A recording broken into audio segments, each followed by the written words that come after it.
At the wedding, the bride wept like a rain-soaked pear blossom, holding a glass of wine as she walked toward the man in the audience. "This is our farewell drink. After this, I'll marry him." The entire room erupted in an uproar, with all eyes turning toward me, the groom. In my previous life, I swallowed my pride and endured being cuckolded by her for our entire marriage. I laughed as I was reborn into this life. Not only was I not angry, but I even took the lead in applauding. "Kiss her. If you don't, you're not human." Amidst everyone's stunned expressions, I took off my suit, announced the termination of the engagement, and let that scumbag and his resentful woman stay locked together forever. Turning around, I walked straight toward the wealthy heiress who had been quietly watching over me all along. Chapter 1. Do you really take me for a toad? Congratulations on your wedding. Wishing you happiness. At the wedding venue, Liu Ziming held a glass of wine, offering Su Qinghuan a heartfelt yet insincere blessing. "I won't be happy without you in my life. There's simply no happiness for me." Dressed in a snow-white wedding gown, the strikingly beautiful Su Qinghuan stood there with tears streaming down her face. Overwhelmed with emotion, she shook her head vehemently, her eyes filled with reluctance as she gazed at Liu Ziming. Su Qinghuan's words seemed to carry some inexplicable magic, instantly quieting the bustling wedding venue. All the guests present turned to them in astonishment. Especially, more and more eyes gradually fixed on the groom standing beside Su Qinghuan, Shen Yi. At this moment, Shen Yi's bewildered gaze slowly cleared. "It seems I have indeed been reborn, and reborn on my wedding day." Shen Yi surveyed the surroundings before his gaze finally settled on Su Qinghuan and Liu Ziming, a faint, enigmatic sneer curling at the corners of his lips. Today is his and Su Qinghuan's wedding day. But for him in his previous life, today was an utterly humiliating day. The Liu Ziming now standing before him and Su Qinghuan is Su Qinghuan's university classmate and also her unattainable first love. In his previous life, Su Qinghuan had disregarded Shen Yi's objections and attended the bachelorette party Liu Ziming threw for her on the eve of her wedding. On the wedding day, she even shed tears at the scene, confessing her feelings to Liu Ziming under the influence of alcohol. In the end, she insisted on drinking the traditional wedding cup exchange with him to put an end to their past. At that time, Shen Yi deeply loved Su Qinghuan. Despite his unwillingness, he still allowed her willfulness. He permitted her to drink the wedding cup exchange with Liu Ziming in front of many guests. As a result, Shen Yi became the subject of ridicule behind his back, leaving him unable to hold his head high. At that time, Shen Yi naively believed that once he married Su Qinghuan, she would belong to him alone. Even the coldest and hardest stone could eventually be warmed by his touch. Yet he never expected that Su Qinghuan never learned to cherish him, maintaining an ambiguous relationship with Liu Ziming even after their marriage. On Shen Yi's birthday, Su Qinghuan said Liu Ziming was sick and she needed to go accompany him. During the new year, when the whole family was supposed to gather around for a reunion dinner with both sets of parents, she said Liu Ziming would be lonely spending the new year alone and insisted on keeping him company. Recalling his pathetic, love-struck life in his past existence, Shen Yi couldn't help but laugh at his own foolishness. But heaven had mercy, granting Shen Yi a second chance. Now, Shen Yi had completely figured things out. A woman like Su Qinghuan is utterly unworthy of his affection. He would never again sacrifice his entire life for this woman. "Qinghuan, don't say that. After all, today is your wedding with Mr. Shen." Liu Ziming smiled faintly and looked at Shen Yi. "Mr. Shen, please take good care of Su Qinghuan from now on." Shen Yi gazed coldly at the other person and retorted with a sneer, "Whether I take care of her or not is none of your business." Liu Ziming's expression visibly stiffened, unaccustomed to hearing such sharp words from the usually gentle and refined Shen Yi. Su Qinghuan paled as well, scolding sharply, "Shen Yi, what's with that attitude? Liu Ziming is my classmate and my best friend. What's wrong with him asking you to look out for me?" Shen Yi furrowed his brows, finding Su Qinghuan's voice grating and unbearable. In the past life, no matter what happened, Su Qinghuan always stood by Liu Ziming's side, while Shen Yi was always the one being questioned. For instance, there was a time when Su Qinghuan had promised to celebrate Shen Yi's birthday, but Shen Yi waited alone in the restaurant until closing time without any sign of Su Qinghuan. Later, he demanded an explanation from Su Qinghuan, who scolded him in the same tone. "So what if it's just your birthday? What's the big deal? Liu Ziming has a fever, of course I have to take care of him." This time coming back to life, Shen Yi had completely let go. Facing Su Qinghuan, he didn't even have half the desire to argue, just shrugged with a smile and said, "I was just joking. You two go ahead, don't mind me." Su Qinghuan gave Shen Yi a cold glare before turning her gaze back to Liu Ziming, her eyes filled with tenderness once more. "Ziming, today is my wedding day, and also the funeral of our past. I want to share a cup of wine with you, just like a toast to mark the end for both of us, okay?" Liu Ziming was clearly tempted as well. After a brief hesitation, he nodded and said, "All right." He then raised his glass and linked arms with Su Qinghuan. Was the bride really about to share a toast with another man? The expressions of the surrounding guests instantly became incredibly dramatic. Many people couldn't help but sneak glances at Shen Yi, wanting to see his reaction. Given their understanding of Shen Yi, they all assumed he would swallow his grievances in silence. After all, Shen Yi's humility in matters of the heart is hardly a rarity anymore. In his previous life, Shen Yi had indeed suppressed his jealousy, watching helplessly as Su Qinghuan and Liu Ziming drank the traditional wedding cup exchange, eventually making him become the laughingstock of Haicheng. But the current Shen Yi is no longer that humble simp. Then Shen Yi assumed the posture of watching amusing drama, clapping his hands. Clap clap clap. Shen Yi looked at Su Qinghuan and Liu Ziming with a faint smile. Since the atmosphere has reached this point, why don't you two kiss each other? Everyone immediately exchanged glances in embarrassment. Su Qinghuan and Liu Ziming also became somewhat awkward, with their wineglasses paused midair, unable to take a sip. Shen Yi, what do you mean by that? Do you really see me as such a shameless woman in your eyes? Su Qinghuan shot an indignant glare at Shen Yi, her face flushed with humiliation. At the same time, she felt quite astonished in her heart. This usually submissive good-for-nothing, what's happened to him today? Shen Yi chuckled lightly and said, isn't it obvious? Su Qinghuan looked at Shen Yi with an unbelieving expression. Normally, if Shen Yi made her angry, he would have carefully approached to apologize and cheer her up by now. But today, Shen Yi seemed to have lost his mind, openly mocking her in front of so many people. Su Qinghuan, walk straight and sit upright. Shen Yi, if you don't want to get married, you don't have to. No need to make sarcastic remarks here. Su Qinghuan, humiliated and enraged, said through gritted teeth. Then don't get married. Shen Yi scoffed, ripped off his tie, shrugged out of his suit, and snatched the microphone from the host's hand. Everyone could see that Miss Su actually wanted to toast with another man at our wedding. I think anyone with even a shred of decency wouldn't do something like this. Since Miss Su still has someone else in her heart, I, Shen Yi, am not the kind of despicable person who would take what belongs to another. So I declare, the wedding is hereby cancelled, and the engagement with Su Qinghuan is annulled, setting her free. As soon as these words were spoken, Su Qinghuan's face turned deathly pale, and the crowd erupted in an uproar. Not far away, Su's parents, who were chatting with guests, suddenly turned pale. They ran to Su Qinghuan's side and demanded to know what was going on.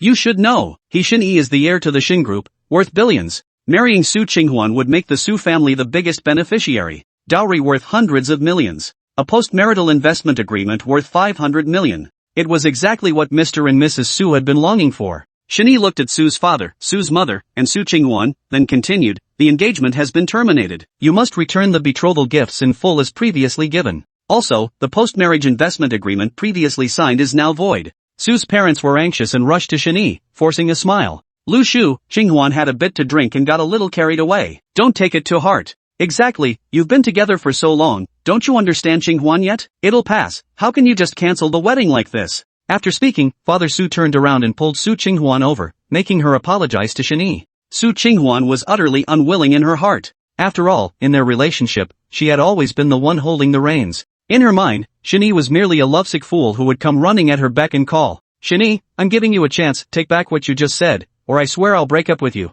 Under the coercion of her father, she took a deep breath and still held her head high, putting on a proud demeanor, as if she were granting Shen Yi some charitable favor. This woman, Su Qinghuan, was clearly sucking his blood, yet she maintained a haughty posture in front of him. Even after marriage, she continued to maintain ambiguous relationships with other men. Recalling the events of his past life now filled Shen Yi with disgust. Shen Yi sneered, now it's me breaking up with you. Know your place, please? Do you really think I'm some pathetic toad? Chapter 2, The Rich Widow Will Give You a Better Knife. As soon as the words fell, it was like a massive stone plunging into the sea, stirring up towering waves. Su Qinghuan froze on the spot, her beautiful eyes flashing with boundless anger. Shen Yi, how dare you speak to me like that? Worthless trash, have I given you too many smiles? Where did this useless, fawning waste get the audacity to obey my every command? Is this a rebellion? Her rage filled her entire chest, making her resemble nothing less than an enraged lion. Slap! Just as Su Qinghuan finished speaking, a heavy smack flew toward her. Clear and direct. Watch your tone. Don't you see what kind of occasion this is? Su Qinghuan stung with pain, her head feeling dazed after forcefully taking the slap. Coming to her senses, she saw her father Su Fenghua's face turning livid as harsh words of reprimand spilled out. Su Qinghuan felt as if she had endured an immense injustice and asked in disbelief, Dad, how could you hit me for his sake? Her tears welled up, her voice slightly choked with sobs. Compared to Shen Yi's sudden change in behavior, what upset her more was her father's attitude. Shut your mouth. Su Fenghua's face darkened further. She immediately felt exasperated at her future son-in-law's inability to meet expectations. It wasn't that Su Fenghua was particularly protective of her future son-in-law, but rather that the Su family couldn't afford such consequences. The Su family's current position was entirely due to the support of the Shen family. If Shen Yi is dissatisfied with everything today and determined to cancel this wedding, then it's all over, that bright and broad path would be blocked forever. Lu, don't take it to heart. This girl has just been spoiled rotten. We'll definitely teach her a proper lesson later. I'm sorry for what my family has done to you. Please calm down. All the guests are here today, and everyone's watching. Let's just finish the wedding first. Su Qinghuan gritted her teeth, lowered her head, and apologized with genuine sincerity. If not for the future, why would he endure such humiliation? That's right, to err is human, after all. Qinghuan was just momentarily confused, which led to the mistake. I promise you, it won't happen again. It's normal for two people to have some arguments and conflicts when they're together, just don't act impulsively. This is a matter that concerns your entire life. Mother Su, Dong Yuzhu, also chimed in beside them. Both wore ingratiating expressions, afraid that Shen Yi might act unilaterally. At this, Shen Yi scoffed disdainfully. He knew all too well the true nature of Su Qinghuan and Dong Yuzhu. How could these people possibly be offering a sincere apology? They weren't admitting their mistakes, they simply realized the Su family was doomed. Shen Yi couldn't help but sigh softly, his thoughts drifting once more to his parents. In his previous life, the old couple had also pleaded with him just as earnestly to stay away from Su Qinghuan and the Su family. But Shen Yi, who was utterly infatuated, simply wouldn't listen. For so-called true love, he wounded the most important person in his life beyond recognition. This wasn't childishness, nor was it rebellion. It was pure stupidity, hopelessly stupid. Having lived a second life, Shen Yi would never plunge into the abyss again. For Su Qinghuan and the Su family, he would harbor no lingering affection. My word is final. People must pay for their mistakes. A flash of disdain flickered in Shen Yi's eyes before he turned and walked away. Lu Shu! Hey, Lu Shu, wait for me. Su Qinghuan still wanted to stop him, but the other's figure was resolute and swift, leaving no room for any chance of retention. Dong Yuzhu's heart was filled with resentment, stomping her feet in frustration where she stood. What was supposed to be a joyous occasion ended so hastily. Shen Yi, if you leave, don't ever come back to me. Su Qinghuan shouted at his retreating figure, but the silhouette moved swiftly without the slightest intention of stopping. Frustrated, she cried out again, come back. But Shen Yi had already vanished from the wedding venue, leaving the guests exchanging bewildered glances. For some reason, Su Qinghuan felt a tinge of emptiness in her heart. It felt as if she had lost something important, so much so that her heart skipped a beat. But, why? Wasn't this exactly what she had wanted to see? Wasn't this what she had wished for? Why did this happen? Su Qinghuan couldn't find the answer, and perhaps didn't want to know either. Since things have come to this, we can only think of other solutions. Su Qinghuan couldn't stop them, and could only think of waiting until Shen Yi's anger subsided before taking Su Qinghuan to apologize personally. I just hope the other party can reconsider their harshness and show some mercy, for the sake of the deep bond they've shared with my daughter over so many years. As mentioned before, the Su family couldn't bear the sudden collapse from heaven to hell. Shen Yi stepped outside to find the sunshine perfect and a gentle breeze blowing. He closed his eyes and stretched comfortably with a contented sigh. Feeling the warmth on my body, there was a faint sense of being reborn. It's over. Everything is over. From now on, he would have no further connection with Su Qinghuan or the Su family. With flowers in bloom, I'd buy sweet laurel wine, yet I won't carouse like those golden days of mine. Since I've been given this second chance at life, I absolutely won't squander it again. With his thoughts racing, Shen Yi hailed a taxi bound for Haicheng City's First People's Hospital. Back then, because of what happened between him and Su Qinghuan, he stubbornly refused all advice, which ultimately caused his father Shen Songyun to be hospitalized from rage while his mother accompanied him in care. The elderly couple had no choice, nor did they wish to attend this wedding ceremony. Not only that, but due to Shen Songyun's orders, not a single direct descendant of the Shen family attended. Instead, many small and large families that had previously sought to curry favor with the Shen showed up in droves. Dad, Mom. Pushing open the door of the hospital room, Shen Yi stood at the doorway, his gaze falling on Shen Songyun lying on the bed and Lu Min by his side. Perhaps because of today's wedding, the elderly couple's faces showed indescribable displeasure, casting a heavy atmosphere over the hospital room. When the two of them saw Shen Yi, their expressions froze for a moment. Why aren't you getting married? What are you doing here? Coming back to his senses, Shen Songyun asked with a dark expression on his face. Frustrated at Shen Yi's failure to meet expectations, after all, Shen Yi was still his son. Yet this son had disappointed their hopes and goodwill, straying further and further down the wrong path. Ahem! Lu Min gave a light cough upon seeing this, then subtly nudged the other person. She was just about to mediate, realizing that at this point, further blame would be useless. Bang! Before he could even speak, Shen Yi at the ward's entrance suddenly knelt down. Son, you. Lu Min was startled and immediately stood up. Dad, Mom, your son has been unfilial, failing to understand your well-intentioned efforts and straying onto the wrong path. Now that I've suddenly awakened to the truth, I've already cancelled my engagement with Su Qinghuan, and I'll never again be tempted astray.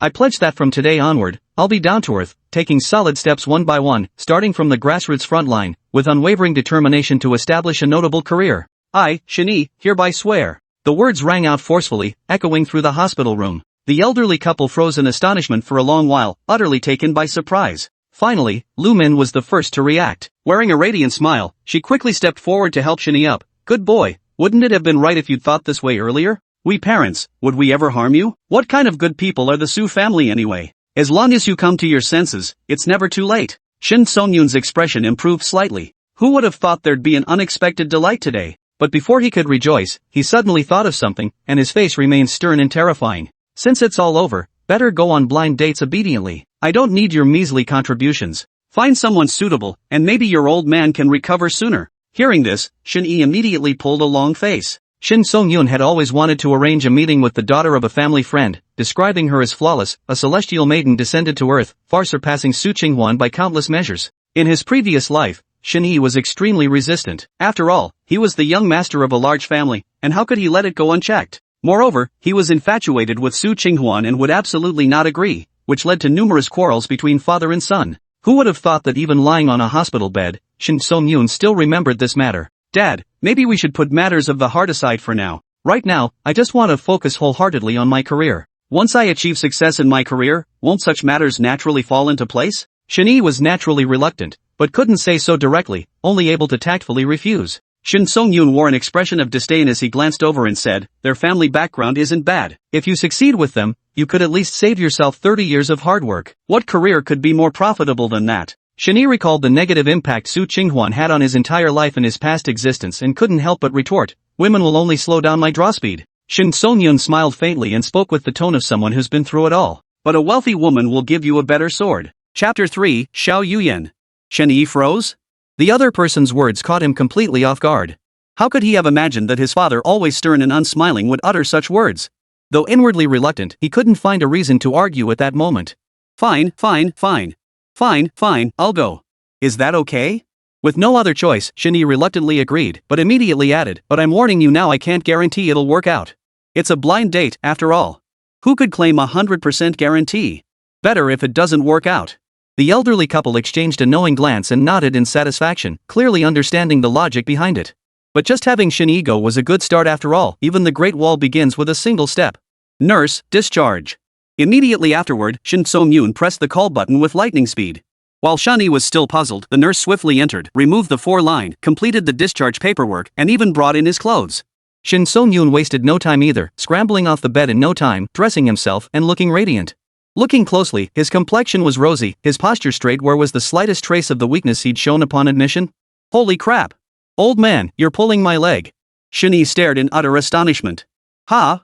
What do you mean, acting like me? Shin Songyun feigned confusion, putting on a puzzled expression. I've been feeling a bit weak lately. Can I come get some 4 fluids? I built this entire empire with my own hands, I'm not that fragile. That's just an excuse. All lies. At that moment, Shen Yi finally understood what they meant by old foxes are cunning. This old fox could kill you without batting an eye. Smack! Shin Songyun patted Shen Yi on the shoulder, a faint smile playing at the corners of his mouth. Young man, you still have a long road ahead of you. Much to learn. Take it slow. With that, he and Lumen strode out, their cheerful laughter still echoing in his ears. What the hell kind of road is still long? The longest road I've ever walked is your bull. You just wait, old man. When I pull your oxygen tube out someday, I won't hesitate for a second. Shen Yi shouted after the retreating figure, seething with anger. Shin Songyun waved dismissively, utterly unconcerned, while Lumen giggled beside him, covering her mouth. A scene of tender father-son affection unfolded slowly in the hospital corridor. It had been so long since such a cheerful atmosphere had graced these halls. The next day, at the Shin family villa in Haicheng, 3 figures hurried over, bags in hand, faces tense with worry. Keep your temper in check and be polite, understand? Su Qinghuan stood at the villa entrance, turning back once more to remind her daughter, Su Qinghuan, with lingering concern. Today was the day they would pay a visit to apologize, so they naturally had to show utmost sincerity. I know. Su Qinghuan replied reluctantly. After briefly adjusting her clothes, Su Qinghuan pressed the doorbell. Inside the room. Young master, the Su family has arrived. What should we do? Shen Yi heard this and a cold smile flashed across his face. Without lifting his head, he replied, throw them out. Su Qinghuan and the others waited for quite some time before a figure finally approached from afar. Su Qinghuan recognized the man. He was the Shen family's butler. Butler Zhang. We've come to pay our respects to the head of the Shen household today. Would you kindly open the gate for us? Even when addressing the steward, Su Qinghuan greeted him with a smile, full of respect. Steward Zhang opened the villa gate. Before Su Qinghuan and the others could step inside, he stepped out through the opening. Mr. Zhang, what? Su Qinghuan was puzzled. What was this about? Soon, the butler provided the answer. His eyes flashed with annoyance, his tone blunt and unapologetic. Get out.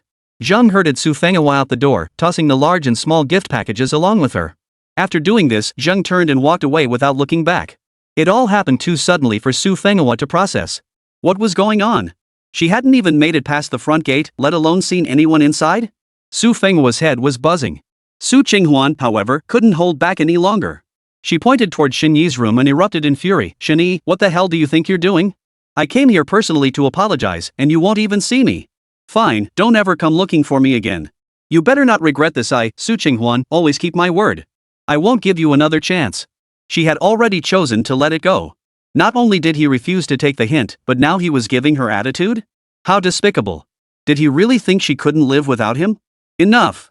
Su Qinghuan snapped, her face ashen and her mood at its absolute worst.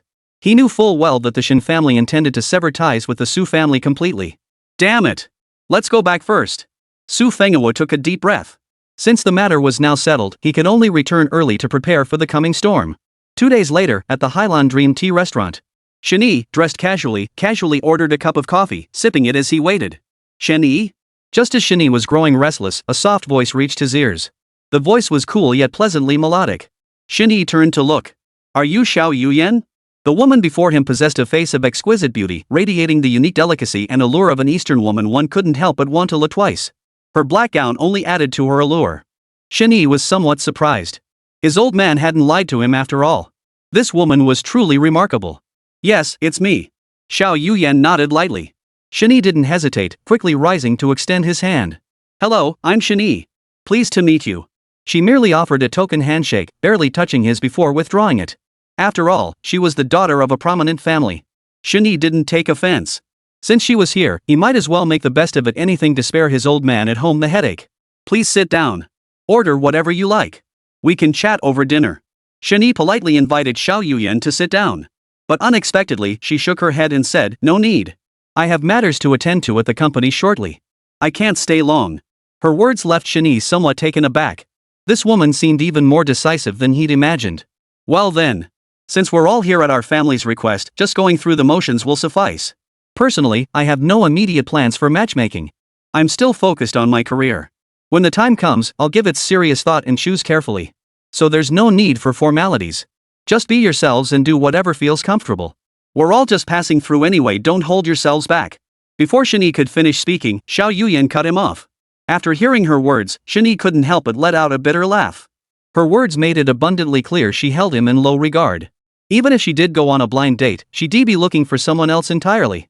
Thinking about it, it made perfect sense. Over the years, Shen Yi had become notorious in Haicheng as a notorious playboy. He'd done countless ridiculous things for Su Qinghuan, and every prominent family in town knew about it. It was only natural she looked down on him. Xiao Yuyan glanced at him, feeling a pang of resignation. This guy had previously refused to go on blind dates, leaving her free and easy. Now, for whatever reason, he'd come to her for a blind date just 3 days after the wedding was called off. It was beyond words. You're right. Since this is just going through the motions, how about we take a photo together?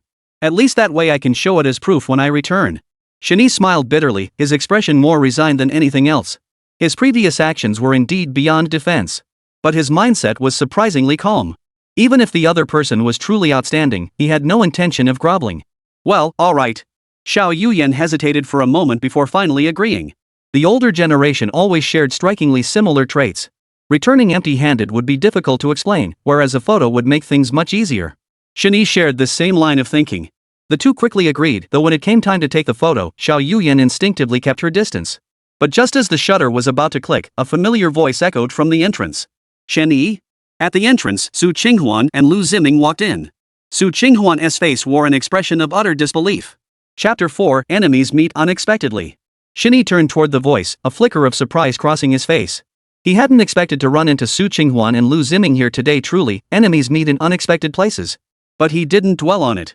He kept smiling and snapped a photo with Xiao Yuyan, finally letting out a sigh of relief. Otherwise, given his old man's temperament, who knows what kind of trouble he might have stirred up. Oomph. Su Qinghuan had no intention of letting it go. She stormed over in a few strides, demanding an explanation. Shen Yi. What do you think you're doing? No wonder you were so determined to cancel the wedding. Turns out you've been seeing someone behind my back. I really underestimated you. Today, you're going to give me an explanation. He stood with his hands on his hips, his nose in the air, his anger flaring up. Originally, she had been in the wrong. After being persuaded by Su Qinghuan and Dong Yuzhu, she had finally begun to feel a twinge of guilt. But today, she caught him red-handed.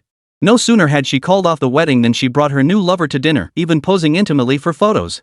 It was clear their affair hadn't started just yesterday. That shred of guilt vanished completely. Shen Yi had blown this out of proportion to begin with. Now that she'd caught him red-handed with his mistress, it was clear he was the one who had betrayed her. This demands an explanation. Alright, the photos turned out pretty good. I'll send them to you. We've worked well together. Shen Yi remained unmoved, completely tuning out the furious barking at his ear as he addressed Xiao Yuyan. After a few moments of processing, Xiao Yuyan glanced at the photos, nodded in satisfaction, and considered her task complete. Pleasure working with you. I'll be heading out now. She glanced at Shen Yi and Su Qinghuan before turning to take her leave. She'd never been interested in blind dates to begin with, let alone amidst this chaotic mess. But just as she turned to leave, Su Qinghuan stepped forward to block her path. Thinking you can slip away now that the real deal has arrived? A bit too late for that, don't you think? You look like a decent person, yet you go around seducing other people's husbands? Have you no shame? Oh, does Shen Yi give you money every month? How much is your allowance? 10,000? 20,000? Or 50,000? Her words were sharp and biting, cutting like a knife. Combined with Su Qinghuan's naturally fiery temper, all her rage erupted onto Xiao Yuyan. Qinghuan, you shouldn't waste your anger on that adulterous pair.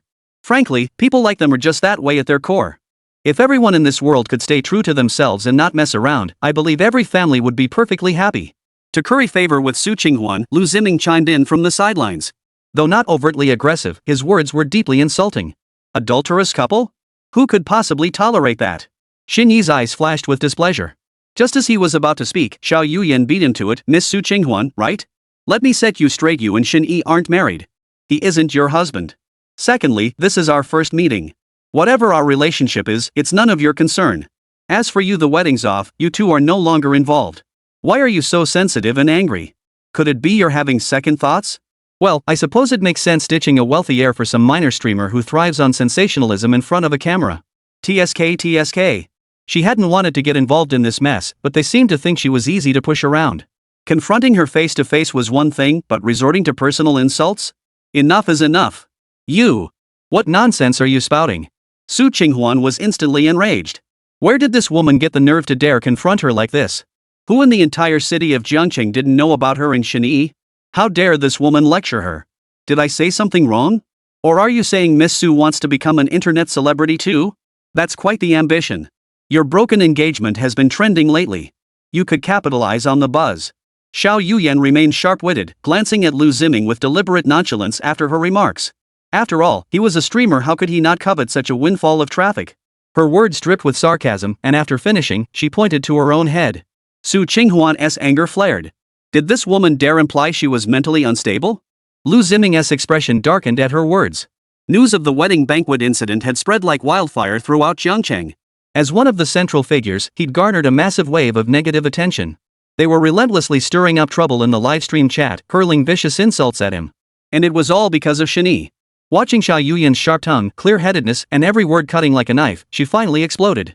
Since when do you get to lecture me about my own affairs? Shut your mouth. Sure, Shen Yi is a wealthy heir, but is Liu Ziming any worse than him? Every profession has its champions. Sure, his career hasn't taken off yet, but the future is still wide open. Who knows who might shine brightest? These past days, Su Qinghuan had heard too many words of advice, too many rational arguments, and she was utterly weary of it all. She never wanted to hear such words again, especially the insinuations that Liu Ziming was inferior to Shen Yi. They grated on her nerves like nails on a chalkboard. After all, Liu Ziming possessed various talents, was handsome, and knew how to make people laugh. No one understood her better than him.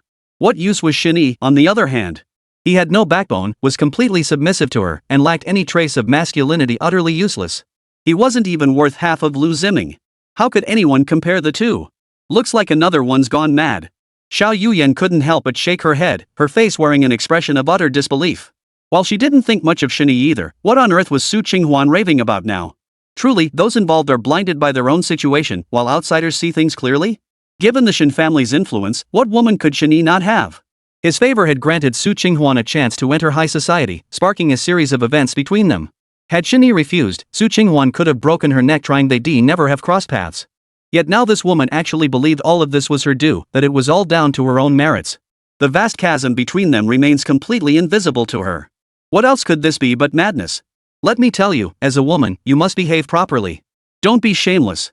Not only that, but when it comes to choosing a man, you must keep your eyes wide open. If you're going to choose someone capable.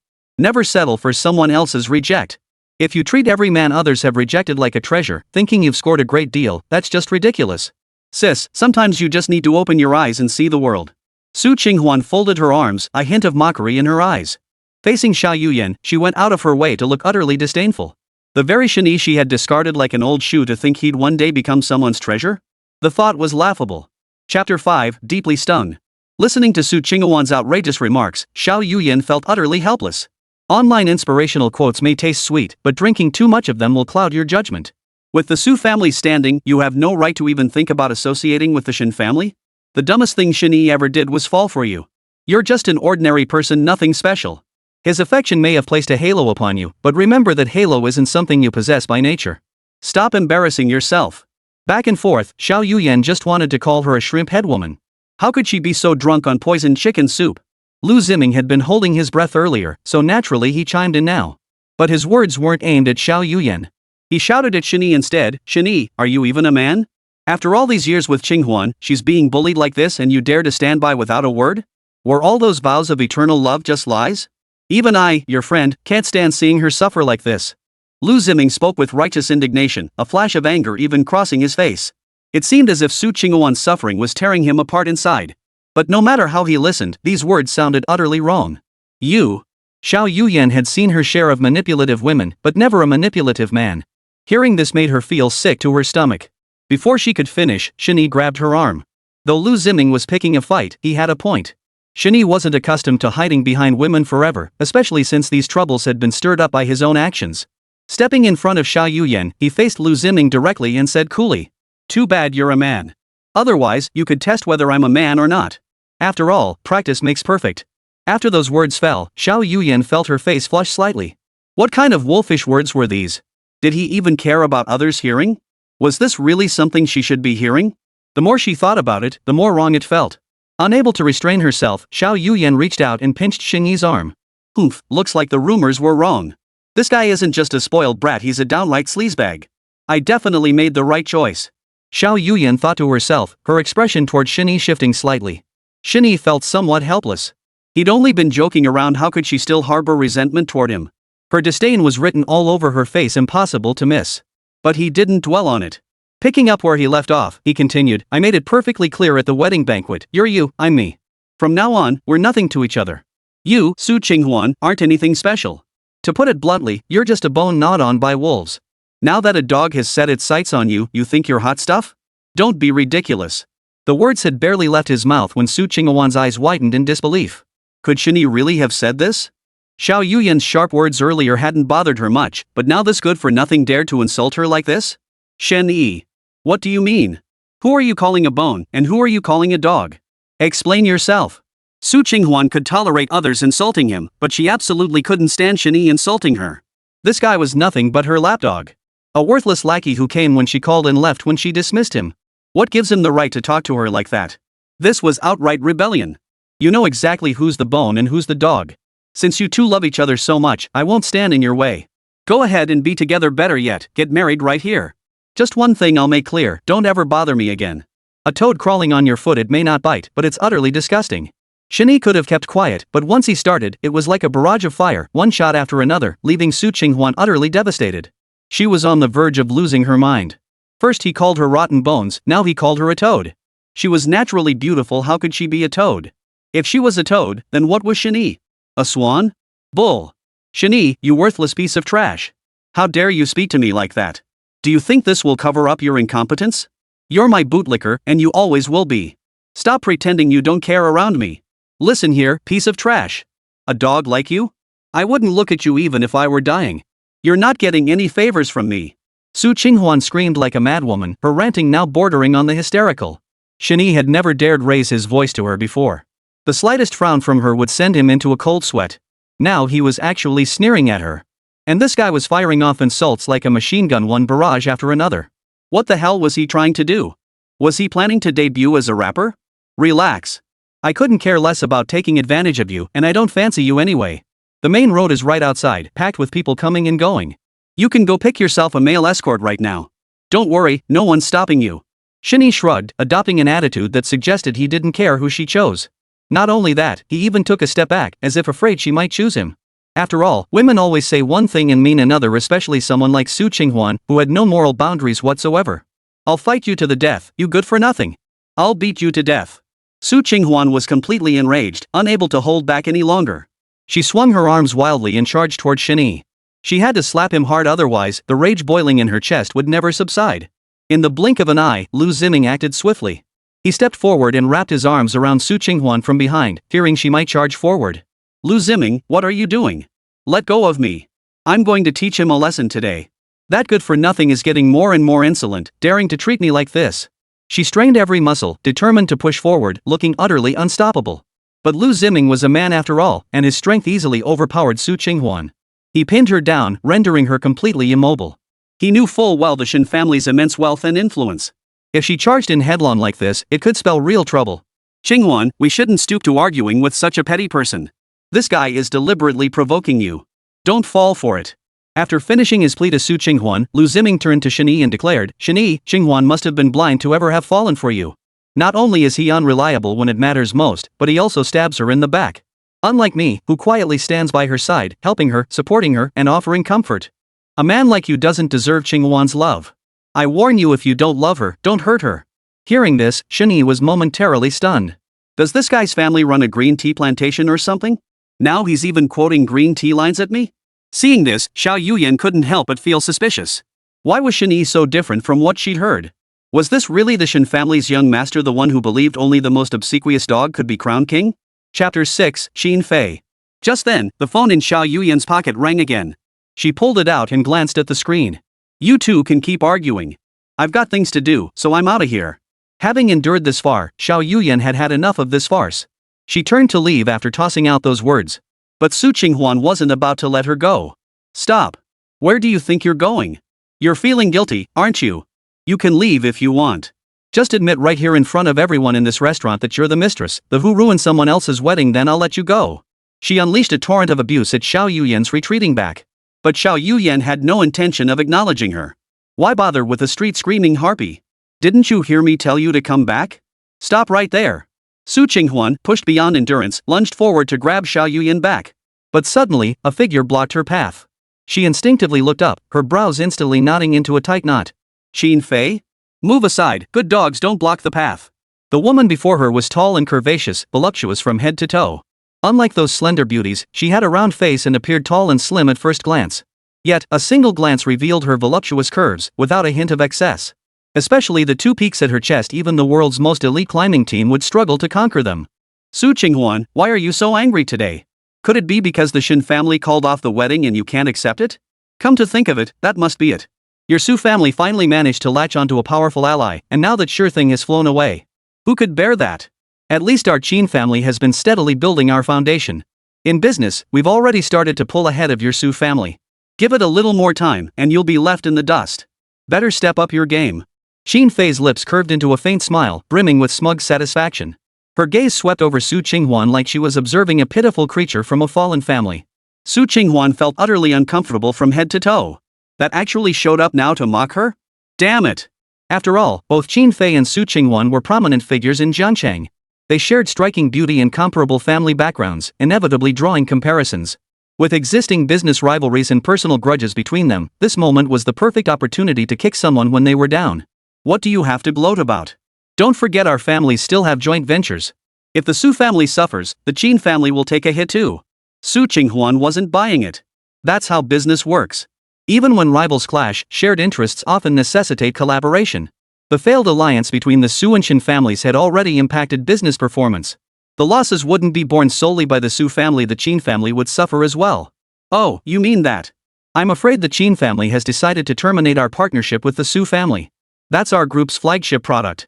Handing it over to you would only tarnish our reputation. Xin Fei had long been prepared for this. Previously, she had merely coveted the Su family's marriage alliance with a behemoth like the Shen family. Partnering with them would undoubtedly elevate the company's product influence to new heights. But now that the Su family had forfeited that opportunity, canceling the partnership and further suppressing them was only natural. Once the Su family was crushed, would there be no more cake to go around? What? You! Su Qinghuan clearly hadn't anticipated this, and her hatred for Qin Fei burned even deeper within her heart. Qin Fei, however, ignored her completely. Her gaze shifted away from Su Qinghuan and landed directly on Shen Yi behind her. A sweet smile spread across her lips, revealing a hint of kindness. Qin Fei, do you really think canceling our partnership will hurt the Su family? Don't forget, we hold the Wansheng Group project in our hands. You understand what that means, right? So you'd better wipe that smug look off your face. Su Qinghuan clasped her hands on her hips, her demeanor shifting from defeat to defiance. In the business world, who would ever put all their eggs in one basket? The Su family had long maintained a project partnership with Wansheng Group, their crowning achievement. Let me be humiliated by this woman? Not a chance. The Wansheng Group project? Qin Fei froze, then couldn't help but chuckle. I'm about to meet with the regional president of that Wansheng Group project. You didn't know that, did you? Those two simple sentences left Su Qinghuan utterly dumbfounded, her eyes brimming with disbelief. The Wansheng Group project was crucial to the Su family, their most vital partner. Losing it would be unimaginable. He'd thought invoking Wansheng Group would intimidate Qin Fei, yet here he was, the one left reeling. How could? This is impossible. How could you possibly have connections with Wansheng Group's regional manager? Su Qinghuan refused to believe any of this could be true. The Qin and Su families were already evenly matched in influence. Why would Wansheng Group suddenly make such a choice? It made no sense whatsoever. Qin Fei seemed to sense the confusion in her eyes. A fleeting expression crossed her gaze before she offered a soft smile. It's only natural you can't make sense of it, even I only grasp bits and pieces myself. After all, I don't understand why the eldest son of the Shen Group would help me. Could it be? She paused, her gaze shifting to Su Qinghuan, whose heart jolted violently. Is it because I'm just that irresistible? After all, I'm certainly better than certain women who can't keep their hands to themselves and flirt with other men at their own wedding. It's only natural that young Master Shen would be attracted to me. After speaking, she couldn't resist shooting Shen Yi a meaningful glance. Shen Yi's mouth twitched.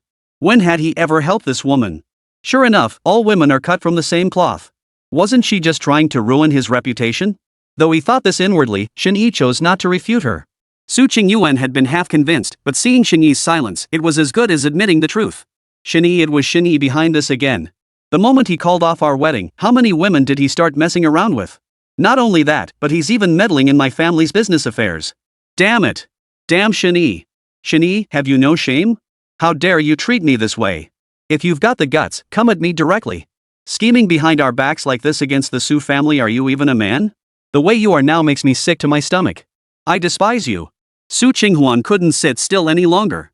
Furious and flustered, she hurled insults at Shen Yi. Shen Yi, who had been treated as a shield, felt somewhat resentful at first. But seeing Su Qinghuan like this, he suddenly thought this might not be so bad after all. Chapter 7, Why don't you go beg him? No wonder she lost her composure. Not only had the Su family's once staggering wealth vanished, but now even what they still possessed was slipping away. How could she bear it? What the hell were this woman and this man playing at? Why hadn't she received a single word about this? What would become of the Su family's future? Su Qinghuan screamed with all her might, nearly lunging forward. But Shen Yi remained unmoved, while Qin Fei merely sneered contemptuously and strode straight toward him. Young Master Shen, let's step aside for a moment. There's a crazy monkey here, whining and making a racket. No sooner had she spoken than Qin Fei drew close, her body pressing against his. She naturally slipped her arm through his, the ample curves before her brushing against his arm, sending waves of soft sensation through him. Shen Yi wasn't stupid. He quickly grasped the situation and basked in her attentions as they strode toward the top floor. Phew! Su Qinghuan gasped for breath, exhausted from her tirade, yet the pair remained utterly unmoved. Anger knotted in her chest, finding no outlet. Normally, she would have stepped in to stop him, but now she felt utterly drained, a dark cloud settling over her heart. Qinghuan, don't get too worked up. A man like that isn't worth your anger. He's just a disgusting person at his core. Canceling that engagement was for the best, at least you won't have to deal with his nastiness for the rest of your life. But rest assured, no matter how these jerks treat you or what they say, I'll always stand by your side. It's okay. There will definitely be difficulties, but we'll push through together. We'll get through this. After gauging the situation, Liu Ziming stepped forward, gently patting Su Qinghuan's shoulder with sincere concern. Su Qinghuan's expression didn't soften at his words. Her gaze locked onto Liu Ziming as she snapped, Enough? Liu Ziming's expression shifted slightly, and he immediately fell silent. Don't forget why we're here. If you have something to do, do it quickly. After the earlier incident, Su Qinghuan was clearly distracted and had little patience left for Liu Ziming. The two had come here specifically to help Liu Ziming revive his live streaming career. It's important to note that Hailan Dream Tea Restaurant is a high-end establishment. Typically, only the elite gather here. Those without sufficient spending power wouldn't dare step through its doors. It was only through Su Qinghuan's assistance that Liu Ziming secured a membership card, granting him access to this exclusive establishment. Alright, I'll start now. Liu Ziming wasted no time, grabbing his equipment and preparing to film. After all, this was a place beyond the reach of ordinary people, making such a video the perfect way to attract viewers. Hey, everyone! Today I'm filming at Hailan Dream Tea Restaurant to reveal what makes this place so extraordinary. Besides the host, we have a special guest this episode who is. After finishing his introduction, Liu Ziming turned the camera towards Su Qinghuan. Su Qinghuan forced a smile and waved hello. After the engagement breakup, not only did Liu Ziming bring a wave of negative traffic, but Su Qinghuan also became the target of public criticism. Now, with the two of them teaming up and releasing this video, the traffic was bound to skyrocket. Hey everyone, see this dessert right here? It's called Frozen Fantasy. Made with premium animal cream and imported flour, crafted by our top pastry chef, and adorned with a delicate layer of gold leaf. Just this small slice costs 5,000 yuan. This is our most popular beverage. Though it looks ordinary, it holds a world of depth. Liu Ziming quickly immersed himself in filming, occasionally cutting to shots of Su Qinghuan. The more he introduced, the more bitter Liu Ziming felt inside. Without Su Qinghuan's help, he wouldn't have qualified to be here, let alone film a video. As a streamer, his life appeared glamorous on the surface, but in reality, he struggled. Most of his streaming income was taken by his management team, leaving him with only a small fraction. He was forced to constantly drive traffic and monetize content, effectively no different from a slave. Liu Ziming filmed with relentless enthusiasm, completely oblivious to the expressions of the other diners. They, too, were baffled. Why would such a high-end restaurant tolerate a performer? Who the hell is this guy? Can he show some manners? He's killing us with the noise. Isn't that the super popular streamer from the other day? The one who crashed that wedding. So it's him. Who knew he'd sneak into a place like this? Must be living off women, huh? The murmurs of disdain grew louder. After nearly half an hour, Liu Ziming finally sat down with Su Qinghuan. Thank you, Qinghuan. To show my appreciation, let me treat you to something to eat. Once all the filming was wrapped up, Liu Ziming offered a faint smile as he spoke. But Su Qinghuan seemed distracted, taking a long time to respond. When she and Shen Yi had visited this place before, the manager had personally greeted them and sent over numerous desserts, making them feel like royalty. But today? Not only was there no one to greet her, she had to endure others' disdain. Had the tables truly turned? Qinghuan? Qinghuan.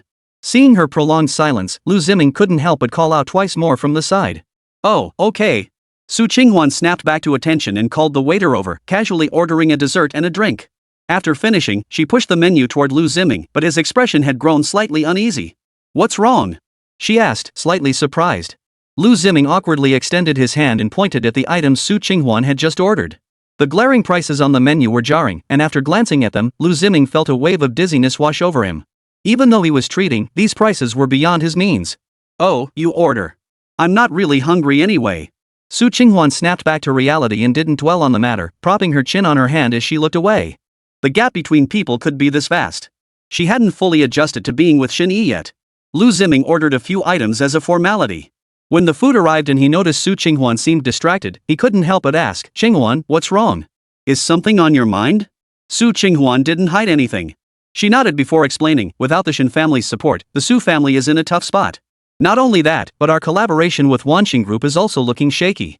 If the partnership fell through, that would be one thing. But this project is specifically being handed over to Qin Fei. Her face was etched with worry, utterly at a loss. Liu Ziming's eyes darted around, and he immediately suggested, why don't you try appealing to Shen Yi? Chapter 8, Affecting the Feel. The words barely left her mouth before Su Qinghuan froze. Ask Shen Yi? Are you kidding me?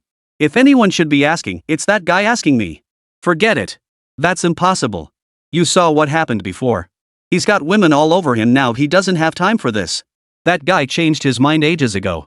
Su Qinghuan quickly rejected the suggestion. With her proud self-respect, how could she possibly bow down to Shen Yi? Hearing her response, Liu Ziming felt a bit stumped. Qinghuan, besides filming today, there's something else I need your help with.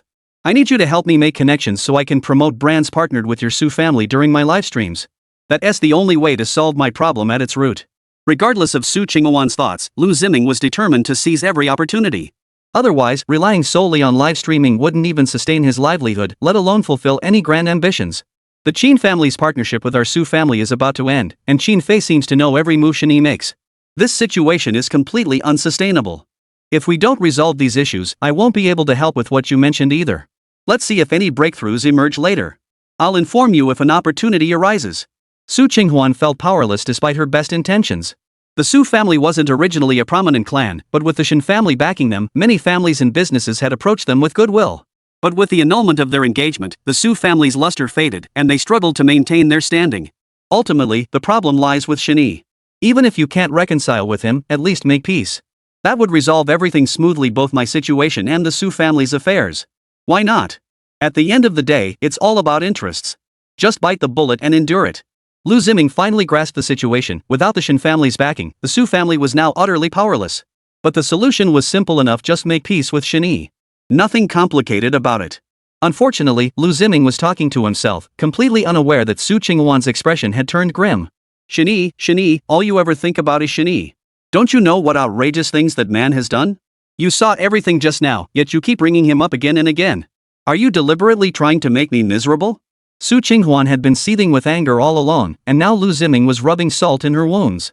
It was utterly unreasonable. What do you mean on purpose? I'm just stating the facts. It was such a simple matter, yet you managed to make it so complicated. If you hadn't been so impulsive and reckless, things wouldn't be this messed up now. Liu Ziming thought she was being unreasonable. What was wrong with stating the facts? What kind of logic was that? The two argued relentlessly, and Su Qinghuan grew more and more worked up, completely out of control. On the rooftop, once out of Liu Ziming and Su Qinghuan's sight, Shen Yi couldn't resist teasing. We're this far away now. No need to keep up the act, right? All along the way, she'd been leaning in, brushing against him, and that faint fragrance kept wafting into his nose. What man could resist such temptation? Shen Yi wasn't some saintly figure like Chen Shimi, capable of remaining unmoved by such advances. But Qin Fei showed no intention of letting go. Instead, she clung tighter, pouting with a look of grievance. Act? What am I acting? This is all genuine emotion. Seeing her sincerity, Shen Yi felt no urgency to expose her. He lowered his gaze slightly, taking in Qin Fei's impressive, towering peaks and the deep, bottomless valley between them. With keen interest, he remarked, looks like quite the scale. Wonder if there's padding underneath. You don't strike me as the honest type. Don't try to fool me, okay? Put simply, don't waste bad women, but cherish good ones. That way, you won't lose out either. Qin Fei heard this and couldn't help but react. She immediately puffed out her chest with a smug look, as if to boast that she hadn't padded hers. This is my capital, the real deal. Don't believe me? Try it yourself. Qin Fei was surprisingly uninhibited, striding over to Shen Yi in a few quick steps, head held high and chest thrust out. Her demeanor showed not a hint of worry that Shen Yi might actually take her up on the offer. Try? Shen Yi glanced around, then waved his hand dismissively. Better not. Let's find a different spot next time for a deeper conversation. The wind's too strong up here. If my hands freeze stiff, it'll affect my touch. Hearing this, Qin Fei moved closer again, her voluptuous body pressing tightly against Shen Yi. He could almost feel her heavy, slightly teasing breath. Then, young Master Shen, you'd better keep your word. I'll be waiting for you. Meanwhile, Su Qinghuan and Liu Ziming had nearly finished their argument, both falling into a brief silence. Ring ring. A series of urgent ringtones shattered the quiet between them. Su Qinghuan picked up her phone and saw it was her father, Su Fenghua. Hello, Dad. Qinghuan, where are you right now? There's an important matter tonight that requires your presence. The moment the call connected, Su Fenghua's impatient voice came through. What's so urgent? I'm at Hailan Dream Tea Restaurant right now. Su Qinghuan paused, then answered truthfully. She couldn't help but wonder, could it be that a solution to the Su family's predicament had finally been found? Great. Just wait at the Hailan Dream Tea Restaurant. The regional president of Wansheng Group will be attending a meeting there tonight. I'm aware of the Qin family's poaching attempts, but this is a golden opportunity. You must seize it at all costs. We absolutely must maintain our partnership with Wansheng Group. Su Fenghua urged urgently. This was the Su family's most critical matter at present. All right. Su Qinghuan took a deep breath and agreed immediately. As long as she could regain the partnership, why would she need Shen Yi? Not only that, but she could use this to thoroughly humiliate that Qin Fei. Just as she was making her bold declaration in her mind, the restaurant doors suddenly swung open. A woman of extraordinary presence walked in, her long golden hair cascading down her shoulders. Dressed in a tailored suit and wearing sunglasses, she exuded an undeniable aura of authority. Her status was clearly extraordinary, surrounded by a crowd of security guards and assistants. She walked past from the far end of the restaurant, heading straight for the top floor. At that moment, Su Qinghuan's expression shifted, a flicker of unease crossing her face. What's wrong? It's just a woman. Why are you so nervous? Liu Ziming was baffled, thinking it was an overreaction. But Su Qinghuan shook her head and explained, she's no ordinary woman. She's Shen Meiqi, the regional president of Wansheng Group. A woman who embodies capability, talent, and beauty all rolled into one. Now that she was heading to the top floor, Su Qinghuan felt a growing unease. If she remembered correctly, Qin Fei and Shen Yi had also gone to the top floor earlier. Chapter 9, The Final Test. She's just a regional president, not the CEO of Wansheng Group headquarters. Is he really that formidable? Liu Ziming polished off the remaining desserts and asked curiously. He was just a small-time streamer. When it came to traffic generation and monetization, he knew the ropes inside out. But when it came to companies like Wansheng Group and the various power players behind them, he knew next to nothing. Even though he's just a regional president, Wansheng Group wields immense power. Their businesses span every industry, with a nationwide presence. Not only that, but their market share nationwide is substantial. So even a regional president shouldn't be underestimated. They wield considerable influence and clout within their territory, even commanding respect from local power brokers. Su Qinghuan shook her head, slowly explaining the group's capabilities. That's why she found it hard to accept Shen Yi walking past earlier and heading straight for the top floor. If Shen Yi had truly been heading for Qin Fei and the others, today's situation would have turned dire. So that's how it is. I never imagined Wansheng Group was this formidable. Liu Ziming nodded to himself. He didn't understand these business matters either, only knowing that Wansheng Group was a colossal entity. He couldn't truly grasp the extent of its power. Oh dear. This is trouble. Su Qinghuan sighed, a faint pang of regret stirring within her. If only she had seized the moment when Shen Yi was still her devoted suitor, pushing full steam ahead with their collaboration until everything was set in stone. Then she wouldn't be in this predicament now. Damn it. She'd assumed that pathetic sucker would stay by her side forever, but who knew he'd undergo such a drastic change in temperament and dump her outright? Now everything was inconvenient. No, she had to be more vigilant from now on. She needed to squeeze every last drop of benefit from the situation before it was too late. Otherwise, she'd regret it when the opportunity slipped through her fingers. Should we go over too? Since this matter is so crucial, we're already here, we ought to give it a shot. If those two jerks get it so easily, it'd be too easy for them. Liu Ziming set down his cup and looked at Su Qinghuan with serious intent. Despite their earlier argument, helping Su Qinghuan was essentially helping himself. Seeing the sincerity in his eyes, Su Qinghuan rallied her resolve and nodded firmly. All right. After reaching their decision, they immediately headed for the top floor. Even if the odds were slim, they had to give it a shot. Sorry, folks. The top floor is currently closed to the public. Please return. Their ambitious plans were dashed the moment they reached the entrance. The attendant at the entrance offered a polite smile as she stopped them. Liu Ziming and Su Qinghuan exchanged glances, both seeing displeasure in each other's eyes. What do you mean by that? Others can go in, but we can't? What kind of nonsense is that? Step aside immediately. Liu Ziming raised his voice, adopting a fierce tone. He expected the attendant to argue back, but instead, the attendant remained silent, maintaining only a professional smile. This infuriated Liu Ziming to no end. He stepped forward, determined to force his way through. But after shoving the attendant a couple of times, he realized the man didn't budge an inch. His physique seemed unusually sturdy. Liu Ziming froze, about to explode, only to catch a dangerous glint in the attendant's eyes. With no choice, he swallowed the words that had risen to his throat. Fine, fine. Is this how you treat customers? I'm filing a complaint right now. Liu Ziming was dead set on getting inside today, not even Jesus could stop him. The commotion quickly drew attention from others nearby. A woman with a stunning figure, wearing a short skirt and black stockings, approached. What's going on here? Why all the fuss? Sir, are you alright? Our waitstaff didn't know better. Please don't take it personally. I'll make sure to improve their training. The woman was Hua Shiyu, the restaurant manager. She strode over to assess the situation, feigning anger as she glared at the waiter, putting on a show of concern. Liu Ziming calmed down slightly before addressing Hua Shiyu. I'm filing a complaint against this guy. We wanted to go to the top floor, but he forcibly blocked us and even tried to get physical. Is this how your restaurant treats customers? I demand a reasonable explanation today. Otherwise. He snorted coldly, waving the recording device in his hand with a hint of smugness, using it as leverage. If he exaggerated and posted this online, would this restaurant even be able to stay in business? That was the power of a live streamer. Sir, please calm down. It must be that our staff made some mistake and offended you. Don't act impulsively. The rooftop is closed today due to VIP guests. We sincerely apologize for the inconvenience. How about this? I'll waive your entire bill for today. Let's just put this behind us, okay? Hua Shiyu didn't want to waste time on such trivial matters and attract more attention. After all, she ran a business that welcomed all customers. Better to smooth over minor issues than let them escalate. No. This is a completely different matter. I don't want any freebies, I just want to go up. Liu Ziming remained adamant, refusing to back down until he got his way. At that moment, Hua Shiyu's expression shifted slightly. She had made herself perfectly clear, yet this guy just wouldn't let it go. Looks like she'd have to resort to some tactics. Well, Su Qinghuan, I never imagined you'd become so influential. If anyone else told me I couldn't enter, I'd be too embarrassed to push my way in. But you're different.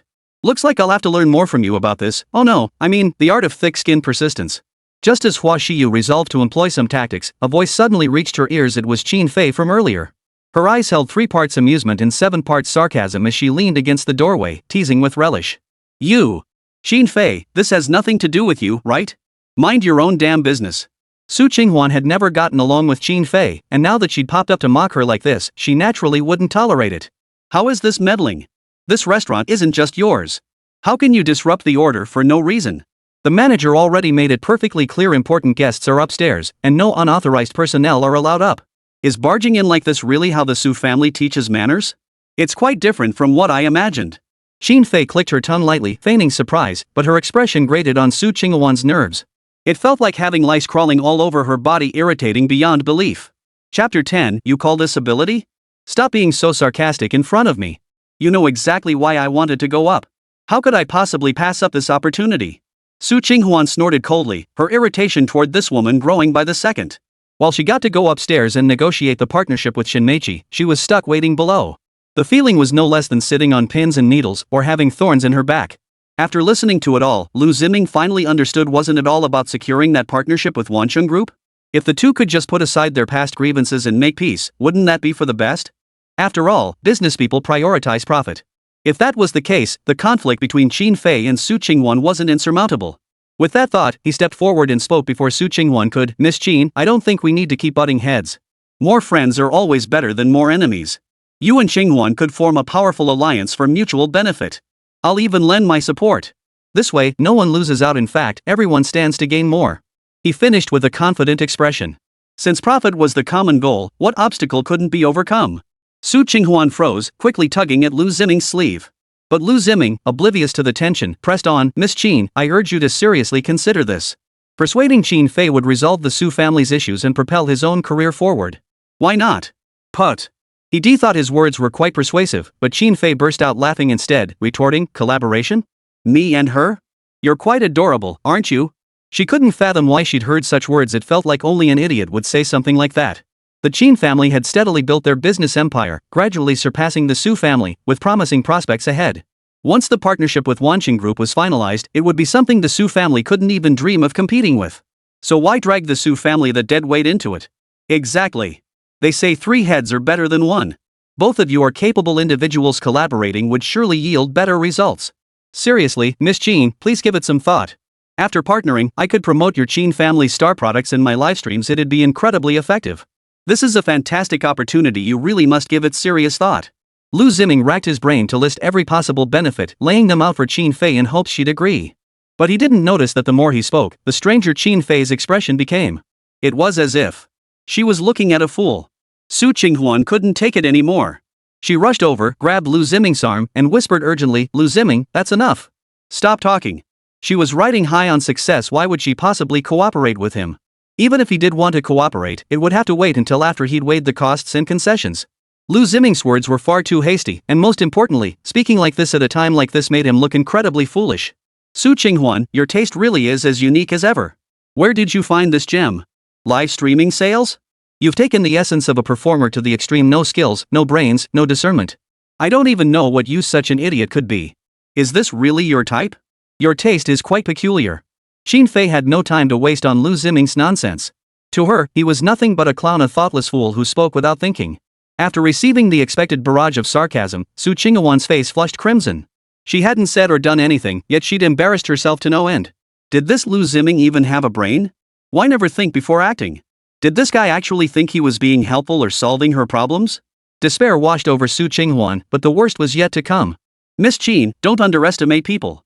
I may be a streamer, but my professional integrity is beyond reproach. If you doubt my capabilities, I'll prove them to you today. You'd better not judge me by my looks. Liu Ziming instantly bristled. Call him incompetent? If relying on one's own skills to make a living doesn't count as being capable, then does that mean Shen Yi, that rich second-generation kid, is capable? What a joke! Before Qin Fei could react, Liu Ziming moved to a slightly open area. He took a deep breath, closed his eyes tightly, and after a moment of stillness, suddenly spoke. This is love.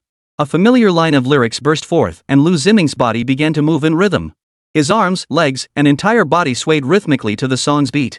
But the more she watched, the more off it seemed. Not only was he off-key, but his movements were stiff and awkward. He managed a decent start, but what followed was beyond words. What the hell is he doing? Torturing us? Can't sing, can't dance, let alone rap or play basketball, just stop embarrassing yourself. Picking random audience members to torment, huh? Are you even going to eat? If not, get the hell out of here. Can someone leash their stupid dog? Why is it running around grossing people out? Have some manners. After 2 minutes of this torture, the restaurant patrons finally couldn't take it anymore. A wave of shouts and curses rose and fell without pause. Though Liu Ziming was the target of the abuse, Su Qinghuan felt equally frustrated and embarrassed. What to do? How did this turn into an awkward sing-along? It was utterly mortifying. If only there was a hole in the ground, Su Qinghuan wished she could crawl into it right then. Finally, Liu Ziming's performance ended. A hint of smugness flashed across his face afterward. He was long accustomed to such jeers. Trolls, after all, were everywhere. Frankly, these people were just jealous of his talent. Miss Qin, I told you I'm a capable person. Collaboration is the only way to win together. Now you understand, don't you? Liu Ziming was brimming with confidence. After all, his skills were his greatest asset. It was precisely these talents that had sustained his live streaming career all this time. I get it. Qin Fei shook her head helplessly, realizing this guy had lost his mind. It was hard to believe this was how an adult behaved. It was far too childish and immature. You call this skill? He's gone completely mad. Su Qinghuan felt utterly humiliated. She'd been ready to exchange a few more barbed words with Qin Fei, but now she didn't even have the courage to look at her. Liu Ziming, you've really made me proud. Just as she stood there flustered and utterly humiliated, footsteps suddenly echoed through the room, followed by a familiar voice. Manager Hua, I sincerely apologize for the trouble our group caused the restaurant today. I'll cover everyone's bill here today as a gesture of apology. I hope you'll all forgive me. Additionally, I urge those who deliberately cause trouble to stop while you still can. Chapter 11, The Ridiculous Self. Su Qinghuan lifted her head just as Shen Yi's gaze swept past, causing her heart to flutter involuntarily. This man seemed strangely unfamiliar to her, mature, steady, and responsible.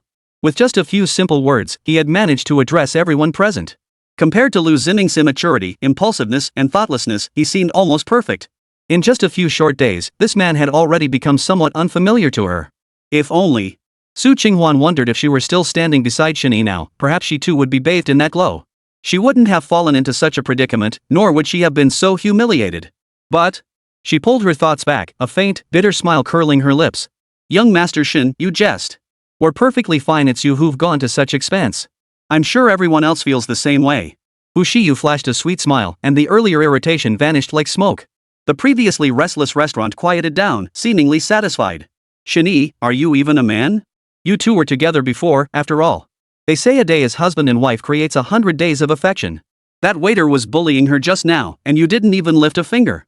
Sometimes I really think you're a coward, not a bit manly.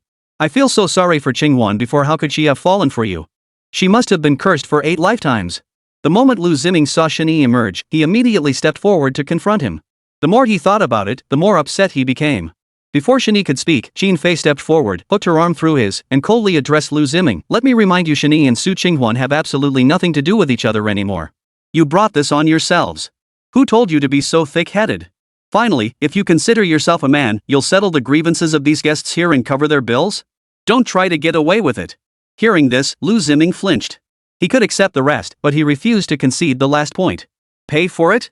Even if he stripped every valuable part off his body and sold them, he doubted he could scrape together that much money. Shen Yi glanced at Qin Fei. The woman was quick on her feet, but that was fine, it saved him some trouble.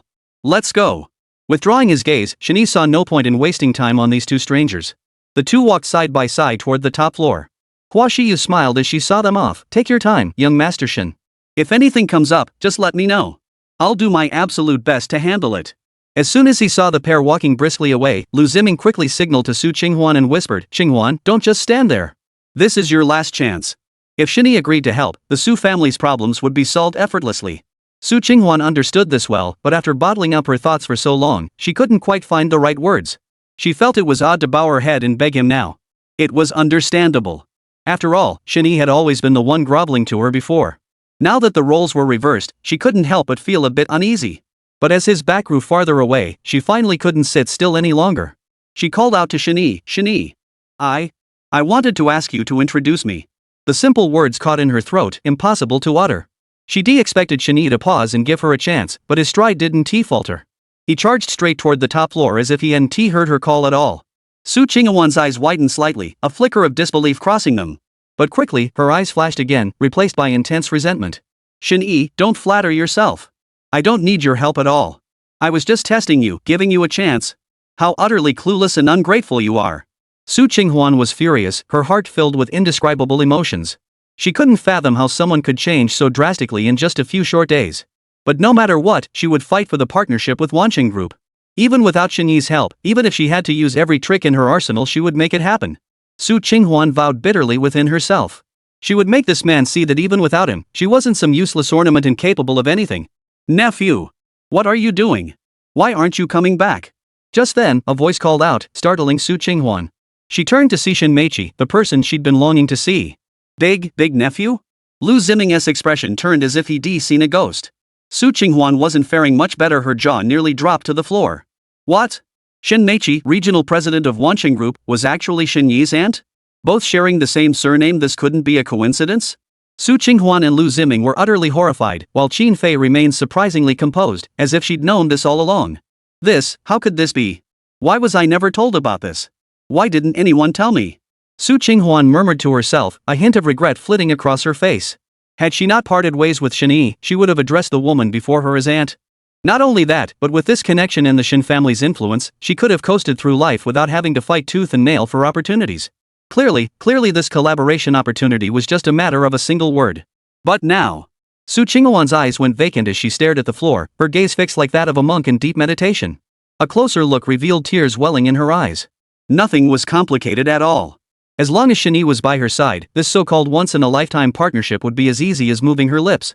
She had once believed her partnership with Wansheng Group was as solid as a rock, convinced they valued the Su family's potential and prospects. But in this moment, she realized how wrong she had been, utterly and completely wrong. It had nothing to do with any so-called potential. It was all because of Shen Yi. Because Shen Yi was Shen Yi's nephew. Because Shen Yi was the reason the Su family had ever had a chance. Ridiculous, utterly ridiculous. And I actually thought I could bypass Shen Yi to negotiate the partnership. How could I possibly bypass him?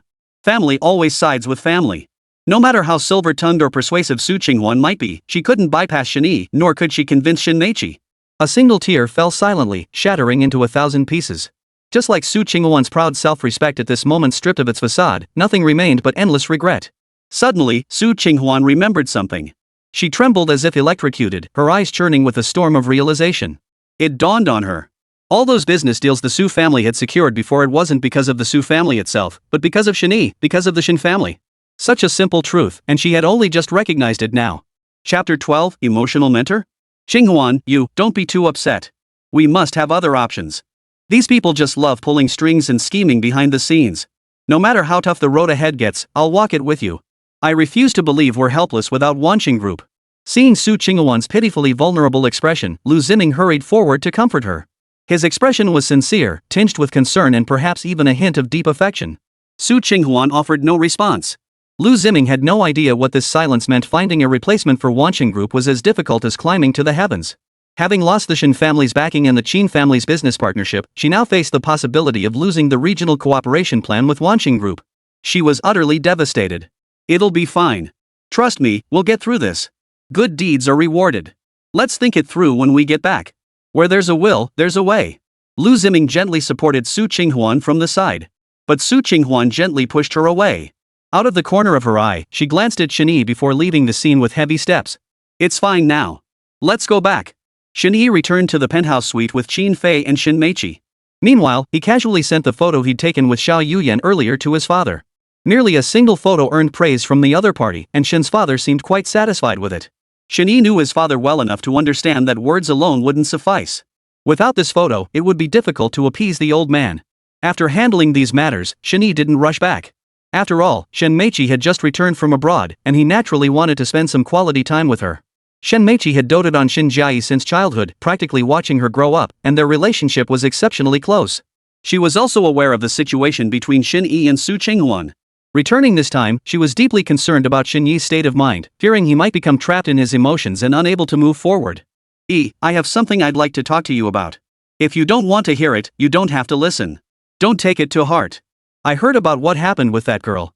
Though things didn't turn out as you hoped, you need to try to let it go. Nothing in this world ever goes exactly as planned, you know? Life is like turning the pages of a book. Once a page passes, it's gone forever. Just start the next one calmly and patiently. There are plenty of fish in the sea. With our family background and connections, you'll surely find someone even better in the future. Shinmeichi spoke in a gentle tone, her eyes darting to observe Shen Yi's expression, afraid he might be upset. As an elder, all she could do was offer gentle counsel, hoping he would emerge from his distress soon. She understood that matters of the heart could only be left to unfold naturally, they couldn't be forced.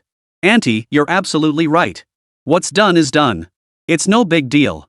Shen Yi responded casually, his face betraying no emotion. This scene puzzled Shinmeichi, who sensed something was off. Though she'd been busy abroad these past years, she was well aware of the lengths her nephew had gone to for love for Su Qinghuan. It could be said that the deeper the love, the harder it was to extricate oneself. Yet Shen Yi was acting like this now. Xiao Yi, there's nothing you can't tell me. If you can't let go, you can't let go. Wounds need time to heal, don't force yourself. She wasn't worried that Shen Yi couldn't move on, for now she feared he would bury all his emotions deep inside. Hearing this, a warm wave washed over Shen Yi. He smiled and said, that's not the case. If I truly couldn't let go, I wouldn't have called off the engagement on the wedding day. Su Qinghuan is already in the past for me. I won't waste my time on someone who doesn't deserve it. Right now, I just want to carve out my own career. Shinmeichi was momentarily stunned by his words, lost in thought for a long while. Finally, a smile touched the corners of her lips. It seems Xiao Yi has truly grown up a real man now. She had practically watched Shen Yi grow up. She had witnessed every step of his maturity and steadiness. Rest assured, Mr. Shen. Young Master Shen is telling the absolute truth. I even heard that the Su family showed up later with bags of gifts to apologize, only to be thrown out by young Master Shen. It was truly satisfying. Xin Fei sat beside Shen Yi, leaning in as close as possible, radiating an air of intimacy. Shinmeichi clearly hadn't heard these details. Her beautiful eyes flashed with surprise as she exclaimed, really? What else could it be? Were we supposed to invite them to dinner? Shen Yi shrugged. While it was a trivial matter, Xin Fei seemed to know far too many gossipy details. Still, he had to admit Xin Fei made him feel much better than Su Qinghuan ever did. Ha ha. Well said. Shinmeichi finally relaxed completely. That brat had made her worry for nothing. Still, it was fine as long as Shen Yi was okay. And who might this be? After finishing her conversation with Shen Yi, Shinmeichi turned her gaze toward Xin Fei. If she remembered correctly, Xin Fei had been here earlier, but she'd been so caught up in catching up with Shen Yi that she'd completely ignored her. Xin Fei hadn't seemed bothered by it, simply standing to the side. Only now did Shinmeichi realize she hadn't formally introduced herself to Xin Fei. Shen Yi promptly stepped in, this is Xin Fei, the youngest president of the Qin family. Xin Fei showed no sign of nervousness. She promptly stood up, positioned herself respectfully before Shinmeichi, and introduced herself in a composed manner. Finally, she extended her hand, Miss Shen, it's a pleasure to meet you. To hold such a key position in the Qin family at such a young age, impressive. Truly, the new generation is pushing the old aside. Shinmeichi extended her hand in return, and the two women were formally acquainted. Throughout the conversation, Xin Fei never once mentioned the regional cooperation matter with Wansheng Group. Instead, she chatted casually about trivial matters. You flatter me, Ms. Shen. I've just been fortunate my elders took a liking to me and gave me a chance. It's hardly a case of the new generation surpassing the old. You are a veteran in this industry, Ms. Shen. You will always be a role model for us younger generations. As they chatted, Shinmeichi grew increasingly pleased. She hadn't expected this young woman to be so articulate and poised quite to her liking. Compared to Su Qinghuan, who was shouting downstairs, she was leagues ahead. It seemed the gap between people could indeed be quite significant. Alright, back to business. I'm here regarding the regional partnership plan for Wansheng Group. Due to Xiao Yi's situation, the Su family is no longer under consideration. We need to reassess potential partners. Shinmeichi steered the conversation back on track, then turned her gaze to Shen Yi and asked, Xiao Yi, do you have any suitable candidates to recommend? First, having spent years abroad, her grasp of local circumstances couldn't match Shen Yi's. Second, since Shen Yi had brought her here, he likely had someone in mind. Chapter 13, Any hidden talents? Me? Shen Yi snapped back to attention, glancing at Xin Fei out of the corner of his eye. Then how about the Qin family? They seem pretty good, don't they? In business, the Qins have steadily surpassed the Sus. Their foundation is more solid, and their prospects look promising. Though Xin Fei maintained her composure outwardly, she felt a flicker of unease inside. These words also pleased Shinmeichi to some extent. Though they hadn't interacted much, Xin Fei had made a favorable impression on her. At Shen Yi's suggestion, Shinmeichi and Xin Fei discussed further details for a while before finally reaching an agreement. Now that the major matters are settled, let's raise our glasses. Shinmeichi raised her glass first, followed by the others, their glasses clinking together in crisp harmony. After a pleasant meal, the three left the restaurant. Unexpectedly, as they reached the doorway, a figure suddenly darted out, blocking Xin Fei's path. Startled, Xin Fei instinctively took a step back. Recognizing the person, she couldn't help but snap, "What the hell are you doing? Are you crazy?" Liu Ziming immediately flashed an apologetic smile and hurriedly explained, "Miss Qin, I'm so sorry. I was too abrupt and startled you. Well, I can't go up to the top floor either. I'll just have to wait for you at the entrance." What choice did he have? Su Qinghuan had left, and he couldn't stay in the restaurant any longer. He'd been waiting outside all this time, and finally, she emerged. "What are you doing?" Xin Fei's brows knotted into a tight knot. With the partnership with Wansheng Group just secured, she was in a good mood and didn't want to get into a long argument with Liu Ziming. "Miss Qin, I'm here primarily to discuss a partnership with your family. I want to become your Qin family's co-branded live streamer. I filmed a promotional video today to drive traffic, and my live stream viewership is bound to rise. If we partner up, I can promote your Qin family products during my streams. The results will be fantastic. If you're hesitant, we can start with a trial contract.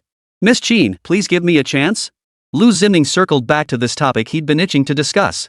Partnering with the Qins would undoubtedly elevate his career to new heights. Besides, Su Qinghuan was currently overwhelmed with her own problems and had no time to spare for him.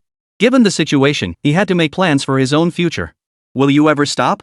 If you have time to come here and hassle me, why not just go find Su Qinghuan? One last warning, the Qin family has no use for a clown like you. We don't care about your so-called abilities. If you're truly at a loss, go home and endure it. Life passes quickly enough. If you dare bother me again, don't blame me for being rude." Xin Fei's scathing mockery cut deep. Earlier, this guy had been jumping around and singing like a complete embarrassment. Thankfully, she didn't know him personally, otherwise, she'd have been mortified beyond belief.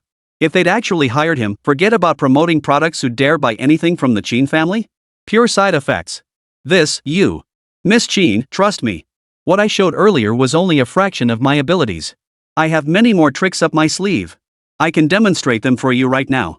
Though mocked, Liu Ziming remained undeterred, rushing to showcase his signature skills to impress Xin Fei. "Enough! Get out of my sight!" Xin Fei turned her head and barked the order. Liu Ziming's movements froze instantly, his entire body drained of all strength. He never imagined Xin Fei could be so unreasonable, refusing to even give someone as talented as him a chance to prove himself. Wasn't this a loss for the Qin family? His peripheral vision caught sight of Shen Yi again, and the pent-up anger in his heart finally boiled over. "Shen Yi. What are you staring at? What do you have that I don't, you good for nothing? Besides your family background, what makes you better than me? Miss Qin won't agree. You must be pulling strings behind the scenes. You must be spreading rumors about me. You're just jealous of me. Not only are you a failure in marriage, but you're a failure in life, character, and integrity. You're no match for me, and you can't stand seeing me succeed." Liu Ziming unleashed all his pent-up anger on Shen Yi. Logically speaking, Xin Fei couldn't possibly reject him like this. After all, he was talented and decent looking. Someone must have stabbed him in the back. And that someone was undoubtedly Shen Yi. In that moment, he wanted to devour Shen Yi alive. "Me? Do you really think I'd stoop to scheming against an ant? If I wanted to blacklist you, all I'd need to do is open my mouth. If I wanted you dead, a flick of my finger would suffice. Why would I need to scheme behind your back?" Shen Yi paused here, a faint smile curling his lips. He walked shoulder to shoulder with Liu Ziming in the opposite direction, adding, "Do you even deserve it?"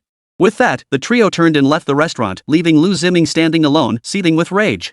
The Su residence. Su Qinghuan lay in her room, clutching her pillow tightly as her mind raced. Her mind was filled with Shen Yi. The thought of how he had transformed from that clingy, useless guy into the mature, steady young master of a wealthy family now filled her with regret. How could one person change so drastically? Shen Yi had clearly been a good-for-nothing, a pathetic sycophant who achieved nothing. How could he be like a completely different person now? Why wasn't he like this before? Why does the Shen family wield such immense power? He's the Shen family's young master and Shen Meiqi's nephew. If only you had been more mature, more steady back then, how could we have ended up like this? Slowly, regret filled Su Qinghuan's heart, her voice thickening with emotion. But she had no idea that so-called lapdogs didn't truly exist in this world. It was simply the deep affection had been poured onto someone unworthy, rendering that affection utterly worthless. Those wrapped in affection only grow more arrogant and self-satisfied. Especially when that love came from Shen Yi. If only we could start over. Su Qinghuan tried to steady her emotions, but memories of the wedding day kept flooding back. Had she really gone too far? But if that were the case, why hadn't Shen Yi spoken up? Why resort to such extreme measures instead? If he had spoken up, she would have changed. Ding ding. The ringing of the phone interrupted Su Qinghuan's thoughts. She glanced at the caller ID and answered, "Hello? Qinghuan, I'm absolutely furious today. That Shen Yi is nothing but scum. He deliberately sabotaged me behind my back, making sure Xin Fei wouldn't accept my offer. How can such a despicable person exist in this world? Always doing these despicable things. Oh, and that Xin Fei isn't any better. Does she really think the Qin family's wealth makes them special? If one door closes, another opens. These capitalists have no kindness in their hearts. Chapter 14, In the Name of Love. The moment the call connected, Liu Ziming launched into a tirade about what had transpired. The more he talked, the more agitated he became, the more he felt he couldn't swallow his pride. What's so great about the Qins? I'm Liu Ziming, a living, breathing man with real talent. Not partnering with me is their loss. I was blind to see them as discerning judges, thinking they could recognize my talent. Turns out they're just a bunch of blind fools. Liu Ziming opened his floodgates, pouring out a torrent of words. Whether it was Shen Yi or Qin Fei, they were all subjected to his criticism, branded as blind fools without exception. Listening to this, Su Qinghuan couldn't help but smile bitterly. Had she ruined her own wedding because of people like this?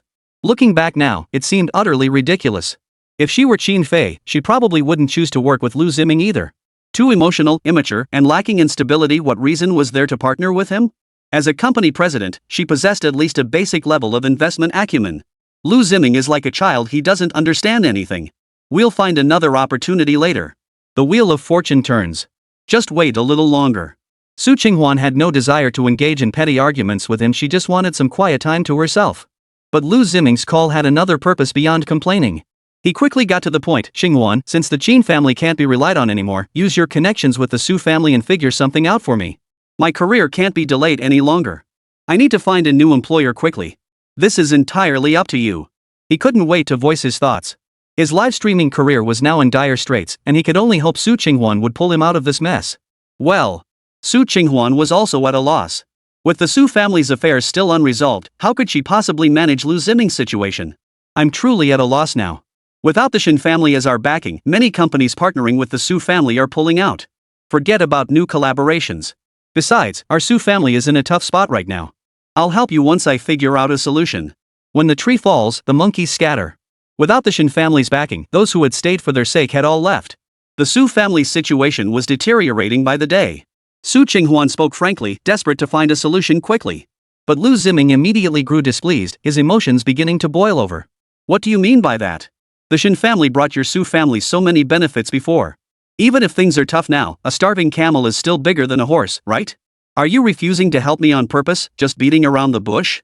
Besides, it was you who insisted on that ridiculous cup-sharing ritual at the wedding. If not for that, would we be in this mess? I don't care about your excuses, you must find a way to fix this for me. Like hell, Liu Ziming would agree. He really thinks he's some kind of darling? Even if the Su family had no influence left, wouldn't helping him be a piece of cake? Su Qinghuan felt utterly wronged. Who could have predicted that incident would become the spark, igniting the chain of events leading to this outcome? Who would have thought that spineless, meek bootlicker would turn the tables and become the master? Looking back now, it all seemed utterly pointless. Su Qinghuan felt a pang of regret, but the damage was done. She thought that even without Shen Yi, Liu Ziming would be a better choice. Little did she know everything would turn out so unexpectedly. Now, no matter how much pain she felt, she had to swallow it all. Liu Ziming didn't understand her predicament, and his self-blame only made it harder for Su Qinghuan to bear. Tears welled in her eyes, yet she clenched her jaw, refusing to show any sign of weakness. Liu Ziming paused for a long moment, seemingly realizing he'd overstepped. Finally, he sighed and said, Qinghuan, I didn't mean to say it like that. I was just too anxious. The previous incident caused a huge uproar, and my career suffered greatly as a result.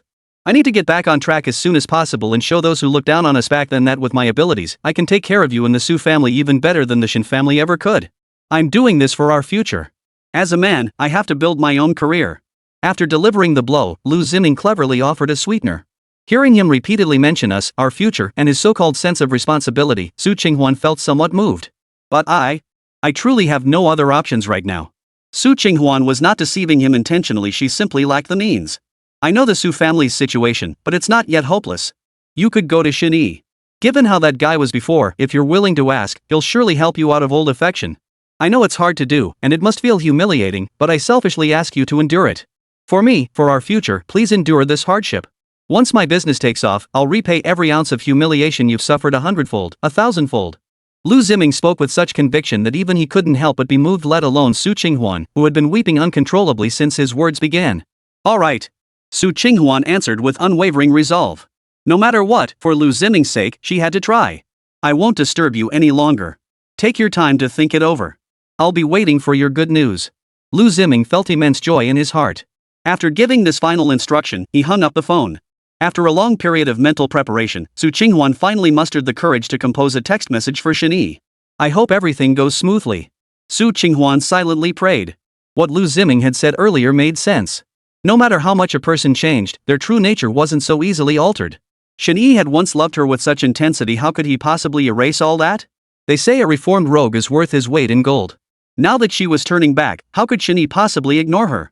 She mulled over these thoughts, but as the hour passed without a reply to her message, she grew increasingly restless.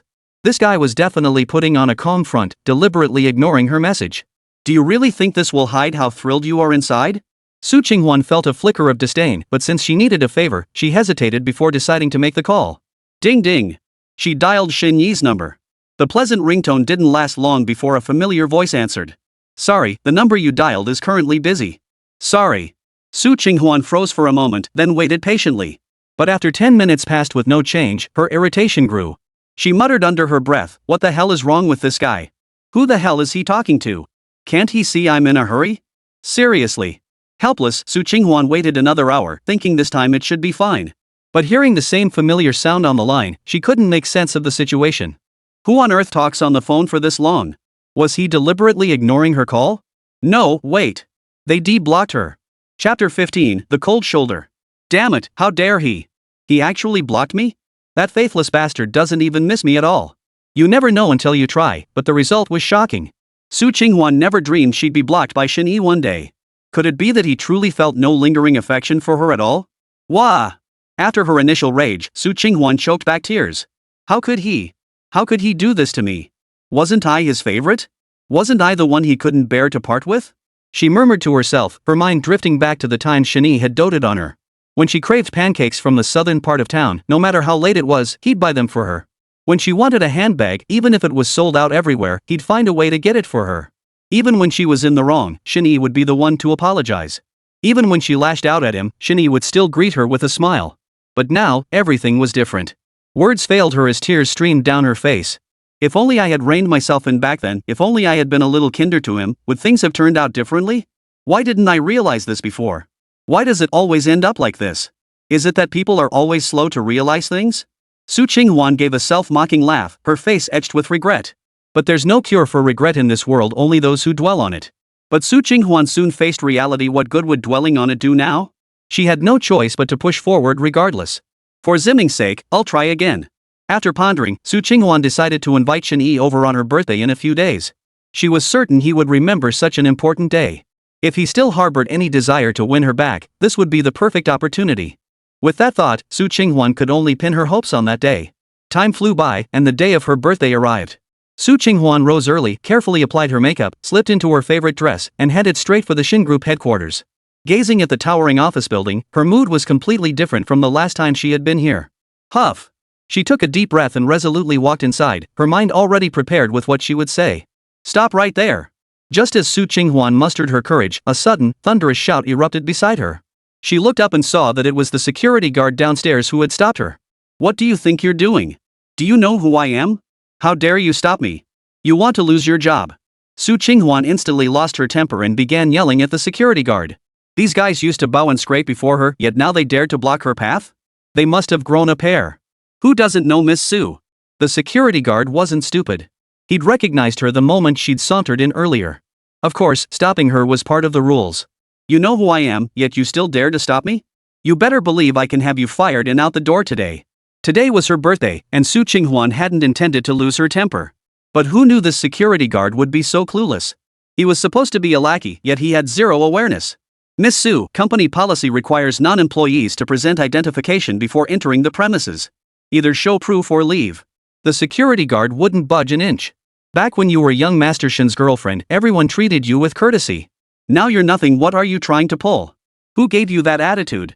Seeing the security guard's brazen attitude, Su Qinghuan's anger flared even more. This nobody she'd once ignored now had the nerve to lord over her, demanding proof? Proof my ass. You're a perfect lapdog material, crawling at my feet before, now snarling at me. Who gave you the guts? Even if our Su family has fallen on hard times, we can still handle a lowly security guard with ease. If you know what's good for you, get the hell out of my way right now. Su Qinghuan's temper flared again. Shen Yi giving her the cold shoulder was one thing, but what gave some lowly security guard the nerve? Just as their argument reached a fever pitch, another figure darted out from the company building. Miss Su, please stop this. The company has explicit rules prohibiting unauthorized personnel from entering. You either need an appointment or valid identification. If we let you in, we'll all face penalties. The front desk receptionist had rushed out and explained everything in a few words. Su Qinghuan's eyes widened in utter disbelief. She pointed at herself and exclaimed, "Me? An unauthorized person? I think you're all blind. I don't care what nonsense you spout, I'm getting inside today, no matter what." Su Qinghuan couldn't stomach the blatant double standard, especially since she needed to find Shen Yi for her birthday. She steeled herself and charged forward. But the security guards weren't pushovers. 3 or 5 burly men immediately pinned her down. Su Qinghuan screamed and yelled, throwing a full-blown tantrum. "Let me go! You stinking security guards! Today, every last one of you is finished. I'll make sure of it. Ah! Let go!" Her shouts drew the attention of several passers-by. But just then, she sensed something was off. The guards in front of her seemed to have let go, and she slipped free with surprising ease. Sure enough, lousy security guards are just that lousy. They finally got scared when they heard my threats. Just as Su Qinghuan was feeling triumphant, she suddenly noticed all the security guards who had been blocking her earlier standing at attention with solemn expressions, smiling in one direction. "Miss Qin has arrived. Please come in.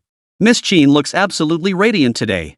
The flurry of compliments reached her ears, and though Su Qinghuan was still a bit confused, a familiar figure burst into her line of sight. Qin Fei. Qin Fei spotted Su Qinghuan at that very moment and froze in surprise. What a small world. She eyed Su Qinghuan with interest, snorting derisively. "Su Qinghuan, what are you doing here? Working out with the security guards at the entrance? Why aren't you going inside?" She asked the obvious, clearly seeing that Su Qinghuan had been stopped. Su Qinghuan was already annoyed enough at being stopped by the guards, and now Qin Fei was jumping in to stir the pot. What the hell kind of exercise was this? What's it to you? Go do whatever you want. I'm not talking to you. Su Qinghuan just wanted to avoid trouble, but how could Qin possibly pass up this chance? She smiled and said with interest, "I was just heading to see Mr. Shen. You're here for the same reason, right? Why don't I take you inside? I know the security here, just a quick word and we'll be fine. But if I help you, how will you thank me?" Chapter 16, Internet Celebrity Couple? Qin Fei stood there smiling, arms crossed, waiting quietly for Su Qinghuan's answer. "You're dreaming. There's no way I'd ever ask you for help. Qin Fei, don't you dare gloat in front of me. Who do you think you are? Back when I first came here, you weren't even on the map. You think you found a sugar daddy? All you're after is the trash I discarded. You treat it like treasure, how laughable. You'll spend your whole life scavenging my leftovers." Su Qinghuan unleashed her fury at Qin Fei, never imagining she'd be mocked by her in this very place one day. After all, Shen Yi had been her devoted admirer back then. Even though Qin Fei had latched onto the Shen family now, that fact remained unchanged. Trash she wouldn't touch? Qin Fei was throwing herself at him? The very thought was laughable. Is that so? No wonder young Master Shen called off the engagement with you. You spit on young Master Shen with one breath, then shamelessly show up at his company the next. Su Qinghuan, you've really made me look at you in a whole new light. Since you're here, you must want something from young Master Shen. If you're so proud, figure it out yourself. What are you doing here? Qin Fei, who had instantly seen through Su Qinghuan's intentions, spoke calmly. Her tone was neutral, yet the words carried a sharp edge. Su Qinghuan felt a wave of embarrassment wash over her. She stammered, Who said I came to ask Shen Yi for help? I was just passing by. Is that not okay? The road is wide open for everyone to walk their own path. Mind your own business." As if her intentions had been exposed by Qin Fei, Su Qinghuan appeared unnaturally tense all over. And she grew increasingly annoyed with this woman. Security guards and front desk staff alike exchanged glances, then instinctively shrank back. They dared not get involved in the battle between the ex-girlfriend and the current girlfriend. Losing their jobs would be the least of their worries if they made a misstep. Better to sit back and watch the tigers fight. Since you're not here to see Mr. Shen, why don't you just leave? Everyone's busy here, what's the point? Let me give you some friendly advice, the security here aren't pushovers. If you cause trouble, they'll toss you right out. With the internet so widespread these days, you might just become the next viral sensation. Then you and your little boyfriend could become a couple duo. Sounds pretty good to me. Qin Fei's lips curled into an ambiguous smile. Meanwhile, Su Qinghuan's mind drifted back to Liu Ziming's cringeworthy singing performance at the restaurant earlier, leaving her utterly mortified. Her face flushed a deep crimson, her lips parting several times, yet not a single word escaped her. Su Qinghuan, have fun with that. I'm heading inside first. If you really can't get in, just let me know. I'd be happy to help. With that, Qin Fei raised her hand, waved her fingers lightly, and walked away with a smile on her face. She knew full well Su Qinghuan wouldn't ask for her help, she'd said it just to provoke her. Miss Qin, take your time. The security guard and front desk staff smiled as they escorted Qin Fei inside, then turned their gaze back to Su Qinghuan standing alone. Though they didn't know Su Qinghuan's true intentions, after this incident, she wouldn't be coming back no matter what. Just as she'd anticipated, Su Qinghuan was furious. Seeing the security guards standing ready, she stormed out in a rage. She certainly didn't want to be thrown out by these guys and have it spread to every corner of the city. What a pack of sycophantic dogs. You'll be lowly scum for the rest of your lives. Before leaving, she turned back to hurl insults at the security guards and front desk staff. Shen Group, top floor CEO's office. A tall figure stood before the floor-to-ceiling windows, a glass of red wine in hand. His gaze was deep as he surveyed the entire city below. The current macroeconomic climate has made the business environment unstable, with opportunities fleeting. Even our Shen Group faces immense challenges and opportunities. However, Shen Yi paused. After all, he had lived this life twice. He could leverage the experience from his previous life to anticipate crises and even seize opportunities before they arose. Now that the messy business with Su Qinghuan was settled, it was time to focus on his own ventures. Xiao Yuyan, prepare some working capital in advance. I've decided to acquire several companies. Shen Yi called softly, and soon a woman hurried in from outside. As Shen Yi's personal secretary and professional manager, Yang Nanxin typically handled all his assignments without question. Yet this time, she hesitated. Young Master Shen, isn't this a bit too risky? The group's operations already require substantial funding. If we divert more resources, it could put pressure on the entire organization. Yang Nanxin voiced her concern. Even though the broader environment was unfavorable, everyone faced similar challenges. Pushing forward recklessly might only hasten their downfall. When the market's weak, we must seize the initiative. Sitting idle means waiting for death. Proceed. Shen Yi remained unmoved, downing the last half glass of red wine in his hand. Seeing this, Yang Nanxin nodded in agreement, though puzzled. Rest assured, Mr. Shen. I'll handle it immediately. She stepped out of the president's office, but froze the moment she opened the door. She quickly called out, "Good morning, Miss Qin." Is Mr. Shen here? Qin Fei nodded before asking. He's here. Please go in. I have other matters to attend to. Excuse me for now. Hearing the voices outside, Shen Yi set down his wine glass and stood up, turning to look toward the doorway. Then he saw Qin Fei walk in, flashing him a sweet smile as she did so. How come you have time to visit me today? Have you wrapped up the cooperation matters with Wansheng Group? Shen Yi was somewhat surprised. Given the numerous details involved, this should have been Qin Fei's busiest time. It's mostly wrapped up. I came today to invite you to dinner. What do you say? Will you grace me with your presence? Qin Fei had already stepped in front of Shen Yi, her breath fragrant. Is this a thank you dinner? Of course not. Today is my birthday, so I wanted to invite you to celebrate with me. Hearing this, Shen Yi paused in surprise. Today was Qin Fei's birthday? If he remembered correctly, wasn't today also Su Qinghuan's birthday? What a coincidence! But speaking of this, Shen Yi recalled some rather amusing memories. After their wedding in his previous life, Su Qinghuan's first birthday arrived soon after. He had spent ages meticulously preparing, hoping to surprise her. But Su Qinghuan stood him up, claiming she was too busy with work. In reality, she chartered a private jet and spent an entire week cavorting abroad with Liu Ziming. Shen Yi had been heartbroken for a long time over it, but looking back now, it seemed utterly ridiculous. But now that he had a second chance at life, Su Qinghuan and Liu Ziming just you wait.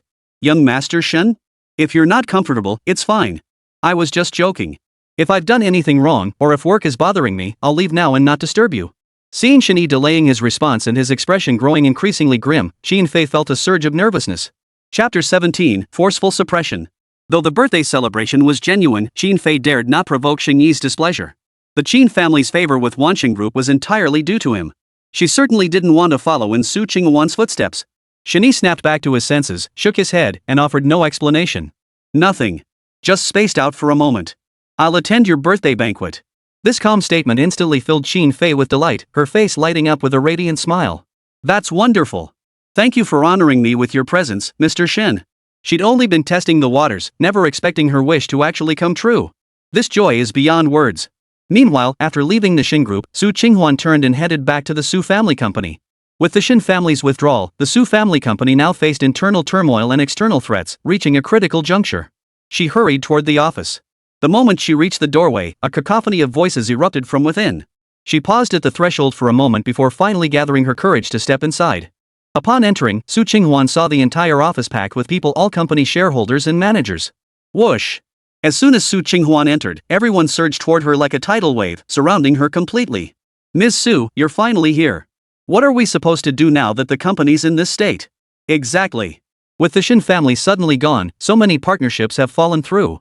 The company's operations are in serious trouble now. Mr. Su, whatever it takes, we must find new partners immediately. Otherwise, this ship is going down. Su Qinghuan. Are you even capable? If you can't handle this, step down immediately. We put you in this position because we believed you could make us money, not cause trouble for us shareholders.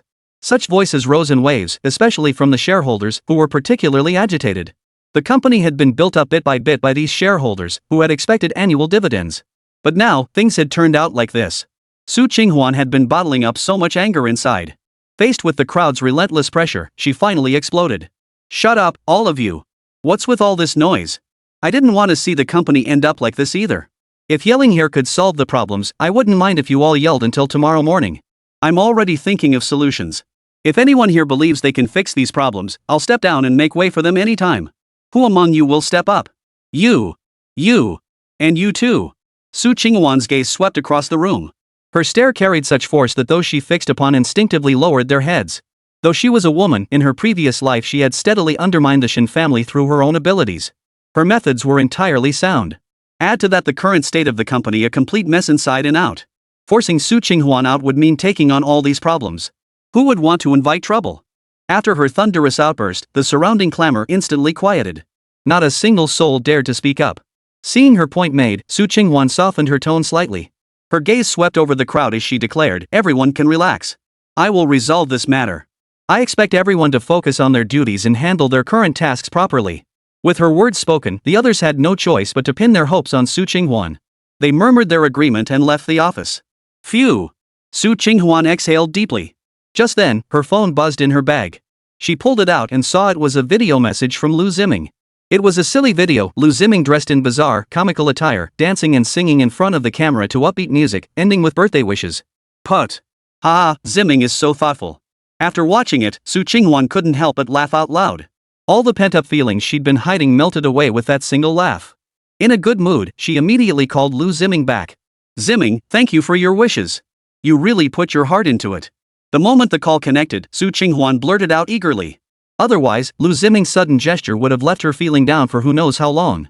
Liu Ziming's cheerful voice came through the line, "It's nothing. Just small things within my power. As long as it makes you happy, I'm more than willing to do it. By the way, Qinghuan, you should be free now, right? I need to see you immediately." Hearing this, coupled with his impatient tone, Su Qinghuan's heart leapt with excitement. The difference between people really was staggering. Shen Yi, that ingrate, had shut her out cold, and she'd even been humiliated by Qin Fei. But Liu Ziming couldn't wait to see her clearly, he cared deeply. Not only had he sent her a heartwarming video, but he was also planning a birthday celebration for her. The difference between them was stark. "I might need a little more time. There's something at the office I need to handle. I'll come see you as soon as I'm done. Wait for me, it won't be long." Su Qinghuan replied happily, already imagining the sweetness to come. Though Shen Yi was cold and indifferent, treating her as if she didn't exist, she wasn't some girl ignored by everyone. Liu Ziming held her in the highest regard, he was her white moonlight. She really had chosen a great man. What? Wait longer? No way. Get over here right now. I've got a big shot waiting for me. I don't have time to wait around for you. Don't mess up my plans. The moment he heard Su Qinghuan wanted him to wait, he couldn't stand it. Liu Ziming immediately urged impatiently. In that instant, Su Qinghuan froze, stunned for a long while. All her hopes and fantasies felt like they'd just vanished into thin air. She'd thought Liu Ziming was rushing because he was planning her birthday celebration, but it turned out she'd been overthinking it. Her gift was nothing more than that one video. She thought Liu Ziming was a million times better than Shen Yi, but in the end, they were both the same. Hello? Hello? Can you hear me? Why did you suddenly go silent? What's wrong with you? Seeing Su Qinghuan hadn't responded for a long time, Liu Ziming grew puzzled. Yet even so, there was still no sound on the other end of the line. If it weren't for the call still being active, he'd have thought she'd vanished. What on earth was this woman up to now? After racking his brains with no solution, Liu Ziming had no choice but to try a different approach. Sigh. After a long sigh, he spoke. Qinghuan, it's not that I don't want to celebrate your birthday. I genuinely have more important matters to attend to. Why can't you understand? I know your company's facing problems, so I went through hell and high water to arrange a meeting with a big shot. I wanted to use this chance to help you out of your current mess. How can you not understand? Why are you giving me the silent treatment? I can't even handle my own affairs, everything's a mess. I can't eat or sleep properly, and I'm still worrying about you. Who am I working myself to the bone for? Chapter 18, Whose Birthday? Liu Ziming's voice grew increasingly heated as resentment filled his words. Su Qinghuan, who had been silent, suddenly jolted awake. She hurriedly apologized. Ziming, I'm sorry. I misunderstood you. I'm so sorry. I've just been overly sensitive lately. So many things have gone wrong and I couldn't control my emotions. She felt deeply guilty, realizing how petty she'd been. Clearly, Liu Ziming had been looking out for her, yet she'd been fixated only on the birthday matter. How utterly ungrateful of her. Damn this business. If it hadn't been for this guy messing with my head, how could this have happened? Alright. I won't hold it against you. Just don't pull that temper tantrum again. If I get cold-hearted, who's going to be so devoted to you in the future? Liu Ziming continued, his words dripping with manipulative undertones. But Su Qinghuan was so touched she couldn't possibly notice any of that. She was the one being petty to begin with. It was only natural Liu Ziming got angry. So what if he scolded her a little? It was perfectly reasonable. Ziming, please don't be angry anymore. I know I was wrong. I'll never act like that again. I knew you were the only one in this world who truly cared about me. Once the Su family gets through this crisis, I won't forget you. Her lingering irritation vanished instantly, replaced by overwhelming joy. Su Qinghuan was practically dancing with joy. Shen Yi might have the backing of the Shen family, but at the end of the day, he was nothing but a faithless man. Liu Ziming, though lacking Shen Yi's family background and status, was willing to pour his heart and soul into her. This was what love truly meant. Alright, hurry up and get ready. Don't delay the important matters. Oh, and one more thing. Make sure to dress sexy, preferably something that shows off your figure to the max, don't forget that. Liu Ziming repeated his instructions before hanging up. Dress sexy? Su Qinghuan muttered to herself, still a bit confused about what was going on. But since everything Liu Ziming did was for her own good, she didn't dwell on it. She abandoned her work matters and headed straight home. She washed off her original makeup and carefully applied a more alluring look. She carefully selected her outfit, ultimately choosing her signature battle attire as semi-transparent ensemble featuring a deep V neckline. The sheer fabric revealed the delicate pattern of her lingerie upon closer inspection. Beyond the key areas, the rest exudes a subtle, veiled allure any normal man catching a glimpse would likely feel a surge of lust rising in his gut. Ziming should be pleased with this outfit, right? Su Qinghuan fiddled with it in front of the mirror, growing more pleased with each glance. Especially the deep V neckline at the chest, where her ample curves mirrored each other, radiating pure allure. Satisfied, she slung her bag over her shoulder and headed out. To show respect to the big shot, she planned to buy a meeting gift after all, a little social grace never hurt. A good mood made things easier. Arriving at the gift shop, constrained by the Su family's current circumstances, Su Qinghuan could only select a present that was somewhat decent. But as she browsed, a familiar figure suddenly caught her eye. Shen Yi? Was this guy actually here picking out gifts too? Su Qinghuan glanced over, watching him meticulously select expensive gifts. Her emotions grew complicated. These were things that should have been hers. Yet now Shen Yi was selecting them for someone unknown. Who could it be? It had only been a few days since they called off the wedding. Could he really have found someone new so quickly? The more Su Qinghuan thought about it, the more resentful she felt. Unable to contain herself, she walked over and stood beside Shen Yi, asking, Shen Yi, who are you picking gifts for? Her voice fell, but Shen Yi remained unmoved, comparing the two gifts in his hands, momentarily undecided. Hey, I'm talking to you. Could you show some manners? Su Qinghuan pressed again. Shen Yi's expression finally softened slightly, but unfortunately, it wasn't directed at Su Qinghuan. Instead, he made his choice, took one of the gifts to the register, and left without acknowledging her at all. Damn it! What's with the attitude? Like I'm still clinging to you? I've already found someone better. Ziming is so much better than you. He knows how to show me warmth and care, and he's genuinely sincere. Su Qinghuan stomped her foot in frustration. The more she thought about it, the angrier she became. She had to find out exactly who that guy was buying gifts for. She strode over to the counter and demanded of the shopkeeper, who was that guy buying gifts for? Well, the shopkeeper paused to think before solving the puzzle, probably for his girlfriend. Look at those items over there, they're mostly gifts for women, and quite pricey ones at that. Hearing this, Su Qinghuan's defenses crumbled instantly. That damn Shen Yi already had a new flame so soon? Faithless bastard. That fickle dog of a man. Su Qinghuan cursed Shen Yi in her mind, never imagining he'd move so fast, finding a new girlfriend in just a few days, showing her not a shred of lingering affection. Bastard. That son of a. Heartless and ungrateful. Looks like my decision was spot on. Thank goodness I chose a better man. Ziming is sincere with me, always putting my needs first. He's so much better than that jerk. I used to think I'd made some mistakes, but now I see he's no better. We're even. Su Qinghuan's words practically hissed through clenched teeth as she vowed to stay with Liu Ziming and make a name for themselves together. As for Shen Yi? A faithless bastard, a cold-blooded animal. He wasn't worth a single wasted expression. With that thought, she paid the bill and hailed a cab, heading straight for their meeting spot.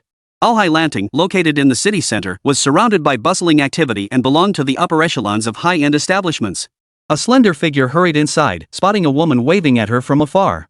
Without pausing, she asked, "Xiao, did you manage to reserve a private room for me? This absolutely can't go wrong, it's crucial." The woman named Xiao was the manager of Ocean View Mansion and a classmate of Qin Fei. "Don't worry, I'd never let you down. The most luxurious one at the end of the corridor is ready for you. And I've already arranged for the decorations you requested." Xiao smiled, and Qin Fei nodded before walking over to take a look. The private room's decorations were already in place, all that remained was the hallway decor. "Oh, that flower color is off, change it immediately. Also, move the dining table inside the private room slightly to improve the view." Qin Fei inspected every nook and cranny, finding fault everywhere, and that ornament is in the wrong spot, move it over there. "Forget it, I'll just do it myself." After much deliberation, she decided to handle everything personally. Xiao watched Qin Fei's behavior, utterly puzzled. Something's off. Whose birthday was this anyway? Chapter 19, Meeting the Big Shot. Isn't today Qin Fei's birthday? She understood booking a private room, but now it was meticulous down to the smallest detail. This was clearly the standard for hosting an important guest. She'd known Qin Fei for years. They'd booked private rooms here before, but usually handled all the details themselves. This was the first time Qin Fei had personally taken charge of every last thing. "Fei, what's gotten into you today? You're not swamped with work today, so why suddenly turn into a model worker?" Xiao leaned in, her curiosity piqued. After all, this was the Qin family's eldest daughter, why would she need to lift a finger for such things? It was clearly just a matter of giving a few instructions. How important could this guest be to warrant such effort? Model worker? "Today's my birthday, so I invited someone really important over. I want to make a good impression." Qin Fei gave a mysterious smile, deliberately leaving her guests guessing. So mysterious. I'm getting more and more curious." Xiao grew more intrigued, momentarily unsure whose birthday it actually was. But since Qin Fei wasn't revealing anything, Xiao didn't press further. "Xiao, keep an eye on things for me. I'm heading to the restroom to touch up my makeup." Seeing that it was almost time, Qin Fei hurried off to touch up her makeup. She had to present her most perfect self to Shen Yi. But as she passed one of the private rooms, she paused briefly. The door was slightly ajar, and curiosity drew her to peek inside. Two people were chatting and laughing in the private room. One was Liu Ziming, but the other was unfamiliar to her, a bald man with a potbelly, pockmarked face, and what seemed like wrinkles. "What's going on here?" Qin Fei watched for 2 seconds before feeling uneasy. The fat man inside had bared a mouthful of yellow teeth, grinning in a way that was downright disgusting. Not only that, but his hands were clutching at the air, his eyes gleaming with an unnerving light. It was revolting no matter how you looked at it. She couldn't tell what these two were scheming, but it certainly put her off. But it wasn't her business anyway, why dwell on it? Her immediate priority was to touch up her makeup. About 10 minutes later, Su Qinghuan arrived at Lanting. Seeing the meticulous decorations lining the entire corridor, her heart warmed. "Ziming, you've really outdone yourself. I'm so glad." Su Qinghuan murmured to herself, surprised that Liu Ziming had gone to such great lengths for her. Even though he claimed to be meeting with a big shot, he still found time to arrange all this. He truly loved her so much all her earlier displeasure vanished instantly. She scanned the room but didn't spot Liu Ziming anywhere, so she had no choice but to call him. Inside the private room, Liu Ziming was speaking with vivid enthusiasm. "Brother Ding, I promise she's top-notch. Whether it's her looks or her figure, she's absolutely perfect. That tiny waist, those impressive curves, well, you'll see for yourself. I swear, she's top tier anywhere you take her. You won't be disappointed." "In a bit." Ding ding. The ringing of a phone interrupted Liu Ziming's flow. Brother Ding, who had been listening with rapt attention, suddenly lost his enthusiasm, a hint of displeasure flitting across his face. "Sorry, Brother Ding, she's here. She probably doesn't know where the private room is. I'll go meet her. Please wait a moment." After confirming the caller, Liu Ziming apologized briefly before heading out to greet Su Qinghuan. Hearing that the main guest had arrived, Brother Ding's expression softened slightly, and a hint of anticipation flickered in his eyes. "Qinghuan, this way." Stepping out of the private room, Liu Ziming waved towards Su Qinghuan.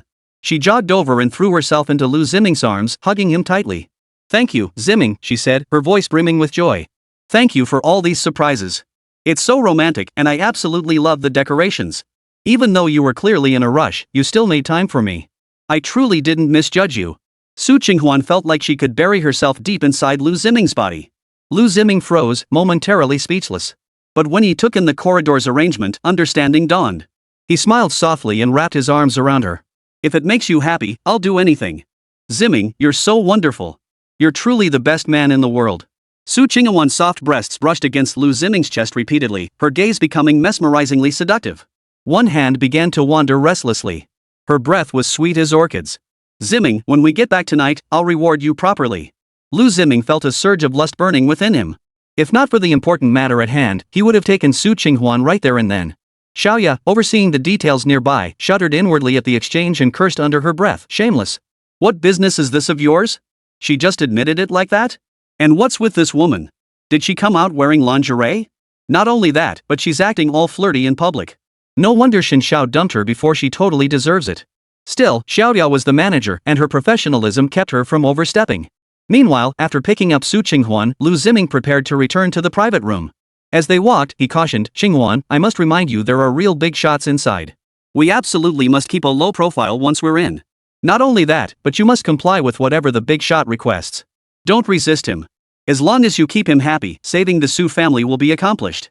Even if something unpleasant happens, just endure it and move on. Everything must be considered for the greater good. Su Qinghuan nodded vigorously in agreement.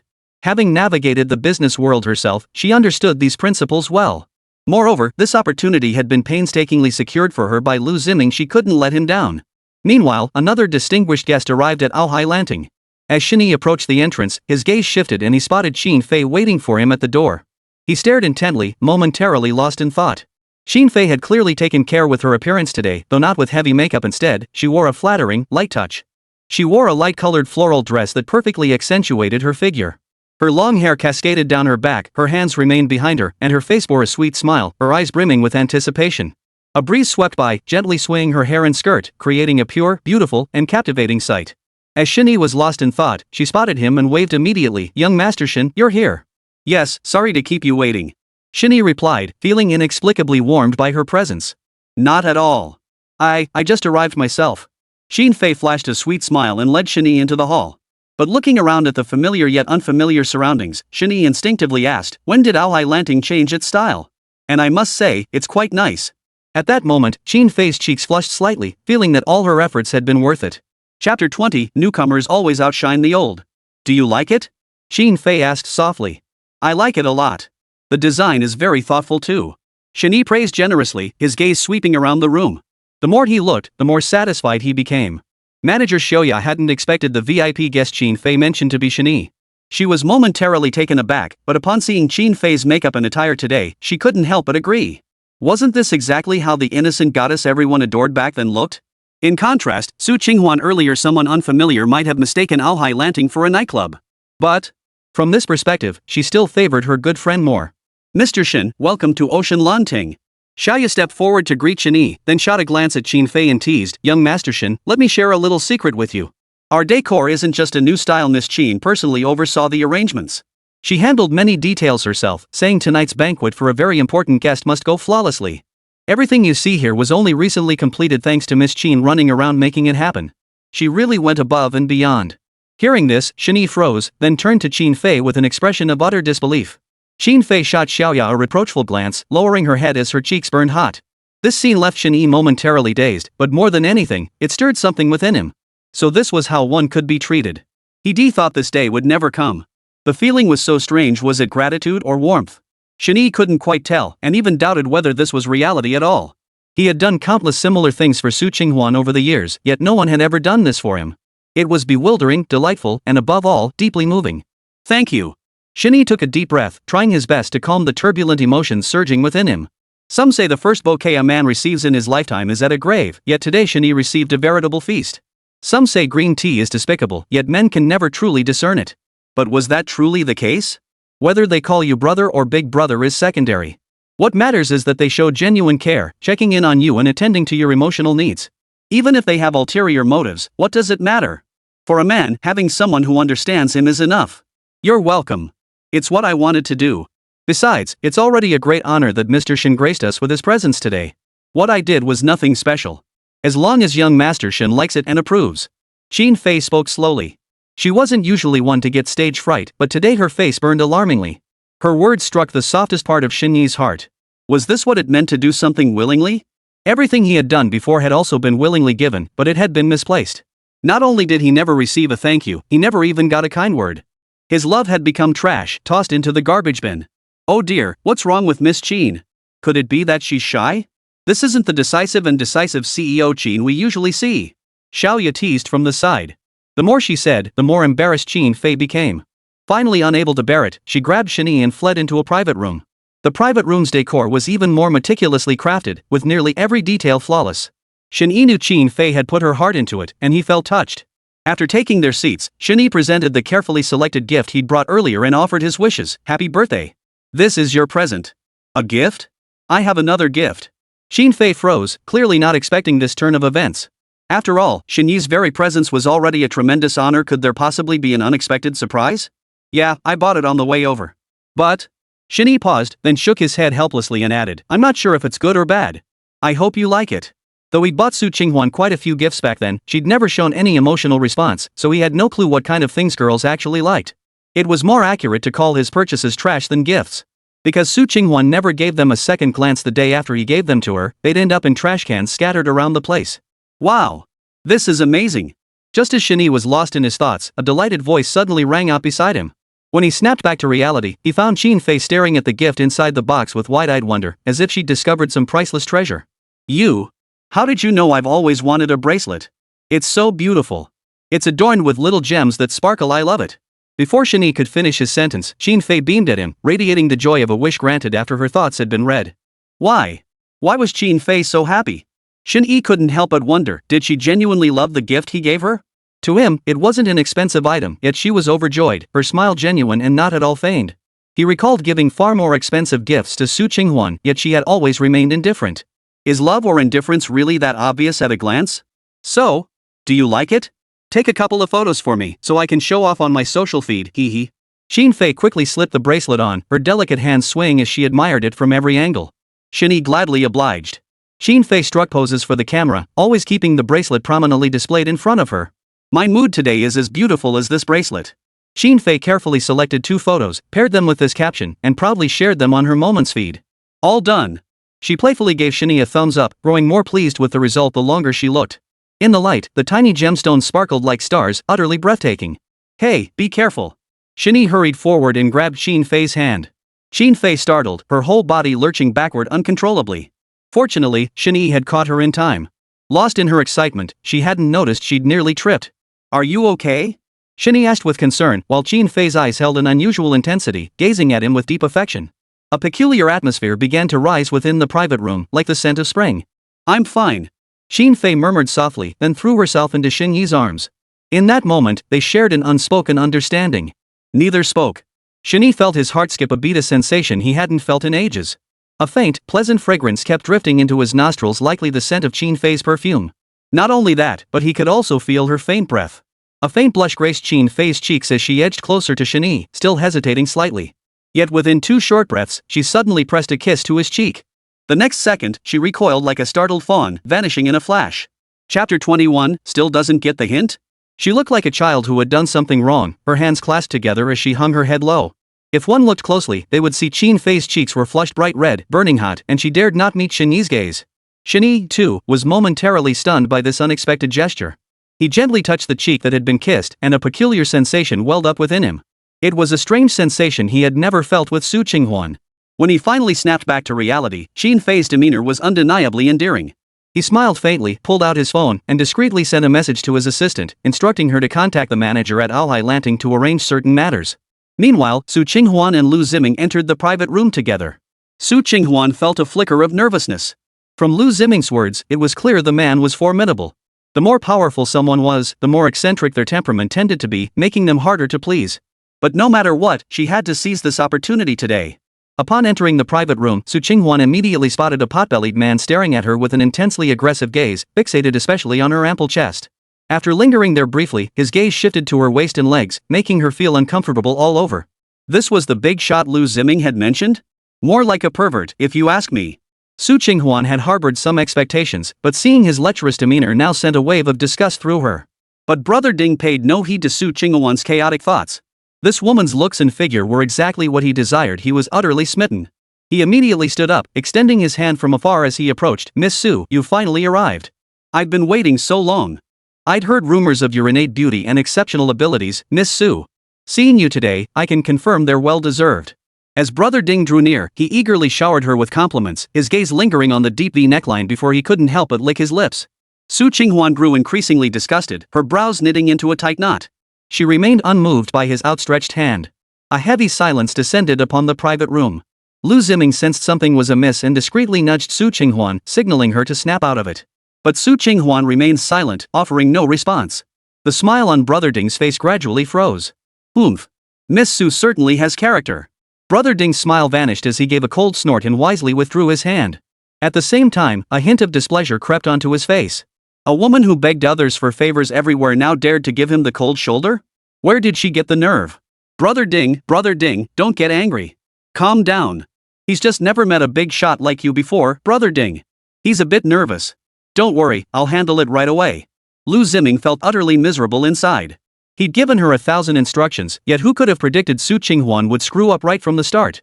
With no other choice, he apologized while pulling Su Qinghuan aside. Qinghuan, what's going on? Didn't we agree on everything before we walked in?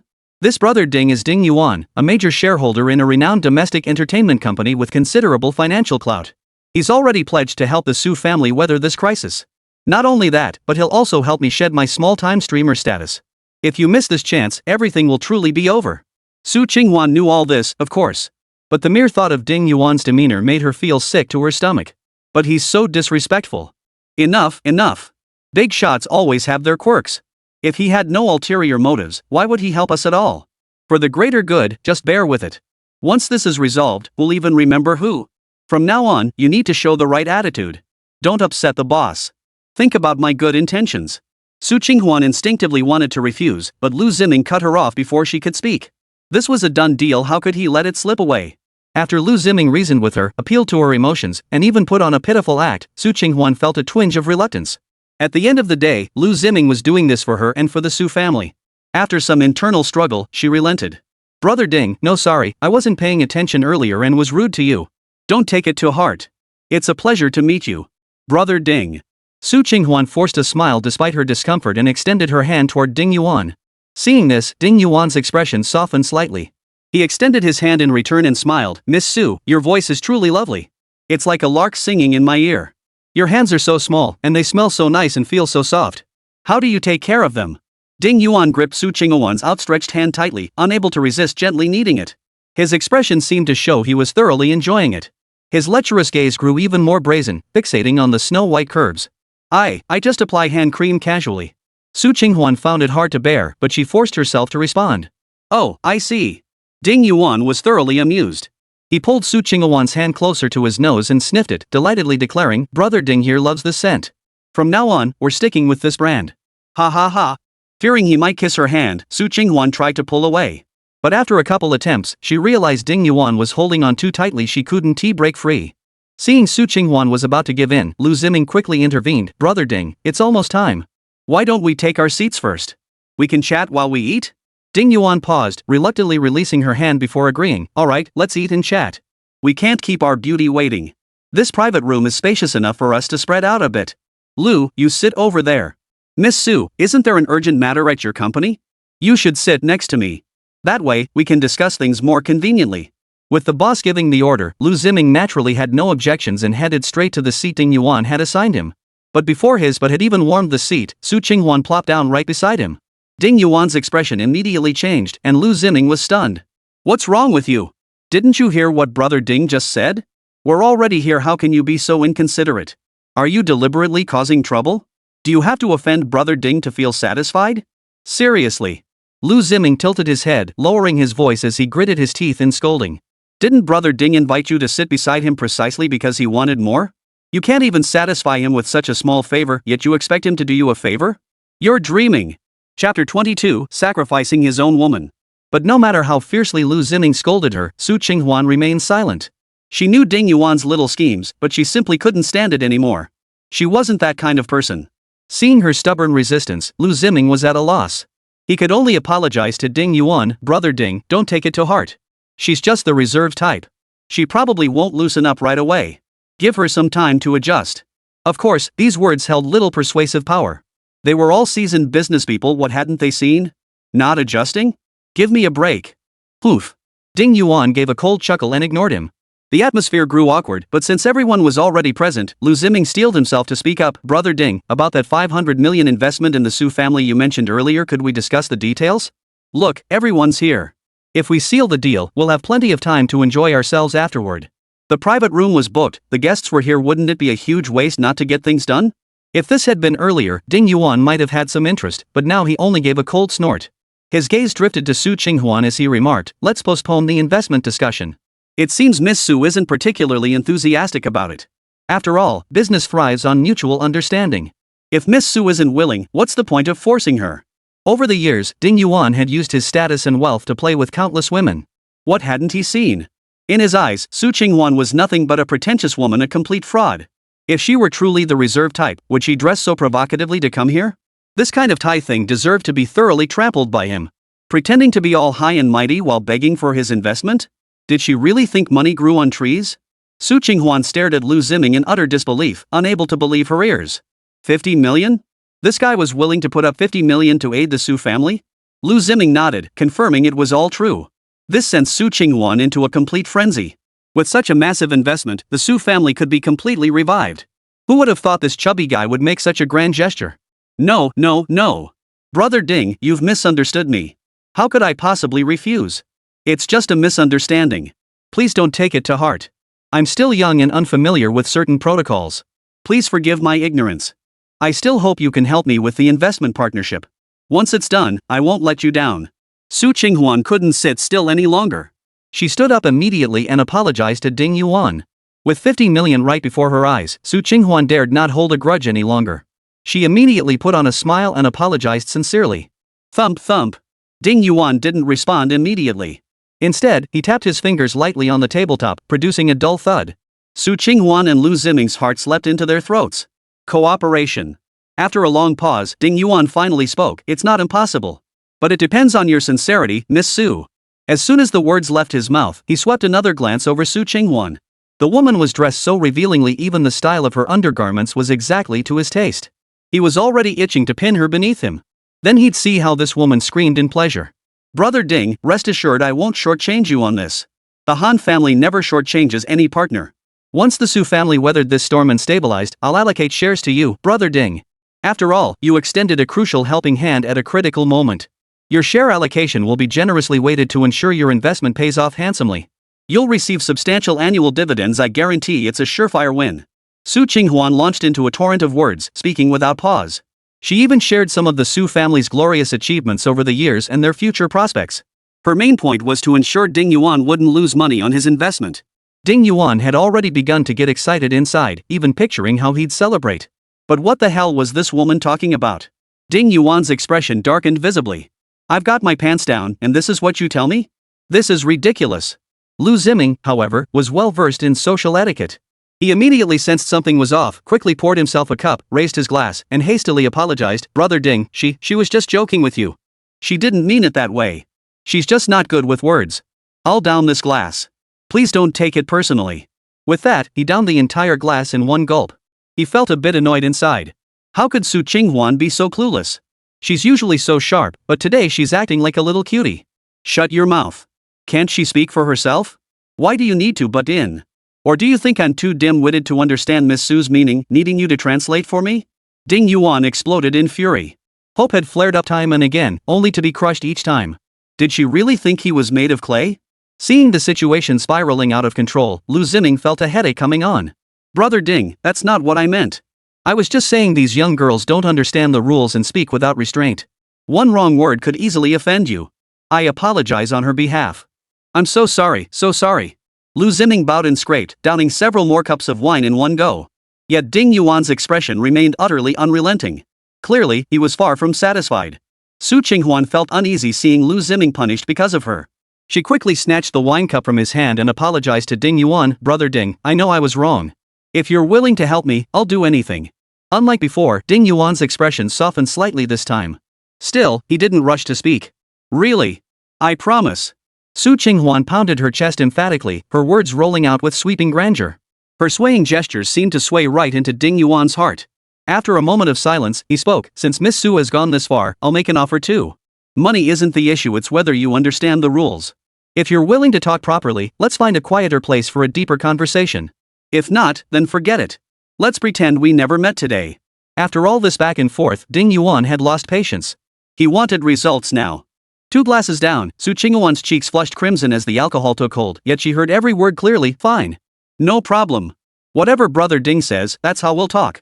Wherever he wants, that's where we'll talk. As long as it resolves matters for the Su family, anything is acceptable. She agreed boldly.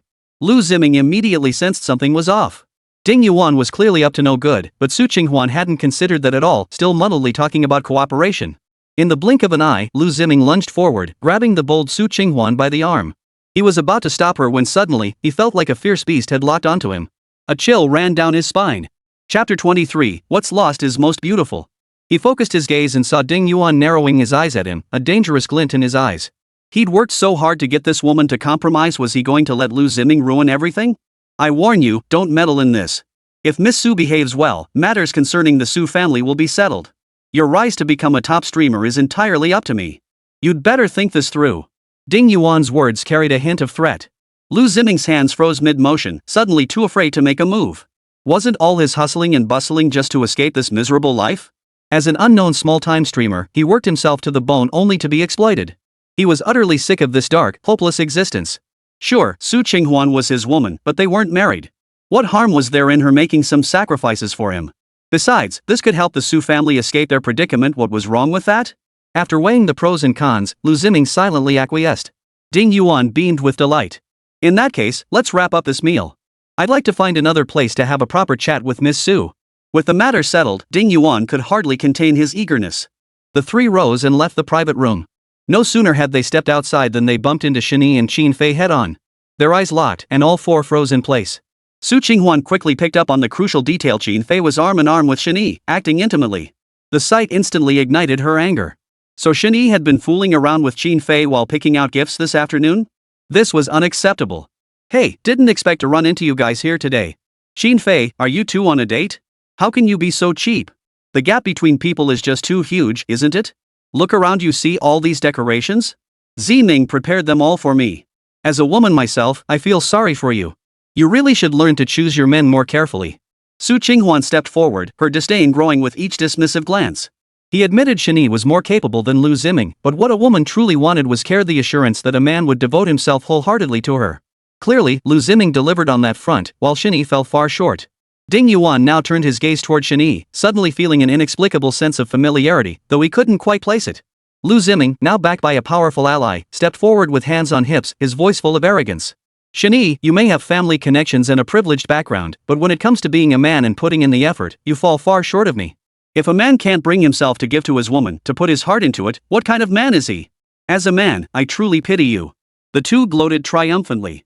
With Ding Yuan backing them up, what could little Shen Yi possibly do? Today was their moment to finally rise above. You too. Qin Fei was about to retort when Shen Yi pulled her away. What point was there in wasting words on these clowns? Shen Yi? Upon hearing that name, Ding Yuan finally recalled seeing him at a company banquet years ago. The company's boss had mentioned Shen Yi before, perhaps a capable young talent who was highly valued within the company. For a moment, Ding Yuan felt the urge to befriend him. Shen Yi. I believe we've met before. He spoke softly, wanting to give the other man a chance. After all, as a senior colleague, he was someone the younger generation could look up to. But Shen Yi paid him no mind. What kind of person could someone who hung out with Su Qinghuan and Liu Ziming possibly be? He had no desire to waste his time. More important matters demanded his attention. His attempt to strike up a conversation fell flat, leaving an awkward silence hanging in the air. Ahem. Ding Yuan cleared his throat twice, not making a big deal of it. After all, he was the senior partner, and major shareholders had their pride. There was no need to let such a minor matter get under his skin. Shen Yi and Qin Fei arrived at the entrance of Ocean Lanting. Manager Xiao Yuyan approached them with a smile. Happy birthday, Miss Qin. There's also a fireworks display arranged by young Master Shen for you later. You can look forward to it. Though they were classmates, this was still work hours, and every word and action required careful consideration. Hearing this, Qin Fei paused in surprise, glancing at Shen Yi with delight. Shen Yi nodded with a smile. It's your birthday, you deserve a little surprise. Watching the affectionate exchange between them and thinking of the upcoming fireworks display, Su Qinghuan suddenly snapped back to reality. She stared in astonishment at the decorations surrounding Aohai Lanting, finally realizing this wasn't prepared for her at all. Liu Ziming was completely out of the loop. She had been so touched earlier, even bragging about it to Qin Fei, convinced she'd won the day. Little did she know she was the one playing the fool. Today wasn't just her birthday, it was Qin Fei's birthday too. Everything here was arranged for Qin Fei. She was the star of the show. And she was nothing but a self-important clown. She couldn't take it anymore.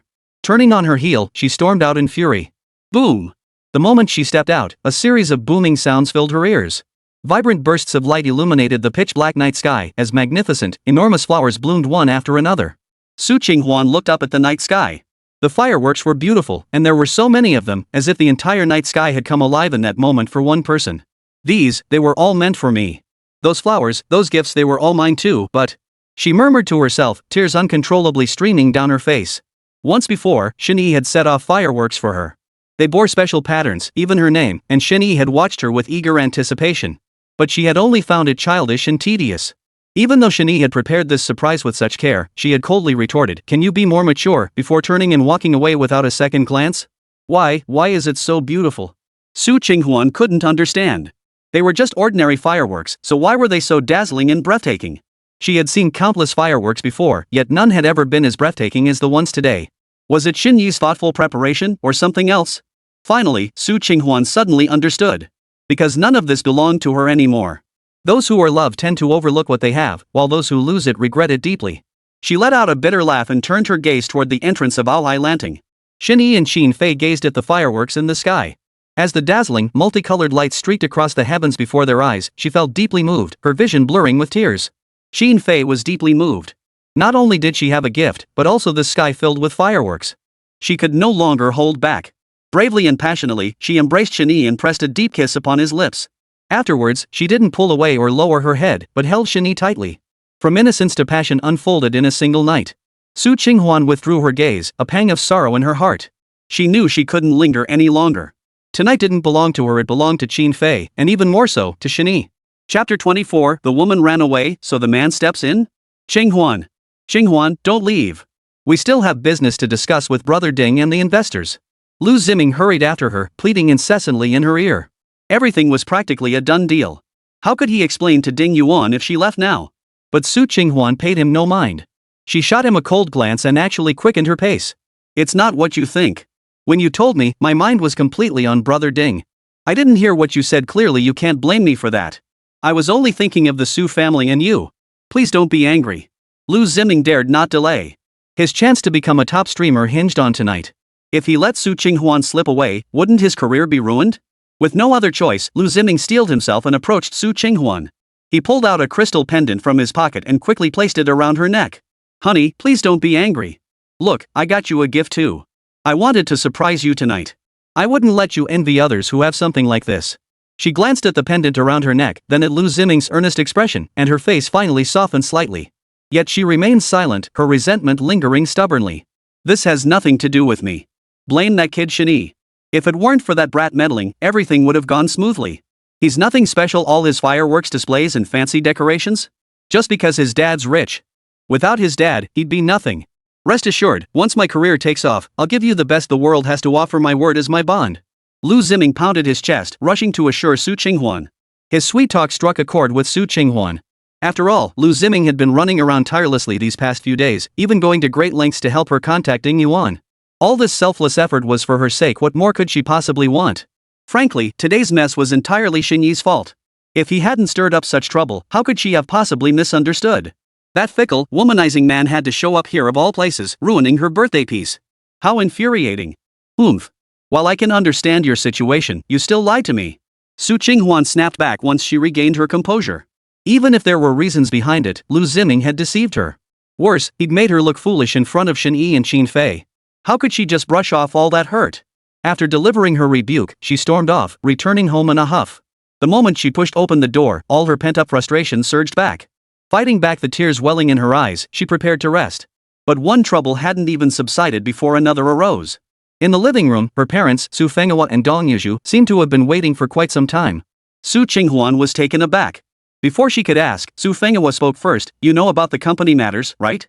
The shareholders and managers are all in an uproar. How long do you plan to put off dealing with this? Our Su family has come a long way to get where we are today. This family legacy must not be ruined by you. As the words fell, Su Qinghuan felt even more bitter inside. Her life was already full of disappointments, and now she had to clean up this mess upon returning. When would she ever get a moment to breathe? Qinghuan, the Su family never had to come to this. But you were so impulsive. Everything was going smoothly, why did you have to cause this scene at the wedding? Now not only are we suffering, but the company is being dragged into this mess too. If this keeps up, we won't even be able to afford our retirement. Ah! Such foolishness. Utterly foolish. Dong Yuzhu couldn't help but shake her head and sigh. The Su and Shen families had been joining forces, a perfect match for mutual support. Instead, this is what happened. If this wasn't resolved soon, everyone would be ruined. Seeing the urgency and regret on her parents' faces, Su Qinghuan clenched her jaw. Reluctantly, she said, I've already found a solution. This will be resolved soon. Don't worry. With that, Su Qinghuan, unable to bear staying any longer, turned and went back to her room. Su Fenghuan and Dong Yuzhu exchanged a glance, finally letting out a sigh of relief. Whatever the solution, anything that could lift the Su family out of this predicament was welcome. Back in her room, Su Qinghuan's thoughts drifted back to tonight's events. She had intended to discuss the partnership with Ding Yuan tonight, but Shen Yi's interference forced her to leave early. Could the big shot be upset? Unease gnawed at Su Qinghuan. After much deliberation, she took the initiative to message Ding Yuan, hoping to inquire about the investment partnership. But after waiting a long time, there was no response. It was like a stone sinking into the sea. Is it too late? Better to wait until tomorrow. Glancing at the time, Su Qinghuan abandoned the idea of calling. Her thoughts immediately turned to Liu Ziming. She had left him alone in such a lively gathering, and now that her anger had subsided, she felt a pang of guilt. With that thought, Su Qinghuan dialed Liu Ziming's number. The call connected quickly. Ziming, I'm sorry about tonight. I was in a bad mood and snapped at you. No, it's fine, Qinghuan. I don't mind. I can definitely tolerate your little mood swings. Su Qinghuan apologized sincerely, but Liu Ziming's voice on the other end was intermittent, sounding strained. What are you doing? Su Qinghuan couldn't help but ask. She felt something was off. Nothing much. I'm exercising. We can talk about it tomorrow. Get some rest. After saying that, Liu Ziming hung up. Though Su Qinghuan found it odd, she didn't dwell on it. She'd intended to vent a little to Liu Ziming, but he hadn't given her the chance. Since it was already late, she resisted the urge to call him back. Meanwhile, at the hotel, Ding Yuan seemed satisfied, a rare smile spreading across his face. Lying sprawled on the bed, he patted the person beside him on the butt and said, "Go wash up." Liu Ziming nodded and carefully climbed off the bed. Every slight movement felt like his entire body was about to split apart. It took him over half an hour to hobble out of the bathroom. Ding Yuan glanced at him and couldn't help but tease, "Little Liu, looks like you can't keep up either. And I was just warming up. You're already done for? How are you gonna make it through the night?" Liu Ziming felt like crying. Damn it, who was really the one struggling here? If the roles were reversed, who knows who'd be the one wailing like a baby. Chapter 25, The Su family's misfortune compounded. Despite his inner rant, Liu Ziming outwardly agreed, "Brother Ding is amazing. As long as you're happy, I'll definitely last all night." Ding Yuan was quite satisfied with this response. His original target for tonight had been Su Qinghuan, but she'd slipped away. Since that was the case, someone had to step in. Having been in the industry for years, Ding Yuan was a ruthless man. Perhaps from having played with too many women, this big shot was now truly not picky. All right. Your skills may be lacking, but your attitude is commendable. Come over. Ding Yuan had no choice but to make do better than nothing, right? Got it. Liu Ziming felt utterly miserable inside, but he dared not show it on his face. To ease his pain, he had to fantasize about hitching his wagon to Ding Yuan's success, his career soaring to new heights. Wasn't this his version of sleeping on straw and tasting doll? Watching the compliant Liu Ziming, Ding Yuan even hummed a cheerful tune under his breath. After enjoying the fireworks display, Qin Fei returned home. She sent the photos she'd taken earlier to Lan Wufeng and asked, "So, what do you think? Are the photos from today any good?" Lan Wufeng wasn't just anyone, he was Qin Fei's male best friend. "What's so great about them? What's so great about photos of you two together? I still think you looked better before." Lan Wufeng couldn't help but feel a pang of jealousy. Things had taken a turn he hadn't quite anticipated. Not pretty? I think it's pretty nice. Are you jealous? Qin Fei was quite pleased and shot back another retort. Little did she know that this single sentence ignited his anger. He snapped back without mercy, "Qin Fei, don't forget why you approached Shen Yi in the first place. It was purely for business. Don't do anything unnecessary, and you certainly shouldn't develop feelings for him." After hearing this, Qin Fei responded with surprising directness. "Of course I know that. No need to get so worked up, right?" She rarely saw Lan Wufeng lose his temper like this. Thinking about it, he was really jealous. After calming himself slightly, Lan Wufeng continued, "I need to see you now. I'll wait for you at the usual spot. Don't keep me waiting long." As soon as Lan Wufeng finished speaking, he was about to leave, but he quickly received Qin Fei's refusal. Let's reschedule. It's too late now, inconvenient. This back and forth left Lan Wufeng seething with frustration, feeling utterly helpless. Qin Fei, this isn't like you. Your behavior now truly disappoints me. Since you don't care about me at all now, I don't want to say anything more. After saying this, Lan Wufeng fell silent. Qin Fei froze in shock. Why had he suddenly spoken so harshly? Have I really changed? Something feels off. Early the next morning, Su Qinghuan woke up before dawn. But the moment she checked her phone, she bristled. News flashes and short videos were all reporting on last night's fireworks display. Wow, is this some kind of domineering CEO preparing something for his little darling? Of course it is. I heard it was at Aohai Lanting. I'm so jealous. I thought it was some store opening, but this? Talk about romantic. As the comments kept pouring in, Su Qinghuan grew increasingly annoyed. She flung her phone aside, refusing to watch any longer. Mom was right. It wasn't supposed to be like this. Su Qinghuan recalled Dong Yuzhu's words from last night and her heart grew even heavier. These people should be envying her, but now it was all about another woman. Not only that, if Shen Yi were by her side now, she wouldn't be dealing with any of this trouble. She wouldn't have to envy others, nor would she have to listen to Liu Ziming's nonsense. The more she thought about it, the more irritated she became. But where in the world could she find a cure for regret? Otherwise, no matter what, she wouldn't have drunk that ceremonial wine. Bang!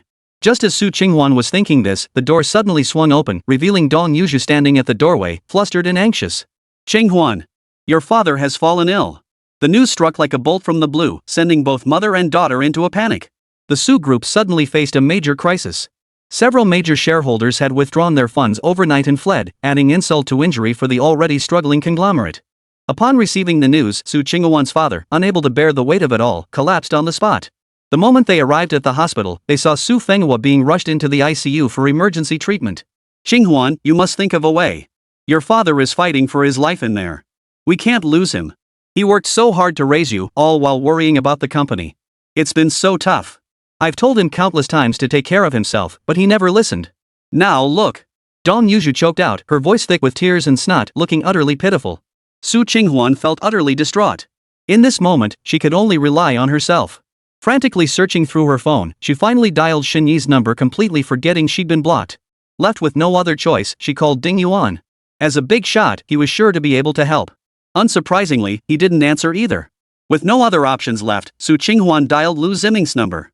Liu Ziming had barely managed to doze off for a moment after tossing and turning several times last night. He felt utterly drained.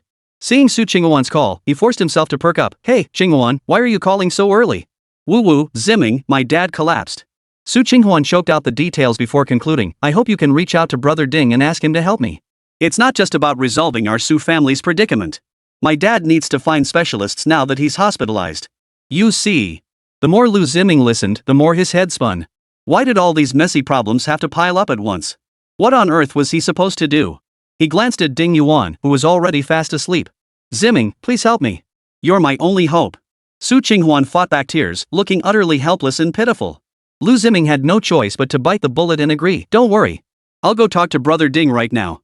I'll contact you as soon as I have news. He hung up immediately, but seeing Ding Yuan lying so close, Liu Ziming suddenly didn't know how to broach the subject. Then he remembered how many times Ding Yuan had gotten off last night. Surely that shouldn't be a problem, right? Brother Ding? Brother Ding, wake up. Liu Ziming called out several times. Ding Yuan's eyes were heavy with sleep. He was having a sweet dream, and this jerk actually woke him up? Damn it! You want to die. Can't you see I'm sleeping? What the hell are you doing? Say one more word and see if I don't kill you. Ding Yuan's eyes widened in fury, his gaze sharp as blades, as if he wanted to skin Liu Ziming alive. Chapter 26, The Ungrateful Slut. Liu Ziming jumped in fright, instinctively shrinking back. Brother Ding, it's an emergency. I need your help with something.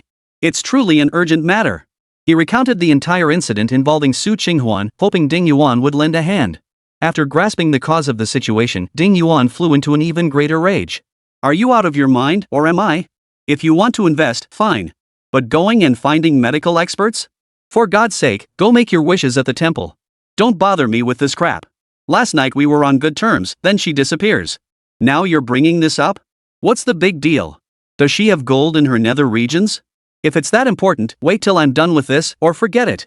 He had money, not a disease. I haven't gotten a single benefit, and now you dare to make demands? This is ridiculous. Brother Ding, it's not like that. Listen to me. Shut the up. Get out. All of you, get out of my sight. No more nonsense. Ding Yuan cut Liu Ziming off forcefully, kicking him off the bed with one swift motion. Landing hard on the floor, Liu Ziming grimaced in pain as that tearing sensation returned. But Liu Ziming dared not linger. He slunk out of the room, head bowed. Fat bastard, what the hell? You really don't recognize me once you pull up your pants, you bastard. One day, I'll trample you underfoot and humiliate you thoroughly. Damn it. Clenching his fist in anger, Liu Ziming clutched his sore buttocks, seething with resentment toward Ding Yuan.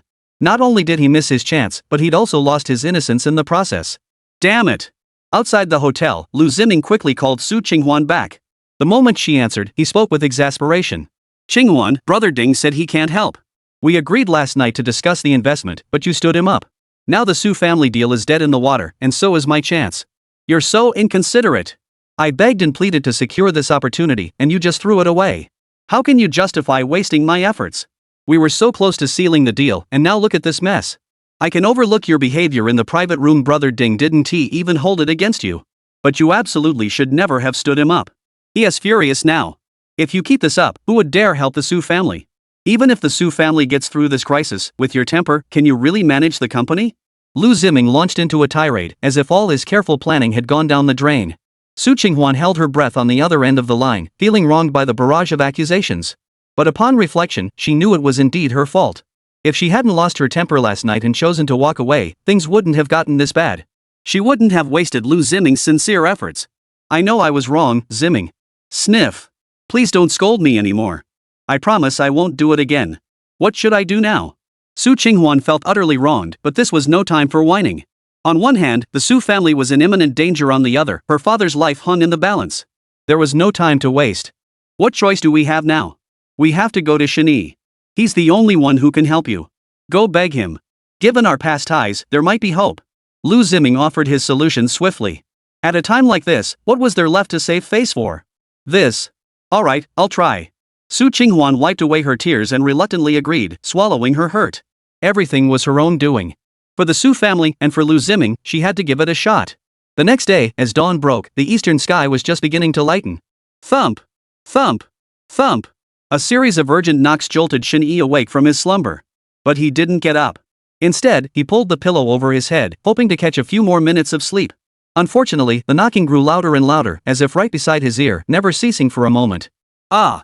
Can't you let a person sleep? Shen Yi scrambled out of bed, unable to resist muttering a complaint. Suppressing his confusion, he opened the door only to freeze in shock the very next second. What are you doing at my place? You're not welcome here. Shen Yi's gaze instantly turned cold. He hadn't expected it to be Su Qinghuan. Shouldn't she be with Liu Ziming at this hour? I need to speak with you urgently. Let's go inside. Su Qinghuan shifted her body to step inside, but Shen Yi was quick as lightning, blocking her path without hesitation. We'll talk right here, he said flatly. I don't have the habit of letting strangers into my home. The words hung in the air, freezing Su Qinghuan in her tracks. She looked at Shen Yi and couldn't help asking, why are you being so cold-hearted? Don't you miss any of what we had back then? Shen Yi couldn't help but let out a cold laugh. Heartless? It was truly surprising to hear that word come from Su Qinghuan's mouth. If anyone deserved the label heartless, who could be more heartless than Su Qinghuan? At the wedding, you drank a cup of wine with another man, not caring at all about your own husband? You always think other men are better, treating your own husband like he's worthless. Did you ever think about this relationship back then? Now you come to my home to talk about love? What kind of feelings could they possibly have to talk about? Seeing Shen Yi remain silent for so long, Su Qinghuan insisted on forcing her way in. This guy wouldn't let her enter. There must be something fishy going on inside. But at the end of the day, she was just a woman. How could she possibly get past Shen Yi? Is there a mistress in there?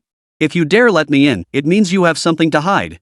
Su Qinghuan tugged fiercely, but to no avail. Shen Yi found it laughable. A mistress? He was single now. Where would a mistress come from? This woman was completely insane. Spit it out already. I don't have time for your nonsense. Besides, shouldn't you be in Liu Ziming's bed right now? Shen Yi couldn't resist the sarcastic remark. She used to treat Liu Ziming like a treasure. Now that they're over, shouldn't she be even more reckless? Yet she had time to come here? How bizarre. What do you mean? What kind of person do you think I am? Su Qinghuan's expression darkened as she demanded an answer. This question actually made Shen Yi pause to think. Then, with a straight face, he declared, You're nothing but a promiscuous woman who doesn't know her place. You have no sense of boundaries, no gratitude, and you don't deserve to be loved. His words were merciless, stabbing Su Qinghuan's ears like needles. Su Qinghuan never dreamed Shen Yi saw her this way. He had adored her above all else before. He had been utterly, hopelessly in love with her. How could he change so drastically in just a few days, as if he were a completely different person? She refused to believe this was real, let alone accept it. Ignoring her dismayed expression, Shen Yi pressed on, "What do you want with me? If you don't want to talk, then get out. Don't disturb my sleep." Su Qinghuan snapped back to reality at his words. Taking a deep breath, she finally gathered her courage to speak. "The Su family's situation isn't looking good. I wanted to ask for your help." "No. I need to borrow 10 billion from you." Chapter 27, let's get back together. 10 billion? This guy really knows how to ask for the moon. While Shen Yi could certainly afford it, why would he give it to Su Qinghuan? Selling everything I've given you over the years wouldn't even cover that much, would it? You'd actually ask me to lend you such a small sum? Shen Yi couldn't help but tease her, while Su Qinghuan lowered her head, her cheeks flushing slightly. Shen Yi had indeed given her quite a lot back then, but those things were long gone. She'd spent it all on Liu Ziming. Those things were all yours. I couldn't bear to sell them. After much deliberation, Su Qinghuan chose to lie. Oof. How could Shen Yi not know the real reason? Only this fool was deceiving himself with such noble-sounding excuses. Shen Yi saw no point in further discussion. "I don't have a billion yuan, nor do I intend to borrow any. You may leave now." With that, Shen Yi turned to leave. Su Qinghuan's questioning voice followed immediately. "Shen Yi, aren't you being too heartless? How long have you even known Qin Fei? You effortlessly spent over 100 million on her birthday gift. After all these years together, does that mean our time together doesn't even compare to her few short days? They say a day as husband and wife creates 100 days of affection. Between her and Shen Yi, it was far more than a day, it was hundreds, even thousands of days. Yet somehow, she couldn't compare to Qin Fei, whom he'd only just met? It was truly pathetic." Shen Yi stopped abruptly, letting out a cold laugh without turning back. "Given our current relationship and everything you've done over the years, I wouldn't lend you money even if I had it. Stop saying unnecessary things." Su Qinghuan clenched her teeth, her fists tightening. Refusing to give up, she pleaded, "I truly know I was wrong. I didn't handle this relationship well, but I chose you back then because I loved you. We've been together this long. Even if I didn't deserve credit, I put in the effort. I truly gave my all for you once. For the sake of our past bond, Shen Yi, please help me one last time. I promise it'll be the final request." She was truly at her wit's end. Beyond Shen Yi, she couldn't think of anyone else. The Su family was on the brink of bankruptcy, her father was barely clinging to life, and every burden weighed on her shoulders. She felt like she couldn't breathe. "I said, no more unnecessary words. You can leave now. Don't bother me." Shen Yi remained completely unmoved, issuing a direct order for her departure. Su Qinghuan bit her pearl-white teeth, a flicker of hesitation crossing her eyes. She understood Shen Yi's resentment and knew that without proof, he would never lend her money. Without hesitation, she slipped off her clothes, standing completely naked before Shen Yi. Her skin, as smooth as jade, seemed delicate enough to break with a touch. Her breasts were perfectly rounded, her flat stomach without an ounce of excess fat. She spoke again. "I know you won't help me easily. I can pay the price. Do with me as you will, as long as the Su family escapes this predicament afterward." Seeking favors naturally required compensation. But with the Su family now in utter disarray, what capital did she have left? Their only asset was Su Qinghuan, her own body. Shen Yi turned to appraise her. In a past life, he might have been overjoyed. But now, looking at this unfaithful body, he only found it laughable. "I could lend a hand if you wish." Shen Yi pondered for a moment, a faint smile playing on his lips. Su Qinghuan, convinced her beauty ploy had succeeded, immediately stepped forward to throw herself into Shen Yi's arms only to be blocked by his raised hand. "I'll give you 10 billion. Use the Su family's assets as collateral." Shen Yi laid his cards on the table, revealing his true intentions. The smile froze on Su Qinghuan's face as she finally understood Shen Yi's scheme. She shook her head in refusal. "No way. That's kicking someone when they're down." The Su family was already in dire straits. If they mortgaged their assets now, they'd only sink deeper into debt if they couldn't repay. Shen Yi raised an eyebrow and countered, "Given your family's current predicament, if you refuse to pledge collateral, there's no point in continuing this discussion. Trying to get something for nothing? What a joke." The Su family was on the brink of bankruptcy. Without collateral, that 10 billion would go down the drain. Moreover, acquiring the Su family's assets was part of Shen Yi's plan. Su Qinghuan had initially been strongly resistant. She'd only wanted Shen Yi to help her unconditionally or to pay with her body as an equivalent exchange. But now, the collateral requirement had caught her somewhat off guard. Regardless of other factors, given the Su family's current state, repaying this debt would take an incredibly long time. Yet seeing Shen Yi's unwavering resolve, she knew refusing would mean the deal was off the table. "Fine. We'll use the assets as collateral." Su Qinghuan took a deep breath and reluctantly agreed. The Su family's Wansheng project, the villa development project. Shen Yi listed several Su family projects without hesitation before finalizing. We'll use these projects as collateral. I'll draft the contract, you just need to sign it when the time comes. Hearing this, Su Qinghuan was slightly taken aback. She stared at Shen Yi in disbelief, unable to fathom why he would choose these projects as collateral. After all, they were the Su family's most loss-making ventures. Forget collateral, they couldn't even offload them to new owners. Yet now Shen Yi was using them as collateral? What was going on? Could it be he still loved her? Otherwise, why would he choose these? He should have picked projects or assets with better prospects under the Su family's umbrella. People really are sentimental creatures. After all these years of love between us and Shen Yi, how could it just crumble like that? He still cherishes me deep down. There's still hope for us. Xin Fei is merely a substitute, nothing more than a temporary diversion. Alright, I'll take your word on this. There's one more thing, though. Su Qinghuan hesitated, gathering her thoughts for a long moment before speaking. Could you help Liu Ziming get the endorsement deal with Xin Fei's company? After speaking, she felt uncertain, even wondering if making these requests now was too much. After all, he had only reluctantly agreed to help the Su family in the first place. Sure, no problem. Just as she began to regret bringing it up, Shen Yi readily agreed. Su Qinghuan was stunned. She'd almost given up hope, but the outcome was unexpected. She hadn't even imagined it could be this simple. Could Liu Ziming have been telling the truth all along? Had this guy always been tough on the outside but soft on the inside? Yes, it must be. Otherwise, none of what happened today could be explained. The thought struck Su Qinghuan, and she decided to go all in. Summoning her courage, she declared, Shen Yi, I know I still have a place in your heart, and I feel the same way. Let's stop this. Let's get back together. Chapter 28, Unbreakable Bonds? After speaking, Su Qinghuan fixed Shen Yi with an intense gaze. Her heart yearned for her wish to come true. We're done talking. You can leave now. If you persist, don't blame me for being impolite. But Shen Yi merely gave her a dismissive glance, unwilling to waste another word on Su Qinghuan. He turned and shut the door behind him, ready to catch up on some sleep. Though Su Qinghuan hadn't gotten her way, she'd at least achieved her purpose for coming today. She dressed and left in high spirits. Once she was far enough away, she couldn't wait to call Liu Ziming. Ziming, Shen Yi really agreed to help our Su family. Not only that, but he agreed to help you secure the endorsement deal with Xin Fei's company. Everything's looking up. The moment the call connected, Su Qinghuan eagerly shared the good news. If she'd known this would happen, why bother wasting time arguing with Ding Yuan? What a waste of effort. He agreed that easily? That can't be right. Liu Ziming couldn't believe his ears. By all logic, that kid Shen Yi should be seething with hatred toward him. Helping Su Qinghuan might be understandable, but helping him? What the hell? Was he really that magnanimous? Yeah, I find it strange too, but he just agreed. Helping the Su family was because I used some assets as collateral, but they were all severely loss-making projects. When I mentioned your situation, he agreed immediately, no strings attached. Su Qinghuan shared her experience, still puzzled. If he liked her, why wouldn't he agree when she finally begged for reconciliation?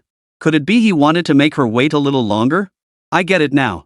You must have done something to betray me. Otherwise, he wouldn't have agreed so readily. Liu Ziming couldn't help but suspect.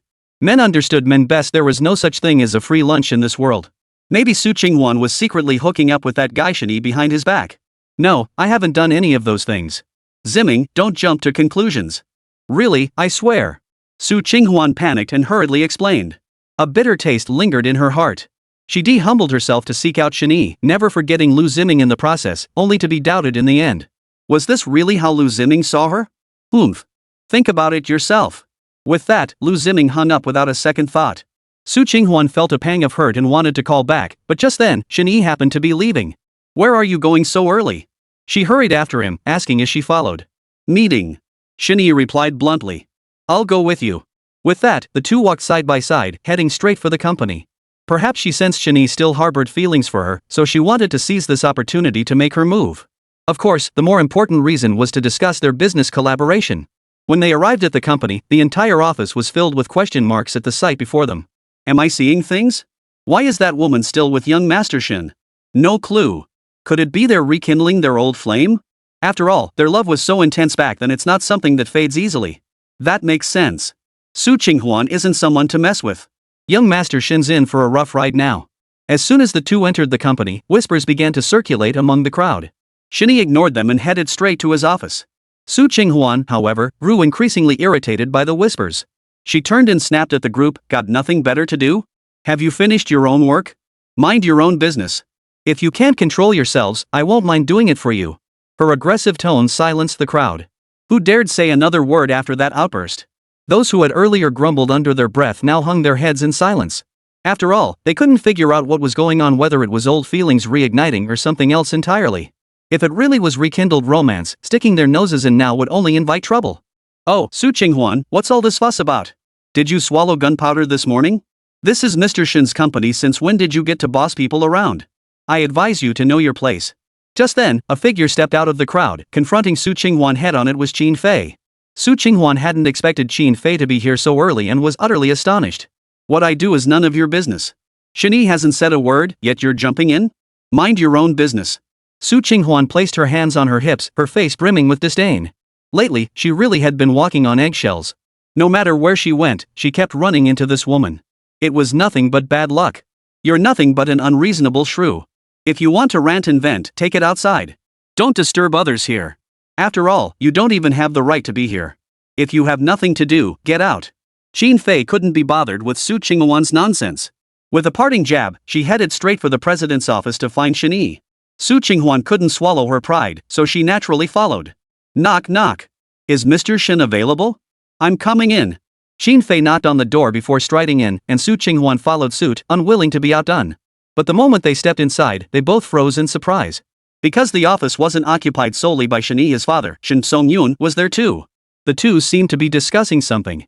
Upon seeing the others enter, their gazes turned toward them simultaneously. Hello, Father Shen. Did I interrupt your discussion? Qin Fei paused slightly before offering an apology. Shen Songyun merely gave a slight nod before shifting his gaze directly to Su Qinghuan. He demanded, "What are you doing here? You're not welcome here." The mere sight of Su Qinghuan set him off. If not for this woman, none of the previous troubles would have occurred. Facing Shen Songyun's sudden fury, Su Qinghuan felt a flicker of timidity, yet she steeled herself to speak. I came to discuss a partnership with Shen Yi. Business? Shen Songyun froze. What kind of cooperation? How come I've never heard about this collaboration? Shen Yi. Explain to me what the hell is going on. What about the assurances you gave me earlier? Shen Songyun immediately fixed her gaze on Shen Yi again, her disappointment palpable. The current situation was nothing like what Shen Yi had promised. Instead, it seemed like old flames were reigniting. Seeing his father's furious outburst, Shen Yi remained unruffled. He turned to his secretary and said, Xiao Yuyan, take Su Qinghuan somewhere to discuss the collaboration. Miss Qin, please excuse yourself for a moment. I need to discuss something with my father. Qin Fei and Su Qinghuan departed one after the other, leaving only the Shen father and son in the office.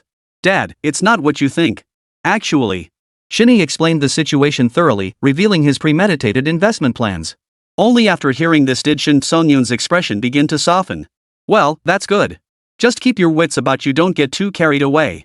And especially cut back on those dirty tricks. Chapter 29, Personal Driver. Shen Songyun, fearing further complications, spoke with a tone of earnest warning. Don't worry, I know what I'm doing. Shen Yi nodded in agreement. There was absolutely no chance between him and Su Qinghuan. If it weren't for the plan, he wouldn't even bother speaking to her. Alright, since you have other matters to attend to, I'll take my leave. Relieved, Shen Songyun rose to leave. After walking Shen Songyun part of the way, Shen Yi called Qin Fei back. Young Master Shen, how about I find you a driver? You drive yourself every day, which must be exhausting. It wouldn't be convenient if you had a social engagement one day. Qin Fei suggested from the side. The so-called driver was her male best friend, Lan Wufeng. After their unpleasant parting the night before, Qin Fei had reached out to him. Though her tone had softened somewhat, it wasn't exactly warm. Unable to shake her unease about Lan Wufeng, she proposed the idea of him becoming Shen Yi's driver. This way, she could also keep tabs on Shen Yi's every move. No need. Shen Yi declined without hesitation. But Qin Fei immediately protested, wrapping her arms around Shen Yi's arm and pouting, Oh, Mr. Shen, just agree to it. Think about it, what big boss drives themselves around. What if something urgent comes up? It'd be inconvenient. If you keep doing this, I'll definitely worry. Shen Yi had initially been reluctant, but he couldn't resist Qin Fei's persistent coaxing and finally agreed. Still, Shen Yi kept his guard up. After all, this request had come out of nowhere. While Qin Fei's reasoning made sense, something still felt off. I've got some work to catch up on. You go ahead. Shen Yi waved his hand dismissively. Alright then, young Master Shen, I'll leave you to it. Call me anytime if you need anything later. Qin Fei nodded with a smile. Having achieved her goal, she didn't linger and left first. With this minor matter settled, Shen Yi refocused his full attention on his investment plans. As someone who had been reborn, Shen Yi understood the general trajectory and transformations of the future economy. Competition across industries was brutal, with each company outdoing the next in an escalating spiral of internal competition, all striving to survive in the unfavorable macroeconomic climate. To gain a foothold, one must strike first. Fortunately, Shen Yi already had a plan. He murmured to himself, the group must transform its model and enter the internet industry, shifting from offline to online. And it's time to consolidate the group's resources. Though the entire endeavor is quite complex, nothing is impossible with determination. As long as we prepare thoroughly, we will surely establish a firm foothold in the future. After finalizing the plan, negotiations for the collaboration between Yang Nanxin and Su Qinghuan were also concluded. Still, a nagging doubt lingered in her mind. After much deliberation, she couldn't hold back any longer and asked, "Young Master Shen, why are we partnering with the Su family? And the assets they're pledging as collateral are all severely loss-making. It just doesn't seem worth it." It was plain as day. For the Shen Group, it was a losing deal, while the Su family was getting a huge bargain. Investments shouldn't be viewed through a short-term lens. The broader market environment is about to deteriorate starting now, and we must prepare in advance. While the assets they pledged appear severely undervalued, securing more valuable collateral from them wouldn't have been this straightforward. That's not our primary concern. Because the future focus lies in transforming the business model, this is merely a stepping stone. Shen Yi patiently explained the key points to Yang Nanxin. The more she listened, the more astonished Yang Nanxin became, her face etched with disbelief. As a formally trained professional, Yang Nanxin possessed exceptional expertise and insight in economics. "Mr. Shen, you make perfect sense." Beyond her astonishment, she found herself in complete agreement with Shen Yi's perspective. The look in her eyes as she gazed at him had visibly shifted. It was the first time since joining the company that she had ever felt this shift toward her boss. Previously, she had dismissed Shen Yi as nothing more than the spoiled son of a wealthy family, a man who spent his days indulging in extravagance, either chasing women or on his way to chase them. What could someone like that possibly accomplish? Consequently, she handled most company matters herself, only escalating unsolvable issues to the chairman. Over time, the president had become little more than a figurehead. Yet today, through just a few brief exchanges, her long-held impressions had been shattered. It seemed she had completely misunderstood Shen Yi all along. He wasn't at all what she had imagined. "I think we could still make improvements, like..." For some reason, a spark ignited within Yang Nanxin, growing fiercer by the moment. Shen Yi's perspective was unique and refreshing, reigniting a surge of passion within her. An urge to join forces with Shen Yi and build the entire Shen Group into a larger, stronger enterprise. She spoke non-stop, as if a floodgate had opened. She had never exchanged so many words with Shen Yi before, but today she felt an inexhaustible urge to talk. After chatting freely for over 20 minutes, she finally felt completely at ease. "You're right. Everything you said makes sense. Since you don't see any issues either, I think we can finalize it this way." Shen Yi agreed with Yang Nanxin's perspective. He certainly recognized his secretary's capabilities.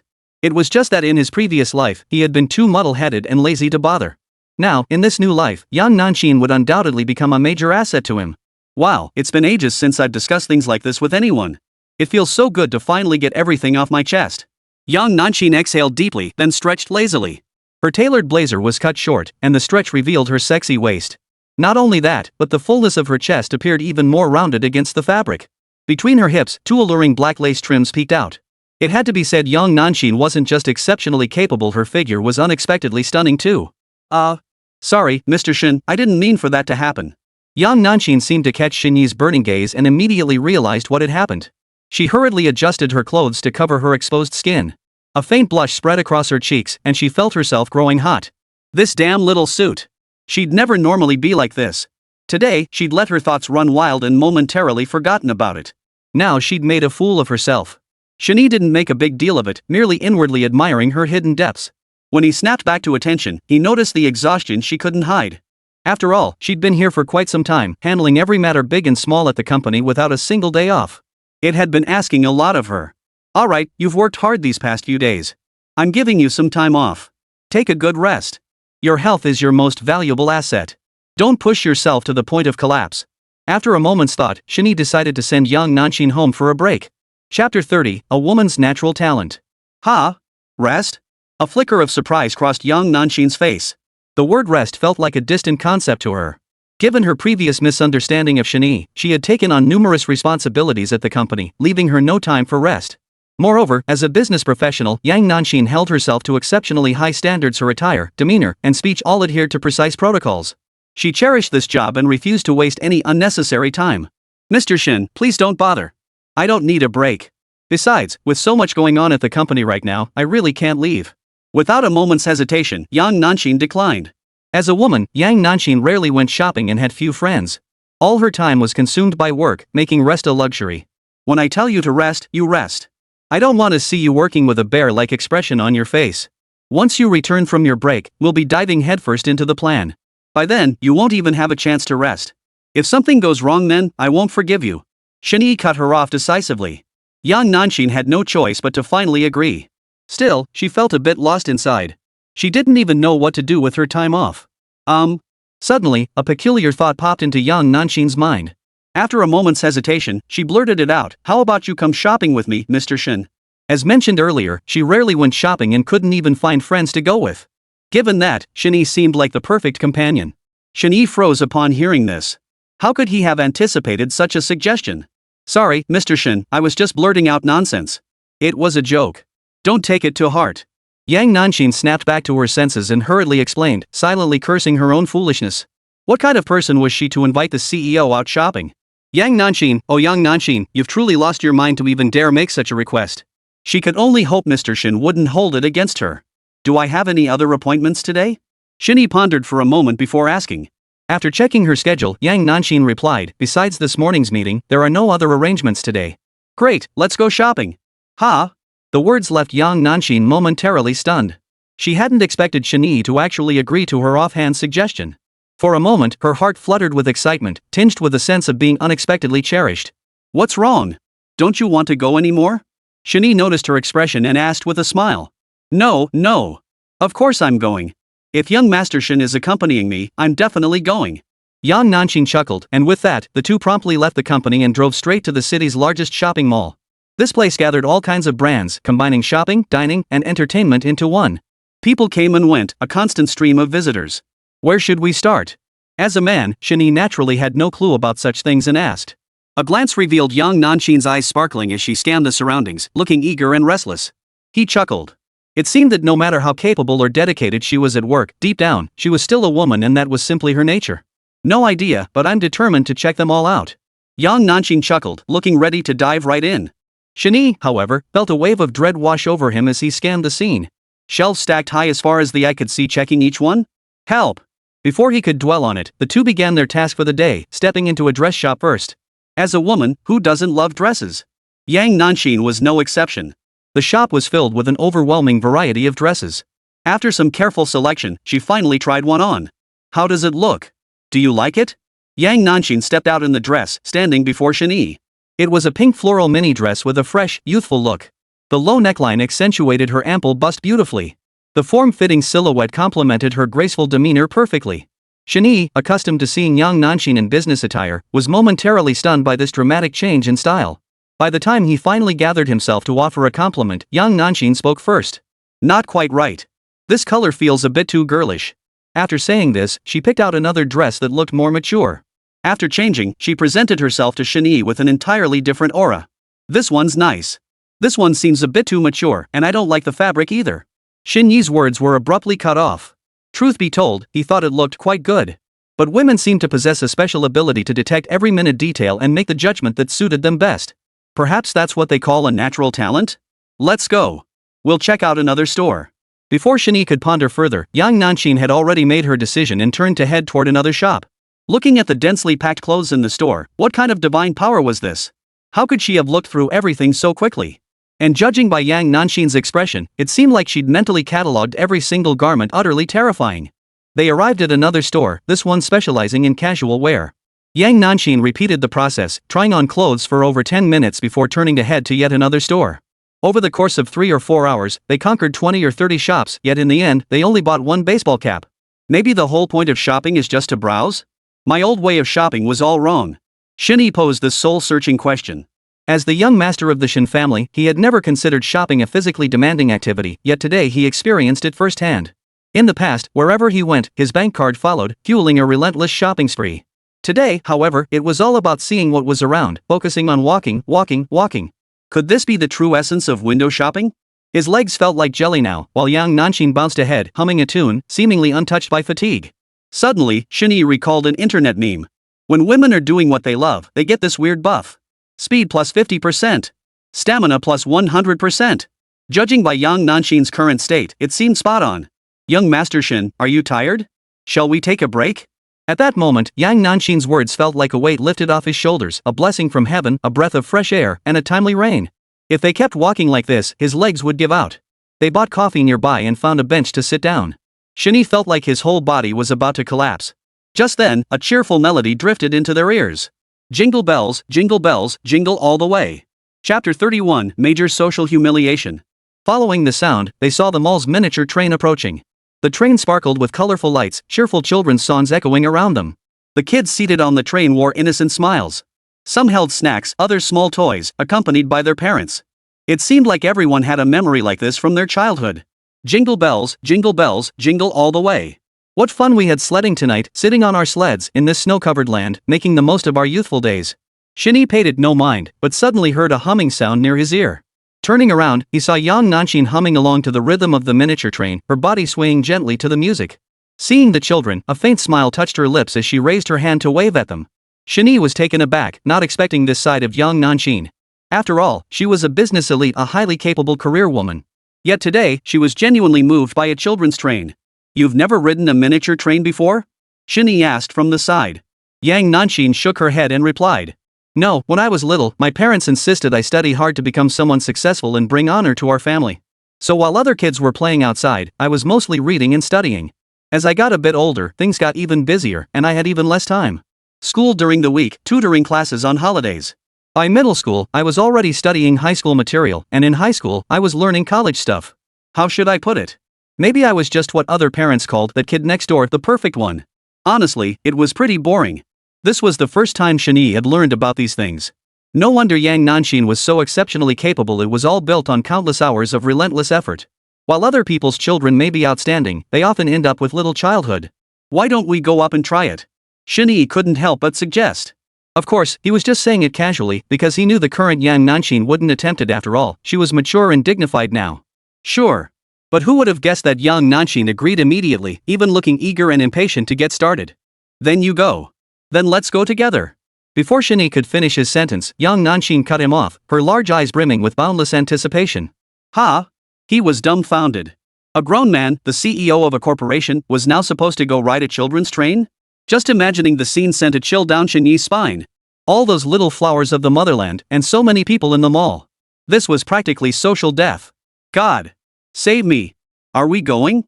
Come on! Yang Nanxin was bursting with excitement. Seeing her like this, Shen Yi didn't want to dampen her spirits, so he finally agreed, gritting his teeth. Oh! Awesome! We get to ride the little train. Mr. Shen, let's hurry, or we'll miss the train. She was bursting with excitement, dragging Shen Yi along as they raced after the train.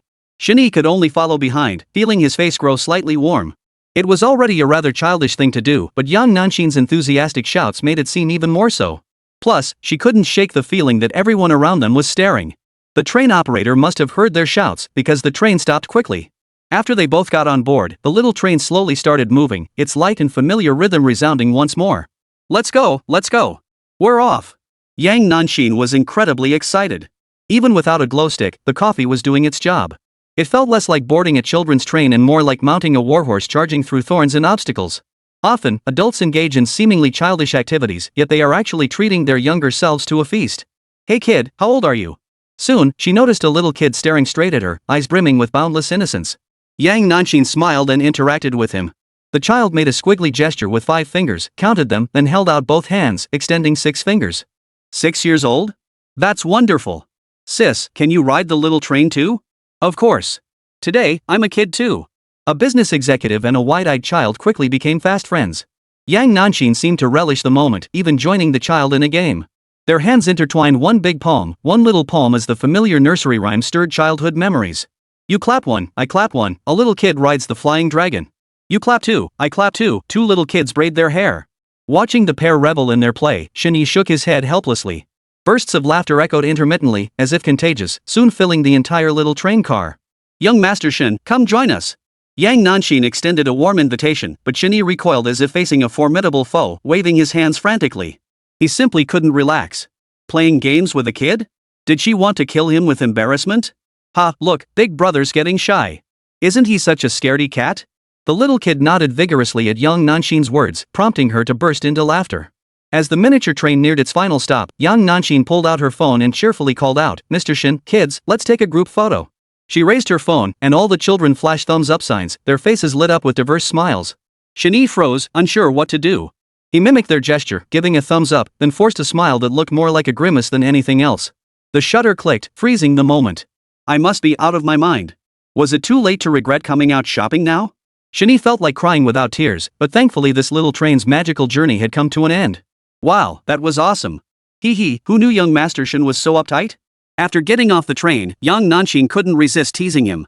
Shen Yi merely cleared his throat lightly, offering no reply. The two continued wandering aimlessly until a garment caught young Nanxin's eye. She looked up to see it was a luxury boutique. She quickly averted her gaze. If you like it, let's go inside and take a look, Shen Yi suggested at that moment.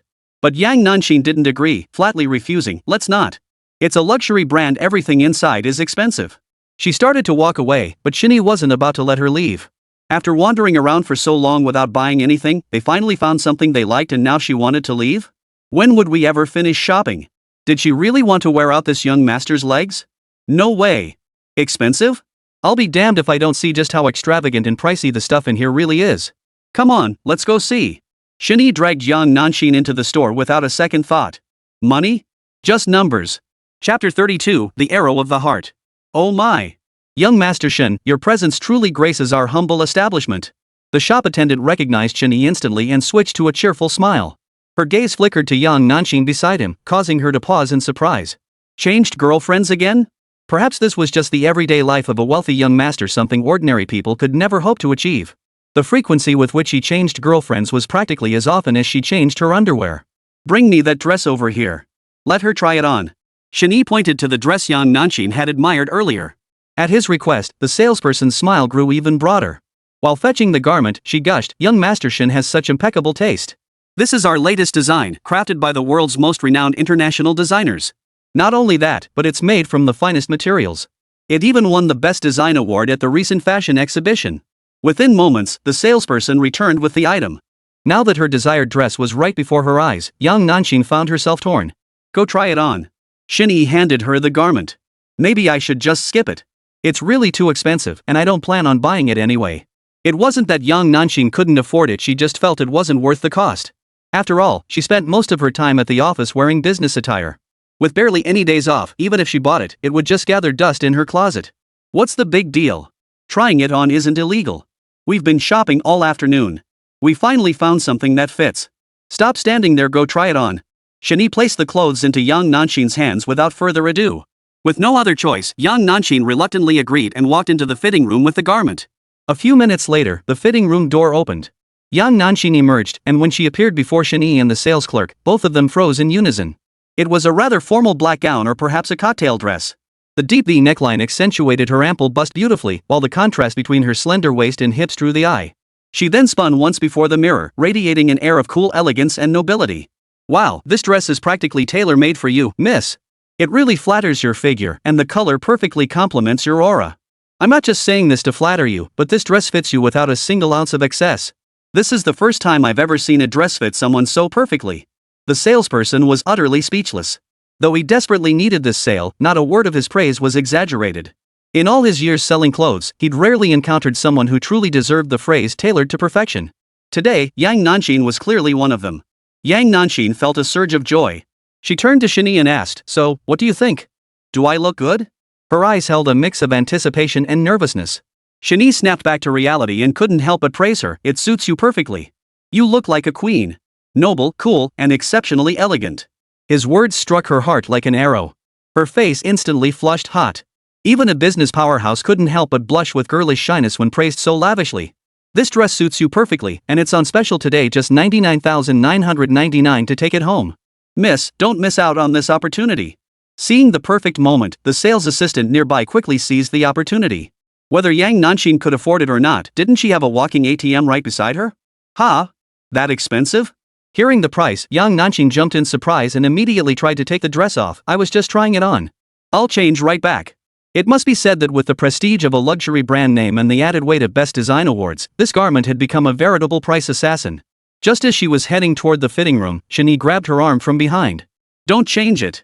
If you like it, buy it. It's rare to find something that fits so well. After offering a word of encouragement, Shen Yi pulled out a bank card and handed it to the salesperson, saying, "My treat." "Right away, Mr. Shen." The salesperson was overjoyed, snatching the card and rushing off to process the payment. The commission on this dress was substantial, a significant chunk of income for employees like them. Thank you, Mr. Shen." Yang Nanxing blushed shyly, lowering her head nervously.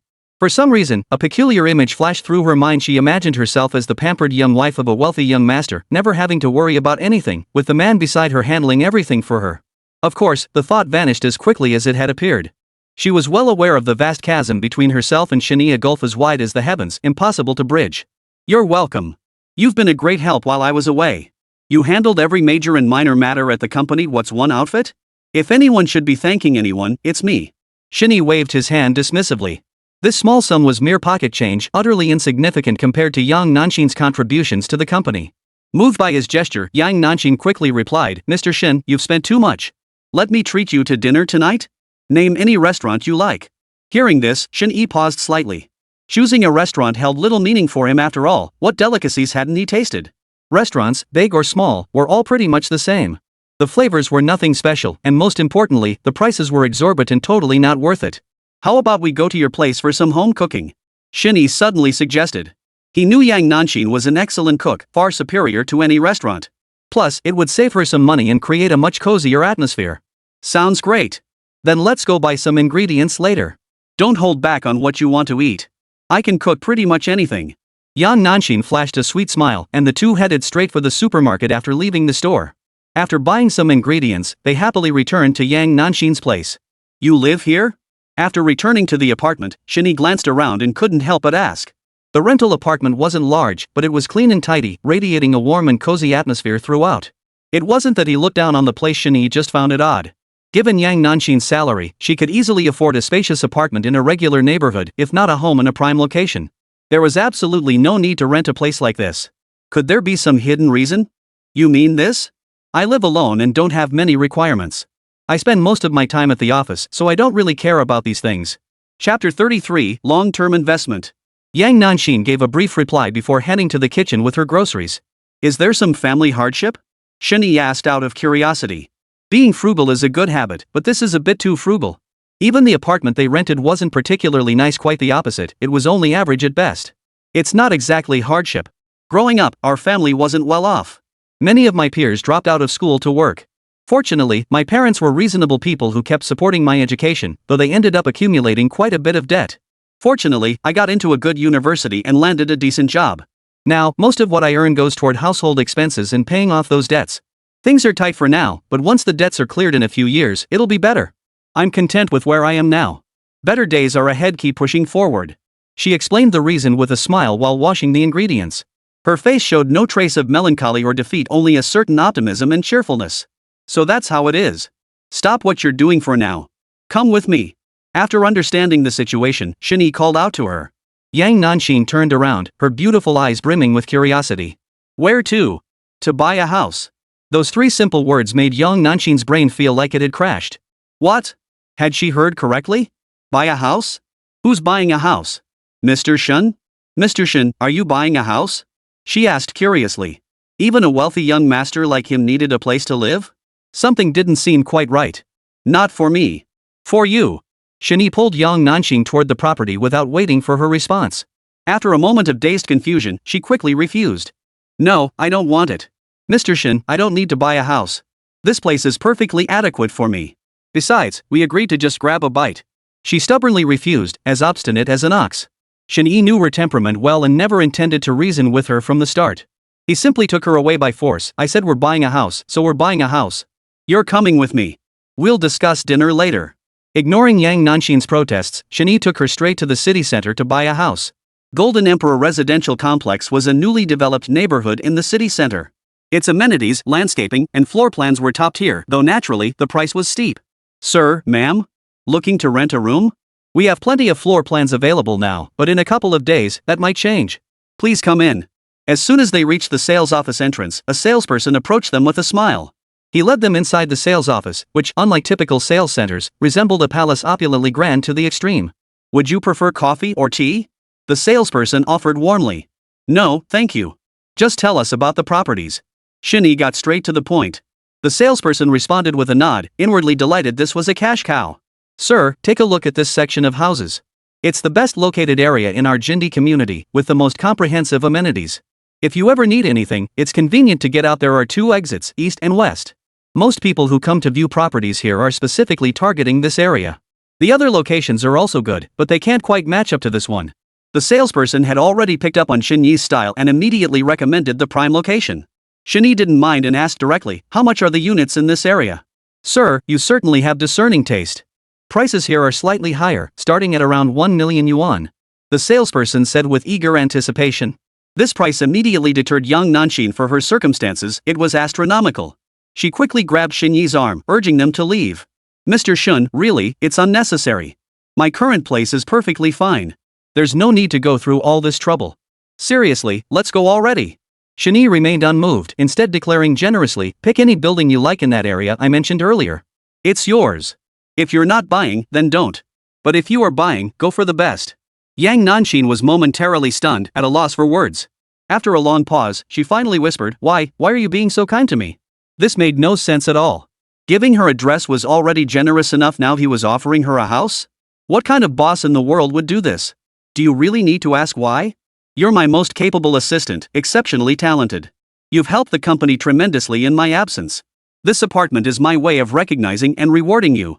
Shen Yi paused, then finally uttered these words. This was something young Nanshin had never anticipated. She felt genuinely touched, completely unprepared for Shen Yi to express himself in this manner. Despite her emotion, she shook her head and quickly added, Mr. Shen, thank you for your recognition. I'm truly honored. But the apartment is far too valuable. I can't accept it. Ability is one thing, recognition is another. This was absolutely beyond what she had contributed. It's no trouble. In my eyes, your value far exceeds this property. Consider it an investment on my part. Just don't let me down. This investment looks like a sure win for me, so just take it. Shen Yi smiled faintly. After hearing this, young Nanshin found herself at a loss for words. She wrestled intensely with her thoughts. She knew perfectly well what she should and shouldn't accept, but Shen Yi's words had eased her burden considerably. Today, I'm securing the best apartment in Golden Emperor community. Someone like me can't keep renting forever. It simply doesn't suit my status. Just then, a familiar voice reached Shen Yi's ears. He looked up and saw Liu Ziming and Su Qinghuan walking side by side into the sales office. Liu Ziming led the way, beaming with a smug, triumphant look. After all, now that he'd hooked up with a big shot, how could he possibly continue living in a tiny rental? How could he possibly showcase his newfound status without moving into a bigger place? If his fans found out, wouldn't they unfollow him?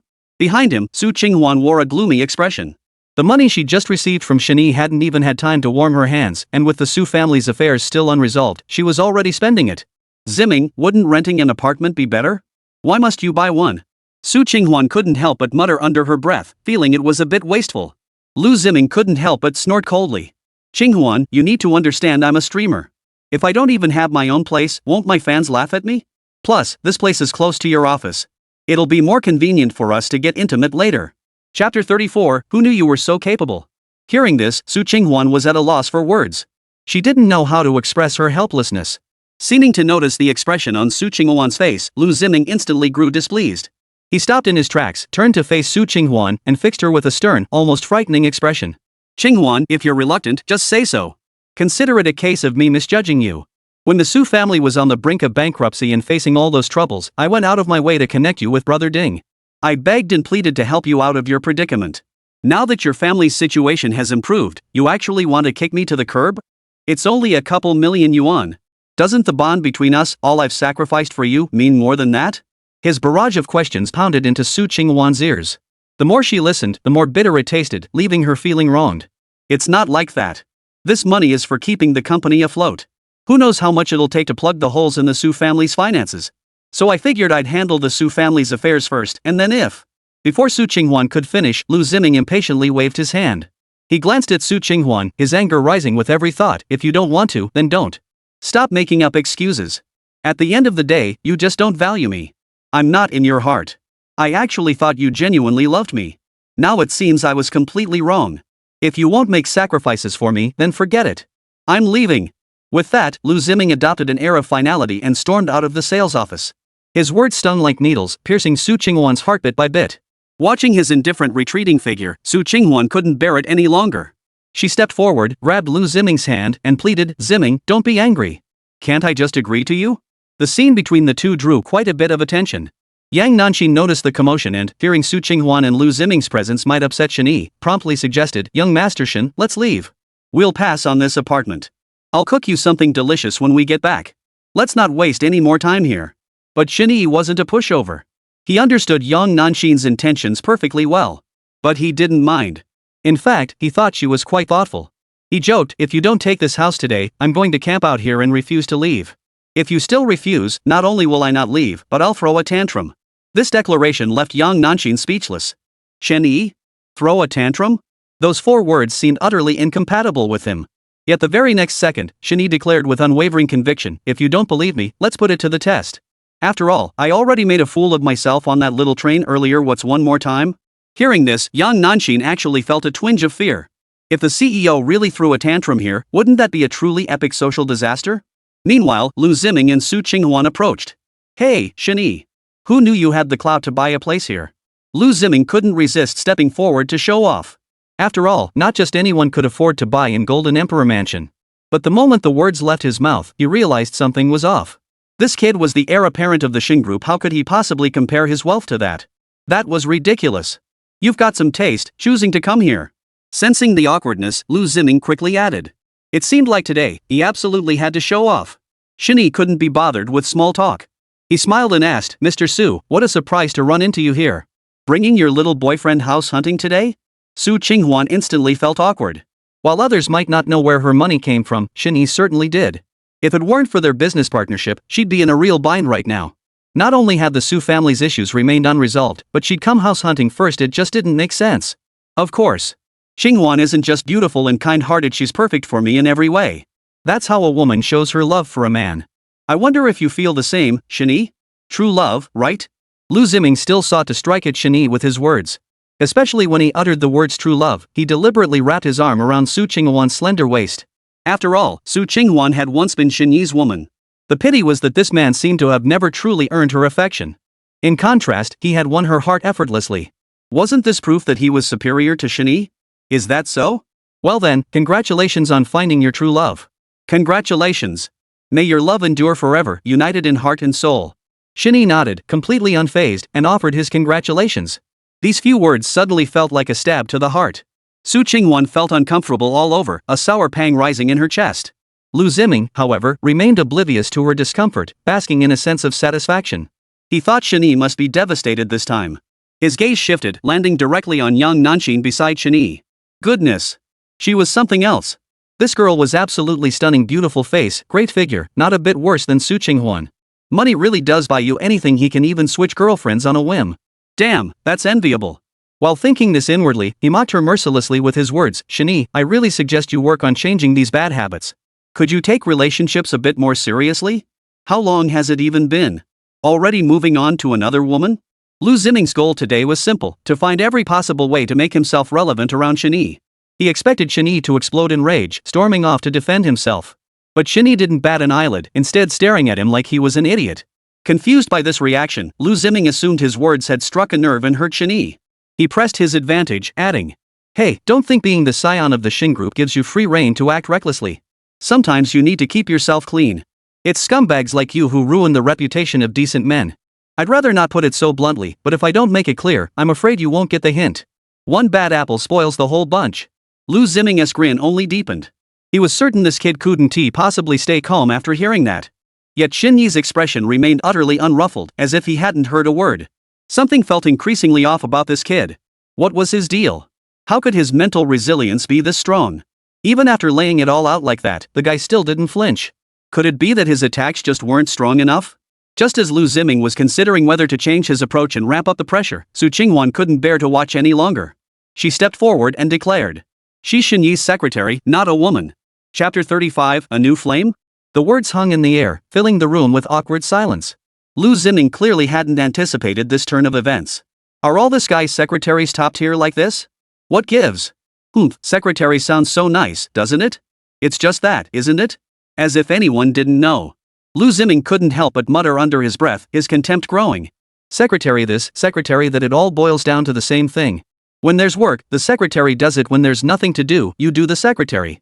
Damn it, money really does buy you the right to be reckless. Once I become a big-time streamer, I'll get myself a pretty assistant too. Then I'll really indulge myself. Su Qinghuan was speechless, wondering what kind of nonsense was going through Liu Ziming's head. With no other choice, she changed the subject, asking curiously, Shen Yi, what are you guys doing here? Shen Yi didn't hide anything. He stated plainly, we're here to help young Nanxin buy a house. That simple statement instantly rubbed Su Qinghuan the wrong way. How come she hadn't heard anything about this? Buying a house? You're buying her a house? Isn't she your secretary? Why are you buying her a house? Shen Yi, tell me the truth, are you pursuing her? Suspicion flashed in Su Qinghuan's eyes as she fixed her gaze on Shen Yi. She looked like Sherlock Holmes, trying to pick up on any clues from Shen Yi's face. Shen Yi couldn't help but laugh. When did it become Su Qinghuan's turn to interrogate him about his own affairs? What kind of relationship did they even have? She was really meddling in his business. This is my personal business. I don't need to report my actions to you. Besides, even if I were pursuing Yang Nanxin, what difference would it make to you? Cut it out. Stop being so unreasonable. Shen Yi's response was decisive and forceful, leaving no room for the other guy to press further. Yang Nanxin's face flushed crimson beside him. These words came as such a shock. She hadn't been prepared for any of this. Yet despite her surprise, she didn't try to undermine him. His refusal to acknowledge or respond only made Su Qinghuan feel more hurt. She was about to explode, but then she thought carefully. She suspected Shen Yi was deliberately trying to provoke her. He was taking his frustration out on her. Shen Yi, I told you to take relationships seriously. What you're doing now is completely wrong. The girl hasn't even said anything yet, and you're already ruining her reputation. Even if, say, you two really were in that kind of relationship, you're playing it pretty recklessly, keeping a secret lover hidden away. Impressive. And this is just what we've seen. Who knows how many more are hidden away in secret. Liu Ziming couldn't help but give Shen Yi a thumbs up. Though meant as praise, his face was thick with sarcasm. Earlier, he hadn't been able to get in close for a direct hit, but now he'd finally found the right angle. He was eager to see just how thick Shen Yi's skin really was. Of course, he also wanted to see if Yang Nanxin would still follow Shen Yi. Just as he was feeling smug, Shen Yi's eyes suddenly locked onto him.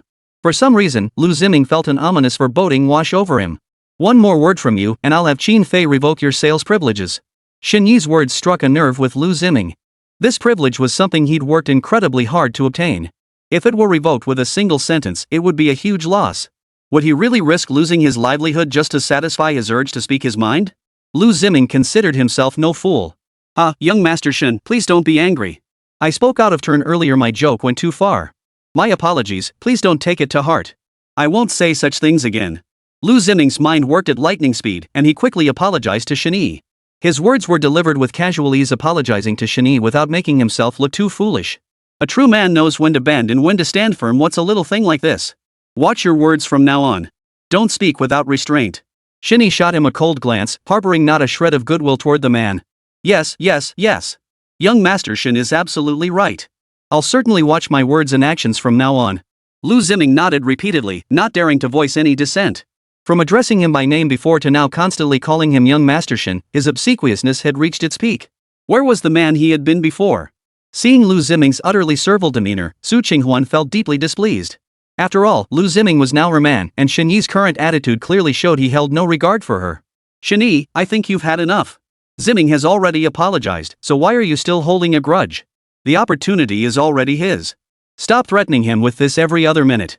Can you take back water once it's spilled? Really? Su Qinghuan unleashed a torrent of reproach, as if all the goodwill Shen Yi had shown in collaborating with him had vanished in that instant. All that remained was resentment and blame. Shen Yi knew exactly what kind of person Su Qinghuan was. He couldn't be bothered to argue with her nonsense. Instead, he waved directly at a salesperson nearby.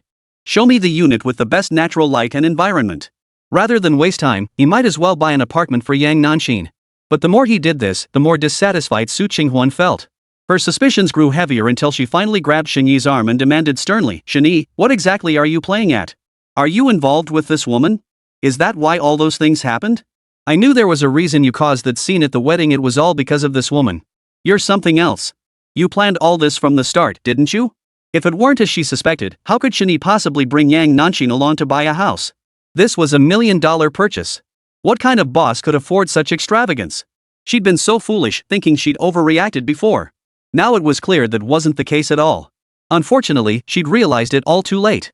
If only she'd gotten rid of Yang Nanxin back when she was with Shen Yi.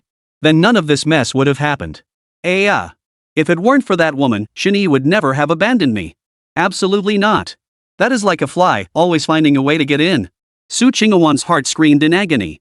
Her eyes blazed with fury as she glared at Shen Yi, her voice thick with venom. Shen Yi, I'm truly disappointed in you. I thought after we broke up, you'd find some amazing woman. And this is it? A lowly secretary, no status, no family background.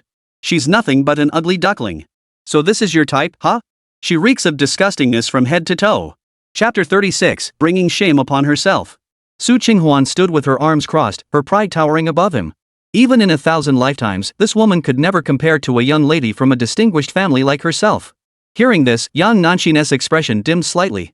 Indeed, they weren't even on the same starting line. One was a CEO's secretary who'd toiled through years of grueling study, while the other was a pampered heiress born with a silver spoon in her mouth. The gap between them was wider than the Milky Way. She had no rebuttal, nor any place to offer one. Shen Yi merely smiled faintly at the remark, a flash of mockery and disdain flickering in his eyes. Su Qinghuan caught this exchange, feeling a surge of satisfaction. Had she hit this guy where it hurt? Seizing the momentum, she couldn't help but sneer coldly, am I not speaking the truth? That woman has nothing on me, not a single thing. And she has no right to stand beside you. Since ancient times, marriages have emphasized matching social status. This pairing was truly laughable. And Yang Nanshin couldn't possibly think this would get her into high society, could she? How naive. The more Yang Nanshin heard, the more inferior she felt, lowering her head even further. You're right about one thing, there's not a single aspect of yourself that can compare to her. Finally, Shen Yi spoke. The smile froze on Su Qinghuan's face the moment he spoke, as if she'd heard something utterly unbelievable. She stared blankly at Shen Yi, murmuring, What do you mean? Are you saying I'm not as good as that woman? That's nonsense. I'm better than her in every way. With her privileged background and striking looks, she was dozens of times better than Yang Nanshin.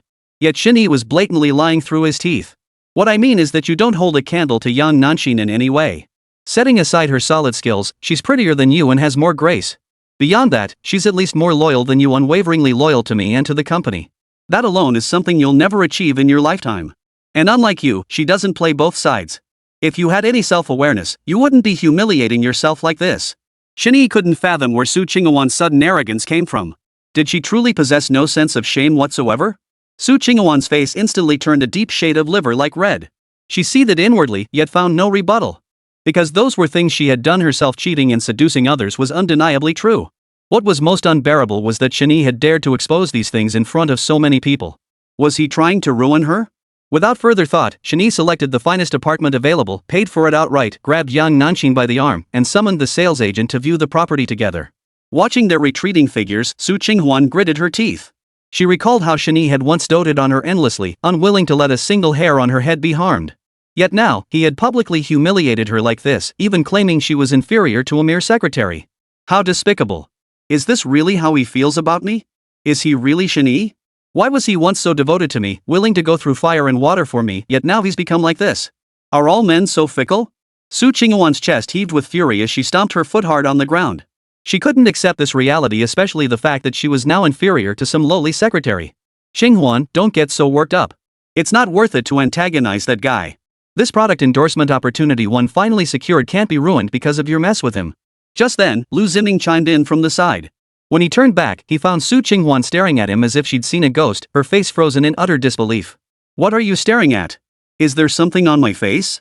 Liu Ziming asked, puzzled. Su Qinghuan didn't respond, her heart aching with hurt. Shen Yi had just treated her that way, it was practically humiliating.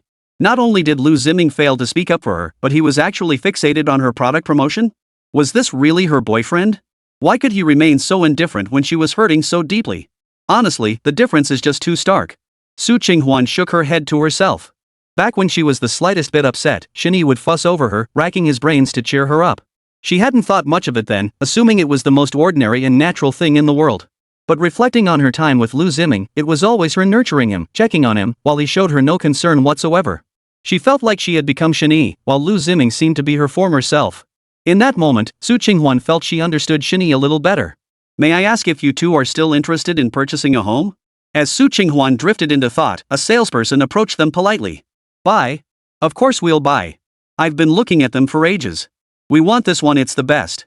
Liu Ziming spoke up first, pointing to one of the units. Arguing with Shen Yi was secondary, the most important thing was to secure the property. Sir, I'm terribly sorry. This unit has already been purchased by Mr. Shen. Would you like to consider another one?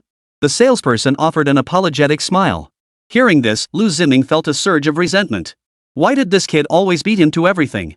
But remembering that Shen Yi still held the key to his career prospects, he could only let it go. Sigh.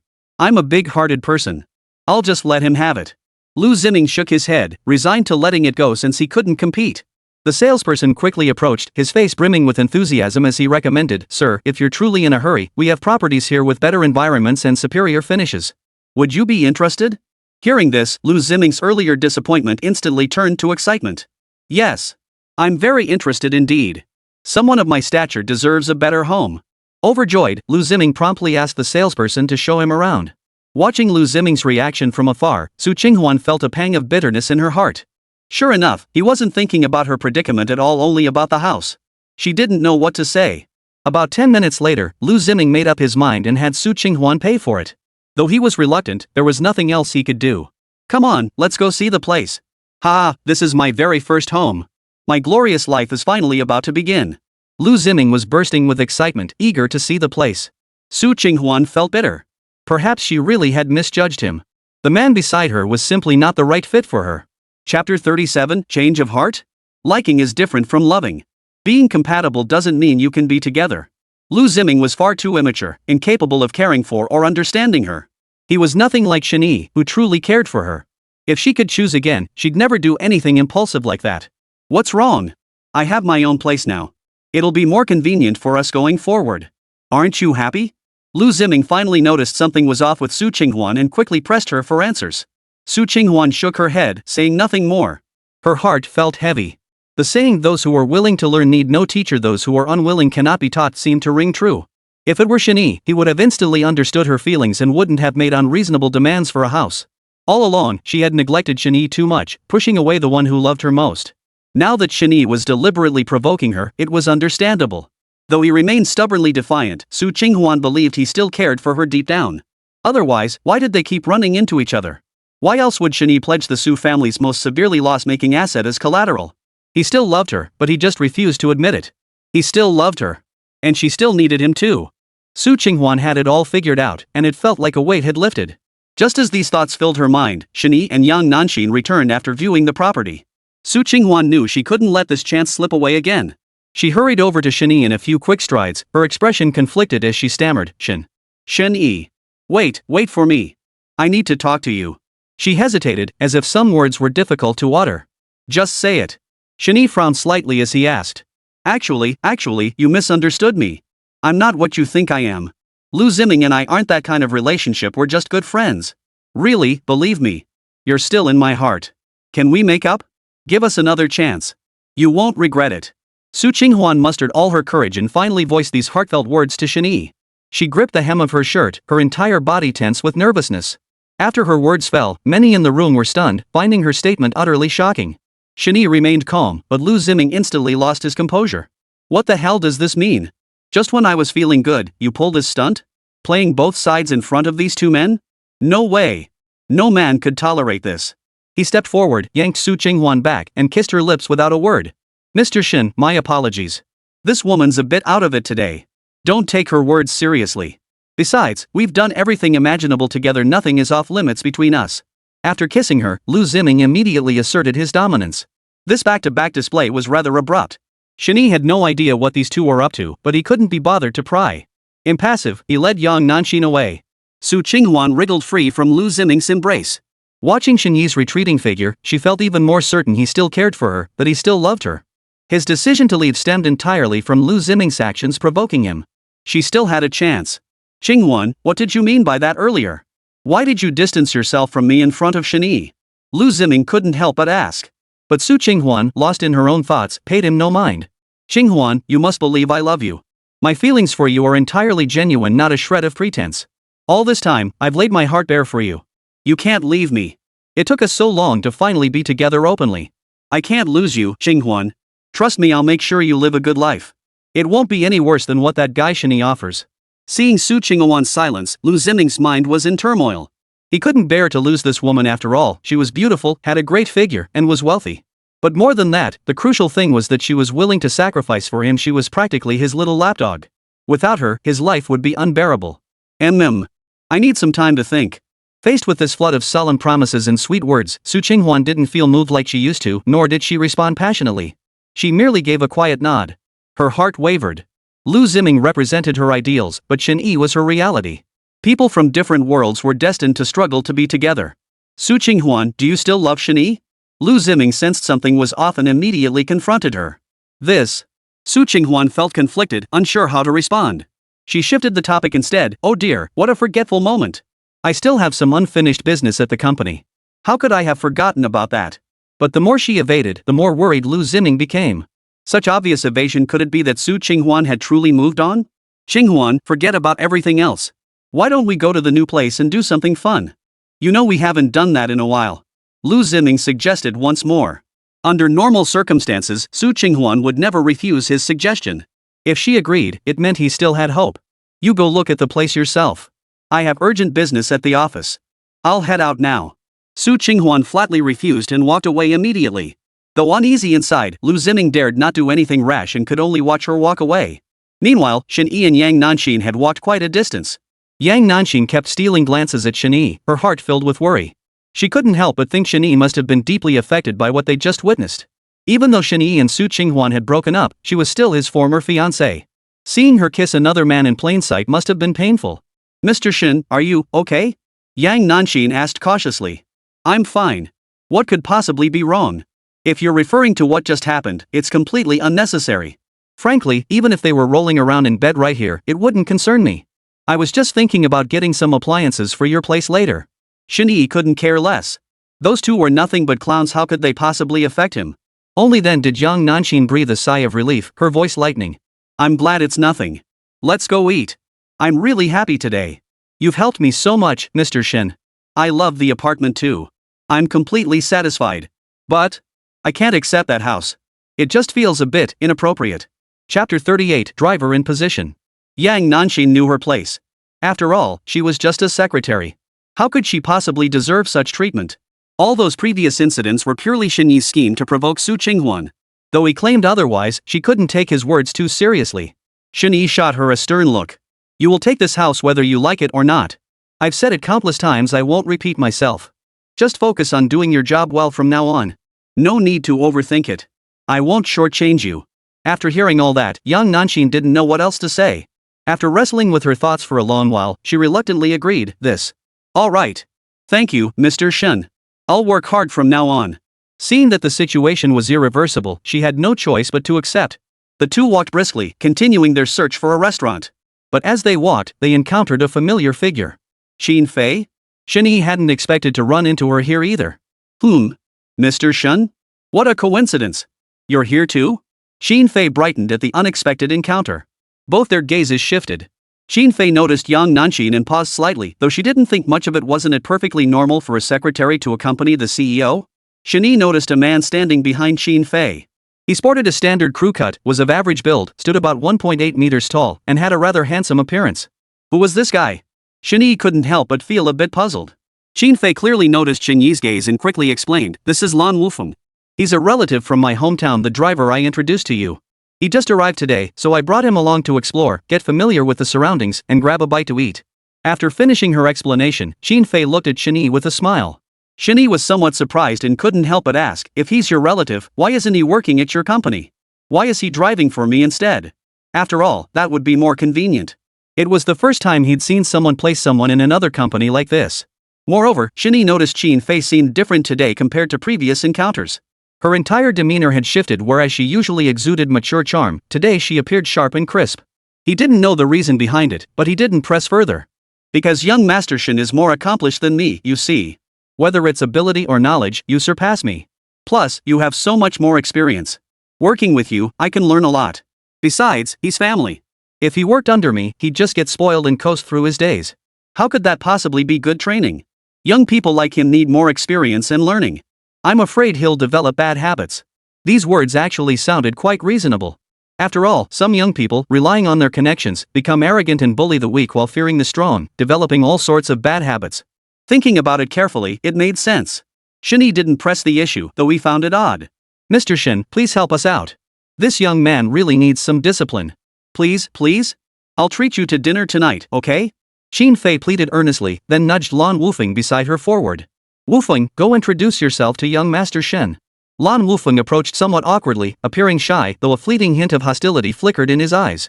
Mr. Shen, hello. My name is Lan Wufeng. I'm 26 years old and graduated with a bachelor's degree. And I look forward to your guidance in the future. After finishing, Lan Wufeng forced himself to bow. His demeanor was undeniably sincere, appearing every bit the fresh-faced young professional just entering society. Standing behind Shen Yi, young Nanshin remained silent, yet she couldn't help but feel a sense of unease and instinctive intuition. Shen Yi hesitated, but Qin Fei spoke up before he could finish. Mr. Shen, Ms. Yang, let's grab a bite together. There's a decent restaurant nearby. Consider it my way of thanking you for your help. Do us the honor? Shen Yi had initially wanted to avoid further discussion. He already found the whole situation odd, and seeing it unfold today only deepened his suspicions. But Qin Fei had already sealed the deal with just a few words, leaving little room for refusal. Alright, let's go then. Knowing refusal was futile, Shen Yi simply followed Qin Fei. The four of them sat down at a nearby restaurant. Don't let the location fool you, this place does surprisingly brisk business. Everyone, just order whatever you like. Let's just have a good time. Qin Fei smiled, pushing the menu toward Shen Yi. She seemed to be in a good mood. Shen Yi casually passed the menu to Yang Nanshin instead, whispering softly, order whatever you want. When Ms. Qin's treating, there's no need to be polite. Yang Nanshin, no stranger to high-stakes situations, showed no signs of nervousness and confidently placed her order. After everyone had ordered, Qin Fei continued discussing business matters. Young Master Shen, the stock market has been quite volatile lately, with generally poor performance. I wonder what your insights are on this. Stock market turbulence is normal. If it were perfectly stable, that would be the devil's work. Stock trading itself is a high-risk, high-reward endeavor. Add in the current unfavorable market conditions, and we're likely in for a prolonged period of downturn. Shen Yi remained impassive. These developments were entirely within his expectations, so their emergence held no surprise. Young Master Shen is absolutely right. It seems that's exactly how it is. The market conditions are genuinely tough. Business has been getting harder and harder lately. Who knows when this will finally end? Qin Fei felt a certain weight of pressure. Had it not been for the partnership with Wansheng Group, the Qin family's situation would have been even worse. Prepare yourselves. This won't be easy. We businesspeople need to adapt to the market and adjust to the environment. If we stubbornly cling to the old ways, we'll likely get left behind. Shen Yi had already begun preparing for this matter, so it wasn't a big deal. But for Qin Fei, this was a grueling upheaval. She hoped to learn some experience from Shen Yi, so that if she ever encountered real trouble in the future, she wouldn't panic too much. Watching the two engage in lively conversation, Lan Wufeng lost all appetite. Originally, he'd come to monitor Shen Yi and prevent any unnecessary emotional entanglement between Qin Fei and Shen Yi. But now look at this, the two were being so intimate right in front of him, even exchanging flirtatious glances. What was this supposed to mean? Were they treating him like he was invisible? Turns out I'm the one who's out of place here. Fine, I'll just leave then. With that thought, Lan Wufeng stopped eating and bolted out the door. Chapter 39, Complicated Relationships. This sudden turn of events left the remaining three utterly dumbfounded. What the hell? Especially Qin Fei, whose head was filled with question marks. She'd only asked about business matters to prepare for future contingencies. How could he possibly be jealous over that? Oh dear. What a careless mistake. Mr. Shen, I'm terribly sorry. This child must be feeling unwell somewhere. I need to go check on him. You guys go ahead and eat. No need to wait for us. With that, Qin Fei hurriedly left, rushing straight after him. Yan Nanshin watched the scene unfold with a touch of bewilderment, even suspicion. Was Lan Wufeng really Qin Fei's relative? Why did they seem like a young couple, suddenly getting angry for no apparent reason? Their relationship seems more than just relatives, doesn't it? That guy seems a bit strange. Just as young Nanshin was pondering this, Shen Yi voiced the same thoughts aloud beside her. Their thoughts had practically converged, their minds in perfect sync. Ha! Young Master Shen, you've already noticed their unusual connection, so why did you still agree to Mr. Qin's request? Yang Nanshin assumed Shen Yi was unaware of the situation, so she didn't dare elaborate further. But hearing this, it was clear Shen Yi had known all along. Yet he still agreed to Qin Fei's request. Something definitely didn't add up. Young Master Shen, you'd better be on guard. This is clearly a weasel paying respects to a chicken. It's not done with good intentions. These days, you encounter all sorts of people. One must be vigilant. After much deliberation, Yang Nanshin offered a final warning. As for what Shen Yi intended to do, she didn't feel it was her place to pry. Perhaps he had his own plans. Shen Yi nodded in response, saying little else. He only cautioned Yang Nanshin, keep a close eye on things from now on. Whatever they're up to, we need to be prepared. As Shen Yi's secretary, Yang Nanshin immediately nodded emphatically. With both of them gone, the meal was now something Shen Yi and young Nanxin could savor together. Eat up, you've been busy all day. Shen Yi thoughtfully unwrapped the cutlery for Yang Nanxin, then called over a waiter and said, "Bring a bottle of low-alcohol wine suitable for ladies." After saying this, he turned to young Nanxin and murmured softly, "Tonight's dishes are a bit rich. A little drink will cut through the heaviness. It's low alcohol, don't worry, it won't get you drunk." "Thank you, Mr. Shen." Yang Nanxin felt both flattered and surprised. She never imagined Shen Yi could be so thoughtful. He'd specially ordered a bottle of wine for her and even unwrapped the packaging himself. This hardly seemed like something a CEO should do for a subordinate. Perhaps it was simply ingrained in his very being, the essence of a gentleman. If only. Yang Nanxin was saying if Shen Yi were her boyfriend, perhaps their life together would be quite harmonious? And she'd be more than willing to devote herself to a man like that. "What's wrong? What are you thinking about? You seem a bit distracted." Shen Yi noticed something was off and quickly asked from beside her. "Ha? Nothing. Yang Nanxin waved her hands nervously, unable to voice her thoughts. She lowered her head and ate her food anxiously. This wasn't her first time dining at a high-end restaurant, but it was the first time she felt this nervous. Meanwhile, Qin Fei kept up her pace and finally caught up with Lan Wufeng, who was storming ahead. "Wufeng, where are you going?" Qin Fei stepped in front of Lan Wufeng to block his path. He glanced at her, then tried to sidestep her and keep walking. Left with no choice, Qin Fei grabbed Lan Wufeng's arm. "We're all having dinner together. What's gotten into you? Didn't we agree to be Shen Yi's drivers? Did something upset you? Don't be upset. If something's bothering you, just tell me." Qin Fei frowned, momentarily unable to grasp what had upset Lan Wufeng. Lan Wufeng had no intention of explaining. He fidgeted with his arms, trying to break free, and pouted, "Let go of me. Where I go is none of your business. You can be with whoever you want. Leave me out of it." His voice grew increasingly plaintive, his eyes brimming with tears. But no matter how much he struggled back and forth, he couldn't break free from Qin Fei's grip. "Oh dear, what's going on here?" "No idea. I've been watching for ages and still don't get it. That guy looks like he's about to cry." The world really is full of surprises. The commotion quickly drew the attention of many passers-by. With the mall bustling with people, a crowd soon gathered around, pointing and whispering. "Come on, let's get back to the car and talk." Qin Fei glanced around at the situation, feeling helpless. Regardless of Lan Wufeng's willingness, she firmly pulled him back to the SUV. She casually pulled out 2 tissues and handed them to Lan Wufeng, speaking softly, "Here, wipe it off." Smack! Lan Wufeng flicked Qin Fei's hand away. Startled, she opened her mouth to speak, but Lan Wufeng immediately burst into tears. "Wah? Qin Fei. You're ungrateful. You're cutting the bridge after crossing it. Wah, my life is so miserable." He wailed and shouted, every ounce of pent-up resentment erupting from his heart. He lashed out at Qin Fei without restraint, determined to pin all his grievances squarely on her. "Oh, it's not what you think. You were worried, right? Being Shen Yi's driver is perfect, that way you can rest easy. Besides, what we discussed later was all for business. The market's not great right now, and the Shen family has considerable influence. They can get wind of things before we do. I was just trying to prepare for the future." Qin Fei hurriedly explained, even reaching for a tissue to wipe Lan Wufeng's face. But Lan Wufeng wasn't having it. He insisted she was being deliberate. "This isn't what you're making it out to be. You just want to abandon me. Why else would you dump me on him to be his driver? You're pushing me into the fire, hoping one day to be with Shen Yi. I saw through all this long ago." His words seemed reasonable and well-founded, causing Qin Fei to sigh softly. She glanced at Lan Wufeng and sighed softly. It's really not what you think. There's nothing between Shen Yi and me. But in the future, many business matters will inevitably involve the Shen family. That's why I need to build connections early on.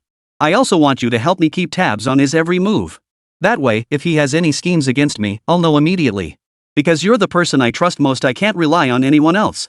Only you. I only hope you'll help me." After finishing her plea, Lan Wufeng stopped crying and looked at Qin Fei with a hint of emotion. Qin Fei didn't hesitate either. She pulled Lan Wufeng close and pressed her lips passionately against his. Chapter 40, The Ultimate Business Battle. They embraced and kissed, fiercely and passionately. Lan Wufeng was utterly lost in the moment, his entire body going limp. After a long while, they reluctantly pulled apart. Lan Wufeng's anger had subsided considerably. With a hint of apology, he spoke, "Fei, I'm sorry. I shouldn't have doubted you. It's my fault. I promise I'll handle these matters properly." Smack! The moment Lan Wufeng finished speaking, Qin Fei delivered a sharp slap across his face. Stunned, he clutched his stinging cheek and looked at Qin Fei with hurt. The doting expression on Qin Fei's face vanished instantly, replaced by an icy coldness as if she were a different person. She looked down at Lan Wufeng with haughty disdain, slowly lifting her foot and placing it before him. A flash of fervor flickered in Lan Wufeng's eyes. Like a man who'd found a treasure, he cradled her jade-like feet in his hands and extended his tongue. After a night of relentless exertion, Lan Wufeng's legs felt weak, his steps unsteady. Under Qin Fei's relentless assault, he had solidified his resolve. No matter what, he would complete the task she had assigned him. If he succeeded, the rewards would be immense. This was a genuine master-servant swap. The mere thought of it stirred excitement within him. After all, he'd always played the submissive role. The prospect of becoming the dominant one filled him with anticipation. Lan Wufeng rallied his spirits and headed straight for the lobby of the Shen Group. It was the peak of the morning rush hour, with employees arriving in a steady stream. When did our company get such a hottie? Wow! I'd love to go introduce myself. And his style is so tasteful, pretty fashionable. I wonder if he's taken. Wouldn't it be awkward to just walk up to him like that? Flushes of admiration occasionally drifted from the surrounding female employees. The morning's biggest news story was all about Lan Wufeng. A few bold beauties even walked right up to ask for his contact info. After all, missing this chance might mean never getting another. Hey, handsome. Are you the new hire at our company? If you need help getting around, I'd be happy to show you the ropes. Would you mind sharing your contact info? I'd love to get to know you. Excuse me, do you have a girlfriend? Such questions echoed incessantly, surrounding Lan Wufeng completely. But Lan Wufeng wasn't afraid. On the contrary, he felt a bit excited, thoroughly enjoying this feeling of being pursued. Having long served as Qin Fei's male companion, this was precisely the thrill he sought. Though these women couldn't compare to Qin Fei, their sheer numbers were undeniable. Ahem. It's about time. Everyone, hurry back to your posts. Just then, Shen Yi approached. After dispersing the crowd, he finally noticed Lan Wufeng. He shouldn't have looked. The sight made every fiber of his being bristle with discomfort. Was this guy really here to be a driver? Dressed in this incomprehensible, outlandish outfit, pink, no less. Wasn't he just a total show-off? He hadn't expected his eyes to be polluted the moment he stepped into the company. Go to the HR department and pick up a set of employee uniforms to change into. Dress appropriately at the company from now on. Shen Yi didn't want to say more. After tossing out those words, he walked over to the private elevator, preparing to return to his office. Lan Wufeng, however, refused to comply. Instead, he pressed himself tightly against Shen Yi's back, the distance between them so close they were practically pressed together. A chill ran down Shen Yi's spine. Was this guy seriously ill? After a few moments, Shen Yi couldn't take it anymore and spoke up again. Go do whatever you need to do. Stop following me. But Lan Wufeng ignored him completely, as if he hadn't heard a word, continuing to trail behind as before. When the elevator arrived, Shen Yi hurried inside, followed immediately by Lan Wufeng, who stayed glued to his heels. Shen Yi felt his hair stand on end. Damn it, you creep. Was this guy really sent by Qin Fei to spy on him? Why did it feel like he was specifically hired to annoy him? Soon they arrived at the president's office. Yang Nanxin had been waiting at the door for some time, but seeing the two of them enter together, she was somewhat taken aback. Wasn't he the driver? What was he doing here? Young Master Shen, what's he doing here? Yang Nanxin inquired. Shen Yi didn't respond, merely shaking his head helplessly before striding directly into the office. Lan Wufeng also tried to enter, but Yang Nanxin reached out to block him. What are you doing? I'm going in. Don't stop me. Lan Wufeng frowned, his displeasure evident as he spoke. He was still waiting to complete his mission and return home in glory. This woman was just making things difficult. Yang Nanxin couldn't help but laugh in exasperation. She reminded him from the side, this is the president's office. What are you going in there for? You're the driver. Go where you're supposed to go. I hope you understand your place. She believed her words were perfectly clear. Any normal person would have gotten the hint and left. But no matter how much she had anticipated, she never imagined Lan Wufeng wouldn't understand a word she said. Move aside, I'm going in. He was like a cute little idiot with zero intelligence, single-mindedly determined to get inside. Perhaps, from Lan Wufeng's own perspective, he resembled an emotionless assassin, his eyes fixed solely on the mission, devoid of any other messy complications. You. Yang Nanxin felt a surge of irritation. What kind of person was this? But upon reflection, Shen Yi hadn't spoken either. She could only let him be and walked away herself. Lan Wufeng strode into the president's office and stopped directly opposite Shen Yi, standing as straight as a telephone pole. Countless black lines appeared on Shen Yi's face, and 10,000 curses raced through his mind. You call this surveillance? This was nothing but blatant surveillance. Standing right in front of him, eyes bulging like copper bells, ears perked like antennas, not hiding a thing. Did he really think I was brainless? Or did he believe his methods were so sophisticated? This is insulting. You need something else to do? You're just standing there like a scarecrow. Shen Yi just wanted to get rid of this guy ASAP, but Lan Wufeng was terrifyingly wooden. No matter what Shen Yi said or did, he acted like he hadn't heard a word, playing the role of a living statue. Before today, Shen Yi hadn't realized just how disgusting a person could be. Meeting Lan Wufeng had finally shown him. This was disgusting to the extreme. He couldn't even pinpoint when this world had gone so utterly mad. Business warfare had become this ruthless, resorting to any means necessary. But then again, while Lan Wufeng was disgusting, Qin Fei, who managed to snag such a prime specimen, was no pushover either. Don't push this young master too far. If you do, I'll have someone pour boiling water on your money tree. Alright, here are the car keys. Go get used to it. Chapter 41, Spy or Master Actor? Lan Wufeng stared at Shen Yi, then glanced at the car keys in his hand. He seemed deep in thought, deliberating for a long while before finally nodding. I'll go right now. Lan Wufeng finally spoke, took the keys from Shen Yi's hand, and hurried away. After all, this was a prime opportunity to familiarize himself with Shen Yi's vehicle. What if there was some intelligence hidden inside? This was his chance to prove himself. Watching Lan Wufeng depart with satisfaction, Shen Yi felt a weight lift from his shoulders, though the bitterness in his heart remained unspeakable. It's rare to see young Master Shen looking so gloomy. Yang Nanxin walked in and couldn't resist teasing him. No matter how big the crisis at the company had been, she'd never seen a trace of worry on Shen Yi's face. Yet today, he'd been thoroughly shaken by Lan Wufeng. I've lived over 20 years and never encountered such a piece of work. If Qin Fei sent this guy to spy on me, I'd be skeptical. But if he's here to disgust me to death, that's for sure. Even Shen Yi, with his usual composure, couldn't help but let loose with a string of expletives. This guy was the absolute worst of the worst. There was no one more despicable in the entire world. Put. Yang Nanxin couldn't help but laugh. Looks like he's been through a lot of torment, otherwise, he wouldn't be like this. Judging by that guy's expression, he's probably planning to stick around for the long haul. Young Master Shen, you'd better brace yourself. Yang Nanxin couldn't help but mutter under her breath. Though she didn't know why Qin Fei had sent such a despicable person, it was truly revolting. Enough of this nonsense. With that guy's brain, I doubt he'll uncover any intel. We, on the other hand, need to prepare for our field investigation. It'll be easier to feel our way forward step by step. After pondering for a moment, Shen Yi decided not to waste any more time on this guy. With the current market conditions unfavorable, the Shen Group had decided to shift its business model toward online operations. Necessary field research was indispensable. Working in isolation is no match for learning from others' experiences. Young Master Shen is right. There's no time to delay, let's depart this morning. Yang Nanxin chimed in agreement, and the two reached a swift consensus. After a quick tidy-up, they prepared to head out. Upon reaching the parking lot downstairs, they spotted Lan Wufeng from afar, standing before his car and constantly adjusting his posture, seemingly preoccupied with something. As they approached, Shen Yi and Yang Nanxin exchanged a look, both utterly speechless. The guy was actually striking all sorts of poses in front of his car, clearly taking selfies. What was most surprising was that every pose he struck was one they'd never seen before. Who knew a man could have such a rich repertoire of moves? Ahem. Shen Yi cleared his throat twice, finally snapping Lan Wufeng out of his self-absorption. Are you two leaving? Upon seeing the two, Lan Wufeng hurriedly asked. His eyes betrayed an unmistakable shrewdness, as if he'd caught a student caught red-handed. Shen Yi was speechless. Who the hell was the boss here? Why did it feel like he had to give Lan Wufeng half an hour's notice and submit a formal request just to leave the premises? Are you kidding me? We're heading out for a work inspection. Yang Nanxin chimed in from the side. At those words, Lan Wufeng instantly beamed with delight. Perfect. Absolutely perfect. Such a great opportunity just half a day after arriving. Where to? I can take you there. Lan Wufeng volunteered eagerly, his excitement palpable.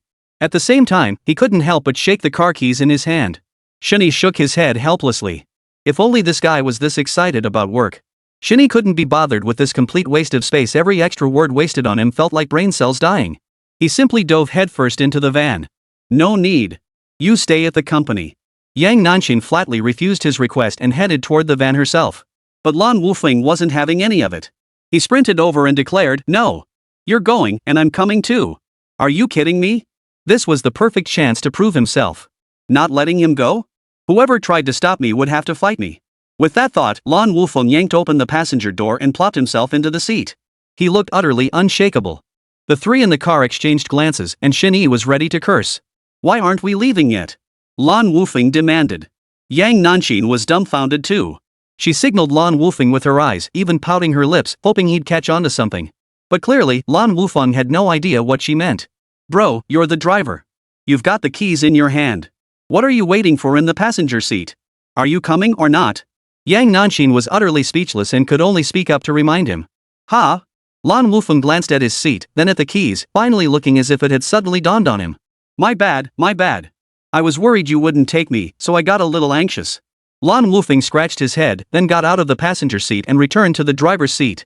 But seeing how unfamiliar he looked with the controls, Shen Yi couldn't help but feel a twinge of worry. Could this guy really drive? Why was he fiddling around like that?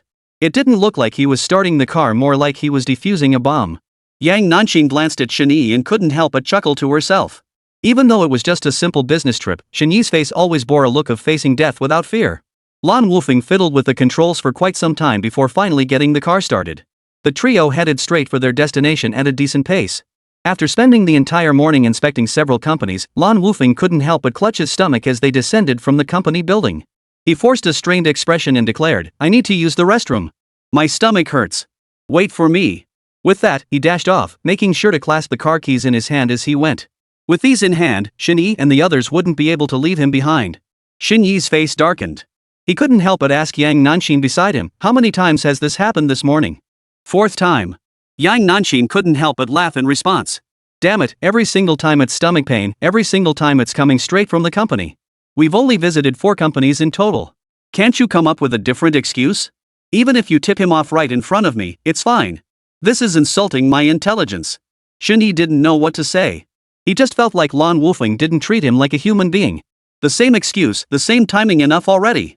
"Young Master Shen, you won't believe it, he'll probably come back saying he had a smooth bowel movement and feels light as a feather." Yang Nanqing teased from the side, but Shen Yi couldn't care less. But just then, Lan Wufeng returned, stretching lazily with a satisfied expression. "Feels like a weight's been lifted off my shoulders." Chapter 42, Am I Going to Die? After saying that, he even pretended to rub his stomach. His cringe-worthy acting made everyone uncomfortable. The same old lines, what are you trying to pull? Trying to win an Oscar, are you? Where are we going next? Lan Wufeng asked at that moment. Having already excelled at 4 missions, he couldn't wait to dive into the next one. An intelligence operative as exceptional as himself wasn't exactly easy to come by. We've covered most of the city. Next, we need to head to the neighboring city. It's a bit rushed, but there's no other way. After a moment's thought, Shen Yi replied. Got it. Let's go.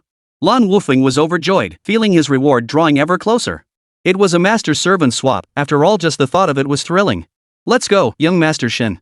Yang Nanqing called softly, and the two climbed into the business van. Since the neighboring city was quite a distance away and required taking the expressway, Shen Yi decided to rest for a while. Meanwhile, Yang Nanqing reviewed company documents in the back seat. Lan Wufeng, however, kept glancing back through the rearview mirror. He kept glancing at the two of them. Seeing one asleep and the other reviewing documents, Lan Wufeng sensed his chance had arrived. While driving, he discreetly pulled out his phone, preparing to send a message to Qin Fei. After all, Shen Yi was heading out of the city. Who knew what secrets might lie behind this? Just as he was quietly typing, a woman's voice suddenly rang out beside him. What are you doing? Just focus on driving. Stop playing with your phone, it's dangerous. Yang Nanqing noticed something was off and promptly stopped Lan Wufeng. No, I wasn't playing with my phone. Just felt a bit stiff from sitting too long, so I stretched a little. Lan Wufeng laughed it off, brushing it aside. A bead of sweat trickled down his forehead. He was feeling a bit nervous. Being an intelligence operative really wasn't easy. He'd nearly been exposed. With no other choice, Lan Wufeng could only wait for another opportunity. He lifted his head and focused on driving again. But immediately afterward, Lan Wufeng noticed something amiss. What's going on? It feels like the brakes aren't working? Lan Wufeng immediately grew tense. Stop messing around. How could a perfectly fine car suddenly malfunction? Yang Nanqing couldn't help but roll her eyes at him. Did this guy even have a brain? How could he spout such nonsense? No. The brakes really did fail. Lan Wufeng turned to look at Yang Nanqing, his face a mask of panic. And judging by his expression, it wasn't an act. Yang Nanqing hurriedly pointed ahead and snapped, Look at the road. The car was clearly out of control, yet this guy still had the nerve to turn around and talk to her? This was courting death. But Lan Wufeng, for reasons unknown, suddenly began violently jerking the steering wheel. The car instantly lost control, slithering across the highway like an oiled snake. Crash. Immediately after, the entire car slammed into the guardrail. The vehicle swayed violently. Lan Wufeng, having never encountered such a situation, was completely at a loss. Crash. 2 more violent impacts sent the vehicle spinning completely out of control. It smashed through the guardrail in one go, hurtling straight down the highway slope. Like a mischievous child, it somersaulted several times before landing flat on its side. This heart-stopping scene was truly terrifying. Yang Nanqing let out a gasp, still shaken. Shen Yi opened his eyes, somewhat puzzled. How could the world have turned upside down after just one sleep? Focusing his gaze, he realized it was an overturned vehicle. A rollover? Shen Yi snapped awake, 1,000 curses racing through his mind. How could a perfectly normal drive end in a rollover? And not just any rollover, why did it have to happen here? Fortunately, the van had high safety standards. Despite multiple impacts and rolling over, no one inside was injured. Ah! He's bleeding. Just then, a startled cry rang out. Lan Wulfing turned his head, blood streaming down his face. Sitting in the driver's seat, his head had slammed hard against the steering wheel during the rollover, leaving a gash in his forehead. His eyes welled up as he looked at Shen Yi and Yang Nanxin, struggling to find words. Stop spacing out. Get out of the car now. Shen Yi was somewhat speechless. After signaling everyone to exit the vehicle, he looked up at the looming highway above and felt a bit at a loss for words. Talk about driving skills that came out of nowhere. Young Master Shen, I've already called a car from the company to avoid delaying our schedule. Yang Nanxin handled the arrangements with remarkable speed, getting everything sorted in no time. Meanwhile, Lan Wulfeng clutched his head while helplessly searching for his phone. He seemed intent on sharing his misfortune with Qin Fei, hoping to elicit some sympathy. But after searching high and low, he couldn't find his phone. Panic instantly gripped him. He'd been counting on relaying intelligence to Qin Fei. What was he to do now? Oh no, oh no. Let's leave this for those people to handle. The inspection is more important. After a moment's thought, Shen Yi nodded in agreement. Seeing both men had made up their minds, Lan Wulfeng couldn't sit still any longer. He hurriedly blurted out, I'm coming too. The two glanced at Lan Wulfeng, whose forehead was split open, blood streaming down uncontrollably. The sight was like something out of a horror movie. If he really went along, he might scare himself to death. We're going to the company for an audit, not to attend a horror party. Get your injuries treated first. Shen Yi glanced at him briefly before looking away. Lan Wulfeng, aware of the weighty responsibility on his shoulders, couldn't possibly leave so easily. This little scratch is nothing. It'll heal in no time. He pulled out some tissues from his pocket, trying to stem the flow of blood from his forehead. But one tissue was quickly soaked red with blood. He changed several in succession, yet the result remained the same. How can it not stop? Lan Wulfeng froze in shock, a sense of dread settling in his heart. Finally, he looked at Shen Yi and Yang Nanxin before him, his voice breaking as he choked out, I'm not going to die, am I? I don't want to die. His eyes pleaded with them, begging for their help. Shen Yi's face darkened. Does this guy even have a brain? It's just a little blood, right? Why all this fuss about dying? Just go to the hospital and get it bandaged by medical staff. You won't die. But if you insist on sticking with us, well, that's another story. Seeing this, Yang Nanxin chimed in from the side. Lan Wulfeng shuddered at her words. The mission was important, but it wasn't worth risking his life, was it? Alright. I won't go now. I'll join you after getting my wound bandaged. Chapter 43, What's the baby up to? Seeing his determination to push through despite minor injuries, Shen Yi couldn't help but feel a bit helpless. Was Qin Fei's charm truly that irresistible? Even in this state, he was still preoccupied with surveillance matters? After waiting a while, the company vehicle and paramedics arrived. They first took Lan Wulfeng away, then Shen Yi and Yang Nanxin drove off from the scene. After driving for nearly half an hour, the sun began to set. Looks like we won't make it today. Let's see if there's a place to stay nearby and deal with it tomorrow. Shen Yi spoke after a moment's thought. Since Lan Wulfeng had left, Shen Yi seemed much more cheerful. Yang Nanxin craned her neck to scan the surroundings and soon spotted a farmhouse in, brightly lit and bustling with activity. Young Master Shen, let's stay at this farmhouse tonight. There probably aren't any other places to stay nearby. The two agreed almost instantly, and Shen Yi immediately drove them over. Wow, what kind of event is going on here? It feels so lively, and there's even a bonfire party. After getting out of the car, Yang Nanxin looked around. People were singing and dancing, having a great time. Let's get settled first, then come back to check it out later. Shen Yi found it quite enjoyable too, a nice way to unwind during his business trip. The two walked to the front desk of the farmhouse inn, which had a rustic, pastoral vibe to its decor. Manager, we'll take 2 rooms. Shen Yi began, but the owneress' next words cut him off. Sorry, we're completely booked today. Only 1 room left, would you mind sharing? The owner seemed like a savvy guy, and now he couldn't help but look at Shen Yi with a mischievous grin. No, boss, it's not what you think. We need 2 rooms. Shen Yi sighed helplessly. This owner was clearly a shrewd operator. Having encountered this situation countless times, he now often used a single room as a backup plan, having successfully paired up countless young couples over the years. No way. Just 1 room. The owner shrugged. Shen Yi. There was only 1 room left to begin with. Why are you so excited about it? What a bore. Don't worry, folks. These days, young couples traveling together are everywhere. Sharing a room is no big deal. Plus, the last room is a couple's suite. I guarantee you'll be satisfied. Here's the deal, I think you two make a great pair, so I'll knock $20 off for you. The owner patted his chest, his words brimming with bravado. These days, many young people are shy and reluctant to admit their relationship status. He'd seen it all before. As the owner's words grew increasingly outrageous, Yang Nanxin felt her cheeks burning hot.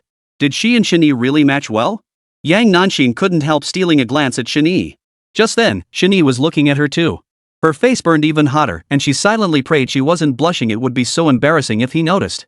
Do you think it'll work? Maybe we could just make it work? If it really doesn't work out, we can always look for another place. Shen Yi asked, a last resort. The owner nodded approvingly. Young people these days were quick learners, just a hint or two and they got it. Not bad, not bad. Young Master Shen, you've been running around all day. You must be exhausted. Let's just stay here. You should get some rest. I'll just sleep in the car. Don't worry, it'll be fine. Yang Nanxin shook her head at this. After all, Shen Yi still had work to do. How could he function without proper rest?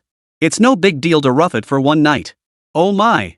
Seriously, guys, why would you sleep in the car when you're already here? Just make do in the room for one night, it's fine. It's a king-size bed, plenty of space. The owner couldn't stand by any longer.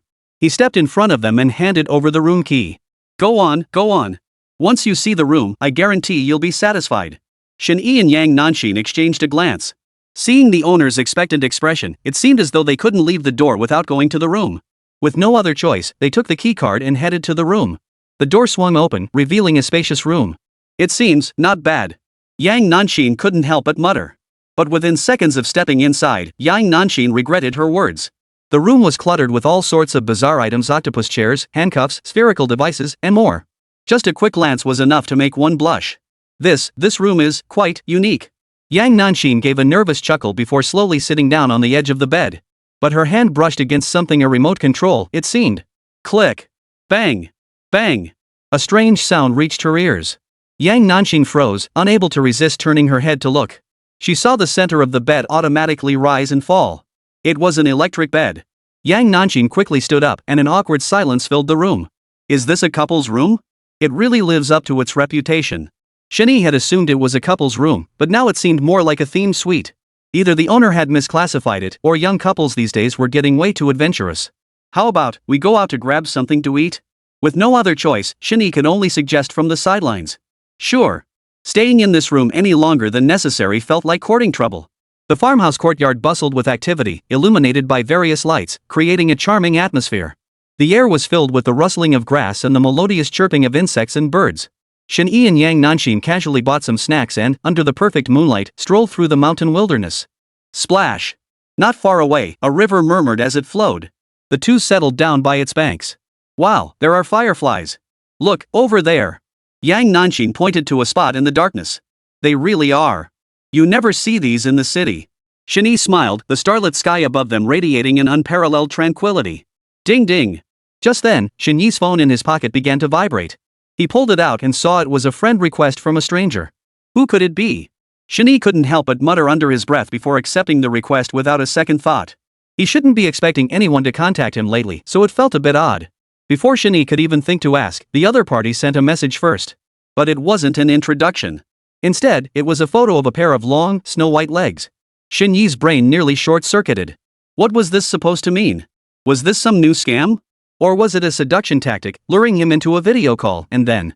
But regardless of the method, Shen Yi wasn't interested. He planned to ignore it, but then the other person immediately followed up with, "Baby, what are you doing?" The more he looked, the more it seemed exactly as he suspected. Shen Yi thought to himself, people really will stop at nothing to scam a little money these days. Just as he was about to ignore it, Yang Nanxin leaned over, her head peeking in, curiously asking, "What's up? Who is it?" Chapter 44, The Fate of a Spy? Shen Yi froze, staring at the large head suddenly appearing before him, then glancing back at the screen displaying those jade-like legs. And nothing. Shen Yi hurriedly covered up, quickly turning off his phone and setting it aside. If Yang Nanxin found out about this content, who knows what she'd think of him? Damn that online scammer. Why did they have to send that message right now? Did they really think he was some kind of pervert? He cursed silently under his breath, completely oblivious to his phone sliding down the slope of the small riverbank. Plop. Ah. Young Master Shen, your phone fell into the river. Yang Nanxin gasped at the sight and immediately rolled up her pant legs, ready to dive in and retrieve it. Shen Yi quickly grabbed her arm and shook his head. It's just a phone. If it's gone, it's gone. No big deal. Sometimes losing a phone can actually solve a lot of troubles. Purifying the online environment is urgent. But? No buts about it. Going into the river this late to fish for a phone? People might think you're fishing for trouble. Yang Nanxin felt a twinge of guilt. If she hadn't been curious and leaned in, things wouldn't have turned out this way. Seeing Shen Yi insist so firmly, she had no choice but to sit down. Only then did the matter finally settle. Shen Yi would never know that the message had come from Su Qinghuan. Her main account had been blocked, so she could only use her secondary one. But Su Qinghuan never dreamed she'd be mistaken for an online scammer. Back when I was a kid, there weren't as many entertainment options as there are now. During the day, we'd go fishing in the small river, catching crabs, shrimp, and the like.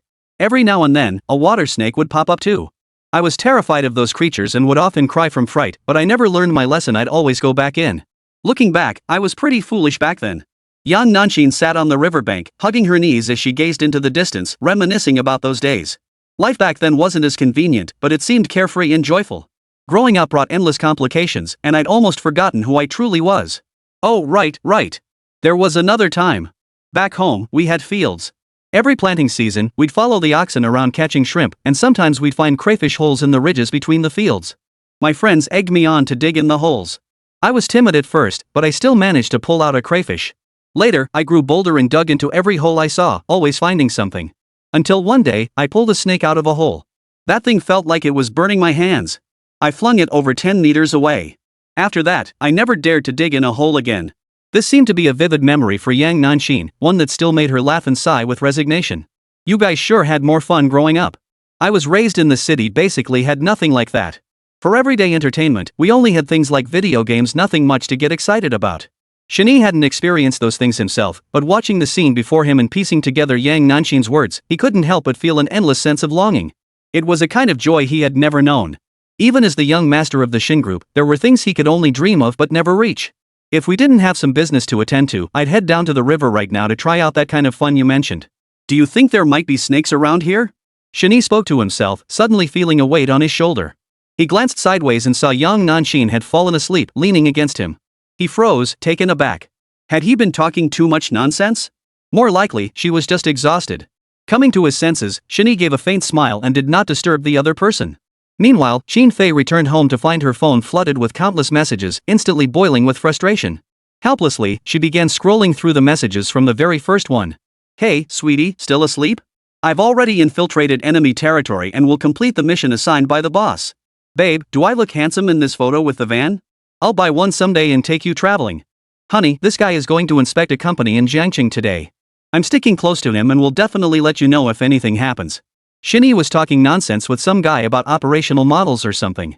I couldn't make heads or tails of it. It's already noon, guess where we are? Scrolling through countless pointless videos and tacky selfies, Xin Fei clenched her phone so tightly she felt like crushing it. I sent him to gather intel, not to go sightseeing. He'd sent dozens of useless messages, utterly infuriating. I'll see what the hell you're up to. Suppressing her rage, Xin Fei dialed Lan Wufeng's number. But after 5 or 6 calls, no one answered. What's going on? Could he have been discovered? Xin Fei stared at the last message, which had been there for hours, feeling a growing sense of unease. She'd seen it on TV before. When corporate spies were caught, they'd get a brutal beating before being handed over to the authorities. If the perpetrators were ruthless, they might even eliminate the witness. Could Lan Wufeng have already been? Why else would there be no word for so long? This guy had always been so clingy with her, something must have happened. No. I have to call and ask about Shen Yi's situation. Even if I get caught, I can't let anything happen to Lan Wufeng. Xin Fei felt a surge of panic. She genuinely cared for Lan Wufeng. Not only that, but he satisfied her particular preferences for her. He was simply the perfect match. But after several consecutive calls went unanswered. He must have been discovered. Otherwise, why wouldn't Shen Yi answer his phone? He must be tormenting Lan Wufeng and deliberately ignoring the calls. Vivid, bloody scenes flooded Xin Fei's mind.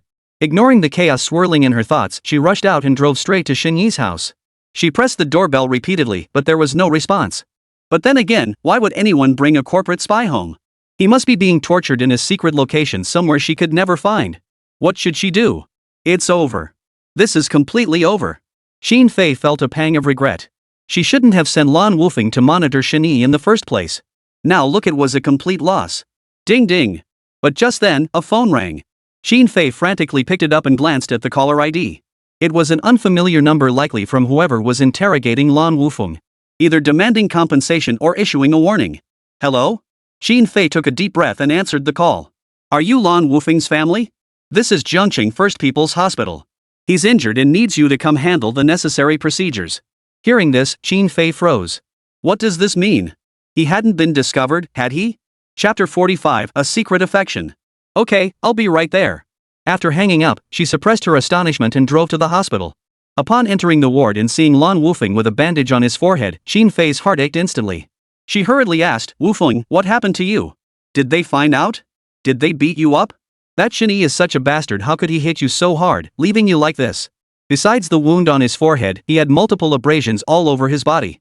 He looked utterly pitiful, and Xin Fei couldn't help but feel resentful. No matter what, Shen Yi shouldn't have hit him this hard, right? It wasn't Shen Yi. With my top-notch disguise skills, how could I possibly get exposed? No offense, but I had Shen Yi and his little secretary completely fooled. I bet they'd never have spotted me in a million years. As he spoke, a smug look spread across Lan Wufeng's face. Though he'd initially resisted becoming a spy, watching Shen Yi and Yang Nanxin act like adorable little kids completely unaware of his true intentions, even helping Xin Fei along the way, he finally discovered the thrill of the job. This job was practically tailor-made for an Oscar-worthy actor like him. If you weren't discovered, then how did you end up with all these injuries? And why didn't you answer my calls? Xin Fei was growing increasingly baffled, sensing something was terribly off. Mentioning this, Lan Wufeng sighed helplessly. It was an accident. My car broke down on the highway and rolled into a ditch. That's how I ended up like this. My phone vanished somewhere. Because the wound on my forehead wouldn't stop bleeding, I came straight to the hospital. Shen Yi and the others weren't injured, so they went ahead to the neighboring city for their inspection. I was planning to gather more intel for you, but this accident threw everything off schedule. Lan Wufeng looked somewhat helpless, a trace of frustration on his face. Today was supposed to be a glorious day, his chance to make a name for himself. What a wasted opportunity. This was the last thing she needed to hear. The moment Xin Fei heard it, her anger flared. Gathering intelligence? You call that gathering intelligence? What's the point of sending me all that useless junk? I called you over to handle business, but you're acting like you're on vacation. Xin Fei began her interrogation with a hint of irritation. She'd received at least 100 messages today, not a single one useful. It was hard to imagine what the other person had been doing all day. Lan Wufeng was taken aback. He'd been lost in his own sense of accomplishment, only to be abruptly brought back to reality by her words. He hung his head dejectedly. I'm sorry, Fei. I'll definitely get you more valuable intel from now on. I promise I'll do better. For Xin Fei. And for the master-servant swap. Countryside Inn, by the small river. Shen Yi stretched out his hand, gently swaying it, yet he dared not move too broadly, afraid of waking Yang Nanxin. Full moon, small bridge, flowing water. Cicadas chirping, birds singing, and tender embraces. Though everything was so beautiful, the place was swarming with mosquitoes. Like bombers, they relentlessly harassed the couple. Even with Shen Yi's best efforts to ward them off, he still ended up with a couple of bites. As for Yang Nanxin, perhaps exhausted from the day's exertions, she slept deeply now, showing no signs of waking. This won't do. This couldn't go on, it was like feeding the mosquitoes. With that thought, Shen Yi made up his mind to carry Yang Nanxin back to the room. At least she'd be more comfortable sleeping there. He moved with utmost care, trying not to wake her. It took him quite some effort to lift her into his arms before walking back steadily and quietly. Yang Nanxin slept soundly in his arms, a faint smile seemingly playing on her delicate features. Passing the farmhouse's front desk, the owner beamed at Shen Yi and couldn't help but give him a thumbs up. What young people these days, don't they get it? Even if they argued endlessly before, didn't they end up carrying her anyway? Not only that, but they looked perfectly suited for each other. Shen Yi felt a bit helpless. There was no point arguing with the boss now, so he simply returned to his room. After carefully laying Yang Nanxin down, Shen Yi suddenly felt sleepy himself. He decided to place the quilt between them. The large round bed was spacious enough for both of them to lie on opposite sides. Before long, Shen Yi's breathing had settled into a steady rhythm. Only after he had fallen asleep did Yang Nanxin's eyebrows twitch slightly. Her eyes narrowed to slits as she watched him for a long while, confirming he was truly asleep. Her cheeks felt hot as she stared intently at Shen Yi, her gaze filled with affection. She had woken up the moment Shen Yi lifted her, but she dared not move, her shyness mingled with nervousness. Yang Nanxin wondered, if she appeared to be sleeping deeply, would Shen Yi do something intimate to her? Bend down to kiss her. Or perhaps, once back in the room, engage in other intimate gestures. Either possibility made her heart race and her face flush crimson, and she even harbored a faint hope. But to her utter disappointment, Shen Yi ended up using a blanket to separate them. Does young Master Shen find me completely unattractive? Or was it because my makeup wasn't good today? Yang Nanxin pouted, the thought slipping into her mind. Then again, this was her first time getting so close to Shen Yi. Every strand of Shen Yi's hair was clearly visible, making him seem even more handsome than she remembered. Especially his features so sharply defined and handsome. She had always thought of him as a spoiled playboy, but getting to know him had given her a whole new perspective. Now, she found herself harboring complex feelings toward Shen Yi.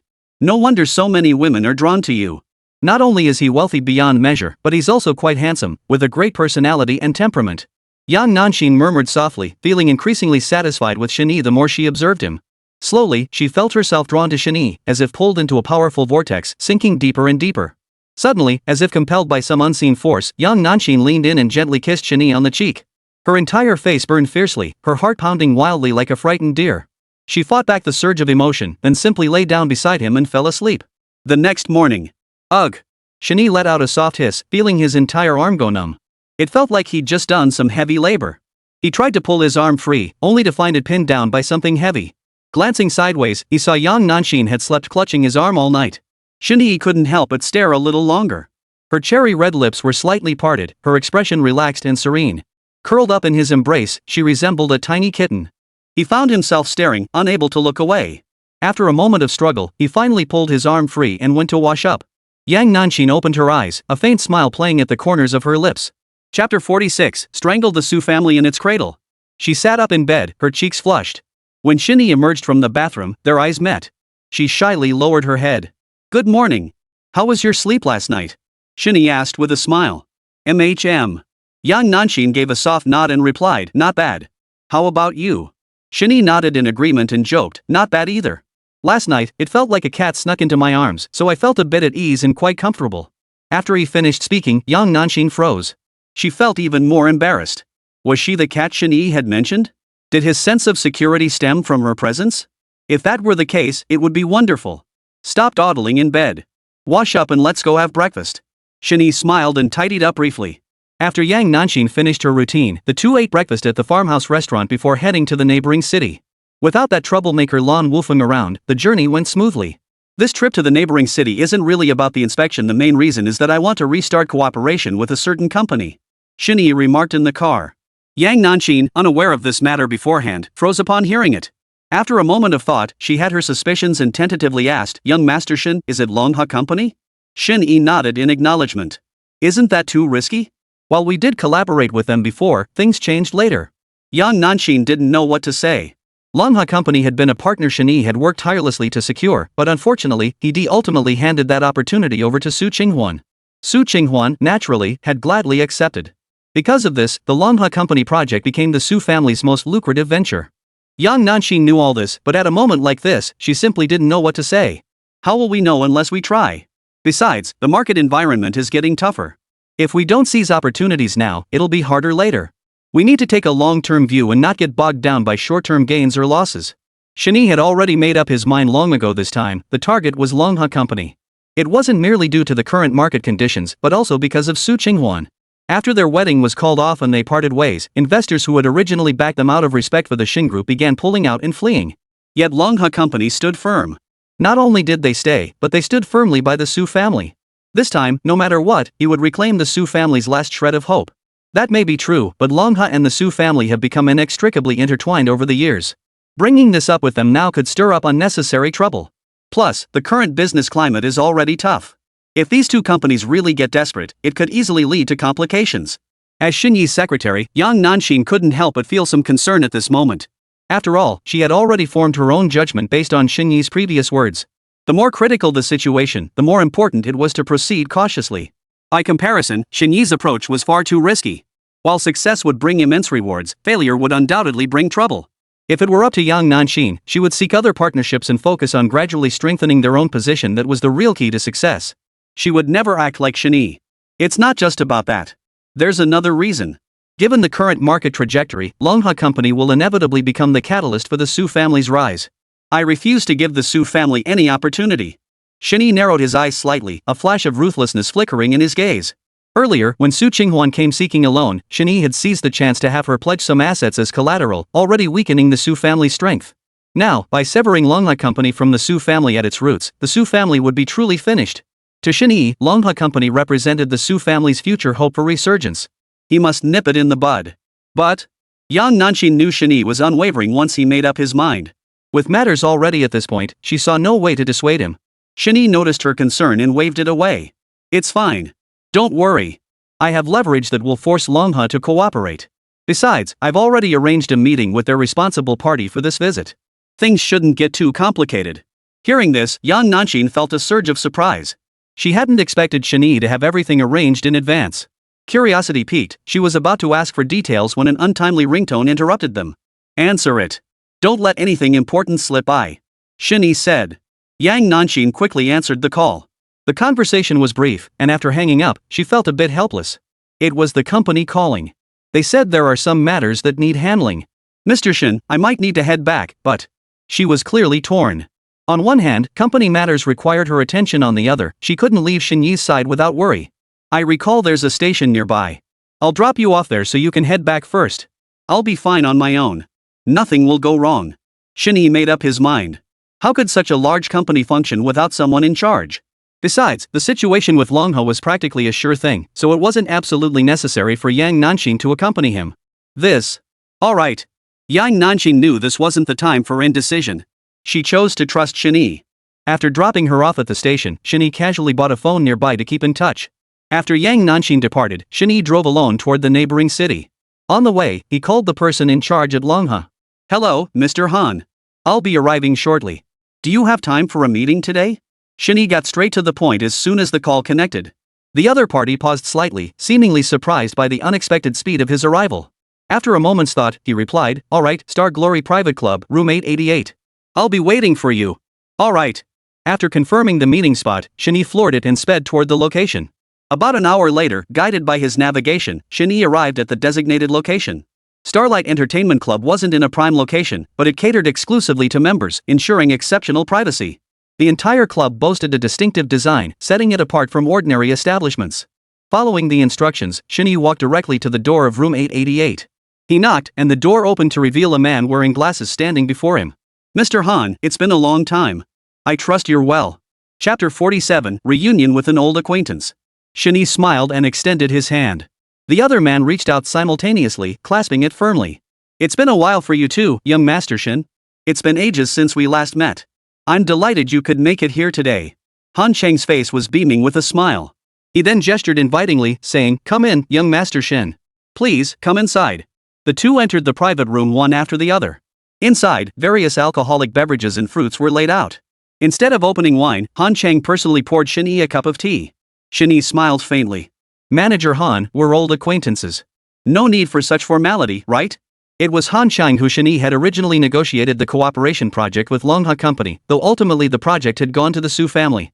"Not at all. It's merely a matter of hospitality, nothing to mention. Compared to young Master Shen traveling all this way to see us, what's a little hospitality?" Han Cheng lifted his cup, took a sip of tea, and smiled at Shen Yi. Shen Yi lifted his teacup, sipped a small amount, then shifted his gaze to the items on the table. "Lafite? Doesn't look like the 82 vintage. Could it be last year's?" Neither had mentioned business matters upon meeting, but Shen Yi broke the ice with a playful remark. "Ha ha ha. It's possible. Why don't you give it a try, Mr. Shen?" Han Cheng made a move to open the wine, but Shen Yi stopped him. "Red wine is best saved for when something good is about to happen. No rush." Shen Yi chuckled. Han Cheng paused in surprise before joining in the laughter. Young Master Shen still pays such close attention to detail. "I remember back then you were sharp-eyed and perfectionist. After all this time, I never expected you'd still be the same." What impressed him most about Shen Yi was their earlier business negotiations. The partnership had been finalized, with only the written contract remaining. Unexpectedly, Shen Yi scrutinized the contract meticulously, revising nearly every ambiguous clause. This delay dragged on for 3 more days before the contract was finally finalized. They thought the matter was finally settled and the partnership secured, only to discover that Shen Yi wasn't the one partnering with them after all. Instead, it was the Su family. That period left Han Cheng utterly overwhelmed, though fortunately the partnership eventually launched smoothly. From then on, Shen Yi's eagle eye left a deep impression on Han Cheng. "Ah, that's all water under the bridge now. Best not to dwell on it." Shen Yi waved his hand, looking somewhat embarrassed. Back then, to secure greater benefits for the Su family and satisfy Su Qinghuan, Shen Yi had pulled out all the stops. Looking back now, it all seemed rather pointless, too much time wasted on someone who wasn't worth it. Having to clean up this mess again was utterly exhausting. True. Let's not dwell on the past. "How have you been lately, young Master Shen? I hear the Shen Group has been doing quite well recently?" Han Cheng asked teasingly, without any hint of contempt. With the current market conditions being tough, businesses of all sizes were struggling. He was hoping to learn some lessons from this. Not really. With the market being this tough, just coasting on past achievements is good enough. See? That's why I'm here in our city looking for opportunities. Shen Yi skillfully steered the conversation toward business matters. Everyone understood each other's intentions, but knowing how to broach the subject was an art in itself. Han Shang gave a slight nod in acknowledgement, offering no denial. "You're right about that." After a few more casual remarks, Han Shang picked up a cigarette from the table, lit it, and offered one to Shen Yi. Shen Yi shook his head, offering a faint smile. "I wonder what your plans are going forward, Mr. Han. Business is tough these days. Without reliable partners, things could get really difficult down the road. To be perfectly honest, I came here specifically to explore the market and seek out partners." With that, the tension between them dissolved. It seemed only a few more words were needed to pierce the thin membrane. "Our situation at Longha isn't exactly rosy, barely scraping by, really." Han Chang chuckled lightly. Whether it was modesty or something else, his words carried little emotion. "I wonder which companies young Master Shen has selected for inspection. Perhaps I could offer some insights." Han Chang continued immediately, his tone tinged with genuine goodwill, as if he truly intended to offer Shen Yi some advice. "Since Mr. Chen is so kind, I won't hold back any longer. I rushed here from Jiangcheng, and you were the first person I met. There are some things I simply must get off my chest. You should know what I mean, right?" Shen Yi smiled as he spoke, his words deliberately vague. Han Cheng's expression froze momentarily, as if realizing their conversation had reached a critical juncture. Just then, the private room door burst open. A dozen women strode in from outside, all tall, exquisitely made up, their long, shapely legs immediately catching the eye. Upon entering, they all sensibly took seats on either side of Shen Yi. The bolder ones immediately draped their arms around Shen Yi's, adopting an air of clinging affection. "Young Master Shen, I didn't quite catch what you were saying earlier. I'm a bit confused. Why don't you repeat it?" Han Shang, after all, was no stranger to the business world. Claiming he hadn't understood what had just been said was simply ridiculous. He understood Shen Yi's intentions perfectly well. But the matter put him in a difficult position, so he had to ask Shen Yi to repeat himself. And Shen Yi wasn't exactly a pushover. After this back and forth, Shen Yi would surely grasp his meaning. Compared to outright refusal, this approach was undoubtedly more tactful. "Mr. Han, really?" Shen Yi smiled, unsurprised. After all, the Su family and Longha had maintained a solid partnership. It made sense they wouldn't give it up lightly. "It's fine." Han Chang breathed a sigh of relief at the next words, but Shen Yi immediately added, "Since Mr. Han didn't hear me clearly, let me make myself perfectly clear. I've come to propose renewing our partnership with Longha. The specifics are outlined in the documents you can review." Immediately, Shen Yi pulled a document from his briefcase, detailing the terms he had prepared in advance. Han Shang hadn't expected Shen Yi to be so insistent, and was somewhat taken aback. Their partnership with the Su family had been quite satisfactory. There was no real need to seek out new collaborators. Yet Shen Yi seemed thoroughly prepared today. A blunt refusal might be awkward. With no other choice, Han Shang picked up the documents and began reading. Gradually, his expression changed, shifting to one of shock. Soon, he stared at Shen Yi in utter disbelief. Chapter 48, Risky Maneuvers. "I can't believe my eyes.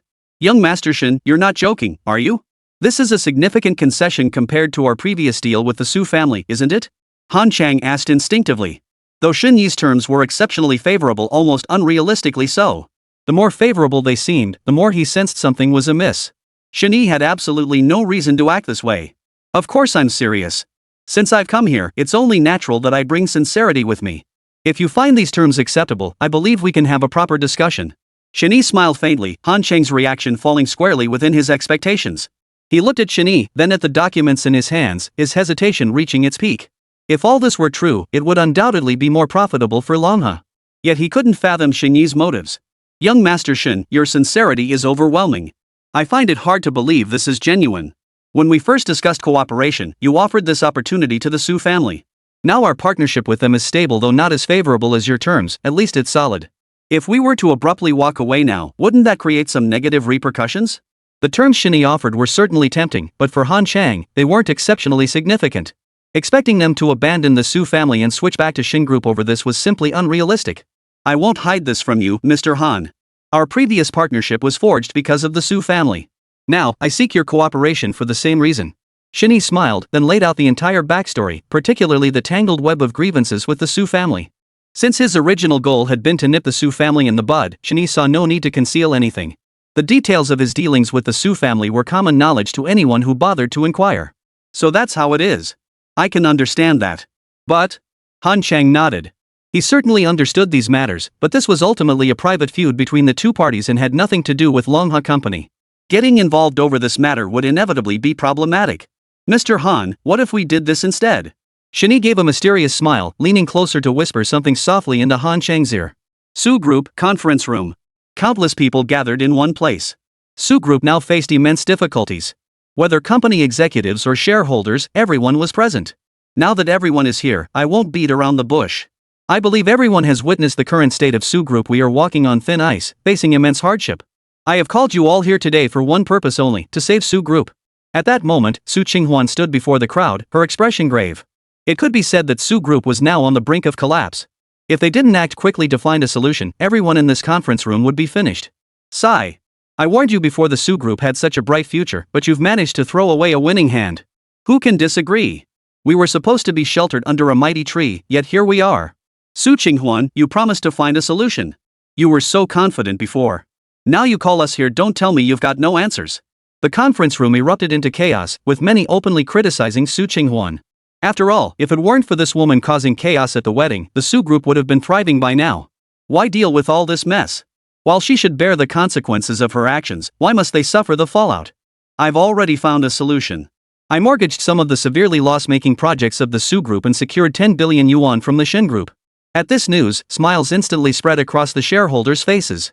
Some were even on the verge of showering Su Qinghuan with praise. But before they could speak, Su Qinghuan continued, however, this 10 billion yuan is far from enough to completely resolve our problems. It merely plugs the hole temporarily. Turning losses into profits remains incredibly difficult. I have a proposal. If successful, it could restore our Su family to its former glory. The words had barely left her mouth when the room fell silent. Everyone exchanged stunned glances. Could such a good thing exist? Could Su Qinghuan truly be a business prodigy? What's the point of beating around the bush? Spit it out already. An impatient shareholder blurted out the question. Su Qinghuan remained composed. She scanned the room, took a deep breath, and declared, the most stable and profitable venture for our Su family right now is the collaboration with Longha. It's essentially the lifeblood of Su Group at present. I propose spinning off this project into an independent company.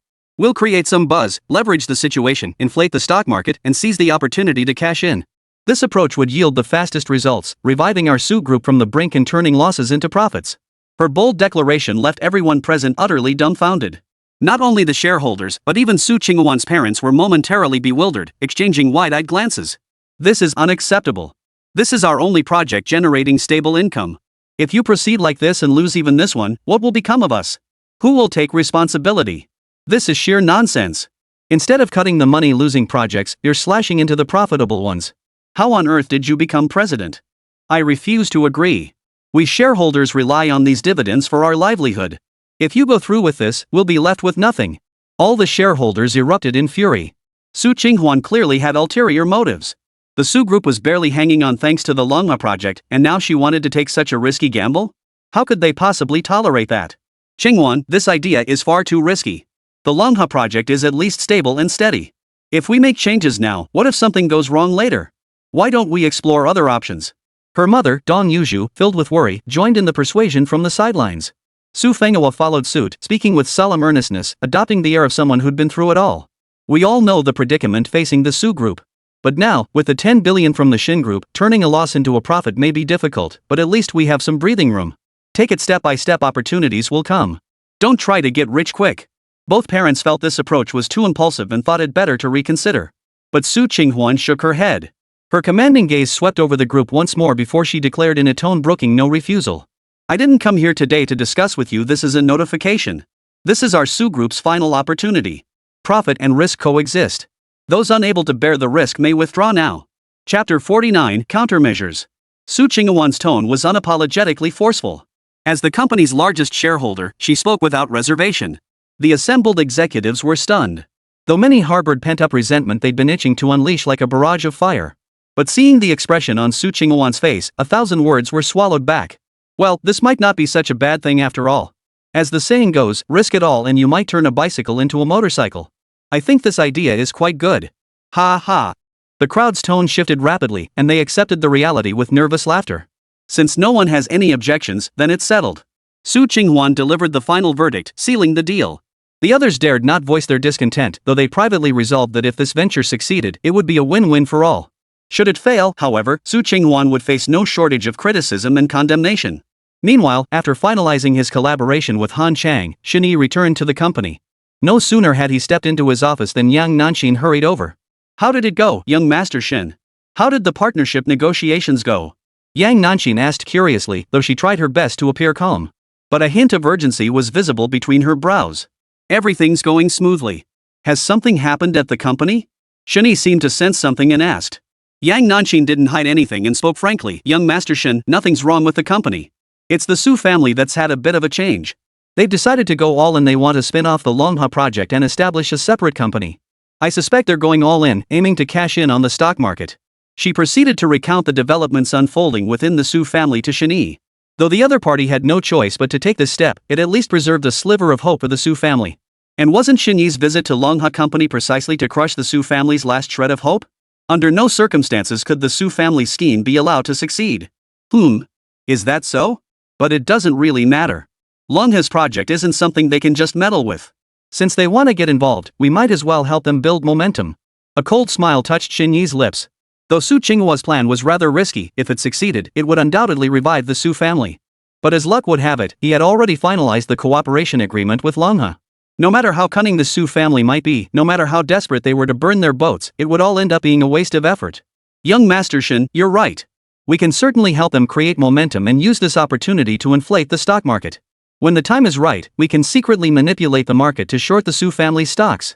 Not only will their plan fail, but we'll also profit handsomely from it.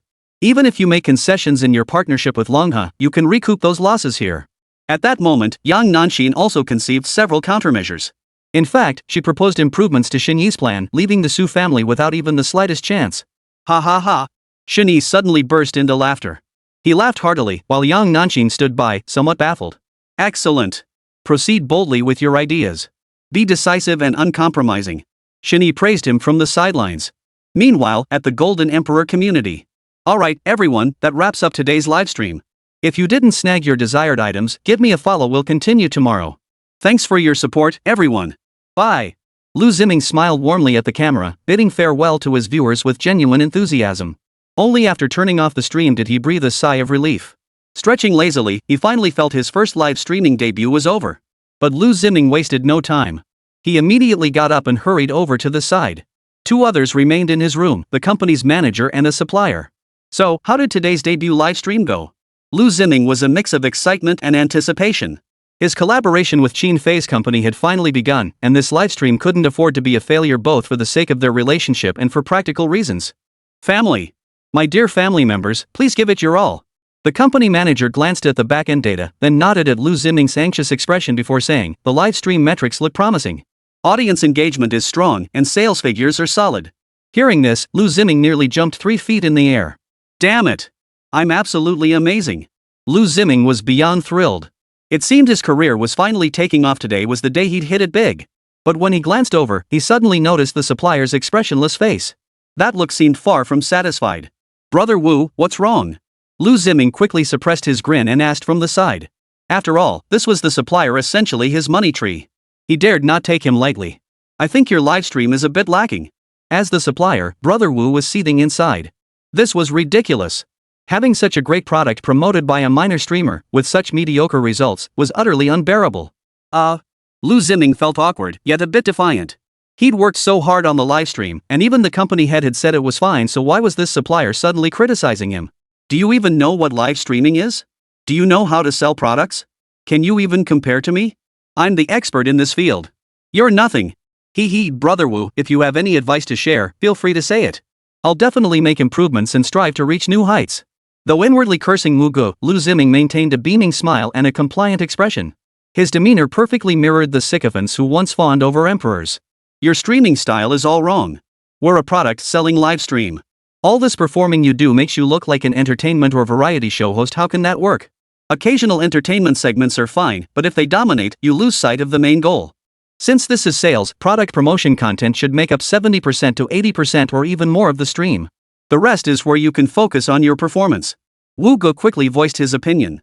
After all, a whole team depended on product sales for their livelihood. Who had time for all this messy entertainment nonsense?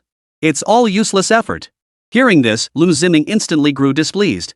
Those live stream effects were all his meticulously crafted designs, and this guy was telling him to stop? This was ridiculous. Wu Gu, you're completely wrong about this. Programming effects are the lifeblood of live streaming. If we don't entertain the audience, who's going to buy our products? Even if you paint the most dazzling picture, it's all for naught if people aren't buying your pitch. Chapter 50, Celebrity Endorsements. Over the years, Liu Ziming had developed his own distinctive live streaming style. Witty, humorous, and lighthearted. That's why so many people tune in to watch him. If he lost that and only focused on selling products and making money, he wouldn't last long. Hearing this, Wu Ge fixed him with a piercing stare. Oomph. You'd think you're some million-follower big shot. Live streaming sales is just a business, you're overcomplicating it. I seriously doubt you have what it takes. As a supplier, he had a million grievances. He couldn't fathom what the company executives were thinking, authorizing such an obscure little streamer to sell their products. It was utterly unbelievable. Just think, hiring any big celebrity for an endorsement would generate star power hundreds of times stronger than this internet clown. I just don't get it. Now this excellent product is being ruined by this kid. Brother Wu, please don't say that. We're just having a friendly discussion about the direction moving forward. No need to get upset. Look, Xiao Lu's attitude is pretty good, right? Besides, the results this time weren't bad. As long as we make a few adjustments going forward, it'll be fine. The company manager hurried over to play peacemaker, pulling Wu Ge aside as he spoke. Wu Ge frowned slightly. What was this about? Why was he being pulled over here while they talked? He was just stating the facts. If it doesn't work, it doesn't work. Who the hell is putting on a show for you? If you can do it, do it. If you can't, replace me immediately. Wu Ge, listen to me. This guy might just be a small-time streamer, but we can't mess around. He was introduced by young Master Shen. If this kid really flies off the handle, how are we supposed to explain it to young Master Shen? And wouldn't it be awkward for Mr. Qin too? If we offend both of them at once, how are we supposed to get by in the future? The manager whispered softly. Hearing this, Wu Ji's expression froze momentarily as he stared at the manager in disbelief. Young Master Shen? This guy was introduced by young Master Shen? That's crazy. Learning that Liu Ziming had been introduced by Shen Yi, Wu Ji's expression softened slightly. After all, with two bigwigs jointly vouching for him, Wu Ge dared not voice any further objections, no matter how much he might have wanted to. He finally understood why they hadn't invited a big star. Brother Wu, how about we talk some more? At that moment, Liu Ziming couldn't help but step forward and cautiously said. After all, this was an opportunity right at hand, everything could be negotiated. Sigh. No matter what, you really need to change your streaming style. Otherwise, our results won't be good. This product is the company's flagship item, we have to deliver results and can't be content with the status quo. Wu Ge softened his tone, patiently persuading him from the side. What choice did he have? Who could argue with the kid's connections? Liu Ziming hesitated, his voice tinged with worry. Brother Wu, it's not that I don't want to. I'm genuinely uneasy about this. My fans follow me for my style. I'm afraid if I suddenly change it, they won't accept it and might unfollow me. If that happened, today's sales figures would be in jeopardy. Brother Wu understood this logic, but his temper flared uncontrollably. Yet, remembering the other guy had powerful backing, he forced himself to respond patiently. Fine, we can make the change gradually. Nobody can eat a pig in one gulp. Transitioning takes time. If you're serious about this path, you have to do it this way. There are so many live streaming hosts out there. You should observe and learn from them. After hearing this, Liu Ziming, who had been hesitant, realized it made sense. This could be a crucial growth phase for his career. If his personal style hindered future results, he'd squander this hard-won opportunity. Alright. I'll make the changes gradually and do my best to improve. In the end, Liu Ziming made up his mind. Seeing the obedient look on his face, Wu Ge nodded in satisfaction. He gave Liu Ziming a light pat on the shoulder and said, Good, very good. Young people should dare to try new things. Even if you fail, you'll always have another chance to start over. But I'll remind you, this transition has to happen fast. People online these days are too impatient, they won't wait around for you. After finishing his words, a faint smile appeared at the corner of Wu Ji's mouth. Yet for some reason, that smile seemed tinged with a chill, sending a shiver down one's spine. Got it. I'll go prepare right now and work on my lines. Over here, Liu Ziming made solemn promises, his heart brimming with joy as he prepared for the next livestream. At the same time, he seemed to be already fantasizing about his own rise to fame, his heart overflowing with uncontrollable joy. Bro, what's the deal here? We're trying to make this kid famous, so why are we teaching him tricks? Once Liu Ziming had walked away, the supervisor couldn't help but ask. Though Liu Ziming had been introduced by those two, he certainly couldn't be launched overnight. But they had more pressing tasks at hand. Shen Xiao didn't bring this kid over just to have him safely promote products and become a big influencer. To destroy someone, first make them reckless. We'll see about that. The supplier gave a cold chuckle at that moment. The kid was already caught up in the frenzy of live streaming sales, how could he notice any of this? The next day, Liu Ziming's next livestream commenced. To complement Liu Ziming's sales pitch, they'd specially invited a minor celebrity, average looks but decent figure. With heavy makeup and beauty filters, she actually looked quite presentable on camera. Hey everyone, I'm back. Today, besides me, we have a special guest. I wonder if you all recognize her. Soon, Liu Ziming started interacting with the live stream audience. The female celebrity smiled and waved at the camera. But his usual slow starting style meant the chat comments were trickling in too slowly. At the same time, he recalled what the supplier had said yesterday: "How can you keep doing the same thing?" It seemed he needed to pull out some heavy artillery. He abruptly turned to the actress and snapped, "Hey, you third-rate starlet. Don't you have any sense of the situation? What products are we bringing to our viewers today? Get them out already. I hired you to work, not to be a decorative ornament. Think you're so pretty?" His words exploded in the livestream chat. The actress was stunned. What the hell was this? Why start by berating her like this? This script never mentioned anything like this. Chapter 51, Explosive Program Effect. The actress glanced at Liu Ziming, then at the producer. She sought subtle cues from the bystanders, trying to discern if this was indeed part of the script. After all, nothing was too shocking in live streaming nowadays. Anything that generated buzz or boosted sales was fair game. Unfortunately, after scanning the room, no one offered a reasonable explanation. Didn't I tell you to bring out the sample? Don't you understand? Do you really think you're some A-list superstar? Moving at a snail's pace? For someone like you, just getting to guest star on my livestream is a huge blessing. Hurry up, get a move on. But just as she drifted off in a daze, Liu Ziming bellowed again, startling her so badly she shuddered. The actress was utterly dumbfounded. This guy meant business. What kind of guest was she? This was an assistant role. She might not be a huge star, but she was still a celebrity. How dare this little host bark orders at her? Looking for trouble. Anger began to simmer within her, and her previously cheerful smile twisted into a grimace. It looked like it could turn dark and dripping with water at any moment. Liu Ziming, however, remained oblivious, his full attention glued to the live stream comments. Holy! This guy's so badass? He just tore into that little starlet, and the way she looked, she probably got cursed into a stupor. Ah, this is priceless. Now that's a real Sigma man. What kind of crappy celebrity is she? If you come into this livestream, you better get on your knees. You nobodies better get to work. What are you standing around for? Quit slacking. When you need something, you use a female star. When you're bored, you use a female star. Even if you're selling today, I'll buy a batch just to taste the saltiness. The live chat comments exploded in an instant, surging several times over like a torrent, too fast to read. Liu Ziming's heart leapt with joy. He almost jumped out of his skin. Wu Ge had been spot on about this. His earlier gimmicks had been so lame compared to this. The effect now was absolutely explosive. Clunk! A live streaming sample was tossed onto the table by the female celebrity, her face drooping in displeasure. What the hell are you doing with that sourpuss face? All these fans in my live stream room came out to support me today. Do you really think they're here just to stare at your sourpuss? Don't be so ungrateful.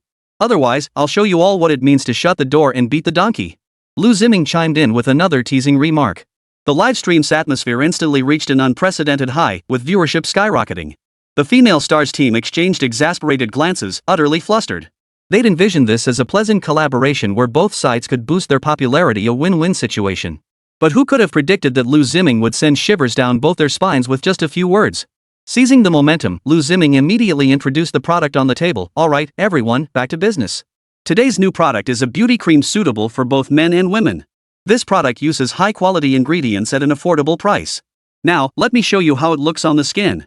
No sooner had he finished than he turned to the actress and snapped, "You donkey face, yes, you. Come over here and try it." By the time Liu Ziming finished speaking, the actress had reached her breaking point. Damn it, does he think he can push his luck?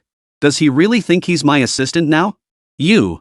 The actress couldn't hold back any longer and was about to snap back. She wasn't going to take this kind of treatment. But before she could finish, a crew member beside her quickly tugged her aside, whispering a quiet warning. "Xiao, just bear with it if you can. This kid was recommended by young Master Shen. He's just riding on someone else's coattails. For the sake of a little popularity, we should just put up with it." After much deliberation, Xiao held her tongue. She forced a smile, stepped up to the camera, and suppressed her inner frustration. Xiao gently applied the beauty cream to her face, smiling as she introduced it. "This cream is incredibly smooth and moisturizing, especially comfortable to use in this weather. Most importantly, today's price is incredibly affordable." Just thud. Just as Xiao was about to reveal today's special offer, a dull thud echoed through the room. The entire livestream shook 3 times as Liu Ziming slammed his hand on the table and leapt to his feet. "How dare you! I told you to test the product, not to add unnecessary commentary. And certainly no one told you to steal my lines." Announcing prices was the most commonplace and most irritating part of the show. But Liu Ziming's sudden outburst instantly turned the show into a riot. "Ha ha ha! This is hilarious! What exactly does this actress do? Bro, who do you think you are announcing the price? Big Brother Ming is a man of few words but many deeds. This show is pulling out all the stops today. I'm not a member. Is this really something I should be watching? Countless comments flooded the screen, as if the price had become irrelevant. As the popularity soared and the comments multiplied, Liu Ziming slammed his hand on the table and announced the final price with a sweeping gesture. Link up. Folks, quantities are limited, start snapping them up. With that, the live stream link appeared instantly, followed by a flood of purchase links. Sales broke 10,000 in an instant. Liu Ziming's expression grew increasingly delighted, while the female celebrity's face darkened by the second. She had thought they were co-hosting the sale, but it turned out she was merely a prop to boost the show's entertainment value. As the comments grew increasingly vulgar and offensive, not only was she not leaving, but she was stuck here playing the fool, putting on a fake smile? It was infuriating. The more the female celebrity thought about it, the angrier she became. Finally, she stormed off in a huff, abandoning the booth. Liu Ziming didn't bat an eye at her departure. Today's livestream had outperformed any previous broadcast. If this trend continued, his meteoric rise to fame seemed within reach. Alright. Everything for today is sold out. After the stream, I'll go pick out some even better products. Thank you all for your trust, family. I promise to stay true to my roots and keep pushing forward. See you tomorrow, everyone. Liu Ziming kept smiling for the camera until the broadcast ended, when he finally let out a long sigh of relief. Today's sales results were beyond expectations, and everyone gathered together in celebration. Not bad. I told you, kid, you're a quick learner. Great results today. Keep up the momentum, you'll surpass Lipstick Guy and become the top sales host. Supplier Brother Wu walked over, patting Liu Ziming's shoulder with a look of satisfaction, as if to say today was the day the apprentice surpassed the master. Thanks for your guidance, Brother Wu. I'll definitely work harder from now on. I'll think it over when I get back and try to boost my popularity even more. Chapter 52, An Appointment with the CEO? Liu Ziming was extremely satisfied with his performance today, even bowing to Brother Wu before leaving. This was truly the benefactor of his life. Such guidance deserved a wellspring of gratitude. After Liu Ziming departed, Wu Gu and the manager exchanged a glance, both eyes flashing with a hint of coldness. It's time to report the progress here to young Master Shen. Wu Gu pulled out his phone and briefly recounted the livestream incident. Meanwhile, Shen Yi was still in a meeting at the group's headquarters. Seeing that the discussion was nearly concluded and a message had just arrived, he smoothly announced, "Alright, today's meeting is adjourned. Everyone, please go back and organize your thoughts." Dismissed. As the attendees filed out of the conference room one by one, Shen Yi seized the opportunity to check his phone notifications. What he saw made him burst out laughing. This Liu Ziming really was easy to fool. He'd actually fallen for it after just a few words. "Young Master Shen, what's so funny? Why are you laughing so heartily?" Seeing everyone else had left and only Shen Yi remained standing there grinning like an idiot, young Nanshin couldn't help but approach him out of curiosity. At her prompting, Shen Yi chuckled and recounted the scheme he'd set up for Liu Ziming. Not only that, but especially the incident where he scolded the female celebrity in today's livestream was utterly hilarious. Ha! That really happened? Ha! That Liu Ziming is hilarious, he's so clueless. Yang Nanshin couldn't help but laugh out loud. Beyond that, she felt a surge of curiosity and couldn't resist stealing a glance at Shen Yi. She'd always thought Shen Yi was so proper and serious, but never imagined he could be so scheming. She'd heard he'd arranged the product promotion deal between Liu Ziming and Qin Fei's company, but never imagined he'd been scheming behind the scenes. Let's just sit back and enjoy the show. Shen Yi felt a tinge of anticipation.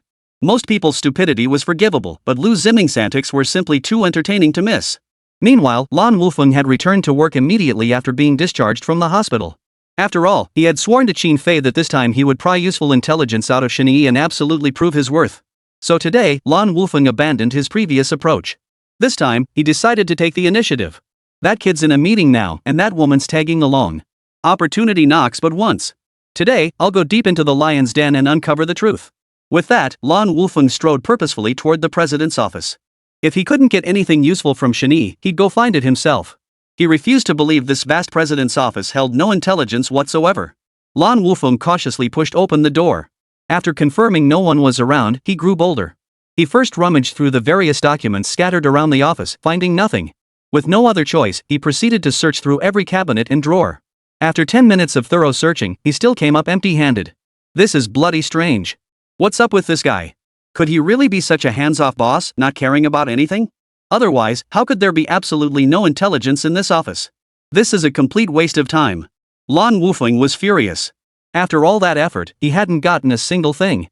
The president's office was just a tiny space, yet it felt downright haunted. He scanned the room again, his gaze landing on the computer on the desk. Suddenly, his eyes lit up. Computers were the standard for office work now, maybe there was something to be found inside. With that thought, Lan Wufeng quickly began searching through the computer. Unfortunately, Shen Yi's computer was cleaner than his own pockets, and he soon lost interest.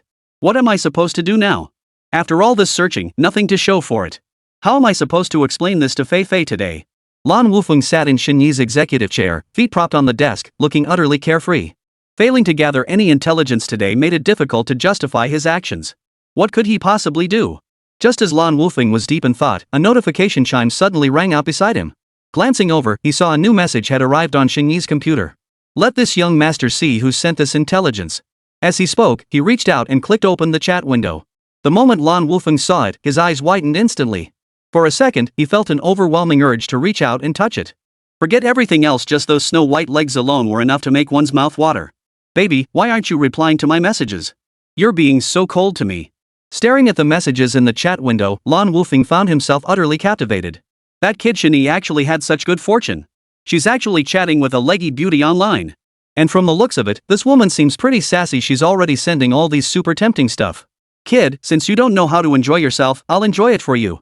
Lan Wufeng tapped furiously on the keyboard, quickly sending a message. Work.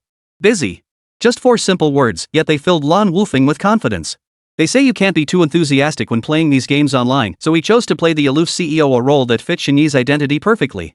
Yet those 4 words instantly sent Su Qinghuan into a frenzy of excitement.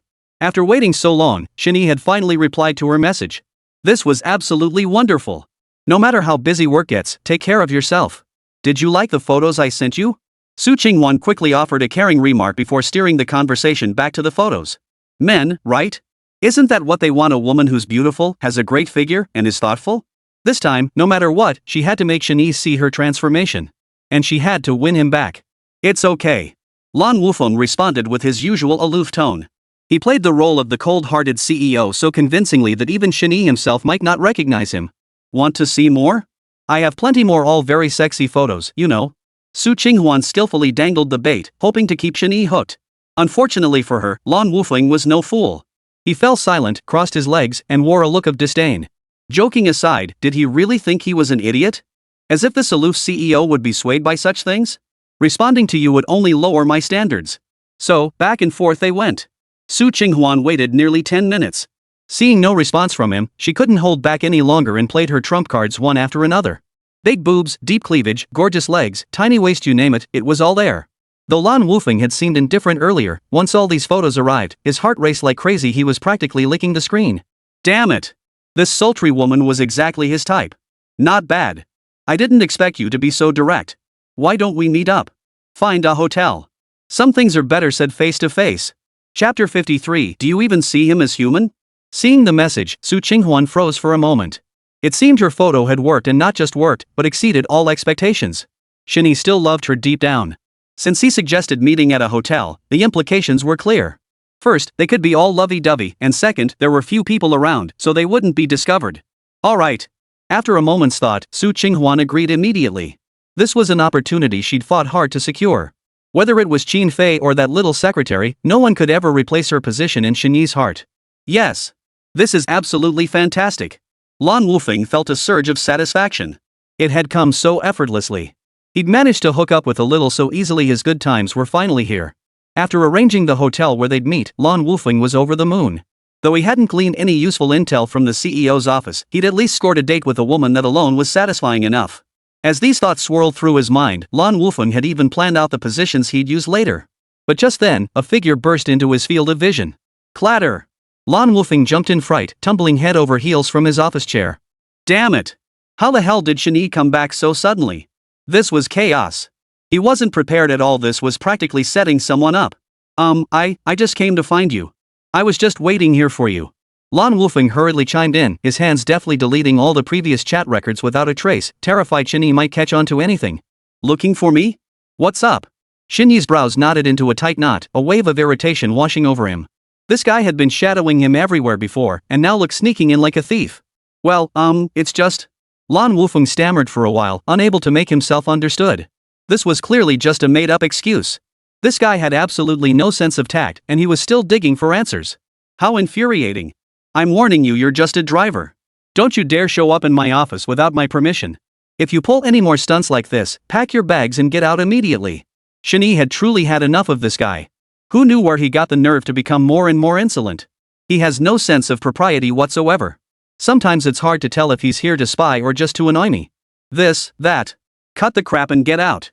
Lan Wufeng tried to say something more, but Shen Yi had lost all patience and barked at him to get out. With no other choice, Lan Wufeng turned and left the president's office, feeling resentful inside. Muttering under his breath as he walked, he muttered, "What's so great about him? He's nothing special. Think you're so great?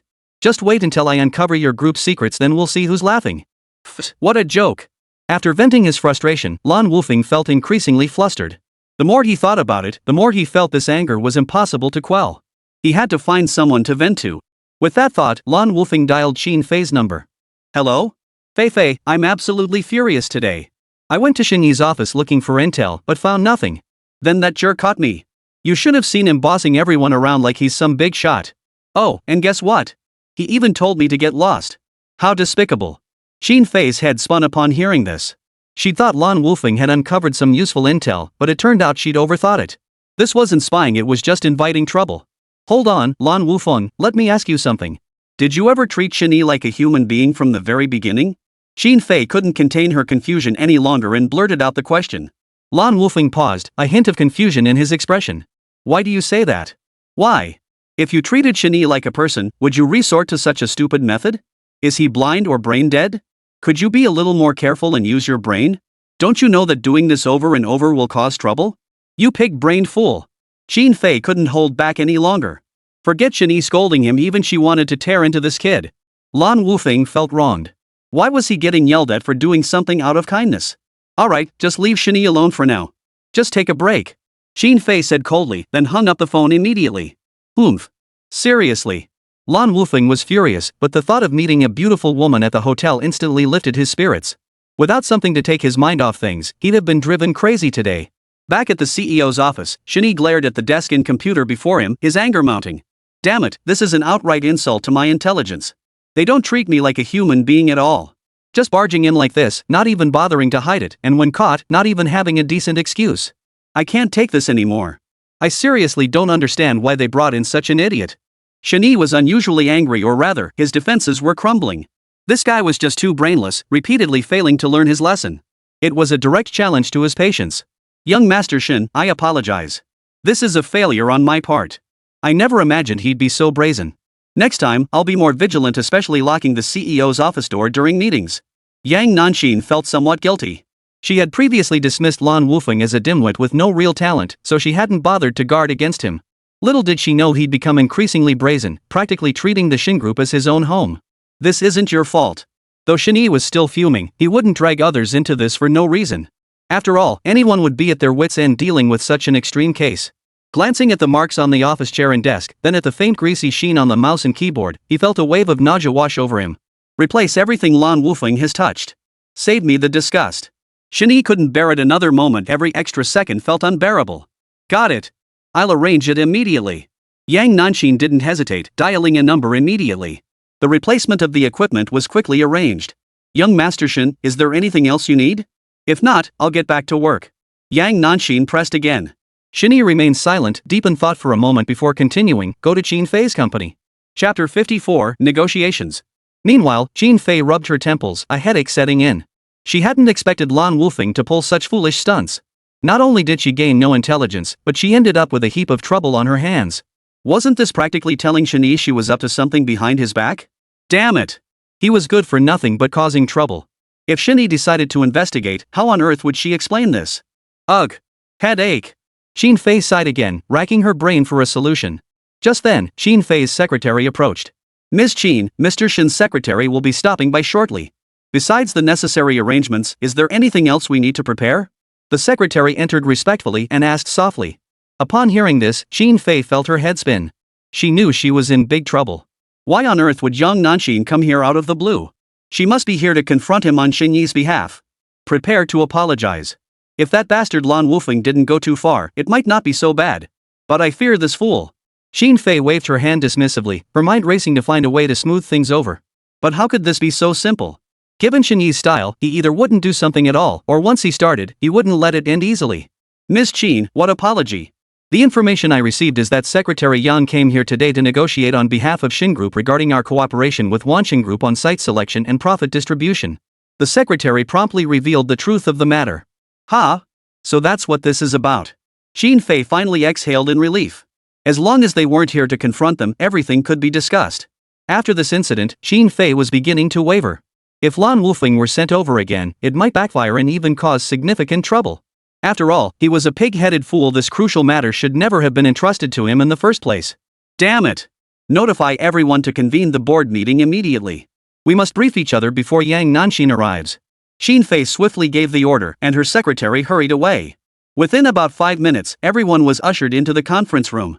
Given the urgency, Xin Fei walked in and got straight to the point. I've gathered everyone here today for one reason only. Our partnership with Wansheng Group is imminent, but the location for the collaboration hasn't been finalized.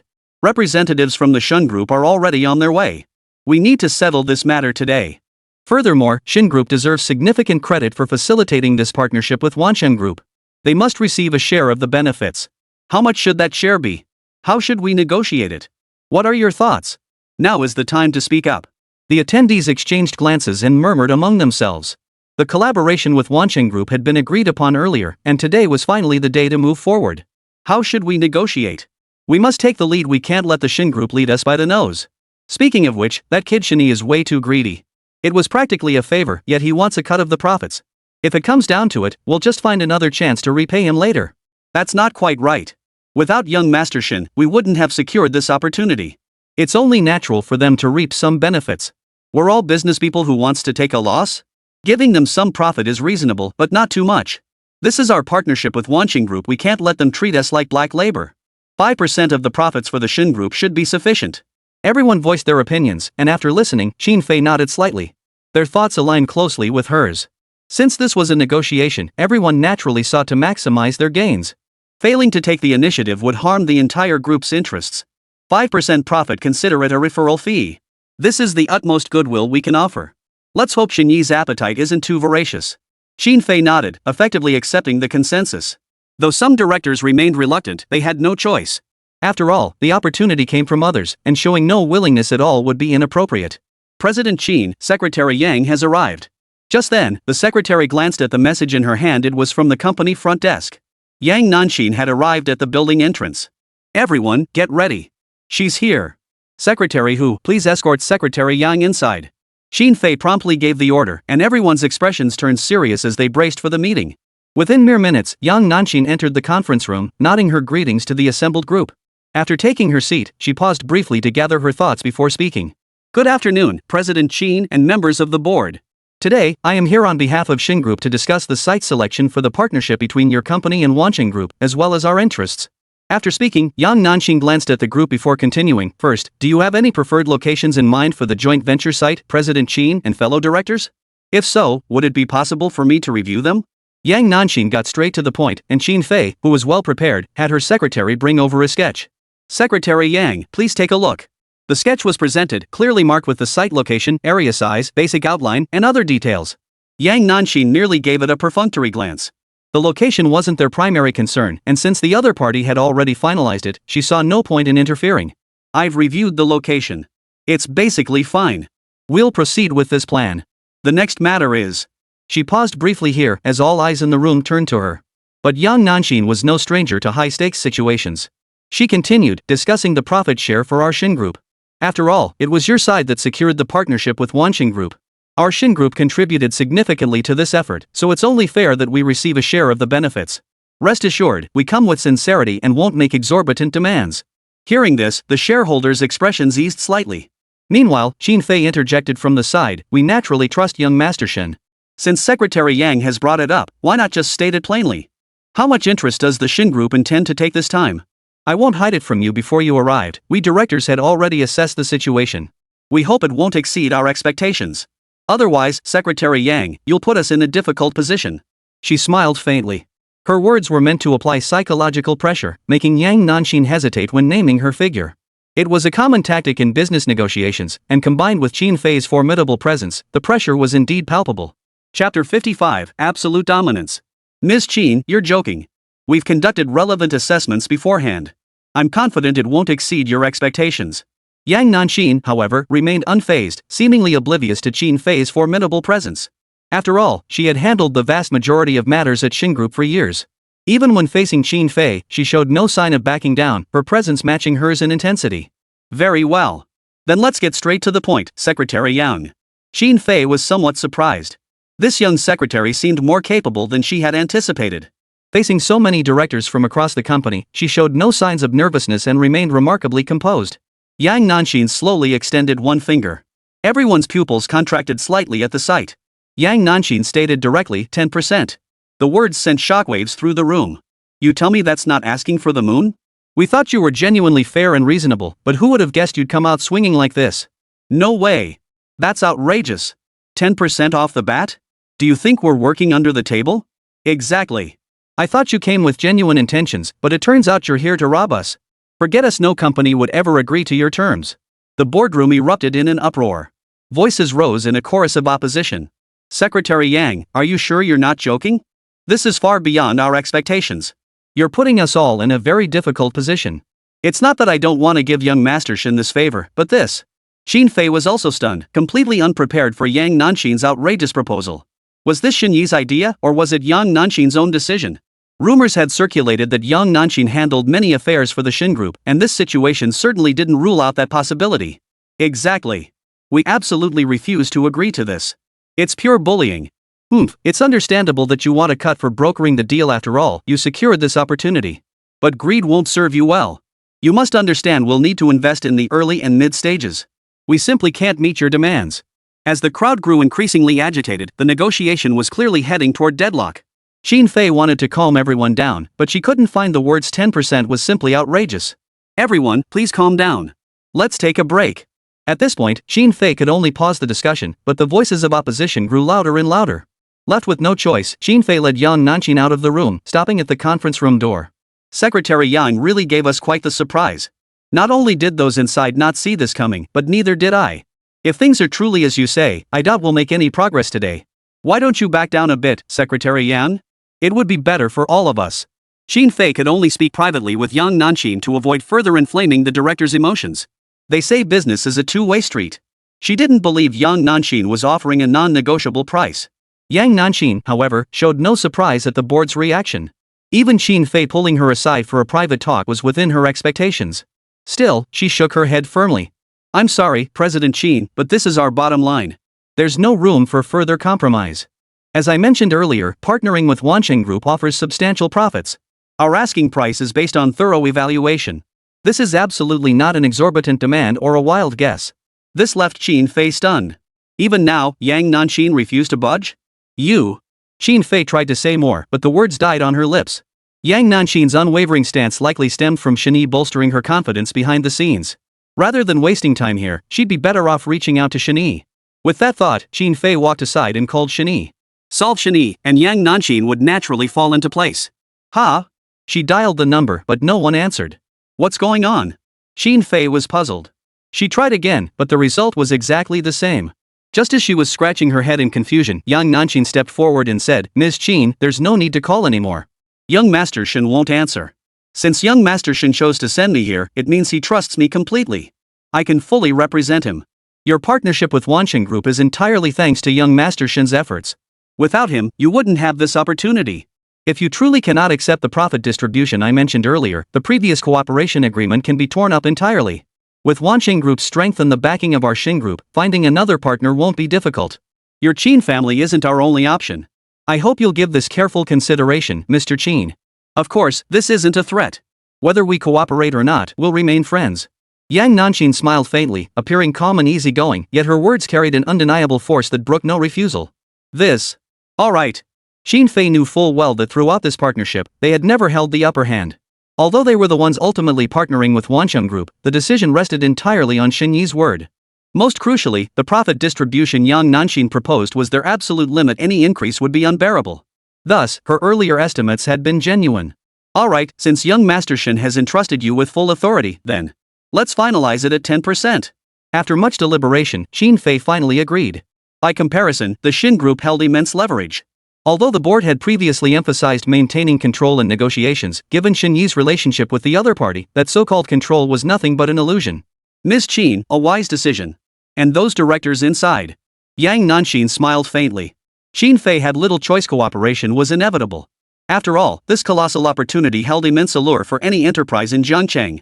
Rest assured, I'll handle persuading them. Though reluctant, Xin Fei had no other choice. Even if that bunch caused an uproar, this was the only way forward. Returning to the conference room, Xin Fei cleared her throat softly. The previously noisy scene instantly fell silent.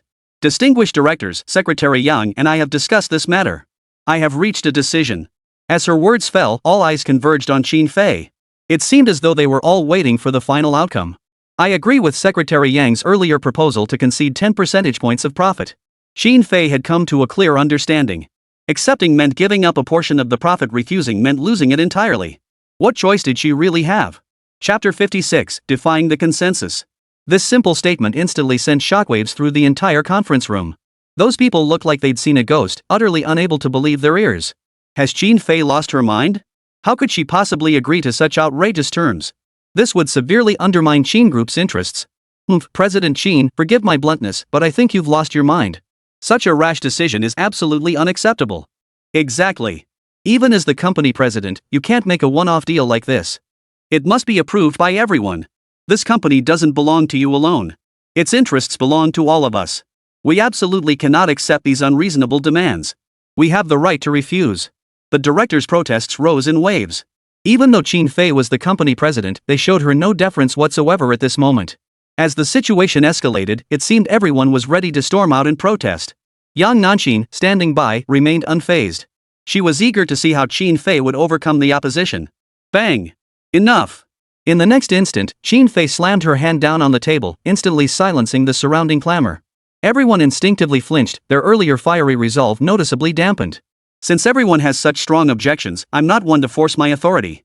From this moment on, if anyone here can find another partnership project that rivals the Wansheng Group, everything I've said today is null and void. I'll even hand over the CEO position to you. But if you can't, then kindly keep your mouths shut. I may be a woman, Xin Fei, but I know the difference between having food on the table and having enough to eat. Xin Fei's gaze swept across the assembled directors. They exchanged nervous glances, but in the end, no one dared to speak. This matter is settled. Anyone with objections or better proposals, come to my office before the end of the day. With that, Xin Fei hammered down the decision and walked straight out of the conference room. After everything was prepared, Yang Nanxin and Xin Fei signed the contract. They exchanged farewells and returned to the company. Shen Group, President's office. Shen Yi lay dozing in his brand new office chair, opening his eyes only when footsteps approached. Sure enough, it was Yang Nanxin returning. How did it go? Smooth today? Xin Fei called me quite a few times earlier. Shen Yi remarked with a faint smile. He knew Xin Fei's intentions. Negotiations with Yang Nanxin had stalled, and she was seeking his help to break the deadlock. Answering this call would inevitably complicate matters. Because no matter what Xin Fei said, whether it involved the contract or not, if she made things up and told Yang Nanxin would inevitably feel some psychological pressure. This could even cause the negotiations to stall. It went smoothly. Thank goodness you didn't answer the call, young Master Shen. Otherwise, it would have caused some trouble. Yang Nanxin was in a good mood as she walked over and handed the contract directly to Shen Yi. After careful consideration, Shen Yi nodded with satisfaction. You did well this time. It's 2 percentage points higher than I anticipated. I never thought Xin Fei would compromise. Nothing special, just a little strategy. Plus, Xin Fei herself cares deeply about this project. She probably lost her composure. Yang Nanxin replied modestly. Under normal circumstances, she might not have been so straightforward. Shen Yi asked curiously, what little trick? Just a threat. I told her that if they weren't willing, the partnership could end any time. With young Master Shen's connections, there are plenty of people in Jiangqing eager to collaborate. We weren't forcing it. Plus, with young Master Shen playing along perfectly, not answering calls, Xin Fei felt some psychological pressure and eventually agreed. But she probably didn't think it through. Finding another qualified, capable partner after turning down the Qin family wouldn't be easy. Maybe this project was just too important to her. The reasoning made perfect sense, or perhaps Xin Fei simply wasn't willing to take the risk. After learning the full story, Shen Yi couldn't help but chuckle. Well done, he praised. You've earned major credit today. The profit margin is even higher than I anticipated. Xin Fei must have been desperate. Just as Yang Nanxin was about to respond modestly, Shen Yi raised his hand to interrupt her. No need for modesty, he stated directly. When you do well, we praise you. When you don't, we learn from it. I have high hopes for you. Keep up the good work and strive for even greater success. These words reached Yang Nanxin's ears. Resting her head against the wall, her cheeks flushed slightly as she softly replied, okay? Alright, keep a close eye on things from now on. Don't let any mistakes slip through. Shen Yi reiterated his reminder. Got it. I promise to complete the mission. Yang Nanxin agreed immediately, just as she was about to make a determined expression. Suddenly, darkness engulfed her vision, her feet lost their footing, and she stumbled forward. Shen Yi, quick as a flash, rushed forward to catch her. How are you? Are you okay? Shen Yi asked with concern. Yang Nanxin finally regained her composure slightly. Her eyes fixed on Shen Yi with a burning intensity as she shook her head faintly. I'm fine. Just a bit of low blood sugar. That's good. Why don't you go rest for a bit? It's not good to stay tense like this. I'll handle the rest. Shen Yi frowned slightly, his face etched with worry. Yang Nanxin remained silent, instead studying Shen Yi closely from a short distance. The longer she looked, the more an inexplicable flutter stirred within her. Then, as if compelled by some unseen force, she leaned in and kissed Shen Yi. Ha! Shen Yi was momentarily stunned. Who am I? Where am I? Did Yang Nanxin just kiss me? Why? Still reeling from the shock, Shen Yi froze in place. The next second, Yang Nanxin leaned in again. Shen Yi's eyes widened in surprise. Yang Nanxin, however, kept her eyes closed, her expression filled with passion. Finally letting down his guard, Shen Yi responded to her initiative with equal fervor. Meanwhile, at Su Group. Postpone all company matters. Handle them after I return. Also, don't call me about anything today. Su Qinghuan summoned her secretary, tidying her office as she issued instructions. Understood, Ms. Su. Though puzzled, the secretary nodded in agreement. After giving these instructions, Su Qinghuan left the company immediately. She needed to go home and get dressed up properly after all. Shen Yi had agreed to meet her today, and it was at a hotel. This time, she would satisfy Shen Yi no matter what. After all, this was her forte. Making a man feel like he was in heaven and hell was basic skill. With her figure and looks, Shen Yi would be head over heels for her today. Chapter 57, Springtime in the President's Office. Today, I absolutely must bring out my battle armor. And I'll pair it with black stockings. I heard men love ripping them off, let him tear them to shreds today. Su Qinghuan thought to herself, feeling utterly delighted. Her earlier suspicions were confirmed. Shen Yi still cared about her. Otherwise, why would he seek her out for a meeting? And in such an intimate place as a hotel? Love isn't something you can change so easily. No matter how deeply it's hidden, it will surface one day. Shen Yi, wait for me, I'm coming right now. Inside the hotel room, flashing music blared as Lan Wufeng swayed to the beat, utterly exhilarated. Damn it, I ran into this hot chick today, long, white legs, big, round breasts. She was absolutely gorgeous. Never thought something this good would happen to me. Lan Wufeng was so excited he could feel his heart racing. Since that kid Shen Yi couldn't handle the good fortune, he'd have to take it himself. It wouldn't do to let it go to waste. Oh, right. I almost forgot about this. In his excitement, Lan Wufeng quickly pulled out his backpack, retrieved a small blue pill, and swallowed it whole. With this miracle pill on my side today, I'll make sure she feels it. I'm the fiercest man on this earth, and I'll make sure this woman leaves here trembling at the knees. Your blue daddy isn't someone to mess with. Lan Wufeng was brimming with ambition and confidence. After pondering it over, he decided that still wasn't quite enough. He swallowed another blue pill. Only then did Lan Wufeng nod in satisfaction. Just as his confidence soared, another message from Su Qinghuan arrived. Baby, I'm at the hotel entrance. Which room? I'm wearing stockings today, you'll definitely be satisfied. Do whatever you want. Meanwhile, at the Shen Group CEO's office. Half an hour later, two heated bodies finally separated slowly. Shen Yi rose from the sofa, staring at the faint crimson trace of blood. He felt somewhat dazed. Because of what had just happened, Yang Nanxin had given him her virginity. After the frenzy, Shen Yi's mind went blank. He even struggled to recall the sequence of events that led to this moment. Yang Nanxin, too, was dumbfounded. Once the excitement faded, she momentarily didn't know how to face Shen Yi. What had started as a flutter in her heart, a step forward taken as if by some unseen force, had unexpectedly led to this. What exactly was their relationship now? Was she still the secretary and right-hand assistant to the CEO of Shen Group? Or were they a couple? Or perhaps just secret lovers? Yang Nanxin couldn't tell anymore.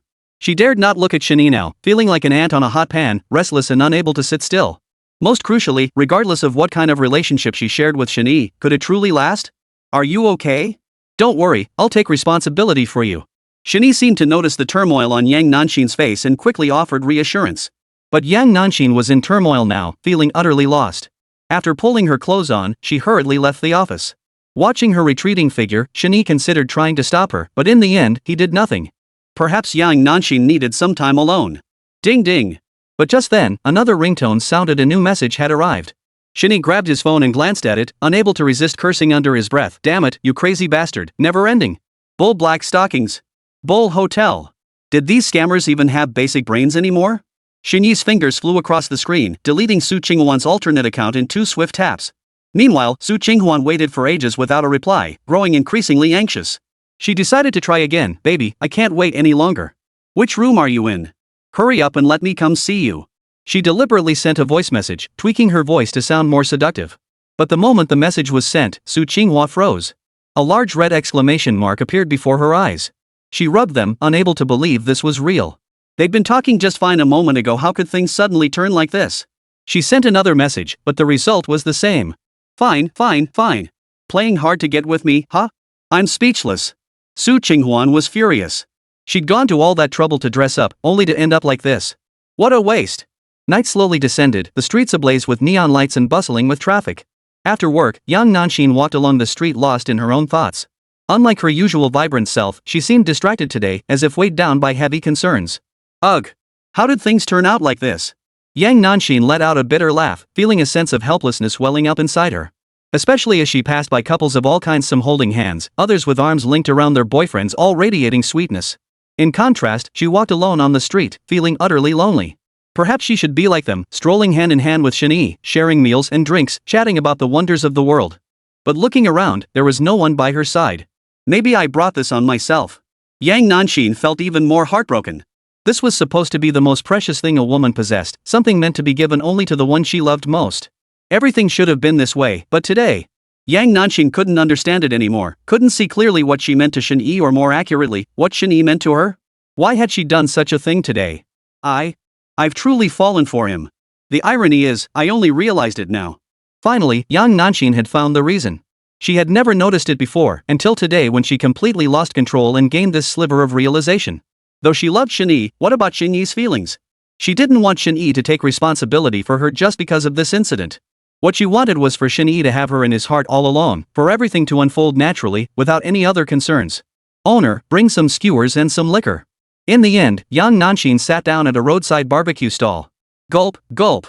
After downing a bottle of beer, Yang Nanxin felt increasingly bitter, growing ever more uncertain of what she truly meant to Shen Yi.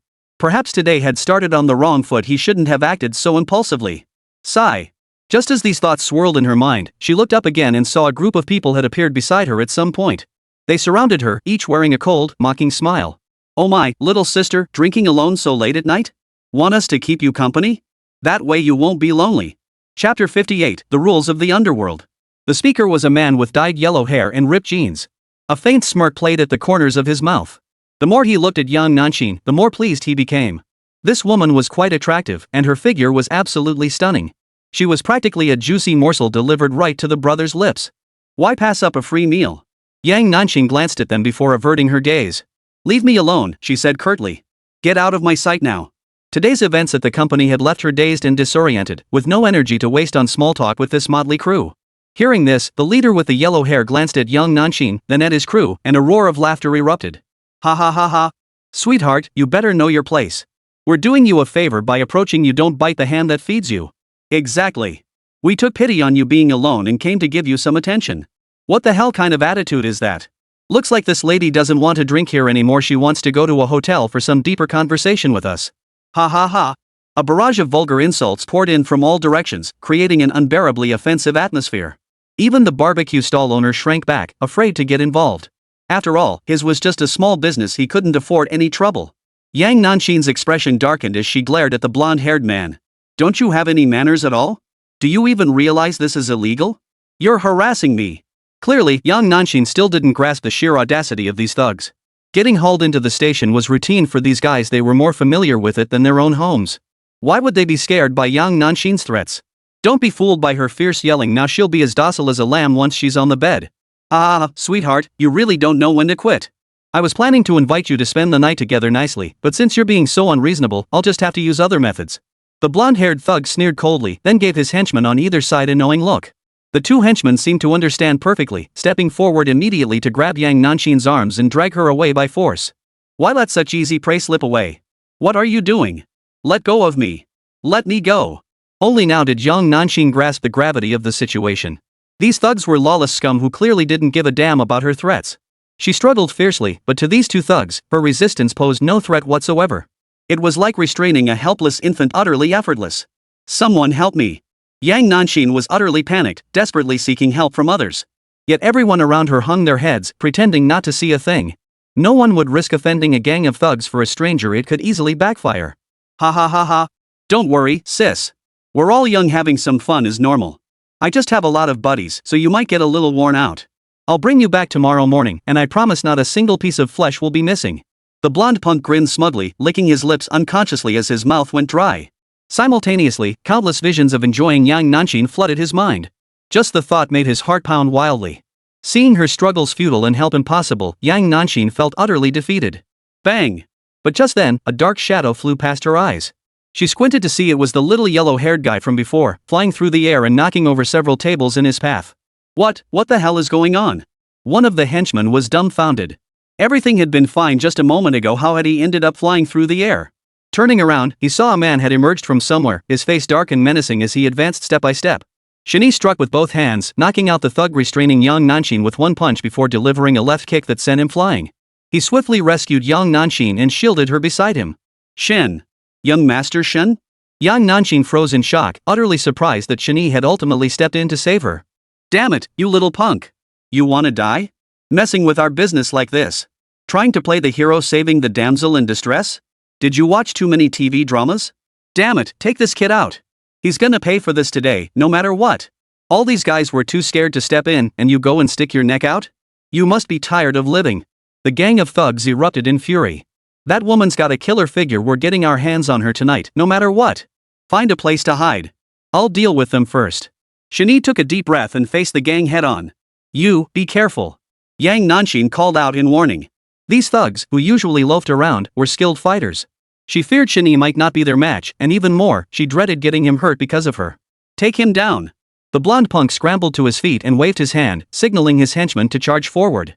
But Shen Yi remained unflinching. He assumed a fighting stance and unleashed a barrage of violent blows on the thugs. Every punch landed with brutal force, every kick delivered without mercy. Within mere moments, he had beaten the thugs black and blue. Even the last yellow-haired punk lost his nerve, his legs suddenly trembling uncontrollably. You're finished. How dare you defy us? You're courting death.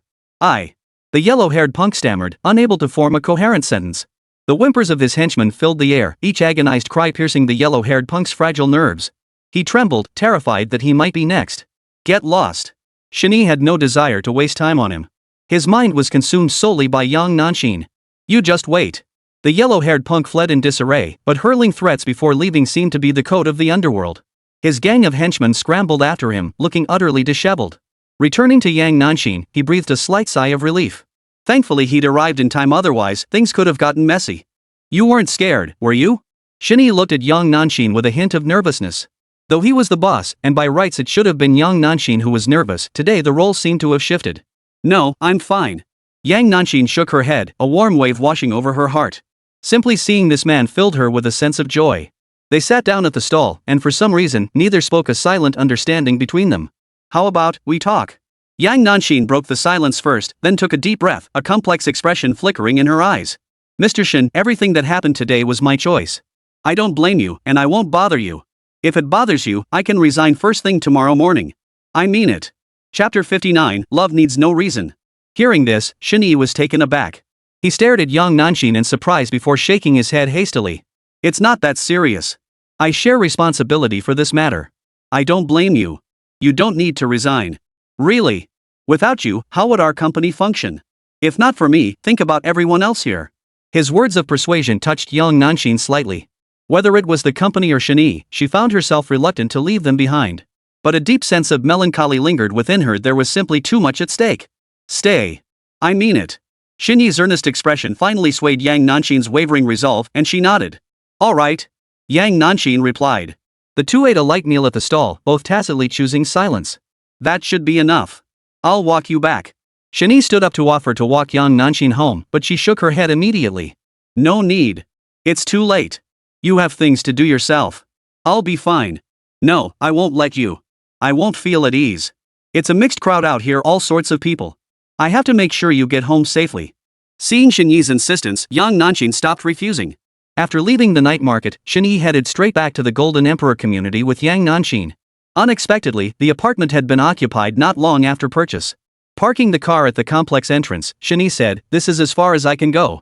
You'll have to go up on your own. We'll see each other at the office tomorrow. Get some rest." With that, Shen Yi flashed a smile. Yang Nanxin agreed and was about to get out when her gaze caught sight of Shen Yi's arm, stained red with blood, revealing a wound. You're hurt. Yang Nanxin gasped. This must have happened during his fight with those thugs earlier. She hadn't noticed it earlier. Shen Yi hadn't mentioned it, yet he'd still accompanied her to eat and driven her home. This stirred a fresh wave of guilt within her. It's fine, just a minor thing. Shen Yi smiled indifferently. As long as Yang Nanxin wasn't hurt in the end, it was all worth it. No, we have to bandage the wound. Otherwise, it could get infected. I have a first aid kit at home. Come with me upstairs. Without waiting for a response, Yang Nanxin grabbed Shen Yi's arm and pulled him toward the new apartment. Shen Yi couldn't resist and followed along. The moment he opened the door, he was stunned by the scene before him. The entire room was adorned with red decorations, signifying a housewarming celebration. How festive it looks, just like a wedding. Looking around the room's layout, Shen Yi couldn't help but speak up. At his words, Yang Nanxin's cheeks flushed crimson. It must be said, it did have that certain charm. Moreover, Shen Yi was the first man to ever visit her home. Thinking about it carefully, it did feel a bit suggestive. There are slippers over here. Put them on and take a seat over there. I'll get the first aid kit to bandage your wound. Yang Nanxin hurried to the bedroom, retrieved the first aid kit from the wardrobe, and returned to the living room sofa. Shen Yi had already stripped off his t-shirt and pants, revealing his lean, muscular physique. The wound on his arm had stopped bleeding but was still red and swollen. Seeing him shirtless, Yang Nanxin felt her cheeks grow slightly warm. I thought it would be easier to bandage this way. Maybe I should put my clothes back on. Shen Yi immediately reached for his clothes, but Yang Nanxin reconsidered and stopped him. No, it's fine like this. It's more convenient this way. It's fine. Her voice trailed off, her cheeks flushing crimson. The atmosphere grew intensely awkward. Yang Nanxin stood there, her legs tense and stiff, her expression frozen in nervousness. But remembering the wound on Shen Yi's arm, she stepped forward and opened the first aid kit. It's pretty bad. Why didn't you tell me before? It's already swollen. Bear with me for a moment, this might sting a bit. Yang Nanxin began bandaging Shen Yi's wound, first wiping away the blood around it before disinfecting the area. Every movement was executed with extreme caution, as if she feared the slightest touch might cause him pain. Honestly, you never make things easy. This will probably take a week to heal. You should have told me sooner. Yang Nanxin frowned slightly, her movements growing even gentler. In that moment, all her wandering thoughts seemed to vanish, replaced solely by the desire to make Shen Yi comfortable. Shen Yi watched her face, filled with concern and earnestness, and couldn't help but feel touched. And this was a big if. This was their home. Tonight was their wedding night. Perhaps it could be a warm, loving family. The more he thought about it, the more deeply moved he became. Forgetting everything else, Shen Yi leaned in gently, capturing Yang Nanxin's red lips with a steady kiss. Yang Nanxin froze momentarily. Recalling the events of the afternoon, she felt a surge of reluctance. No, Mr. Shen. This can't happen. Yang Nanxin protested, reaching out to gently push Shen Yi away, yet hesitating for fear of touching his wound. As Shen Yi intensified his advances, Yang Nanxin's resistance gradually dissolved into shyness. Not only her hands, but her entire body seemed to lose its bearings. Gradually, she adjusted and began to respond to Shen Yi. Seeing this, Shen Yi seized the moment, lifting Yang Nanxin onto the sofa and pinning her beneath him as he continued his forceful advances. Simultaneously, his hands activated their own radar mode, seeking out the crucial spot. The air thickened with desire. But just as Shen Yi thought he was about to succeed, Yang Nanxin suddenly grabbed his hand. Shen Yi, what do I mean to you? Yang Nanxin's beautiful eyes locked onto Shen Yi's, staring intently into his deep, dark eyes as if posing a profound question. Earlier on the road, he had been utterly perplexed, desperate for an answer. Now, he finally had his chance. Of course, I am. Shen Yi began to explain, but before he could finish, Yang Nanxin placed her finger gently against his lips, signaling him to stop talking. Shen Yi was somewhat bewildered, but the next second, Yang Nanxin leaned in and kissed him. Everything found its answer in that moment, in her actions, in her passion. If she loved him, why force Shen Yi to give an answer? At least right now, it was us, not you and me. Ignited by Yang Nanxin's passion, Shen Yi felt a surge of desire within him. Soon, they were entangled in each other's arms. Yang Nanxin was tall and slender, her curves alluring, her skin smooth, delicate, and dewy. Compared to their first time, Shen Yi felt less of that tender, protective care this time. Faint, indistinct sounds echoed through the room. Yang Nanxin clung lightly to Shen Yi, biting her pearl-white teeth. I'm so happy. Chapter 60, The Sky-Piercing Pillar and the Fingerless Maiden. Seeing Yang Nanxin's vulnerable state, Shen Yi felt a pang of pity. Breathing heavily into her ear, he apologized softly. I'm sorry. I'll go slower, gentler. They moved from the living room to the bedroom, then from the bedroom to the bathroom. This time felt longer than before, their connection deeper than ever. Only when the night grew deep and still did they finally fall asleep in each other's arms. The next morning, Shen Yi opened his eyes to find young Nanxin smiling faintly beside him. She must have been exhausted last night. While young Nanxin slept soundly, he rose quietly, tiptoeing out of the apartment complex without making a sound. He searched the vicinity and found a breakfast shop nearby. Shen Yi went in, had some congee and 2 steamed buns, then returned to the president's office. Today, he felt unusually cheerful, perhaps because of Yang Nanxin. It had been ages since he'd felt this way. Last night was undeniably unforgettable. He decided to give young Nanxin the day off today. Shen Yi thought to himself, but the moment he pushed open the door, he froze in shock because young Nanxin was standing right there in the office. This. Shen Yi was speechless. She had been fast asleep when he woke up. How could she have beaten him to the office just by the time it took to eat breakfast? One leap really is 10,000, 8,000 miles. Mr. Shen, there's a meeting scheduled for 10:30 this morning. I have a meeting scheduled with Mr. Li this afternoon. I've placed the relevant documents on your desk. Would you prefer coffee or tea shortly? I'll prepare it now. Before Shen Yi could process what was happening, young Nanxin began her routine work briefing as if nothing unusual had occurred. How could Shen Yi possibly recover from this sudden shift? Coffee, then. Yes, that's right. Coffee perks you up. Shen Yi stammered out his reply, searching Yang Nanxin's eyes for any hint of meaning, but found nothing. For a moment, he couldn't help but question himself. Was it really her who spent that intimate night with him last night? She felt like a completely different person. Alright, I'll get it ready for you right now. With that, young Nanxin turned to leave, her demeanor sharp and crisp. But Shen Yi quickly called out to her, "Hey, Nanxin. If you're too tired today, you can rest properly, have something to eat, and then go back." "I'm fine." Hearing this, young Nanxin halted in her tracks.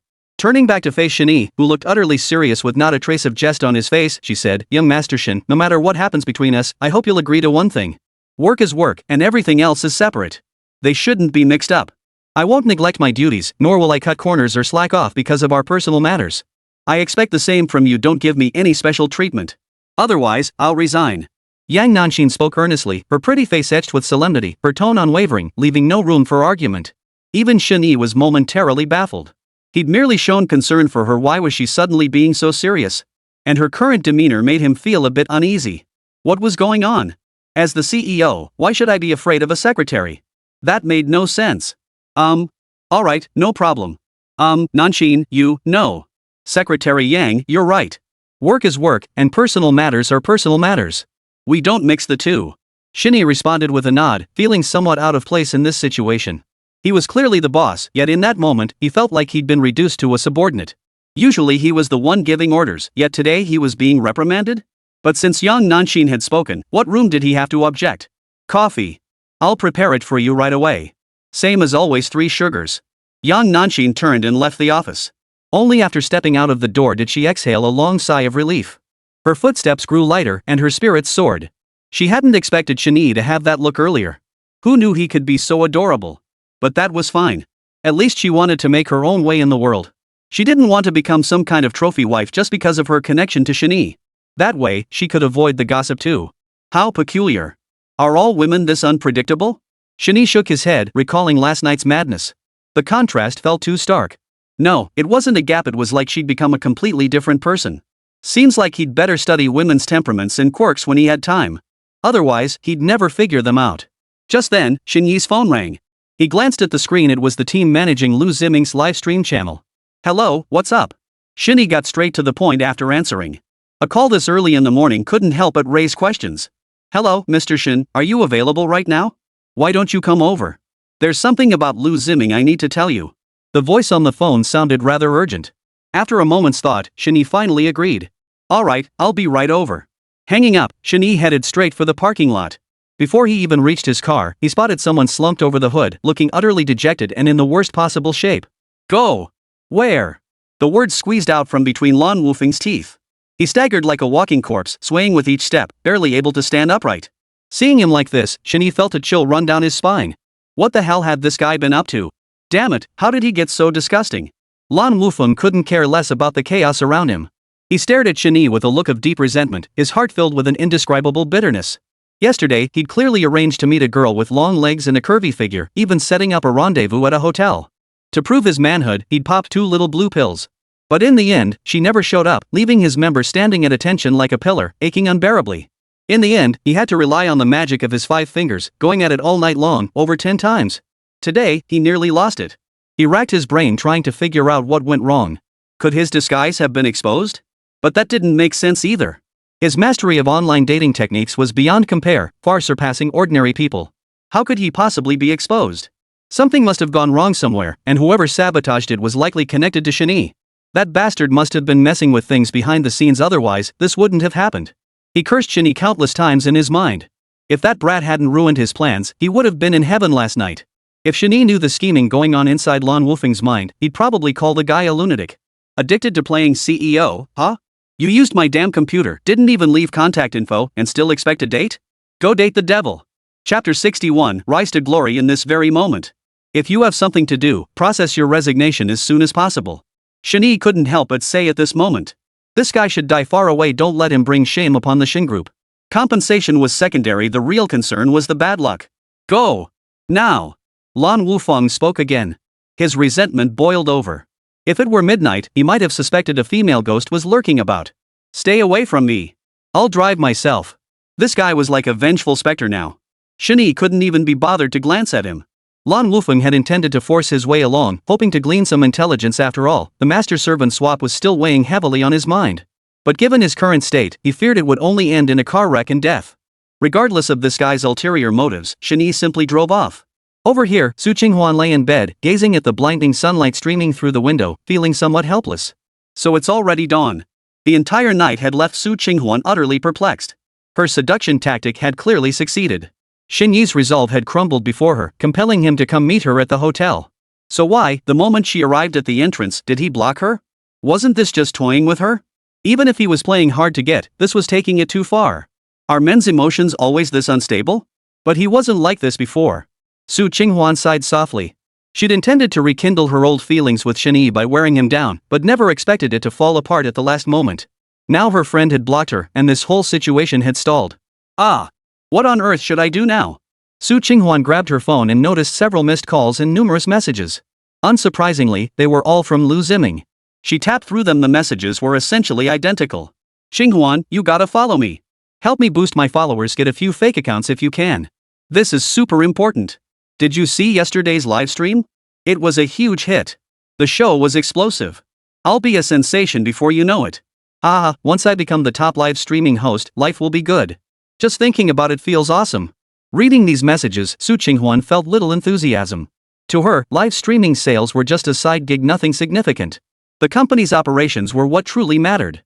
The Su family's current problems were severe enough, there was no time to waste on this nonsense. She casually replied with a single sentence, effectively putting the matter to rest. Alright, I've followed you. You'll definitely succeed. I believe in you. After sending both messages, Su Qinghuan decided to take a day off to rest. But no sooner had she set her phone down than it rang. It was Liu Ziming calling. With no other choice, Su Qinghuan reluctantly answered the call. Hello, Ziming. Her voice sounded weary and resigned. Qinghuan, I've got some amazing news, we're really going to hit it big. Ha ha ha. The team's even teaming up with minor celebrities to sell products lately. At this rate, my followers will hit 10 million sooner or later. Even before I went live today, tons of fans were begging me to start streaming. They're already bursting with anticipation.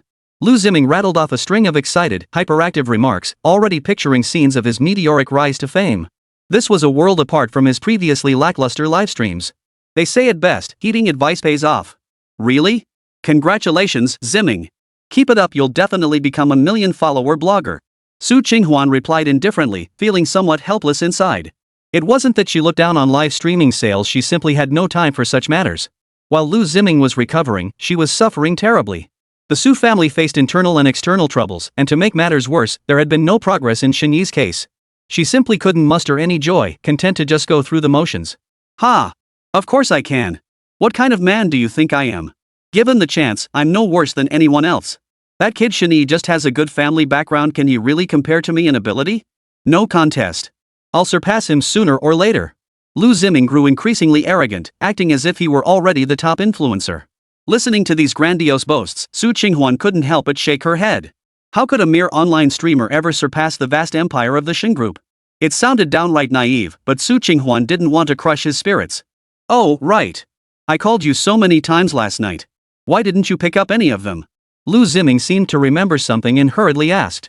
He'd been eager to share the huge progress in his streaming career with Su Qinghuan firsthand, only to find her completely unreachable.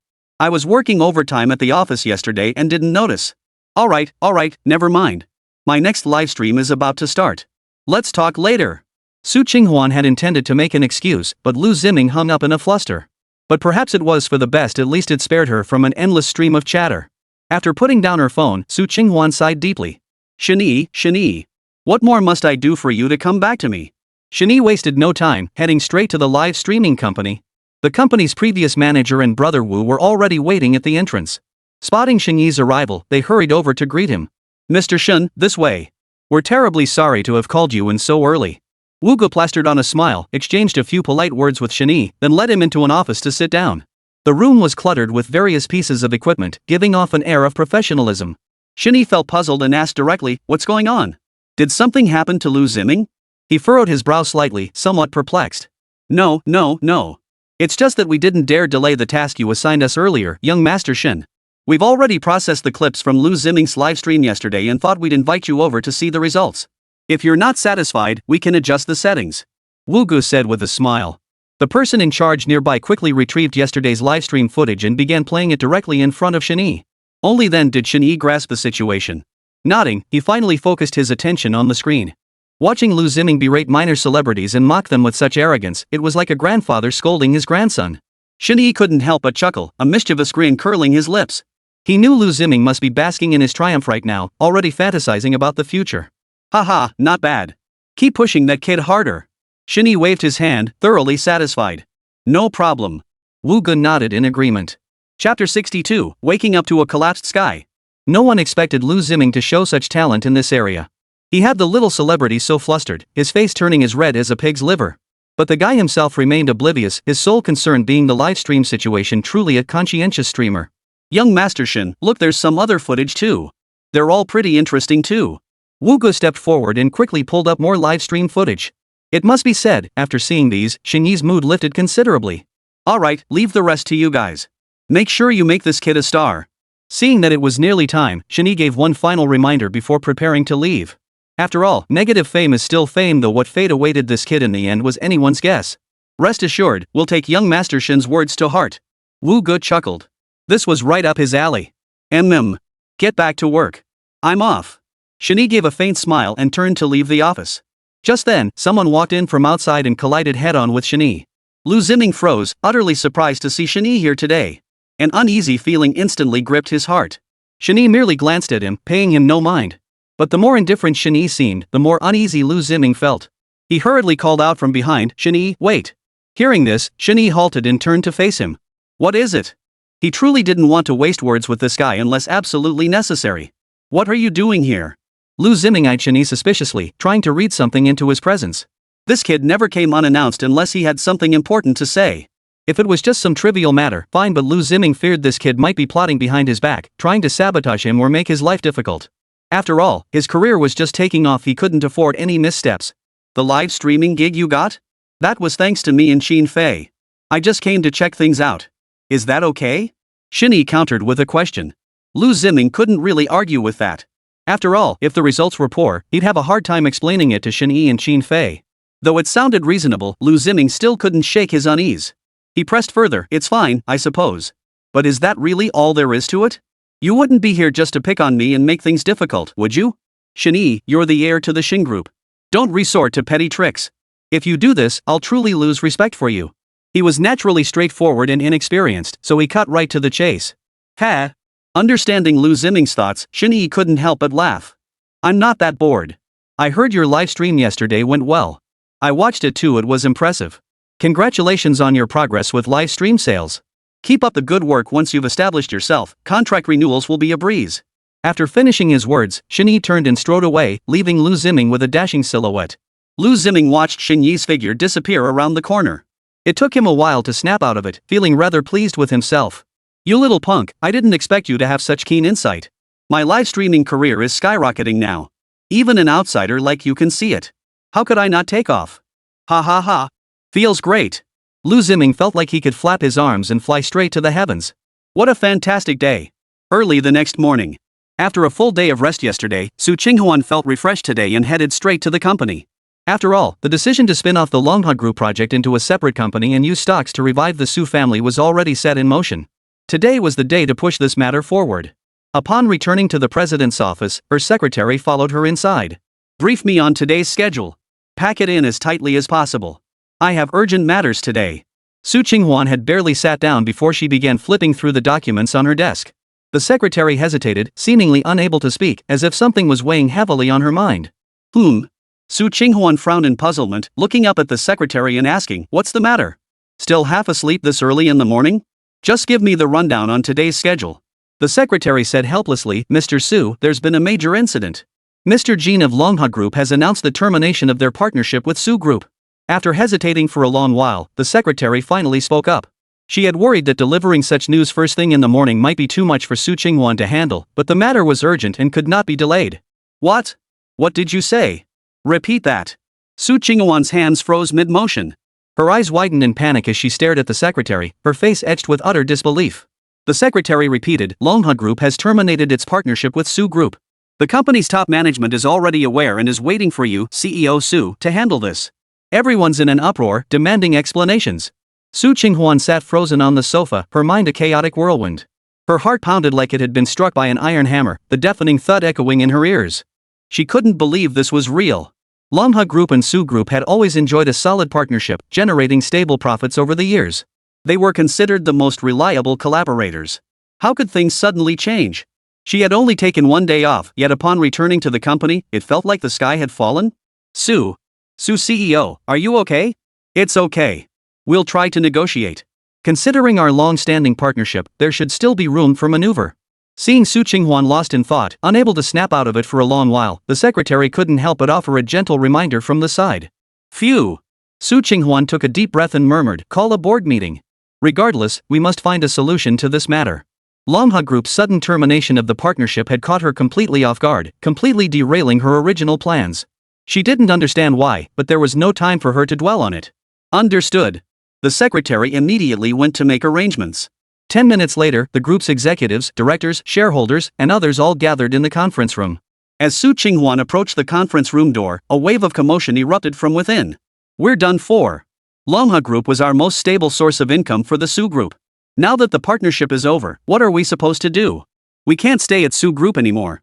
This is utter chaos, we're finished. I warned everyone that spinning off the project was too risky. Wansheng Group must have found out, that's why they terminated the partnership. It has to be. Those who supported Su Qinghuan's plan, you lot are the traitors of Su Group. Not a single one of you will escape blame." The group bickered incessantly, each blaming the other, none willing to concede. Chapter 63, A Delaying Tactic. Click. The conference room door swung open as Su Qinghuan stepped inside. The previously noisy environment instantly fell silent as countless eyes converged on Su Qinghuan. In that instant, Su Qinghuan felt immense pressure, yet she forced herself to remain composed. "Ms. Su, you finally show up. Because of your decision, Wansheng Group has terminated our cooperation. What do we do now? What about everyone's interests? You sowed the seeds, you must reap the consequences." No sooner had Su Qinghuan steadied herself than a voice erupted from the crowd. What good would it do for the shareholders to argue themselves hoarse? Ultimately, they still needed Su Qinghuan, the leader, to make the final call. "Well, the termination of our partnership with Wansheng Group was unexpected for me as well. Everyone, please calm down. What good does that do? We want solutions, not your empty platitudes." Su Qinghuan had intended to calm the heated emotions first, but she was cut off before she could finish. The situation quickly escalated as voices erupted from all sides. "What's all the commotion? Isn't Su here now? At least give her a chance to speak. If we hadn't been so reckless before, would Wansheng Group have acted this way? Exactly. Now our Su Group has lost its last chance. Are those people satisfied now?" The secretary watched the scene unfold, stomping her feet in frustration. Enough! Enough!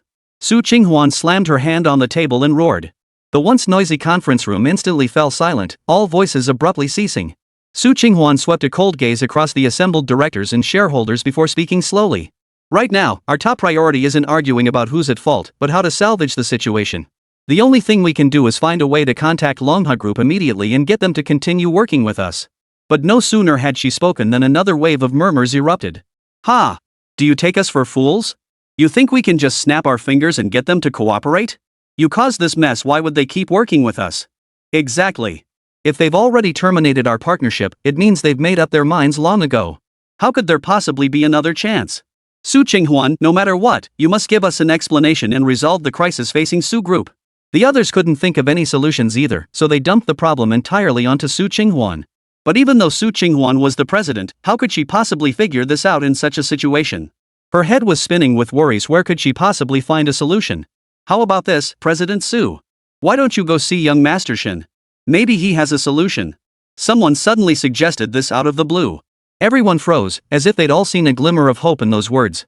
Yes. We can still approach young Master Shen. Given the relationship between President Su and young Master Shen, this should definitely work. Wonderful. It truly feels like when you think there's no way out, a new path suddenly appears. Finally, there's hope. Didn't young Master Shen get 10 billion last time? He'll definitely help us this time too. Everyone was thrilled, relieved to have found a last-ditch option. Even without the Wansheng Group project, as long as the Shen Group was willing to step in, everything would fall into place. Exactly. With Shen Yi still here, there's no need to worry. We've got options. At that moment, Su Qinghuan gave a nervous chuckle and hurriedly reassured everyone. Inside, however, she felt bitterly overwhelmed, utterly clueless about what to do. Her relationship with Shen Yi wasn't at all what everyone imagined. He'd blocked her earlier, and even her secondary accounts hadn't been spared. Even if she forced herself to approach Shen Yi, the outcome would likely be disappointing. But the conference room was in complete chaos.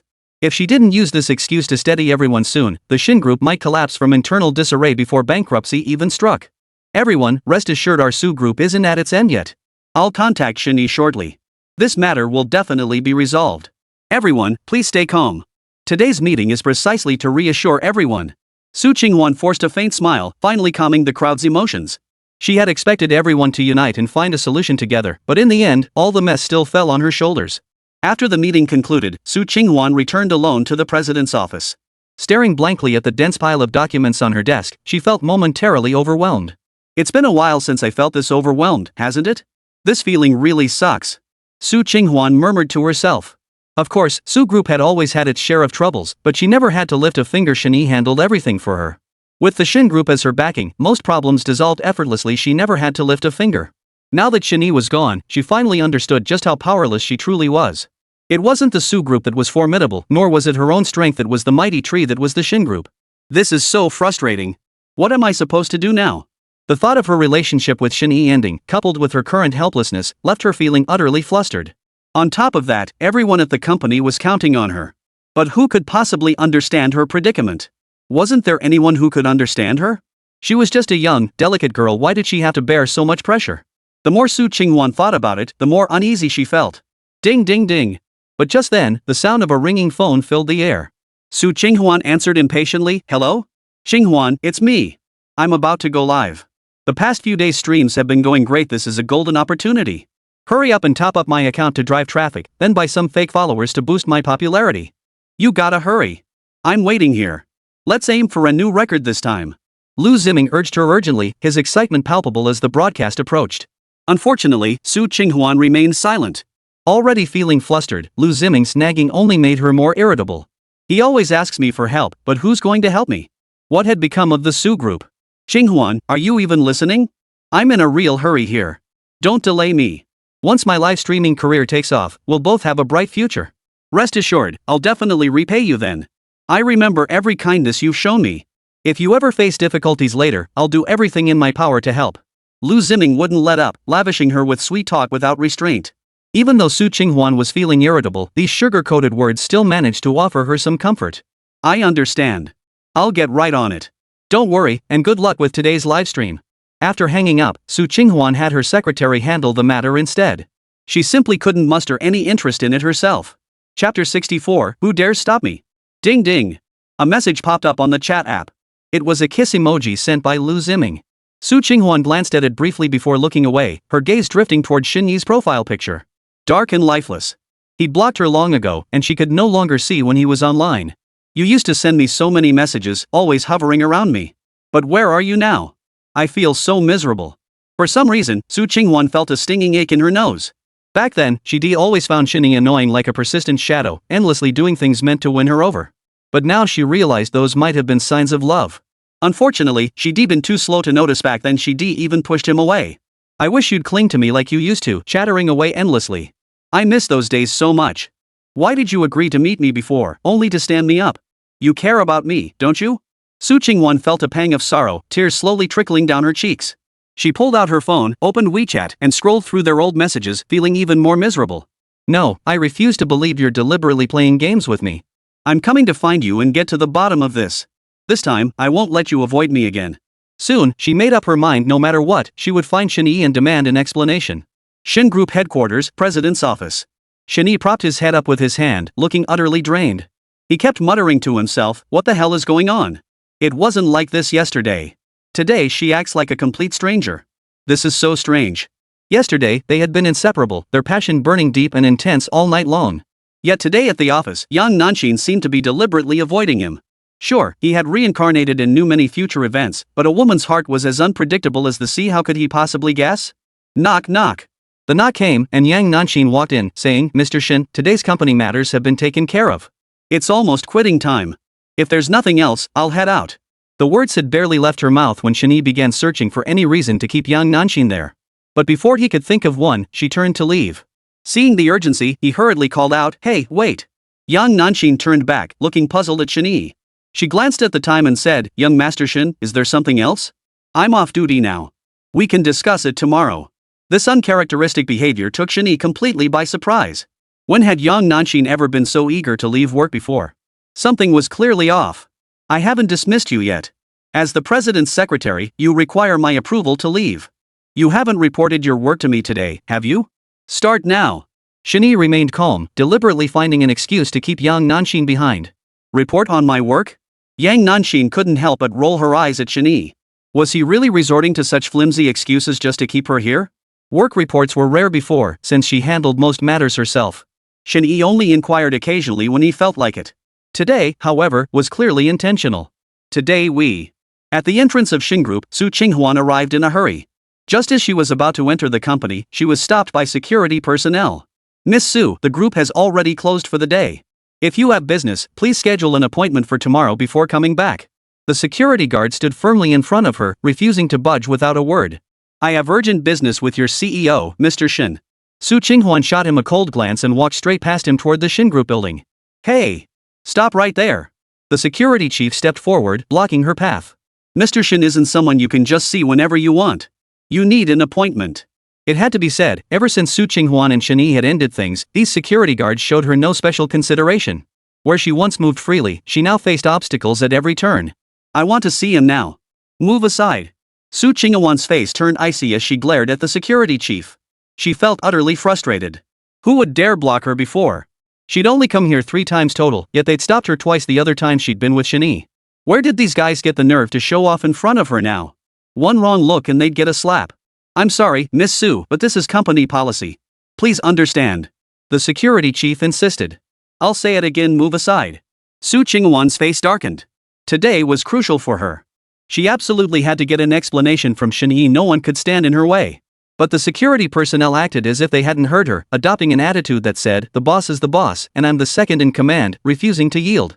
After this back and forth, Su Qinghuan lost her patience. She immediately slapped him hard across the face. Smack! The sharp, resounding slap sent shockwaves through the entire crowd. Several nearby guards turned their heads in surprise, their mouths agape. They hadn't expected Su Qinghuan to be so aggressive, resorting to violence at the drop of a hat. The guards, who had been so aggressive moments before, now backed off. I'm going in today, and you'd better try to stop me. Su Qinghuan's defiant spirit burned brightly, channeling all her fiery energy into that moment. With that, she strode confidently toward the company entrance. The security guards were left standing there, utterly flustered. It wasn't that they feared Su Qinghuan would resort to violence, but rather that her background was indeed extraordinary. She had supposedly severed ties with young Master Shen, yet for reasons unknown, she had recently extended assistance to the Su Group. Moreover, Su Qinghuan was originally the president of the Su Group. If you really managed to offend her to the point of no return, life wouldn't be easy. Making life miserable for a lowly security guard was child's play. So after getting slapped, he just let her go upstairs. Even if questioned later, he'd have an explanation ready. President's office. Alright, I'm done.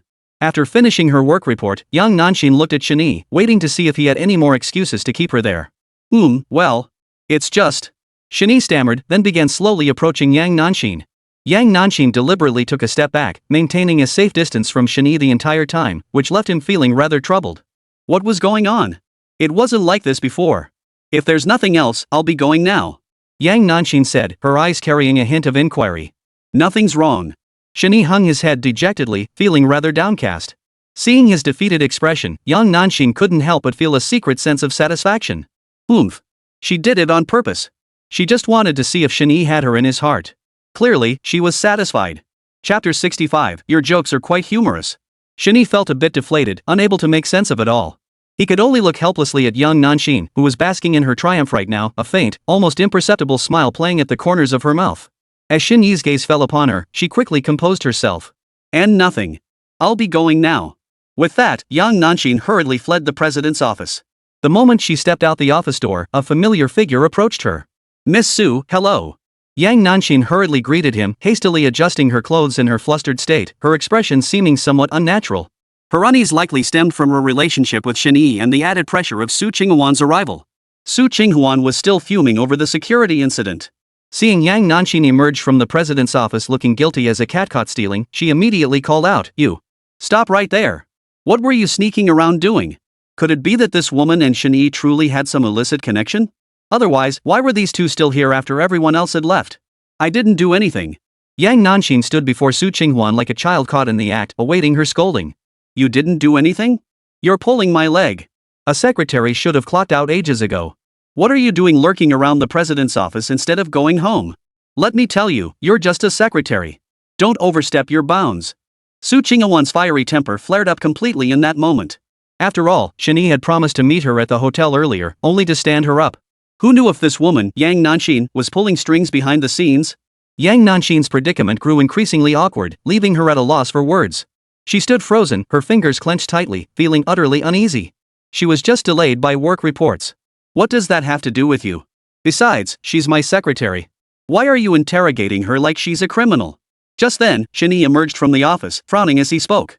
Su Qinghuan felt a surge of indignation, puzzled as to why Shen Yi would come to the other person's defense. Before she could dwell on it, Shen Yi continued, "You can go now. Drive safely." Hearing this, young Nanxing finally felt relieved and hurriedly left the company. "What brought you here today?" Shen Yi glanced at Su Qinghuan, his expression tinged with surprise. Seeing her on his turf felt like bad luck, accompanied by an inexplicable sense of aversion. "I have something I want to ask you. Come in and talk." After speaking, Su Qinghuan walked straight into the president's office and sat down on the sofa. Shen Yi sat down across from her, pouring himself a glass of water without waiting for her. A flicker of hope flickered in Su Qinghuan's eyes, but Shen Yi simply picked up the glass and drank it down before speaking. "Go ahead. What is it?" "I'm trying to get off work. Wasn't even this small gesture of warmth possible anymore?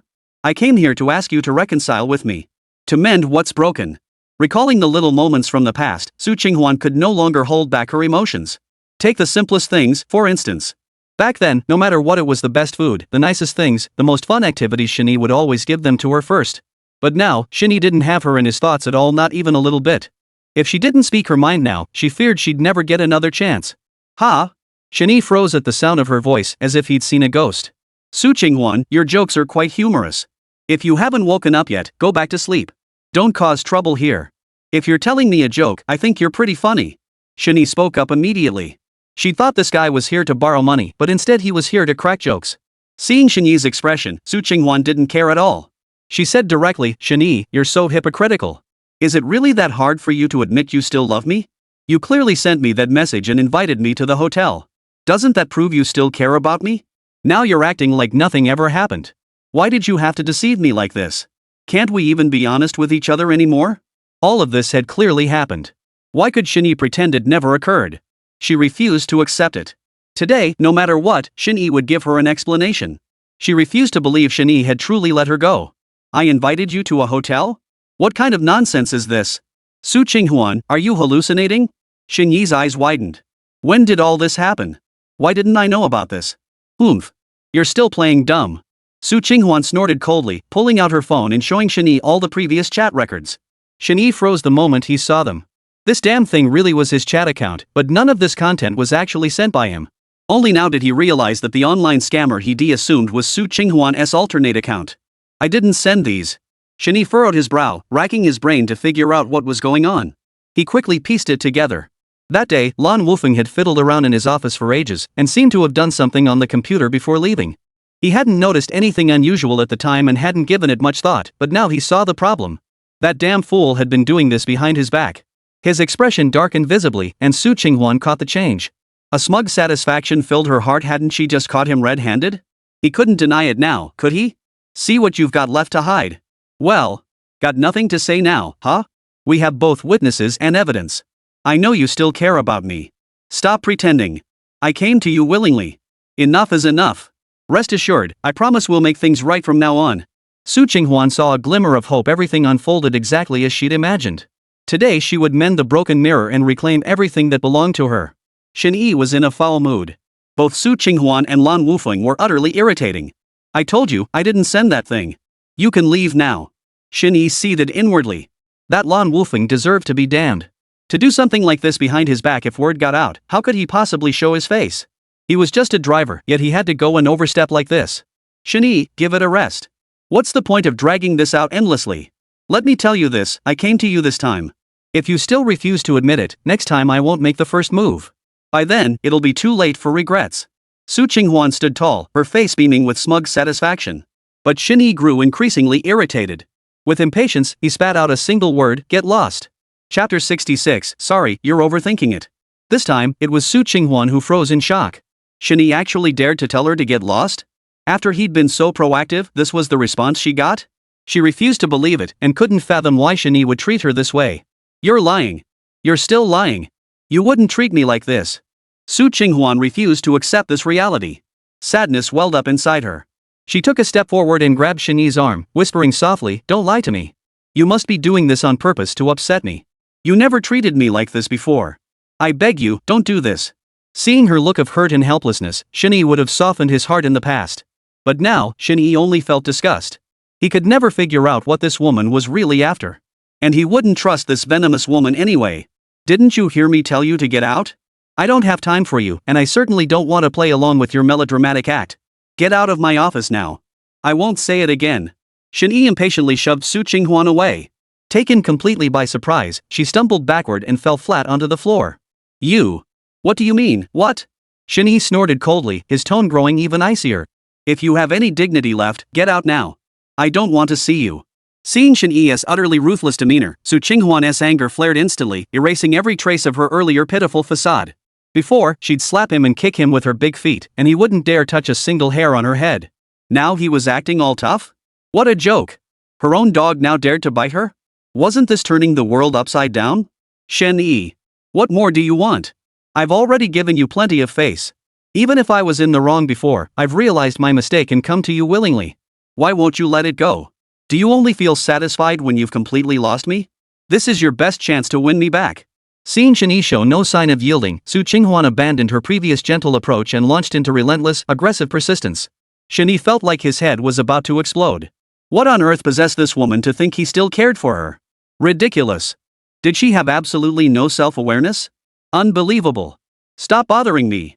Shen Yi simply turned and walked away, not bothering to waste words on this person. There's no point in talking to someone who can't understand human speech. Don't go. I'm not done talking. You're just afraid to face your own feelings, aren't you? You just won't admit it. Su Qinghuan hurried after him, blocking his path. Shen Yi, stop running away.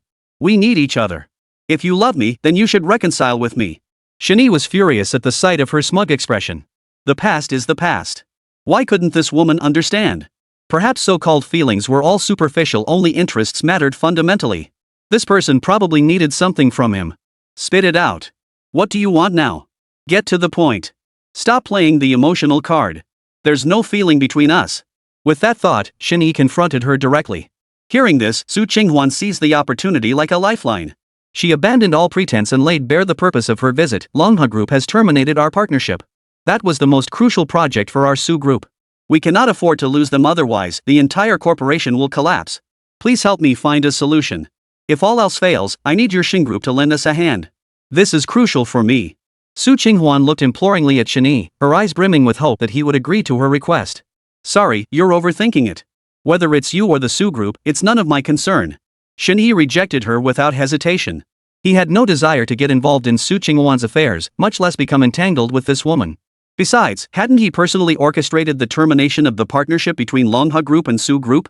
He'd have to be bored out of his mind to help him. Su Qinghuan froze, clearly taken aback by Shen Yi's decisive rejection.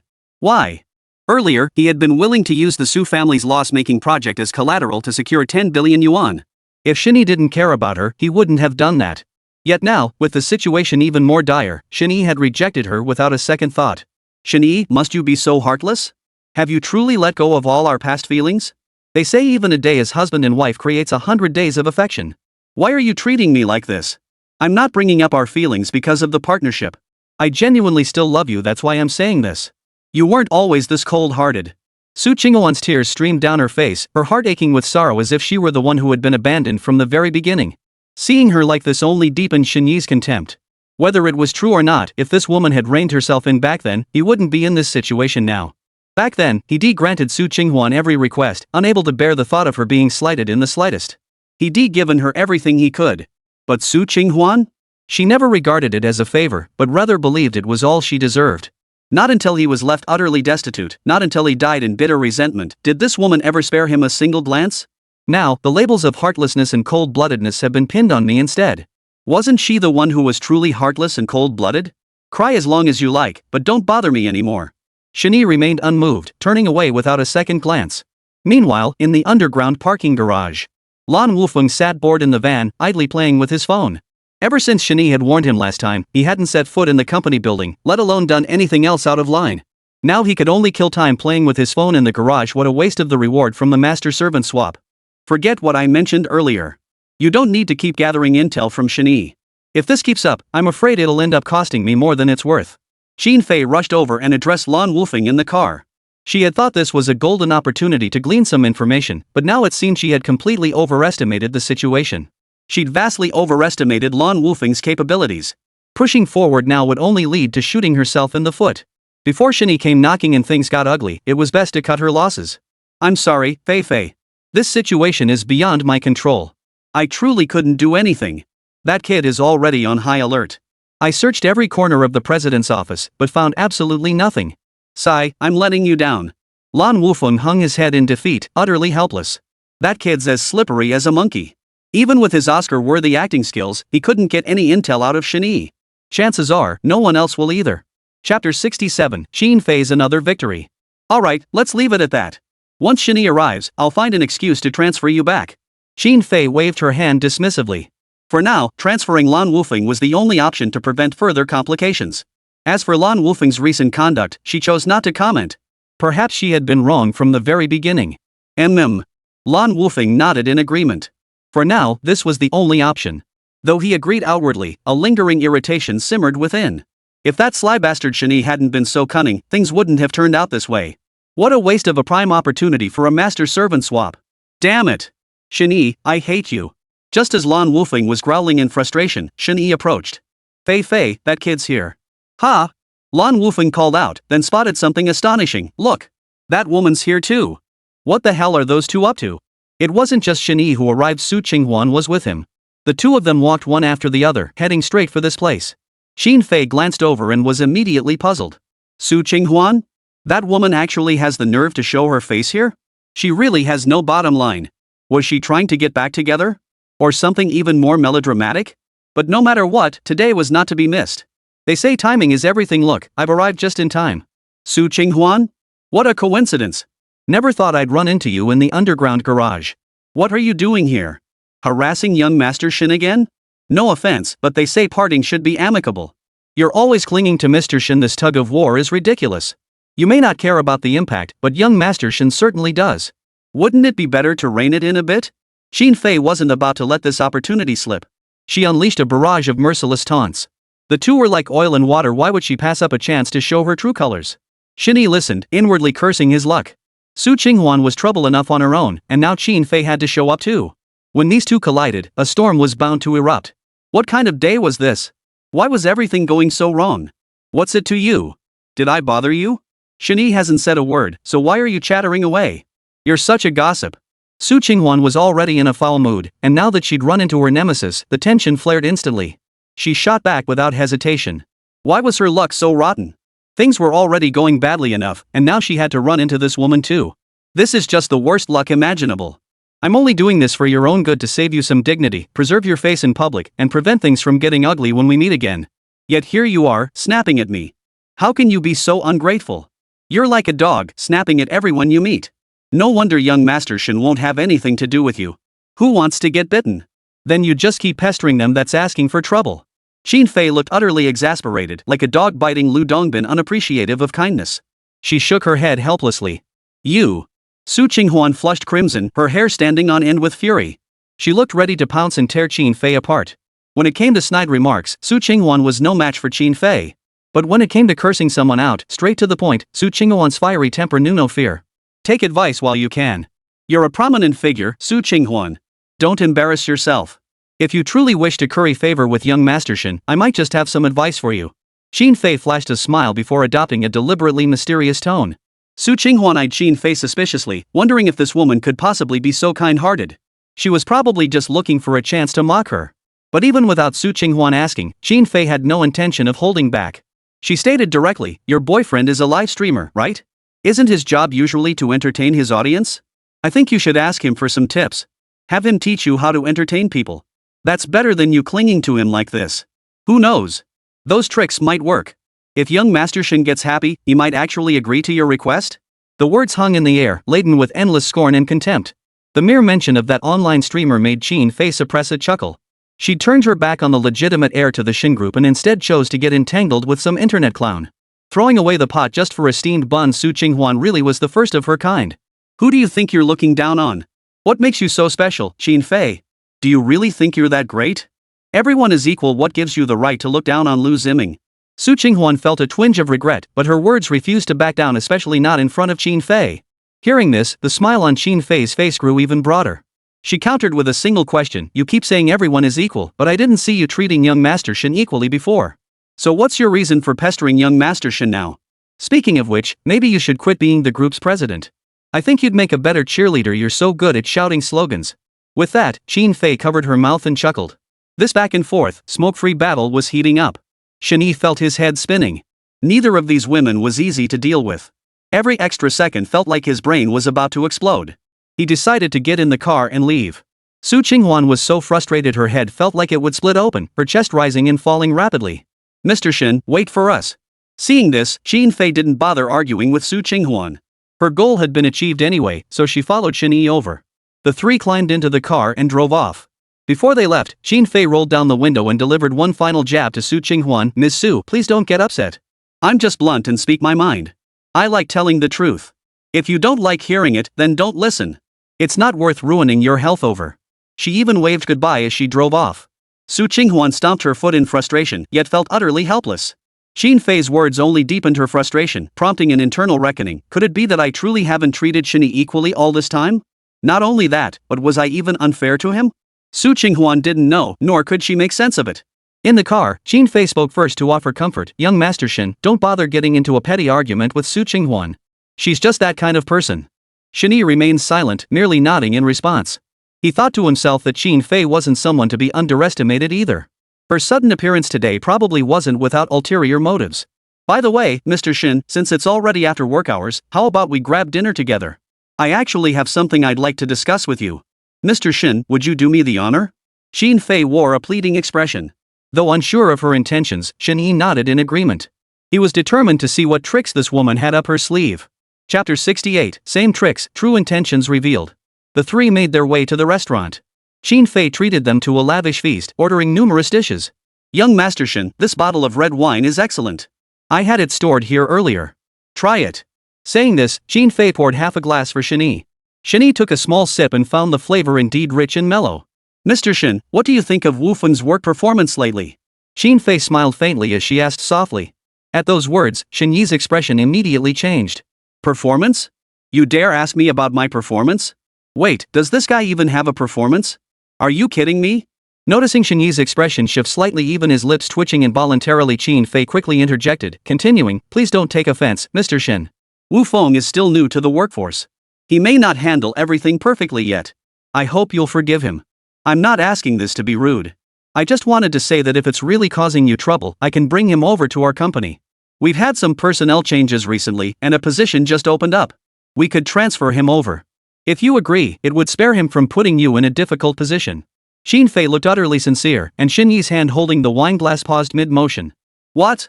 Could such a stroke of luck really exist? Had his long-suffering days finally come to an end? His turn had finally come. Fine, then transfer me back.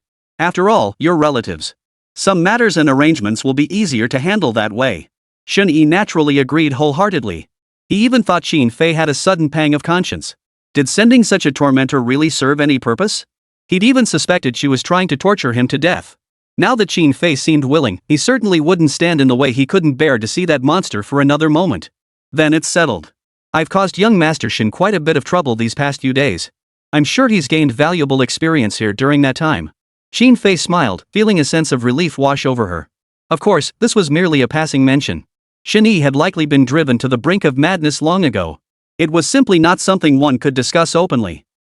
Experience? I suppose so. Shen Yi thought about Lan Wufeng's recent behavior and couldn't help but want to curse. He probably hasn't gained any actual work experience, but his acting skills have improved a bit. At least he doesn't use the same excuse twice. Too bad this isn't an art school.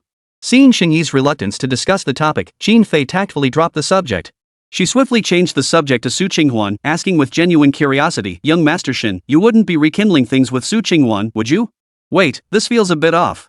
She adopted an innocent, curious expression, her eyes sparkling with harmless gossip, seemingly without any ill intent. But this question made Shen Yi's expression darken further. "You're overthinking it. It's absolutely impossible." Shen Yi shot back immediately. Where on earth had Qin Fei picked up these rumors? It was utterly absurd. That he and Su Qinghuan had rekindled their old romance? That would be like the world ending tomorrow. But Qin Fei was puzzled. "That doesn't make sense," she murmured doubtfully. If young Master Shen didn't want to rekindle things with her, how could he have done all those things lately? Acquiring the Su family's struggling projects, helping that streamer secure product endorsement rights. That's just too strange, isn't it? All these actions combined, it wasn't just Su Qinghuan who'd misunderstand, even Qin Fei herself was misinterpreting the situation. No matter how much she racked her brain, she couldn't figure it out. If Shen Yi didn't still have feelings for Su Qinghuan and wasn't trying to rekindle their old romance, there was no way he'd act like this. It would be like throwing money at the Su family for nothing. Contrast that with Shen Yi's reputation in Jiangqing, a man who'd bend over backwards for Su Qinghuan, doing everything to please her. "It's not as complicated as you think. It's impossible between us." Shen Yi waved his hand dismissively, unwilling to elaborate further on the matter. Besides, certain aspects involved the Shen Group's business strategy, making it off limits for discussion. Though Shen Yi had no desire to elaborate, Qin Fei, ever the curious one, pressed again. "If that's the case, what are your thoughts on Su Qinghuan, Mr. Shen? Anything goes, good or bad, just treat it as casual chit-chat." Shen Yi lifted his wine glass and drained the remaining wine. "I have no opinion whatsoever. It's none of my business either," he stated bluntly. Compared to Su Qinghuan, Qin Fei was undoubtedly the more polished woman. He didn't want to engage with Qin Fei too much either. Too many words could lead to mistakes, especially with a scheming woman like her. Doesn't even ordinary friendship count? Upon hearing this, Shen Yi nodded. Having no connection with Su Qinghuan was the best outcome. It would spare him unnecessary trouble. Then, Qin Fei paused, then a hint of anticipation flickered in her eyes as she pressed on. "So what does young Master Shen think of me? As a friend, a closer friend, or something more intimate?" Before Shen Yi could respond, Lan Wufeng beside them instantly grew displeased. After all, Qin Fei was his woman. What did she mean by asking such questions? She clearly didn't consider him at all. They'd already clashed over this before, and now it was happening again. Lan Wufeng felt utterly disregarded. Qin Fei clearly had feelings for this guy Shen Yi. All his emotions spilled onto his face in an instant, his expression resembling that of a resentful woman. Shen Yi noticed this and couldn't help but let out a cold laugh. What on earth was Qin Fei trying to accomplish by asking those questions? If he remembered correctly, something similar had happened during dinner earlier, when Lan Wufeng had stormed off in a huff. Even then, he'd sensed something was off. Their relationship was clearly more than just relatives. Now she was doing the same thing again? Was she trying to drive Lan Wufeng away again? Shen Yi pondered this as Qin Fei fixed her gaze directly on Lan Wufeng and snapped, "What's with this rotten habit? How many times have I told you? Don't you ever learn? Get out. Don't eat here." Hearing this, Lan Wufeng's expression turned even more horrified. He never imagined that even with his emotions written all over his face, Qin Fei wouldn't tolerate him, wouldn't comfort him, and now she was even scolding him? He abruptly stood up, unable to bear the humiliation any longer, and stormed out of the restaurant without looking back. Seeing this, Shen Yi's smile grew colder. It seemed the relationship between these two was truly complicated. Qin Fei was indeed using him to drive Lan Wufeng away. It seemed the real business was yet to come. Sure enough, after Lan Wufeng left, Qin Fei switched back to a smiling face and said, "Young Master Shen, I actually called you over to discuss something even more urgent. It's about the cooperation project with Wansheng Group. Could you please give us a little more leeway on the terms? You know how it is for a small company like ours. It's nothing like the Shen Group. Operations are tough. Give us a chance." Chapter 69, Shall We Date? The true intentions were laid bare. From the very beginning, bringing Lan Wufeng back had been a calculated move to win Shen Yi's favor. Once Lan Wufeng was gone, the Wansheng Group collaboration would become the top priority. A faint smile touched Shen Yi's lips. He knew this woman wouldn't simply invite him to dinner for no reason. Now he finally understood. Qin Fei, I understand your company is facing difficulties. But in this market environment, everyone is struggling. We're not having an easy time either. When Yang Nanxin visited your company earlier, I'm sure she made everything quite clear. We've already conducted our assessments. This is absolutely not an unreasonable request for you. Shen Yi shook his head and declined outright. Having failed to get what she wanted from Yang Nanxin, she was now turning her attention to him, hoping to break through with him? Oomph. This woman certainly has a lot of ideas. Asking him to concede? Purely a pipe dream. Young Master Shen, we can work something out here. With your Shen Group's massive scale, you certainly don't need our little contribution. Let's just consider this a gesture of friendship. Please help me out. As a woman running this conglomerate, after Secretary Yang left, the directors and shareholders tore me to shreds.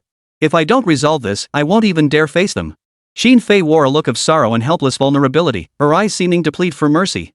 Hearing this, Shen Yi couldn't help but chuckle inwardly. After all, Yang Nanxin had already recounted every detail of the previous incident. She vividly described how Qin Fei had ruthlessly silenced the board members. Yet now it seemed Qin Fei was the one being lambasted by the directors. If those directors heard this, they'd likely pin the blame squarely on her. Sigh. Ms. Qin, some things are beyond my control. As you said, our Shen Group is massive. We have countless employees to support, both inside and outside the company. These matters are crucial for us too. Otherwise, I would definitely help you. Shen Yi maneuvered back and forth, making it clear through his words that concessions were impossible. But speaking is an art in itself. One can't be too blunt or outright refuse, lest future encounters become awkward. Hearing this, Qin Fei's expression darkened. Finally, she stood up, walked over, and sat down beside Shen Yi. Then, boldly wrapping her arm around his, she adopted the demeanor of a little woman, pleading in a coquettish tone. Mr. Shen, I'm begging you, please help me. I'll never forget your kindness. Shen Yi merely smiled without responding. Look, if Mr. Shen agrees to give us a little leeway, I'll give you my first time. I admire and adore you anyway, so it's no big deal. What do you say? Qin Fei gritted her teeth, clearly going all in. No sooner had she finished speaking than she clung tightly to Shen Yi's arm, her breasts pressing against it as she rubbed back and forth. In that dazed moment, Shen Yi felt as if his arm was being sucked into an abyss. Damn! She really had the goods. Ms. Qin, there are people around. You really shouldn't joke like that. I have a short fuse. If something were to happen, it wouldn't be good. Shen Yi felt his mouth go dry and quickly muttered a response. Let's be honest, who could stay calm when a woman this attractive, with a figure like hers, was flirting so openly? Anyone with even slightly weaker self-control would likely have already made a move. I'm not joking at all, young Master Shen. I've thought you were quite impressive for a long time now and very much my type.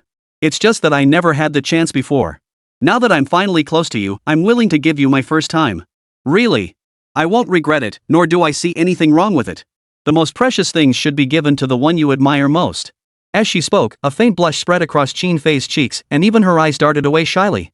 If one word could describe her state, it would be infinitely coy and utterly endearing. Shen Yi couldn't help but chuckle. They'd only known each other for a few days. Had she fallen for him that quickly? As for the so-called first time, Shen Yi found that even less believable. If it were truly her first time today, he might reluctantly accept it. Ms. Qin, it's almost ready. I've made myself perfectly clear on this matter. You need to consider your company, and I need to consider my employees. Shen Yi waved his hand, signaling the end of the discussion. Seeing Shen Yi's resolute stance, Qin Fei had no choice but to take matters into her own hands. Her first move was to pull down the neckline of her top, revealing 2 half-moons. At the same time, one hand began to explore between Shen Yi's legs. Ha! Even Shen Yi was startled by this woman's audacious move. Damn it, how desperate does one have to be to try something like this here? You have no sense of propriety or shame, but I'm still a decent man. With that thought, Shen Yi pushed Qin Fei away without hesitation, preventing her from going any further. Ms. Qin, please control yourself. This reflects poorly on us. Shen Yi felt a wave of embarrassment wash over him. As the heir apparent of the prestigious Shen Group, if word of such a trivial indiscretion got out, it would likely make him infamous across the entire internet. Unfortunately, he was in the prime of his youth, full of vigor and ambition, and had no desire to develop a second career. Qin Fei was pushed away, feeling a bit disappointed.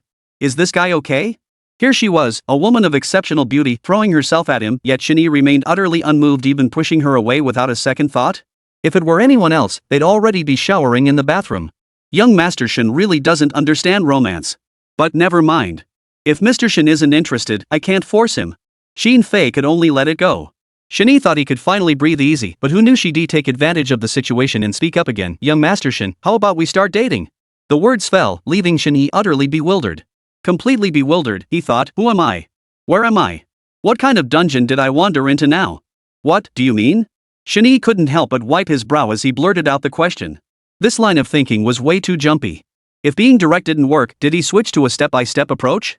It means exactly what it says. What else could it mean? Mr. Shen, you're single now, and so am I. We could be together.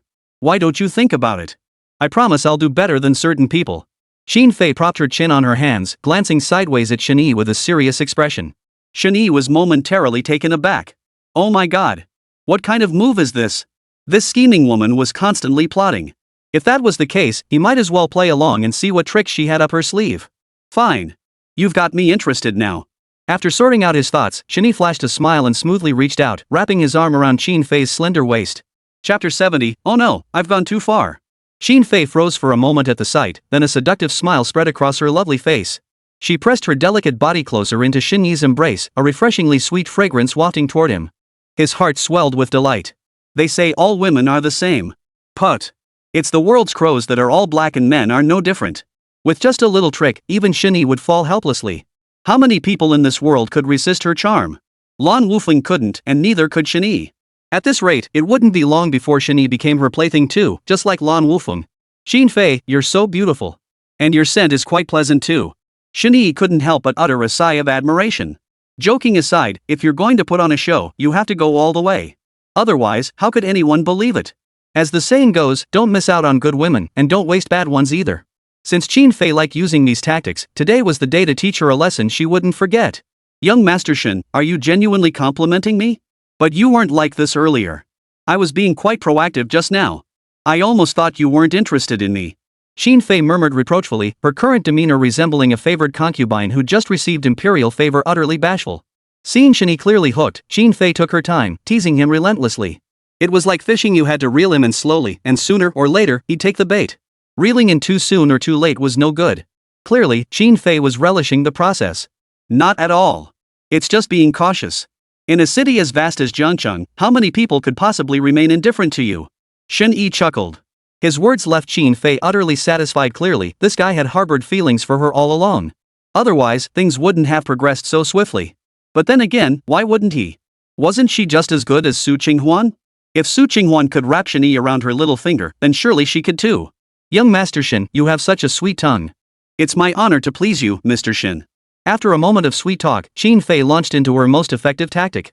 As she spoke, her full, supple curves pressed relentlessly against Shen Yi's chest, like a mountain bearing down on him, leaving him breathless. Shen Yi thought, isn't this practically forcing me to make a mistake? Damn it, in this day and age, must one endure such trials just to play along? Even the most seasoned veteran couldn't resist this. Do you like it, young Master Shen? If it's you, anything goes. Shen Fei's eyes brimmed with seduction, almost as if they could draw threads. Only now did Shen Yi finally understand why King Zhou of Shan couldn't resist Daji's allure back then. No one could resist. What should he do? Shen Yi's mind raced, and suddenly an idea struck him. He was playing along with her scheme anyway. What was there to hesitate about? Just go for it. Like? I like it a lot. But is this really okay? My heart's racing. Shen Yi smoothly followed up, his gaze fixed intently on Shen Fei's killer move. Shen Fei knew this, yet she feigned coyness, shaking her head innocently, a gesture that instantly created a sense of surging waves. Of course, young Master Shen is different. You're the most special. Anything is possible. It's my honor. Shen Fei hurriedly spoke, her eyes brimming with satisfaction. Now she'd let Shen Yi taste a bit of sweetness, but when the time was right, she'd stop just as he was craving more. If he wanted something, he'd have to give something in return.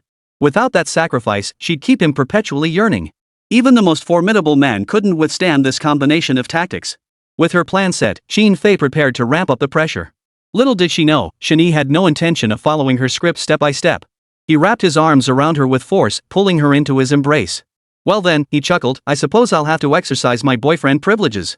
With that, Shen Yi began his hands to roam freely. If she wanted to play? Then today, she'd play along properly. Shen Fei panicked instantly. This wasn't her rhythm at all. Shen Yi was acting so impatiently, his cheeks flushed, his words laced with alcohol. Was he just letting his animal instincts run wild from being drunk? Shen. Young Master Shen, please don't rush. Let's play a little longer, have a few more drinks. This is so rushed. Shen Fei gently pushed Shen Yi away, but dared not be too forceful. She couldn't help but wonder if Shen Yi had an unusually low tolerance for alcohol. How little had he even had to get this affected? But no matter how much Shen Fei pushed him, Shen Yi paid no heed, declaring bluntly, "I'm just having fun, aren't I? Tonight, I'm going to take you right here and now." With that, Shen Yi began tearing at Shen Fei's clothes. Shen Fei felt like crying but couldn't shed tears. Why was this so different from what she had imagined? Other men reveled in her teasing, unable to resist, allowing her to control the pace entirely, holding all the cards. But why did she feel so out of control when facing Shen Yi? Could she really be about to slip up today? No play is play, but today she couldn't let this guy have his way with her. Shen Fei scrambled to her feet and dodged away from Shen Yi. "Don't run away. Let's have some fun right here today. I promise you'll be satisfied." Shen Yi took a step forward, yanking Shen Fei back into his arms. This left Shen Fei utterly panicked, fidgeting like a cat on a hot tin roof. Today had gone completely off the rails. She was going to ruin herself. "No, Mr. Shen, you don't act impulsively. I was just joking with you earlier. Please spare me. This is still a restaurant. Please don't do this." Shen Fei begged for mercy, fully aware of the danger she was in. She thought to herself, this guy probably hasn't been with a woman in so long, he can't control himself now. But Shen Yi remained unmoved, his hands growing increasingly nimble. Though Shen Fei initially resisted, she soon succumbed to the overwhelming masculine aura and the strange tingling sensation spreading through her body, plunging her into a state of dizzying confusion. Not only did her body grow limp, but a faint blush also spread across her cheeks. This sensation filled her with dread. Though her relationship with Lan Wufeng had always been complicated, he was merely her plaything. He had never truly possessed her. She was still untouched. Yet today, she was about to lose her virtue in a restaurant? No way. Shen Fei, you can't end up here. You can't let this feeling take over your mind. No, don't. Let go of me. You can't do this. Shen Fei fought desperately to control her senses, struggling with all her might. In a daze, tears threatened to spill. She was the one who always played others. How could she be the one being played today? This was ridiculous. But despair washed over Shen Fei immediately. She could feel Shen Yi's actions growing increasingly bold, his large hands seemingly heading straight for the main event. It's over. Chapter 71, Where there's smoke, there's fire. Woo. No, you can't do this to me. Shen Fei's voice choked with emotion. She had only been teasing Shen Yi earlier, never intending to do anything with him, let alone in this tiny restaurant. But Shen Yi, drunk out of his mind, had lost all restraint. It felt like with his next breath, he would completely shatter that barrier between them. Just as she felt utterly defeated, Shen Yi suddenly stopped moving. He then said with a playful tone, "Why not? Didn't you initiate this? You said anything was fine as long as it was me. Now you're backing out?" Shen Fei regained her composure slightly and said pitifully, I can't accept this. This is happening too fast. I'm completely unprepared. And your movements are so rough you don't know how to treat a lady gently. Is this how you treated Su Qinghuan before, young Master Shen?" Looking at this guy's expression, Shen Yi felt nothing but disgust. She was clearly baiting him on purpose, exactly the same tactic Su Qinghuan used before. Did she really think he'd fall for it? And now, just hearing Su Qinghuan's name made him feel sick. Shut your mouth. Shen Yi refused to waste any more time on Shen Fei. He straightened his clothes slightly and turned to leave without another word. Shen Fei froze in place, wrestling with her thoughts for a long moment. She refused to let Shen Yi walk away so easily, yet she dared not face the consequences that might follow. Before she could make sense of it all, Shen Yi had already vanished from her sight. Until he stepped out of the restaurant, that cat in the corner had Blue Wufeng freaking out inside. Damn it, he had no idea what the hell was going on in there. That damn Shen Yi was nothing short of his mortal enemy. No way. I have to go check on the situation. Lan Wufeng thought to himself as he hurried back to the private room. But the moment he pushed open the door, the scene before him froze him in shock. Shen Fei stood rooted to the spot, dazed and lost in thought. Her hair was disheveled, her clothes slightly rumpled, and faint traces of tears lingered in the corners of her eyes. Anyone with half a brain could guess what had transpired here. Damn it! Damn you, Xiao Hansheng! I'll kill you! You bastard! Lan Wufeng clenched his fists tightly, his rage reaching its peak. This was his own man. He himself had never treated Shen Fei this way. What gave this kid the right? With that thought, he stormed out in a rage. He would tear that brat to pieces, even if it meant going down together. Hey! Wait! Shen Fei stopped him in his tracks and said, "Don't worry, I'm fine. Don't be foolish and go after him. You're no match for him." Hearing Shen Fei was unharmed, Lan Wufeng finally exhaled in relief, his eyes softening with concern. Fei, don't get too worked up over this. That guy's just a hypocritical bastard. Try to avoid him as much as possible from now on. If you're still upset and feel you can't let it go, I'll go find him anytime to avenge you. I'll always be by your side. Lan Wufeng didn't know what had happened, but he already harbored resentment toward Shen Yi. Far from holding a grudge over Qin Fei's earlier demand that he leave, he was now filled with concern and tenderness, acting like a complete love-struck fool. But Qin Fei remained silent, seemingly in a foul mood. At that moment, Lan Wufeng found a solution. He knelt directly before Qin Fei, then, like a dog, began gently licking her shoes. Next, Lan Wufeng slowly slipped off Qin Fei's shoe, his attention shifting to her delicate feet. "Don't make any unnecessary moves." Qin Fei shot him a disgusted glance. Irritated and restless, she had no interest in such things. She pulled her foot back and walked away, leaving Lan Wufeng behind with a sorrowful expression. Meanwhile, Su Qinghuan was dazed and confused, her thoughts in turmoil. Why? Why did it turn out like this? This isn't what I wanted at all. Su Qinghuan murmured to herself, feeling utterly miserable. Whether it was company matters or her personal life, everything had turned into a mess. She felt like a complete failure who couldn't get anything right. If she were still with Shen Yi, things wouldn't have turned out this way neither emotionally nor logically. The company would have soared to new heights instead of sinking into this predicament. What kind of person did I choose? What terrible mistake did I make? Back then, she believed Liu Ziming was her true love, the one most suited for her.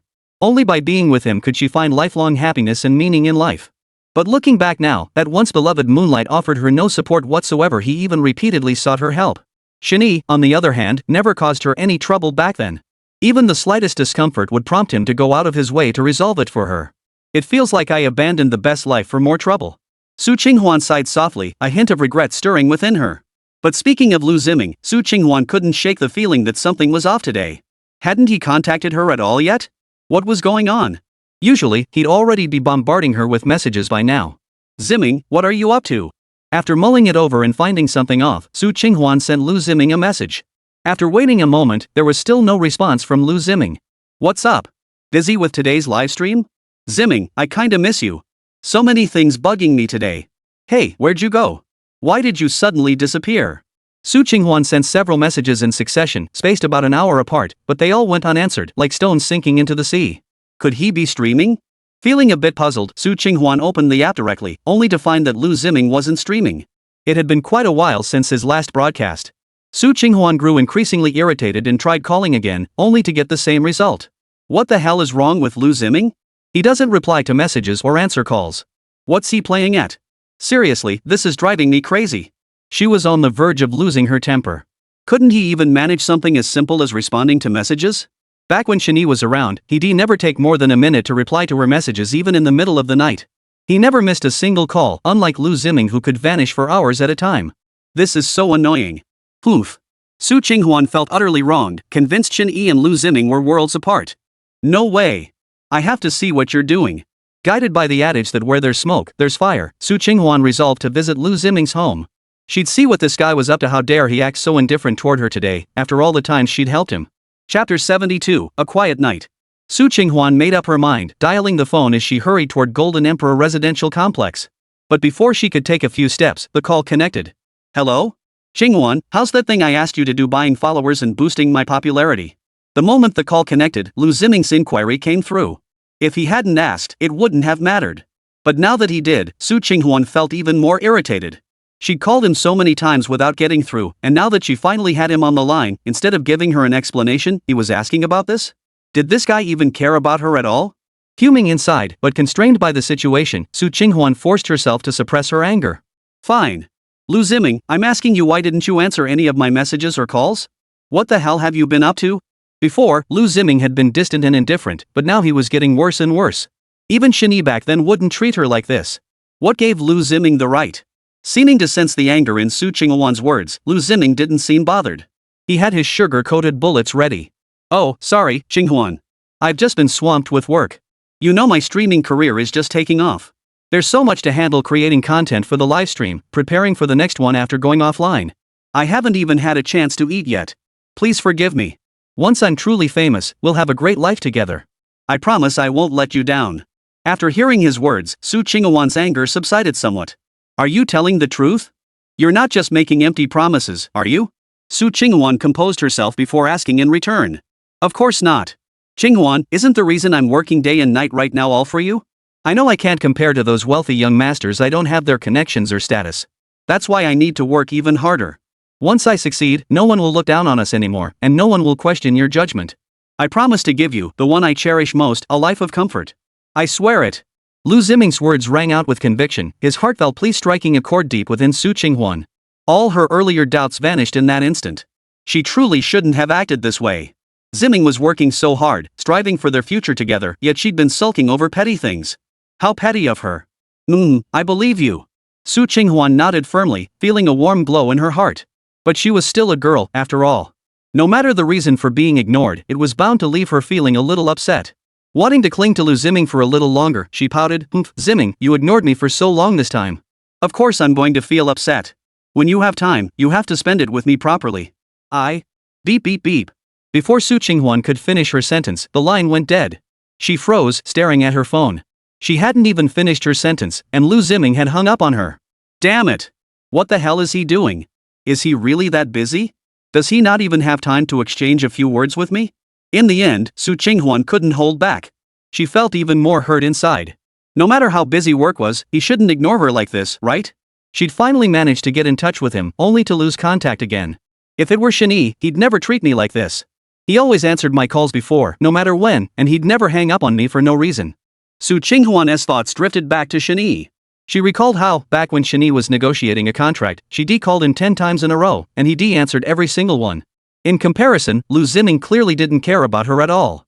After brooding for a long while, Su Qinghuan still decided to go find Liu Ziming. But in the end, she shook her head, forget it.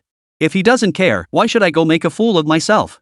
Besides, if I go over and bother him, we'll just end up arguing again. Soon, Su Qinghuan dismissed the idea. After much deliberation, she resolved to go out for a walk instead to clear her head and stop dwelling on this matter. Meanwhile, at the hotel. Baby, aren't you ready yet? I can't wait any longer, hurry up and come. A voice sweet enough to melt bones drifted out, instantly stirring Liu Ziming's reaction in the bathroom. He tossed his phone aside and shouted, coming, you little minx. Just wait till I get my hands on you. Liu Ziming hurriedly pushed open the bathroom door, immediately catching sight of the woman standing there completely naked, her body full and voluptuous, tied in twin ponytails. The moment Liu Ziming stepped out, she pounced on him, gently blowing into his ear. Baby, let's get back to it. I didn't get enough pleasure just now. This time, you've got to work harder. Night fell, and the city bustled with traffic, its lights dazzling. Many strolled the streets, the air thick with a sense of relaxation. Shen Yi and Yang Nanxin were no exception, strolling among them in sheer delight. They had just finished dinner not long ago. Earlier, during their battle of wits with Qin Fei, despite the table laden with delicious dishes, they had barely touched their food. Of course, Shen Yi mostly found it tedious. Dining with Qin Fei had been less enjoyable than spending time with Yang Nanxin. Evenings are so much more comfortable and relaxing. Yang Nanxin stretched lazily, her voice soft and breathy. Tonight she wore a black-fitted sweatshirt and denim skirt, her delicate face adorned with light makeup, long hair cascading over her shoulders, radiating youthful vibrancy. Since you enjoy evening strolls, let's make it a regular thing. I quite like it too. Shen Yi smiled faintly, his words seeming to strike a chord with Yang Nanxin. She lowered her head, saying nothing, looking a little shy. Bang! Bang bang! Suddenly, a series of explosions echoed in her ears, and dazzling, vibrant flowers bloomed across the night sky. Wow, fireworks! Is there some kind of event going on? Yang Nanxin looked up at the fireworks in the sky, seemingly mesmerized for a moment. For girls, this was the most romantic thing imaginable. Before she could figure it out, cheers erupted around her again. The crowd slowly began gathering in one spot. Over there! Let's go check it out! Yang Nanxin dashed over like a curious child, while Shen Yi smiled wryly and followed along. As they drew closer, they saw the protagonists were a man and a woman. The man held a bouquet of flowers in his hands and had thoughtfully arranged candles on the ground, forming a heart shape. Chapter 73. Tonight, the night sky blooms for you. Xiao, we've known each other for a year now. Throughout this time, I've paid close attention to you, captivated by your personality, your smile, and your character. I think you're the most wonderful girl in the world. I like you. Give me a chance to take care of you. The boy knelt on one knee, gathering his courage to speak his heart. He then presented her with flowers, his expression earnest, eyes flickering with anticipation and nervousness. The crowd erupted in cheers, with countless voices chanting, "Be together! Be together! Say yes! Say yes!" The crowd was in a daze, and Yang Nanxin joined in the chanting, her eyes seemingly glowing brightly in that moment. The girl surrounded by the crowd seemed taken aback. When she came to her senses, tears welled up in her eyes before she nodded firmly. I accept. I like you too. Immediately after, the girl took the bouquet from the boy's hands and pulled him into an embrace. In an instant, the scene erupted with waves of cheers. Wow, may your love last forever. Wishing you all the best. Eternal happiness. Go for it. Love is a two-way street, may you always be happy. As everyone showered them with blessings, a hint of tears seemed to well up in Yang Nanxin's eyes. She felt both touched and envious. Woohoo, so happy. May their journey be filled with joy and happiness forever. They must stay together until the end. Yang Nanxin murmured to herself. What girl in the world could resist such a declaration? Fireworks, flowers, and the well wishes from everyone. Any one of these would be enough to melt a heart. Why are you crying? It's just fireworks. You're acting like a child. Shen Yi teased from the side. Hearing this, Yang Nanxin shot him a withering glare, her voice tinged with pouty indignation. Oomph. And you're one to talk. You set off fireworks for Qin Fei not too long ago. How can you say that to me? Besides, this isn't just fireworks, it's a gesture, okay? It's called romance. Girls love this stuff, you clueless guy. Yang Nanxin was completely immersed in the joyful atmosphere of the moment, unable to pull herself out of it for a long time. Shen Yi froze. He knew exactly what Yang Nanxin was talking about. Though his relationship with Su Qinghuan had ended tragically, the one silver lining was that it had taught him valuable lessons about dating. If Yang Nanxin liked it, then so be it. After all, that's just how the boss rolls, whimsical and unpredictable. I remember Shen Yi confessed to me like this before too. Only on a much grander scale. That night, the fireworks display lasted a full hour, and every single one bore my name. Even the flowers were 9,999 Damascus roses. Watching the scene unfold, Su Qinghuan couldn't help but recall Shen Yi's confession from years ago. Though it was an ordinary day, how many girls had shed tears of envy, praying for a day like that themselves? If Shen Yi and I were still together, those fireworks that night would have been for me. The online buzz and envy would have been directed at me, not Qin Fei. But now... Su Qinghuan let out a bitter laugh, her heart filled with unbearable bitterness. Forget fireworks on that scale, even a confession like this one, right before my eyes, is something I can never have. Who can set off fireworks for themselves? Who can offer flowers to themselves? Liu Ziming? Forget it. That guy's busy with who knows what now. He barely bothered with my last birthday, let alone ordinary days. Su Qinghuan felt a deep sense of injustice. She knew she deserved better. But she'd managed to throw away a winning hand. Wow, there's even a fireworks show. So many. Who arranged this? Where's the lady of the house? So jealous. When will my clueless boyfriend ever plan something like this for me? Turns out, only girls can make other girls jealous. Ugh, I'm grinding my molars to dust. As countless fireworks erupted overhead, the crowd gathered around.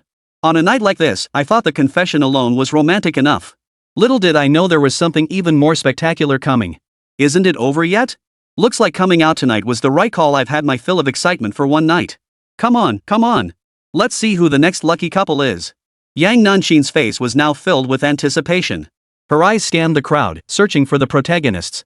But after scanning the crowd, she couldn't seem to find a matching partner, leaving her a bit puzzled. Shen Yi found her reaction rather amusing. He didn't reveal that he'd orchestrated the whole thing, choosing instead to keep the suspense alive. Boom! Boom! Boom! Once all preparations were complete, dazzling flowers burst open in the sky, a riot of color and splendor. How beautiful! Yang Nanxin gazed at the sky in rapture, murmuring softly, her eyes slightly reddened as if deeply moved. But soon she realized something was off and asked in surprise, the fireworks have been going on for ages, but where's the main event? I haven't seen anyone confess their feelings either. This is so strange. Just then, Shen Yi leaned in and whispered softly, aren't you the main character? Tonight, this night sky blooms for you. Hearing this, Yang Nanxin's slender frame trembled. She turned to look at Shen Yi, finally understanding. This was all prepared for me. Yang Nanxin's lips trembled, and her voice caught in her throat. Had he prepared all this simply because she had casually mentioned that girls liked such things? It wasn't the dazzling fireworks that made her happy or even brought tears to her eyes, but rather the profound touch of Shen Yi taking her offhand remark so seriously. As long as you like it. I don't want you envying others, I want everyone to envy you. Shen Yi smiled faintly, his expression earnest. Yang Nanxin couldn't hold back any longer. She rushed forward, throwing herself into Shen Yi's arms and gently steadying him. Shen Yi gently wrapped his arms around her soft waist, and the two embraced and kissed. Here it comes, here it comes. How romantic. It's just like a fairy tale princess, so heartwarming. I'm forcing my boyfriend to set off fireworks tonight. Girls, let's meet here tomorrow to watch the fireworks, woohoo. After seeing the scene unfold, many couldn't help but feel envious. Some couples embraced and kissed under the fireworks, the atmosphere sizzling. As for the single men and women, they exchanged glances. How did a simple evening stroll meant to aid digestion suddenly leave them feeling so full? Oh, they'd just been fed a dose of romantic envy. She couldn't stand being in this place another second. Following the cheers, Su Qinghuan's gaze followed suit, only to be struck by a bolt of lightning. How is this possible? How did things progress so fast? Chapter 74, Demon Hunt. Su Qinghuan had imagined 1,000 possibilities, but she never dreamed it would be this. Damn fox spirit. You're just a little secretary, what gives you the right to act like this with Shen Yi? No wonder I always felt something was off about you, you've been plotting this all along. She couldn't help but curse out loud. She sensed something was off before, but never imagined young Nanxin was the one pulling the strings behind the scenes. And Shen Yi's growing aversion toward her now must be because of her too. The more she thought about it, the more furious she became. Damn it all. She'd gone through hell trying to mend their broken relationship, only to have some little secretary steal her man. If she couldn't tolerate Qin Fei, how could she possibly tolerate this little secretary? Su Qinghuan couldn't hold back any longer and stormed straight toward the two of them. Over here, young Nanxin and Shen Yi parted lips, still reluctant to let go. Young Nanxin, in particular, looked deeply moved, her cheeks flushed and her eyes slightly hazy. Shen Yi felt a flutter in his heart too, but he hadn't anticipated the trouble that was about to come crashing down. You damn vixen. I've been wondering why everything's gone wrong lately, turns out it's you messing with things behind my back. Damn it, have you no shame? Do you just love stealing other people's men? Su Qinghuan stormed up, her voice thick with rage as she hurled insults at young Nanxin. The rage in her heart threatened to consume her entirely. This was clearly her man, clearly everything belonged to her, yet this woman had snatched it all away. Yang Nanxin stood there, flustered and at a loss for words. Adding to her shock, Su Qinghuan was a spoiled heiress and CEO. While young Nanxin might not be weaker than her in business, when it came to matters of the heart, she truly couldn't hold a candle to her. Though Shen Yi had ended things with Su Qinghuan, they still shared a history. She wanted to speak, but couldn't find the words. After hesitating for a long time, she could only endure Su Qinghuan's insults. Shen Yi's brow furrowed. He never expected Su Qinghuan to show up at this moment. He stepped forward decisively, standing directly in front of young Nanxin. Shen Yi, you must explain yourself clearly today. When I reached out to you before, trying to get back together, you barely acknowledged me. Was it because of this? Is it because this forbids you from acknowledging me, forbids you from having any contact with me? After much deliberation, Su Qinghuan could only conclude this was the only possibility. If young Nanxin hadn't been scheming behind the scenes, things wouldn't have turned out this way, neither logically nor emotionally. She had always believed Shen Yi still had feelings for her, that he was madly in love with her. How could he just let go like that? They say where there's smoke, there's fire. Today, she'd finally caught the culprit red-handed. Su Qinghuan, watch your mouth. None of this concerns her. And none of this concerns you either. Stop interfering in my life. Shen Yi hadn't expected things to turn out like this.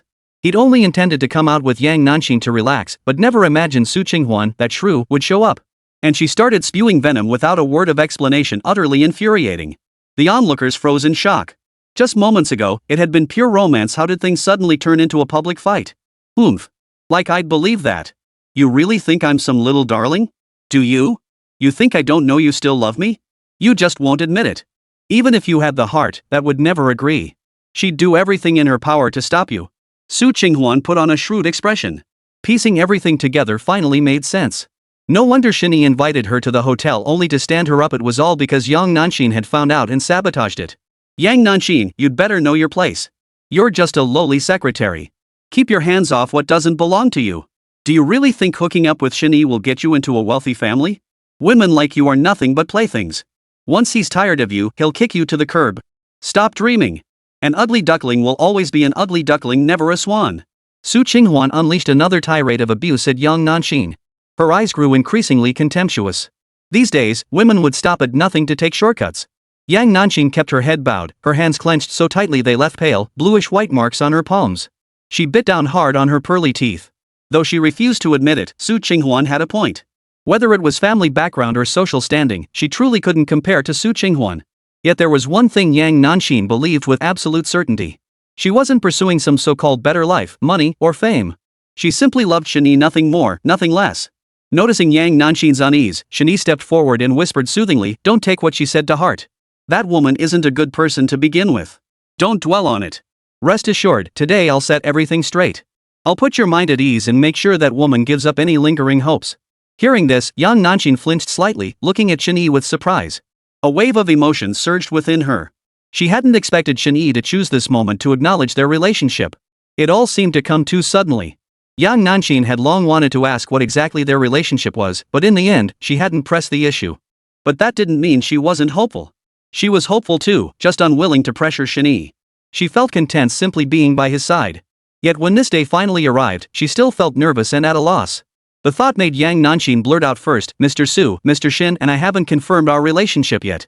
You? Shut up. Yang Nanxin, stop spouting nonsense in front of me. You're just fooling yourself. If you were serious about this relationship, would you be kissing in front of everyone like this? Or are you just a who loves cheating and living immorally?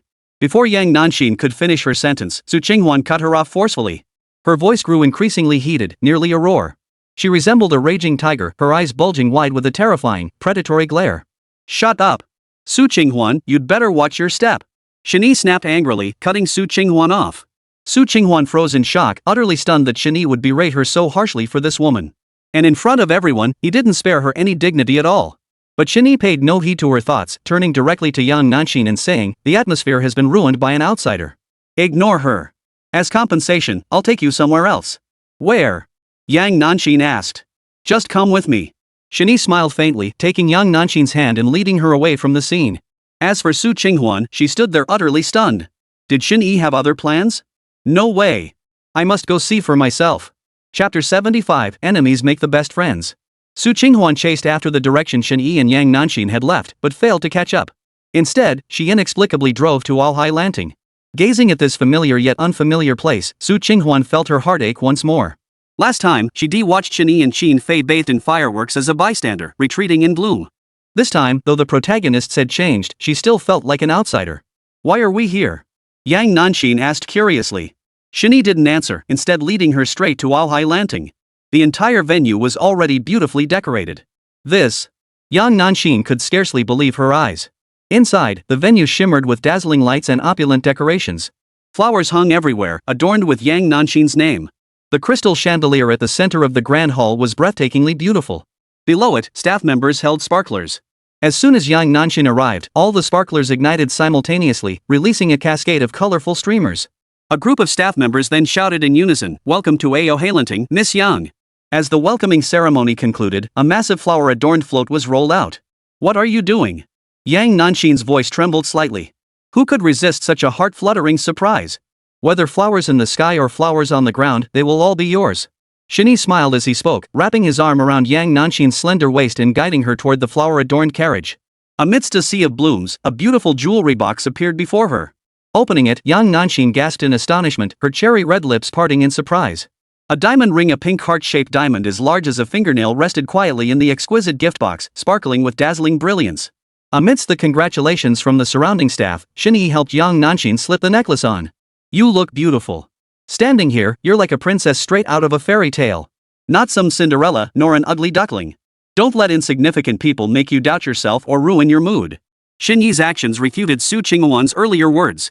Yang Nanxin felt deeply moved, and all the gloom that had weighed on her heart vanished instantly. "Let's go. This isn't the place to talk." Shen Yi smiled faintly, leading Yang Nanxin to the room they had reserved earlier. Along the way, flowers and petals adorned every corner. Upon opening the door, everything was perfectly arranged, a sight to behold, with the room filled with fragrance. In that instant, Yang Nanxin turned and embraced Shen Yi, all her pent-up emotions erupting at once. "Thank you, young Master Shen." Shen Yi. Her cheeks flushed slightly as her eyes locked onto Shen Yi's, then she offered her lips to him. Like dry kindling meeting a flame, Yang Nanxin shed all her previous reservations. Shen Yi, too, was utterly captivated by the passion radiating from her body. They kissed passionately, forgetting everything else. Meanwhile, Su Qinghuan entered the Ocean Sea Mansion shortly after. Unfortunately, the decorations she had prepared were already being dismantled. Glancing around the entire hall, she didn't spot Shen Yi or Yang Nanxin anywhere, leaving her somewhat puzzled. Where did they go? I clearly saw them come in. How could they be gone so quickly? Su Qinghuan couldn't help but feel a surge of irritation. He was clearly her man, yet some little secretary had managed to muscle in. Her anger was beyond description, but no matter how furious she felt, it was useless if she couldn't find them. Add to that Liu Ziming's attitude toward her today, and Su Qinghuan felt utterly drained and exhausted. "Let's talk about it tomorrow. I'll rest for now," she muttered to herself, walking over to the front desk and telling the staff, "Get me a room." "I'll get a room." Two voices chimed in almost simultaneously. Su Qinghuan froze, turning to see both women staring blankly. "You again? What are you doing here?" Su Qinghuan and Qin Fei spoke in unison once more. Seeing their thoughts so perfectly aligned, Qin Fei couldn't help but feel this woman was her sworn enemy. They seemed to bump into each other everywhere.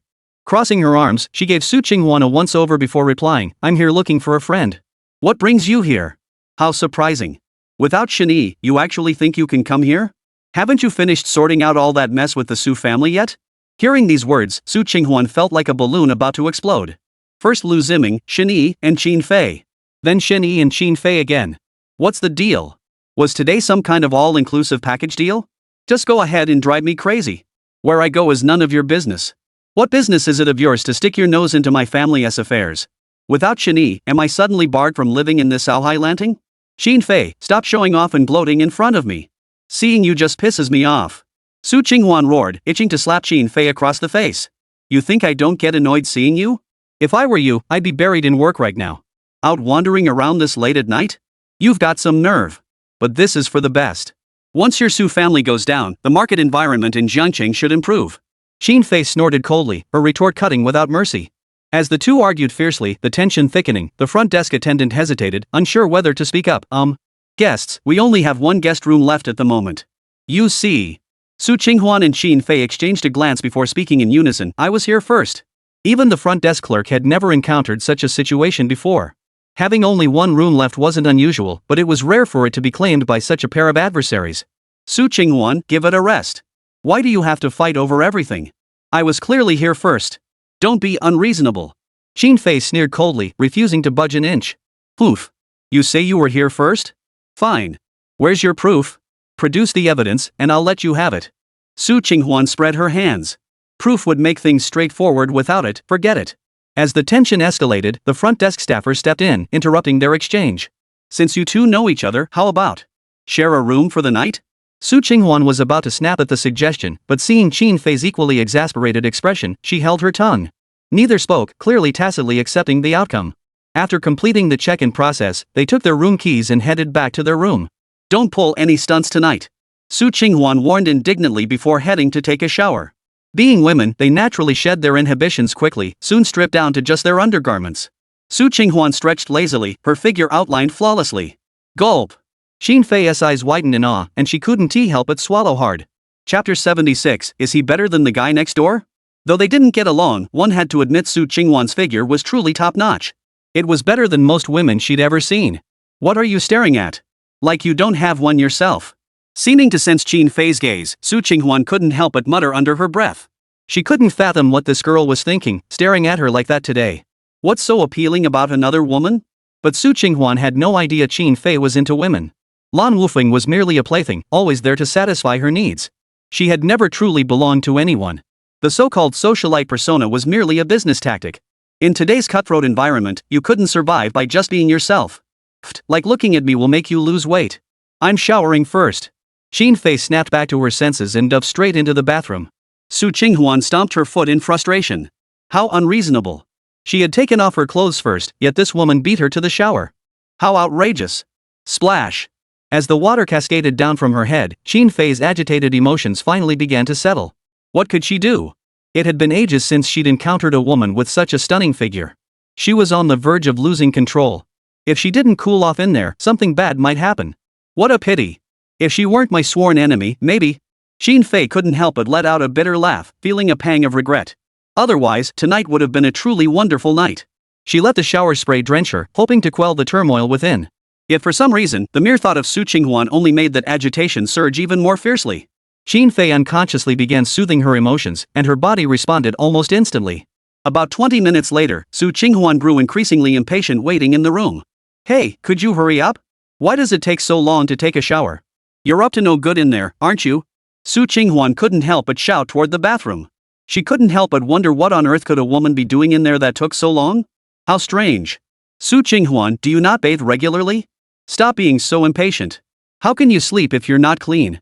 Xin Fei retorted from inside the bathroom, her hands moving non-stop as she felt a twinge of guilt. While this certainly wasn't ideal, Su Qinghuan's figure today had undeniably stirred something in her. It was a case of being swept away by passion, unable to resist. Hurry up, I'm tired and need to sleep. Su Qinghuan urged again. Another 10 minutes or so passed before Xin Fei finally emerged. Su Qinghuan rolled her eyes before stepping inside. After brushing their teeth and washing up, the two lay on the bed, feeling somewhat awkward. Who would have thought that former arch-rivals would end up sharing a bed tonight? You. Xin Fei's thoughts were entirely different. Just as she was about to break the silence, a sudden cry interrupted her. It was faint, almost inaudible, female cries. No need to guess, an intense battle was unfolding in the next room. Su Qinghuan and Xin Fei exchanged glances, their thoughts oddly in sync. With a lazy roll, they both scrambled off the bed and pressed themselves against the wall to eavesdrop. A little drama had unexpectedly erupted in the dead of night. Even if they were shy, they couldn't resist getting closer to investigate. Sounds pretty intense. Su Qinghuan murmured softly, listening intently. It seemed to offer a different kind of amusement. Yeah, that guy sounds pretty skilled. Otherwise, she wouldn't be moaning like that. Xin Fei chimed in, though her gaze drifted involuntarily toward Su Qinghuan. At such close proximity, she could take in Su Qinghuan's figure completely. The flame that had just been extinguished felt like it was reigniting in that moment. Listening to the increasingly passionate cries, Su Qinghuan found herself unconsciously responding. The moment the thought surfaced, Su Qinghuan dared not listen any further. She shrank her neck and retreated back to the bed. Xin Fei, feeling awkward hanging there alone, followed suit and returned to her bed. I didn't expect the soundproofing in this room to be so poor. Su Qinghuan couldn't help but mutter under her breath. Staying with Xin Fei was already awkward enough. Silence felt strange, but talking felt even stranger, leaving them stuck in awkward small talk. Yeah, you'd think a place like Alhai Lanting wouldn't have this problem. Yeah, I agree. Both seemed to sense the awkwardness in the air and fell silent. But this silence only made things feel even more awkward. Finally, Xin Fei broke the silence, though this time she steered the conversation toward Shen Yi. You and Shen Yi are completely out of the picture now, right? I don't think he wants to get back together either. There's no point in you clinging to him. Hearing this, Su Qinghuan couldn't help but snort coldly, retorting defiantly, as if you had any chance yourself. Don't think I don't see through your intentions. You're just using Shen Yi and the Shen family to benefit your Qin group, aren't you? They say women understand women best. How could Su Qinghuan not see through Qin Fei's little schemes? Qin Fei responded with a hint of contempt, and you aren't? We're both the same. Neither of us is any more noble than the other. If we're talking about the difference between the two, it's only that Su Qinghuan is an old veteran who's already been phased out, while Qin Fei is still on the journey. In the race to deceive Shen Yi, they keep coming one after another. Don't compare me to you. I'm nothing like you. Compared to Qin Fei's open-hearted admission, Su Qinghuan clearly couldn't manage such candor. Even though it was all true, she instinctively denied it. She wasn't with Shen Yi solely for gain. There were genuine feelings between them, there had to be. Shen Yi must have genuinely loved her back then, and she felt the same. Everything that happened back then was genuine emotion, fundamentally different from Qin Fei's insincerity and self-serving motives. Even if Shen Yi was now involved with Yang Nanxin, there must still be a place for her in his heart. As for that scheming Qin Fei, she couldn't hold a candle to her. What's the difference? Who in Jiangcheng doesn't know about your affair? There's no point pretending. No one believes your excuses anyway. Qin Fei didn't seem to care in the slightest. She quickly changed the subject, asking with a hint of curiosity, Su Qinghuan, I have a question for you. Tell me the truth. Is Shen Yi as good as the guy next door? Su Qinghuan froze for a long moment upon hearing this. Was this really a question she could hear? She couldn't fathom how Qin Fei could even bring herself to ask it. Are you being overly nosy? Su Qinghuan rolled her eyes. But Qin Fei wouldn't let it go, urging, what's the big deal? We're all adults here. What's there to be embarrassed about? Come on, spill it. Chapter 77, What's your opinion? Seeing Qin Fei's eager expression, Su Qinghuan's expression darkened. Nothing happened between us. Su Qinghuan sighed softly before speaking. Qin Fei clearly wasn't satisfied with this answer. Who was she trying to fool? It's just the two of us here. What are you embarrassed about? You've been with Shen Yi for so long, how could nothing have happened? Qin Fei simply refused to believe it. Unless Shen Yi was a eunuch or Su Qinghuan was born without a vagina, there was no way this hadn't happened. They were both young, full of passion. If nothing had happened, that would be a miracle. While Jiangcheng was rife with rumors about Shen Yi and Su Qinghuan, the most sensational one was that Shen Yi hadn't touched Su Qinghuan in all these years. This was the most bizarre and hardest to believe. It's true, nothing happened. Shen Yi and I have only kissed. Nothing else. Su Qinghuan's voice trailed off, as if she'd slipped into some distant memory. She still remembered the first time she kissed Shen Yi. His lips had been cool and soft, his movements awkward and tentative. Though it lasted only a few seconds, it brought Shen Yi immense joy. Standing in the sunlight, his face beaming, he had solemnly promised to give her a better life, vowing to take care of her from then on. But looking back now, Shen Yi no longer held the same feelings for her. All that remained was coldness and weariness. She couldn't understand how a person could change so drastically. No way. It really is just like the rumors say. Forget about you, Shen Yi really is patient. All these years, and he hasn't done anything out of line. That's rare. If it were any other guy, I bet he'd have snapped by now, either broken up or started fooling around. Qin Fei snapped out of her shock, unable to believe what she'd heard. She'd thought this was the most outrageous, unbelievable rumor, yet here it was, true. The world truly holds no end of surprises. Alright, enough. I'm going to bed. Su Qinghuan felt increasingly irritated and had no desire to continue this nonsense with Qin Fei. The thought of reconciliation grew stronger within her. As Qin Fei had said, perhaps Shen Yi had always been a good man, but she hadn't recognized it back then. Now, she was filled with regret. Even if she wanted Shen Yi to touch her now, she doubted she'd ever get the chance. No, come on, let's chat a little longer. Qin Fei wanted to pry more details, but Su Qinghuan turned her head away, refusing to engage. Realizing she was wasting her breath, Qin Fei gave up. Soon after, the sound of steady breathing filled the air. Su Qinghuan, however, lay awake.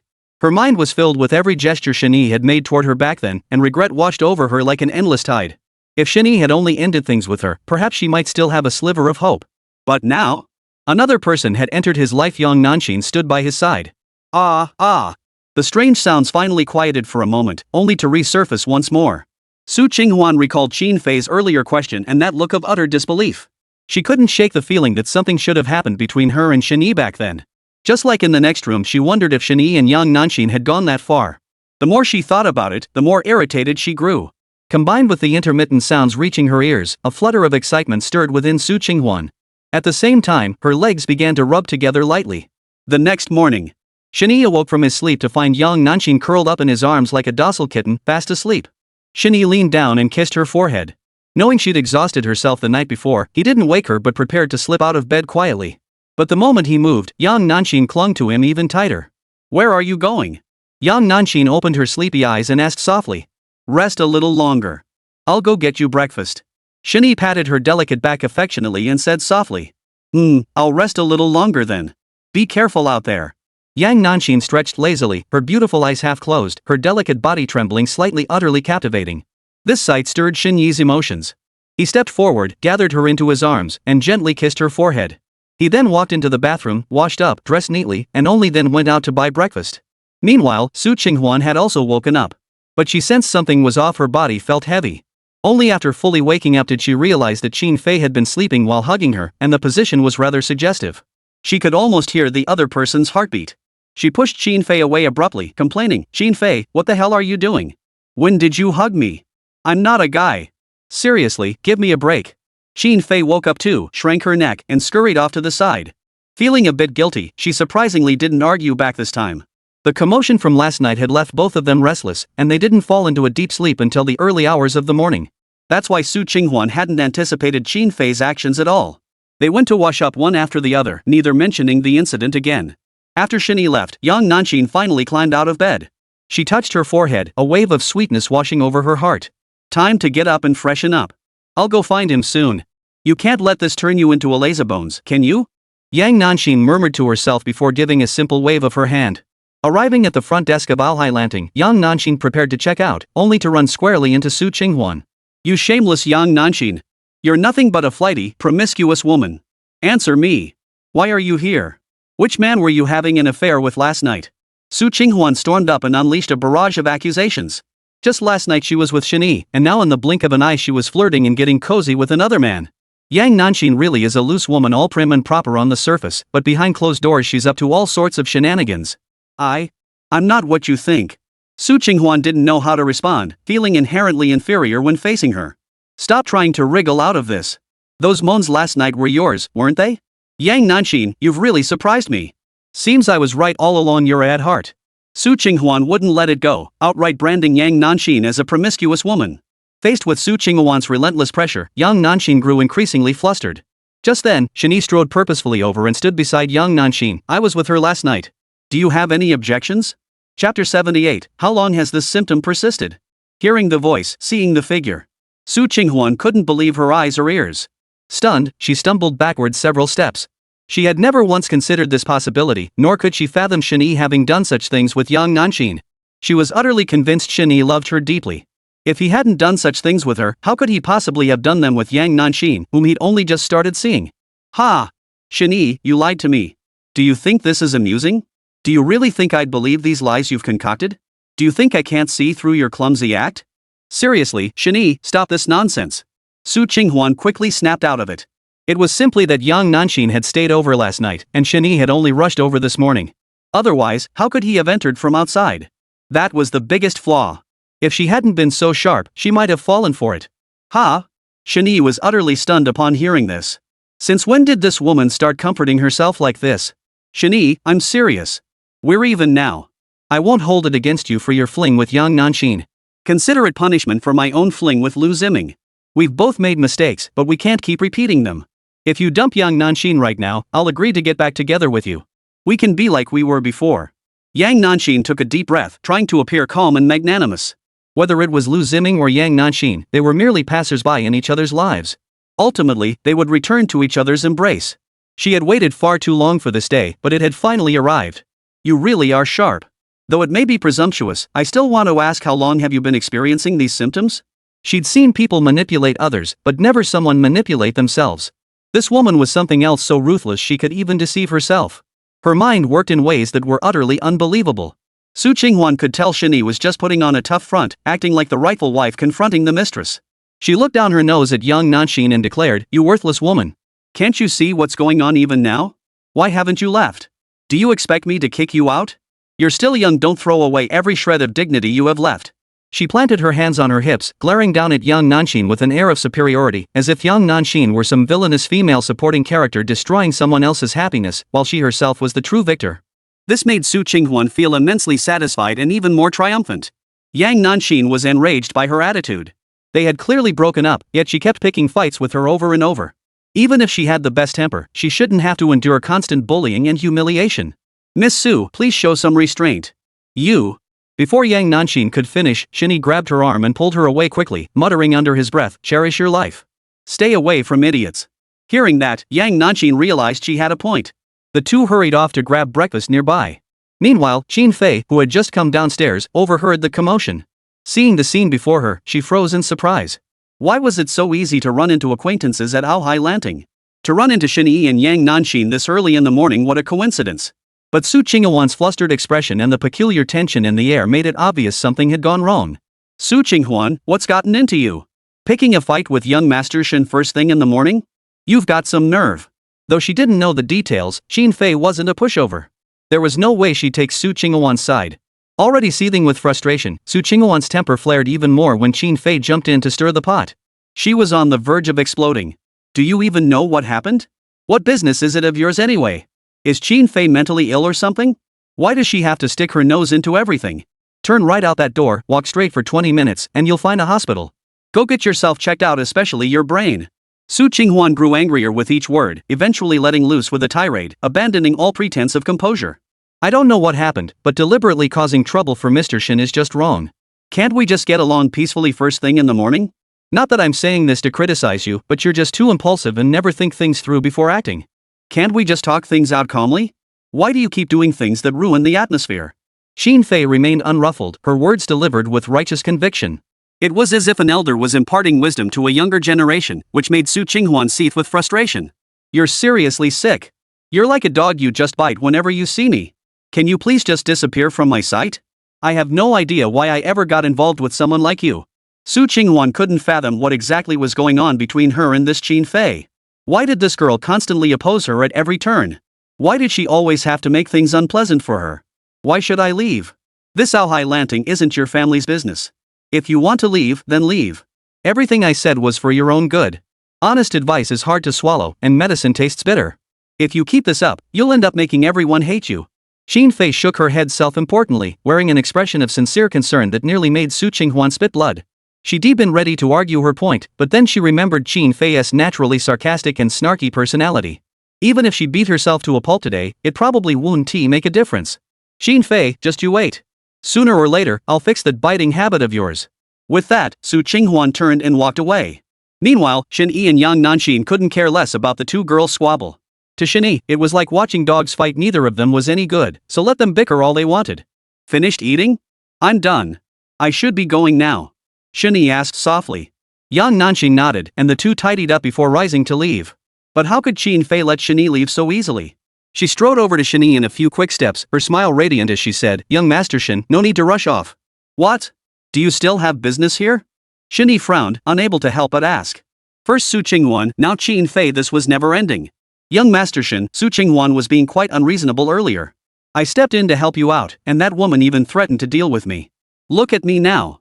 Don't you think you should show your appreciation?" Qin Fei asked with a faint, ambiguous smile. Though he'd anticipated Qin Fei's ill intentions, he hadn't expected her to be so direct. "We'll discuss this another time. I'm busy now." Shen Yi turned to lead Yang Nanxin away, but Qin Fei wasn't about to let them pass. She planted herself firmly in front of them, refusing to budge. Chapter 79, The Big Eater Qin Fei. Young Master Shen, when you bigwigs say another day, I have no idea when that might be. Why not seize the day? Let's settle this today. I've gone out of my way for you, don't be so heartless. By the end of her plea, Qin Fei's voice had taken on a coquettish tone, more alluring than a fox spirit itself. Shen Yi snorted coldly. This woman was undoubtedly scheming again. He truly wanted nothing to do with Qin Fei unless absolutely necessary. But with Yang Nanxin present today, continuing this standoff would only make things awkward. You go ahead and leave. I'll talk with her. With this thought in mind, he cast a faint glance at Qin Fei before addressing Yang Nanxin. Yang Nanxin didn't say much either. She nodded and left. Go ahead. How do you want me to thank you? Shen Yi, seeing no one around, asked. He hadn't asked this guy to do anything in the first place, but Qin Fei had pushed herself into it and now expected him to foot the bill. The world truly had no sense of justice. Instead of answering directly, Qin Fei headed toward the parking lot of Lanting. Let's go. We'll talk in the car. Hearing this, Shen Yi instantly grew wary. He eyed Qin Fei suspiciously and asked, What do you want to do? Put. Qin Fei chuckled, unable to resist the sight of Shen Yi's terrified expression, as if he feared stepping into a den of wolves. Young Master Shen, what are you afraid of? I'm not afraid of a woman. What are you afraid of, you big man? If I can't beat you, I could always eat you. Wait, no, if anyone's eating, it'll be you eating me. After hearing her words, Shen Yi realized she had a point. But this woman was too calculating. No one knew what trick she was up to, and that couldn't help but make one uneasy. Fine. Shen Yi replied.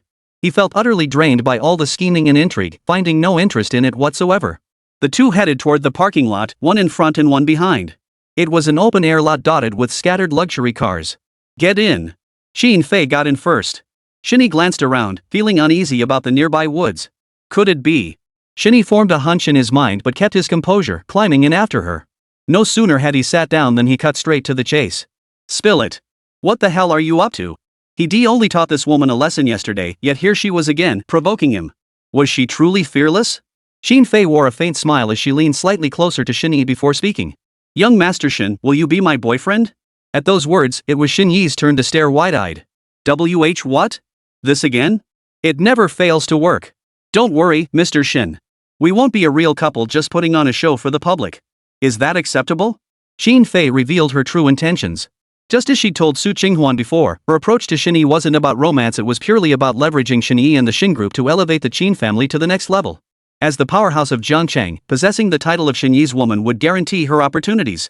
Those connected to the Shen Group would inevitably rally to her side upon hearing this news, not to mention the business favors that would follow.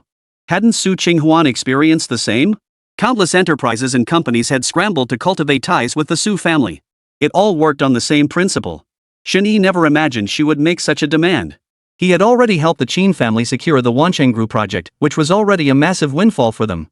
Yet Qin Fei remained utterly unsatisfied. This girl's appetite was far voraciouser than he'd imagined. Young Master Shen, this isn't a real deal. It's just a performance for appearances. Your Shen Group won't have to contribute anything, it's purely a symbolic gesture. I'm sure the company would agree to such a small favor, wouldn't they? Seeing Shen Yi fall silent, Qin Fei quickly moved closer, resorting to her old tricks once more. She wrapped her arms around Shen Yi's arm, pressing her chest against his skin. The soft sensation sent shivers through him, an electric tingle that made his whole body tremble. Qin Fei seemed to revel in the sensation, pressing her body tightly against Shen Yi's, her breaths deliberately or unintentionally brushing against his neck. It was tingly and ticklish, utterly tantalizing. What I said should be fine, right? Young Master Shen, this is a mere trifle for you, and it won't tarnish your reputation in the slightest. Qin Fei continued, her teasing movements not slowing in the slightest. At first glance, her words seemed reasonable enough. Yet upon closer inspection, something felt off. It seemed Shen Group wouldn't actually have to sacrifice anything, it was merely a verbal commitment, a nominal gesture. But fundamentally, the reason companies close to the Shen Group, those with good relations, would help the Qin family was because the Shen family's reputation was on the line. These people played favorites with the Shen family's reputation on the line, they naturally followed suit. While seemingly insignificant, it was actually Shen Group itself that bore the cost. After Shen Yi sorted this out in his mind, a cold smile crept onto his face. Since this woman had no memory and wanted to keep playing games, then let's play. Fine, no problem. Shen Yi agreed immediately. A flicker of delight flashed in Qin Fei's eyes, but before she could fully savor it, her balance was suddenly thrown off. Shen Yi swept her arms around her waist, pulling her into his embrace. In an instant, Qin Fei's expression froze, replaced by intense unease. She stammered frantically, Mr. Shen, what are you doing? I meant we'd just pretend to be a couple. Not for real. Hadn't she made herself clear enough just now? Why was Shen Yi so impatient? Could it be that he hadn't succeeded with Su Qinghuan back then, leaving him pent up and unable to hold back? Pretend? Who said anything about pretending? I don't have the habit of playing along with others' charades. If we're doing this, we're doing it for real. Since we're a couple now, it's fine for me to exercise my boyfriend's rights, right? Parking lot, car, daytime. Just thinking about it is thrilling. A wicked grin spread across Shen Yi's lips. He immediately began running his hands over her body. It had to be said this woman was well maintained. Even her skin felt smooth and supple. But Qin Fei was far from pleased. She'd only intended to play along for the moment, but now she'd thrown herself into the fire. No, stop. I said pretend, not for real. Stop this. Qin Fei struggled desperately, her clothes becoming disheveled in the process. Yet the more she resisted, the more alluring she became. As a renowned socialite in Haichang, her looks and figure were naturally top-notch. Before long, Qin Fei's eyes welled up with tears. Qin Fei, stop pretending. Someone probably snapped photos when we got in the car earlier, didn't they? They said they wanted my opinion, but once these photos are taken, it'll be hard to explain. You set me up. Taking a little interest isn't too much to ask, is it? Chapter 80, I think we need to reconsider our relationship. As Shen Yi finished speaking, Qin Fei ceased her struggle. She raised her hand to cover her eyes, adopting the posture of a lamb awaiting slaughter. Submissively, she replied, fine, but just once. Fine, no problem. I'm a man who keeps his word. Shen Yi let out a cold chuckle, thinking to himself, how many people in this world actually keep their word and do things smoothly? Being forced into situations was the norm. Shen Yi leaned in and kissed Qin Fei directly, first tracing her rosy lips with the tip of his tongue. Then, his hands began to roam and caress her tender, smooth skin. Through the thin fabric of her clothes, waves of warm, comforting sensations spread, utterly intoxicating. Qin Fei's lovely face flushed even brighter, her slender body trembling slightly as her breathing grew erratic. A peculiar fragrance began to emanate from her body. She thought it would end there, but just as Qin Fei opened her mouth to speak, she suddenly sensed something was wrong. Shen Yi showed no signs of stopping, instead intensifying his advances. Enough! Enough! It's already enough! Qin Fei hurriedly tried to stop him, but Shen Yi immediately made her understand a saying. That's what they mean by a man's mouth is a deceitful ghost. Shen Yi paid Qin Fei no mind whatsoever, continuing his assault. Qin Fei instantly regretted giving in. This was a disaster. She struggled fiercely, pounding Shen Yi's chest with her delicate fists, but it was all in vain. As Shen Yi's assault grew more intense, Qin Fei, who had been resisting, began to feel something different. Even her struggling movements slowed considerably at that moment. Engaging in such intimate contact with a man for the first time, she felt her entire heart pounding for some reason, a faint surge of excitement rising within her. Slowly, Qin Fei wrapped her arms around Shen Yi's neck, resting her head against his shoulder as she began to savor that long-forgotten sensation. After a moment, Shen Yi's arm began to move upward, climbing toward Qin Fei's soft curves. Mum. Qin Fei couldn't help but let out a muffled moan, her body involuntarily spasming as she nearly gasped for breath. Her cheeks flushed crimson, her eyes glazed with desire, her pearl-white teeth biting her cherry lips. But just as Qin Fei anticipated Shen Yi's next move, he suddenly stopped. Qin Fei gazed at Shen Yi with dazed eyes, a hint of confusion flickering in her gaze. That's enough. Stop. Shen Yi flicked his hands away, ceasing all movement. You? Just as she was starting to feel something, her interest piqued, Shen Yi had thrown in the towel? Qin Fei, flustered and annoyed, slapped him a few times. I wouldn't mind doing it again. How about we try it? Shen Yi's expression was a mix of amusement and mockery, while Qin Fei immediately covered her mouth, too afraid to speak further. As Qin Fei got out of the car, Shen Yi raised his hand and delivered another slap to her buttocks, eliciting a series of shrieks from her. Only after handling matters here did Shen Yi return to the company. After leaving Lanting, Su Qinghuan grew increasingly furious as she walked. If it weren't for that meddlesome Qin Fei causing trouble every single time, none of this would have happened. And that little secretary, I won't let her off either. She spoke bitterly, her voice thick with resentment. Getting back together with Shen Yi shouldn't have been this difficult. The real problem was all these unexpected obstacles suddenly appearing. Whether it was young Nanxin or Qin Fei, they were both obstacles in her way. Sooner or later, she'd have to deal with them. Ding ding. Just as Su Qinghuan was lost in thought, the ringing of her phone interrupted her train of thought. It was Liu Ziming. Qinghuan, what are you up to? Nothing much. On my way to the office. From those two brief sentences, Liu Ziming could sense the emotion in Su Qinghuan's voice. He knew full well that these past days, he'd been caught up in live streaming and other distractions, neglecting Su Qinghuan to some extent. Qinghuan, don't be upset. I've been in the wrong lately. It's just that work has been overwhelmingly busy, so I've neglected you a bit. I called you today to make it up to you. You kept saying you wanted to go to the amusement park, right? I promised to take you there as soon as these few days are over. Liu Ziming patiently reassured her. Knowing Su Qinghuan well, he was certain she wouldn't refuse if he asked. Su Qinghuan sighed softly. Thank you, Ziming. I don't blame you. I know how busy your work is. Hearing this, Liu Ziming froze. Why did Su Qinghuan seem so unenthusiastic? She seemed a bit downcast. I'm glad you don't. I heard the amusement park added some new rides recently. They're thrilling and fun. I'm actually looking forward to it. Let's go once we wrap up our work. It won't be long, a week at most. But I've run into some difficulties at work. Qinghuan, I hope you can help me out. Liu Ziming had painted such a beautiful picture, but within moments, he steered the conversation back to his work. Su Qinghuan had long since grown indifferent, but hearing this still made her feel a bit down. What is it? She asked perfunctorily. It's simple. Remember last time when I asked you to buy followers and boost my popularity? While it worked well, the conversion rate was too low. A lot of them are fake accounts completely inactive. I was thinking of having you buy me another batch of followers and some more buzz more than last time. That way, even if the conversion rate stays low, at least the numbers will go up. Trust me, my business is finally picking up. Soon I'll be able to provide for you without worry. Liu Ziming continued his sugar-coated bullets, trying to charm Su Qinghuan with sweet talk. But Su Qinghuan remained silent, finding it all rather laughable. Back then, Shen Yi had devoted himself entirely to her, never asking for anything in return. Now, Liu Ziming had never given her anything, only taking. Perhaps the difference between love and indifference was this stark? Alright, let's leave it at that. I'll think about this matter later. Su Qinghuan had no desire to waste words on him. She dismissed him with a few perfunctory sentences. Liu Ziming sensed something was off. Usually, after just a couple of sentences like that, Su Qinghuan would be all excited, never acting as cold as she did today.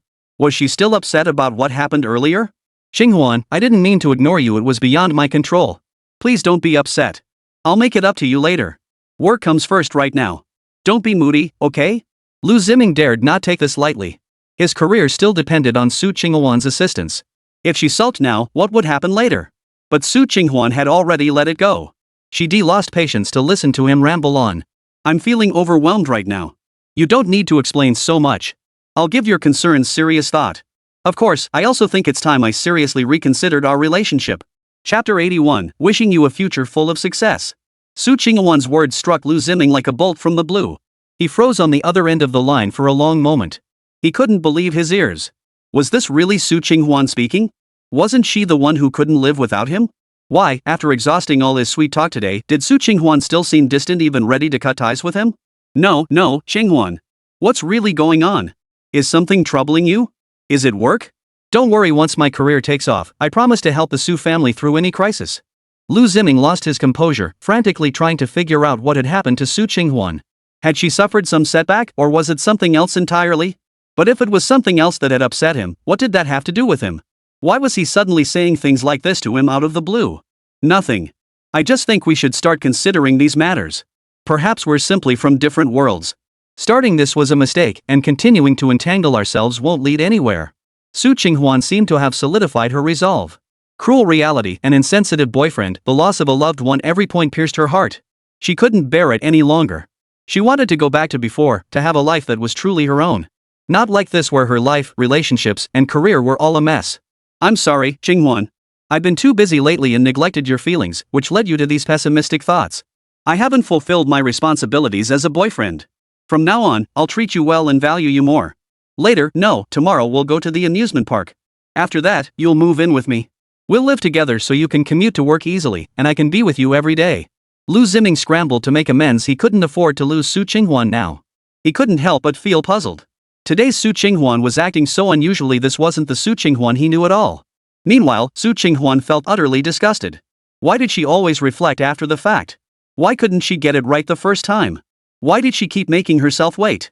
Why did Shen Yi always get it right? Liu Ziming, we only have the present. There's no next time or again and again, but... What?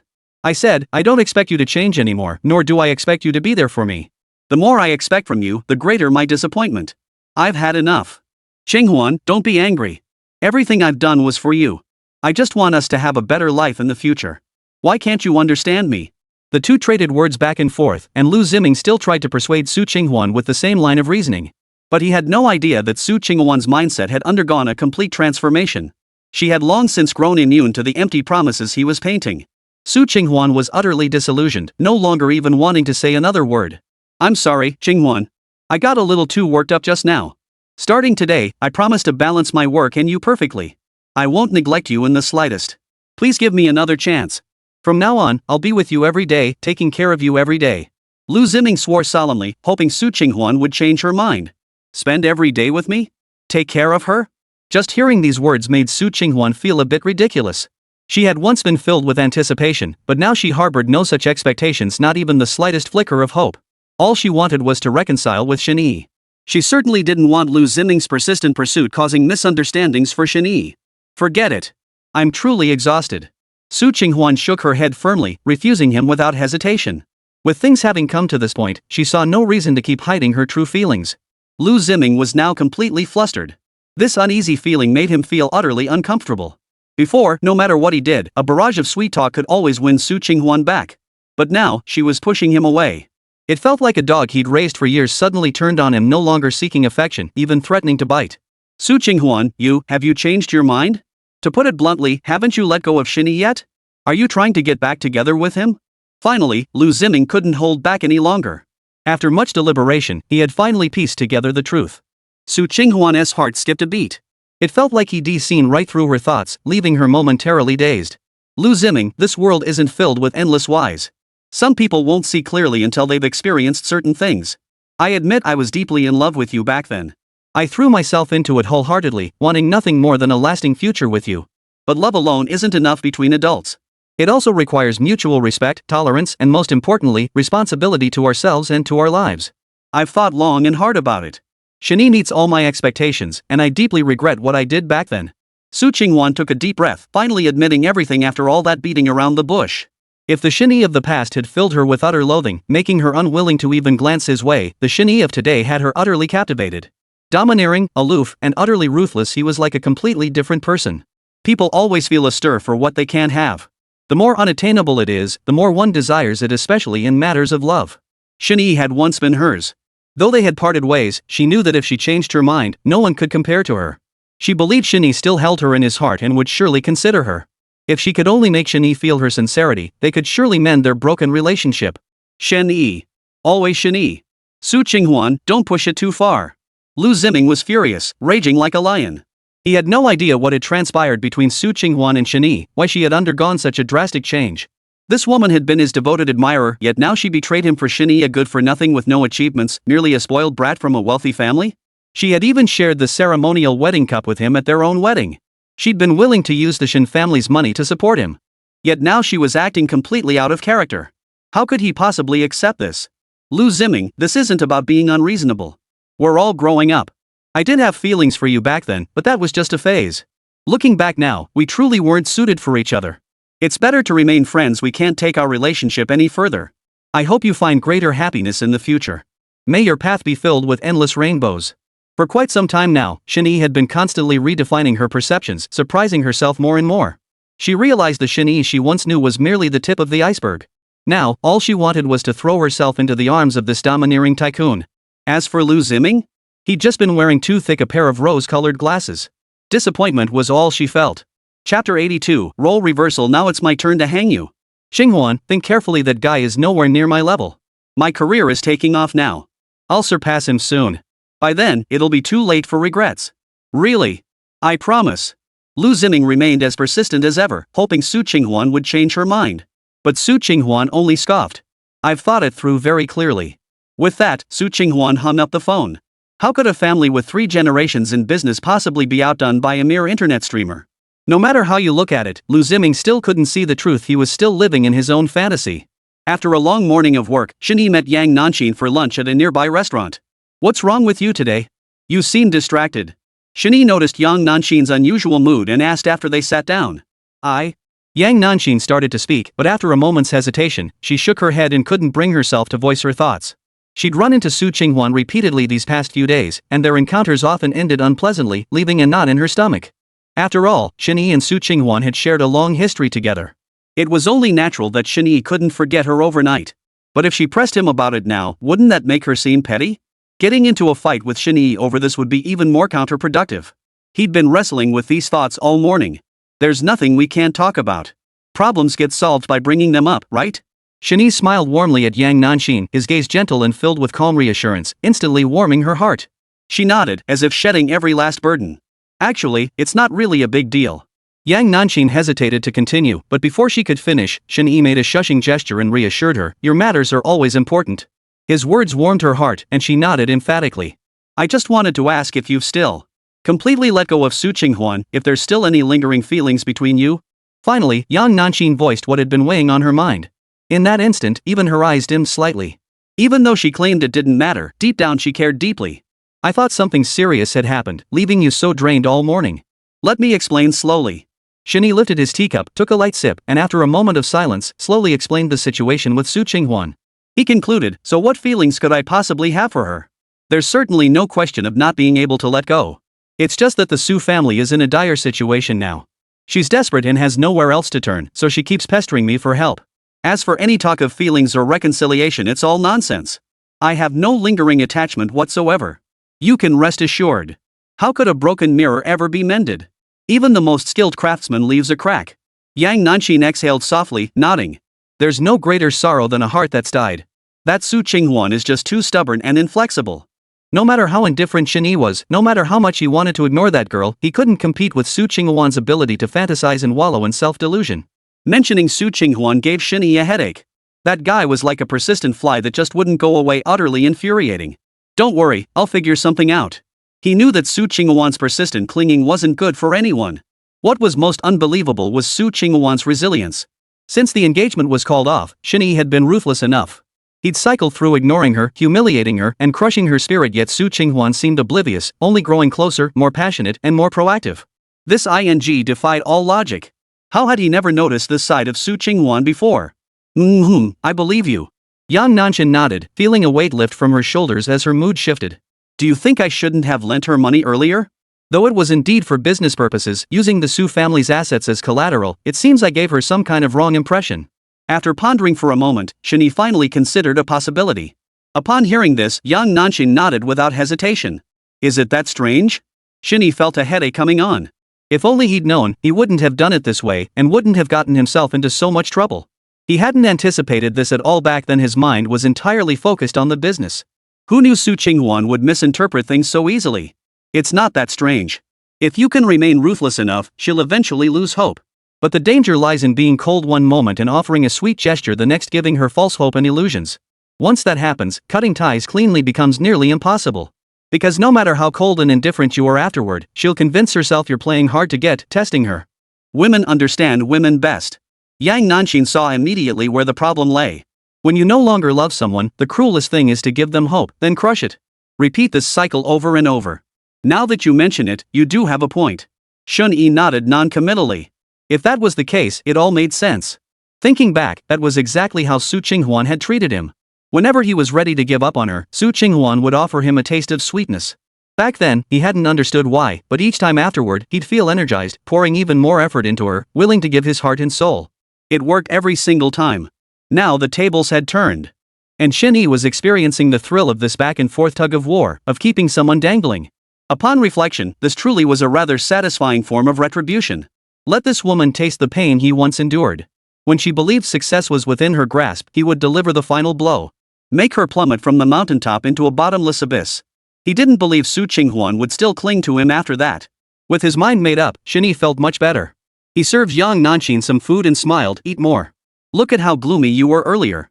You gave me quite a scare. I thought the sky was falling." Yang Nanqing couldn't help but roll her eyes, muttering under her breath, "It's all because of certain people making me uneasy." Shen Yi chuckled awkwardly, thinking to himself, but it was all just an accident. Who knew that woman, Su Qinghuan, would be so persistent? The meal had transformed from tense to cheerful. After they were full and satisfied, Shen Yi remembered something and said, "I have some things to take care of. You go ahead and head back. Drive safely." "Oh, okay." Yang Nanqing was puzzled, but she nodded in agreement. After parting ways, Shen Yi headed straight to Lanting. He found the owner and made some secretive arrangements. Only after completing all this did he nod with satisfaction. Chapter 83, Gentle Persuasion. Over here, a large crowd swarmed around Liu Ziming, treating him like a celebrity. Alright, everyone, that wraps up today's livestream. If you haven't followed us yet, give us a follow. Next time little Liu goes live, you'll get a reminder. See you tomorrow. As Liu Ziming waved goodbye to the camera, the entire livestream came to an end. The accompanying crew breathed a collective sigh of relief. Bro! So, how did today go? Not bad, right? Did we hit the numbers? How did it compare to yesterday? The moment the livestream ended, Liu Ziming rushed over to ask for updates. These days, the live streams were getting smoother and smoother. It wasn't an exaggeration to say they held their own against some of the top influencers. After observing these past few days, the live streaming results have plateaued. It's not as strong as the first one, and the numbers are barely meeting expectations. We're still a long way off from becoming a true top-tier host. Wu Ge shook his head to himself, seemingly deeply disappointed with today's results. But how could Liu Ziming tolerate such words? His goal was to be a top-tier streamer. He felt pretty good about it, so why did the results fall short? Wu Ge, we can't keep going like this. My goal is to become a top streamer. Do you have any good ideas? Let's save this live stream and try to boost its popularity and viewership. Liu Ziming grew anxious and leaned in urgently, pleading for advice. Wu Ge paused for a moment before saying, this is just how streaming works nowadays. We're in the internet age, people are bombarded with so much information, all kinds of stuff. If your stream doesn't deliver something fresh or have any catchy moments, naturally, fewer people will stick around. If you're truly committed to making this stream work, I do have a solution. At these words, Liu Ziming was overjoyed. He immediately leaned in and asked, please enlighten me, Brother Wu. You're my benefactor. Whether I become a big internet star depends entirely on you. His face lit up with anticipation and excitement. It was precisely because of Brother Wu's guidance that he had enjoyed a brief period of popularity before. Now that Brother Wu had another secret strategy up his sleeve, how could he not be ecstatic? Let's be honest, live streaming ultimately needs a hook. Without one, you'll just blend into the crowd, mediocre and forgettable.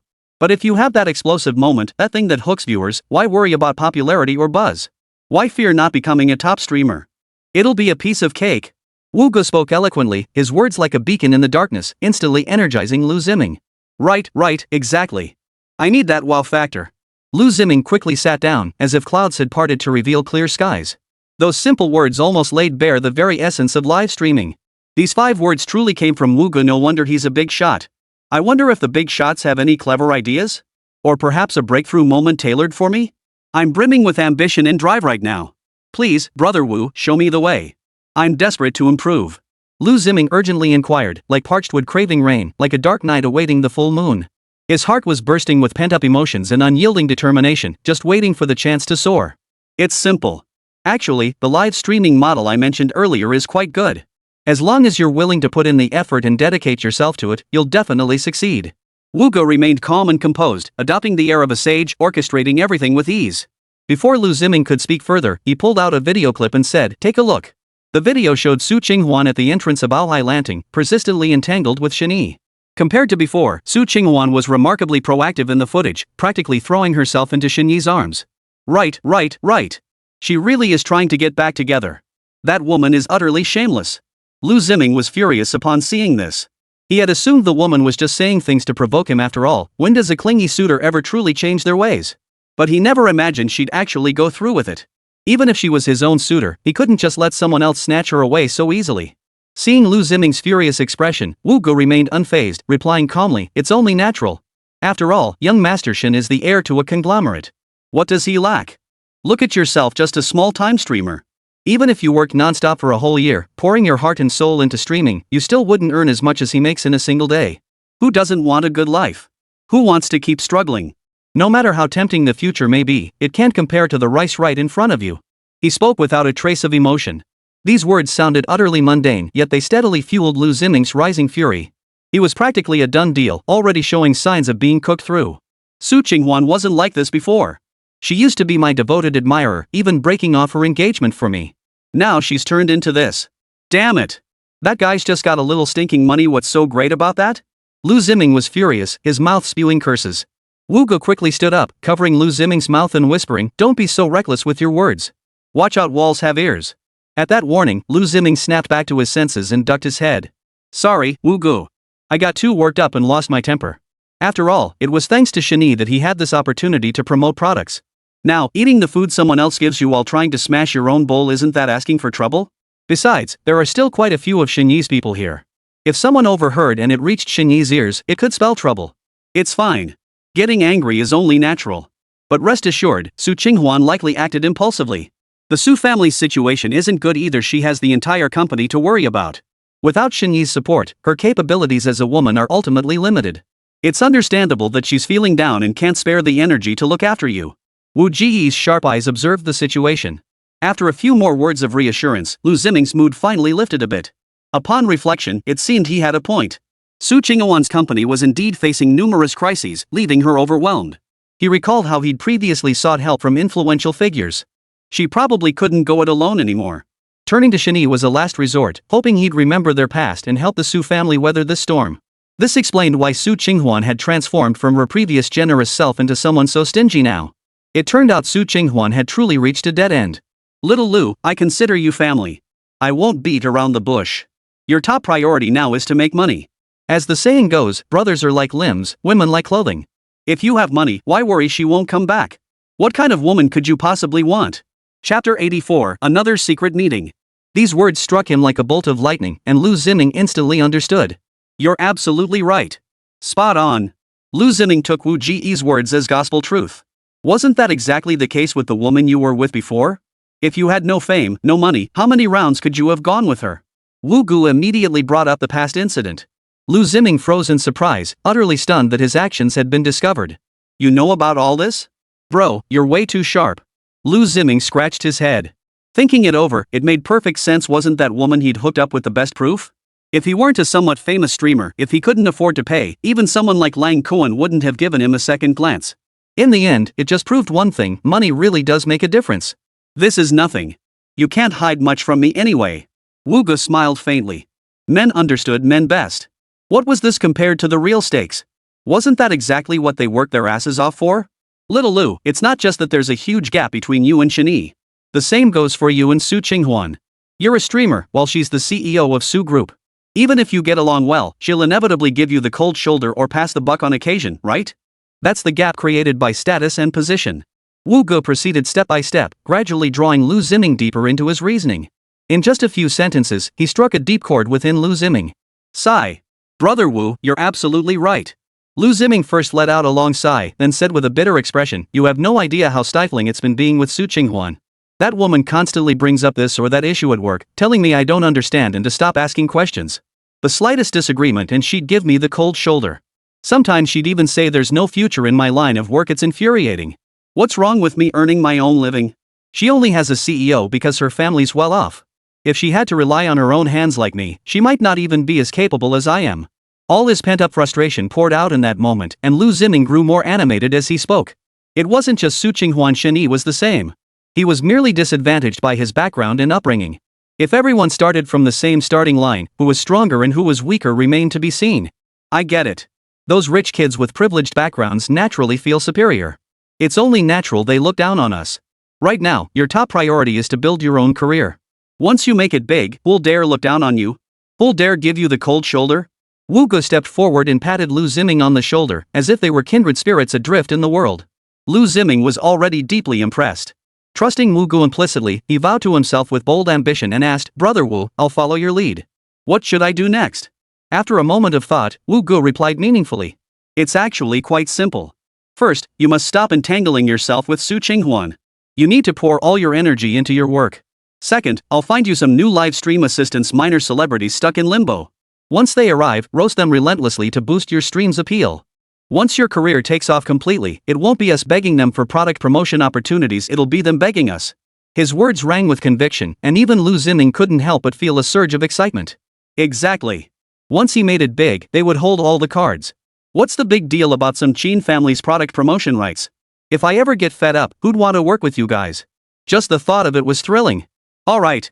Brother Wu, I'll follow your lead. When I make it big, I won't forget you. The two men struck a deal instantly. Meanwhile, Lan Wufeng was bored out of his mind. Ever since being recalled from the Shen Group, he felt like there was something missing in his life. Ding ding. A new message notification appeared. Lan Wufeng glanced at it. It was a friend request. After adding Lan Wufeng, Su Qinghuan felt a surge of excitement and hurriedly asked, Are you Shen Yi? It wasn't surprising he'd ask that. Back when Lan Wufeng had flirted with Su Qinghuan in Shen Yi's office, they'd chatted quite a bit. Though it hadn't ended as hoped, Su Qinghuan had picked up some clues. Following that lead, she added Shen Yi. Yes, who is this? Lan Wufeng paused, responding with feigned aloofness. Sorry about last time. I called several times but no one answered. I really couldn't find the hotel room. Can you forgive me? Su Qinghuan explained the previous situation. Thinking Shen Yi might be inconvenienced using his main account, communicating via a secondary account now felt much easier. He could be completely unrestrained. Upon hearing this, Lan Wufeng instantly understood, so this was that online flirtatious guy from before. He never expected the guy to add him on social media. If that had happened that night, he would have been in real trouble. He'd forced himself to endure a long night with his own hand. Now that the other party had come knocking, there was no way he'd let them off the hook. But to be absolutely sure, Lan Wufeng feigned solemnity and said, "Forgive you? That depends on your sincerity." This brief exchange instantly transported Su Qinghuan into his most familiar territory. She understood perfectly, swiftly sending several photos of her legs in black stockings, even some glimpses of cleavage and curves. Just a quick glance was enough to send Lan Wufeng into a frenzy. Yes. That's the real deal, those legs, that lethal weapon, not just anyone could pull off. Nice. You really get me. Lan Wufeng swiftly sent a message, silently praying for more delightful developments to unfold. Seeing Shen Yi take the bait, Su Qinghuan's heart leapt with joy. She didn't hold back, saying directly, "How about we meet up?" Thump thump. Lan Wufeng's heart pounded wildly. Wasn't this exactly what he'd been hoping for? It was happening. He was finally coming. Sure. How about that hotel we discussed earlier? Lan Wufeng asked tentatively, but Su Qinghuan merely shook her head and stated directly, "Let's just go to Alhai Lanting. No need to change locations. I know you're staying there. I'll book a room and wait for you." This time, she would make things clear no matter what. Though they hadn't spoken much today, Su Qinghuan could sense that Shen Yi still had interest in her. This time, with just the two of them in the hotel, she had to seize this chance for some alone time. As long as I can win Shen Yi's heart back, it's all worth it. After soaring through these thoughts, Su Qinghuan hurriedly changed clothes and applied makeup, determined to satisfy Shen Yi. Chapter 85, True Love Through Time. Once the matter was settled, Lan Wufeng was beyond thrilled. Damn it, this little hottie was actually pretty great. Not only did she have a killer body, but she was also loaded. Finally, no more relying on the five-fingered maiden tonight. Pack up now and bring my blue fairy. This time, I'll make sure Xiao Yuyan gets what's coming to her. With that thought, Lan Wufeng rushed to spruce himself up, slipping into the trendiest outfit he owned, his heart brimming with anticipation. By the time Lan Wufeng arrived at Alhai Lanting, he was practically floating with joy. "Sir, are you here for dining or lodging?" The front desk staff approached him with warm enthusiasm. Without hesitation, Lan Wufeng stated his reservation name. The staff member verified it briefly. "Sir, you've reserved room 999. This way, please." The staff member promptly provided the answer. That simple statement alone was enough to make Lan Wufeng feel like he could fly with joy. Wow, this time it's for real. No flake. Ha ha ha. Today was destined to be a major showdown. This time, I'll get revenge for what happened before, no matter what. Do you know how I spent that night? My fingers were nearly broken, but they saved me from despair. Xiao Yuyan, this time I'll use every trick I've learned in my life, up and down, left and right, back and forth, to torment you. I'll show you just how powerful I am. Lan Wufeng's heart raced with excitement, already envisioning glorious scenes in his mind. With the blue fairy's blessing, I won't back down in this fight. His mind was so vividly filled with images that even Lan Wufeng's footsteps grew lighter, completely oblivious to the person suddenly appearing before him. The two collided head-on. Liu Ziming saw stars from the impact and immediately flew into a rage, about to curse, "You damn fool, don't you have any? Hey! Isn't this Liu Ziming?" Before he could finish, Lan Wufeng's eyes widened in shock. Liu Ziming, his spell interrupted, eyed Lan Wufeng curiously and asked, "You know me?" This guy was dressed pretty flashy, but he didn't recognize him. "Of course I know you. You're Jiancheng's internet celebrity. I even watched your live stream before. Pretty entertaining." Lan Wufeng chuckled. Especially that time Liu Ziming tore into that female celebrity, it had been absolutely hilarious. Back then, he'd thought Liu Ziming had potential. Never imagined he'd run into him here today. "Ah, so that's how it is. So you're my fan, bro. Thanks for the support, really appreciate it." Liu Ziming's demeanor shifted completely, his face now plastered with a broad smile. What a sweet taste of success after all that hardship. All his hard work had finally paid off. He was a star. Even some random dandy bumped into on the street recognized him. At this rate, how far away could his days of immense fame be? "You." Lan Wufeng was about to exchange pleasantries when a familiar voice suddenly reached his ears. "I told you that restaurant was great today. I heard about it from someone else too, and it rarely disappoints." Lan Wufeng and Liu Ziming exchanged a startled glance, then tensed as if facing a formidable enemy. Damn it, wasn't that Shen Yi? What the hell is he doing here? No way, no way. We gotta hide fast. Both men shared the same thought, frantically searching for a hiding spot. Lan Wufeng, quick-witted in the crisis, pulled out his room key, opened the door, and darted inside. Liu Ziming, seeing this golden opportunity, followed suit and slipped in after him. What are you doing? Get out. Don't mess around in here." Lan Wufeng immediately shoved Liu Ziming out. He had business to attend to here later. What kind of nonsense was it to have another man in the room? Wouldn't that ruin his performance? Besides, with them glaring at each other like this, how could he possibly enjoy himself? Just hide for a bit. I'll leave soon. Shen Yi mustn't find us. Liu Ziming clung desperately to the doorframe, refusing to budge. That remark suddenly struck Lan Wufeng. Wasn't this Liu Ziming Su Qinghuan's lover? Back in Jiangcheng, it had caused quite a stir, with many people cursing them both.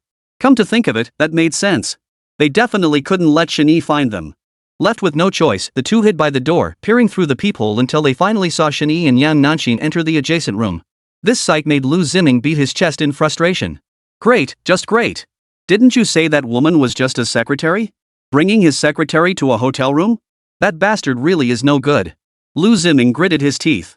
It really was true that money could make the devil grind the millstone. Use the secretary when you need something done, and when you don't, use the secretary for fun. When I get rich someday, I'll live that kind of life too. Wu Ge was absolutely right. With money, what kind of life or woman couldn't you have? Su Qinghuan, I won't give you the time of day this time, no matter what. From today onward, we'll go our separate ways. Just wait until you come begging me. Liu Ziming made up his mind. Just then, faint, tantalizing moans drifted from the adjacent room, filled with temptation. The two exchanged a glance, then immediately found the most advantageous spot in the room. Transforming into eavesdroppers, they pressed themselves tightly against the wall, desperate to capture every breath from the adjacent room. The sound was melodious and resonant, as enchanting as a nightingale's song, sending ripples through both their minds. Especially Lan Wufeng, he wished he could burrow right through the wall. The more he listened, the more exhilarated he felt. Damn it, thinking about how he'd get to experience that kind of pleasure soon made him feel like he could fly right then and there. Liu Ziming, equally engrossed in eavesdropping, glanced over and suddenly made a startling discovery. Lan Wufeng's posture was so provocative, his movements so exaggerated, that Liu Ziming actually caught a glimpse of the lace lingerie beneath. A grown man wearing this stuff? How twisted is that? Liu Ziming instantly felt a surge of intense curiosity, even a faint tingle of excitement. He knew he was the type who enjoyed both genders, but constrained by reality, he usually played the submissive role, rarely taking the dominant position. Now, with Lan Wufeng presenting such temptation, coupled with the waves of moans coming from across the room, he found it incredibly difficult to control himself. Lan Wufeng might not have realized it yet, but there was a reason Qin Fei had set her sights on him. He was fair-skinned, slender, and perfectly fit the stereotype of a submissive type. Ugh! I wonder when that little Xiao Yuyan will show up. I'm about to burst. Lan Wufeng thought to himself, feeling a bit anxious. But when he turned his head, his gaze locked with Liu Ziming's. Both froze momentarily, a flicker of something almost sparking in their eyes. The soft moans growing clearer by the second were pushing Liu Ziming to the edge. He leaned in gently, his hand closing around Lan Wufeng's shoulder. Chapter 86, The Playboy Heir's Endless Tricks. Meanwhile, Su Qinghuan finally arrived at Aohai Landing. A smile graced her face, suggesting she was in good spirits. Not long ago, Shen Yi had suddenly contacted her, admitting his behavior earlier that day had been excessive and hoping for a chance to talk things through properly. To Su Qinghuan, this was the best news imaginable, a clear signal of reconciliation. Otherwise, why would he contact her out of the blue? It couldn't be that he was toying with her. After all, judging by his actions, Shen Yi clearly liked her, he just couldn't bring himself to admit it. Now that she had fully repented, she was certain they could mend their broken relationship. Click-clack. The sound of high heels hitting the floor echoed through the room. Su Qinghuan couldn't help but turn her head.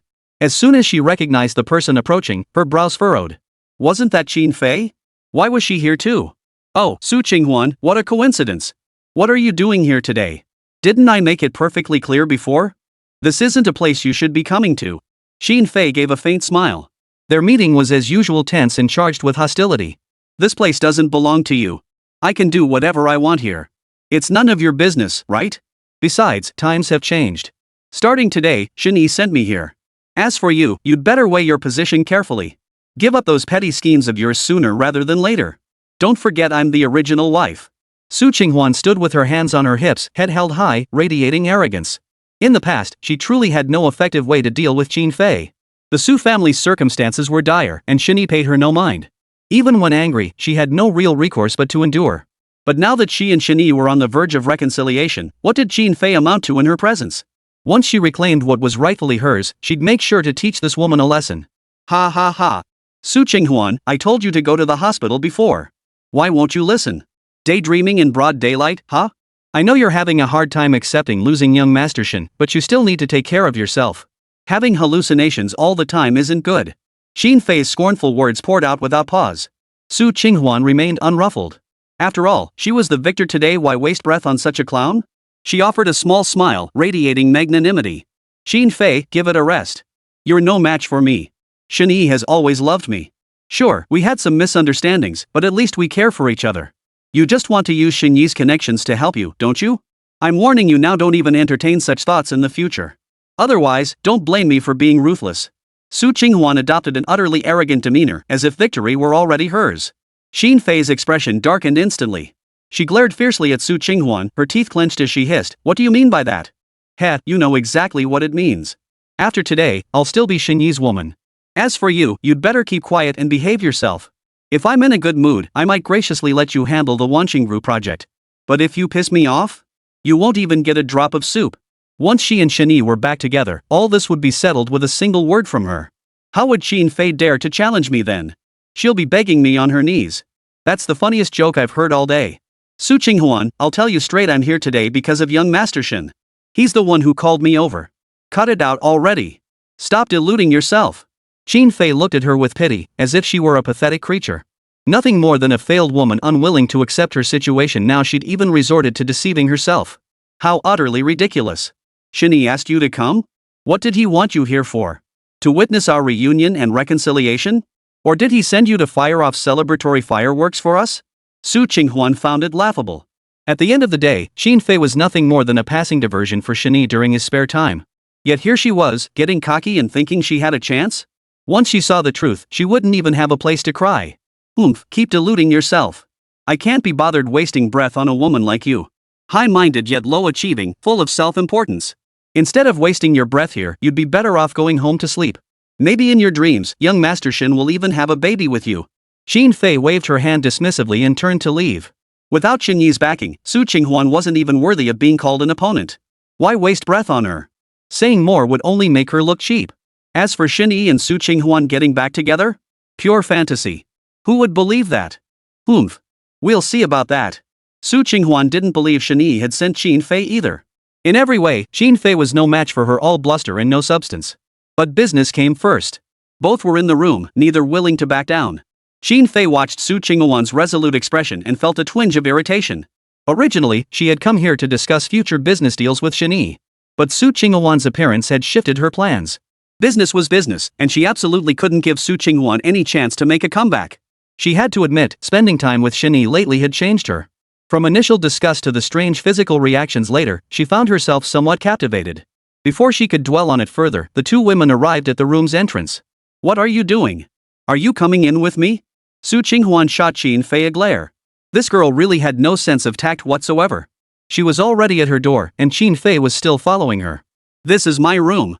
Open your eyes and see clearly." Su Qinghuan, don't be so shameless. If you want to see young Master Shen, prove yourself with real talent. Stop resorting to these cheap tricks. Do you really think following me in will get you an audience with young Master Shen? He'll still kick you out the same way. Shen Fei waved the room key card in her hand, her smugness growing. So everything Su Qinghuan had claimed earlier was a lie. She'd been deceiving herself all along. "Look closely, this is my room too." Su Qinghuan didn't back down, waving her own room key card. She suspected Shen Fei was bluffing and had deliberately followed her. But when they compared their room numbers, they stared at each other in stunned silence. The same? How could that be? Both women were dumbfounded, their faces etched with utter disbelief. How could their room keys be identical? Was Shen Yi planning a sleepover? Not only that, but there seemed to be another woman named Yang Nanxin? One man and three women? Setting aside whether Shen Yi was truly that capable, did this wealthy young master really indulge in such extravagant affairs? Chapter 87, You make me feel alienated and disgusted. Damn it, what do you take me for? Do you think I'm some streetwalker? Shen Fei was furious beyond belief, never expecting things to turn out this way. If she'd been alone, Shen Fei wouldn't have minded. Who could resist at a party like this? Alright, Shen Fei, just come clean. Did you get a tip from somewhere and deliberately make a fake key card? Su Qinghuan's eyes flashed with disdain. Perhaps this woman was trying to use such tactics to interfere with her reconciliation with Shen Yi. But she was no fool. Su Qinghuan's sharp eyes had seen through the scheme long ago. She wasn't falling for it. Fake? Su Qinghuan, your logic is truly something else. Shen Fei couldn't help but roll her eyes at Su Qinghuan. Without another word, she swiped her key card against the door. With a pleasant beep, the door slid open. This. Su Qinghuan was dumbfounded. She held her own key card up to the reader and it worked too. They really were identical. What on earth was going on? Before she could ponder further, the sound of heavy breathing filled her ears.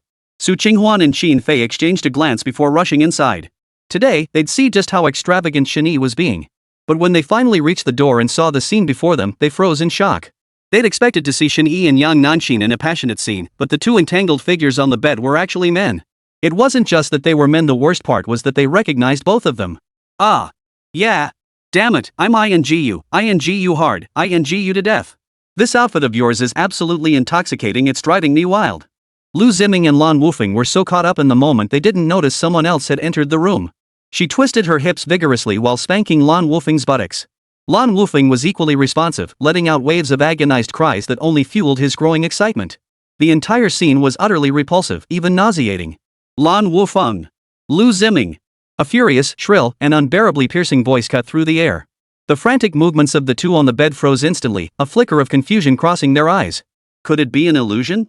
Did they really hear someone calling their names? Had they been too caught up in the moment? Liu Ziming was baffled, while Lan Wufeng, still bent over, glanced back. He shouldn't have looked. The sight left him utterly dumbfounded. His entire brain felt like it was about to crash. Ah, Fei.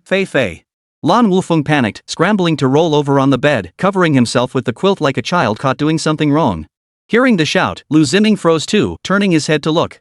Qinghuan? You, how did you get here? The two grown men stared at each other wide-eyed, both exclaiming in shock. In a way, this was even worse than catching someone in the act. These were two grown men, after all. The commotion drew the attention of several passers-by, who crowded into the room, craning their necks to peek inside. Holy crap! Young people these days are something else. How can they get so passionate about this? Haha, I don't get it, but I'm totally blown away. Unbelievable. I've lived half a lifetime, and today really opened my eyes. Oh my, that guy looks like Liu Ziming. He's one of our top streamers in Zhengcheng. I've watched his live streams before, never imagined he'd be like this behind the scenes. The streamer world is such a mess. I'm never tipping streamers again. Just thinking about it makes me sick. A crowd gathered to watch, some even recording the heated scene on their phones. Liu Ziming thought he was done for and quickly covered the camera with his hands. Liu Ziming. I never imagined you'd be this kind of person. And here I was thinking you'd finally dedicated yourself to your work, striving for success. But instead, you're just fooling around. If it were just a woman, fine, but you actually. I've completely misjudged you. You make me feel like a stranger and disgust me. Su Qinghuan trembled with rage as she listened to the surrounding murmurs and stared at Liu Ziming's pathetic state. Was this the kind of scum that had made her break off her engagement with Shen Yi? Had she exchanged wedding cups with this kind of repulsive person? And she'd even been willing to sacrifice everything for him, clinging to him with unwavering devotion? Ridiculous. Absolutely ridiculous. Su Qinghuan felt utterly blinded by her own choices. Liu Ziming was frantic, as if his deepest secret had been exposed. Qinghuan, let me explain. It's not what you think. I'm not like that. It's him, it's me. Liu Ziming stammered and stuttered for a long while, unable to get a coherent word out. The irrefutable evidence weighed on him like a mountain, leaving him breathless. Su Qinghuan showed no mercy, delivering a sharp slap across Liu Ziming's face. No words were needed. Lan Wufeng couldn't care less about the mess anymore. He scrambled off the bed like a lazy donkey rolling over, then immediately knelt before Qin Fei. Fei, believe me, I was forced into it. I had no control over it. It wasn't my choice. He seduced me first. Please don't be angry. He knelt on the floor, his voice choked with emotion. He couldn't fathom why Qin Fei had found her way here. Coerced? Qin Fei gave a cold laugh, unmoved. Though he hadn't watched for long, Lan Wufeng had clearly enjoyed it immensely, every movement perfectly in sync. There wasn't a hint of coercion about it. Qin Fei even suspected this guy wasn't a first-timer at this sort of thing. Really, I was forced. I couldn't resist. That guy was so strong, that's why it ended up like that. Fei, please don't be angry. Give me another chance. Forgive me, okay? Lan Wufeng clutched at Qin Fei's pant leg, pleading desperately.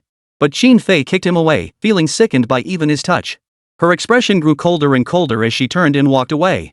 Fei, don't go. I beg you. Why? Lan Wufeng wailed and pleaded, but all he could do was watch Qin Fei's back grow smaller and smaller until she vanished from sight. Qin Fei wasn't some naive little thing. She had the brains to rise to the position of CEO at Wansheng Group. His anger stemmed not only from Lan Wufeng's actions but also from the incident itself, because it all felt far too coincidental. Not only was Lan Wufeng present, but Liu Ziming was there too. It was bad enough that she'd caught Lan Wufeng, but Su Qinghuan had also caught Liu Ziming. When things get this absurdly coincidental, it clearly isn't coincidence. Someone is orchestrating this. Look up this phone number for me. Report back the moment you find anything. Chapter 88, The True Master of Deception. Xin Fei immediately investigated the phone number that had sent the message from Shen Yi. Given how implausible the situation was, the results came back in mere minutes. Virtual number. Damn it! She felt even more frustrated. If she couldn't figure out the truth, and if the number was registered to Shen Yi or someone connected to him, she'd have reason to suspect Shen Yi. But now it was just a virtual number, no concrete evidence at all, only subjective speculation. Maybe this has nothing to do with Shen Yi. This whole thing is Su Qinghuan's doing. She's using this opportunity to both ask Liu Ziming for a favor and continue relentlessly pursuing Shen Yi. She'll also exaggerate today's events when she tells Shen Yi, using it to smear my reputation. You could say it's a 2-for-1 deal. After carefully weighing the situation, she realized something was off about the entire affair. Logically, Su Qinghuan and I shouldn't have crossed paths here. Even if we did, we wouldn't have ended up in the same room. He knew full well he hadn't tampered with the room key and had come here as agreed. Only Su Qinghuan had something to hide. She was the most likely to orchestrate this whole thing, then feign ignorance and pretend she was here for a secret rendezvous with Shen Yi. Shen Yi was merely a decoy. As the realization sank in, Xin Fei clenched her fists, muttering under her breath, Su Qinghuan, you scheming. But thankfully, you slipped up, you didn't bring Shen Yi along. Otherwise, this would been a real mess. But it's for the best. If Shen Yi had been here too, there would be too many loose ends. This outcome is actually the best possible. Xin Fei exhaled in relief at this thought. After all, the previous arrangement to infiltrate Lan Wufeng into the Wansheng Group had already left Shen Yi feeling deeply resentful. Though he hadn't voiced it, everyone understood the underlying tension. If Shen Yi witnessed today's scene, it would be difficult to cover up. Even if Su Qinghuan embellished the story later, Shen Yi's temperament meant he probably wouldn't believe every word. She still had a chance. As for Su Qinghuan, that would have to wait for another day. Who knew how things would turn out in the end? In the adjacent room, Shen Yi and Yang Nanxin were laughing heartily. The current scene could be described as a joyful conclusion. Finally, no more shouting. It was so embarrassing. Yang Nanxin couldn't help but vent her frustration. The breathy moans and sultry cries Liu Ziming and Lan Wufeng had heard earlier were all Yang Nanxin's acting. Just imagine with Shen Yi right there in the room, she had to moan and groan without actually doing anything, all while sounding seductive. That was no easy feat. Thanks for your hard work. It was a bit tiring and a bit embarrassing, but the results are great. Shen Yi smiled. He was quite satisfied with today's outcome. Yang Nanxin, however, was intrigued and couldn't help but ask, did you orchestrate all of this today? As the CEO's secretary, she wasn't foolish enough to believe such melodramatic scenes were mere coincidence. Without a guiding hand orchestrating everything behind the scenes, none of this would have unfolded this way. Well, sort of, but not entirely. Shen Yi scratched his nose and quickly added, only partially, actually. This plan took a few unexpected turns. My original plan was to have Su Qinghuan and Lan Wufeng go on a date, then have Liu Ziming and Su Qinghuan break up completely. I just didn't expect it to end up with two women catching two men in bed together. But it's fine. This outcome seems even better. Hearing this, Yang Nanxin nodded in agreement. It seemed her guess was right, it definitely wasn't a coincidence. I also uncovered some information, earlier hotel records showing Liu Ziming and a middle-aged man staying together. I even printed them out. Who would have thought Liu Ziming had such a hobby? Yang Nanxin couldn't help but sigh in astonishment. After glancing at Shen Yi, she added with even greater disbelief. Young Master Shen, I've realized you're a wolf in sheep's clothing all along. No one can predict what you'll do next or how you'll strike. And once you act, you never hold back. It's truly terrifying. Even she hadn't known what Shen Yi was planning at first. It wasn't until she saw everything unfold that it all clicked into place. How does the saying go? Mercy to your enemies is cruelty to yourself. We're like oil and water anyway. Waiting and waiting, isn't it just for this chance? Now that we've seized it, how could we let it slip away? Shen Yi chuckled. He'd always taken the soft approach before, but now that the chance was here, it was time to strike hard. Besides, this time it involved 4 people, why not seize the chance? If he missed this chance, who knew when the next one would come? Now that you mention it, that does make sense. Yang Nanxin nodded thoughtfully. If you ever cross me, I'll find creative ways to deal with you too. Though the methods might change, you know what I mean. Shen Yi glanced at Yang Nanxin, lingering especially on her figure. Yang Nanxin instantly understood, her cheeks flushing crimson, feeling faintly hot. Ugh, you're so annoying. Yang Nanxin rolled her eyes and said nothing more. Shen Yi wasted no time. After a quick tidy up, he rose and headed out, saying, time's up. It's time to stir the pot. With that, he slipped unnoticed into the adjacent room. Inside, Liu Ziming clung to Su Qinghuan's legs, refusing to let her leave. He repeated his explanation over and over. Qinghuan, believe me. It's not what you think. This is all a misunderstanding. Just pretend nothing happened, okay? I made a mistake, but that doesn't mean I'm the kind of person you think I am. Honestly, it was all an accident. Liu Ziming's desperate explanations only made things worse. Su Qinghuan wasn't listening at all. The only image in her mind now was the earlier scene of their passion unbearably vivid. Her regret reached an almost unbearable peak. Su Qinghuan, oh Su Qinghuan, why couldn't you have seen through this sooner? Had she really abandoned Shen Yi for this? How foolish. We've been together this long, you know exactly what kind of person I am, don't you? You know me well, don't you? Liu Ziming now appeared flustered. Yet even with irrefutable evidence piled high, his silver tongue could not alter the outcome. Shen Yi slowly approached, observing the scene before him. He retorted, Su Qinghuan, is this how you talk to me? Still can't forget this guy, huh? Hearing that familiar voice, Su Qinghuan's heart skipped a beat. She pushed Liu Ziming away urgently. Shen Yi, listen to me. It's not what it looks like. I don't even know why he's here. I didn't arrange this meeting. He was just with a guy. Enough. Before Su Qinghuan could finish, Shen Yi cut her off forcefully. Do you really think I need your explanation of what happened? The facts are right in front of me. Do you really think I can't see them? In an instant, Shen Yi channeled his inner Oscar-winning actor, unleashing his full acting prowess. Chapter 89, So what? It was as if Shen Yi had been completely unaware of everything until now, his rage ignited by the scene before him. His uncannily lifelike performance threw Su Qinghuan into a panic. She stood frozen in place, staring at the scene before her, her mind buzzing. For a long moment, she couldn't utter a word. Damn it! Such a golden opportunity had been right before her eyes, just one step away from mending things with Shen Yi. Liu Ziming, this guy was nothing short of her personal disaster magnet. Why did she have to run into him here today? What rotten luck! Su Qinghuan was filled with regret. Liu Ziming was furious. This whole situation was already annoying enough, and now Shen Yi had to show up. It was truly one disaster after another. Shen Yi.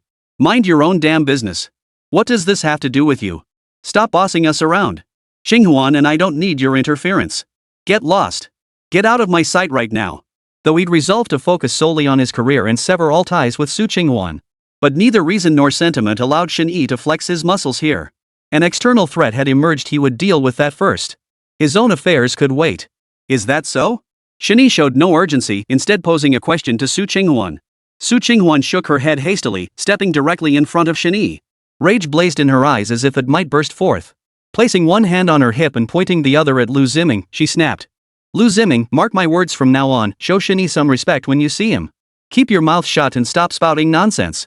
Let me reiterate this once more, mark my words, it's over between us. We have absolutely nothing to do with each other anymore. Stop dragging me into your affairs. I don't want Shen Yi to misunderstand. Got it? With just a few words, Su Qinghuan had drawn a clear line between them, ending with each word emphasized to state her position firmly. What she witnessed today completely shattered her understanding.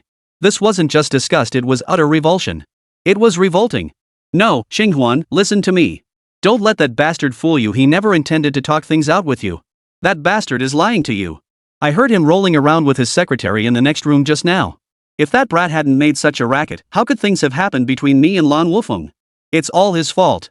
That bastard is the root of all this trouble. Liu Ziming launched into a tirade of sneers against Shen Yi, but as he spoke, it felt more and more like he was confessing his own guilt. Wasn't he supposed to be smearing him? Why was he spilling the beans about his own deep involvement with Lan Wufeng? With the truth now out in the open, Liu Ziming finally caught himself and shut up. Fine, I did sleep with young Nanxin. So what? Shen Yi spread his hands, utterly unconcerned. Su Qinghuan already knew about this beforehand, why would Liu Ziming need to come and deliberately announce it? Shen Yi, I've already made things clear with Liu Ziming. I had absolutely no knowledge of today's events, and there will be no further connection between us. Please don't misunderstand. I'll show you my resolve and sincerity. At this moment, Su Qinghuan couldn't care less about Yang Nanxin's petty affairs. Her sole focus was resolving the conflict with Shen Yi and severing ties with Liu Ziming. She never wanted that kind of person clinging to her again. The Liu Ziming of the past had indeed been wonderful, her white moonlight. No matter where I am or what I'm doing, I always think of him, even giving him the very best I have. But over time, everything changed. That thick filter has finally shattered. Looking back now, they're like strangers. You? Qinghuan, you're serious? You can't do this to me. I genuinely care about you. Once my career takes off, I'll make it up to you. This guy can never make you happy. Liu Ziming stared at Su Qinghuan's resolute expression, feeling utterly overwhelmed. He'd come today intending to confront Su Qinghuan. Though the outcome was as expected, how had it turned into her confronting him instead? Liu Ziming, if we could start this properly, we can end it properly too. There's no need to drag this out until neither of us has any dignity left. I made myself perfectly clear on the phone earlier. Since we've run into each other today, I'll say it again. My feelings for you were just a fleeting infatuation. We're not suited for each other. The one I truly love is Shen Yi. We're breaking up. Let's not drag this out. There's no future for us. This whole thing was a mistake from the very beginning. Su Qinghuan poured out all the words she'd suppressed inside her heart during this period. The grievances and pain she'd endured poured out like a burst dam, every misfortune and pressure flooding through her mind. Only when the last syllable faded did she exhale a long breath. Well, this young lady has finally seen the light. Who knows what she was thinking before? You can say that again. If only she'd known better back then. Why give up a comfortable life for self-inflicted misery? But isn't it too late to change her mind now? The gates of the Wansheng Group aren't something you can just walk in and out of whenever you please. The crowd erupted in a buzz of astonishment. They'd already been shocked enough by witnessing the two men's antics today. But who could have predicted a public breakup followed by a sudden reconciliation? Shen Yi's wedding breakup had caused a huge stir throughout Jiangcheng. Many had speculated Su Qinghuan would regret it sooner or later, but no one imagined her words would prove prophetic. Liu Ziming hadn't anticipated Su Qinghuan would say all this in public. Not only was his face completely lost, but this could even jeopardize his streaming career, which had just started to pick up. No. This absolutely couldn't end like this. His mind raced as he tried to pull out the same old routine.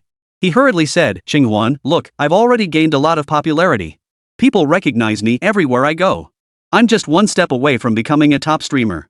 Give me some time. I promise I'll prioritize you more from now on, solve all your problems, and find a way to handle the Su family matter too. Within a year, I promise to turn things around. I'll treat you 10 times, 20 times better than that guy." Liu Ziming had long mastered the art of making empty promises, delivering them effortlessly, all to win Su Qinghuan back. This tactic never failed. Su Qinghuan was the most gullible when it came to his empty promises. He was utterly convinced of it. But Su Qinghuan merely gave a cold laugh and said, "No need. This isn't about whether you treat me well or not. We're simply incompatible. Invest your time, energy, and hard-earned achievements in someone else. Stop clinging to me." Chapter 90. He is not someone you can slander. Faced with this ruthless rejection, Liu Ziming's heart sank into despair. The tactic that had worked flawlessly before, time and time again, had failed today? Su Qinghuan. You must clarify this today. Have you ever truly forgotten that boy from the very beginning? You were just toying with me from the very beginning. Liu Ziming once again directed his anger at Shen Yi, unleashing a barrage of accusations. His fierce demeanor made it seem as though he had caught Su Qinghuan red-handed. Su Qinghuan glanced at Liu Ziming, neither confirming nor denying. She simply said calmly, "It wasn't until today that I realized how unfamiliar you are to me. I don't understand you at all. Parting ways is the best outcome. My feelings for you back then were genuine, and this separation is my true desire now. It's for the best for both of us." With those words spoken, Su Qinghuan felt an unprecedented sense of relief wash over her. Especially during this period, she had seen clearly the gap between Liu Ziming and Shen Yi. In this way, she had finally put an end to one of her lingering concerns. Liu Ziming was at a loss. Being dumped by Su Qinghuan today, coupled with the incident involving Lan Wufeng, either one alone would deal a massive blow to his career. Especially the Lan Wufeng incident, it would likely cause many followers to unfollow him. In this situation, he desperately needed someone to back him up. Otherwise, the hard-won success of his livestream could be ruined in an instant. This was precisely why Su Qinghuan's presence was more crucial than ever. She was the one who could turn the tide and save the day. You must have remembered Shen Yi's fawning behavior back then, which is why you broke up with him. But I'm not indifferent.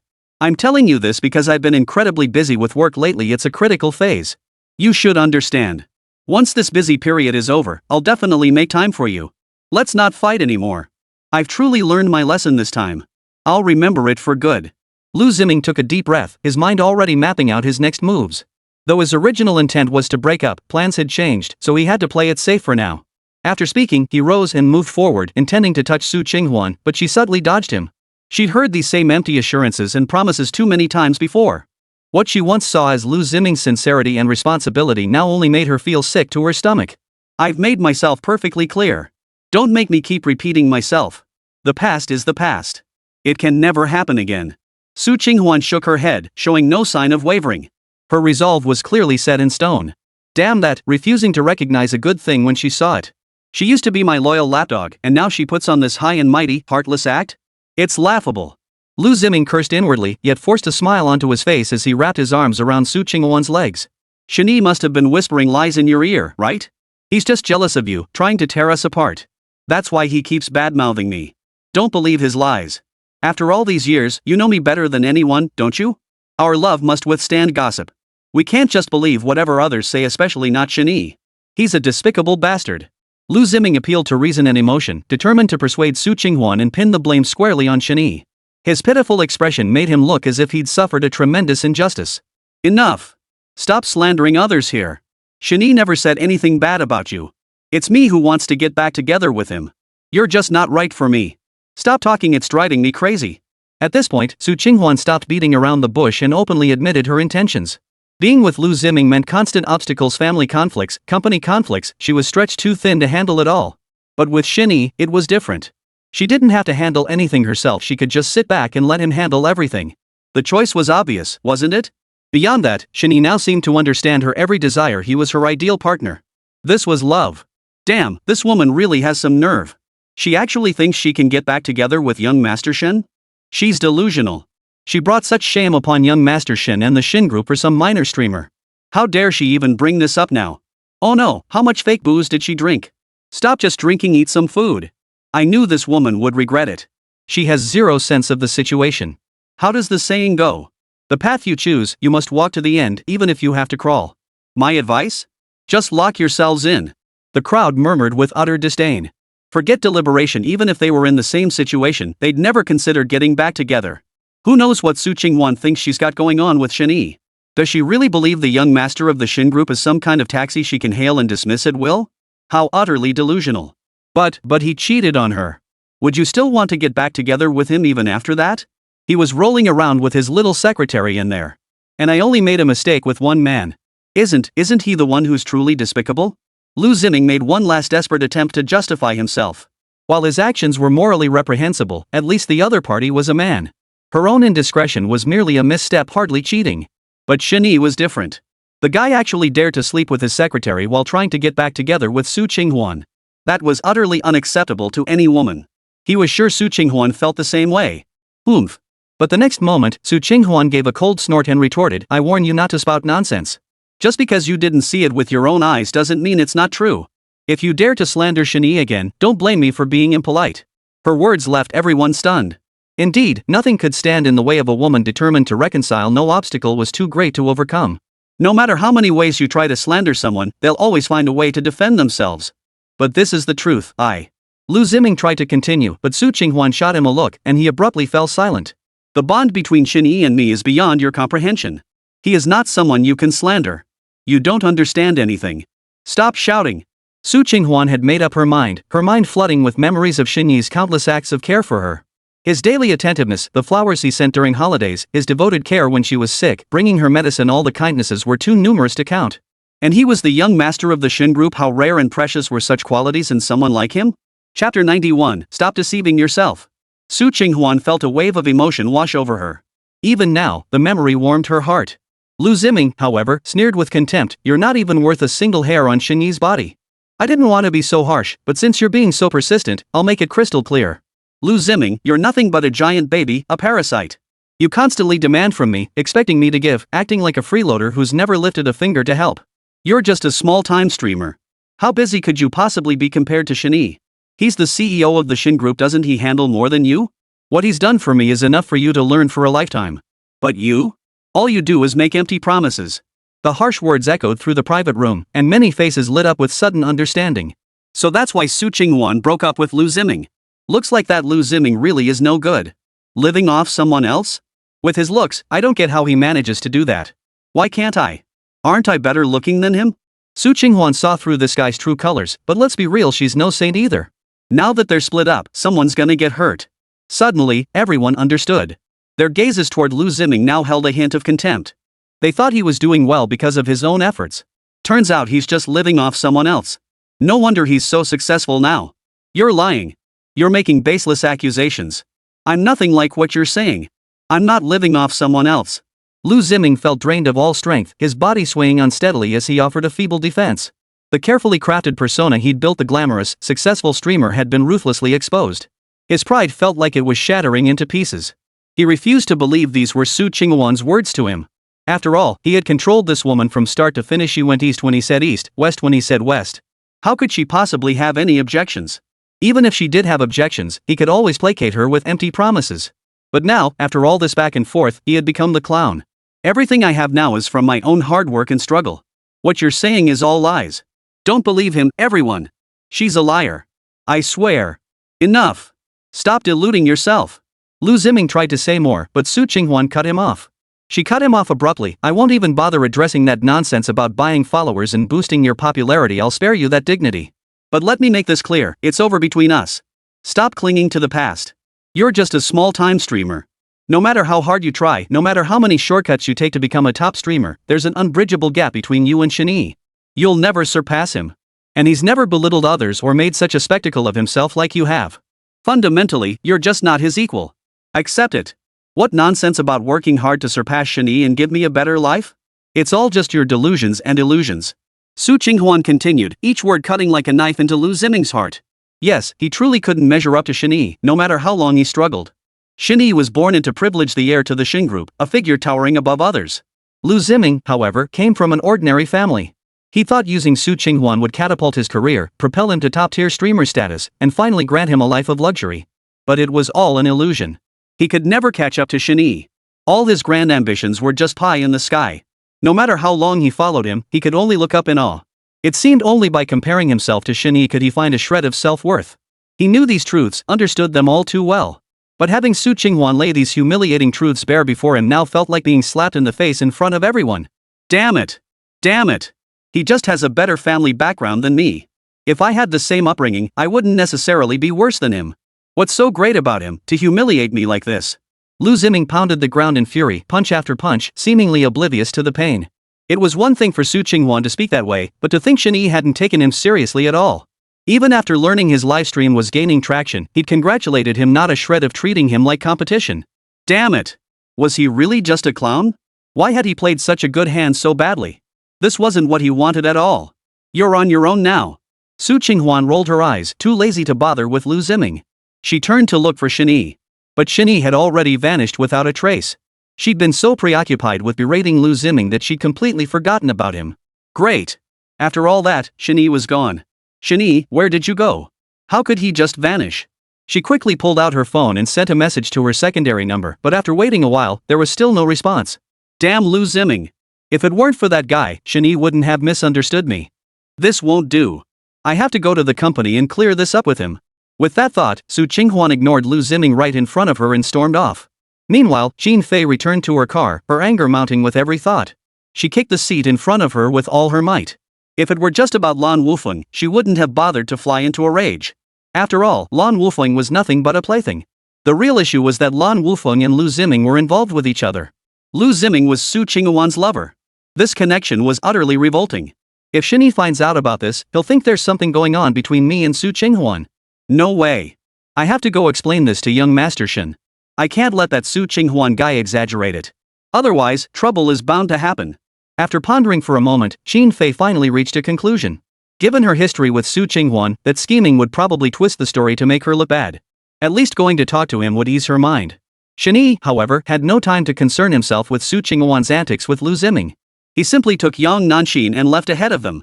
With all that had happened today, Yang Nanxin clearly couldn't stay any longer. Besides, Shen Yi had no interest either. It was all just a game anyway. There would be plenty of chances to watch the show later. Why make Yang Nanxin suffer? The two had already reached the company building. Just as they were about to go up, Shen Yi turned back. If Su Qinghuan comes today, don't stop her. Shen Yi instructed the security guards at the entrance. Truthfully, these guards couldn't stop Su Qinghuan anyway, so it was better to spare them the trouble. Yes, young Master Shen. The security guard at the entrance agreed immediately and returned to his post. Chapter 92, Hunter or Prey. About 10 minutes after Shen Yi left. Is your boss here? Su Qinghuan hadn't arrived, but Jin Fei beat her to it. No sooner had she steadied herself than she addressed the security guard at the entrance. Present. The reply came loud and clear, showcasing the guard's alertness and professionalism. Upon receiving the reply, Jin Fei walked straight in without another word. These guards certainly knew how to play favorites. Although Shen Yi had previously instructed them not to bother with Su Qinghuan, everyone knew Jin Fei and Shen Yi shared a special relationship. Anyone who dares to block this woman is truly asking for trouble. After watching Jin Fei leave, the group barely had time to catch their breath before Su Qinghuan stormed in, her presence commanding attention. Is Shen Yi here? Su Qinghuan demanded. He is. The security guard replied. I'm going up to see him. After speaking, Su Qinghuan remained still, as if waiting for the security guard's next move. Ever since their breakup, she'd been blocked every time she came here. This time, she'd anticipated it in advance. But after waiting a few seconds, she realized the guard showed no intention of stopping her. She tentatively took a step forward. Still nothing. Another step, and still nothing. After a few hesitant steps, she finally felt bold enough to walk forward, her heart leaping with joy. Shen Yi truly did care for her. He even thought of this detail so thoughtfully. The realization made her footsteps grow lighter. Regardless, this was a promising start. She was determined to win Shen Yi over this time. Su Qinghuan made up her mind and headed straight for the president's office. Knock knock. Mr. Shen, I'm here. Is now a good time? Xin Fei knocked on the office door, then peeked her head in, looking playful and cheerful. Shen Yi glanced at her, his brow slightly furrowed, asking coldly, "What brings you here?" Hearing this, Xin Fei walked in without hesitation and offered an excuse, "Just passing by to see how you're doing, young Master Shen." "Of course, I also have something to discuss with you." All excuses, really. Her main goal was to distance herself from Lan Wufeng in front of Shen Yi. Shen Yi couldn't care less about all this nonsense. He stepped forward, pinned Xin Fei onto the sofa, and kissed her forcefully. Seeing this, Xin Fei instinctively struggled. She never imagined Shen Yi would be so forceful. Before she could even finish her sentence, he was already acting so domineering. "You, what are you doing? This is your company. What if someone sees us?" Xin Fei began to resist, but Shen Yi showed no sign of backing down. Instead, his actions grew even more intense. Xin Fei had intended to explain things to Shen Yi, but never imagined it would turn out like this. 1,000 thoughts raced through her mind in an instant. Before she could untangle herself from these thoughts, her entire being suddenly plunged into a strange state. Her entire body gradually grew limp and weak, as if she longed to surrender completely to Shen Yi's advances. Gradually, Xin Fei's arms wrapped around Shen Yi's neck, her initial struggle giving way to surrender. Just as things reached a critical moment, a knock sounded at the door. "Shen Yi, are you there?" Su Qinghuan clearly paused at the door for a moment. She had intended to walk straight in, but then thought it might upset Shen Yi, so she chose to knock instead. After all, it was Su Qinghuan who was trying to win Shen Yi back and reconcile with him. Naturally, she needed to maintain the proper attitude. Upon hearing the voice outside, Shen Yi froze. He quickly smoothed his clothes, restoring a composed appearance. What do you think you're doing? What exactly do you want from me?" Xin Fei snapped back to her senses, her entire demeanor bristling with anger, like a cat with its fur standing on end. "Do you really think I'm some little cutie? Think I don't know anything?" Shen Yi retorted with a sly grin. What do you mean? I don't understand what you're talking about." Xin Fei deliberately feigned ignorance at this point. It was only natural that she couldn't hide the matter concerning Lan Wufeng. As for the rest, she believed she hadn't given anything away. Shen Yi's ambiguous remarks were likely just a ploy to bait her. In their line of work, carelessness and lack of caution could spell trouble. "Fine, playing dumb, huh? I can't be bothered with a moronic corporate spy like Lan Wufeng. He's nothing but a nuisance. But do you really think you can hide anything else from me? If I choose to, you won't just lose the cooperation project with Wansheng Group, you'll be going to jail. How many years? That's anyone's guess. Do you really think I'm that easygoing?" Shen Yi's expression visibly hardened, growing cold and icy. Xin Fei shuddered, overcome by a deep-seated fear. In that instant, Shen Yi seemed utterly unfamiliar to her, completely inscrutable. She suddenly realized she'd been far too overconfident. Because from start to finish, she hadn't changed her opinion of Shen Yi at all. She'd always seen him as the same spoiled young master, the same useless piece of trash who couldn't be relied upon. Even though Shen Yi had finally broken off his engagement with Su Qinghuan, it made no difference to her. If someone wasn't rotten to the core, they would have seen through everything long ago. How could they possibly wait until the very last moment? So she too wanted to follow Su Qinghuan's example and exploit Shen Yi. But now it seemed all her plans had come to nothing. This guy wasn't at all what she'd imagined, and in the end, she was the one who'd been outmaneuvered. What do you want?" Xin Fei's emotions remained unsettled for a long time, a chill creeping into her heart. A saying echoed in her mind: the true hunter often appears in the guise of the prey. So all along, Xin Fei's self-assured schemes had actually been pushing her step by step into an abyss. How terrifying. Don't be so tense. It's all just a performance. We each get what we need. Just cooperate properly afterward. Shen Yi flashed another smile, his expression shifting dramatically. He seemed to have transformed from his earlier terrifying demeanor back into a harmless, almost innocent appearance, which made Xin Fei feel a tinge of apprehension. After a long moment of deliberation, Xin Fei forced herself to steady her nerves. She rose and planted a kiss on Shen Yi's cheek. This was her way of showing compliance. Everything was understood without words. Good. Shen Yi nodded with satisfaction, then called out toward the door, "Come in." Su Qinghuan, who had been waiting outside the door, was overjoyed. Finally, she was allowed in. This was perfect. She cheerfully pushed open the door to the president's office. Shen Yi was the first person she saw, but before she could ask anything, her gaze shifted and landed on Xin Fei. Her expression changed instantly. You again? No wonder I keep running into you everywhere. What the hell are you doing here now? Su Qinghuan immediately flew into a rage, showing no mercy. Xin Fei had long since labeled Su Qinghuan as scheming. She hadn't even confronted that woman yet, and now Su Qinghuan was barking at her? Chapter 93, You've got the wrong person. Su Qinghuan, what gives you the nerve to talk to me like this? Don't you know exactly what you've done? You're such a scheming. If I were you, I wouldn't have the nerve to show my face here. Xin Fei couldn't help but sneer coldly, growing increasingly irritated with every glance at Su Qinghuan. If Shen Yi hadn't been present, she might have slapped her across the face. I think the one without the face is you. Who knows who's behind the mess at Aohai Lanting? Su Qinghuan, furious, clenched her fists and added haughtily, You're the one with a dark mind, resorting to such low-class tactics. That only served to heighten the tension in the room. Xin Fei sneered, Who's the one with a dark mind? Who's the one resorting to underhanded tactics? Su Qinghuan, I think you're the one crying thief. Xin Fei had already deduced the truth behind this incident. There was no doubt Su Qinghuan was the one pulling the strings behind the scenes. And now, this woman had the nerve to turn the tables. Where did this woman get the nerve? A scheming is truly a scheming. She was shameless. Su Qinghuan stepped forward, their words clashing like swords. I can't be bothered with your nonsense. Now, would you kindly get out? Shen Yi and I need to talk. Outsiders and dogs, step back. Today I came here specifically to reconcile with Shen Yi, and seeing this woman just feels like bad luck. What business do you have here? You're just a woman discarded by young Master Shen. How dare you try to steal the spotlight? If we're talking about dogs, there is indeed one here, and that's you, this annoying sycophant, groveling at young Master Shen's feet by any means necessary. You're so annoying even Shen Yi is fed up with you, yet you still think you're so great. Over here, Xin Fei couldn't help but snort coldly and retort. The war between the two women escalated. Seeing Su Qinghuan on the verge of exploding, she cut in, Enough. Xin Fei, you go ahead.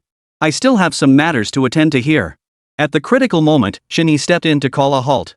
Though Su Qinghuan didn't retaliate, her anger simmering inside, she could only nod in agreement. Xin Fei wore a triumphant expression as she replied, All right then, I won't bother you anymore. Bye. She waved lightly, then leaned in to plant a kiss on Shen Yi's cheek. As she kissed him, she shot Su Qinghuan a smug, triumphant glance. Su Qinghuan felt like she was about to lose her mind, but dared not show it. She could only stomp her foot angrily. She forced herself to act as if she hadn't seen a thing. Mr. Shen, please remember to rest even when you're busy with work. After offering this concern, Xin Fei finally chose to leave. Shen Yi poured himself a cup of tea, sat down, and asked, What brings you here? Su Qinghuan felt somewhat constrained, but remembering her purpose, she steeled herself and said, I'm sorry, Shen Yi. I was the one at fault before. I failed to consider your feelings and neglected you too much. Liu Ziming and I have already broken up. Today, I just happened to run into him by accident. It has nothing to do with me personally. I promise he won't bother me anymore, and I won't have anything to do with him either. She declared solemnly, then raised several fingers to the sky in a vow. Her sincerity was palpable. She'd resolved to win Shen Yi back at any cost. Oh, and then? Unexpectedly, Shen Yi showed neither joy nor disappointment. He merely asked indifferently. His eyes were utterly still, like a water surface without a single ripple, quietly observing Su Qinghuan as he waited for her next words. This unfamiliar feeling made Su Qinghuan feel utterly uncomfortable. Shen Yi had loved her so deeply before, yet now it felt like they were complete strangers. I'll reflect deeply on my past shortcomings and promise to do better from now on. I'll be more attentive to you, love you more deeply, and cherish you. So I'm asking for another chance. I want us to get back together. Finally, Su Qinghuan gathered her courage and voiced her true intentions, though her heart pounded with nervousness. Because all signs pointed to Shen Yi still having feelings for her. He had even given her chance after chance. If he truly wanted to sever all ties, why waste so much effort? This time, she was fully prepared and had gathered all her courage. Su Qinghuan gazed at Shen Yi with eyes full of hope, her mind already drifting to the perfect picture of them reuniting. But to her surprise, Shen Yi's expression remained utterly unchanged after she finished speaking. Oh? Is that so? You're quite persistent, but that's all your own business. It has nothing to do with me. If you have no business here, you may leave. Shen Yi hadn't even glanced at Su Qinghuan once throughout the entire exchange, his expression utterly unruffled. Su Qinghuan paused for a moment, though she wasn't particularly surprised. In her view, Shen Yi might still be harboring resentment toward her over today's incident with Liu Ziming. That was only natural. The fact that Shen Yi had tipped off the security guard downstairs today was a small detail that proved his attitude had softened. Since today hadn't gone as planned, she'd try again tomorrow and the day after. As long as she kept at it, she'd eventually win Shen Yi over. It's okay. I'll wait for you. I'll win you over with my sincerity. Su Qinghuan forced a smile, her voice tinged with gentleness. Today was different from before. It was time to brace herself. Previously, Shen Yi had been attentive to her every need. Now, it was her turn to wait for Shen Yi to change his mind. Are you done? Shen Yi glanced up and asked. Su Qinghuan shook her head, then quickly added, actually, there's one more thing, it's just that. The 10 billion you gave me last time is almost gone, but our Su family's financial hole still needs filling. Plus, we're about to spearhead a project soon, but these issues are holding us back. We need Wansheng Group's support. Didn't they terminate our partnership not long ago? I was hoping you could intervene and plead our case, see if we can resume the collaboration. After speaking, Su Qinghuan stood there looking visibly tense. This matter was of immense importance, it could even determine the survival of Su Group. Having reached this point, she truly had no other options. She could only beg Shen Yi to intervene, this was her last hope. Shen Yi showed no surprise at her request, having anticipated this turn of events. He replied, I can't help you with this. Although I'm still technically a shareholder, I hold no decision-making authority. I can't interfere with whom the company chooses to partner with or not. Ultimately, it all depends on Mr. Jin's own judgment. You've come to the wrong person. Chapter 94, Business is business or is it just a lie? Hearing this, Su Qinghuan smiled bitterly. She had approached Shen Yi with a try-and-see attitude, so his refusal was hardly surprising. Wansheng Group's partners had already blacklisted her, leaving her with virtually no opportunities. Thinking it through, the Su family's previous plan had been a risky gamble exploiting loopholes in their partnership. But if they couldn't execute it soon, the bomb would eventually go off. Is there truly no solution at all? Shen Yi, you're so capable, surely you can think of something. I truly have no solution. Su Qinghuan took a deep breath and pleaded once more. He couldn't think of any other solution. Shen Yi paused, twirling his cup as if deep in thought. Su Qinghuan, standing nearby, dared not interrupt, waiting anxiously and restlessly. After a few minutes, Shen Yi finally spoke. If your Su Group can give me 40% of the profits, I can try. At those words, Su Qinghuan's jaw dropped in shock. What did a 40% cut even mean? That was nearly half the profit's pure profit, with no risk and no investment of resources. This was nothing short of extortion. In the past, Su Qinghuan would have refused without hesitation. But now, she found herself wavering. Because Su Qinghuan was truly at her wit's end, having reached a dead end. Although Shen Yi demanded a large share of the profits, at least there was some hope. You'd better decide quickly. If it's not feasible, then forget it. Let's not waste each other's time. Besides, I don't see much potential in this venture anyway. Before Su Qinghuan could fully process his words, Shen Yi cut her off. This sent Su Qinghuan into a panic. She hurriedly protested, no. I'm in. 40% is fine as long as it's achievable, I have no objections. At this point, what else could she possibly want? Better some profit than none at all. Fine. Since you think it's fine, I'll make sure it happens. Rest assured. Shen Yi nodded, satisfied.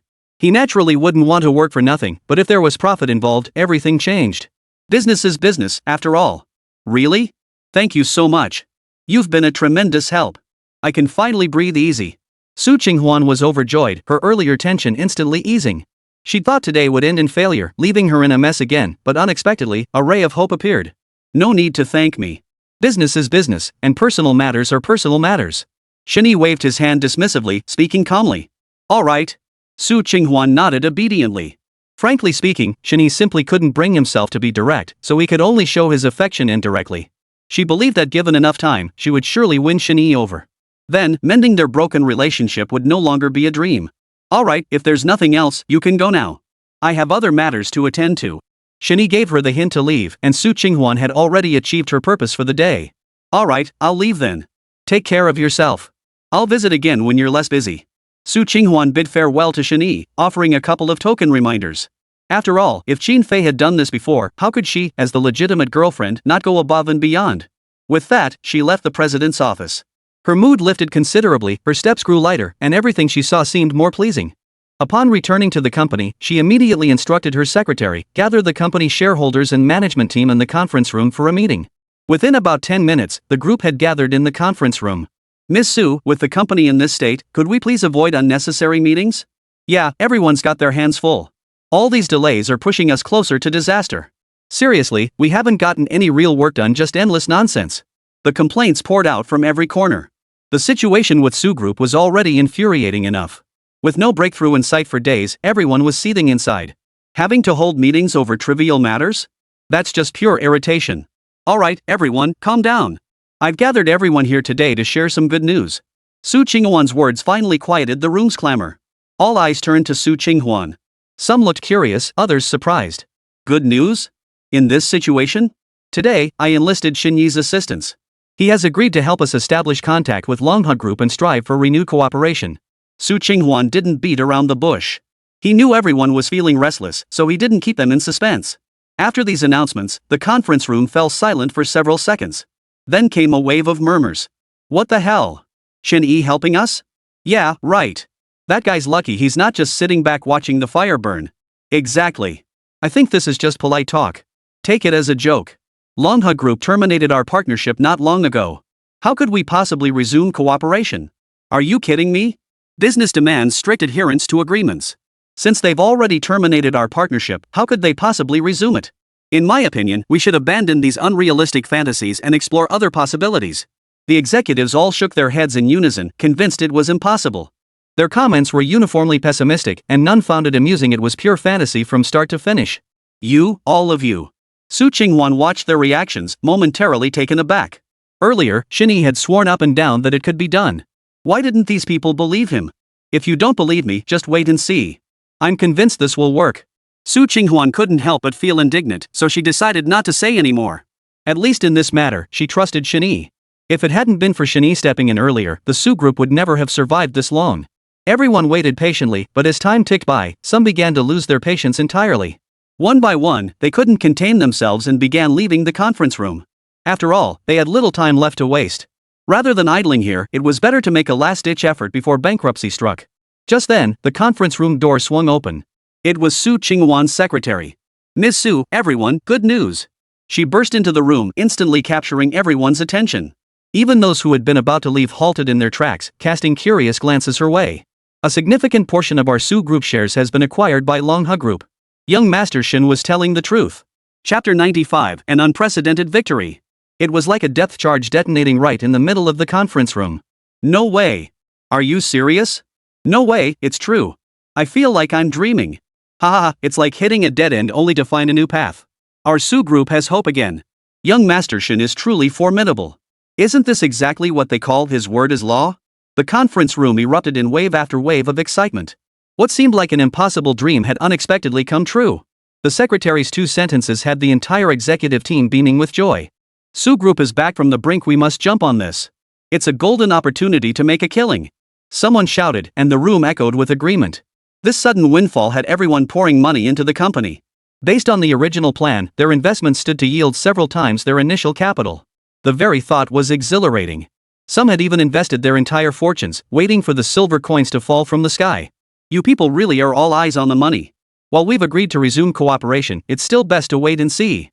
What if they flip out again someday and terminate our partnership? Then what? Some more conservative individuals couldn't help but consider these risks. After all, no one's money grows on trees. Especially with the Su Group's situation still unclear, barely hanging on before, now suddenly poised for takeoff? Who could stomach such constant ups and downs? But that's not the most critical concern. We absolutely cannot let them get dragged down with us. Everyone, rest assured. I have complete confidence in this project, and we will succeed. And Su Qinghuan spoke with unprecedented ambition and confidence, pausing before adding, moreover, young Master Shen should be able to assist us. Her words sent the crowd into a frenzy. The entire endeavor owed its viability to Shen Yi. Without him, this situation would never have materialized. It was as if Shen Yi himself was a guarantee. His mere presence could ignite their fervor. Even the conservative faction was now doubling down on their bets. The Su Group, once a precarious vessel adrift at sea, had now transformed into an unstoppable giant. Who wouldn't be thrilled? Ding ding. As the urgent ringtone sounded, Su Qinghuan glanced at it and immediately shushed everyone. Quiet, everyone. It's Chairman Jean calling. After the reminder, the conference room instantly fell silent. Only then did Su Qinghuan carefully answer the call, her tone brimming with respect. Mr. Jean, hello. I just heard about your acquisition of our shares. Thank you so much. The Su family owes you a debt of gratitude. Upon hearing this, Mr. Jean responded indifferently. It's nothing. Honestly, it was mainly for young Master Shen's sake, giving you another chance. But you should understand why I'm calling this time. The profit-sharing arrangement we agreed upon must be upheld without exception. You know, opportunities like this are rare. Make the most of it. Hearing this, Su Qinghuan was startled. He knew full well that Shen Yi was orchestrating everything behind the scenes, and a wave of warmth washed over him. He dared not take Mr. Jin's words lightly and quickly responded. Yes, yes, yes. Rest assured, Mr. Jin. There won't be any mistakes this time. You can count on me regarding the profit-sharing arrangement. After ending the call, Su Qinghuan exhaled in relief, a smile spreading across his face. Everything had turned out fine in the end. Now, all that remained was to build momentum. With a behemoth like Wansheng Group backing them, the Su Group barely lifted a finger. Soon, the Su family's hotly anticipated project drew widespread attention, attracting investments from both major and minor capital players in unprecedented numbers. Many investors even claimed that securing shares in this offering would guarantee financial security for the rest of their lives, a testament to its appeal. Everyone return to your posts and fulfill your duties. This is a critical period for our Su Group. No one can drop the ball. Hearing Su Qinghuan's words, the crowd applauded in unison. They then exited the conference room, their demeanor now brimming with energy compared to the previous lethargy. Shen Group, President's Office. President Shen, the Su family's project is gaining momentum. Should we make our move? I believe entering the market now would allow us to secure a share of the profits. Several high-ranking executives had gathered in the president's office, all individuals wielding significant influence. Had the situation not been so critical, they wouldn't have convened together. Hold off on this matter for now. Without my explicit instructions, do not get involved in the Su family's mess. Xin Fei was decisive, rejecting the proposal almost without hesitation. She had many theories about the situation, but chose not to intervene precisely because she couldn't pinpoint the root of the problem. The Su family had been in complete disarray, yet now showed signs of miraculous recovery. Beyond Wansheng Group's backing, Shen Yi was likely involved too. It had to be. After all, Su Qinghuan had met with Shen Yi today. Why? Logically speaking, he has no reason to help Su Qinghuan. Xin Fei couldn't make sense of this crucial point. If Shen Yi was after money, that made even less sense. If he truly sought money, any other scheme would be far more lucrative than aiding the Su family. Ms. Qin, this opportunity is invaluable.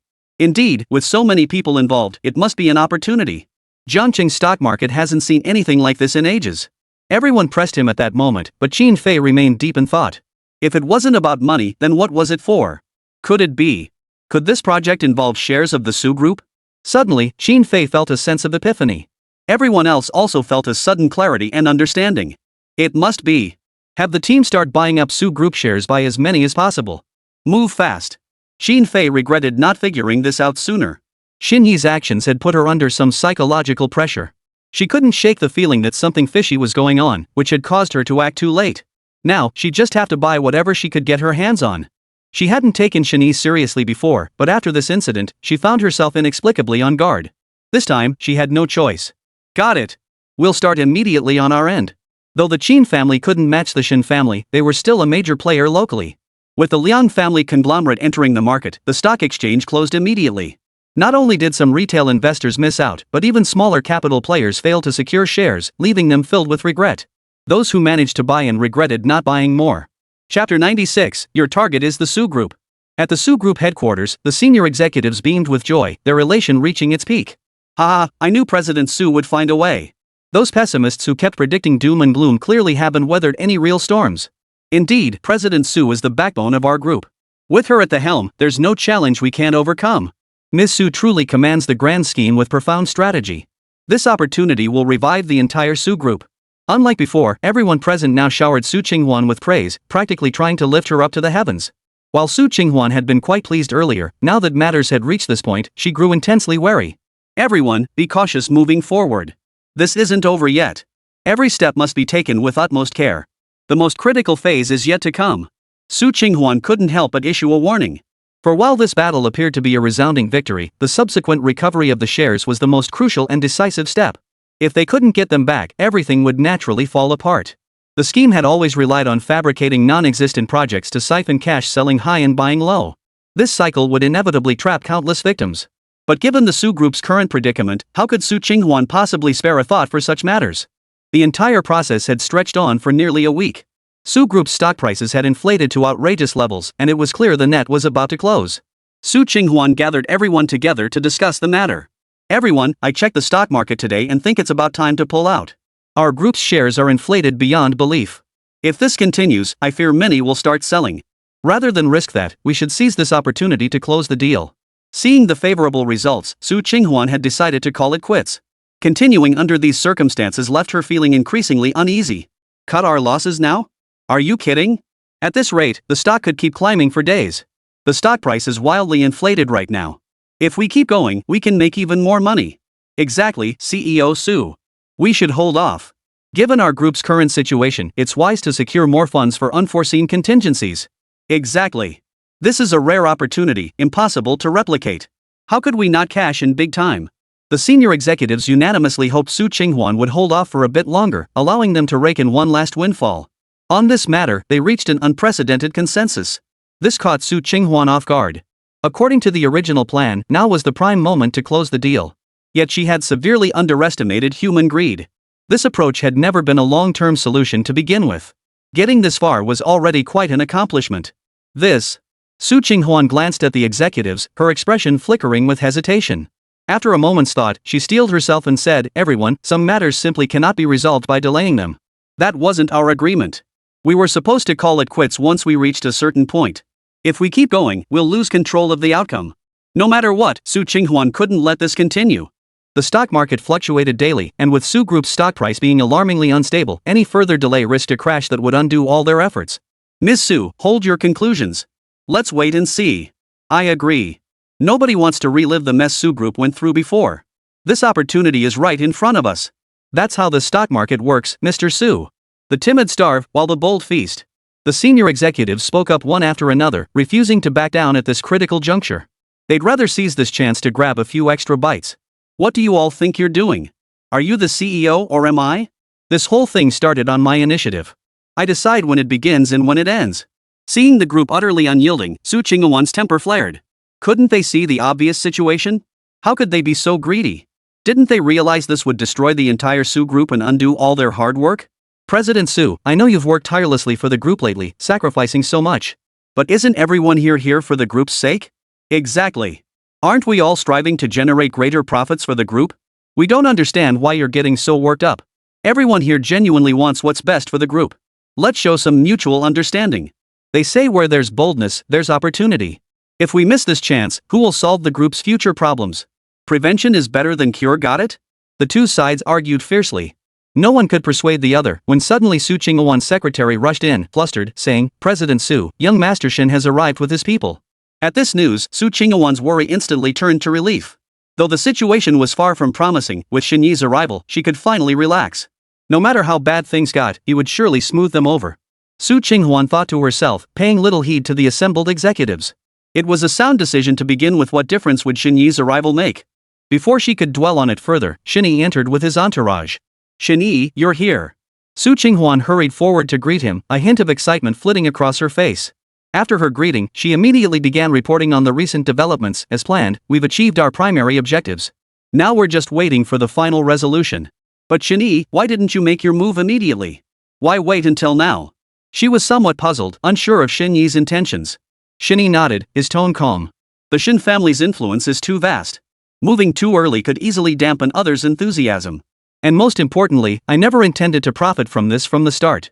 These words stunned Su Qinghuan, causing her to instinctively take a step back. A vague sense of foreboding crept into her heart. She looked at Shen Yi in disbelief and asked, "Shen Yi, what exactly do you mean?" In that moment, Su Qinghuan felt she couldn't fathom Shen Yi. This was definitely not a good sign for her. "Can't you tell? Doesn't the current situation speak for itself?" Shen Yi let out a cold laugh, and that laugh sent a chill through Su Qinghuan's heart. She stared at Shen Yi in disbelief, her mind already racing toward the answer. Her voice trembled as she blurted out, Your target is the Su Group? Did you plan this with Qin Fei?" She never dreamed this would be the outcome. Even less did she expect Shen Yi to join forces with Qin Fei. This reality was too cruel for Su Qinghuan to bear. Chapter 97, New Board Member. "You're mistaken. I didn't conspire with Qin Fei. Given her scheming nature, tactics, and strategic vision, it was inevitable she would make her move. She couldn't have failed to notice the signs, nor could she have passed up this opportunity." Shen Yi merely shook his head at this. Whether Su Qinghuan had underestimated Qin Fei, failing to take her seriously, or whether he himself had been overly arrogant, remained unclear. Qin Fei's rise within the Qin Group was proof enough of her capabilities. In a way, she was far more formidable than Su Qinghuan. Add to that the fact that the two were like oil and water. Qin Fei would never let an opportunity like this slip through her fingers. Su Qinghuan had been certain of victory. As long as she didn't overreach, she could buy back the sold shares before the stock price collapsed and turn the tables. But judging by the current situation, she had overlooked one crucial detail. The majority of shares had fallen into the hands of the Shen and Qin families, a veritable nightmare. "No need for all that. I came here today just to assess the situation and confirm the share arrangements." Shen Yi's lips curved into a faint smile.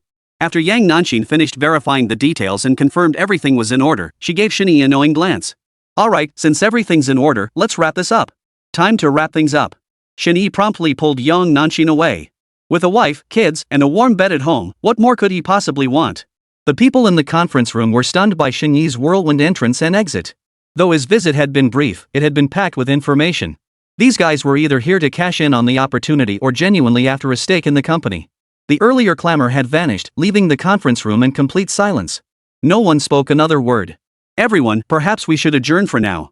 In the end, it was Su Qinghuan who spoke first, dispersing the crowd. After work hours, Su Qinghuan left the company with a weary sigh. Today was supposed to be a day for celebration, but after all that had transpired, there was no joy left to be found. The moment she stepped out the company gates, Su Qinghuan was stopped.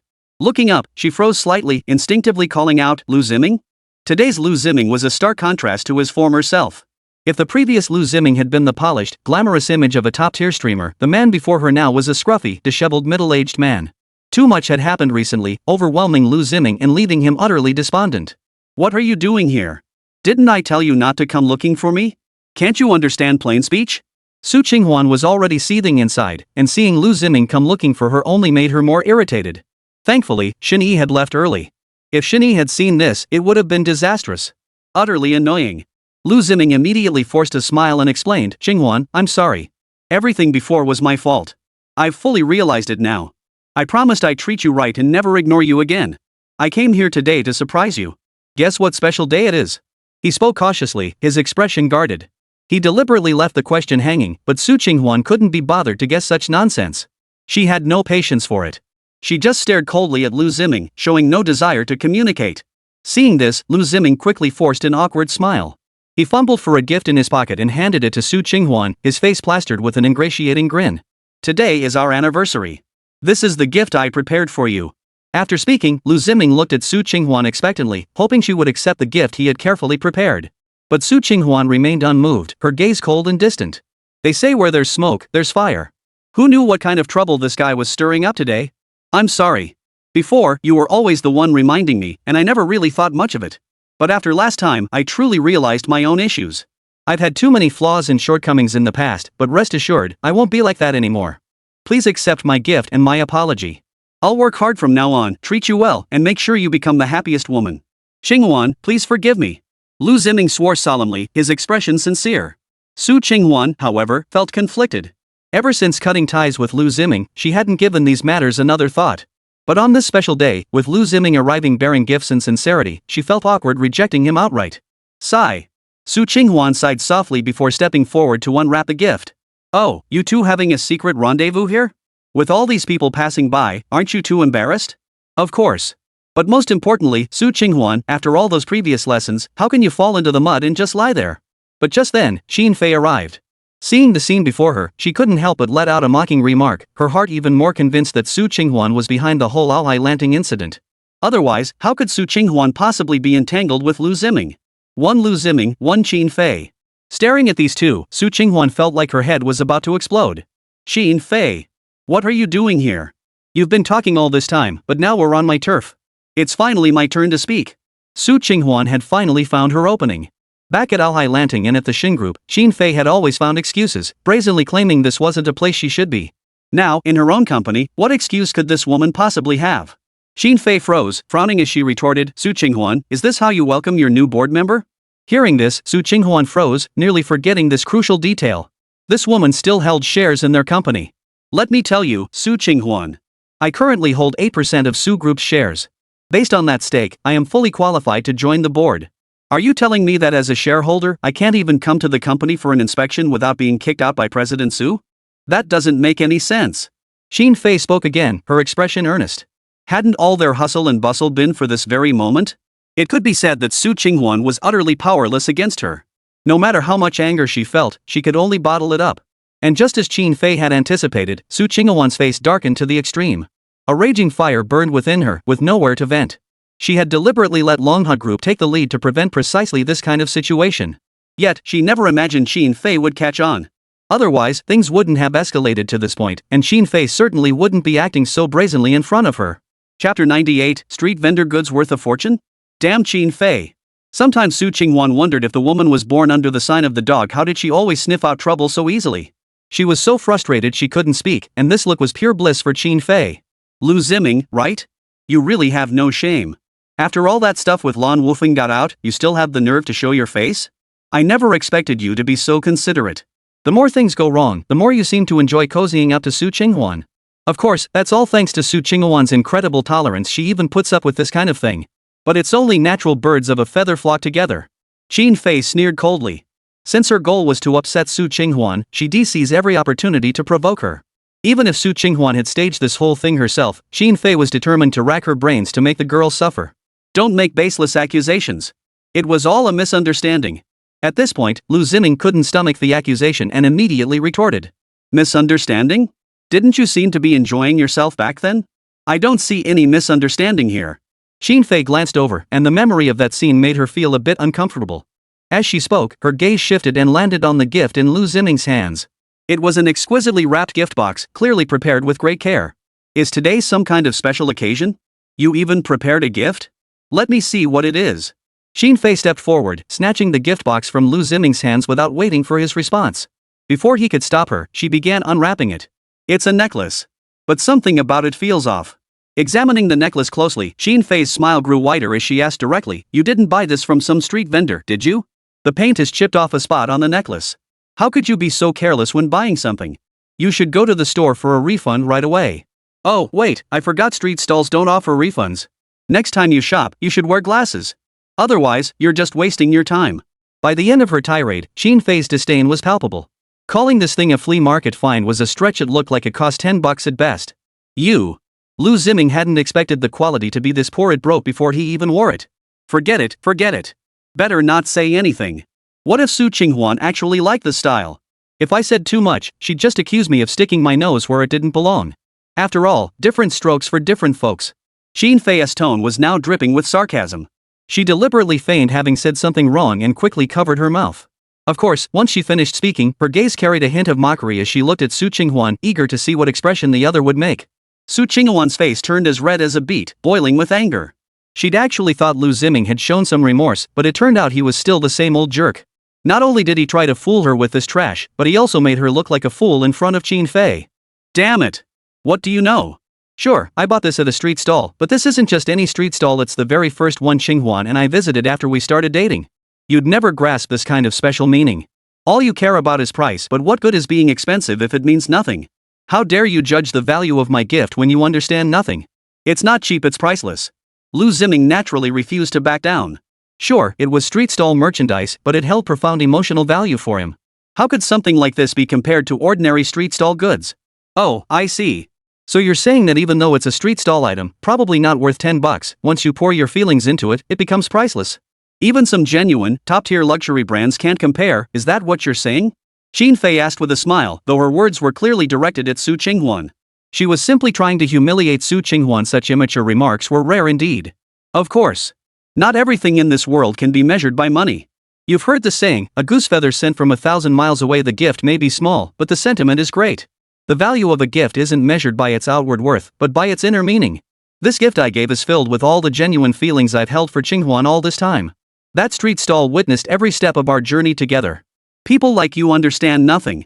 You think having a little stinking cash gives you the right to criticize everything. Do you even realize that the things you give are the real junk? Liu Ziming grew more animated with each word, wearing his pride like a badge of honor. What were originally worthless street stall trinkets had now been artificially inflated in value through twisted logic, a truly laughable spectacle. Su Qinghuan watched Liu Ziming argue his case with such fervor, her disappointment reaching its peak. He was as thoughtless as ever, as immature as ever. This man had truly let her down. She should never have expected anything from him in the first place. You're absolutely right. Su Qinghuan will definitely love it. Qin Fei's lips curved into a smile, but Liu Ziming instinctively noticed her expression growing colder by the second. That look was downright terrifying. Just now. Were you talking to me? Qin Fei's smile froze, her gaze turning icy as she fixed it on Liu Ziming. Not only did this guy argue back, but he spouted a bunch of nonsense about principles, and then had the nerve to insult me afterward? Liu Ziming shuddered violently, as if struck by lightning. Only now did it dawn on him he'd been butting heads with his own boss the entire time. Without Qin Fei, where would he even have the chance to do live-stream sales? Given his current situation, if he managed to completely alienate Qin Fei and lose his job, he'd be in serious trouble. No. Miss Qin, you've misunderstood. I got a little too worked up just now. I'm sorry, please don't take it to heart. This gift really isn't worth mentioning. Street vendor goods are street vendor goods. Even if I pour my heart into it, it's still street vendor goods, ha ha ha. I was just joking earlier. Please don't be angry. Liu Ziming snapped out of it and began groveling for forgiveness, his demeanor now unrecognizable from moments before. That sycophantic expression disgusted Su Qinghuan to the core. Before Qin Fei could say anything, she stepped forward, flung Liu Ziming's gift onto the ground in one swift motion, and kicked it twice for good measure. Liu Ziming, don't ever come near me again. If you do, don't blame me for being rude. With that, Su Qinghuan, unable to endure this farce any longer, walked away. Qin Fei smiled smugly. See? I told you she'd like it. Chapter 99, Why would she even notice you?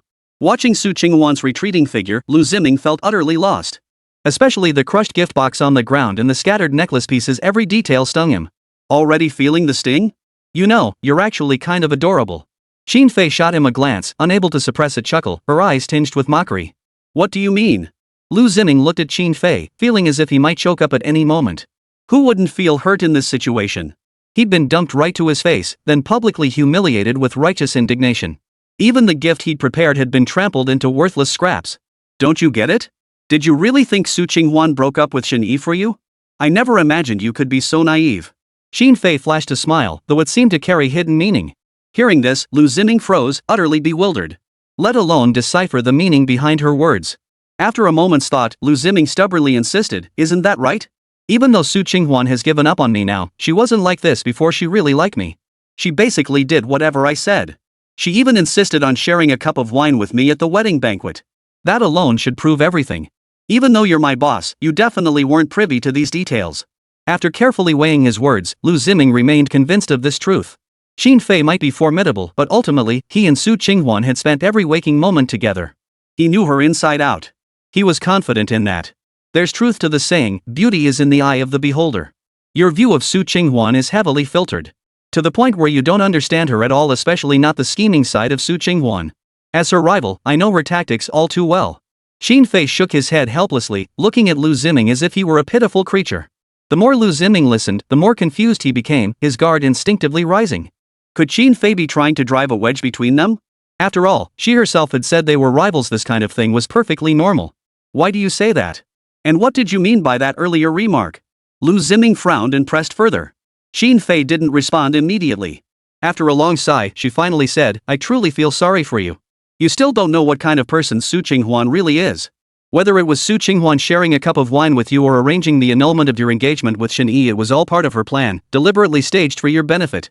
She was simply looking for a fall guy, and you, being so naive, fit the role perfectly. Her words struck Liu Ziming like a bolt from the blue. He stared at Qin Fei in utter disbelief, his expression as if he'd seen a ghost. He murmured, Su Qinghuan did all that just to make me fall for her? So all that deep affection she showed me before was fake too? But in just a moment, Liu Ziming dismissed his own suspicion, shaking his head repeatedly. Impossible. Absolutely impossible. She stands to gain far more by being with Shen Yi. If it weren't for her feelings for me, she wouldn't have broken off her engagement with him. It just doesn't add up. He refused to believe Qin Fei's explanation. Logically, it simply didn't hold water. Qin Fei, however, was utterly convinced. She spoke calmly, this is the gap between you and Su Qinghuan. Even when you're being played, you don't know why. Over the years, Su Qinghuan has reaped considerable benefits from the Shen family. Do you really think she likes Shen Yi? She simply saw the Shen family as advantageous to her, a means to elevate the Su family to the next level. Once she achieves her goals, once the various conglomerates and the Su family seal their partnerships, and once she's milked the benefits dry, she'll naturally look for an opportunity to break up. The wedding toast you mentioned is just such an opportunity. That way, she can push Shen Yi away with a clear conscience. She might even pin the blame on him. After all, it was Shen Yi who initiated the breakup. Being with you is merely a transitional phase. There's an inherent gap between you and Su Qinghuan. All she needs to do is throw a tantrum or find some excuse, and it'll end sooner or later. This way, she'd walk away unscathed, reaping both fame and fortune while minimizing the fallout from the broken engagement. After all, she could publicly claim you seduced her. After hearing this, Liu Ziming began questioning his entire existence. Thinking back to when the engagement was first broken off, Su Qinghuan hadn't faced much criticism. Instead, it was him. The moment he went live, countless people scrambled to attack him. It seemed he had inadvertently drawn a lot of fire, but in reality, he hadn't asked Su Qinghuan to do this. All of this was Su Qinghuan's own choice. In the end, he'd taken all the flack and gained nothing. After all, no woman would willingly devote her life to someone she doesn't love. You and Shen Yi are both just pawns in Su Qinghuan's game. Business is business. Once you've got what you want, who cares about anyone else? Xin Fei delivered the final blow, and Liu Ziming's expression grew increasingly incredulous. Though reluctant to admit it, upon reflection, Xin Fei's words seemed to fit the situation perfectly. No, it's not like that. If that were truly the case, why would she be reconciling with Shen Yi now? Liu Ziming clung to his last straw, seemingly determined to argue his case. He couldn't accept this reality. From the very beginning, he'd always seen Su Qinghuan as his devoted admirer. How had things shifted so that now he felt like her plaything? It's simple. After breaking off the engagement with Shen Yi, all the companies that had been collaborating with the Su family turned against them. Even Su Qinghuan herself hadn't anticipated how strongly those businesses were tied to the Shen Group. With all partnerships dissolved, Su Qinghuan's entire scheme collapsed. Naturally, she'd seek reconciliation with Shen Yi to salvage benefits. Otherwise, the Su family would be finished. At the end of the day, it all boils down to profit. Xin Fei spoke with eloquent conviction, her reasoning flawless. Even Liu Ziming, stubborn as he was, began to waver. Then Xin Fei delivered the final blow. If you don't believe me, think carefully about how Su Qinghuan's attitude toward you has changed. Wasn't she quite attentive at first, granting your every request? But gradually, she started brushing you off with excuses about being busy with corporate affairs and various problems, ignoring your requests, and eventually outright rejecting you, becoming cold-hearted and ungrateful, showing no regard for past affection? Truth is, she planned all this long ago. Where was the genuine affection? Where was the misunderstanding? Let's be clear, you were a pawn from the start. There was never going to be a happy ending. Why would the CEO of the Su Group ever take a liking to someone like you? Only a naive fool like you would blame yourself, thinking you failed. In truth, you weren't just a pawn, you were a clown. Chapter 100, Truth is the Swiftest Blade. Thud. Thud. Liu Ziming staggered, stumbling backward several steps. His face contorted with horror as he stared at Xin Fei. These words were unbearably harsh. Could the truth be this sharp? You're right. You make a point. Liu Ziming didn't know whether to feel relieved or distressed. Should he be relieved that Su Qinghuan had finally let him off the hook? Or sad that it had taken him this long to see the truth? Everything Xin Fei said felt like eyewitness testimony. At first, Su Qinghuan had indeed been completely devoted to him. But gradually, she used the corporation as an excuse to pull him in different directions. He'd even brought in a powerful figure for Su Qinghuan's sake, only to realize it had all been misplaced affection. In the end, Su Qinghuan had been utterly cold toward him over the phone, and then she'd broken up with him. They say women understand women best, and now it seemed undeniably true. How pathetic that he'd come to Su Qinghuan today, like a clown delivering gifts and talking about anniversary celebrations. He was nothing but a complete fool. You're not even in the same league as Su Qinghuan. With her tactics and scheming, she's got you wrapped around her finger. And there's one more bombshell I'm considering whether to tell you. After all, if you can't handle it, I can't take responsibility for that. Seeing Liu Ziming's unwavering conviction, Xin Fei baited him once more, waiting patiently for him to take the hook. Liu Ziming snapped back to reality, staring at her with a look of confusion. What could be worse than that? He asked. The whole thing with you and Lan Wufeng at Aohai Lanting? She was the one behind it. The words fell like the final straw, crushing Liu Ziming. He completely lost his footing, utterly devastated. Waving his hand dismissively, he said, "No way. That must have been a coincidence. Su Qinghuan had already broken up with me before this. She didn't need to be so ruthless. Unless you can produce evidence, I won't believe it." Liu Ziming shook his head as he spoke. He found the whole thing far-fetched, yet everything Xin Fei had predicted had come true. Could this be another baseless accusation? That seemed unlikely too. Could everything Xin Fei said actually be true? A faint curve lifted the corners of Xin Fei's lips, a trace of mockery flickering in her eyes. How could the world be so full of truths and lies? Put simply, where there are protagonists, there must be supporting characters. Otherwise, how could this world be so fascinating? Why do you think I went to Aohai Lanting? Because I also received a message, only this one came from Shen Yi. Lan Wufeng is essentially part of my company. Think about it, and you'll understand. Killing two birds with one stone, deliberately trying to piss me off. Xin Fei shrugged, briefly explaining the situation. As for Lan Wufeng, she didn't want to dwell on it. The mere mention made her feel sick. More importantly, that wasn't the point. Shen Yi? Right, this must all be Shen Yi's doing. If that bastard hadn't stirred up trouble, none of this would have happened. The moment he heard that name, Liu Ziming shifted all his resentment onto Shen Yi. Regardless of how Su Qinghuan treated him, his hatred for Shen Yi burned fiercely within him. Watching the hate-filled Liu Ziming, Xin Fei merely shook her head and said, "I think you've misunderstood Shen Yi.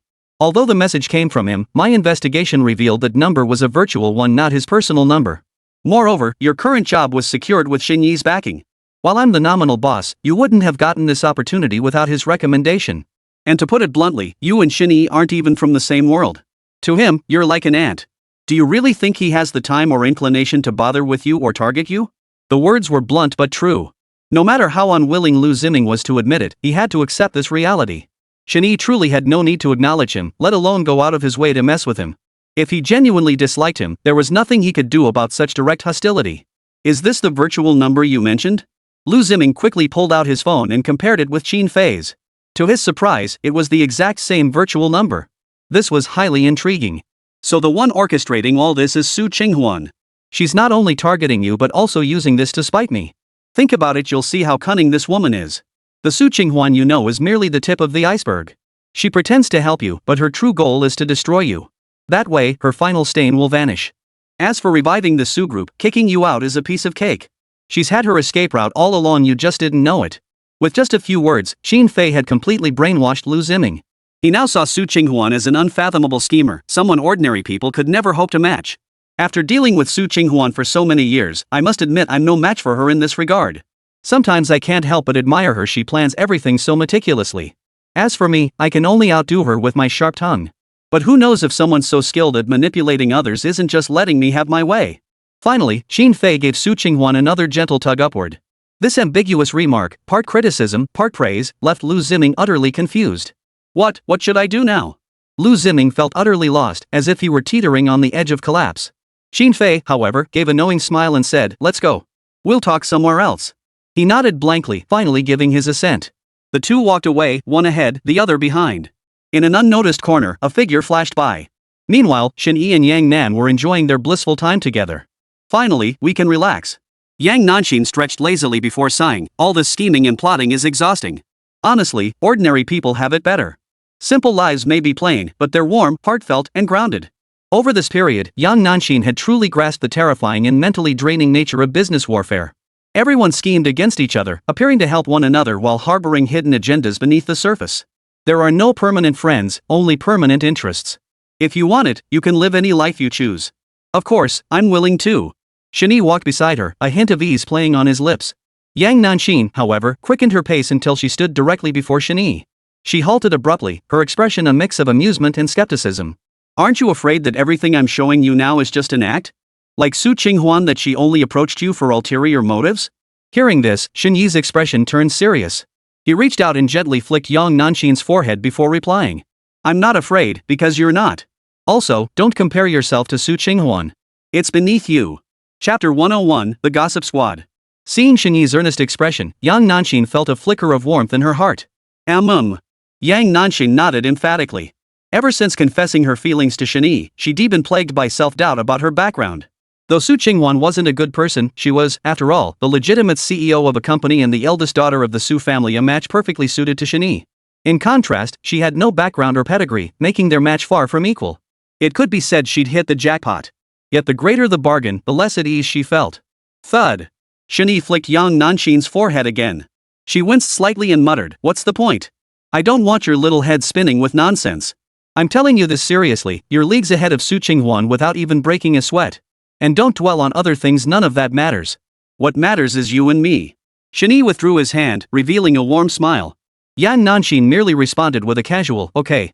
Though her expression remained as still as a well, her heart was already bursting with joy, filled with a sweet sensation. Come on, let's keep browsing. I'm in a good mood today. Who knows? We might run into something interesting. Shen Yi naturally took Yang Nanxin's hand and continued walking. Yang Nanxin let him lead her, a faint smile playing on her lips. As they strolled along, just as they were about to turn a corner, Yang Nanxin suddenly stopped in her tracks. Shen Yi halted too, turning back to ask, what's wrong? Yang Nanxin looked curiously into the distance, then asked with a puzzled expression, look, isn't that Qin Fei over there? And that guy next to her looks like Liu Ziming? At those words, Shen Yi froze, muttering instinctively, that can't be right. Those two have never gotten along, have they? How could they be together? Before Shen Yi could finish his sentence, his words abruptly trailed off. Because right before his eyes, the two of them did appear. One after the other, they stepped out of the car. It didn't look like they were arguing at all. On the contrary, there was an unexpected sense of peace between them. Today's been nothing short of bizarre, those two actually getting along. If you hadn't seen it too, I'd think I was seeing things. Shen Yi snapped out of his shock. He couldn't for the life of him figure out why these two would ever get along. How about? Yang Nanxin chuckled and suggested, why don't we follow them and see? Where there's smoke, there's fire, something's definitely off about this. The words barely left her mouth before Shen Yi was taken aback. He never expected young Nanxin, usually so proper and serious, to be so gossipy. It was utterly baffling. Let's go. Or we'll lose them. Before Shen Yi could think further, young Nanxin grabbed his arm and quietly trailed after them. Her eyes sparkled with excitement, as if she'd discovered a new continent. Her curiosity was practically bursting at the seams. A woman's intuition tells me this isn't as simple as it seems. Think about it, if it were business, they'd have discussed it at the office or arranged a meeting place. But these two are sneaking around, deliberately choosing deserted spots. They're definitely up to something. Watching young Nanxin analyze the situation with such seriousness, Shen Yi couldn't help but see the shadow of someone from his past in her. A detective whose body may have shrunk, but whose mind remained as sharp as ever. You're right, I feel the same way. They're downright suspicious. Before Shen Yi could speak, a figure suddenly appeared before them, cutting in on young Nanxin's train of thought. Ah! Ghost! Shen Yi and Yang Nanxin both flinched, instinctively pulling back and creating some distance between themselves. Ghost? Where's the ghost? Don't scare me like that, I'm easily frightened. The man froze too, his neck hunched and back arched, warily scanning his surroundings. Only then did he notice Shen Yi and Yang Nanxin staring straight at him. So the ghost they were talking about was him? He'd scared himself. Lan Wufeng? What are you doing dressed like that? Cosplay? Yang Nanxin was the first to snap out of it, letting out a long sigh of relief. She'd thought she'd run into a lunatic, but it turned out to be that eccentric Lan Wufeng. There he was, disguised with a flowery headscarf and a cane, seemingly playing the part of an old woman. But Shen Yi glanced at him and could only think this guy was a complete freak. Lan Wufeng, what new hobby have you taken up? Shen Yi frowned and asked. This guy's behavior was getting more and more outrageous. Ignoring the two, Lan Wufeng watched Xin Fei and Liu Ziming walk farther and farther away. Daring not to delay, he hurried after them. Oh dear. We were so caught up talking, they're almost out of sight. Yang Nanxin gasped, grabbing Shen Yi's arm and hurrying after them. And so, the three of them began a bizarre detective adventure, one after another. They moved cautiously, keeping close to Xin Fei's footsteps, until finally they saw her lead Su Qinghuan into a hotel. A hotel? How are we supposed to follow them now? Faced with this situation, young Nanxin felt a wave of disappointment wash over her. All that effort, and today's pursuit seemed destined to end in failure. Shen Yi had initially been uninterested, but the back and forth had piqued his curiosity. Yet unexpectedly, the whole affair fizzled out. Follow me. Just then, Lan Wufeng, who had remained silent the entire time, spoke up. Shen Yi and Yang Nanxin exchanged a glance before following him. The three of them made their way to a rental apartment across from the hotel. The door swung open, and a pungent odor hit them like a wave. It felt like something had been fermenting for ages. A gust of wind stirred it up, making their stomachs churn. The sight that met their eyes was one of utter filth: plastic bags, takeout boxes, soda bottles scattered everywhere. The entire environment could only be described as dirty, messy, and squalid. You live in a place like this? Shen Yi couldn't help but frown. But as his gaze shifted, his expression turned peculiar. In such conditions, Lan Wufeng had placed a telescope by the window, one that looked decidedly expensive.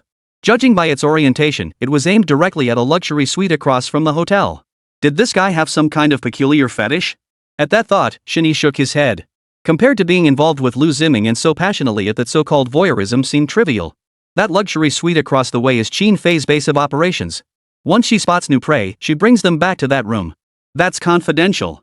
Lan Wufeng revealed the purpose of the binoculars by the window. Shen Yi and Yang Nanxin froze, glancing at the binoculars, then across the street before curiously crowding around. Sure enough, Xin Fei and Liu Ziming appeared inside the room. Chapter 102, You Make Me Feel Like a Stranger. This is where we should talk. Downstairs at Su Group earlier, there were too many people around. Walls have ears. Just as Shen Yi and Yang Nanxin froze in shock, Xin Fei's voice suddenly echoed in their ears. Almost simultaneously, their expressions turned as if they'd seen a ghost. They scanned the room, searching for the source of the voice. Finally, their eyes locked onto an audio speaker. You set this up too? Shen Yi asked, utterly stunned. Wow, Lan Wufeng sure had everything covered: binoculars, listening devices. What was he up to? Are you planning to join the intelligence agency or something? Of course. Seeing isn't enough, we need to know what she's saying. I made these preparations earlier. Lan Wufeng looked every bit the master strategist, calmly orchestrating victory from afar. At the same time, the foolishness that once graced his face seemed to have vanished. Unfamiliar. So utterly unfamiliar. Where had the clear-eyed foolishness in Lan Wufeng's eyes gone? Now he seemed so remarkably shrewd. This guy was practically born to be a spy. Why had he acted like a moron before? This contrast is a bit too stark. I'm having trouble adjusting. Shen Yi glanced at young Nanxin, who nodded emphatically in agreement. Who could have imagined that weirdo would transform into this? It was beyond belief. Just as the two felt the sky was falling, Xin Fei's voice came through the listening device once more. Do you know why I brought you here? Her voice was soft and seductive, tinged with a hint of temptation. As she spoke, she stretched lazily, her clothes riding up with the movement to reveal skin as white as jade and a slender waist. They say a woman's waist is a deadly weapon, and this one certainly lived up to the reputation. Liu Ziming found himself mesmerized, unable to explain why the air suddenly felt thicker with heat. The more he looked, the harder it became to tear his eyes away. Finally, he forced himself to look away. Though he felt unsatisfied, continuing to stare might lead to trouble. Though only his eyes had seen it, his body betrayed him, responding in ways he couldn't ignore. I don't know. Liu Ziming felt a rare flicker of nervousness, his breathing slightly uneven. Xin Fei offered no explanation for her purpose, but rose and approached Liu Ziming. Circling him once, she gave a slight nod, her tone satisfied. I hadn't really noticed before, but now I see you're actually quite easy on the eyes. Quite nice. And more to my taste. Her words hung in the air, making the atmosphere feel even stranger. Liu Ziming dared not speak, his mind racing with speculation about Xin Fei's intentions. Yet he couldn't quite grasp her meaning. Or perhaps today had simply bombarded him with too many revelations, leaving him momentarily numb. You should understand. You should also think about what I said earlier. Su Qinghuan has completely abandoned you. How you choose to live, how you choose to move forward, I trust you know what you must do. Xin Fei's gaze swept over Liu Ziming, her eyes brimming with a faint smile. Though her gaze was clear, it felt like peering into an unfathomable abyss. At that moment, Liu Ziming finally grasped the meaning and hurriedly voiced his assumption. You want me to follow you, don't you? You want me to work for you. I haven't. His thoughts raced with excitement, for this presented a tremendous opportunity. Without Su Qinghuan's backing, he faced obstacles at every turn. But with Xin Fei's support, all problems would vanish. Before he could finish, Xin Fei cut him off. Liu Ziming, you need to recognize your own identity and position. As long as you're willing to cooperate, everything you've requested is trivial, including the influencer endorsement. If you perform well, I could even make you the brand ambassador. Understand this, whatever Su Qinghuan can offer you, I can offer too. And whatever she cannot provide, I can provide as well. Xin Fei's words carried a hint of confidence and arrogance. It was as if she now stood as a queen on a high throne, capable of fulfilling every one of Liu Ziming's desires. Liu Ziming was overjoyed. This was precisely what he craved. He eagerly agreed. All right, I'll obey. I'll do whatever you say. I'm certain I can deliver. You're far superior to Su Qinghuan, more charismatic, more captivating. Compared to you, Su Qinghuan is just a nagging wife, a self-important jerk. To curry favor with Xin Fei, Liu Ziming eagerly flattered her. These words were music to Su Qinghuan's ears, filling her with satisfaction. She crossed her legs, her long, beautiful legs fully exposed. All right, now it's time for me to test your words. A flicker of excitement crossed Xin Fei's eyes before she demanded in a tone brooking no argument, now, take off your clothes. Liu Ziming froze, convinced he'd misheard. How could things escalate this quickly? Was she really going to play such a daring game right off the bat? Only after confirming Xin Fei's intent did Liu Ziming eagerly begin undressing, his heart racing with excitement. His moment of bliss had finally arrived. Soon, his career would take off, he'd rise to great heights, beautiful women would throw themselves at him, and he'd become a man above others. Even without Su Qinghuan, he could carve out his own place in the world. Once Liu Ziming had stripped completely naked, Xin Fei stepped forward and blindfolded him with a black cloth strip. Ready? It's about to begin. Xin Fei blew gently into Liu Ziming's ear, sending a tingly sensation through him. Liu Ziming was utterly thrilled. Never had he imagined Xin Fei shared his own peculiar little kink. Such an intriguing start to their intimate moment had even him feeling a surge of excitement. Come on. Play with me however you want. Being toyed with by a CEO like Xin Fei? Just the thought of it was mind-blowing. Especially that jade-like skin and that sexy figure from earlier, utterly irresistible. As Liu Ziming was lost in his fantasies, faint sounds reached his ears. A peculiar sensation surged beneath him.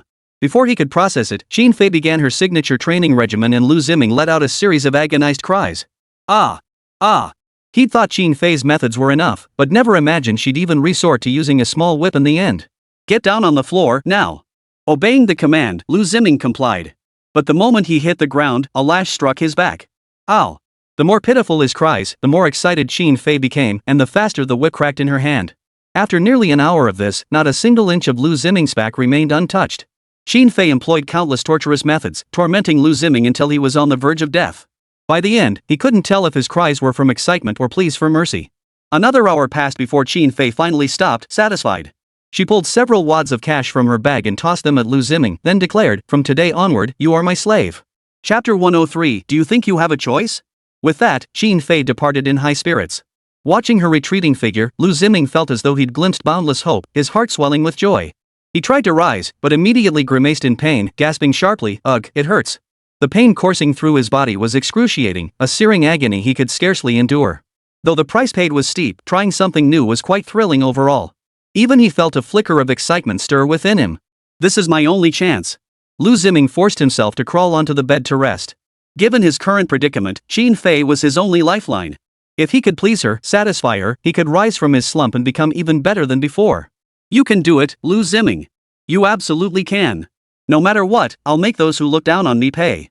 I'll show them that Liu Ziming will have a day they'll worship me.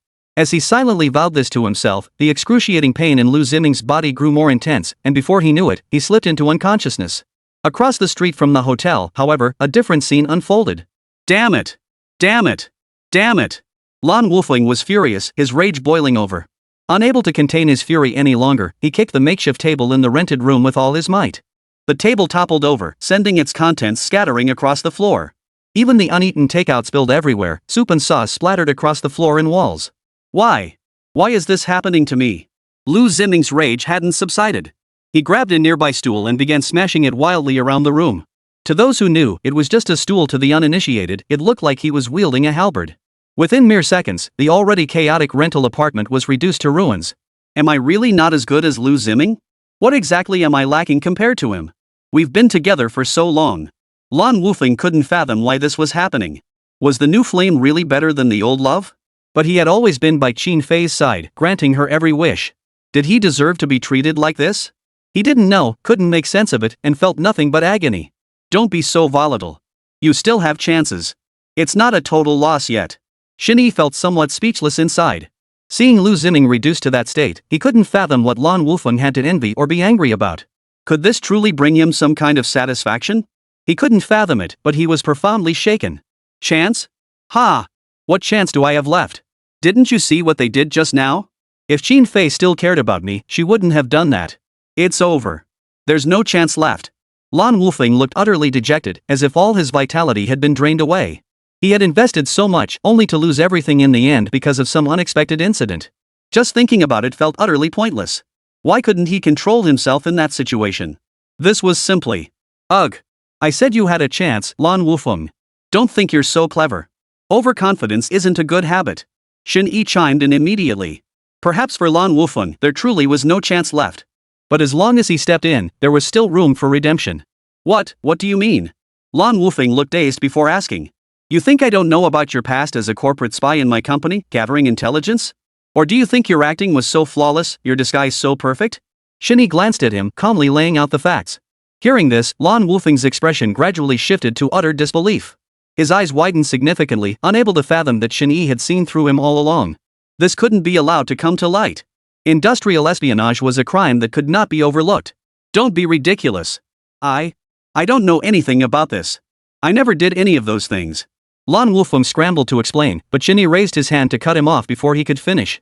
No need for explanations. You're too confident to the point of foolishness.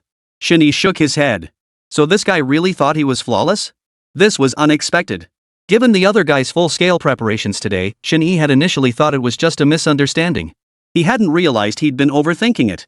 It's not just the industrial espionage. You impersonated me to pursue a woman, even arranging a hotel meeting. I know all about it. You can't hide anything from me. As Shen Yi spoke these words slowly, Lan Wulfing grew increasingly incredulous, unable to meet Shen Yi's gaze. Every accusation was beyond his expectations, each one a grave offense in his eyes. What do you want? Relax. I'm telling you this because you still have a chance. I can give you an opportunity for revenge and even help you rekindle things with that beautiful woman from before. You know, with my capabilities, none of this is difficult. Shen Yi spoke with a smile, his expression inscrutable. Lan Wulfing grew increasingly tense. Just because he wasn't well connected in certain circles didn't mean he was a pushover. How could anything in this world be a free lunch? Shen Yi must have ulterior motives. No. I'll pass. I don't want to think about this right now. Lan Wulfing's unease grew, prompting him to refuse hastily. Though he found Shen Yi somewhat unsettling, he knew these people could eliminate them with ease. He certainly didn't want to meet his end for no apparent reason. Do you think you have a choice? Shen Yi rose, walked to the window, and watched the constant flow of cars and people outside. He added immediately, just based on what I mentioned earlier, you have to listen to me. With that evidence in hand, I could send you packing without breaking a sweat. Either you do as I say, or you choose a life of financial security for the rest of your days. Shen Yi advanced step by step, each move calculated within his strategy. If Qin Fei could use her methods to turn Liu Ziming against him, why couldn't he do the same? You. Lan Wulfing felt a surge of anger, but upon reflection, he realized he truly had no choice. As the other had said, locking him away would be remarkably simple. Only one path remained before him. What exactly do you want me to do? He took a deep breath, trying his best to calm himself. When you're in the world, you're not your own master. If he'd known this would happen, he never should have listened to Qin Fei. Now she just walked away, leaving him to clean up the mess while he swallowed his frustration. It was utterly unfair. It's simple. I want you to take down Su Qinghuan. Chapter 104, You're actually quite nice. Shen Yi cut straight to the chase, holding nothing back. Huh? What do you mean? This time, Lan Wulfing was utterly dumbfounded. His mind raced, but it took him a moment to process the request. He wasn't stupid. He knew perfectly well about Su Qinghuan and Shen Yi's past relationship. And now he was being asked to take Su Qinghuan? This was nothing short of a colossal farce. The woman you were chatting with online earlier is Su Qinghuan. Shen Yi delivered the answer bluntly. Thud. Thud. What? It's actually her? Back then, Lan Wulfing was only concerned with her stunning legs and figure. Who cared who she was? He'd only thought that landing such a beauty would let him switch things up and experience what it felt like to be the aggressor. But he never dreamed she'd be Su Qinghuan. How cliché is that? Don't you think this is a golden opportunity? Liu Ziming's hooking up with Qin Fei. You could use this chance to get Su Qinghuan back at him, an eye for an eye, a tooth for a tooth. Not only would it make Liu Ziming suffer, but it might even sting Qin Fei. Seeing someone she discarded being cherished by your arch-rival. With a little back and forth, you might even have a chance to patch things up with her. Shen Yi spoke with eloquent confidence, having already mapped out the entire plan. Lan Wulfing thought it over and realized Shen Yi might be onto something. He knew about the tension between Qin Fei and Su Qinghuan. If he and Su Qinghuan got together, Qin Fei would likely be unable to bear it. Perhaps because of Su Qinghuan, she might reconcile with him. By then, Liu Ziming would certainly not be kicked to the curb. Plus, he could share some wonderful moments with Su Qinghuan. It was truly killing three birds with one stone. It is indeed a good opportunity. Lan Wulfing nodded non-committally. That's only the first layer. Liu Ziming is merely a toy to Qin Fei. There's little genuine emotion involved. For her, Su Qinghuan is the real enemy. If you can handle Su Qinghuan, you'll become valuable to Qin Fei. Then, you might not even need to ask. Qin Fei might come to you first to make amends. With those two simple sentences, Lan Wulfing became utterly exhilarated. Damn it, Shen Yi really is a genius. How could he have missed these insights himself? Right. You said it all. If I take down Su Qinghuan, not only will I get my revenge, but I'll also rub it in Liu Ziming's face. Plus, Qin Fei will finally see my worth. This is absolutely perfect. Shen Yi, you're incredible. How did you think of all this? Lan Wulfing was overcome with excitement. The gloom that had weighed on his heart vanished instantly. He stepped forward, grabbed Shen Yi's hand, and was on the verge of thanking him. It's just a little trick. Nothing to get excited about. As long as you follow my plan, success is only a matter of time. Shen Yi subtly withdrew his hand, observing Lan Wulfing's expression with a hint of anticipation. All right. I'll follow your lead. I'll do exactly as you say. Thank you so much. I never imagined you'd be such a decent person, especially after all the doubts I had about you before. Lan Wulfing felt deeply moved. How could he have imagined things would end up like this? Was this the legendary grand reconciliation? He never imagined Shen Yi would one day be advising him, and with such a bright future ahead. Watching his reaction, Shen Yi merely nodded, while Yang Nanshin looked utterly speechless. Seriously? He fell for it that easily? Is it really that simple? She could see it now. Whether it was Qin Fei or Shen Yi, they were both PUA masters. Wasn't this just scaring people into submission? Alright, it's about time. We should head back. Seeing everything settled, Shen Yi prepared to leave. The room was filled with an odd smell that made him feel slightly uncomfortable after staying too long. Shen Yi and Yang Nanshin rose to leave. Shortly after stepping outside, Lan Wulfing called out one final question from behind. Hey, Shen Yi, why did you help me? Logically speaking, given what he'd done, Shen Yi should have been happy just not to turn him in. There was absolutely no reason for him to help. Wasn't he afraid that he might turn on him at the last moment and come after him? Shen Yi's footsteps faltered momentarily. He didn't turn back, didn't answer. He merely waved his hand and strode away. Lan Wulfing was left standing there, utterly baffled. In the end, though, he shrugged it off. Who cares? As long as this works out for me in the end. With that, he returned to the rental apartment to clean up the mess. It's better for people to keep their emotions in check. Otherwise, you're just asking for trouble. Who knows how much of the deposit they'll deduct for these stains all over the walls. The next morning, Liu Ziming went to work as usual, though his gait was slightly off after yesterday's ordeal. What's up with Liu Ziming? He looks kinda off. Who knows? Probably some kinky fetish getting tortured again? What do you know? It's called switching roles, haha. The crowd exchanged puzzled glances, muttering quietly among themselves. Though Liu Ziming noticed, he couldn't be bothered to argue with such fools. Great men don't sweat the small stuff. Remember Han Xian enduring the humiliation of crawling between someone's legs. As long as the end result is favorable, who cares about all this nonsense? Little Liu, come here. Just then, Wu Ge spotted Liu Ziming and called out urgently. Liu Ziming forced himself to run over. Before each livestream, there was a routine meeting to discuss the day's work schedule. Liu, listen up. Today's guest is a seasoned veteran with considerable experience. This is a rare opportunity. If you perform well, the numbers will definitely explode. Wu Ge was visibly excited, and even Liu Ziming couldn't help but feel a sparkle in his eyes at the prospect. Really? What should I do then? Liu Ziming quickly pressed for details. Don't stress. Just play consistently in your usual style. I'm telling you this to give you a heads up and help you prepare. We can't abandon our core identity just because we're facing a seasoned veteran. You need to understand that your persona and style are already established. If you make sudden changes, it's uncertain whether new viewers will accept it, and your existing fans will definitely unfollow you. It's not worth the risk. Wu Ge urged earnestly. The live streaming business is all about attracting a specific audience. You can't please everyone. So capturing that core group is enough. After hearing this, Liu Ziming found it quite reasonable. No one's money grows on trees. How could you possibly please everyone? You're right, Wu Ge. I'll keep that in mind. I'll definitely give it my all today and won't let you down. Liu Ziming steeled himself, ready to make his mark in the livestream. Chapter 105, Xiao Gu? Turn the heavenly gangs upside down. Great. That puts my mind at ease. Follow me.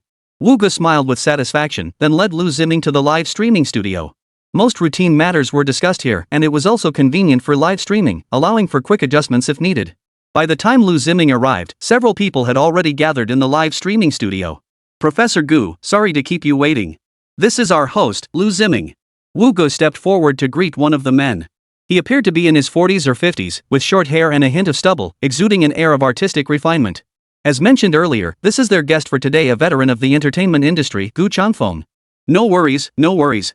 Streaming these days is no easy feat, and young people work hard. I understand why you're running late. Though Gu Changfeng was a senior figure, his words carried no trace of arrogance. His gaze then shifted to Liu Ziming, and he greeted him proactively. Mr. Liu, you look truly distinguished, even more energetic than I'd heard. Though I've been in the entertainment industry for years and am considered a veteran, I'm still a complete novice when it comes to live streaming. I'm honored to partner with you today and humbly ask for your guidance. After all, you're the seasoned pro in this field. Here's to a pleasant collaboration today. Gu Changfeng remained remarkably low-key. After exchanging pleasantries, he proactively extended his hand toward Liu Ziming.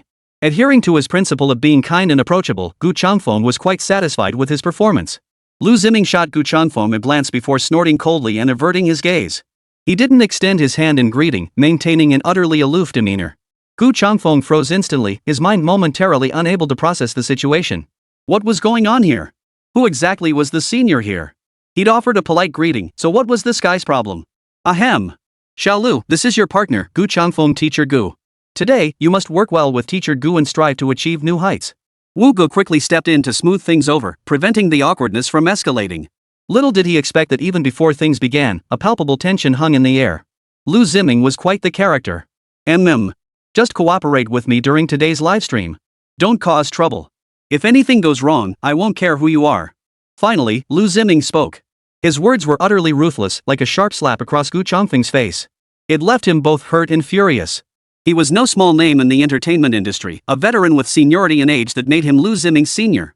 Yet this guy showed him no respect whatsoever. He made him feel like a greenhorn rookie. Where did this kid get the nerve to act so clueless about seniority? All his previous efforts to be approachable felt utterly wasted. Did this kid really think he was a pushover? Teacher Gu, don't take it to heart. Young Liu was just being himself. Don't let it get to you. Wu Ge stepped forward to mediate, trying his best to calm the tension between them. Gu Changfeng nodded in response, though anger still simmered within him. If it weren't for the contract already signed between them, he would have walked out the moment he could. Let me go over today's livestream schedule and confirm the products we need to showcase. Everyone, let's aim for perfection during the broadcast. Wu Ge promptly began going over the live stream procedures. After about half an hour of preparations, everything was finally set. Alright, let's go live. Teacher Gu, no need to be nervous. Just do it like you normally would. With Wu Ji's final reminder, the live stream officially commenced.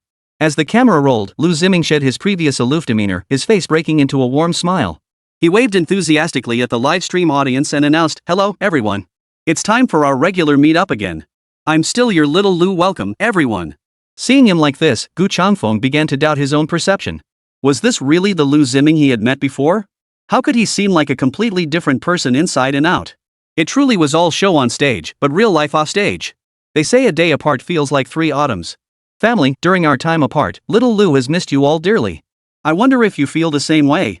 Even when we're apart, I'm always working hard to secure great deals and quality products for you all. Seeing our livestream family satisfied is what drives me forward. Liu Ziming presented himself as obedient and considerate before the camera. Within minutes of going live, the chat was already buzzing with messages. Great engagement. I see some of our viewers asking who today's guest is. I won't keep you in suspense any longer. Today's guest in our livestream is Gu Changfeng. I'm sure those familiar with the entertainment industry know who he is. As Liu Ziming finished his introduction, Gu Changfeng suppressed his inner discomfort, forced a smile, stepped into the frame, and greeted the viewers. Everyone else addressed him as Teacher Gu, but this kid just called him by his first name. Gu Changfeng kept telling himself, just endure it for the money. It's not embarrassing. Meanwhile, Shen Yi mysteriously pulled Yang Nanxin over to the computer. What's this? I'm still working. Yang Nanxin was puzzled, unsure what Shen Yi was up to during work hours. Watch the livestream, there's a show worth seeing. Shen Yi opened Liu Ziming's livestream. After some build-up, the chat was now flooded with comments, a barrage of commands and sarcastic remarks. Please show us your divine powers, post. Make old dang red hot. A comment drifted across the center of the screen, caught by Liu Ziming's sharp eye. Perfect. Who'd have thought this old guy's arrival would boost the stream's viewership again? If he could just maximize the live stream's impact today, he might just set a new record. Ahem, Xiao Gu, bring out today's products and show them to our viewers. Liu Ziming cleared his throat twice before giving the instruction. But Gu Changfeng beside him was completely baffled. Who was he talking to? Xiao Gu? Could it be me? At my age, I could be your father's half-brother, and you call me little Gu? Gu Changfeng's expression froze. He stood rooted to the spot for a long moment, unsure how to react, his frustration mounting. Xiao Gu, what's wrong with you? I'm talking to you, can't you hear me? Can you even do your job? If not, get the hell out of here. You're just some washed-up old fart. Being in our livestream is your honor, don't you dare take this opportunity for granted. Chapter 106, A Man Deserving of Death. Just as Gu Changfeng was stewing in frustration, a voice boomed like thunder. He jolted upright, his eyes locked on Liu Ziming with a look that could devour the man whole. The chat exploded like a raging storm, flashing by in a torrent of fury. Liu Ziming, how dare you? This is Gu Changfeng. You must be out of your mind. How dare you insult Teacher Gu? Who gave you the nerve to be so brazen? Mr. Gu sure has a lot of patience. If it were me, I'd have punched this kid already. What do you know, upstairs? This is the composure and confidence of an older generation artist. The comment stream kept flashing by, with the vast majority hurling abuse at Liu Ziming.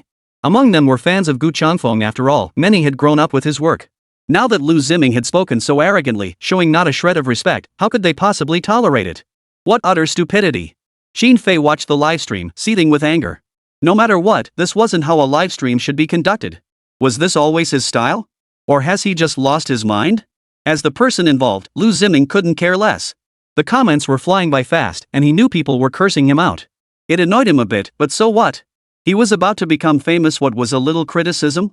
Besides, who says negative attention isn't still attention? Get moving already. Stop standing there like a statue. I didn't hire you to be a mascot or a decoration. Get to work. Liu Ziming applied more force, shoving Gu Changfeng aside with a firm push. Gu Changfeng felt somewhat reluctant, but there was nothing he could do. After all, they were invited guests who had signed contracts, so he had to endure it. As the flood of comments grew, spreading from 1 to 10, and from 10 to 100, the livestream's heat continued to soar. Observing the scene before him, Liu Ziming suddenly had an idea. Wasn't this a perfect opportunity? If he could use this moment to apologize to Su Qinghuan, wouldn't it demonstrate his sincerity? Hadn't Su Qinghuan always accused him of not caring about her? Now, under the gaze of so many people, if he showed his genuine feelings, wouldn't it move Su Qinghuan to tears? The thought ignited a torrent of emotion within Liu Ziming, surging like an unstoppable flood. Everyone, while that old guy is fetching something, I'd like to take this chance to apologize to someone. Liu Ziming wore an expression of profound sincerity, appearing genuinely remorseful. The live chat exploded once more, filled with speculation. Had this kid finally found his conscience and was about to apologize to Gu Changfeng? Many of Liu Ziming's die-hard fans were even praying that this was the case, lest it all be ruined. Here, I want to apologize to Su Qinghuan. The moment the words left his mouth, not only the viewers in the livestream but even the on-site staff were left with question marks floating above their heads. What was going on? Wasn't this part of the plan during our earlier discussions? I've been inadequate before, failing to understand you.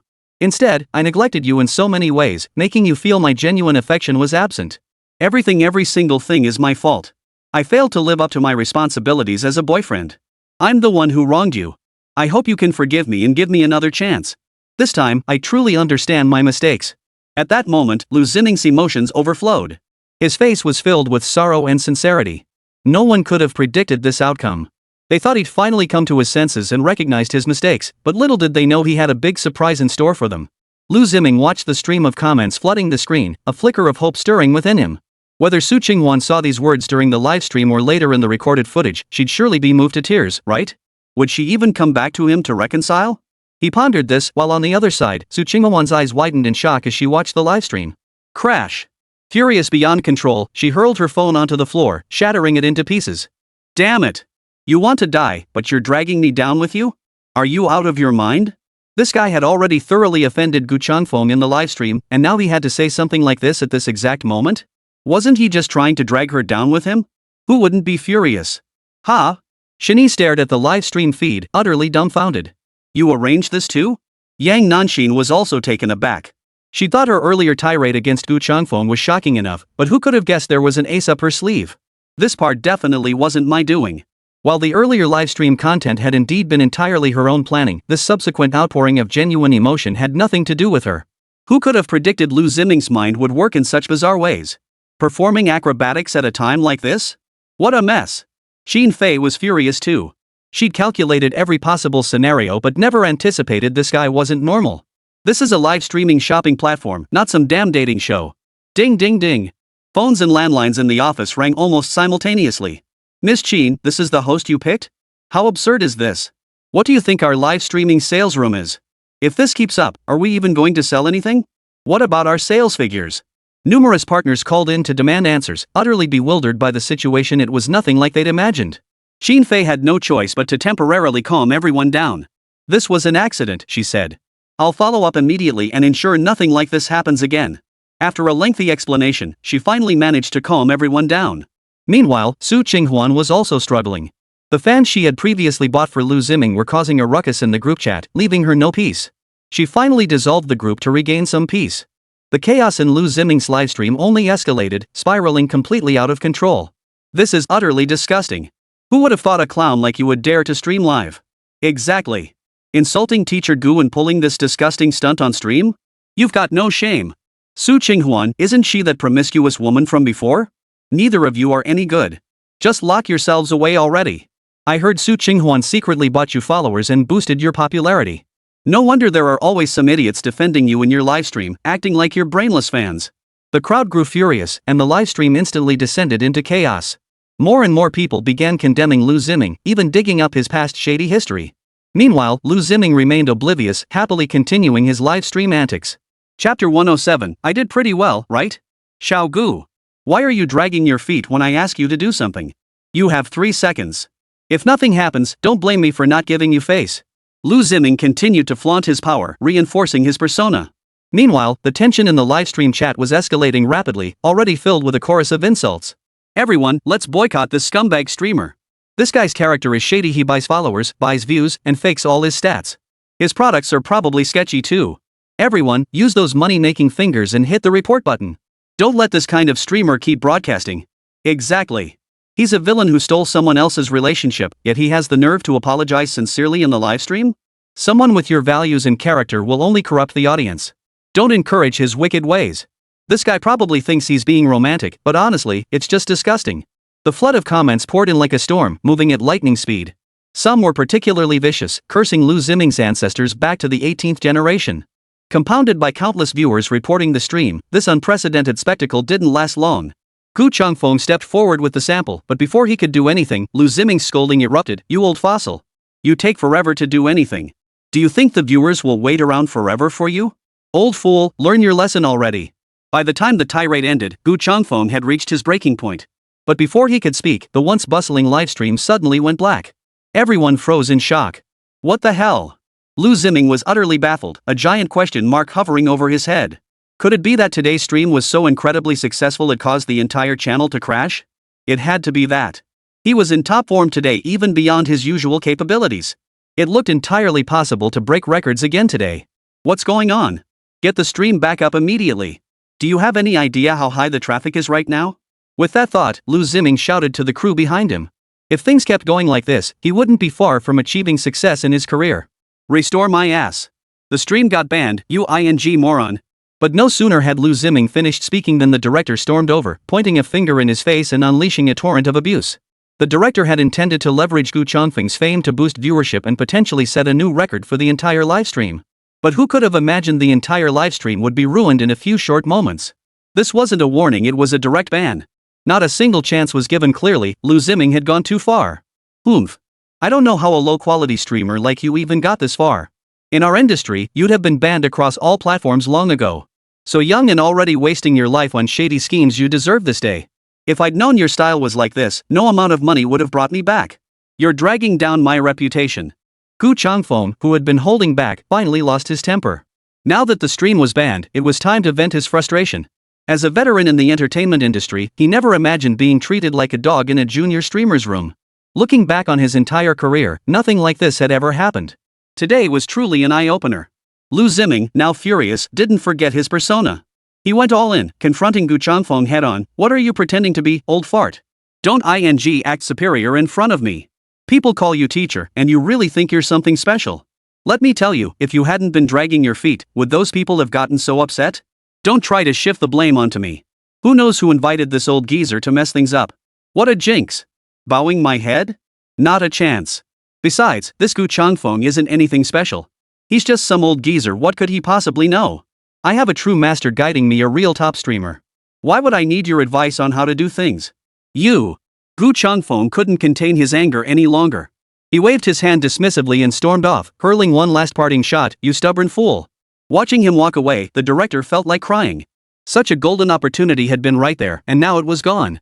His heart ached unbearably. The juicy opportunity had flown right past his lips.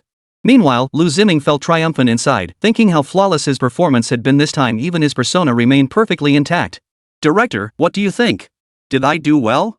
Liu Ziming asked eagerly. The director glared at him with such venom he could barely contain his rage, grinding out the words through clenched teeth. Excellent. Absolutely brilliant. At the Su residence, Su Qinghuan, having learned everything, was furious beyond words. She stormed straight to Su Qinghuan's room, only to find the door locked from the inside. Qinghuan. What the hell is going on? Didn't you say you'd cut ties with that guy? How come you're involved with him again now? Do you have any idea how serious this is? Su Qinghuan bellowed through the door. If these two were just entangled privately, it might be tolerable, at least the impact wouldn't be so immense. But who could have imagined this would blow up in a live stream? Gu Chongfeng was present during the broadcast, and the viewership was exceptionally high. Now that the incident had escalated, the outside world was already filled with a storm of criticism. Wah! I had no idea it would turn out like this. Su Qinghuan, overcome with anger, hid in her room and wept bitterly. She had made things perfectly clear to Liu Ziming, yet who knew what possessed him to cause such a scene in the livestream? She was caught in the crossfire, completely innocent. It was utterly unfair. Meanwhile, Su Qinghuan's phone rang off the hook with calls from company executives. Qinghuan, let me tell you, today's incident has caused a terrible backlash. The previous incident was already causing a huge stir, and now this kid has stirred up such a big mess in the livestream. People are cursing us left and right. Do you realize how badly this damages the company's image? We need to resolve this immediately. Su Qinghuan kept piling on the pressure outside the door. The Su Group's situation was already dire, and now this had happened. It was truly a case of adding insult to injury. Su Qinghuan simply covered her ears, refusing to listen to a word. It had nothing to do with her, yet she was the one left cleaning up the mess. It was utterly unfair. Ding ding. Suddenly, a new message pinged on her phone. Su Qinghuan glanced at it and froze. Shen Yi? Chapter 108. He's my senior, not my servant. Her whole body lit up with joy. She never expected Shen Yi to reach out to her at a time like this. Amidst the endless pressure and abuse from the outside world, only this person before her could bring her peace of mind. This is wonderful. I knew you wouldn't forget me or let me suffer. Su Qinghuan quickly wiped away her tears and forced a smile. Her expression was as if Shen Yi were right before her eyes, determined to present her most perfect self. Why did you reach out to me now? Su Qinghuan feigned aloofness, her words tinged with a hint of anticipation. Shen Yi's reply came swiftly. I know everything now.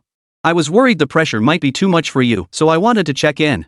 Reading those brief words, Su Qinghuan felt a warm glow in her heart. For a moment, the vows they'd once sworn to each other flooded back into her mind. This was what she truly desired, this was what a man should do. Just a little concern and care, it wasn't that hard. I'm fine, just feeling a bit upset. None of this has anything to do with me. Trust me, I have absolutely no connection to him whatsoever. No ties, no lingering feelings. He's just having one of his episodes, insisting on dragging me into this. Really? Su Qinghuan hurriedly explained, clearly determined not to let Shen Yi misunderstand. I know. I believe you. Hearing this, Su Qinghuan felt even more touched. Nothing could make her happier than what she was experiencing right now. All along, Shen Yi had trusted her. That was wonderful. As long as he was willing to believe in her, what else mattered? Thank you. I'm so glad. Su Qinghuan replied swiftly. After a moment's thought, she added as quickly as possible, are you free? I'd like to meet with you. Perhaps only Shen Yi could offer her some comfort at a time like this. Just seeing him would make all her frustrations and grievances vanish into thin air. Sure. That single word alone was enough to send Su Qinghuan into a frenzy of excitement. Wait for me, I'll be right there. After agreeing on a meeting spot, Su Qinghuan freshened up and headed out with a spring in her step. Sometime later, Liu Ziming felt rather downcast. All the staff on set seemed to harbor grievances against him, causing him to doubt himself. Had he truly made a mistake? Should he not have acted that way earlier? But that's exactly how Uncle Wu taught him. After much deliberation, Liu Ziming couldn't help but seek out Wu Gu. Brother Wu, he asked, what's going on here? Why did things turn out so different from what I expected? Now Gu Changfeng stormed off, and the livestream went wild. Where exactly did things go wrong? I did everything exactly as you instructed. He couldn't understand why it had worked perfectly before, but now it had gone wrong. Liu Ziming stared at Wu Gu with utter confusion.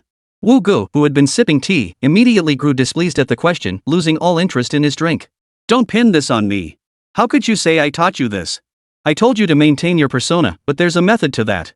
Gu Changfeng is a veteran in the entertainment industry. Do you think he'd tolerate you messing around like that? He actively put aside his status to greet you first, but you looked down your nose at him, barely acknowledging him. Anyone watching would have thought you were the senior. Wu Gu quickly distanced himself from the situation, adopting an air of complete detachment. But inside, he couldn't help but chuckle. This guy really had no brain at all. Then what's the problem? You're the one who told me to maintain my persona. That's exactly the persona I had before. What's the problem? Can't you just blame me for everything that goes wrong now? Liu Zi clearly wasn't convinced. He just followed the script, each role had its place, and now look what happened. Now that people were criticizing him outside, was he supposed to bear the brunt of it alone? Hey, Liu, are you being stubborn or what? Wu Gu couldn't help but roll his eyes before speaking earnestly. When I said maintain your persona, I meant keep your streaming style consistent with before, similar character and attitude. As long as the overall direction stays on track, it's fine. Who knew you wouldn't rein it in? Barking orders at Gu Changfeng like he's your servant. He's a veteran, not your errand boy. Do I really have to remind you about such basic things? Seriously, you have no brain at all. Those minor celebrities before were one thing, few people knew them, their influence was low, and they couldn't hold a candle to Gu Changfeng. But now that he'd heard this explanation, it actually made sense. There wasn't a single forced or unreasonable point. Liu Ziming froze in shock upon hearing these words. What Brother Wu said wasn't wrong. It seemed he really hadn't noticed the most basic details, which led to this outcome. Little Liu, don't go calling me your benefactor or anything. When you repay me later, just don't rat me out if you get into trouble. This was your own mistake. You can't blame me for it. Angkor waved his hand, signaling the other person to leave. He had said all he needed to say. Wu Gu, Liu Ziming tried to say more, but Wu Gu had lost patience with further discussion and simply pushed him out. Outside the door, a dense crowd of reporters swarmed. Liu Ziming tried to slip away, but the door behind him slammed shut. Mr. Liu, is it true that you verbally abused and showed extreme disrespect toward Professor Gu Changfeng during today's livestream? Mr. Liu, what motivated you to do these things? We understand you have a complicated relationship with Su Qinghuan, who was mentioned in the livestream, and that other circumstances are involved. Could you elaborate? Countless cameras practically pressed themselves against Liu Ziming's face. The reporters swarmed him like hungry wolves, all charging forward at once. How could Liu Ziming withstand such an onslaught? Completely flustered, he retreated in defeat. He forced his way through the crowd and left. Meanwhile, Su Qinghuan arrived at the designated meeting spot. Hello, Miss Su. This room key is for you from Mr. Shen. Just as Su Qinghuan steadied herself, a staff member approached and handed her a room key. Staring at the keycard, Su Qinghuan froze in disbelief. How could this happen again? Had she been stood up once more? Where is he? Su Qinghuan asked, holding the keycard. He went out to buy something. He'll be back soon. He said if you arrived, you could go to the room and wait for him. The attendant replied. Hearing this, Su Qinghuan's worry turned to relief. She'd been overthinking it. Alright. Then I'll go wait for him in the room. With that, Su Qinghuan walked toward the room with a cheerful spring in her step. Chapter 109, Confusion and Passion, Sensational News Spreads. Pushing open the door, she found the room's decor quite romantic. There seems to be a scent lingering in the room. It's a fragrance I adore. Su Qinghuan sniffed carefully, feeling a warm glow spread through her heart. Sure enough, Shen Yi still remembered those past moments. Only he would recall such small details. When Shen Yi arrived, she would reward him handsomely. Her heart overflowed with joy, and all the gloom from before vanished in an instant. After waiting idly for ages, Shen Yi still hadn't arrived. When will you come? I miss you so much. Su Qinghuan thought to herself, waiting until her throat grew parched. She reached for a bottle of water in the room and drank it down. Before long, Su Qinghuan felt her head grow heavy and dizzy. She collapsed onto the bed and lost consciousness. On the other side, in the corner outside the room, Lan Wufeng paced back and forth, feeling somewhat anxious. He kept glancing at his watch, then looking toward the nearby entrance. After much internal struggle, he finally decided it was about time. He rushed back into the room, where Su Qinghuan lay on the bed, dressed in her finest attire, her makeup flawless. The sight stirred a wicked flame within him. Damn it, I finally caught her off guard. Lan Wufeng could barely contain himself, rushing to the bed. His hands gently caressed Su Qinghuan's skin, which felt as delicate as porcelain. He leaned closer, inhaling the scent emanating from her body. The perfume on her body was refreshingly crisp, leaving an unforgettable trail. Damn, she's really something. You teased me online earlier, and now I'm going to take you right here. Lan Wufeng licked his lips, his gaze lingering on Su Qinghuan's 3 points, his desire intense enough to seem like it could melt her right then and there. In the next instant, Lan Wufeng pressed down on her. The sensation sent shivers through him. Meanwhile, Su Qinghuan, who had been unconscious moments before, regained a sliver of consciousness. In her dazed state, she mistook him for Shen Yi. You finally came. I've missed you so much. Su Qinghuan's hazy mind suddenly ignited with passion. She began to actively undress Lan Wufeng, piece by piece. This sent Lan Wufeng into ecstasy. Damn, this little vixen was surprisingly eager. Today, I'll finally get to experience what it's like to be the aggressor. With that thought, Lan Wufeng hesitated no longer. The two engaged in a fierce battle, their movements growing increasingly intense until Su Qinghuan was utterly spent, bringing the encounter to an end. Lan Wufeng felt utterly satisfied. He rarely experienced such pleasure. Being the aggressor truly had its rewards. But Lan Wufeng didn't linger. After his release, he pulled up his pants and bolted. It was unclear how much time had passed before Su Qinghuan slowly regained consciousness. Shen Yi. Shen Yi, are you there? Su Qinghuan felt her head spinning. She looked around the room, not a soul in sight. Only the aftermath of their battle remained. Recalling the earlier struggle, remembering Shen Yi's vigorous movements within her, she couldn't help but blush. She murmured to herself, I never knew you were this powerful, Shen Yi. I'm finding it a bit much. Maybe we should have done this long ago, instead of waiting until now. Su Qinghuan felt a pang of regret. If she'd known this would happen, she never would have gotten involved with Liu Ziming in the first place. But at least everything was back on track now. She'd take it as a case of good things coming to those who wait. Struggling to her feet, her body still slightly unsteady, she staggered to the table where a note lay left by Shen Yi. Qinghuan, I'm sorry. When I arrived today, you were already asleep. Seeing you like that, I just couldn't resist. Don't dwell on what happened before. The innocent remain innocent, the guilty remain guilty. I believe in you. Don't care about others' judgments.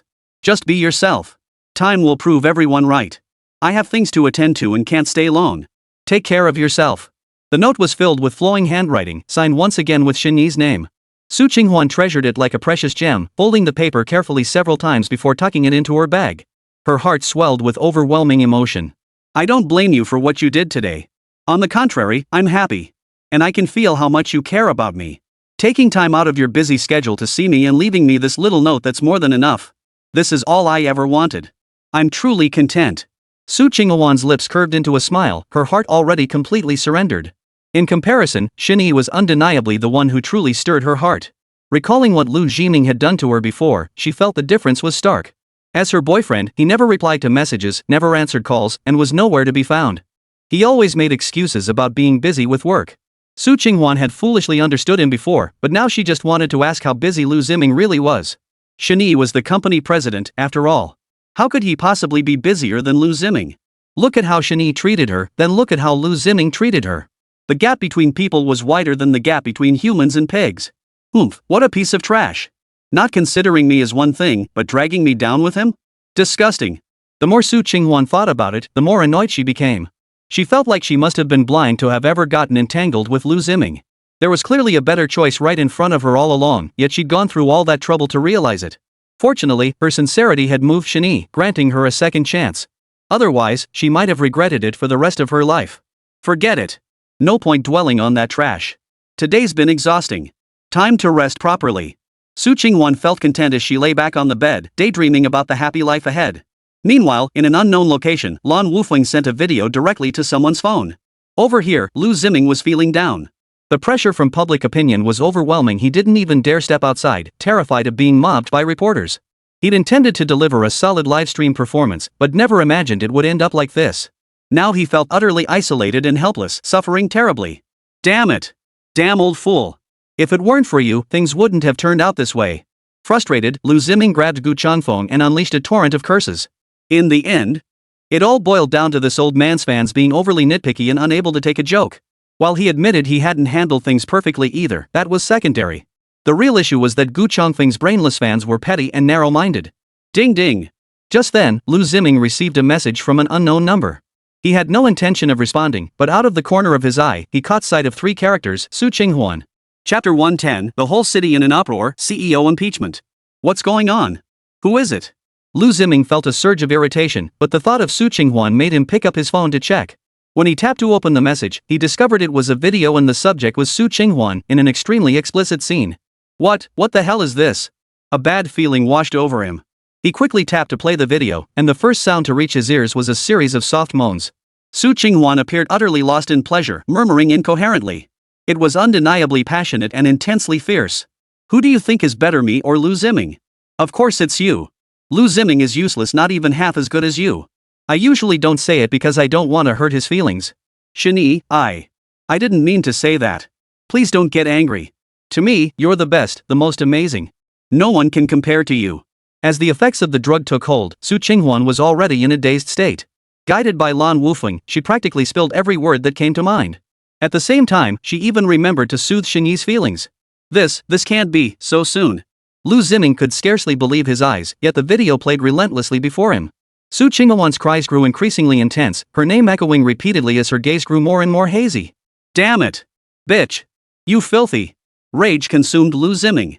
How could he have imagined Su Qinghuan would climb into Shen Yi's bed so quickly?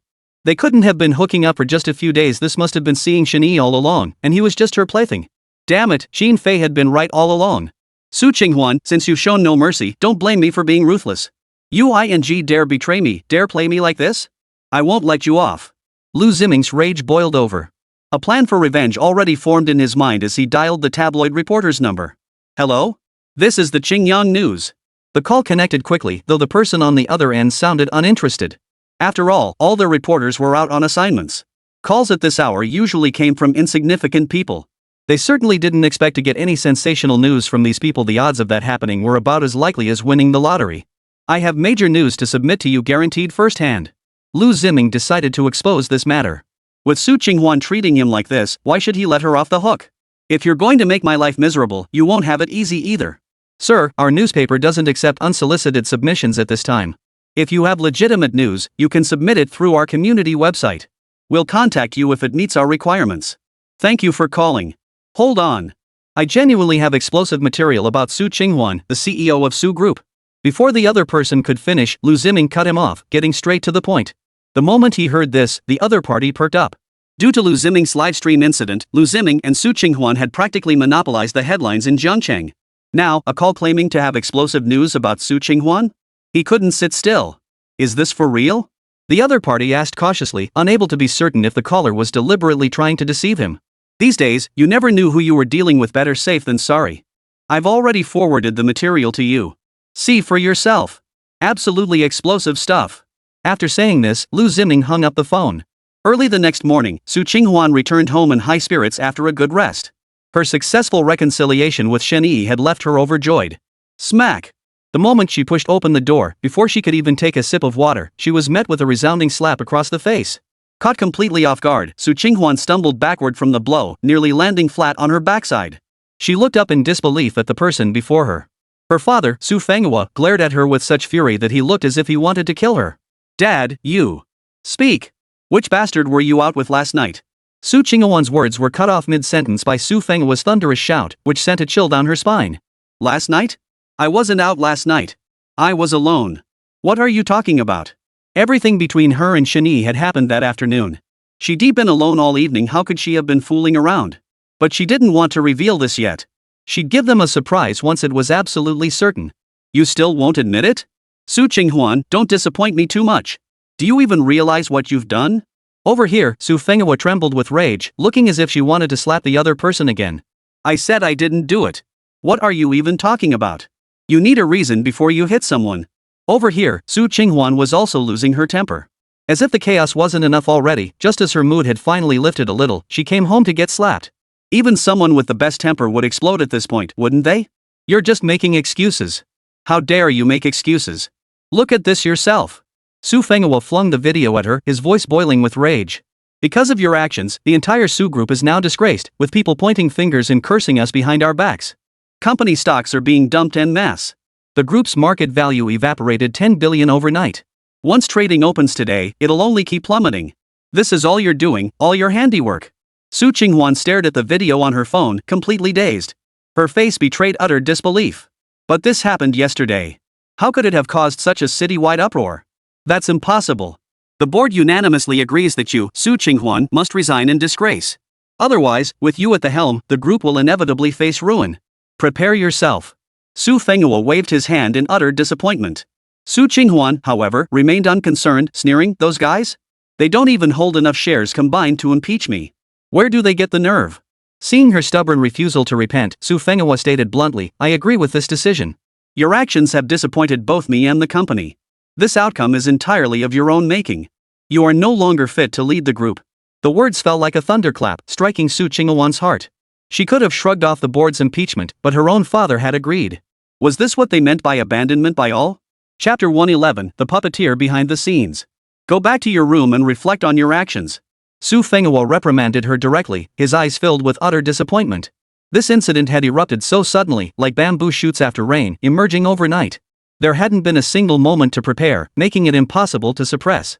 Compounded by its massive repercussions, if swift action wasn't taken, not only would previous plans be derailed, but the entire Su group could be dragged down with it. This was an unavoidable choice, sacrificing the individual for the greater good. Is there truly no other way? Must it be done this way? Su Qinghuan understood Su Qinghuan's intention, sacrificing her for a better outcome. But at the end of the day, their family held the largest shareholding. To simply hand over the CEO position felt utterly unacceptable. After all these years, the Su group had remained firmly under their control. To relinquish it now would be to let all their hard work come to nothing. Given the current situation, this is the best possible outcome. Once this matter settles, I'll reinstate you. After all, people must pay a price for their mistakes. Use this time to reflect deeply. Ask yourself whether such actions were truly appropriate for you. As president, do you truly possess the mindset befitting this role? Su Qinghuan waved her hand dismissively, her expression resolute. After a few brief exchanges, Su Qinghuan realized there was no room for negotiation. This was the only option left. She returned to her room in a daze, collapsing onto the bed in utter exhaustion. The brief euphoria had been replaced by overwhelming disappointment and despair. Damn it, damn Liu Ziming. Su Qinghuan seethed with fury, her resentment toward Liu Ziming so intense she wished he'd vanish from the face of the earth right then and there. If it weren't for that bastard spouting nonsense in the livestream, there might still have been a chance to salvage things. Now, everything had erupted like a mountain flood, spiraling out of control. Even she was dragged down with it. Everything unfolded exactly as she had anticipated. Liu Ziming had dragged her down with him after all. Liu Ziming, I hate you. I must have been blind back then to waste my time on you. If only I hadn't made that mistake from the start, none of this would have happened. Su Qinghuan, oh Su Qinghuan, how utterly foolish you've been. Thump. Thump. Thump. Su Qinghuan pounded the bed relentlessly, consumed by bitter regret. But alas, there was no cure for regret in this world, nor a chance to start over. Meanwhile, in the Qin Group office, soothing music played as the air filled with a pleasant aroma. Qin Fei held a glass of red wine, her pace shifting between quick and slow, rhythmically deliberate. Her mood was quite good today. The Su Qinghuan incident felt like unexpected honey, leaving her excited and delighted, yet also a bit stunned. Playing around was one thing, but this guy actually leaked those videos? He was practically asking for trouble. The videos are certainly quite something, but who exactly is the male lead in them? Qin Fei took a small sip of wine, her mind filled with puzzlement. The timing was simply too peculiar. Logically speaking, it couldn't be Liu Ziming. That guy was in the livestream. Su Qinghuan probably hates him to death. How could she possibly have spent a passionate night with Liu Ziming? If that's truly the case, then I must say Su Qinghuan has surpassed my expectations. She's an extraordinary woman. Forgiving him after his sincere apology in the livestream, then meeting him at a hotel afterward for a passionate one-on-one reunion? Just the thought of it was impossible. Knowing Su Qinghuan as well as Qin Fei did, such a thing simply wouldn't happen. Could it be Shen Yi? Even Qin Fei chuckled at the thought of that name before shaking her head. Shen Yi's mindset and scheming make it even less likely. And judging from past incidents, he's the least probable suspect. So Liu Ziming and Shen Yi are both ruled out. Who else could it be? Qin Fei felt she was getting nowhere. Could Su Qinghuan have another identity? A female player? Only that could make sense. Qin Fei chuckled. This Su Qinghuan never ceased to surprise her, always making her look at her with newfound respect. But then again, this could be a golden opportunity. With the media frenzy raging now, if we could find a way to steer the narrative. The thought sparked an idea in Qin Fei's mind. What if she hired some paid commenters to stir things up online, claiming the man in the video was Shen Yi? Then she could step forward to clarify the truth and gain a wave of sympathy. It would be perfect. Brilliant. That's exactly what I'll do. Qin Fei made her decision instantly and swiftly deployed her paid commenters. These paid commenters went on a frenzy online, adamantly insisting that the man in the video was Shen Yi, acting as if they had witnessed the scene firsthand. Being professional trolls, they made an immediate impact, flooding comments sections under trending news articles. Given Shen Yi's sensitive status and the video's subject being Su Qinghuan, many people believe the narrative. Given the two individuals' complicated history, their high-profile broken engagement had caused quite a stir. It seemed plausible that such an incident could occur. The mere mention of Shen Yi's name instantly overshadowed Su Qinghuan and Liu Ziming in terms of attention. After all, involving these two corporate CEOs and a minor streamer in a tale of love, hate, and rivalry made for a truly gripping spectacle. Especially Shen Yi, he's the heir apparent of the Shen Group. After a brief surge in online buzz, the internet went into overdrive. Shen Yi, it's bad. It's a major crisis. Yang Nanxin rushed into the president's office in a panic, recounting every detail of the online commotion to Shen Yi. Oh? Is that so? Shen Yi paused slightly, though he didn't seem particularly surprised. It all seemed to be within his expectations. It's absolutely true. The internet's in an uproar tonight, and everyone's blaming you. What should we do now? Should we issue a clarification immediately? If this keeps up, your reputation and the group's reputation will be ruined. As his secretary, Yang Nanxin clearly understood the stakes involved. The negative impact of this was too great. If not resolved promptly, the consequences would be unimaginable. It's fine. Don't worry about it. Someone will handle it. Shen Yi pondered for a moment, his expression growing peculiar. Yang Nanxin, however, was frantic with worry. Seeing Shen Yi so calm and composed, she found his words hard to believe and immediately pressed, "Resolved? How exactly will it be resolved? Are you suggesting we make our relationship public?" Chapter 112, The Style of Luring Out the Thief. While this was one way to resolve it, it wasn't a good one. The existing buzz was already immense. Announcing their relationship now would likely unleash another massive wave of attention. The online frenzy would never cease. Fine by me. I have no objections. Shen Yi agreed immediately, his expression unusually serious. This. Yang Nanxin hesitated instead, feeling a pang of reluctance. Though they shared a deep, mutual affection, Shen Yi's status as the CEO of this massive corporation stood in stark contrast to her role as a mere secretary. She doubted she had the courage for this, and the pressure felt overwhelming. Once this news was made public, could she truly withstand the overwhelming pressure? Beyond that, countless people would likely criticize her, accusing her of climbing the social ladder by hook or by crook. You really don't need to feel this pressure. This day was bound to come between us.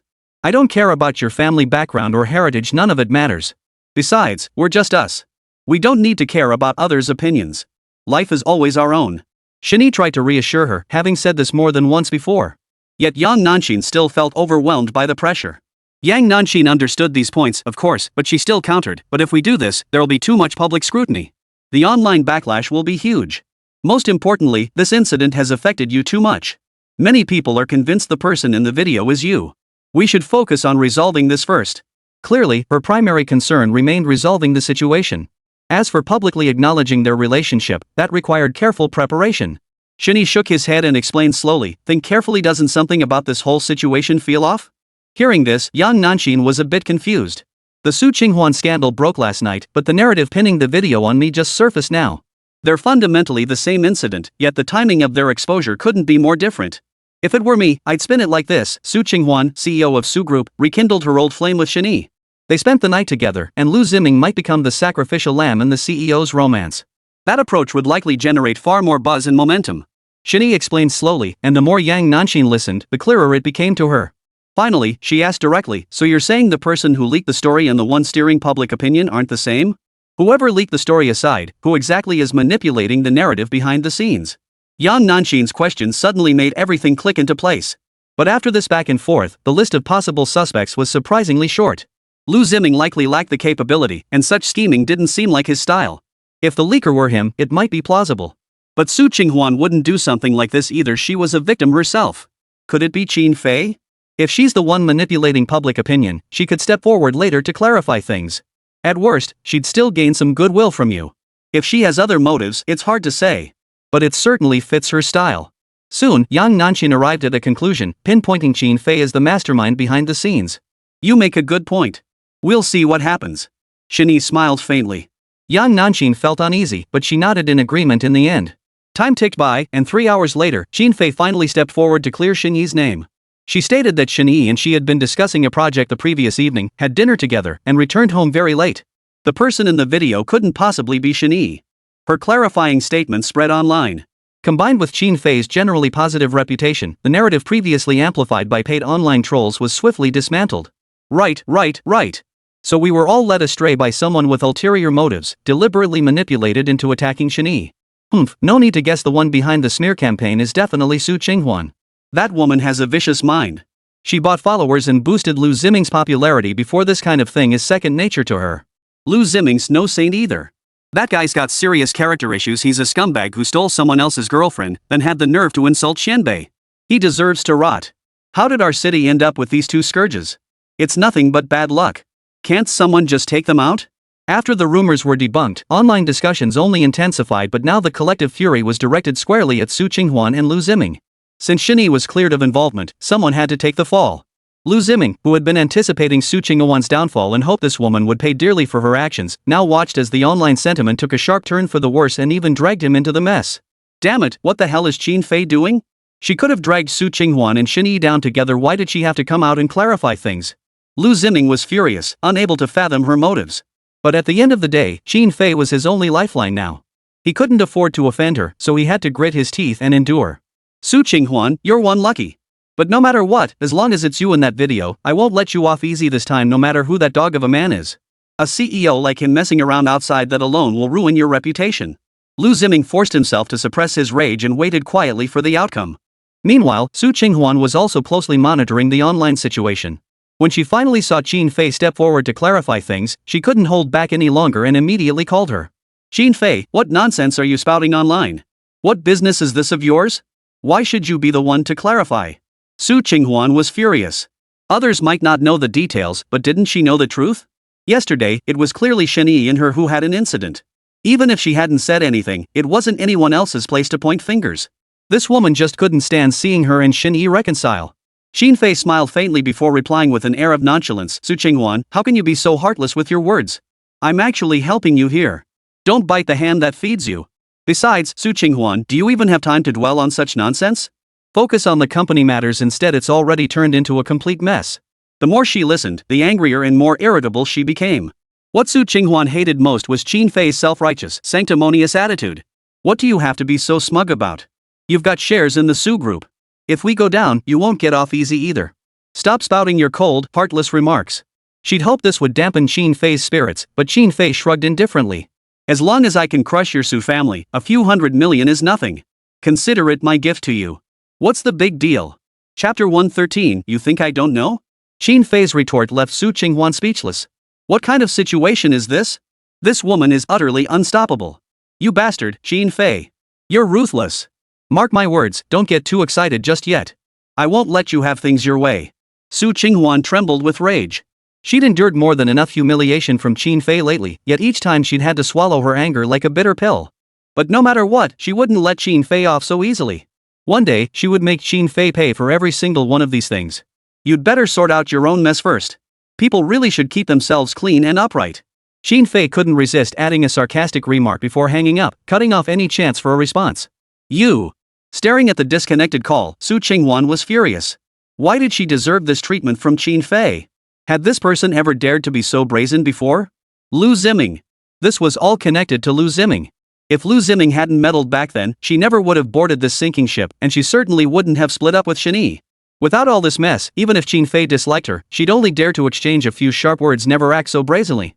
That woman Qin Fei was such a wind-turning opportunist. Liu Ziming. This isn't over between us.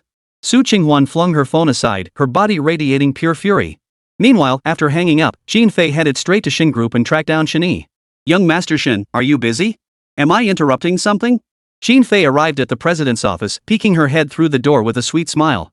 Shen Yi showed no surprise, merely replying coolly, if you feel disturbed, you could choose not to come in. Hearing this, Qin Fei shrank her neck slightly but ultimately walked in with confidence.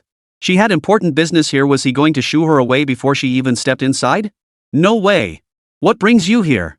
Shen Yi asked without looking up. It was a rhetorical question, really. Ever since Qin Fei stepped forward to clarify the situation, he'd known exactly what this guy was up to. Come on, young Master Shen. I came here today just to see if you were okay. With all that online drama and heated arguments, how could I possibly relax? Qin Fei swayed her hips as she quickly approached Shen Yi, a hint of concern on her face. It seemed sincere enough, but Shen Yi wasn't buying it. So you're saying you've been worried about my safety all this time?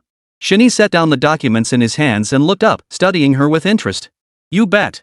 Everyone says those people online have such sharp tongues, with no sense of boundaries whatsoever. I was just afraid it might affect you, young Master Shen. Plus, with all that commotion about Su Qinghuan's affairs and everyone linking it to you, it's just bad luck. Qin Fei wore a look of hurt, almost disappointed that Shen Yi didn't understand her. But inside, she was as sly as a fox. After all, the scheme she'd orchestrated earlier had been flawless, so coming to claim credit today was perfectly reasonable. Shen Yi smiled faintly at her words, then suddenly remarked, from the very beginning until now, you're the one who's worried about me the least. The moment the words left his mouth, Qin Fei's expression shifted. What do you mean by that, young Master Shen? Can't you see how sincere I am? I even stepped forward to clear your name just to protect your reputation. I never lie, but I made an exception for you. A pang of unease shot through Qin Fei's heart as she sensed something was off. But since she'd handled this matter personally, she shouldn't have left any clues behind. That thought eased her mind somewhat. Is that so? If you hadn't been stirring things up behind the scenes, you wouldn't need to go out of your way to clarify, would you? Do you really think I'm unaware of the little tricks you've been pulling behind the scenes? Shen Yi saw no point in beating around the bush and cut straight to the chase with his counter-question. His words shattered the last remnants of Qin Fei's resolve and hope. She stared at Shen Yi in utter shock, unable to believe what she was hearing. She clearly hadn't anticipated her carefully laid plans being exposed. First hiring online trolls to smear me, then stepping forward to clear things up and win my favor. Clever tactics, but far too childish and low-level. Considering it wasn't too excessive this time, I won't bother pursuing your responsibility. Shen Yi's words cut deep. Qin Fei, who had thought her scheme was so intricate, now felt utterly exposed. She felt like she was about to collapse. Before Qin Fei could speak, Shen Yi added, keep pulling your shenanigans behind my back to a minimum from now on. Wansheng Group can establish a long-term partnership with Wansheng Group on this project. It's not a difficult matter, you needn't overthink it. But I have one condition. At this point, Shen Yi paused, then turned his gaze toward Qin Fei. Qin Fei froze, a sense of foreboding creeping over her. Still, she instinctively asked, what condition? Simply hand over your shares in Su Group to me, and everything will be settled. Shen Yi cut straight to the point without hesitation. His words were plain, yet they struck Qin Fei like a bolt from the blue. She couldn't make up her mind. After all, the shares in Su Group were incredibly important to her. Moreover, they could occasionally leverage this stake to exert influence over Su Qinghuan. She had worked tirelessly to secure these shares in the first place. Now Shen Yi wanted to trade these shares for a long-term partnership with Wansheng Group. In the long run, it was actually worth it. After all, Su Group was now a complete mess.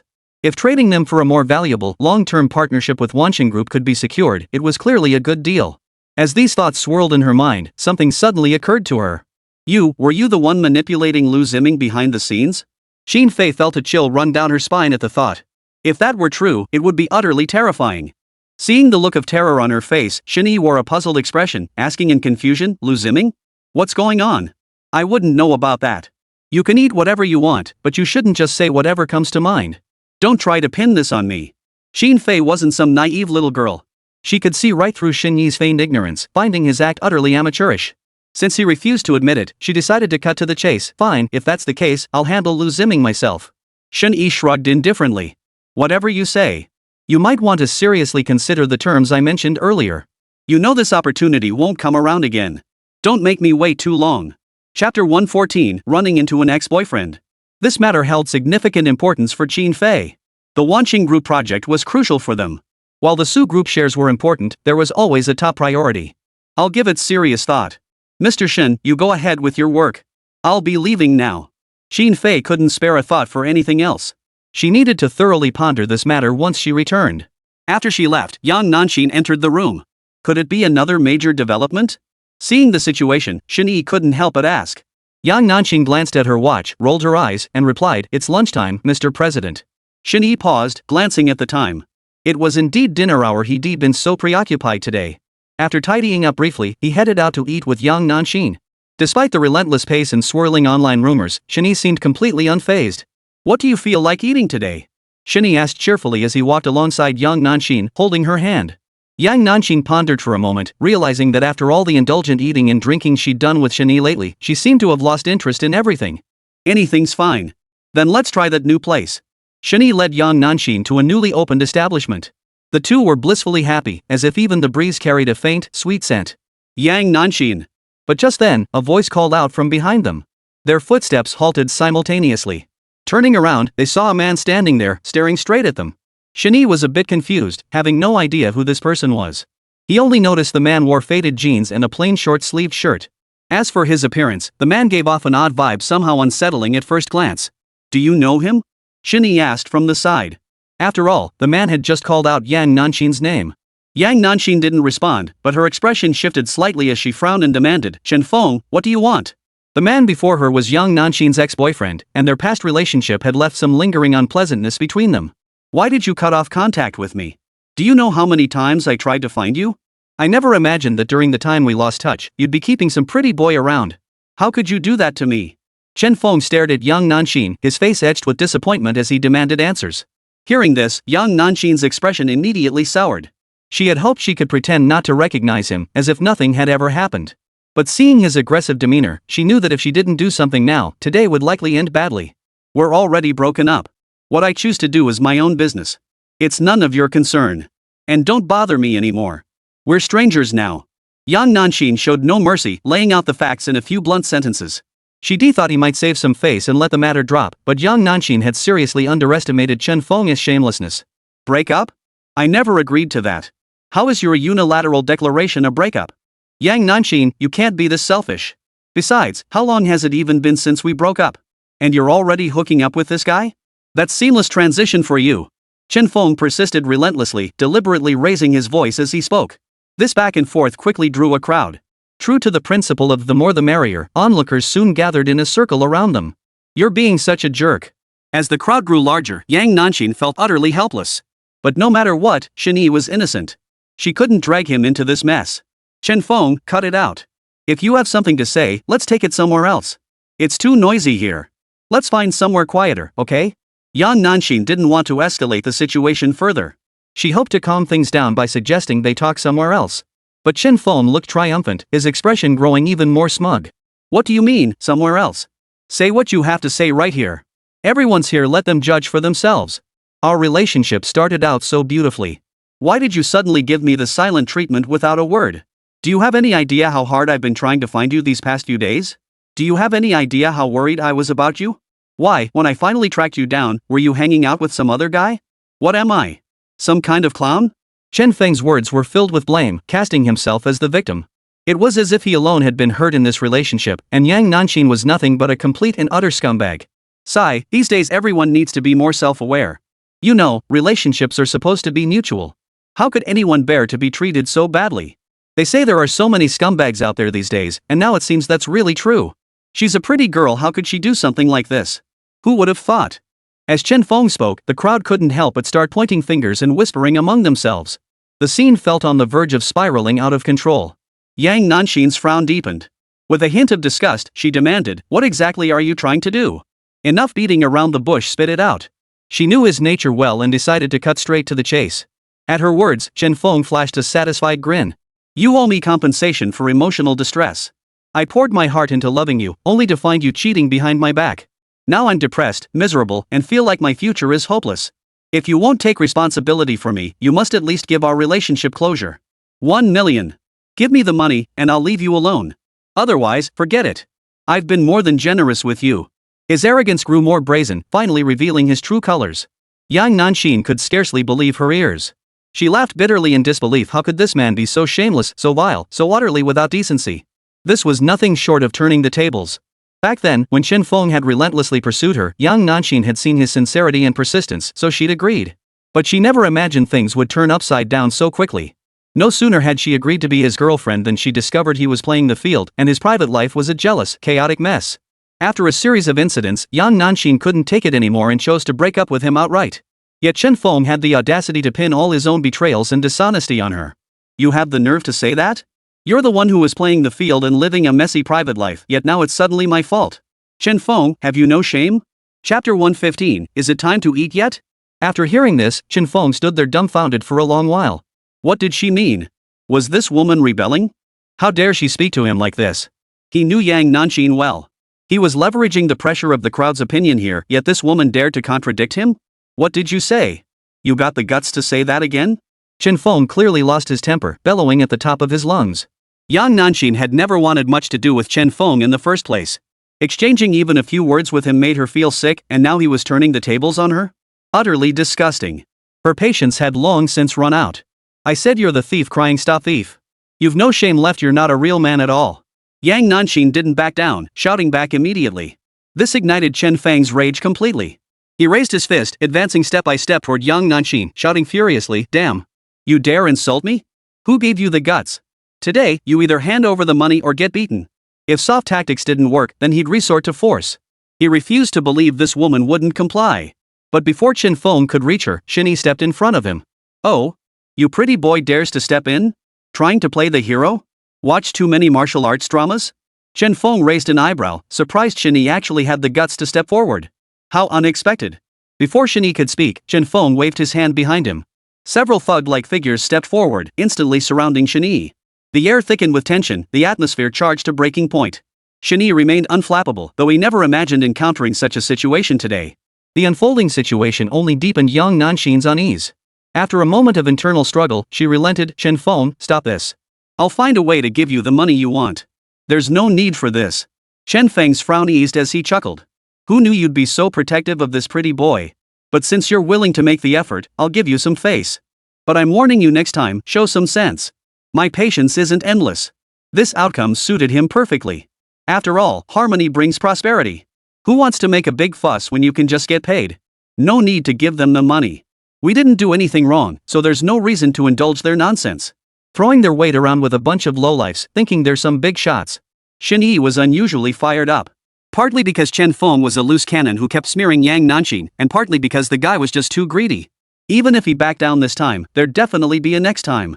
Given that, what was there left to say? Shen Yi, don't pick a fight with them. These guys are just thugs and scoundrels. There's no need to get yourself dirty, really. Let's just leave, okay? I'm begging you. Yang Nanxin's face wore a look of pleading. She had no desire to get entangled in endless arguments with Chen Feng here. The more she entangled herself with these thugs, the more she lowered her own standing. She could handle it herself, but she absolutely couldn't let Shen Yi suffer for nothing. Kid, you seem pretty cocky. If you're really pissed off, step up. Let's settle this one-on-one. Stop puffing yourself up and glaring at me from behind a woman. Chen Feng grew increasingly brazen, relentlessly provoking Shen Yi. Shen Yi was on the verge of losing control, but young Nanxin's presence forced him to restrain himself. Let's go, Shen Yi. Seeing the pleading look on her face, Shen Yi felt a pang of pity and finally nodded. Give me some time. I'll take care of the money. Yang Nanxin breathed a sigh of relief, then shot a parting shot at Chen Feng before leading Shen Yi through the crowd and out. Chen Feng called after them in a sarcastic tone, you better hurry up. Don't get too busy playing around with that pretty boy. I'm giving you 3 days. If I don't see the money, don't blame me for coming after you at your company. Ignoring the taunts, young Nanxin paid him no mind. After a series of turns, she and Shen Yi arrived at a nearby park. Lunch hour hadn't ended yet, so the park wasn't too crowded and felt relatively secluded. I'm sorry for dragging you into this. Yang Nanxin felt a pang of guilt and offered an apology as soon as they sat down. She thought she and Chen Feng would never cross paths again, yet now she dragged Shen Yi into this mess. It's fine. It's not your fault. Besides, it's all because of that shameless bastard. It's not your fault. Shen Yi offered a reassuring word. Seeing Yang Nanxin's low spirits, he naturally couldn't dwell on it further. He didn't even ask a single extra question, as if none of it had ever happened. Don't you want to ask me about him? Yang Nanxin asked only after calming down a bit. She couldn't help but feel Shen Yi seemed far too composed. Compared to his earlier raging fury, his current calmness was almost frightening. He's just a low-life thug. Why would I ask about him? Of course, if you want to talk, I'm always here. If you don't, I won't force you. Shen Yi had no interest in Chen Feng whatsoever. In his eyes, the man was nothing but a clown. As for his past with Yang Nanxin, it wasn't a big deal. Everyone had a past, didn't they? Truthfully, nothing much ever happened between us. We just happened to meet by chance. Yang Nanxin felt a warmth in her heart as she slowly recounted the details of her relationship with Chen Feng. She recounted every detail, leaving nothing out. By the time she finished, she felt much lighter. Looking at Shen Yi, she said, "If there's anything else you don't understand, you can ask me. I won't hide anything." Phew. Shen Yi stretched lazily before asking with a straight face, "Finally done? Can we go eat now?" Hearing this, Yang Nanxin froze. Eat? After all that talking, all he cares about is eating? Did that mean all her words had been wasted? Yeah, what else are we gonna do? You don't actually need to explain these things to me. I trust you unconditionally. Some thug barges in, twists the truth, spouts nonsense out of nowhere, and I'm supposed to doubt you? Give me a break. Shen Yi didn't think much of it. He wasn't interested in Chen Feng. Since Yang Nanxin considered this a significant matter and was willing to explain it clearly to him, he had no choice but to listen. You're making me nervous. Yang Nanxin felt deeply touched, having feared Shen Yi wouldn't believe her words. Turns out she'd overthought it all. Choosing Shen Yi had been the right decision. This man never disappointed her. It's not your fault that you got swarmed by flies. Don't overthink it. Just keep living your life as usual. I'll handle that guy myself. Chapter 116, We're all legitimate companies. Shen Yi soothed Yang Nanxin's emotions with soft, gentle words. Hearing Shen Yi say he'd handle Chen Feng's matter, she couldn't help but feel a little worried. How do you plan to handle it? I was thinking, maybe if we just give him some money, it'll be settled. Her thoughts were rather simple. She had no concept of such matters and didn't know how to handle them. You're wrong. People like them all share one trait, greed. You can't fill a bottomless pit. Shen Yi shook his head. No matter the time or place, people like this always followed the same pattern. Once leads to another, and there's absolutely no end in sight. So what do you plan to do? Yang Nanxin thought it through and understood. Though she hadn't interacted much with Chen Feng, the man was inherently morally corrupt and of poor character. As Shen Yi had said, even if she gave him money, the outcome would likely be far from satisfactory. I once backed a security firm. Their people are professionals perfect for dealing with someone like Chen Feng. After all, they're experts in their field. They've dealt with more than their fair share of thugs and scoundrels. After hearing Shen Yi's plan, Yang Nanxin finally nodded. There was no other choice. After grabbing a quick bite, the two headed straight for the security company. Having made prior arrangements, they spotted a man waiting at the entrance from a distance. As soon as Shen Yi appeared, the man hurried over. Young Master Shen. It's truly wonderful you could visit our company today. I've been eagerly awaiting your arrival. The middle-aged man speaking was Black Panther, the head of the security firm. Standing about 1.8 meters tall with a well-proportioned build, his entire body was solid muscle. His shaved head gave him an unstoppable aura. Looking forward to my visit? You wouldn't be trying to drag me out for drinks, would you? Shen Yi quipped. Not at all. Without you, young Master Shen, our company would have gone bankrupt long ago. Things have been going exceptionally well lately, thriving, you could say. We just wanted you to come see for yourself and offer some guidance. Of course, we also want to take this chance to thank you, young Master Shen. Black Panther spoke bluntly. From the moment they met, it was clear he was a man of decisive action, not one to beat around the bush. He carried the boldness of a man of the underworld. No need to thank me. It's all thanks to your own hard work. That said, I did come here today with a favor to ask. Shen Yi smiled, shifting the conversation to the main point. Black Panther paused briefly before replying, Young Master Shen, just give the word. I'll handle it flawlessly. He'd been itching for a chance to repay Shen Yi, and now that opportunity had presented itself, he was naturally delighted. Besides, there was another point. Given Shen Yi's status, he couldn't help with ordinary matters. The fact that Shen Yi had come to him meant this was something he couldn't handle alone. Their security firm, however, was well equipped for such tasks. This clearly looked like dirty, grueling work. They were professionals in that regard. It's like this. Shen Yi briefly outlined the situation before adding a final warning, but get the job done, no casualties. After hearing the full story, Black Panther licked his lips, grinned, and said, got it. We're a legitimate company, we wouldn't be so reckless.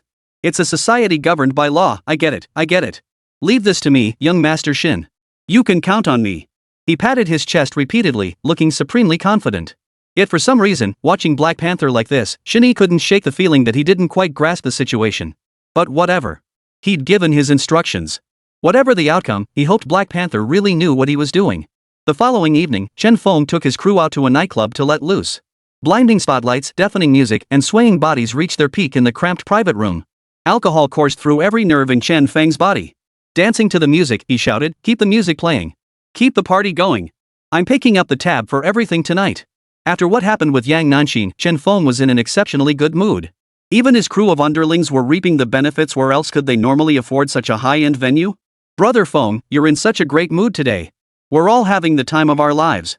Did you win the lottery or something? Don't forget your brothers when you're rich. Ha, there are some pretty girls at the club tonight. Brother Feng, can you treat us to a little fun? The group of brothers shouted repeatedly, their enthusiasm soaring. Let's do it. Whatever you guys want tonight, go for it.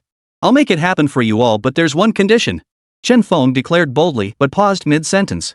All eyes instantly turned to him as he added, I get first pick of the pretty girls tonight. Ha ha ha ha. The room erupted in laughter the moment he finished speaking. After an unknown amount of time, the music in the private room stopped. The door swung open, and a woman stepped inside first, calling out, Gentlemen, the girls are here. Enjoy yourselves. As soon as she finished, a dozen young, beautiful girls swarmed in. They were dressed to the nines, their beauty outshining ordinary people. Chen Feng's eyes widened in astonishment. Holy! Expensive really is expensive for a reason. If it weren't for Yang Nanxin's $1,000,000 about to hit his account, he'd never have splurged like this. Tonight was destined to be a sleepless night. Time flew by, and 2 days passed in the blink of an eye. Today was the agreed-upon day. Seeing that his money still hadn't arrived, Chen Feng simply gave Yang Nanxin a heads up and headed straight for the company. Hey, Yang Nanxin, what the hell is going on? Did I smile at you too much before, so you don't know your own place? We agreed on 3 days. Why hasn't the money been transferred yet? If I don't see that money today, don't blame me for making you famous around this company. Chen Feng snarled, a cold smile curling his lips. This was a huge company, employing at least several thousand people. If he brought up the old story, making Yang Nanxin famous throughout the entire company would be a piece of cake. He refused to believe this woman could remain unfazed. Play games with me? You're not even close, you. Money? What money? I don't recall promising you anything. This is my company. If you have no business here, you can leave. Yang Nanxin shot back with a glance. At those words, Chen Feng's pupils instantly contracted. Rage surged through him. She was treating him like a monkey. Fine, Yang Nanxin, you've really grown some balls. You actually dare to play me like this? Looks like you won't learn until you hit rock bottom. Don't think I don't know all this is that pretty boy's doing, isn't it? Chapter 117, The Curtain Rises. Chen Feng bellowed, his arrogance unchecked, utterly stunned that Yang Nanxin would dare scheme against him like this. Truly, one should never judge a book by its cover. Even a thug like him had to acknowledge Yang Nanxin's skill at backtracking. Stop making trouble here. I don't know what you're talking about, but I know you're disrupting our company's current order. If you don't leave, don't blame me for calling security. Yang Nanxin's expression remained calm. If there had been any trace of panic earlier, it was now completely gone. Oomph. Yang Nanxin, you've really surprised me. Following some pretty boy and now you're backtracking on your promises too? Do you have any idea what consequences your actions will bring? Do you understand? Don't forget where we are.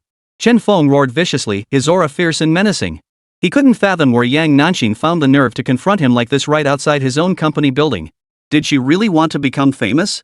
I've made myself perfectly clear. Either you leave now, or I'll have someone escort you out. Lastly, we have no connection whatsoever. Don't come looking for me again. Yang Nanxin retorted without backing down.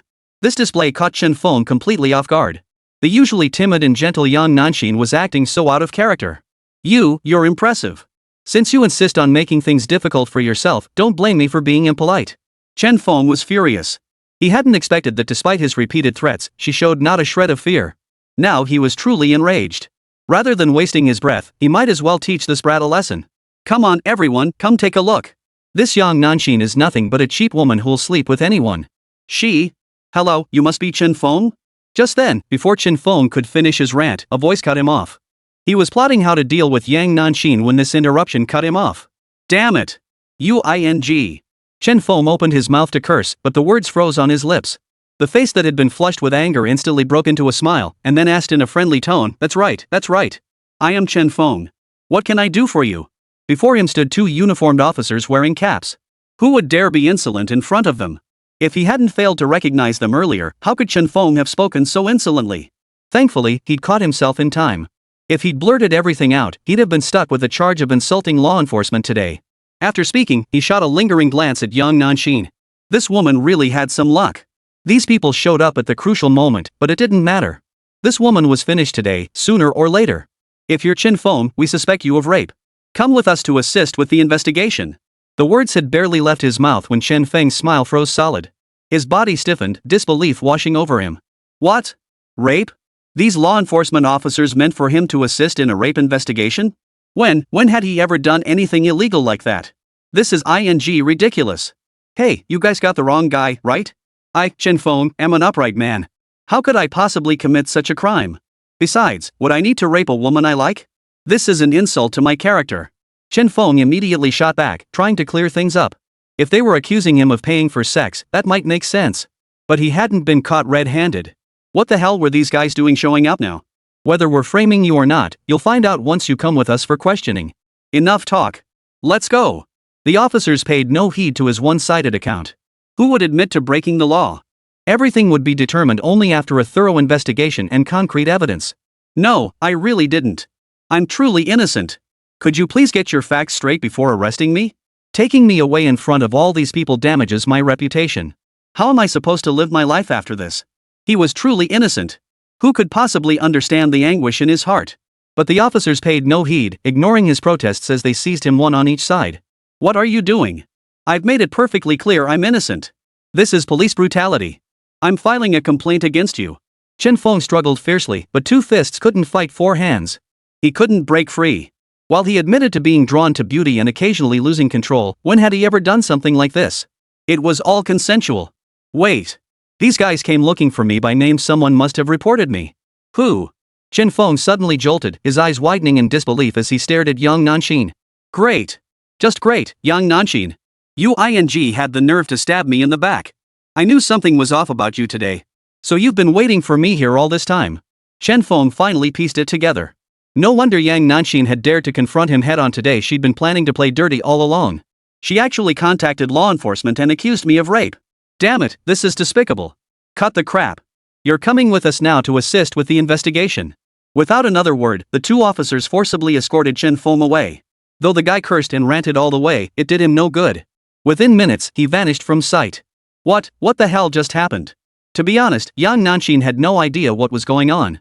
She was completely in the dark about the situation. Let's go. It's all over now. Just then, Shen Yi's voice reached Yang Nanxin's ears.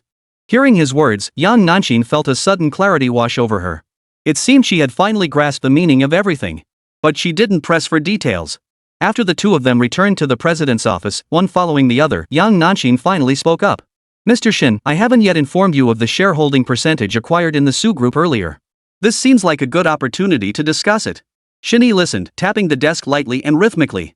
After a moment of deep contemplation, he slowly uttered 3 words, "It's not enough. This is every share we could acquire.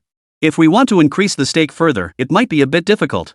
Yang Nanxin interjected from the side. An opportunity like that had only come once before. It wouldn't happen again. But Shen Yi didn't seem to mind. An intriguing idea formed in his mind, and he promptly proposed, "I have a plan, but it requires you to play along with me." Hearing this, Yang Nanxin paused in surprise. Though confused, she obediently nodded and agreed immediately. All right. Chapter 118, For You, I'd do anything. That afternoon, the Su Group convened an external meeting. Several influential figures were in attendance. Everyone had expected Shen Yi to preside over the meeting, but to their surprise, it was Yang Nanxin who ultimately took the lead. Strange. What's going on? Typically, external meetings like this should be chaired by Shen Yi, but it's Yang Nanxin instead? Where did Shen Yi go? Su Qinghuan, upon learning of the situation, couldn't help but feel surprised, unsure of what was going on. After all, she had been closely monitoring Shen Group's affairs lately. With signs of reconciliation emerging between her and Shen Yi, certain matters naturally demanded her attention. Besides, if anything happened to Shen Yi, she wouldn't have to worry too much. Unfortunately, no matter how long she pondered it, she couldn't make sense of the situation and could only let it go. Ding ding. She glanced at her phone, and a smile instantly spread across her face. It was Shen Yi reaching out to her. The message read plainly, "Got time? Want to meet up? I've been missing you." Those few simple words made her heart race and filled her with wild joy. "Yes. I'll come meet you right now." Su Qinghuan agreed without hesitation. After everything that had happened, she felt their relationship had greatly improved. At this point, she harbored no doubts whatsoever, only pondering how to dress up beautifully for today's meeting. Plus, having been ousted from her CEO position these past few days, she'd been idle at home. Shen Yi's invitation was perfect timing. What should I wear today? Facing the colorful array of clothes in her wardrobe, Su Qinghuan felt a bit overwhelmed. It took her nearly an hour to coordinate her outfit and apply makeup, and that was with her moving at top speed. Standing once more before the familiar door, Su Qinghuan couldn't suppress her inner excitement. She knocked lightly and called out, "Shen Yi? Shen Yi, I'm here." Click. The door opened slightly. Without hesitation, Shen Yi reached out and pulled Su Qinghuan inside. Su Qinghuan frowned slightly. Empty liquor bottles littered the floor, and Shen Yi reeked of alcohol, his face flushed crimson. Shen Yi. What happened? Are you okay? Why did you drink so much? Her heart sank. She hurriedly supported Shen Yi from the side, her face filled with concern. Even with her support, she couldn't prevent Shen Yi from collapsing. Within moments, he slumped to the floor, his expression despondent and hopeless. Liars. All liars. Why did you do this to me? Shen Yi looked utterly lost, his eyes glistening with tears. What happened? You can tell me. You still have me. Don't worry. If there's anything I can do to help, I will. Don't be so upset. Su Qinghuan crouched opposite Shen Yi, gently holding his hand as her heart began to race. Truth be told, this was the first time she'd ever seen Shen Yi like this. Alongside her heartache came a surge of resentment. Who on earth had reduced Shen Yi to this state? Damn it! Perhaps even Su Qinghuan herself hadn't realized that her feelings for Shen Yi now surpassed anything she'd ever felt before. She truly felt what he felt, raged at what angered him. I was deceived. Only today did I realize Yang Nanxin is nothing but a scheming woman. She only got close to me for the Shen Group. Do you know what happened yesterday? We ran into her ex-boyfriend, and Yang Nanxin actually scolded me for that guy. I was so good to him, how dare she treat me like this? After venting his frustration, Shen Yi took another bitter sip of liquor, his emotions boiling over. Gulp, gulp. The bottle emptied quickly, then was violently flung aside by Shen Yi, smashing against the room with a clatter. His words struck a chord with Su Qinghuan. Wasn't she the same? Hadn't she once catered to Liu Ziming's every whim, bending over backwards to please him? But what was the outcome? She was treated with cold indifference, dismissed as a worthless clown, receiving neither respect nor affection. She never imagined her own experiences would become so vividly embodied. In this moment, Su Qinghuan could empathize deeply with Shen Yi. It also made Su Qinghuan even more certain that Shen Yi had begun to slowly accept her in his heart. From his initial indifference, to their relationship gradually thawing, to now opening his heart to her, everything had finally unfolded as she'd hoped. I saw through Yang Nanxin long ago. She's no good. A secretary neglecting her duties to seduce her boss? That's an absolute industry taboo. She actually yelled at you over some ex? She clearly doesn't know her place. That ungrateful traitor, if it weren't for you, that woman wouldn't be where she is today. People like that never end up well. Su Qinghuan couldn't hold back her emotions either, unleashing a torrent of fury. Finally, she turned back to comfort Shen Yi, her tone softening considerably. You shouldn't waste your energy getting angry at people like that. At the end of the day, they're simply not worth it. It's not worth damaging your health over them. At least these little incidents helped you see that person's true colors. That's something. Just don't repeat the same mistakes in the future. She gently patted Shen Yi's shoulder, hoping to offer some comfort. Wah! Shen Yi let out a mournful cry, his expression twisting in agony as he struggled to speak. I don't know what to do now. Yang Nanxin has been lurking around me for far too long. She knows many of the Shen family's core secrets. If I were to move against Yang Nanxin at this moment, the group would likely split apart. That absolutely cannot happen. The group is the lifeblood of so many people. I can't destroy it with my own hands. As the reasons unfolded, his distress deepened. Seeing this, Su Qinghuan felt a stir of emotion within her. Resolving to mend their relationship, she asked softly, is there anything I can do to help? If it were possible, I wouldn't hesitate. I'd be willing to. Shen Yi, tell me. What can I do to help you? Su Qinghuan's words were sincere and heartfelt. Shen Yi's heart leapt with joy upon hearing them. She had finally taken the bait. Yet he still shook his head. I appreciate your kindness. There is a way, but it would be too unfair to you. I can't do that. Su Qinghuan felt a wave of warmth wash over her. Even at a time like this, Shen Yi was still considering her. What was there left for her to hold back? It's fine. For you, I'm willing to do anything. Shen Yi, I'm serious. Just tell me. Shen Yi looked at Su Qinghuan, a hint of emotion flickering across his face. He nodded firmly. Chapter 119, Sacrifices are inevitable in the grand scheme? Actually, we could use the Su family's shares to orchestrate a scheme. That way, we could kick Yang Nanxin out of the picture. The problem is, my shareholding percentage isn't high enough. We're still far from implementing the plan. If you can help me, this can succeed. Shen Yi paused briefly before continuing, a hint of worry crossing his face as he sighed. I'm sorry. I know this is unfair to you and puts you in a difficult position. If you're unwilling, it's fine. This doesn't really concern you anyway. I won't hold you back. His words sounded utterly pitiful, as if Shen Yi had already resigned himself to fate. After hearing his few words, Su Qinghuan's face instantly softened with concern. How spirited and confident he had been about the business earlier. Now he was so dejected and helpless, and it was all Yang Nanxin's fault. That despicable woman was far too scheming. Damn it! Once this crisis passed, she would make that suffer. With that thought in mind, Su Qinghuan quickly interjected, "It's okay, I can give you my shares. That way, you can kick young Nanshin out of the picture and stop feeling so miserable. Don't be so upset, we're not at the end of our rope yet." These words instantly gave Shen Yi a glimmer of hope. He looked up, his eyes wide with surprise at Su Qinghuan, completely taken aback by her offer. He'd assumed he'd need to persuade her further after all, using her shares as leverage carried inherent risks. That's why Shen Yi had adopted such a pitiful demeanor earlier, even preparing more arguments just in case. But he never imagined the other party would be so decisive, offering to hand over the shares outright. "Are you sure it's okay? You don't have to force yourself. Really? I wouldn't want to become a burden to you. You hold a significant stake in Su Group. If you really give it to me, I'm afraid the board members might object." Shen Yi didn't immediately rejoice. Instead, his expression darkened as he spoke. He seemed hesitant, as if struggling to accept this kindness. "It's fine. Don't worry about those guys. As long as it helps you, that's all that matters. Even if they object, they'll just have to swallow their complaints." A wave of warmth washed over Su Qinghuan. She hadn't misjudged him after all. Someone like Liu Ziming would never have cared about such things, only thinking about the benefits he could gain. But Shen Yi constantly cared about her situation. That alone was enough. Adding to that, she still harbored resentment over being jointly dismissed by the board earlier. What was giving up a few shares? Especially since it was to help Shen Yi, there was nothing to be reluctant about. If she wanted to salvage this relationship, how could she expect to get anything without giving anything in return? You can't catch a wolf without sacrificing the bait. "Thank you, Qinghuan. After all these twists and turns, it's you who ends up helping me." Shen Yi put on a look of deep gratitude. This meant even Su Qinghuan's parents held fewer shares than he did. This was an absolute godsend, and best of all, he hadn't invested much effort at all. "You're welcome. There's no need for formalities between us. You helped me so much back then, but I was too young and naive to realize it at the time. Looking back now, I realize how terrible I was back then. Lately, I've been thinking a lot about our time together. I'd start laughing, then crying. There's so much regret and reluctance to let go. If I hadn't been so inadequate, we wouldn't be in this situation now." Su Qinghuan's expression betrayed a hint of frustration. She'd been slow to realize this, her regret coming far too late. It could be said that she bore no small part of the responsibility for how things had unfolded. But now everything was different.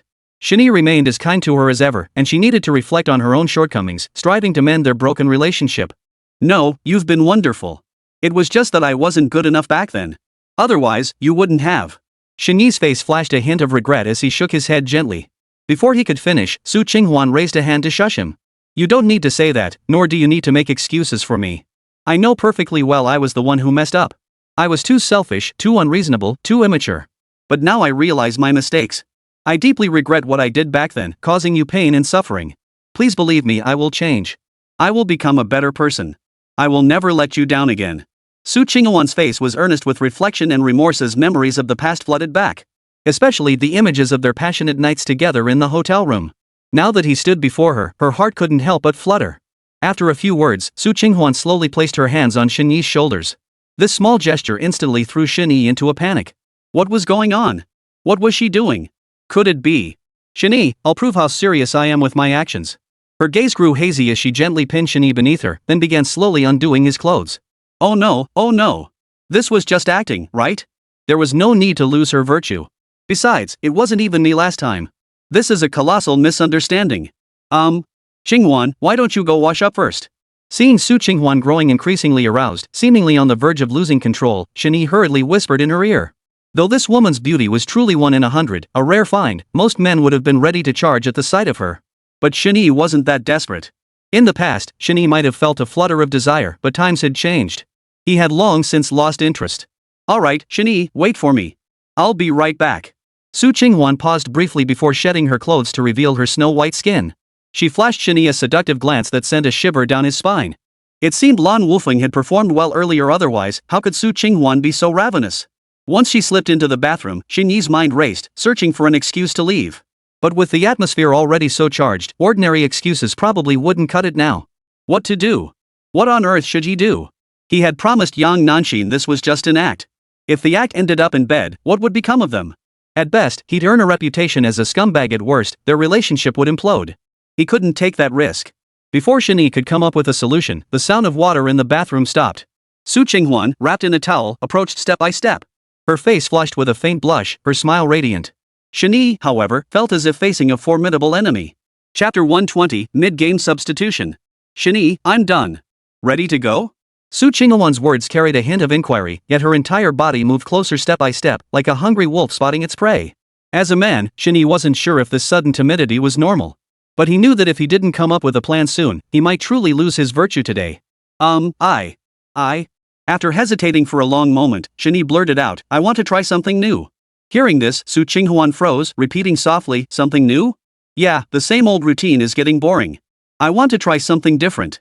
He seemed to sense that this request was putting Su Qinghuan in an awkward position, as she appeared somewhat reluctant. Could this mean he might escape her clutches? Shen Yi thought to himself, feeling pleased with his own cleverness. All right. Su Qinghuan hesitated for a moment before agreeing outright. She then walked to the bedside, crouched down, and pulled out a box from beneath it. A closer look revealed it contained a jumbled assortment of small props and odds and ends. Shen Yi never imagined Su Qinghuan would surprise him so completely. He'd intended this as a delaying tactic to make Su Qinghuan abandon her idea, but instead, he'd walked right into his own trap.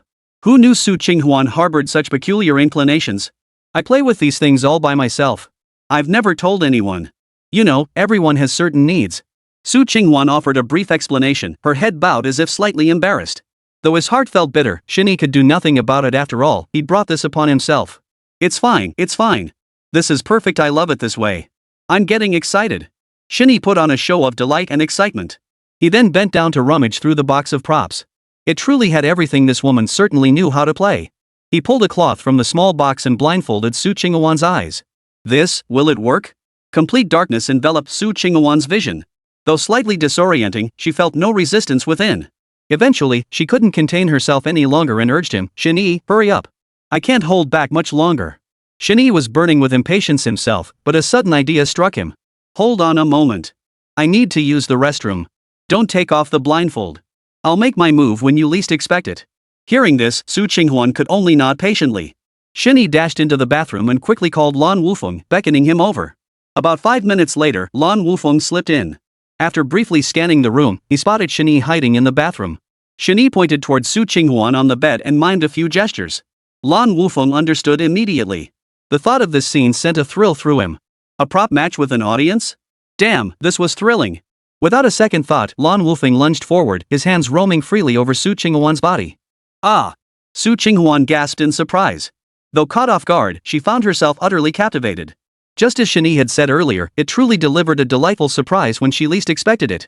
The two quickly fell into a passionate embrace, soon filling the air with a symphony of sounds. Su Qinghuan's breathy moans, Lan Wufeng's heavy panting, the buzzing of the little toy, it was an entire symphony of sounds.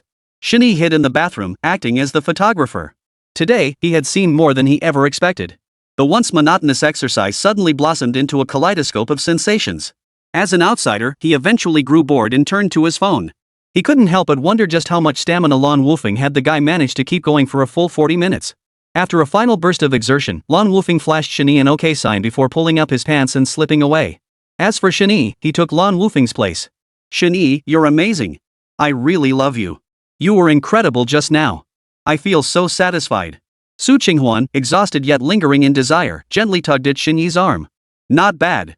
As long as you enjoyed it. You look tired too. Why don't you rest for a bit? I have some work to attend to at the office and might have to head out.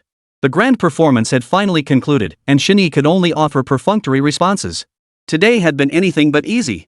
If it had been anyone else, she might have actually given herself to him. Su Qinghuan gently wrapped her arms around Shen Yi's arm, her voice tinged with reluctance. Can't you stay? I want you to stay with me a little longer. I can't, Qinghuan. There's so much going on at the company. If I leave Yang Nanqin alone there, who knows what might happen? I have to keep an eye on her. Shen Yi refused.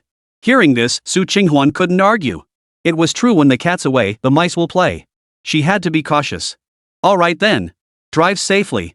Though Su Qinghuan felt reluctant, she understood their current situation and could only let him go. Besides, after all the commotion, she was utterly exhausted. Not long after Shen Yi left, she fell into a deep sleep. After leaving around 9 o'clock, Shen Yi glanced at the footage he'd recorded earlier, a playful smile curling the corners of his mouth. Since you want to play, this time I'll let you play your fill. No sooner had the words left his mouth than he sent the videos out. This time, however, the target was Qin Fei. The footage was completely unedited, showing everything in its raw, unfiltered form. Qin Fei had been in a decent mood until she saw the video. She froze in shock, then erupted in fury. Fine. Well done, Lan Wufeng. No wonder he went missing. Turns out he went off to be with that Su Qinghuan. Damn it, you two even got into bed together. Xin Fei trembled with rage. How utterly bizarre. I'd just stolen Su Qinghuan away from someone else, only to have my own home stolen in return. It's not that I couldn't accept Lan Wufeng's betrayal after all, he was just my plaything. We were all here to have fun, whoever took it seriously lost. But then again, no matter how worthless Lan Wufeng was, no matter how rotten he turned out to be, he was still just the discarded trash she'd played with. Anyone could betray him except Su Qinghuan. Wouldn't that be slapping himself in the face? Earlier, she'd been gloating over Su Qinghuan's misfortune, watching her get involved with some shady characters adopting a hands-off attitude since it didn't concern her. But now, looking back, it seemed highly likely that Lan Wufeng was the male lead. This really makes me look at him in a whole new light. Those damn two jumped right in my face, it infuriates me. Chapter 121, Settling Debts. Xin Fei was seething with rage. After a moment's thought, she immediately called Liu Ziming. If Su Qinghuan could find pleasure through her plaything, why couldn't she do the same? Hello? Ms. Qin. You're here to help me, right? I've been suffering so much lately, I can barely hold on. Seeing Xin Fei's name flash on his screen, Liu Ziming's heart leapt with joy. Ever since the incident with Gu Changfeng, he'd hit rock bottom, now feeling like a rat everyone wanted to chase out of the street. The moment the call connected, Liu Ziming began pouring out his woes, feeling as though he'd endured a period of inhuman suffering. Xin Fei was his only lifeline, now the only one who could save him. Liu Ziming, spare me the drama. Know your place. I know exactly what I need to do, it's not up to you to tell me what to do. In stark contrast to Liu Ziming's fervent excitement, Xin Fei remained utterly cold. As if still affected by the earlier video incident, Liu Ziming shrank back at her words and replied, yes. Who knew why this lady was in such a foul mood today? Best to avoid provoking her if possible. Pack your things and head to that suite we stayed in before. Wait for me there. Hurry up. I don't like people who are late.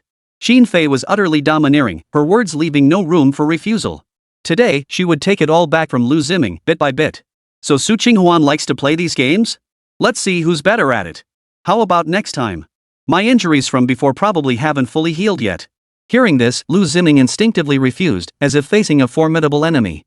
Though the experience itself had been pleasurable, the aftermath was excruciating. For days afterward, he'd felt a tearing pain. Are you refusing me, or do you think I'm negotiating with you? Don't forget you no longer have Su Qinghuan to protect you. If I abandon you again, you know what consequences await you. Xin Fei snorted coldly, then delivered her threat without mercy. Already seething inside, failing to handle even Liu Ziming would only make her rage explode. Miss Qin, I'm so sorry. I'll come over right now. Please don't be angry. I've been off my game lately, my mind's not sharp. Don't hold it against me. With things having gone this far, if Liu Ziming didn't know when to back down, he'd truly be finished. As Xin Fei had said, she was his last line of defense. Good for you for knowing your place. Do as I said, make it happen ASAP. If I have to wait for you, I won't mind punishing you properly. Xin Fei finally felt a hint of satisfaction. She'd been ready to let it go, but after some thought, she sent the earlier video again. This move would shatter Liu Ziming's illusions about Su Qinghuan once and for all. I've sent you a video. After watching it, you'll have your answer. Hanging up. Xin Fei hung up immediately after speaking, leaving Liu Ziming puzzled. Could it be some new form of torment? Was he supposed to watch a video to learn something? With a hint of puzzlement, Liu Ziming clicked on the video. Seconds later, his eyes widened in shock as he muttered, This is Su Qinghuan? And the other one is, damn it, Lan Wufeng. He couldn't believe his eyes. He rubbed them repeatedly, but the images on the phone kept flashing before his vision. He thought the previous video of Su Qinghuan was outrageous enough, but this one was even more absurd. One was a woman he'd slept with, the other a man he'd slept with. Now these two were hooking up? This was beyond the pale. Could that previous video have been Lan Wufeng too? Fine. Su Qinghuan, you're such hooking up with a lowlife like that?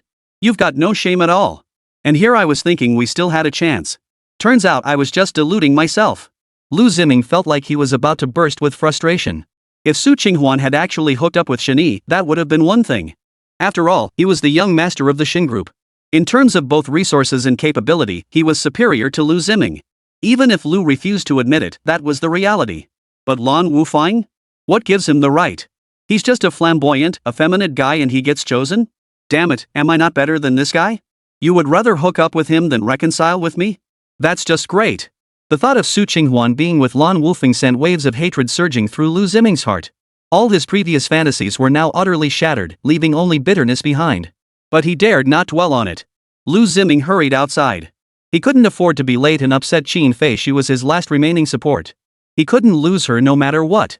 Fortunately, Xin Fei hadn't arrived yet when he reached the suite. To please her, he even stripped down in advance, kneeling halfway at the doorway, waiting silently for her arrival. About 10 minutes later, the door opened. Seeing Liu Ziming kneeling before her, completely naked, Xin Fei was slightly taken aback. She hadn't expected him to be so proactive today. After regaining her composure, a satisfied smile quickly spread across her face. Not bad. You're quite aware of your place. You've even lifted my spirits. Xin Fei walked into the room, Liu Ziming crawling on the floor behind her like an obedient dog. Soon, Xin Fei produced her small leather whip and lashed it across Liu Ziming's body. Caught completely off guard, he felt a sharp pain as if an old wound had burst open, and he let out a piercing scream. Ah! SSHHH. A sharp intake of breath followed, a sound that struck Xin Fei as incredibly pleasing. Watching Liu Ziming's reaction, Xin Fei smiled with great satisfaction. She now felt that being the queen was the most exhilarating sensation. Come closer. Xin Fei spoke with a smile, simultaneously drawing her small leather whip and flicking it against Liu Ziming's body. Though mentally prepared, Liu Ziming still grimaced in pain. This wasn't a bedmate, she was clearly a sadist. But the moment he recalled the videos he'd seen today, an uncontrollable rage surged within him. For revenge, to make Su Qinghuan pay the price, he'd endure anything. Miss Qin, harder, whatever makes you happy, anything is fine. I'll do whatever you want. Hearing these words, Xin Fei felt an even greater sense of satisfaction. What did you say? I didn't catch that. Xin Fei sat high above, legs crossed, looking down at Liu Ziming crawling on the floor with keen interest. I'm just your dog, Mr. Qin. You can play with me however you like. Please, punish me. Chapter 122, Xin Fei's Scheme. Liu Ziming kept his head bowed, his eyes pleading as he looked up at Xin Fei. He knew this was his last hope. He had to cooperate no matter what. Since things had already come to this, he might as well fully transform himself into a dog. If it pleased her, everything would be worth it. Fine, I'll grant your wish. Xin Fei didn't hold back either, her movements growing increasingly exaggerated. By the end, they'd pretty much used every prop imaginable. Liu Ziming kept groaning in pain, but Xin Fei was thoroughly enjoying herself. How was it? Liu Ziming, please me well today, and you'll get everything you want. Xin Fei lifted her foot and pressed it directly onto Liu Ziming's body. All right. I'll do anything to satisfy you. A wave of sorrow washed over Liu Ziming as he spoke. I hope you will agree to one thing. The hatred in his heart reached its peak at that moment. Xin Fei looked down on him and sneered, a little puppy like you wants to negotiate terms with me? Fine. You've pleased me enough today. I'll give you one chance to speak. It was clear Xin Fei was in a good mood now, and Liu Ziming knew his moment had come. He blurted out, I want Su Qinghuan to lose everything she has now. I want her to pay the price. He spat out the words through gritted teeth. The thought of Su Qinghuan rolling around in bed with Lan Wufeng made him feel sick to his stomach. Since this woman treated him this way, why should he show any mercy? Fine. Absolutely no problem. Xin Fei's expression was amused. It seemed Liu Ziming had no illusions left about that woman. This suited her just fine. Even if Liu Ziming hadn't spoken, she would have done it anyway. Su Qinghuan had long deserved to pay the price. Get down on your knees. Crawl on the floor. I want an obedient dog. Xin Fei barked the order, and Liu Ziming complied. To further torment Su Qinghuan, Xin Fei repeated the process, directly transmitting the scene to Su Qinghuan. Over here, after regaining some composure, Su Qinghuan couldn't help but savor the lingering sensation. Shen Yi, I felt so incredibly happy just now. That sensation was utterly intoxicating. If I could, I'd want to experience it again. If only I hadn't made that mistake back then, perhaps I could have experienced this happiness sooner. Lying on the bed, she clutched the pillow tightly, as if embracing Shen Yi himself. Even Shen Yi's novel approach earlier had intrigued her deeply, making her entire heart tremble. Ding ding. But just then, the sound of her phone interrupted his thoughts. Xin Fei? That guy texting me? What's he up to now? Su Qinghuan couldn't help but feel wary. The tension between them hadn't been resolved for ages. The rumors of her promiscuity had only deepened the rift between them. Unfortunately, Su Qinghuan had no real way to deal with her. Today, however, the other woman's behavior felt decidedly off. She didn't even need to think to know this guy had no good intentions. She tapped open the message to find a series of images. A single glance left her stunned. Liu Ziming and Xin Fei? Those two actually hooked up? She never imagined things would turn out this way. A torrent of rage surged within her, unstoppable like a mountain flood. Su Qinghuan scrambled out of bed in one swift motion, flinging the pillow she'd been hugging aside. That Liu Ziming has no backbone whatsoever, letting that trample him like dirt. It's utterly disgraceful. I must have been blind to ever have liked him. Su Qinghuan seethed with rage inside, wishing she could skin him alive. After all, he had once been hers. Now he was Xin Fei's lapdog? And now he was being trampled on like this, with no dignity left? Put another way, anyone could trample Liu Ziming underfoot except Xin Fei. Damn it! Back when I did everything you asked, you never treated me like this. How many days have you been with that Qin Fei before you started acting like her slave? Ha, it's truly frustrating to compare oneself to others. All that talk of undying devotion, it's all just lies. Su Qinghuan couldn't help but laugh bitterly at the memory of Liu Ziming's earlier words. They say men's words are deceitful ghosts, and now she saw it was true. Qin Fei, don't gloat in front of me. You'll get yours. Now that Shen Yi is back with me, it won't be long before you're crying your eyes out. Though Qin Fei's words stung a little, upon reflection, it wasn't worth getting worked up over. Even if she plotted and schemed endlessly, she'd never guess how rapidly Su Qinghuan and Shen Yi's relationship had progressed. Their reunion was only a matter of time. By then, what would Liu Ziming amount to? He'd be nothing but insignificant trash. No matter what, I must help Shen Yi resolve the company matters. As long as we can oust Yang Nanxin, we'll definitely be reunited. Stung by Qin Fei's words, Su Qinghuan felt even more determined to help Shen Yi orchestrate his plan. Once everything fell into place, the first target after their reunion would be Qin Fei. Who did that woman think she was, showing off in front of them time and again? Serves her right. With that thought, Su Qinghuan immediately called Shen Yi and bluntly asked, Shen Yi, have you returned safely to the company? I've rested up. I can transfer the shares to you via electronic notarization just as we agreed earlier. Rest assured, I'll definitely help you. Time flew by, and before they knew it, the day of the signing ceremony between Wansheng Group and Su Group arrived. The scene was bustling with numerous prominent figures arriving throughout the day, while Su Qinghuan remained at the very back of the crowd. Since stepping down, she naturally had no opportunity to stand at the forefront as a representative of Su Group. Su Qinghuan, you really are a pitiful creature. Who would have thought the once mighty president of Su Group would now blend into the crowd? Qin Fei watched Su Qinghuan with a hint of amusement in her expression. But she had no intention of letting Su Qinghuan off so easily. Today was destined to bring her a grand surprise. With that thought, Qin Fei beckoned to one of her subordinates with a flick of her finger, summoning them to her side. Take this USB drive over there and make arrangements shortly. Once it's done, you'll be well rewarded. A chill crept into Qin Fei's smile. After giving her orders, she watched the unfolding events with a satisfied, expectant grin. Today was just a routine signing process, nothing out of the ordinary. The proceedings advanced step by step, soon reaching the presentation of the project proposal. It was an ordinary video, something everyone had long grown accustomed to, even a bit tired of. But suddenly, out of nowhere, a strange sound echoed in their ears. Ah! You're so amazing, so incredible. It was a woman's breathy moan. Chapter 123, The CEO's Secret. The moment the sound emerged, everyone present jolted in shock. What they thought was just a boring project presentation turned out to have such explosive footage. Countless eyes widened, staring fixedly at the images on the big screen. Holy, that woman on the screen looks so familiar. That's Su Qinghuan, the former CEO of Su Group. Who knew she had such a killer body? Ha, it's not just her figure, even her wild moves in bed are enviable. Showing this video at an event like this, could she be looking for a male partner? Whispers and murmurs erupted instantly, filling the entire conference hall. No one paid attention to the boring project proposal, but this steamy battle scene was incredibly eye-catching. They pointed and whispered, their hearts unexpectedly fluttering with excitement. That Su really knows how to play the field. She's been all over the place. Heard she was entangled with some online streamer before, then tried to get back with young Master Shen, only to end up hooking up with yet another guy. What a character. Maybe she just needs male comfort. Why be so harsh? I may not have many strengths, but I'm understanding. Wonder if Ms. Su would consider me? Ha ha ha, stop dreaming. She likes guys with real firepower. We're not cutting it. The video grew increasingly explicit, the movements more intense. Within moments, the entire venue echoed with Su Qinghuan's gasps and moans. Even Su Qinghuan herself noticed it at the same moment, staring dumbstruck at the big screen. The person in the video was indeed her. How could this be? Su Qinghuan was utterly dumbfounded. She couldn't make heads or tails of what was going on. She and Shen Yi had been intimate twice, yet both times it had been leaked. How on earth was that possible? Impossible. Absolutely impossible. If the first time was due to a hidden camera, how do you explain this second time? When their earlier video was leaked, she hadn't taken it seriously, dismissing it as bad luck, a careless mistake. After all, there were so many people with ulterior motives these days. Even if she investigated, it would be hard to find the culprit. But why was it happening again this time? Why is Lan Wufeng in the video, not Shen Yi? It can't be. I clearly belong with Shen Yi. Su Qinghuan remembered the scene clearly. Back then, Shen Yi had even suggested trying something new and exciting, which led to what happened in the footage. But why did it end up like this? She couldn't make sense of it. You guys, stop talking nonsense. That's not me at all.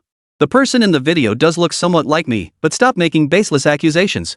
If you spread rumors, I'll hold you accountable. As the surrounding murmurs grew louder, Su Qinghuan desperately tried to defend herself, her panic evident. Unfortunately, several frames in the video were crystal clear, capturing Su Qinghuan's face in full view, virtually confirming her guilt.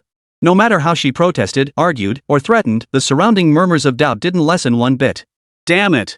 Who the hell is out to get me? Seeing the situation spiraling out of control, Su Qinghuan finally fled in panic, unable to muster the courage to stay a moment longer. This day had undoubtedly shattered her. It had started as just another routine day for the signing between the two corporations. But the emergence of this video had changed everything. Embarrassment was one thing, but this was nothing short of a complete and utter disgrace. Not only had the Su Group people seen it, but even the Wansheng Group people knew about it now. The shame was beyond belief. Ding ding! No sooner had he stepped through his front door than Su Qinghuan's call rang in. Su Qinghuan, will you ever stop? How many men have you been fooling around with behind my back? Fooling around is one thing, but repeatedly leaking these videos? Do you think the shame isn't enough already? You damn brat! You won't be satisfied until you've ruined us completely. Su Qinghuan was furious beyond belief, never imagining that the very thing she'd just spoken of moments ago would happen again. This time, it happened right at the signing ceremony between the two corporations. The entire Su Group delegation felt utterly humiliated. Dad, I don't know what happened. Wah! Su Qinghuan's pent-up frustration erupted completely in that moment. She hadn't done anything wrong, yet misfortune seemed determined to haunt her, clinging to her time and again. Cut the nonsense. If you don't want people to know, don't do it in the first place. You brought this on yourself. That video's already gone viral online. Do you know what the headline says? Ha! Su Qinghuan fired off another barrage of questions, but Su Qinghuan was in no state to speculate. The female CEO's secret 2.0. Do you realize how devastating this is? Are you trying to destroy our Su Group? Since it was shot up close, capturing numerous details in close-ups, denial would be difficult. Many netizens even remarked that they hadn't seen such a refreshingly unique work with such distinctive cinematography in ages. Some even begged the female lead in the comments to hurry up and release the next installment. It was simply breathtaking. Su Qinghuan immediately took drastic measures to halt the video's online spread, though this was only a temporary solution. Some netizens prefer downloading content to savor it slowly, precisely to avoid resources vanishing unexpectedly.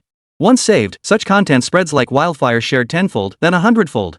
Some even exploit it for profit, making complete eradication impossible. Su Qinghuan felt nothing but frustration, utterly baffled by what her daughter was up to. From the disastrous end of her wedding with Shen Yi to now abandoning even the most basic sense of propriety and decency, she had utterly disgraced the Su family and created a complete mess. Su Qinghuan's lips parted and closed repeatedly for a long moment, yet in the end, no words came out. She felt utterly lost inside, not even sure whom to blame. The relentless scandals plunged the Su Group into unprecedented turmoil. The stock they had painstakingly built up with Wansheng Group was now plummeting like a cliff. Their situation had become perilously precarious, with all their prior planning reduced to nothing. At the meeting, Qin Fei observed the chaos engulfing Su Group and contemplated whether to seize the moment to make her escape. Though she had once boasted that she'd spend billions if it meant making Su Qinghuan pay, those were just empty words. When it came to actually shelling out that kind of money just to spite her, Qin Fei didn't consider herself that generous or that foolish. Ding ding!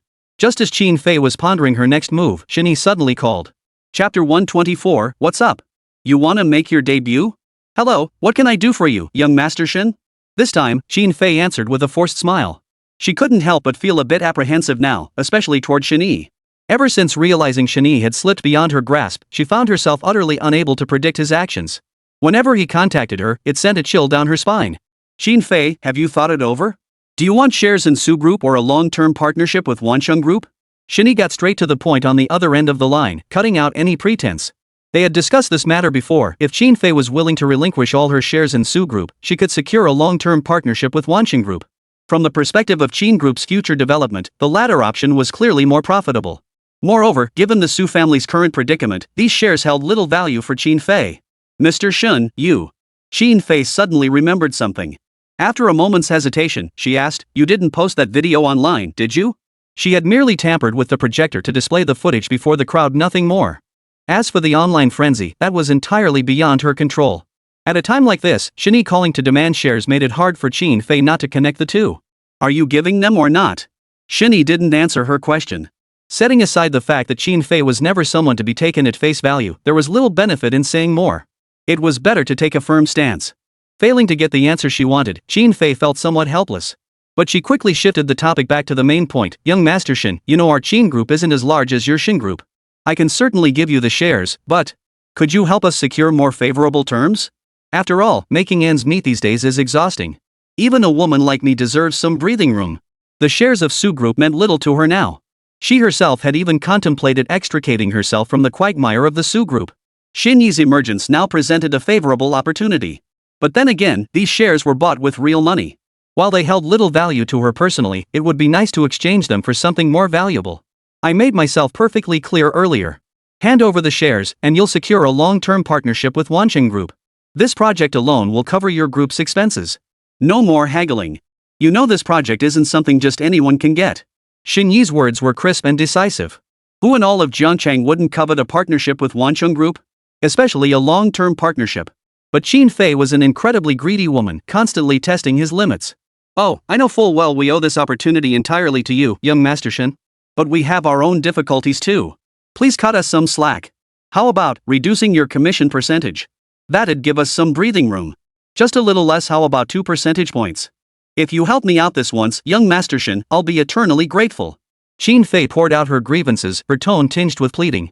After all, that's how business works, every little bit counts. Even a sparrow has all its organs. I'm running out of patience. Shen Yi responded with just that one sentence. Seeing that Shen Yi wasn't swayed by soft tactics, Qin Fei immediately shifted her strategy. With a slight sigh, she said, young Master Shen really is forceful. Since that's the case, I'll get straight to the point without beating around the bush. If Mr. Shen genuinely desires shares in the Su Group, we can discuss it. But if there's no sincerity, let's just forget it.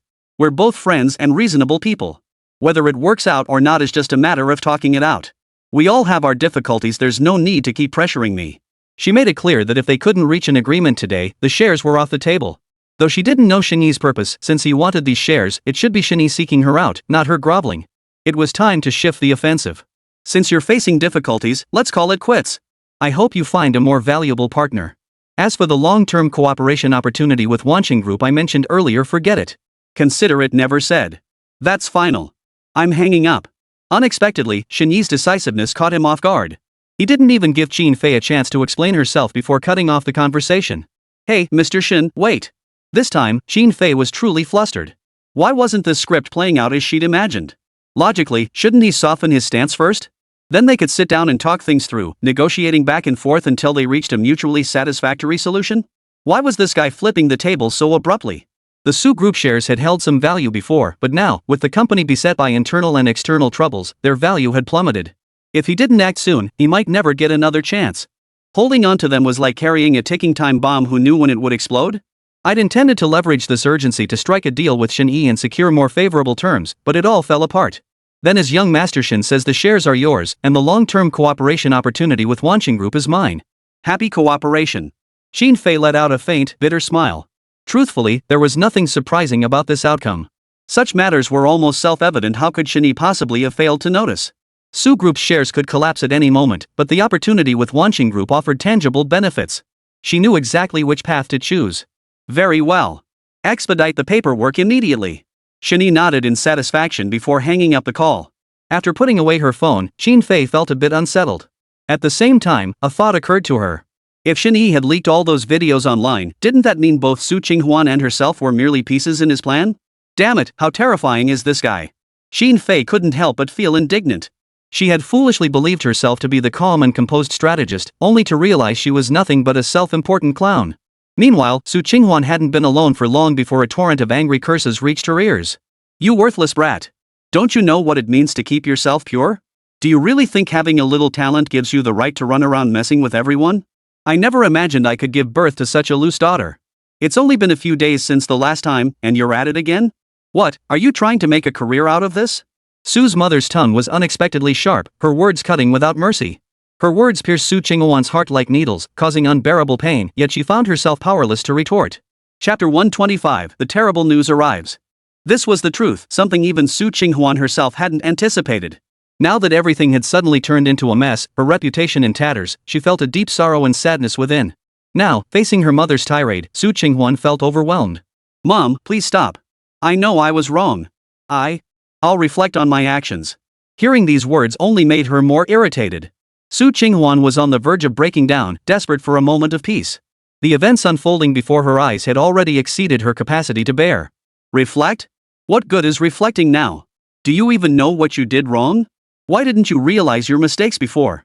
Now that things have reached a point of no return, you spout all this nonsense. Where were you when it mattered? If I'd known you were such a reckless troublemaker, I never should have given birth to you. What a disgrace to our family. You've brought shame upon us. It's not just you causing trouble now, our entire Su family and the Su group are being gossiped about everywhere. Faced with Su Qinghuan's pleas for mercy, Su's mother felt nothing but irritation. Why bother bringing you into this world if this was the outcome? As a woman, fooling around outside the home was one thing, but the worst part was that this scandal had been exposed. It was nothing short of a devastating blow. Faced with her mother's torrent of abuse, Su Qinghuan felt nothing but utter collapse. She had intended to say something in response, but seeing the current situation, she realized it would be futile. Su Qinghuan gave up resisting. But that didn't stop Su's mother from continuing her verbal assault. I told you not to mess around, but you had to go and do something this stupid. You're the one running wild out there, yet you dragged me and your father into this mess too. Now you're hiding at home, but eventually, the family and the corporation will have to bear the brunt of this scandal. I'm utterly disappointed in you. I have no idea what you were thinking. If only you'd stayed with Shen Yi back then and avoided all that trouble, things wouldn't have turned out like this. Mrs. Su's chest tightened with rage, her breath catching in her throat until she nearly fainted from the fury. For them, the Su family had started with a perfect hand. Yet in the end, they'd managed to throw away such a good opportunity. What a disgrace to the family. You. Ring ring. Just as Su's mother prepared to unleash another verbal assault, the ringing of the phone abruptly cut her off. She could only temporarily let Su Qinghuan off the hook and answered the call. Hello? Who is it? What do you want? After everything that had happened, Mrs. Su had no pleasant tone left in her voice. It was thick with emotion. Hello, this is the hospital. Mr. Su has suffered a sudden critical illness and is currently undergoing emergency treatment. Family members should come as soon as possible. Hospital? Emergency treatment? A buzzing sensation filled Su's mother's head as her hands began to tremble. How could this be? Why did it suddenly turn out like this? Just moments ago, she had been listing Su Qinghuan's transgressions one by one. Yet before she could finish speaking, Su Qinghuan had already taken action? Her mind couldn't process it, let alone accept this reality. Hospital? What did you say? Hearing this, Su's mother froze, her mind going blank. She asked again, uncertain. The words were repeated on the other end of the line, and only then did she realize it was all true. It turned out that Su Qinghuan's scandal had caused the company's stock price to plummet. The pressure wasn't just from public opinion, but also from within the company itself, nearly suffocating Su Qinghuan. The relentless pressure finally overwhelmed her, causing her to lose control and collapse, landing her in the hospital. All right. I'll come right now. Unable to contain herself, Su's mother blurted out. After hanging up, she rushed to the room and shouted, Su Qinghuan, come out. Your father was so enraged by you that he ended up in the hospital. They're already performing emergency treatment. She yelled at Su Qinghuan in frustration. Originally, Su Qinghuan had covered her ears, unwilling to listen to this nonsense anymore. But the faint echoes reached her ears, striking her heart like a bolt from the blue. Her eyes widened, filled with sheer terror. Bang! The door flew open as Su Qinghuan burst out, staring at her mother in disbelief. What did you just say? Just tell me. What happened to my dad? Su Qinghuan stammered, overcome with anxiety. After all, he was her father. If something happened to Su Qinghuan, it would inevitably involve her. Her repeated scandals and the company's difficulties might have finally crushed Su Qinghuan. Your dad's in the hospital fighting for his life because you drove him there. All thanks to your brilliant actions. Pack your things and go to the hospital immediately. Su's mother grew even more irritable, unable to calm down, her words sharp and unkind. Fine, I'll go. Let's go. Faced with her father's sudden hospitalization, Su Qinghuan had no energy left to deal with anything else. If anything happened to Su Qinghuan, it wouldn't bode well for either of them. With that thought, Su Qinghuan turned on her heel and dashed outside. Her mother, her face twisted in fury, followed close behind. After about 20 minutes, they finally arrived at the hospital. Upon arriving at the hospital, Su Qinghuan and her mother rushed inside. They had assumed their father had merely fallen ill, but the situation turned out to be far more serious than they had imagined. Doctor, how is my father now? Su Qinghuan grabbed the doctor and demanded an update. The doctor glanced at her and replied. I'm sorry, but the patient's condition is not looking good at the moment. He's still undergoing emergency treatment, and the outcome is uncertain, but... The doctor paused briefly, as if struggling to find the right words. After a moment of silence, he took a deep breath before continuing. Even if he survives today and is out of immediate danger, he will remain in a vegetative state. The rest of their life will likely require constant care. You, as family members, should be mentally prepared for that. With that, the doctor left. Here, they had witnessed too many partings of life and death, too much sorrow and joy, to be moved by such things anymore. What? Su Qinghuan froze upon hearing the words, her body turning ice cold. For a moment, she felt as though she'd fallen into a deep freezer.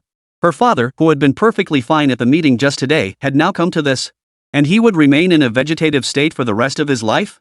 Su Qinghuan couldn't accept this reality, convinced she must be dreaming. Why had this happened? Shouldn't all this be hers to bear? Shouldn't I be the one bearing this burden?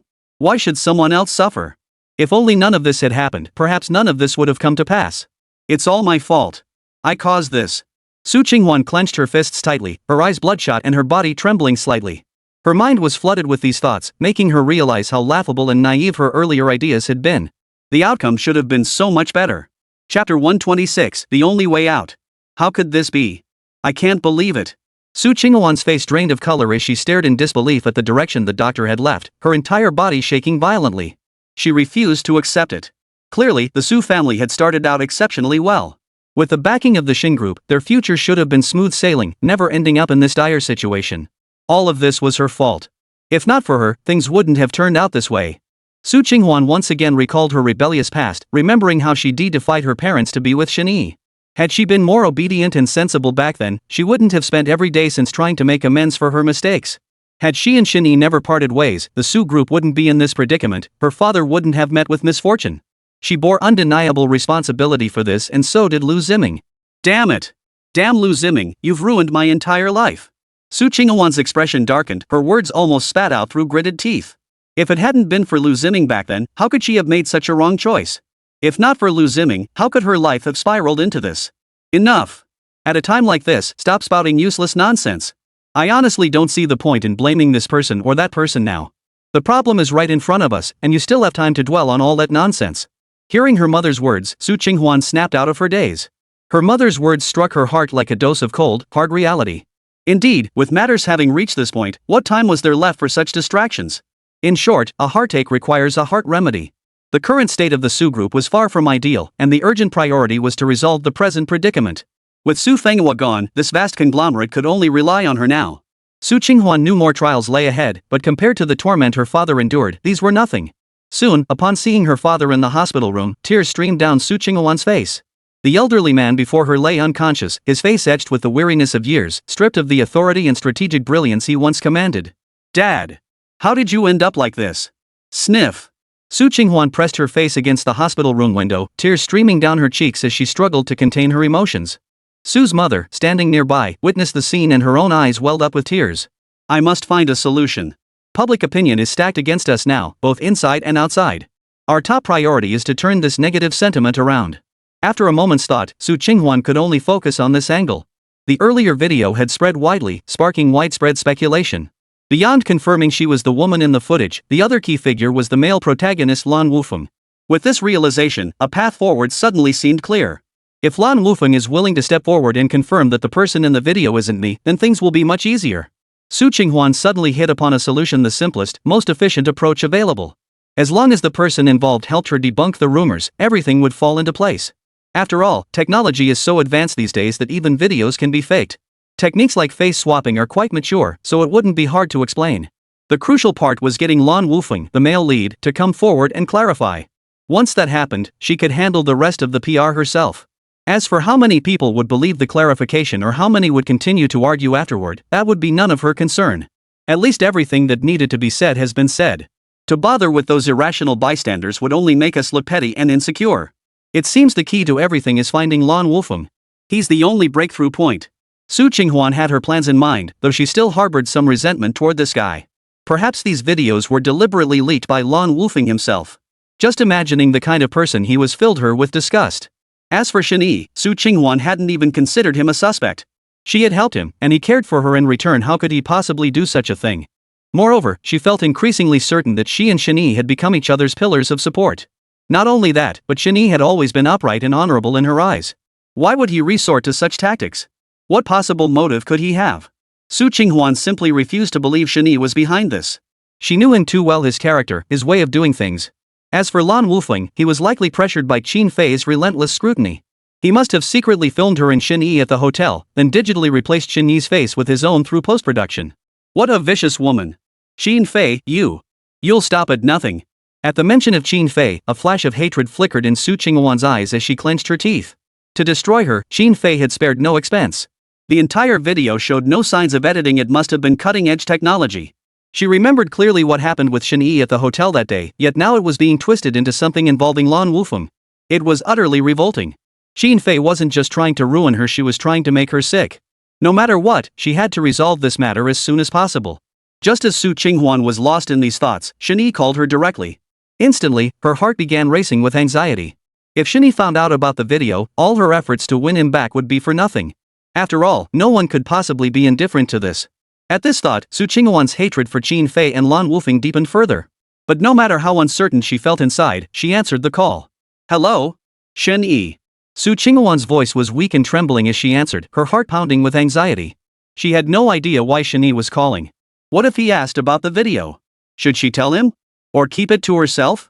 If I tell him, will Shen Yi believe me? But how long could I keep it hidden? Truth can't be concealed forever, it'll come out eventually. If I don't speak up, things will only get more complicated. And if she waited until Shen Yi discovered it himself and confronted her, their relationship would likely be completely ruined. Just as Su Qinghuan was agonizing over her dilemma, Shen Yi's familiar voice came through the phone. Qinghuan, I've seen the video. Hearing those words, Su Qinghuan's heart skipped a beat. A sudden sense of impending doom washed over her. With Shen Yi's connections, it was practically impossible for him not to know. Even if she wanted to hide it, she couldn't. What should she do? Should she confess now? Su Qinghuan wavered, her unease reaching its peak. Chapter 127, A Chance at Resurrection. Shen Yi, It's okay. The video must have been tampered with. I believe you. These days, the people out there are all over the place. It wouldn't be surprising if they did something like this. Don't worry about it. Just as Su Qinghuan was about to confess, Shen Yi's words came rushing in. Even she hadn't anticipated it, and she felt utterly stunned. Ever since the incident broke, Su Qinghuan had been subjected to verbal abuse and accusations from her family, corporate associates, and even outsiders. Even when Shen Yi called today, she braced herself for a scolding.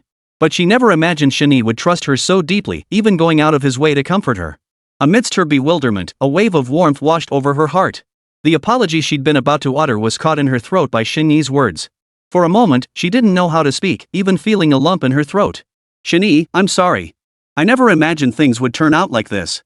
Su Qinghuan felt a pang of guilt, never expecting such scandals to keep erupting time and again. It's fine. No need to apologize. Only we truly understand what happened between us. Some messy, fabricated videos can't erase that. Don't let this affect your mood.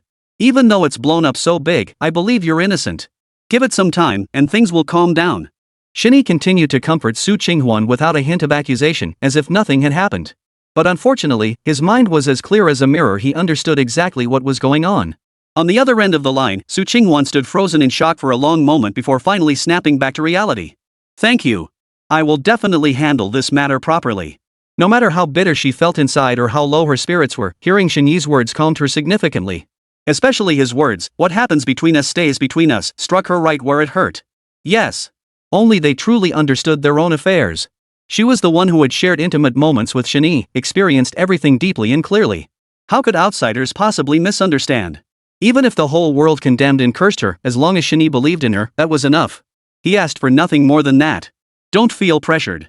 Everything will definitely turn out for the best. Just keep a level head. Otherwise, things will only get more chaotic and you'll lose your sense of proportion.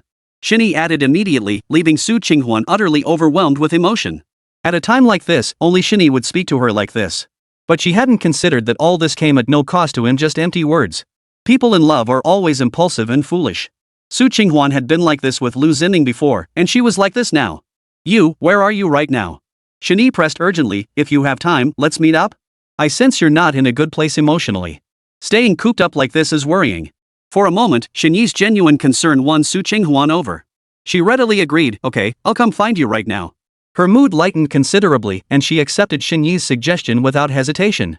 After meeting up, Su Qinghuan felt a pang of guilt seeing Shen Yi.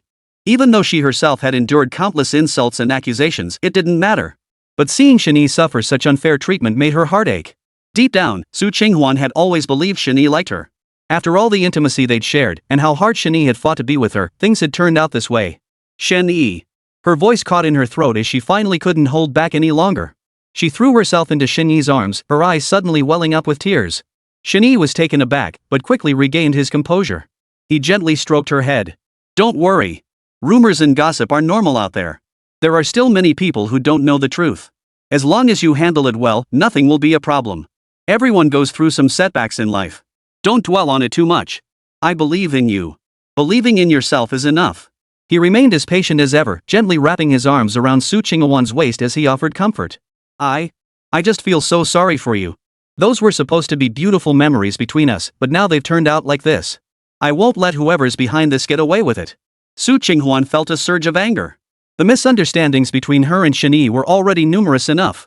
Things had finally started to improve recently, only for all this to erupt again. It was utterly despicable. If she found the evidence, she'd tear the mastermind to shreds. It's okay. It's only a matter of time. The priority now is to steady your nerves. Otherwise, you'll only make more mistakes. Shen Yi nodded emphatically. After his words of reassurance, Su Qinghuan's mood lightened considerably. She looked up into Shen Yi's eyes. Someone tampered with that video. Give me a little time, and I'll definitely handle it. Rest assured, I won't let you down. Su Qinghuan's expression was utterly earnest as she spoke these words, as solemn as if she were making a solemn vow. Shen Yi said nothing more, merely nodding. Only after seeing her emotions settle did he broach the main subject, his tone turning serious. Besides offering comfort, I came here today to share some good news with you. A way to revive your Su group from the brink of collapse. The words left Su Qinghuan dumbstruck. She could scarcely believe her ears. With the Su group now in such dire straits, its stock plummeting relentlessly, seemingly beyond any hope of recovery, could there truly be a chance for revival? It felt like a pipe dream to her. Yet, recalling Shen Yi's capabilities, a glimmer of hope flickered within her heart. She looked at Shen Yi with a hint of confusion. Shen Yi sensed her confusion and quickly added, "You must understand that a stock hitting its limit down isn't necessarily a bad thing. It can also be seen as an opportunity. In fact, for you, it might even be incredibly good news." Su Qinghuan could scarcely believe Shen Yi's words. This situation was a devastating blow to the Su group, yet Shen Yi called it a blessing? What do you mean? I don't quite understand. Su Qinghuan looked puzzled and pressed him for an explanation. It's simple. A stock hitting its daily limit down is just a symptom. Some are watching, some are selling. This gives us an opportunity to increase our positions. When others are buying, we can consider bottom fishing. The stock market isn't that complicated. With a few tricks up our sleeves, it shouldn't be too much trouble. Chapter 128, Come Home With Me. Xin Fei's shares in Su Group had now been acquired by Shen Yi. Combined with his existing holdings in the shares Su Qinghuan had given him, Shen Yi now controlled a terrifyingly large stake. Whether the ultimate goal could be achieved hinged on this final move. Really? Does our Su Group really still have a chance? Su Qinghuan was both shocked and overjoyed, her entire body trembling slightly. Though he hadn't explicitly stated it, a moment's careful analysis made Shen Yi's meaning clear to her. Su Qinghuan could barely contain her excitement. If it's true, that would be wonderful. The Su group was now beset by internal strife and external threats, its situation dire beyond measure. Everyone was waiting for an opportunity, a chance to rescue the group from the brink of disaster. Clearly, Shen Yi had brought that chance today. Of course, as long as you follow my instructions, there shouldn't be any major issues. Shen Yi nodded, his expression serious. Then what should I do? Su Qinghuan pressed eagerly. To repel external threats, one must first stabilize the internal situation. You need to resolve the internal issues within the group first.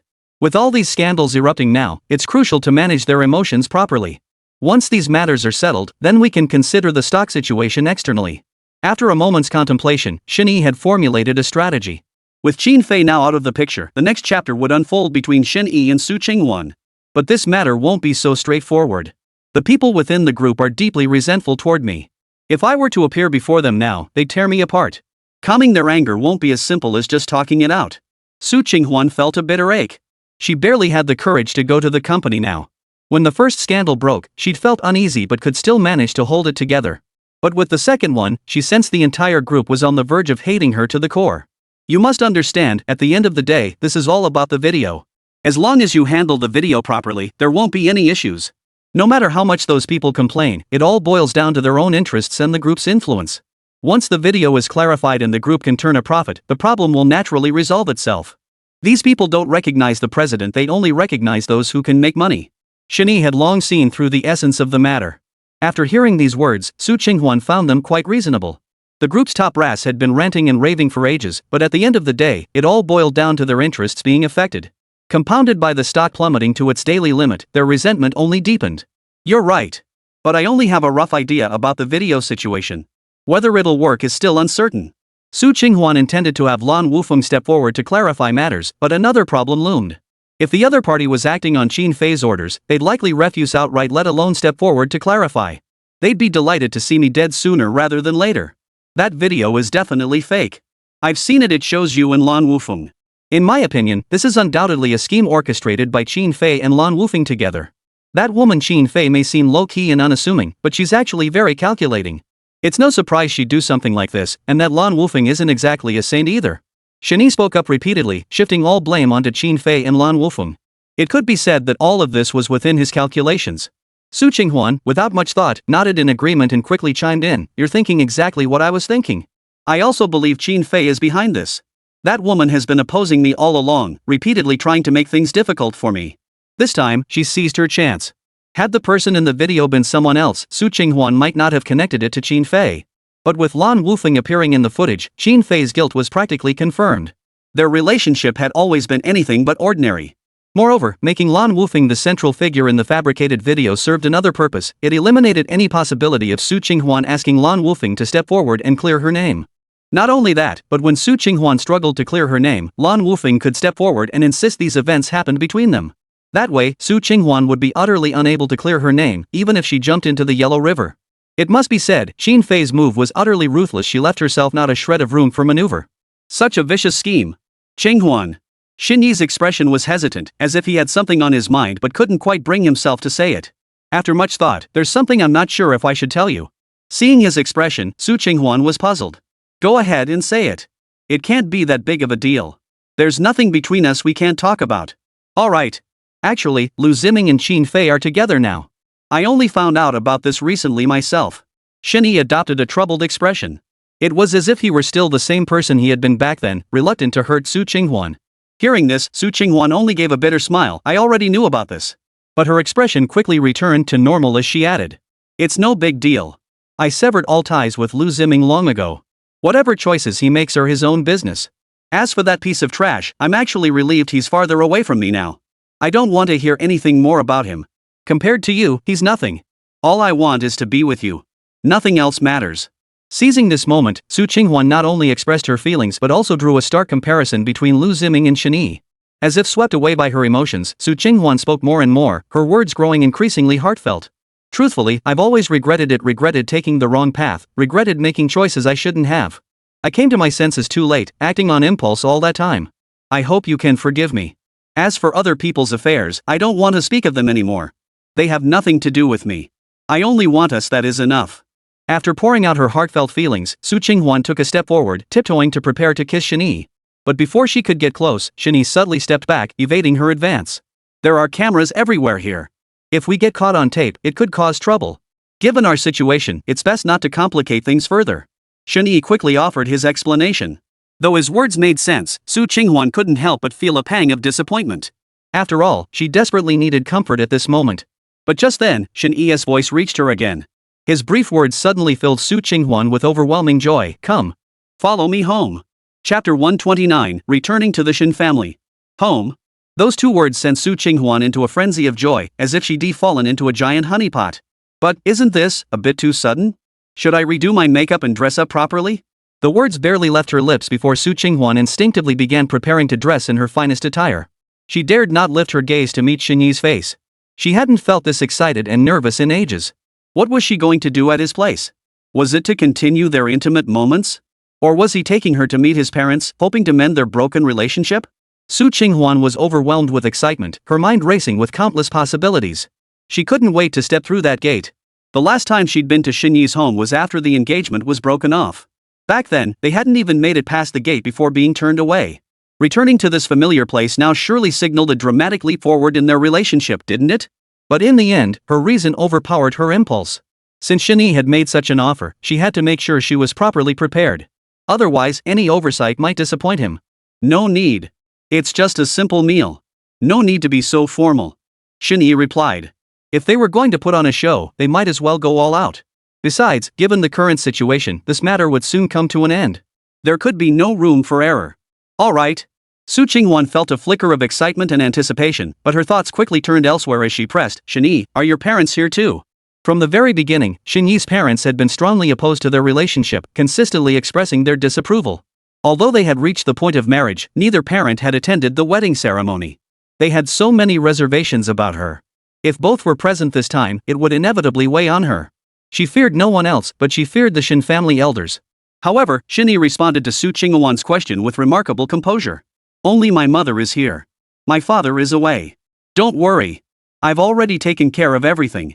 You can relax. These words came as an enormous surprise to Su Qinghuan. Really? Hearing Shen Yi's words, Su Qinghuan felt a wave of joy wash over her.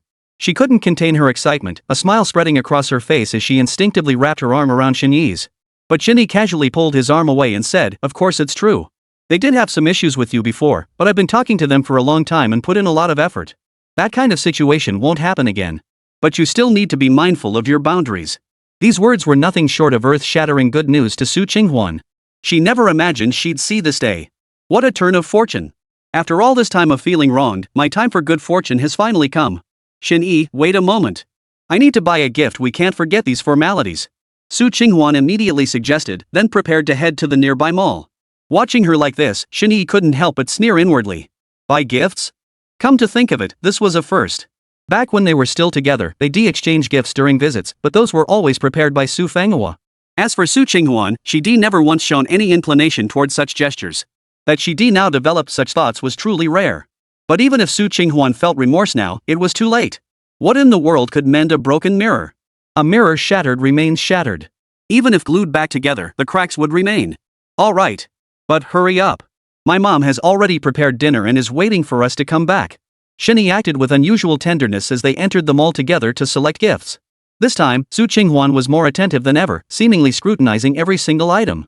After nearly half an hour of back and forth, they finally managed to pick out something and hurried home. Shortly after they left, anyone with a keen eye watching their retreating figures couldn't help but wonder. Hey, isn't that Su Qinghuan?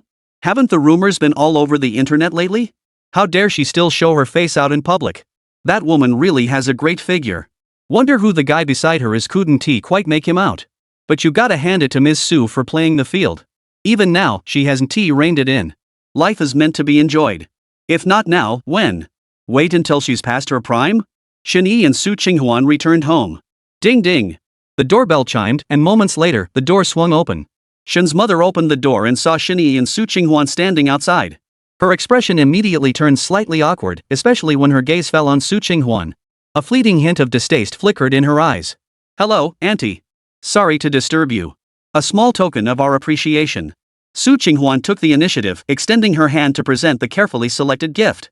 Looking at the items before her, Mrs. Shen couldn't muster any genuine happiness. A complex mix of emotions swirled within her, leaving her momentarily unsure whether to accept the gifts or remain indifferent. She harbored no affection whatsoever for Su Qinghuan. If anything, it bordered on aversion. She had assumed they would never cross paths again in this lifetime, yet here they were, unexpectedly meeting once more and at her own doorstep, no less. Seeing Mrs. Shen frozen in place for a long moment, Su Qinghuan grew uneasy. Could it be that Shen Yi's earlier words were merely meant to comfort her, and deep down, they still harbored prejudice against her? The thought brought a wave of disappointment washing over Su Qinghuan. Ahem. Mom, Qinghuan is talking to you. Shen Yi cleared his throat softly from the side, offering a gentle reminder. Ah. Oh. Sorry, I was just lost in thought. Getting old really does slow you down. Shen's mother offered a self-explanatory remark before hastily taking the item from Su Qinghuan's hands. She sidled closer and added, "Oh dear, look at you. You came all this way, and you still brought something? Why go to all this trouble? Come in. Dinner's already ready. I've been waiting just for you." Soon, Mrs. Shen returned to her usual warm and welcoming self.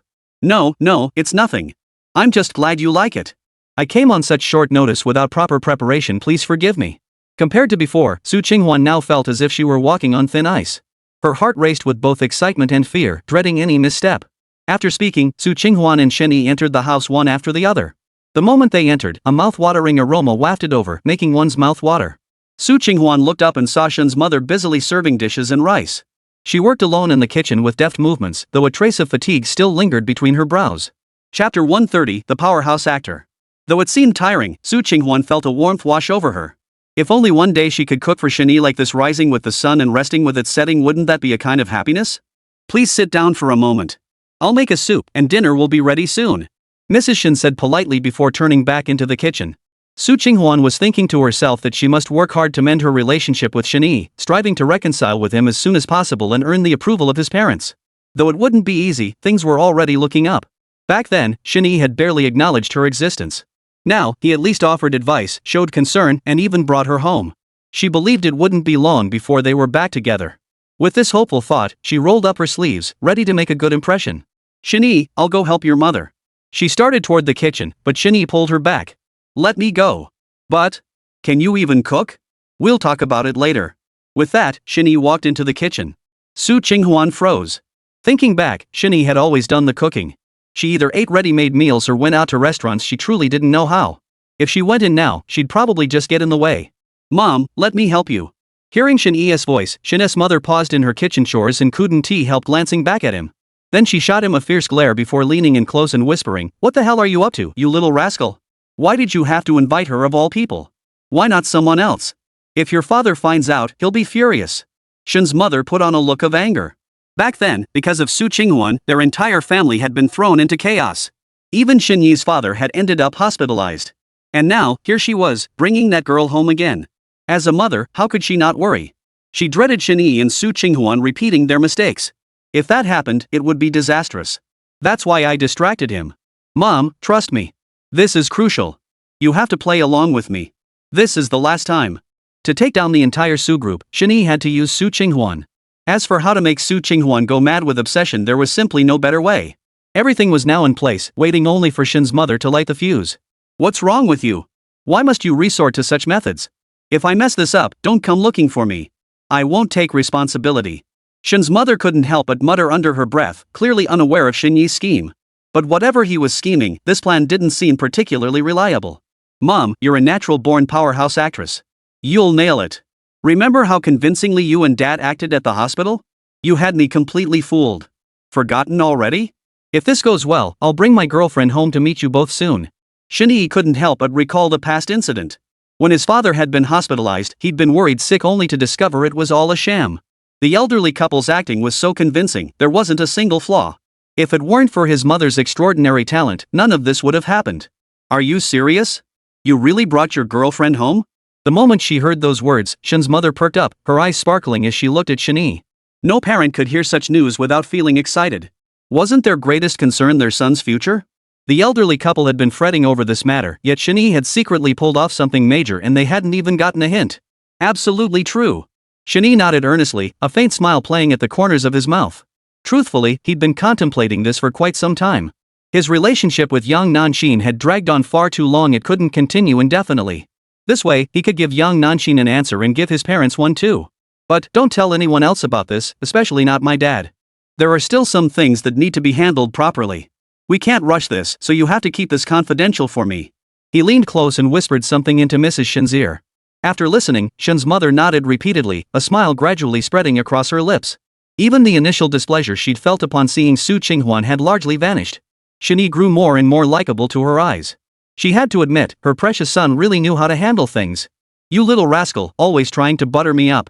But since that's the case, we have a deal, you better not lie to me. Mrs. Shen's sharp eyes fixed on Shen Yi, her expression clearly saying, if you dare to pull a fast one on me, I'll make sure you regret it. Rest assured, a gentleman's word is as good as gold. I absolutely won't lie to you. Shen Yi made a solemn gesture as if swearing an oath before continuing, so today's task is all yours. Be enthusiastic, got it? Treat Su Qinghuan like your future daughter-in-law and practice your skills. Hearing this, Shen's mother waved her hand dismissively, looking utterly unconcerned. Just relax. Your old lady here is a force to be reckoned with. Seeing his mother's confident expression, Shen Yi could only shake his head helplessly.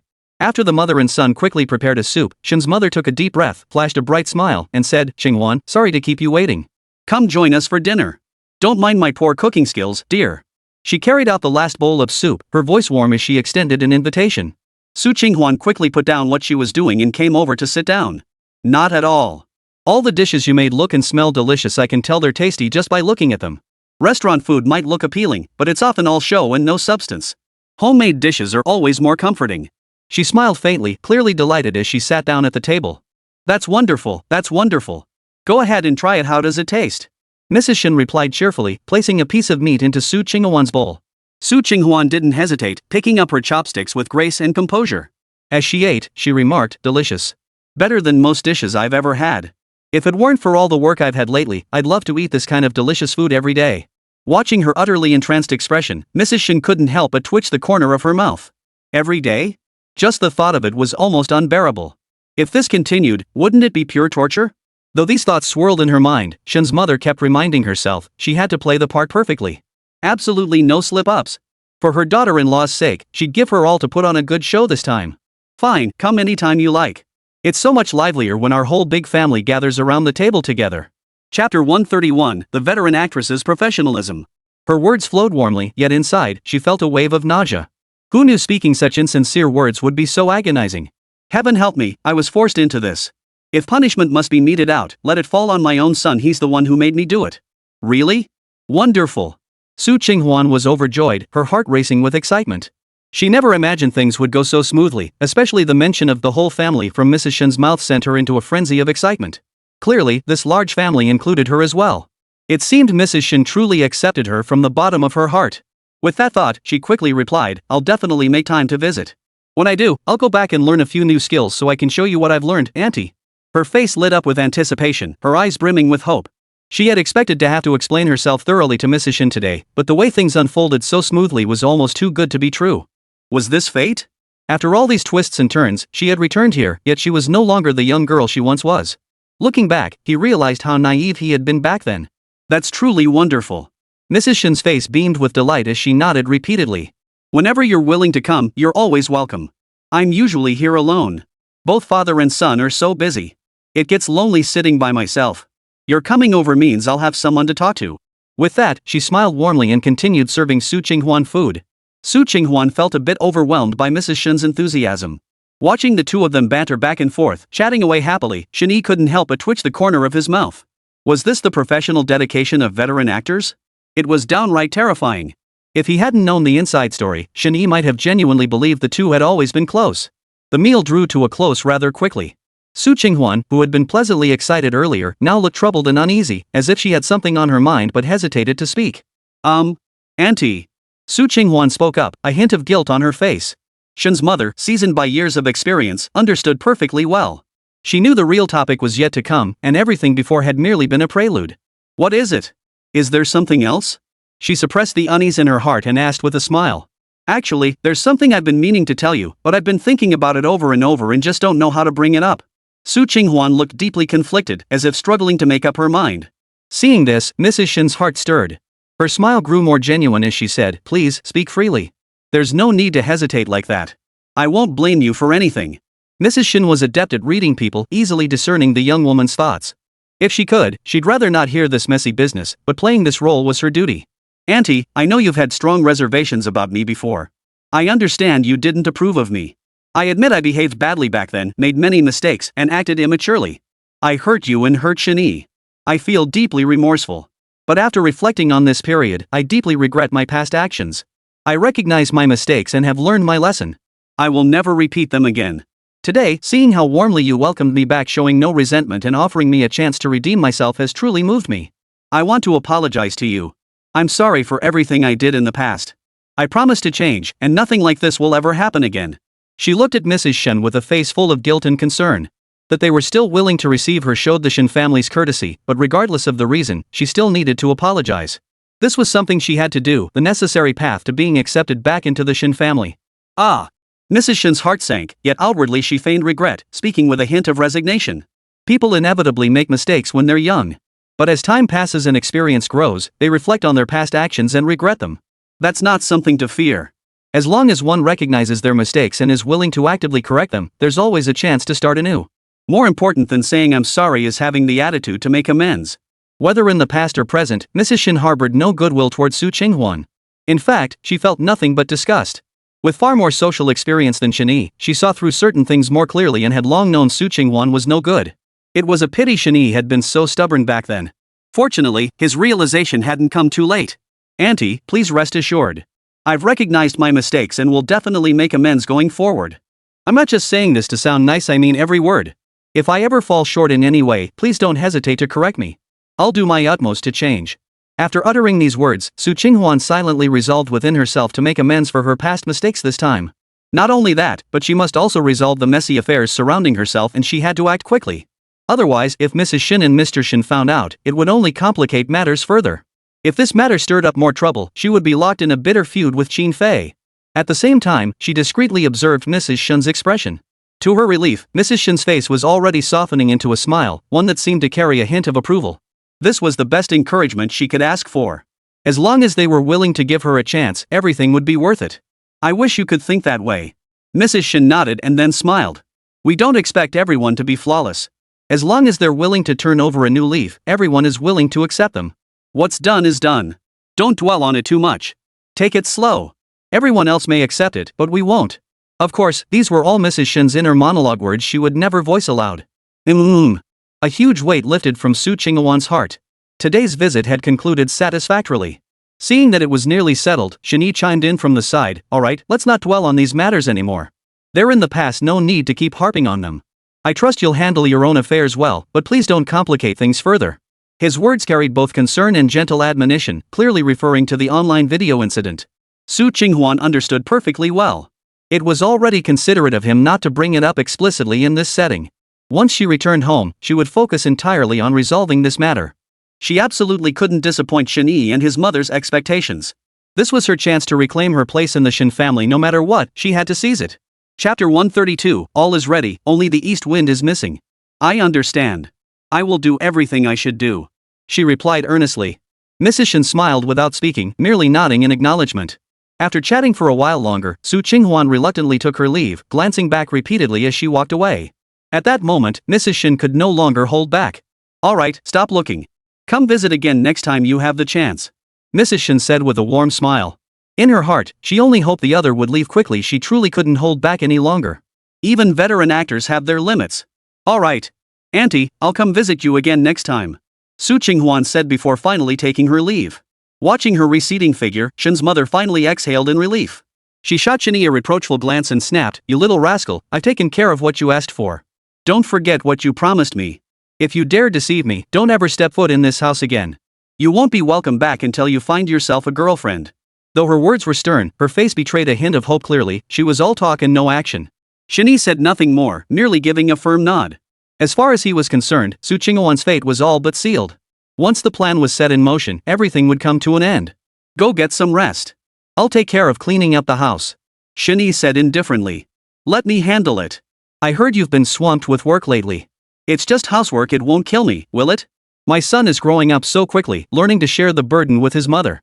That's enough. Shen's mother nodded with a smile, then suddenly seemed to think of something. Why not stay here tonight? Save yourself the trip back and forth. We can catch up. It's been ages since we last had a proper chat.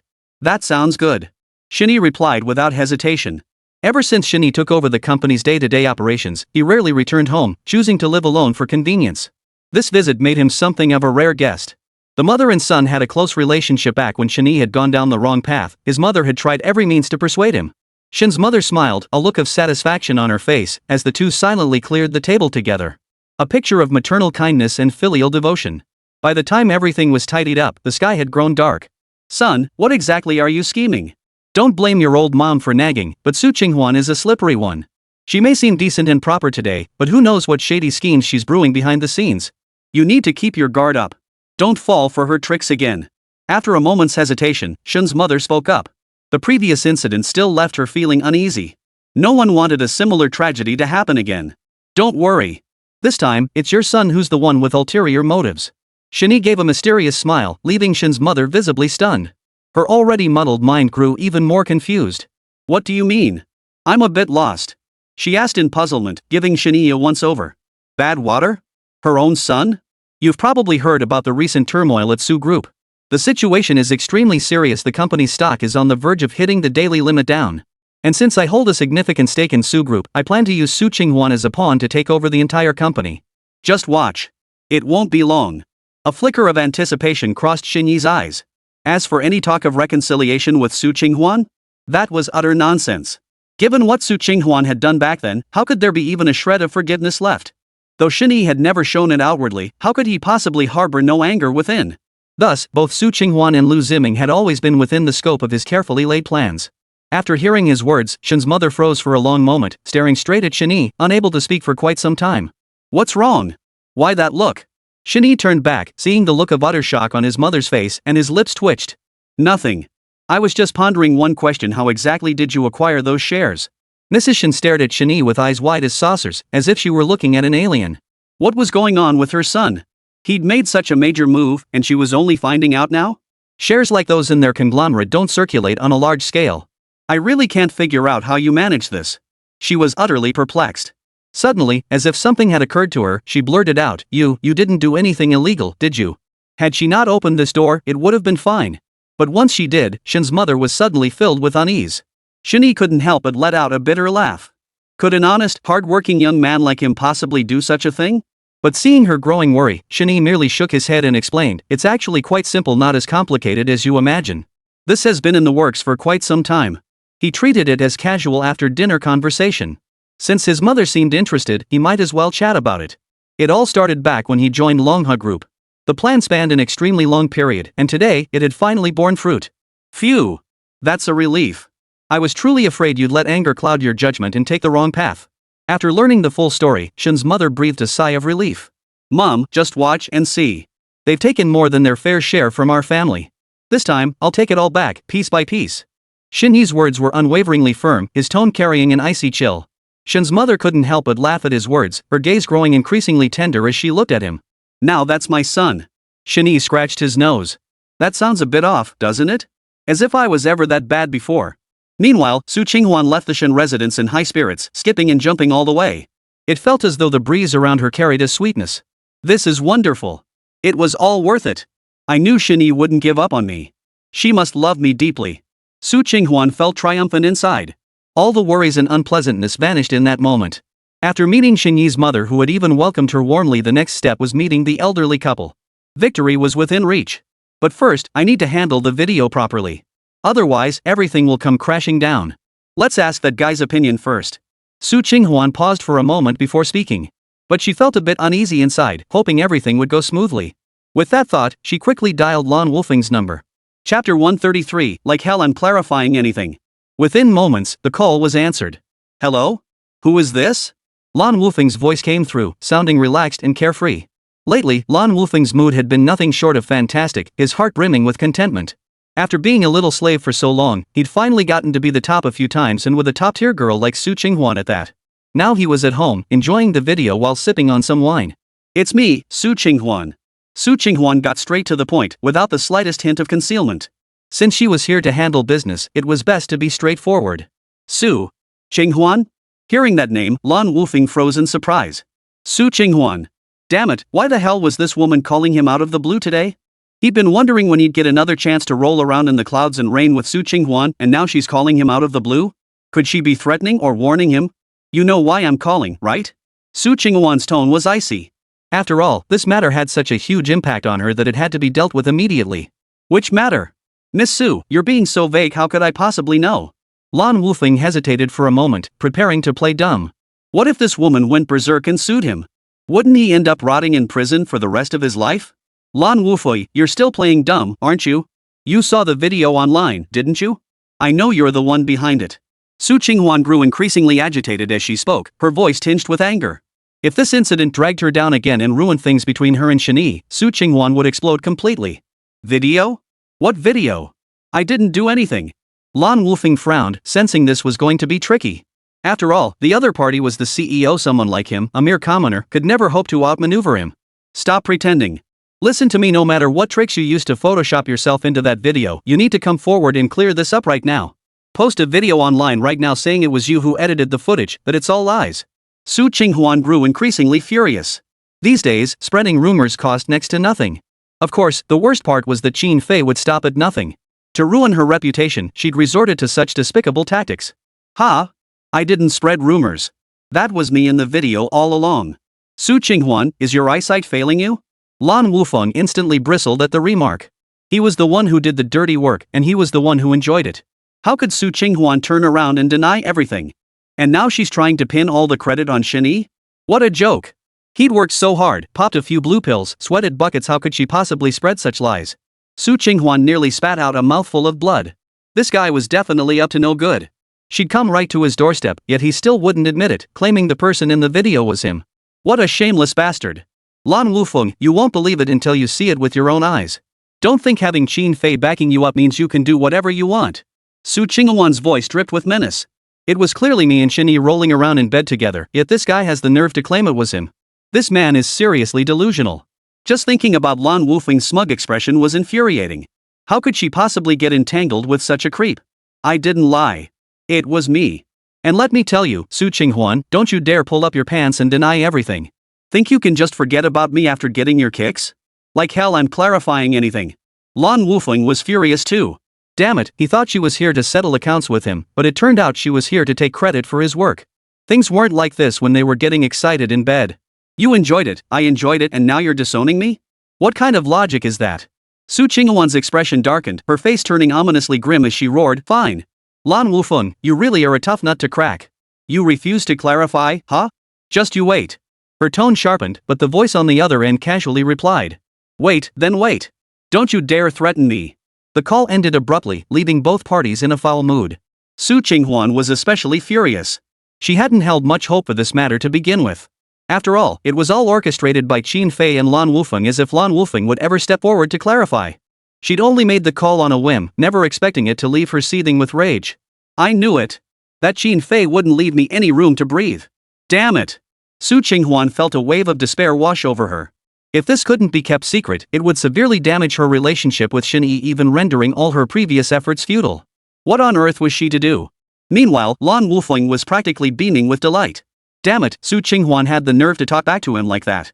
Seeing how flustered he was today, Lan Wufeng knew he'd handled things perfectly. It won't be long before Qin Fei sees what I'm capable of. Now that I hold Su Qinghuan's Achilles heel, once Qin Fei sees how formidable I am, it's only a matter of time before she comes around. As for that Liu Ziming guy? He's nothing but a toy, no match for me at all. Lan Wufeng had it all figured out. Soon, he'd go to Qin Fei and claim credit for his work. Once Qin Fei learned how badly he'd tormented Su Qinghuan, she'd surely be impressed by his ruthlessness. Then she'd come crawling back to him. And after this ordeal, Qin Fei would likely love him even more. The thought sent a rush of excitement through Lan Wufeng's chest. He took out a cigarette, placed it between his lips, and prepared to down a few shots of liquor to calm his nerves. The large screen played the earlier scenes of their passionate encounter, offering the ultimate in comfort. Meanwhile, Qin Fei had been swamped these past days. After transferring her shares in the vegetarian food conglomerate to Shen Yi, she secured even greater benefits in return. The long-term partnership with Wansheng Group alone was more than enough to secure them a substantial fortune. The only downside is Shen Yi's cut is too high. If possible, it'd be best to renegotiate. But given Shen Yi's temperament, that might be difficult. Qin Fei sighed softly. She had discussed this very matter with Shen Yi more than once before. Yet each time, his stance remained unwavering, leaving no room for compromise. Beyond that, there was another matter that puzzled Qin Fei, prompting her to mutter to herself, with the Su Group in such a state, why does Shen Yi still want the shares I hold? It's hard enough to offload them now, and this guy is practically begging for them? It's truly baffling. I wonder what kind of scheme he's cooking up. Ever since Qin Fei realized Shen Yi wasn't what he had imagined, she'd harbored a certain apprehension toward him, finding him even more inscrutable. Now, Shen Yi's actions were completely out of character. Though Qin Fei remained vigilant, she couldn't make sense of it. The only thing that brought her any peace of mind was this: whatever schemes Shen Yi might be plotting, at least this time they weren't directed at her. Chapter 134, could it be that old feelings have truly resurfaced? This guy really is a wolf in sheep's clothing. He's becoming harder and harder to figure out. Qin Fei sighed softly. Exchanging her shares in Su Group for more long-term development was already enough. As for what Shen Yi was scheming now, she had no clue. Forget it. Qin Fei had no intention of figuring it out.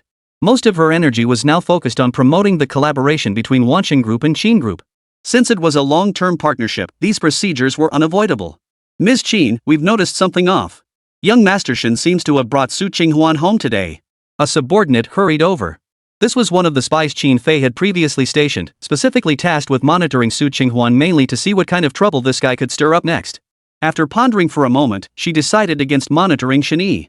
If discovered, the consequences would be severe. What? Say that again. Qin Fei could scarcely believe her ears. In her mind, this was simply impossible. Shen Yi had explicitly told her there would be no future with Su Qinghuan. How could the sky fall in an instant? Impossible. This absolutely couldn't be true. It's true. Young Master Shen brought Su Qinghuan back with him today. They were acting very intimate. After hearing her subordinate say this, Qin Fei froze in place for a long moment. Only then did she truly believe it was real, muttering to herself, why? How could this happen? Didn't that guy insist it was absolutely impossible before? How? It all felt like a dream. Just moments ago, they had been plundering shares from the Su Group together. They'd been advancing step by step, and now they're together? Even a novel wouldn't dare write something like this. This doesn't make sense. Qin Fei suddenly sensed something amiss, recalling how Shen Yi had forcefully demanded the Su Group shares from her earlier. Could Shen Yi have been plotting this all along, aiming to help the Su group from the very beginning? But she had interfered at the crucial moment. To keep her from catching on, he deliberately used the long-term partnership with Wansheng Group as a diversion? Now that Shen Yi held a significant stake in Su Group, if he truly intended to manipulate the stock market, resolving Su Group's predicament wouldn't be impossible. Su Group was merely unable to act due to its current circumstances. But joining the Shen Group now would make this matter far easier. Damn it, what kind of tricks did that Su Qinghuan pull? Shen Yi, I actually thought you'd truly seen the light. Looks like I was just wishful thinking. Xin Fei gritted her teeth in fury. She had originally planned to lure Shen Yi over to her side. If nothing else, he would have been a major asset. It would have greatly benefited the entire Qin Group's development. But who knew this guy still harbored those thieving thoughts towards Su Qinghuan? He's got no ambition whatsoever. If she'd known this would happen, she never should have handed over those shares. As long as the Su Group shares remained in her hands, she'd hold the bargaining chips. She'd been completely duped by Shen Yi earlier. She hadn't even considered this possibility. Damn it! The thought sent Xin Fei into a rage. But now it was too late. The matter was already settled. She couldn't vent her fury, nor could she change the outcome. She held no bargaining chips now. Confronting them would only invite humiliation. No! She couldn't stay passive like this. Xin Fei's mind raced as she pondered how to resolve this situation. You may leave now. Continue monitoring Su Qinghuan's movements. She waved him off, then summoned her secretary back into the room. After a moment's thought, she instructed, keep a close eye on Su Group's stock movements during this period. Report the intelligence daily. Hearing this, the secretary paused in surprise before asking, but Ms. Qin, Su Group's shares are nearly at their daily limit down. Bankruptcy is only a matter of time. Is that really necessary? The moment the words left her mouth, Xin Fei's gaze locked onto her. I told you to go, so go. Stop arguing. Having suddenly made up her mind about this matter today, she felt somewhat irritated and barked the order. The secretary had never witnessed such a scene before. She shrank back, nodded, and hurried away. Yes, Miss Qin. I'll take care of it right away. Oomph. After watching the secretary dash away, Xin Fei gave a cold snort before turning her gaze back to the window. The sky looked gloomy, as if a downpour was imminent. Her eyes flickered uncertainly, clearly deep in thought. Shen Yi, of course, had no idea what was going through Xin Fei's mind. Had he known, he might have been forced to admire her imagination. Early the next morning, Shen Yi woke up and headed to the company promptly. His face was beaming with a smile, his mood light, when he encountered Yang Nanxin downstairs at the office building. You're here so early today? Something's off. Yang Nanxin was somewhat surprised to see Shen Yi. Usually, she arrived first and handled the minor tasks before Shen Yi showed up. But today felt somewhat out of character. I'm in a good mood today. I have some good news to share with you. Shen Yi flashed a mysterious smile, but the expression left Yang Nanxin feeling puzzled. Could today be some kind of special day? Yet, looking at his smile, she couldn't help but feel something was off. Good news? What kind of news? Did the scene with Su Qinghuan go well? After arriving at the president's office, Yang Nanxin couldn't help but ponder while handling her tasks. Ever since Shen Yi mentioned rehearsing a scene with Su Qinghuan last time, their contact had dwindled, both wary of revealing any cracks. Today, she simply couldn't hold back any longer. About what we discussed last time, are you mentally prepared? I think it's time. Shen Yi pressed further. They had previously discussed going public with their relationship, but Yang Nanxin was preoccupied with her family background. She had always felt the gap between her and Shen Yi was too wide, leaving her anxious and uncertain. Now, so much time had passed in the blink of an eye. Logically speaking, it should be about time. I'm not ready yet. Before Yang Nanxin could finish, Shen Yi cut her off. The more you prepare for something like this, the less ready you'll be. What you need is sheer momentum. But, aren't you still acting with Su Qinghuan? Isn't this a bit too soon? Yang Nanxin raised her eyebrows slightly. She felt a flicker of nervousness, her hands clenching tightly together as she seemed at a loss. Despite her constant mental rehearsals lately, the actual effect felt lacking. She couldn't shake the fear of how Shen Yi's family might perceive her. Would they think she was deliberately trying to climb the social ladder? Whenever these thoughts surfaced, unease washed over her. Maybe, we should wait a little longer. Chapter 135, Uninvited Guest. Yang Nanxin hesitated before whispering softly. She simply couldn't muster the courage, feeling as though everything were a dream. Shen Yi waved his hand dismissively and stated directly, I've already told my mom about this. I also told her I'd bring you home in a little while. I don't think we can keep putting this off. The matters I'd been handling will wrap up soon. Let's make it then. After hearing Luoshi's words, Yang Nanxin hesitated even more. You told Auntie about this? Yang Nanxin froze upon hearing this. She hadn't expected Shen Yi to want to meet her parents so soon. How could she possibly prepare in time? But what surprised her even more was that Shen Yi had actually told his mother about it, leaving her completely unprepared. She was utterly bewildered, looking as if Shen Yi's mother were standing right before her. Yes, I did. What's wrong? You haven't even met them yet and you're already this nervous. Shen Yi couldn't help but laugh. As the company's most capable secretary, she excelled in both social skills and work performance. He never imagined such a minor matter would make her this nervous. Instead, he chuckled and said, "Then it's settled. Don't even think about backing out now, even if you regret it, it'll be too late, ha." With that, he walked straight out, ready to continue with his previously planned agenda. But Yang Nanxin's low voice trailed behind him. After a moment's pause, she called out to Shen Yi's retreating figure, "When? It can't be now, can it?" "Of course not. Once I've taken care of Su Qinghuan's business, then it'll be done. A week at most. Get yourself ready." Hearing Shen Yi's words, Yang Nanxin paced back and forth in the president's office. 1 week? Good heavens, that's way too soon. Beyond a touch of nervousness, Yang Nanxin felt a hint of anticipation. She never imagined she could reach this point with Shen Yi. In the past, whenever she felt anxious or troubled, he had always comforted her. Now, arranging something like this proved just how much Shen Yi valued her. A faint doubt crept into her mind. Was all this just an illusion? Could her relationship really be this smooth sailing? Perhaps it was. Because he was Shen Yi. Looks like I need to prepare properly. I can't just go in completely unprepared, can I? I need to cram on the basics of meeting parents during this time. With that thought, she resolved to be thoroughly prepared. After leaving the company president's office, Shen Yi briefly discussed stock market operations with Su Qinghuan, and the entire plan was set in motion. First, they used capital from Wansheng Group and its subsidiaries to gradually inflate the stock price of Su Group. The multi-pronged effort yielded promising results, though the first day's fluctuations remained modest. While some had taken notice, the movement still fell within reasonable bounds. After all, Su Group was practically on its last legs today. Su Qinghuan's scandals were everywhere, severely damaging the company's image. If left unchecked, many investors would likely hold back. When the relentless downward trend in the stock market finally showed signs of easing after so long, Su Qinghuan breathed a sigh of relief. With Shen Yi's help, Su Group's crisis will soon be contained. I can't let him down. Seeing Shen Yi's actions already underway, Su Qinghuan dared not hesitate. Opportunities like this were fleeting. She rushed to the company at top speed. Many people inside and outside the building spotted Su Qinghuan and couldn't help but point and whisper. Isn't that Su Qinghuan? How dare she show her face around here? Who knows? Probably thick-skinned as hell. With all those scandals circulating, if it were me, I'd be hiding at home too scared to show my face. These days are truly beyond words.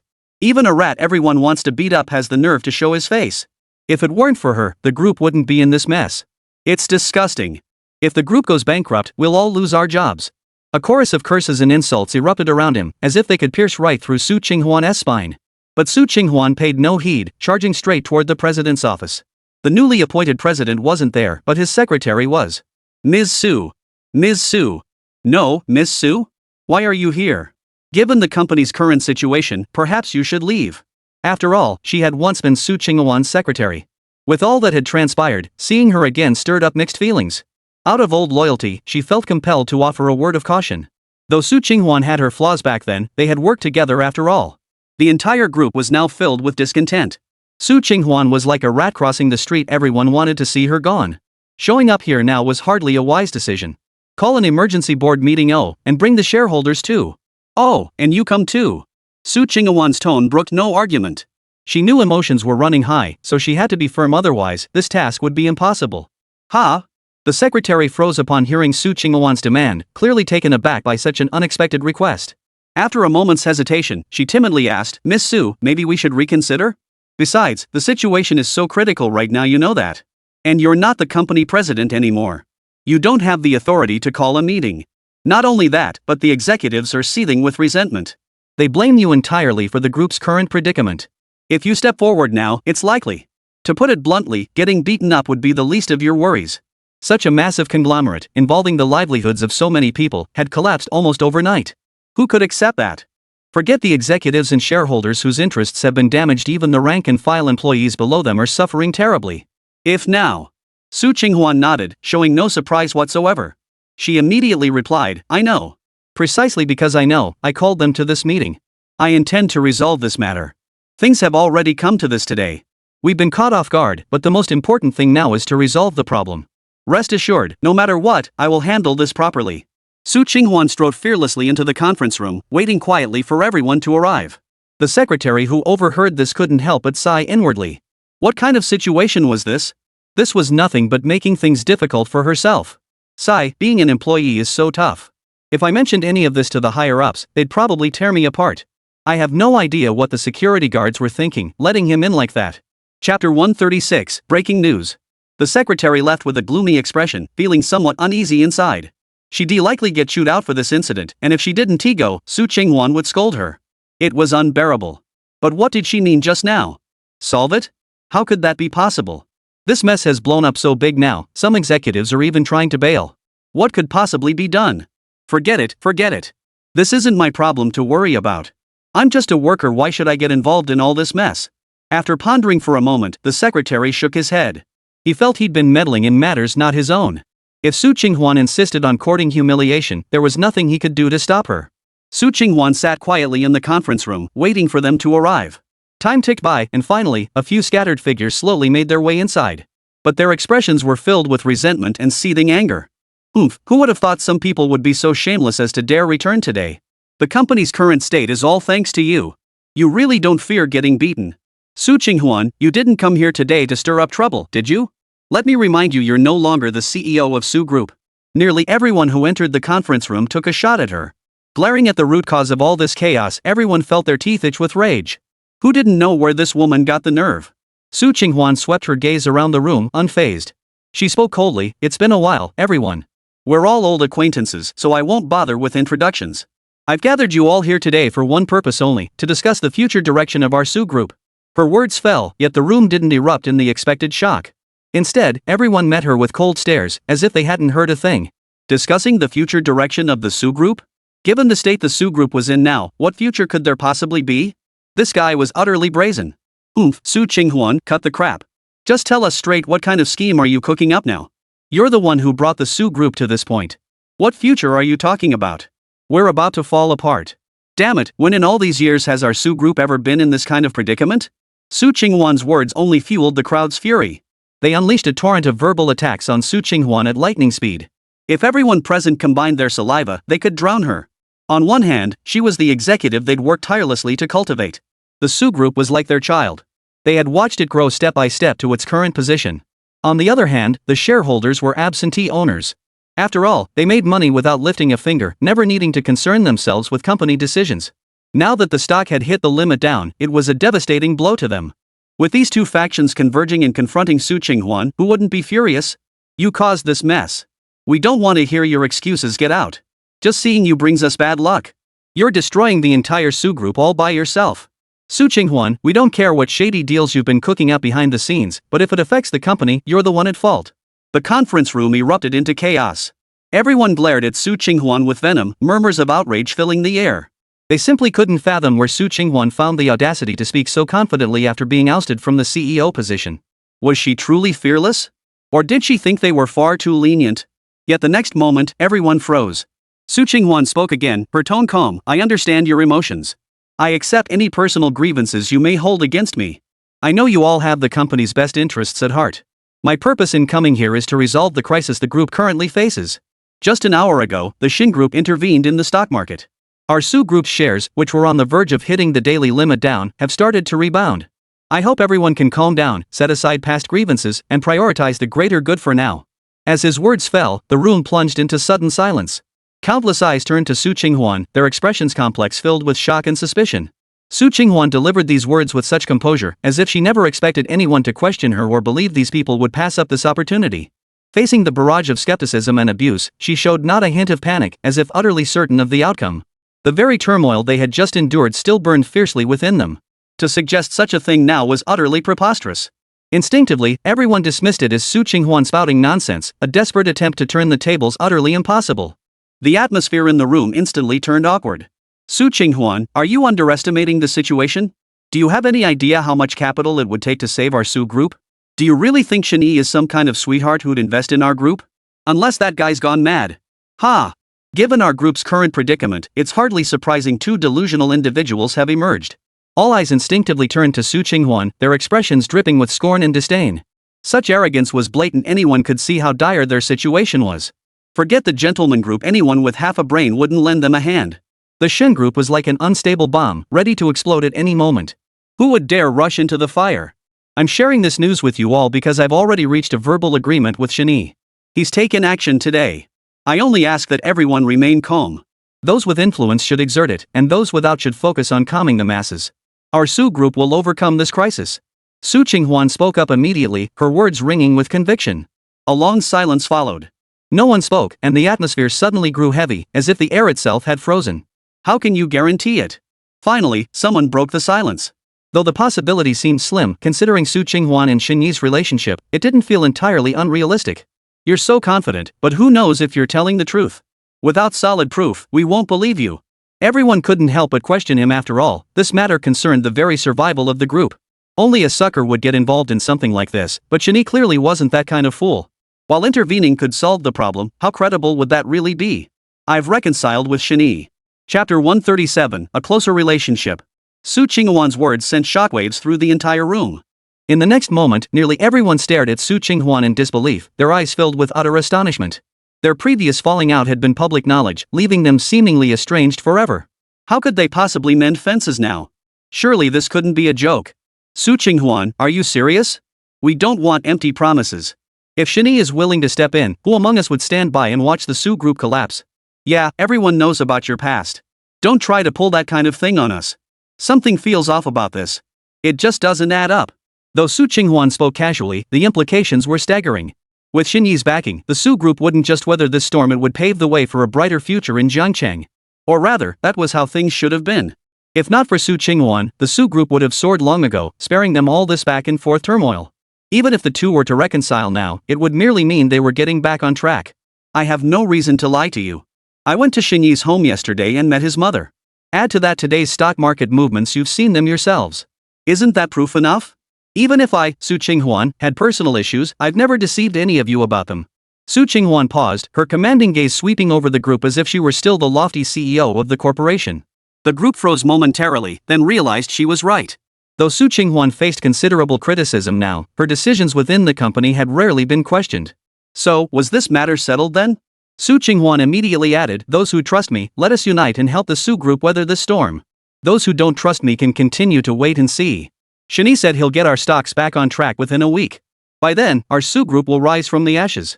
After speaking, her gaze swept over the crowd once more. Some looked excited, others tense, and a few appeared uneasy. Truthfully, only Su Qinghuan knew the real story behind those words, a mix of truth and fabrication. Especially the part about reconciling with Shen Yi, that was pure fabrication. Still, she suspected that day wasn't too far off. After all, she'd already met Shen's mother, and they'd shared laughter together. That was a sign. If Shen Yi had no such intentions, why go through all that trouble? Though these were lies for now, they would soon become reality. It wouldn't change the final outcome, it was merely announcing the good news a little early. Fine. Since you put it that way, we'll trust you this once. We've got no other options now anyway. Might as well try this desperate measure. If Shen Yi is willing to lend a hand, that would be ideal. The group began chattering away in a flurry of discussion. Though they remained half skeptical, they now had something to hope for. At least now they had a chance, better than sitting around waiting to die, right? In that case, what follows will depend on everyone's collective effort. We all know the company's current situation. Su Qinghuan paused before continuing. I hope we can unite and overcome this challenge together.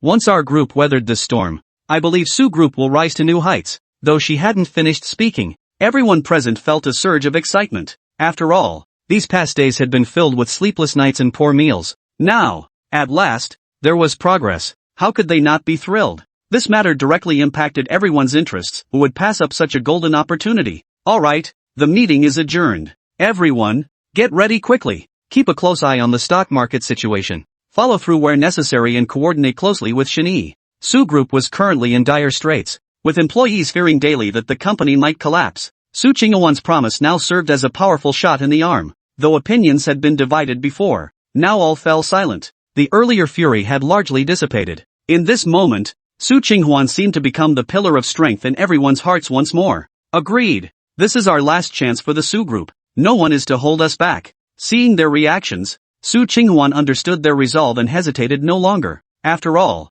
the only thing she could do now was trust Shen Yi. He absolutely would not let himself down. With this thought, Su Qinghuan drew a deep breath, feeling a surge of relief. Thankfully, everything had gone smoothly. Heaven rewards those who strive. Meanwhile, at the Wansheng Group, Shen Yi watched the stock market plan proceed smoothly, feeling somewhat relieved. In just 1 week, they would completely drain the remaining value from the opposing side. As the end of the workday approached, Yang Nanxin arrived as usual to deliver her report. No need for a report today. I recall your hometown is in the suburbs of Jiangchang, right? Shen Yi asked after a moment's thought. Yang Nanxin was a bit confused, but she nodded anyway. Yes, why? Just proceed with the stock market matters as planned for now. There's nothing particularly urgent happening across the group. I was wondering if I should pay a visit to your parents. Given the tight schedule, perhaps we could bring your parents here instead. Shen Yi smiled faintly, and his sudden arrangement left Yang Nanxin speechless. The succession of news was hard to process.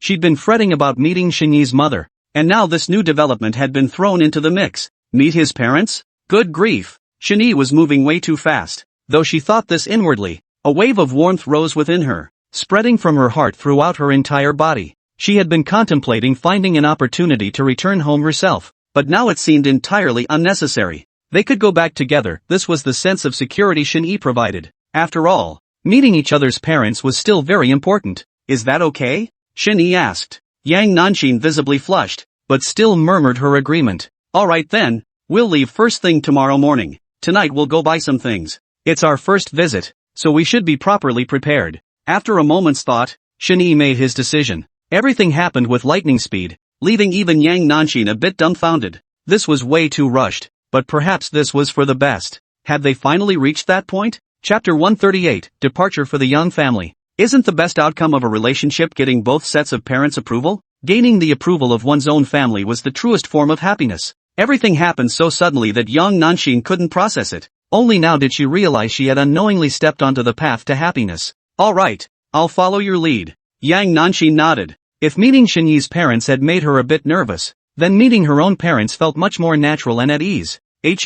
Seeing the young girl before him looking dazed and confused, Shen Yi's lips curved into a handsome smile. What? Feeling shy? Still, you should give them a call beforehand to let them know. That way they'll be prepared. Otherwise, showing up unexpectedly might startle them. He thought through every detail meticulously, determined to make a good impression. Only then did Yang Nanxin snap back to reality. She'd nearly forgotten this crucial detail. Her cheeks flushed slightly as she glanced at Shen Yi, then pressed her lips together without saying anything, simply flipping through her phone. She feared her parents would be just as surprised to hear the news. You go ahead and head back. I'll grab a few things, and we'll visit your parents first thing tomorrow morning. Shen Yi patted Yang Nanxin's shoulder, their roles clearly defined. Yang Nanxin didn't argue. She nodded and left, needing to call her parents about this matter once she got home. After leaving the company, Shen Yi headed straight for the mall. To make a good first impression, he racked his brain. He bought every practical item he could possibly need. He didn't return until the early hours of the morning.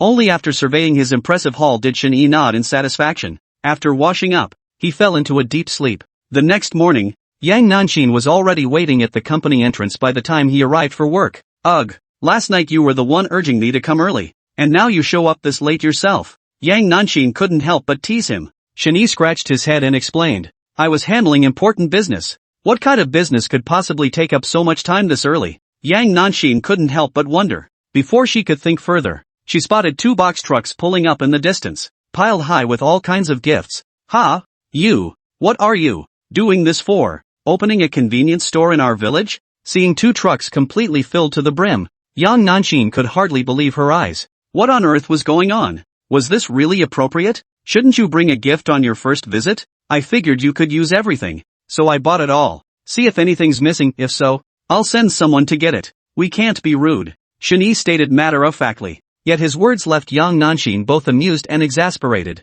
While she knew Shen Yi valued this meeting, his preparations felt a bit excessive. It's more than enough, too much. Actually, if you take all this stuff over there, won't they be scared to death? Why not just pick a few things to bring? Yang Nanxin couldn't help but remind him. Buying this much on the first visit, what would happen when it came time for the engagement? Wouldn't we end up buying the entire mall? No way. I've already bought them, why would I leave any behind? Shen Yi refused outright. After all, he'd carefully selected every single item, not a single one could be left behind. Besides, he'd heard before that such gifts were about saving face. The more generous the gift, the better one looked in the eyes of neighbors and relatives. Well, fine. Seeing Shen Yi so adamant, Yang Nanxin finally relented. A flicker of warmth touched her heart. Though she hadn't asked for any of this, the feeling of being valued was truly wonderful. Let's go. It's about time to head out. The journey was quite long, so Shen Yi hired a driver. 3 cars drove out of the group, 1 in front and 2 behind. Yang Nanxin's home lay in a mountain village on the outskirts of Jiangcheng.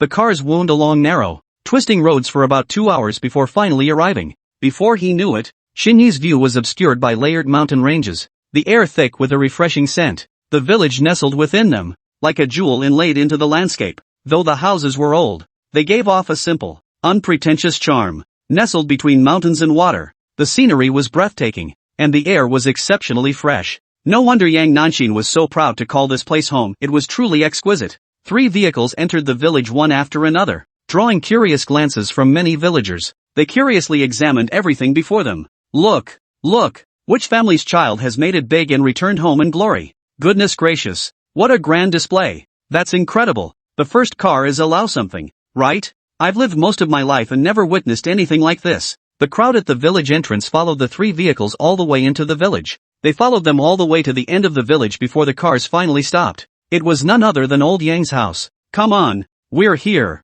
Yang Nanxin glanced out the car window at the scene and felt an overwhelming sense of nostalgia wash over her. She opened the door and stepped out first, her gaze fixed on the family home. She paused, a look of nostalgia spreading across her face. Oh my, isn't this old Yang's child? Who would have thought she'd be the one to return? What an achievement! Old Yang was such a good man in our village, and now his daughter has made us proud too. Look at her boyfriend, he's quite handsome. How enviable. Look at all those gifts. Is this a marriage proposal? The villagers couldn't help but speculate, fully indulging their love for a good spectacle. Hearing the commotion, an elderly couple emerged from the low-roofed cottage. The scene before them took them completely by surprise. Though they'd learned last night that their daughter would be coming out with her boyfriend, they never imagined it would draw the entire village. Seeing 2 large trucks filled to the brim with gifts, they felt a sudden dizziness. Xin, what on earth is this? Yang Dashan, a simple, down-to-earth farmer, found himself utterly flustered by the scene. This grand spectacle truly left him speechless. Hu Ju, however, rushed forward, pulled Yang Nanxin into her arms, and exclaimed ecstatically, Xin, you're finally back. Mom missed you so much I thought I'd die. She wept, not from sorrow but from joy. Over the years, Yang Nanxin had stayed at the company to ease the family's burden, rarely returning home. This had left her elderly parents constantly worried. Today, they finally saw the one they had longed for day and night. Mom, I'm back. Yang Nanxin felt a lump in her throat too. Chapter 139, Killing Chickens and Ducks for Fun. Though it had been so long since her last visit, everything before her eyes remained as warm and familiar as ever. Good. Seeing this scene, Yang Dashan felt happy too. His gaze shifted, quickly landing on Shen Yi. His eyes flashed with surprise and delight as he hurriedly asked Yang Nanxin, and this gentleman is? This is my boyfriend, Shen Yi. Yang Nanxin introduced him. In truth, she had already mentioned it over the phone last night. Yet, only now, seeing Shen Yi in person, did both her parents feel a sense of disbelief. They had worried about her future before, but with their own family troubles already overwhelming, they hadn't wanted to burden her further, keeping their concerns bottled up. They never imagined she'd quietly accomplished such a major step, even bringing her boyfriend home. Hearing this, joy instantly lit up the elderly couple's faces. Shen Yi, come on in, take a seat. Yang Dashan was overjoyed, his face beaming as he ushered Shen Yi inside while instructing Hu Ju, hurry and pour some tea. Yes, please come in. Hu Ju was beaming too, excitedly tugging Yang Nanxin's hand as she hurried after her husband. Shen Yi didn't hesitate,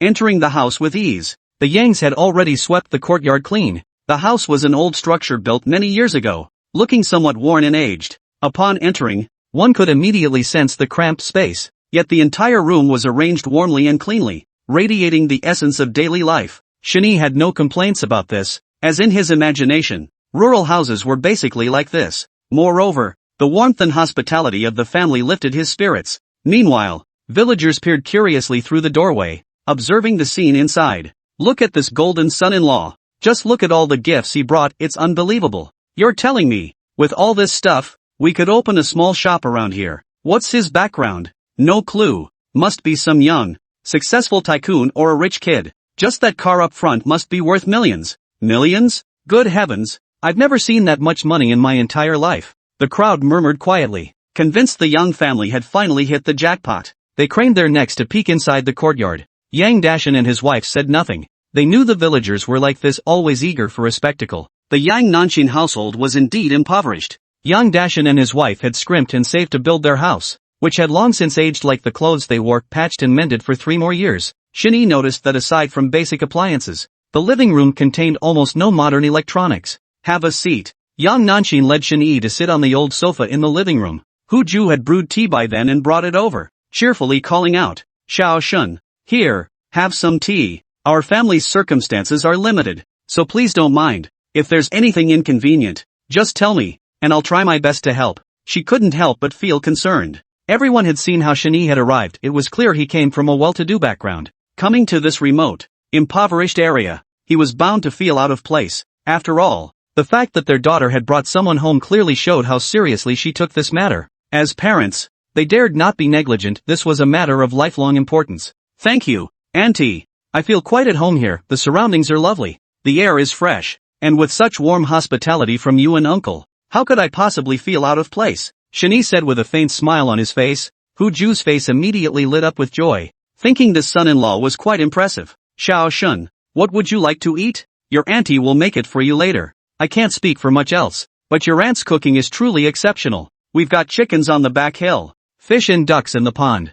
I'll go dig up some of that buried liquor from the field. Let's have a drink." Yang Dashan sat nearby, grinning with obvious excitement. These were common sights in the countryside. Almost every household raised some poultry. Truth be told, this household hadn't felt such joy in a very long time. Even Yang Nanxin, watching the scene unfold, felt a pang of emotion. Still, she cautioned, "Dad, Shen Yi can't handle much alcohol." Yang Dashan merely waved it off. "What's the big deal? We're at home, not out in public. If he drinks too much, he'll just fall asleep. No problem at all." He then turned to his wife and said, "Tonight's all on you. Don't embarrass yourself in front of young Shun." Watching the warm atmosphere unfold before him, Shen Yi couldn't help but smile. It was quite interesting, a bit different from what he'd imagined. But this was fine too. "Got it." Hu Ju immediately agreed and went out to prepare. Soon, the fish was cleaned and she began cooking. Since dinner was still a while away, once things settled down, Yang Nanxin began describing the surroundings, the place where she had grown up.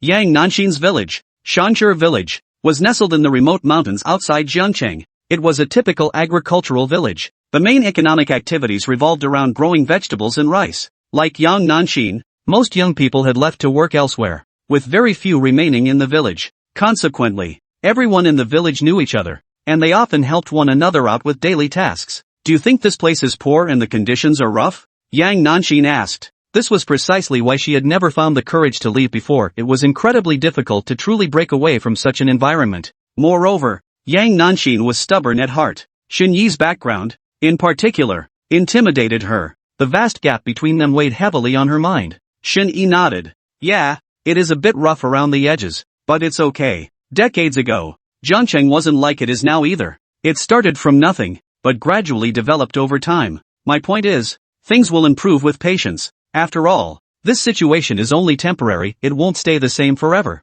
Yang Nanxin didn't complain. She understood clearly that her parents had raised her through immense hardship, and all she could do was repay her family as best she could. True, things were tough now, but one day, they would change. "You're right, I was overthinking things earlier." A faint smile touched Yang Nanxin's lips. Seeing no trace of unease on Shen Yi's face, her lingering worries vanished completely. Shen Yi gazed at the girl before him, her face serene, yet her spirit resilient, and his expression gradually softened. "If Uncle and Aunt are willing, we should bring them to the city this time. Now that we have a place, it would be more convenient for them." Chapter 140, The Legend of the Stone Bridge. Shen Yi smiled faintly. Hearing this, Yang Nanxin paused for a moment before shaking her head. "I don't think they'll agree." Yang Nanxin knew her parents well. The elderly couple had lived here their entire lives and had long since grown accustomed to it. If they were to leave this familiar place, they would surely feel out of place. The city is nothing but steel and concrete, completely lacking the liveliness of life here. Moving there would probably suffocate them. "This house is my parents' life's work, and the neighbors are nice too. I doubt they'd want to leave. Still, it's worth asking. If they're willing, that's fine. If not, we can't force them. At worst, they'll just have to commute back and forth." Hearing this, Shen Yi didn't press the matter. He simply nodded, fully understanding Yang Nanxin's choice. They say old age is about returning to one's roots. Few choose to wander far from home. "Show me around. I want to see the sights you used to enjoy," Shen Yi suggested curiously. Though he had already met the young couple, he knew little about the village as a whole. Truth be told, he rather enjoyed this rural atmosphere. He'd been captivated by it during his business trip when he and Yang Nanqing stayed at the farmhouse inn. This place felt like a hidden paradise. Sure thing, Yang Nanqing agreed immediately. The two began wandering aimlessly through the village, leisurely and cheerful. Yang Nanqing was in a particularly good mood as she led Shen Yi around the village, introducing him to its sights. The breeze itself seemed to carry a sweetness. They reached a hillside, beyond which lay several fields. The sun was setting, signaling the end of the workday, and several farmers were still busy in the fields. Shen Yi suddenly asked, "Oh, right, why is this place called Shanshi Village? We've walked all over the place and haven't seen a single rock." Yang Nanqing smiled immediately and explained to Shen Yi, "Because there's a stone bridge here." She pointed in a direction. Shen Yi looked up and saw it, a low-arched bridge ahead, clearly aged, paved with numerous stones. Near the bridgehead stood a uniquely shaped stone, resembling a human figure. Legend says that stone is a woman named Shifa who turned to stone. She stands at the bridgehead waiting for her beloved to return home. It's a very famous local love legend, though it's rather tragic when you think about it. I wonder if she ever saw him again after all these years. A hint of doubt flashed across Yang Nanqing's face. Yet upon reflection, in this fast-paced era, true love felt all the more precious. Perhaps Shifa never saw that man again, for life rarely grants such perfect happiness. As she spoke, Yang Nanqing's gaze shifted to Shen Yi, her eyes fixed on him with intense seriousness. Then, with a hint of apprehension, she asked, "Shen Yi, could you suddenly vanish, leaving me unable to find you again? Like Fa, waiting pitifully by the bridge, enduring wind and sun, as if still haunted by the memory." A hint of worry flickered across his face. Shen Yi paused slightly at Yang Nanqing's words, surprised that a legendary tale could resonate so deeply. Perhaps this was simply the nature of a girl's sentimental heart? Of course not. Don't overthink it. Shen Yi turned and gently pulled her into his embrace, then kissed her forehead softly, adding in a tender voice, "Silly girl, we've come this far, and you're still saying such foolish things." Yang Nanqing froze, a blush instantly spreading across her cheeks. She suddenly realized she'd been acting overly sentimental. Before, he'd never given her these strange thoughts, but since being with Shen Yi, she'd grown a bit insecure. Perhaps Shen Yi was simply too perfect, leaving her with a constant fear of losing him. "Okay, I was overthinking it." Yang Nanqing lowered her head before responding, a faint sweetness stirring in her heart. The two stood there on the hillside, bathed in the fading light, enveloped in an eerie stillness. It felt as if nothing else existed in the world. Only after a long while did they part. "Come over here and look." Yang Nanqing took another step forward, pointing toward the village below the mountain. Her face radiated contentment as she said, "Don't you think the view here is absolutely beautiful?" Shen Yi also gazed into the distance. Wispy smoke curled up from the village at the foot of the mountain. Faintly, he could hear children's laughter and the friendly greetings of the villagers. Though evening had fallen, the village radiated a vibrant energy that felt deeply comforting to behold. Indeed, Shen Yi couldn't help but agree. Nestled in the countryside, Shanshi Village possessed a unique beauty, especially as the sun sank below the western hills. Just then, a faint call seemed to reach his ears. As if from afar, it was Yang Nanqing calling them. "Come on, let's head down the mountain for dinner." Shen Yi glanced at Yang Nanqing, then thoughtfully reached out to take her arm as they began their descent. Yang Nanqing didn't refuse. She knew deep down that she had made her choice. Having chosen, they must trust each other, not dwell on what might be lost. She needed to adjust her mindset and fully embrace the new life ahead. "You're back. Come sit down and eat." There are still plenty of mosquitoes in the mountains at this time of year. "We have some insect repellent at home, don't forget to spray some on." Hu Ju carried dishes from the kitchen to the table. Seeing this, Shen Yi didn't dare to idle and hurried over to help. Yang Nanqing sat on the sofa, quietly watching Shen Yi's busy figure, a sweet smile spreading across her face. Perhaps they really would spend the rest of their lives together like this. When all the dishes were finally laid out on the table, Shen Yi couldn't help but gasp. Chicken, duck, fish, and meat, everything imaginable. Farm-fresh eggs, homegrown vegetables, it was a feast of abundance. "Just some home-cooked dishes, don't be shy," Yang Nanqing said, then casually opened a bottle of white liquor and poured Shen Yi a full glass. This was an aged liquor Yang Nanqing had buried years ago, waiting patiently for this very day. The moment the cap was opened, its rich aroma filled the air, a fragrant scent that was utterly intoxicating. "Try it. This is fine liquor, you couldn't buy it even with money these days." Yang Nanqing lifted his glass, took a sip, and a charming smile spread across his face. Shen Yi followed suit and took a sip. Cough cough. "Blimey, that's fiery." The moment the liquor touched his throat, a fit of coughing erupted. Though potent, the liquor was pure and authentic. Shen Yi, having rarely encountered such a variety before, found it somewhat overwhelming. Good liquor," Shen Yi took a couple bites of food and couldn't help but praise it. Just one sip, and his face flushed crimson. Ha ha ha, hey, Shen, drink your fill tonight. If you get drunk, just sleep it off. Stay and enjoy yourself for a few more days. Chapter 141, the finale. Yang Dashan roared with laughter, every wrinkle on his face smoothing out. A future son-in-law arriving with generous gifts and such an entertaining personality, what a blessing. Come on, eat up, eat up. Yang Dashan and Huju kept serving dishes onto Shen Yi's plate. Within mere minutes, Shen Yi's bowl piled high with food, leaving him feeling overwhelmed. After 3 rounds of wine, Shen Yi had eaten his fill and felt dizzy as the room spun. Shen Yi, are you okay? Why don't you go rest? Yang Nanshin, seeing his state, called out urgently, but Shen Yi, swaying his head and waving his hand. They say business talks flow best over drinks. Wasn't today the perfect opportunity? If you can't handle it, you shouldn't drink so much. Look at you, your face is as red as an apple. Yang Nanshin couldn't help but shake her head, feeling somewhat helpless. Young Shun, you've spent a fortune coming to my place today. We only have simple fare here, please forgive my inadequate hospitality. Yang Dashan's cheeks were also flushed, but he looked remarkably generous. Beneath his joyful expression, there seemed to be a hint of something else. Since everyone's in such high spirits today, let's have a good chat. To be honest, I'm genuinely happy you two have found each other. Xinshin has been holding down the fort at home all these years, working incredibly hard. She hasn't dated anyone either. We were always worried that family matters might affect her, but thankfully, they haven't. You've seen our situation at home, it's pretty much what you see. We're not some wealthy, prestigious family. We certainly can't compare to yours. At this point, a bitter expression crossed Yang Dashan's face. Most of his life had passed without distinction. The only thing he could point to as an achievement was raising Yang Nanshin. They knew Shen Yi's status, CEO of a major conglomerate.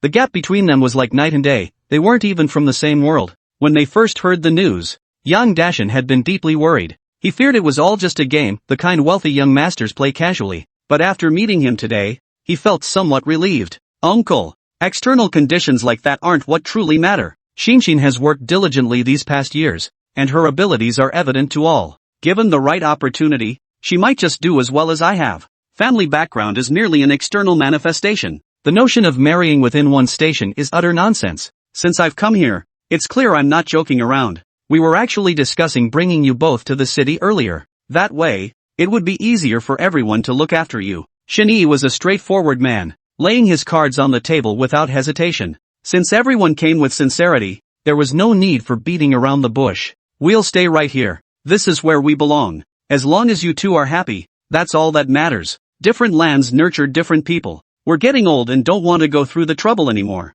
Huju chimed in from the side, a smile on her face, though her eyes held barely perceptible tears. Perhaps she never imagined her daughter would face such a day. The outcome matched what young Nanshin had anticipated. Xiao Shun, I've lived most of my life and rarely misjudged people. I think you're a good kid. As long as you treat Xinxing well from now on, we'll be perfectly satisfied. We had many reservations about your relationship before, but now we can finally rest easy. What I mean is, we have no objections. Yang Dashan's words came out with great effort, and for a moment, he felt like crying tears of joy. Being parents didn't demand their son-in-law be wealthy or powerful. Integrity and genuine care for others were enough. After all, they only had one daughter. Her happiness was all that mattered. If young Dashan hadn't been satisfied, they wouldn't have agreed. Now, finally, they could rest easy. Seeing the barely perceptible glistening tears in the eyes of the young couple, Shen Yi couldn't help but rise to his feet. Uncle, Aunt, thank you both. Though Xinxing and I aren't married yet,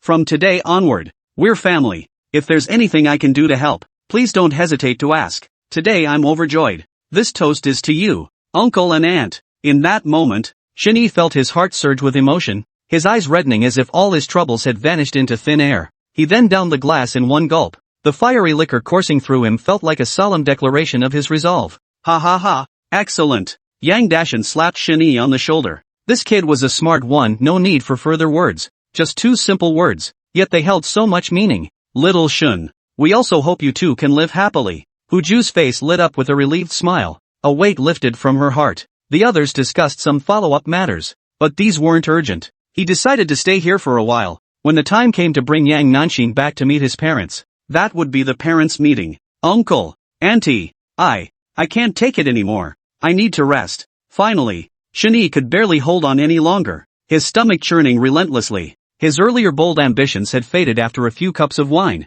replaced by discomfort. Groggily, he stumbled outside to relieve himself, then washed up briefly before collapsing into sleep. In the end, Shen Yi shared a room with Yang Dashan, while Yang Nanxin stayed with Hu Ju. The small cottage wasn't spacious, with few rooms, but it was cozy. Over the next few days, Shen Yi and Yang Nanxin spent their free time wandering around the village or helping out at home. Time passed quickly. Before they knew it, 5 days had passed. During this time, Shen Yi kept a close eye on the stock market performance of the Su Group. Driven by multiple subsidiaries, the Su family's stock began to rebound, swiftly returning to near its peak levels. It's time to sell everything off. Shen Yi glanced at the figures and felt the timing was right. Having bought shares in batches and from multiple sources when Su Group stock was low, he now sold them off as the market rebounded, reaping another substantial profit from the price difference. Without the backing of the Shen Group, it wouldn't take long for the Su Group to be knocked back down to rock bottom. Then, with Lan Wufeng stepping in to apply some pressure, Su Group could vanish from Jiangcheng altogether.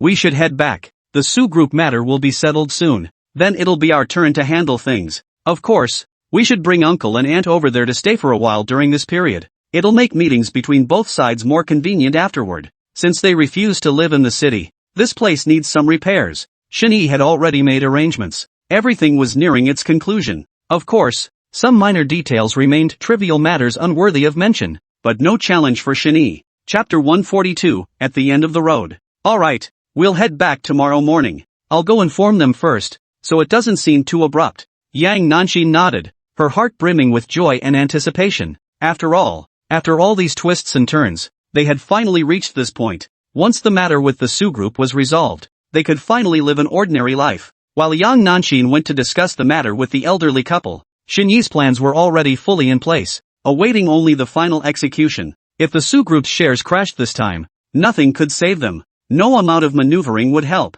especially with Lan Wufeng involved. Early the next morning, the group prepared to depart. Hold on a moment. I've gathered some people to come over. Shen Yi glanced at the time, seeing it was nearly right, and spoke up. The young family group was puzzled. They were about to leave, who else could he be summoning? Before anyone could speak, a minivan pulled up nearby. 5 or 6 people stepped out and stopped directly in front of Yang Dashan's house. Young Master Shen, we're here. Sorry to keep you waiting. The group jumped out and rushed over, carrying all sorts of tools and equipment. They looked professional at a glance. Yang Nanxin was puzzled and asked, Shen Yi, who are these people? This is a construction crew I hired from town. Since uncle and aunt don't want to move to the city, we'll use this time to renovate the house. This way, they'll be more comfortable, and you can rest easy. Hearing this, a wave of warmth washed over Yang Nanxin. Even Yang Dashan and Hu Ju were momentarily stunned. Truthfully, they'd long considered renovating the house, but their current financial situation had forced them to keep putting it off indefinitely.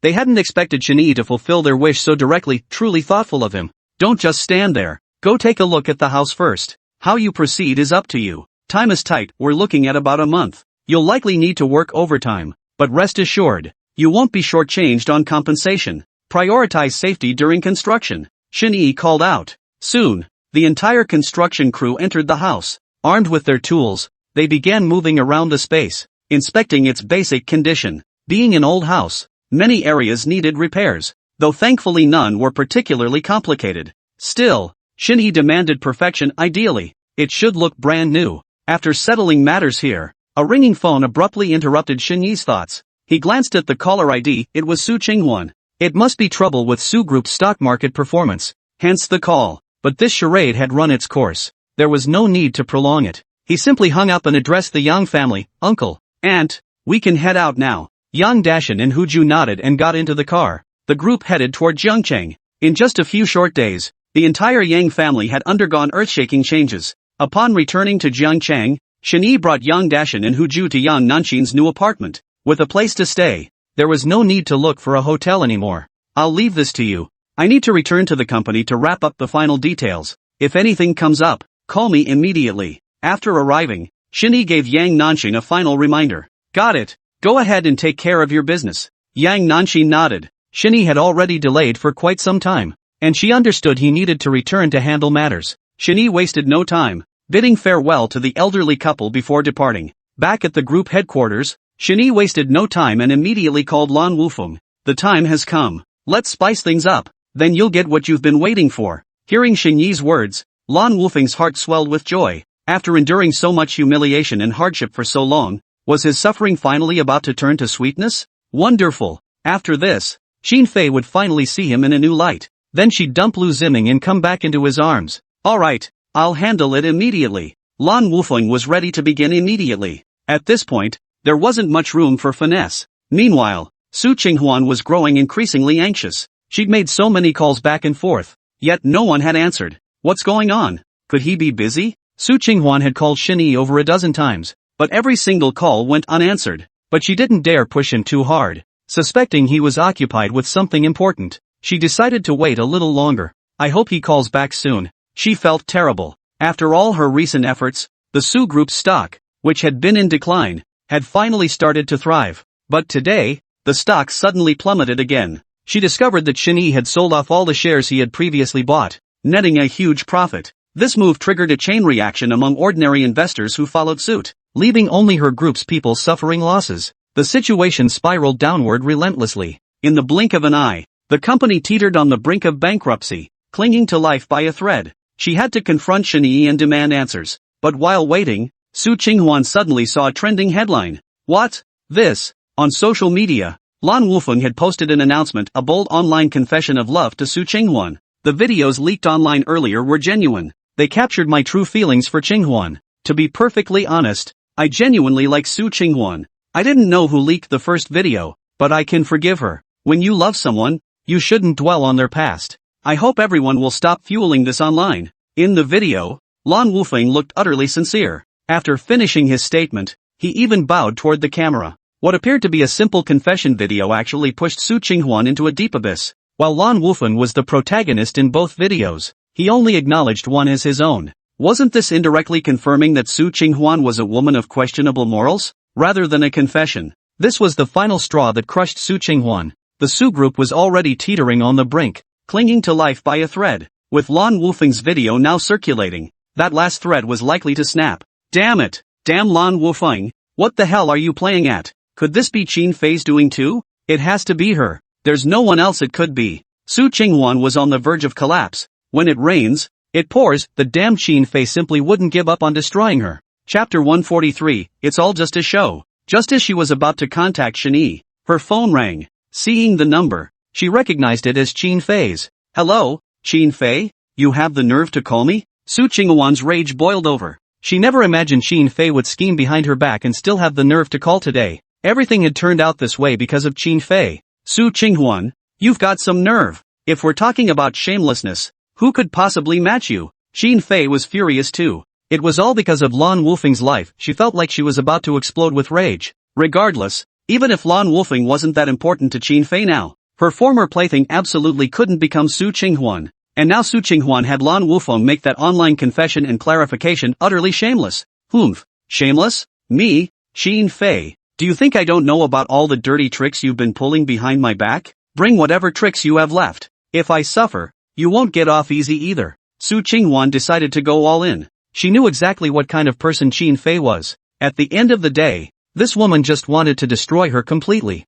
leaving her no room to breathe. After all these years, Su Qinghuan had finally seized her chance. Stop trying to intimidate me. In your current state, everything you do is futile. Still think you're the CEO of Su Group? Let's be honest, you're nothing but a marginal figure now. Xin Fei countered sharply, refusing to back down. Where this woman got her nerve was beyond comprehension. Did he really think these petty tricks could revive the Su Group? Dream on. We'll see about that. Mark my words, if I don't get my way, you won't get yours either. Su Qinghuan slammed the phone down in fury. How could someone as proud as she was tolerate Xin Fei trampling her underfoot? No matter what, she would turn the tables. At that very moment, just as she hung up, Shen Yi's call came through. Su Qinghuan's heart leapt with joy, as if she'd glimpsed a ray of hope. If anyone could help her now, it was Shen Yi. Hello, Shen Yi? I'm in big trouble. Su Group stock has hit another limit down today, and Lan Wufeng posted all that stuff online. What should I do now? Su Qinghuan hurriedly explained her predicament,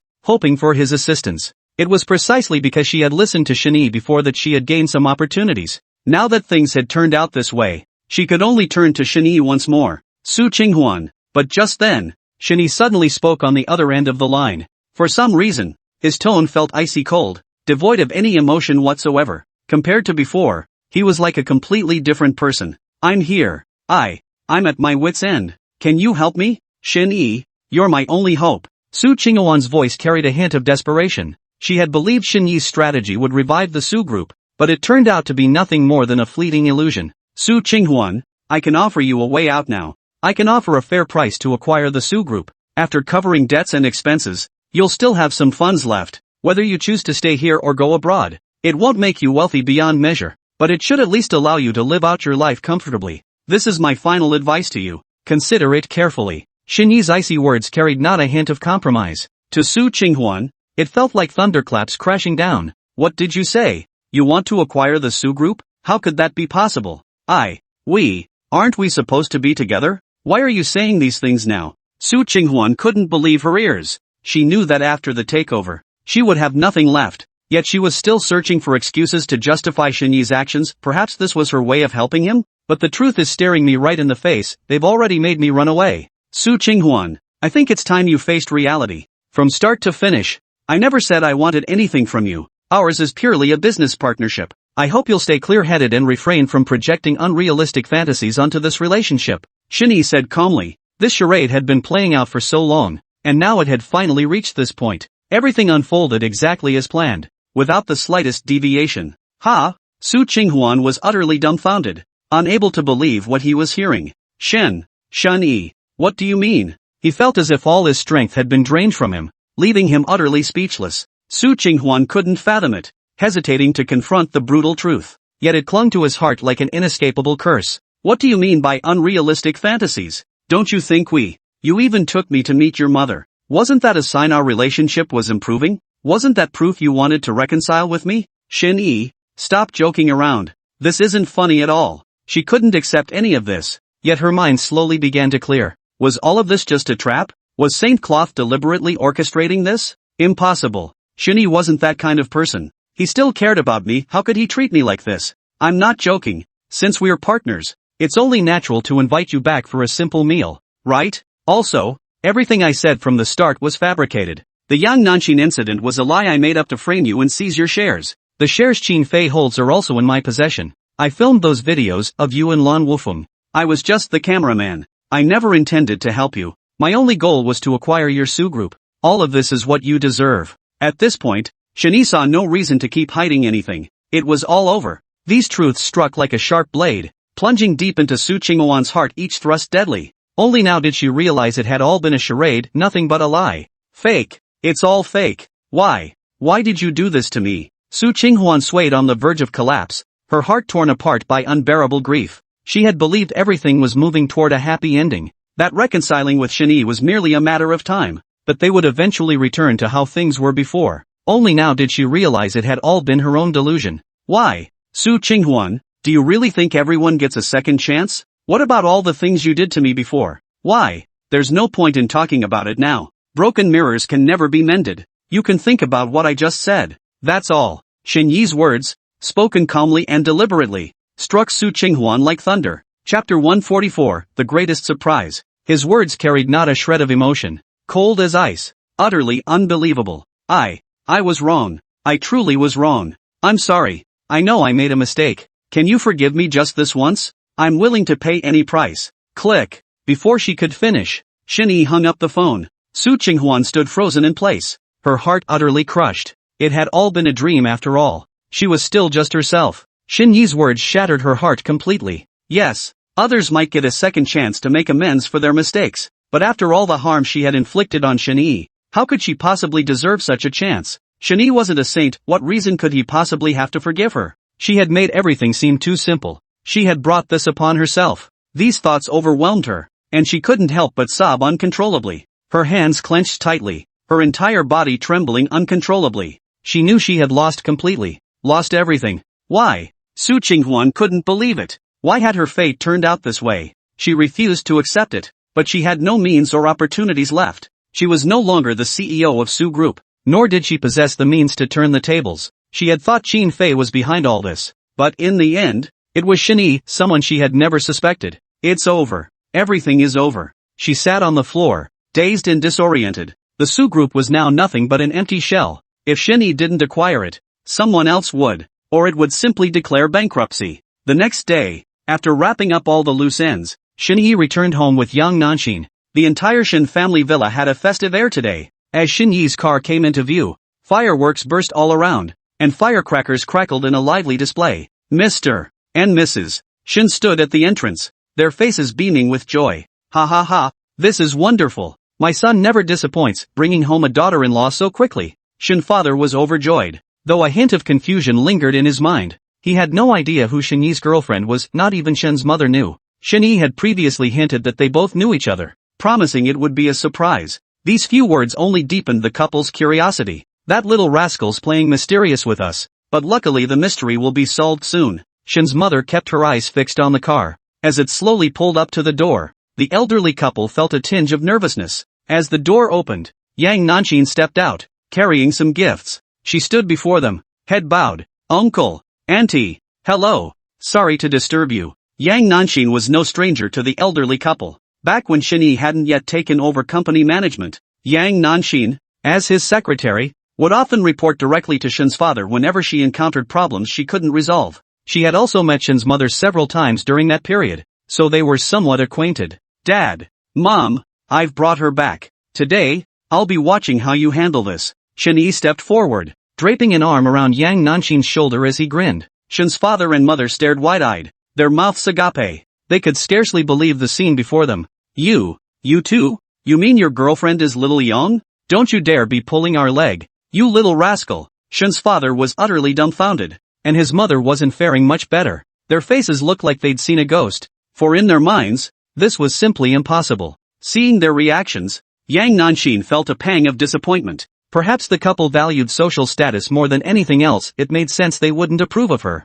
After all, within the conglomerate, she was merely the president's secretary. It wouldn't be wrong to say she was deliberately trying to climb the social ladder. I'm not joking. What's wrong? Are you dissatisfied? Shen Yi, unfazed, pressed on. Seeing how intimate the two appeared, it didn't seem fake. Shen's father shook his head repeatedly and hurriedly explained. No, of course we're satisfied. Young Yang is highly capable and a truly admirable person. She managed the company exceptionally well before. If she becomes your daughter-in-law, it would be a blessing 10 lifetimes in the making for you. Son, Shen's father was overjoyed. This was truly a huge surprise. No wonder Shen Yi had mentioned they already knew each other. It turned out to be Yang Nanxin. He could scarcely believe it. Mrs. Shen was equally delighted. Whether it was her competence, appearance, or character, Yang Nanxin was the perfect daughter-in-law she'd always envisioned. Since you're so pleased, look at the expression you just gave her. You scared the life out of her. Shen Yi rolled his eyes, unable to resist the sarcastic remark.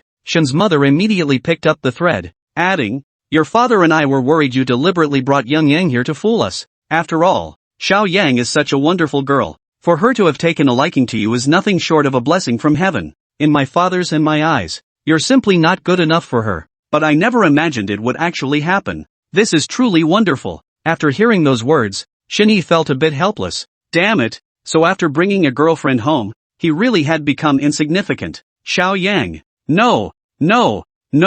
Xinxing, please come in. Don't be shy. When you're here, it's like coming home. Please don't stand on ceremony. Shen's father took the gift from young Nanxin's hands first, his face beaming with warmth as he ushered her inside. Ah, okay. Yang Nanxin was the one feeling the most nervous. Hearing those words just now, she was genuinely flattered and overwhelmed. So Shen Yi's family was this pleased with her? She had never seen the chairman act so warmly before, let alone wear such a broad smile. Most of her earlier nervousness and unease vanished in that instant. Once inside the villa, the elderly couple fussed over Yang Nanxin, effectively relegating Shen Yi to the kitchen to prepare dinner. He didn't mind at all. After all, this outcome was already more than satisfactory. As for the rest, they could deal with it later. Time passed slowly, and before long, the elderly couple were playfully wrestling with young Nanxin. She, too, had completely let go of her unease. An hour later, gazing at the lavish lunch spread before her, Yang Nanxin felt deeply moved. Everything that had unfolded today was nothing like she had imagined.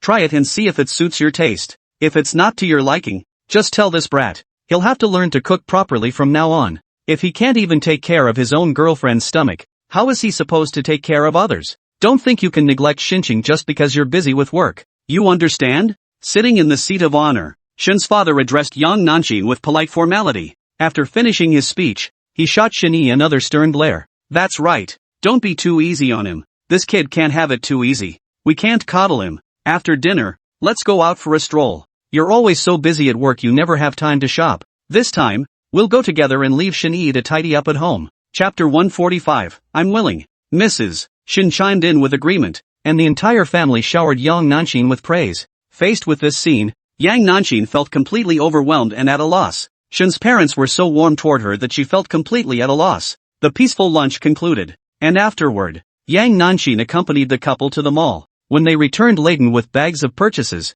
the elderly couple insisted on taking Yang Nanxin out, saying they wanted her to experience what family life was like. Mrs. Shen even took her hand, treating her like her own daughter. Xin, don't be shy about anything. If Shen Yi dares to treat you poorly, just call home. I'll deal with him for you. The words were spoken with such bravado that Shen Yi nearly choked on his own blood. He felt completely invisible now, but even so, he felt secretly delighted. As long as his parents approved of Yang Nanxin, that was all that mattered. She was worried her family background wasn't good enough for you two to approve of her. Shen Yi deliberately brought it up, prompting Yang Nanxin to scratch her head. Shen Yi's father shot him a glare and snapped, "You little brat. Have you been talking nonsense in front of Xinxing?" After that, he turned his gaze to Yang Nanxin and said, Xin, these things don't matter at all. Don't burden yourself with them. There was no Wansheng Group back then. It was built through generations of hard work. Who was born into wealth? Haven't we all come from that stage? Once you've stepped through the gates of the Shen family,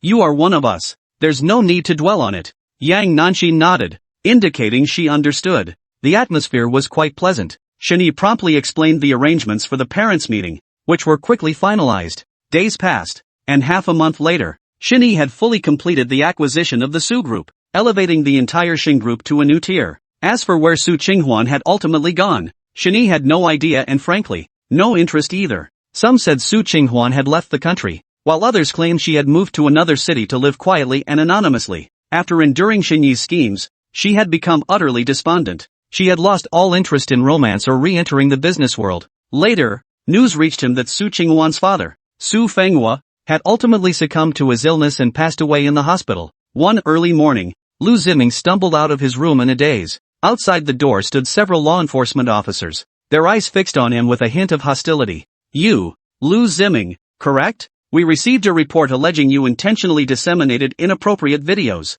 maliciously stirred up online sentiment, and incited your followers. Please come with us for questioning. They practically forced Liu Ziming against the door without giving him a chance to speak. What do you think you're doing? This is a frame-up. I've never done any of these things. Let me go. A chill ran through him, a sense of impending doom settling in. Earlier, he had forwarded Su Qinghuan's compromising video to a newspaper, which had led to the subsequent massive repercussions. If they really investigated, they'd quickly find clues and pin the charges on him. If it were just minor offenses, he could live with being blacklisted. He was already effectively banned anyway. But if they pinned the label of spreading obscene videos on him, the severity of the offense could land him in jail. Liu Ziming was taken away without any chance to defend himself. Subsequent investigations left Liu Ziming no room for evasion. He ended up paying tens of thousands in fines and serving 4 years in prison, becoming a notorious figure throughout his hometown. Why did things turn out so different from what I imagined? Why is Qin Fei still ignoring me? Could it be that I really am no match for that Liu Ziming guy?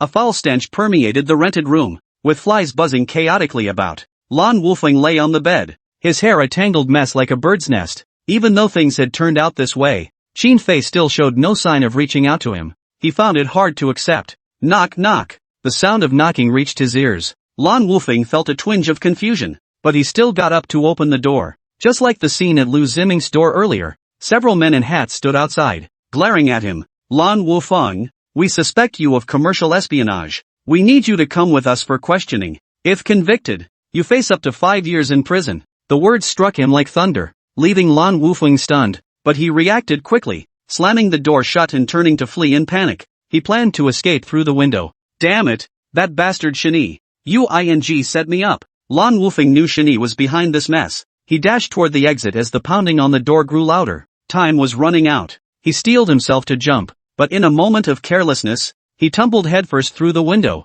When he was found again, Lan Wulfeng lay motionless. By the time he reached the hospital, he was already in a vegetative state. Later, Qin Fei came to see Lan Wulfeng, but she didn't stay long. A flicker of disgust passed through her eyes. Lan Wulfeng, People should pay a price for their actions. A cold smile touched Qin Fei's lips. The so-called law enforcement officers were nothing but a sham. She had deliberately arranged for them to target him. Now that he was in a vegetative state, it was the best possible outcome. Everything unfolded without a single flaw or unexpected twist. The long-term partnership with Wansheng Group continued uninterrupted, and Qin Group flourished. A year passed in the blink of an eye, and Valentine's Day arrived. Today, the Aohai Lanting was decorated in festive splendor. The sign at the entrance featured the wedding photo of Shen Yi and young Nanxin, with the words "Happy Newlyweds" printed above it. Inside the grand banquet hall, a long floral aisle stretched across the center. Yang Nanxin, dressed in a magnificent wedding gown, walked step by step toward the front, where Shen Yi stood in a suit,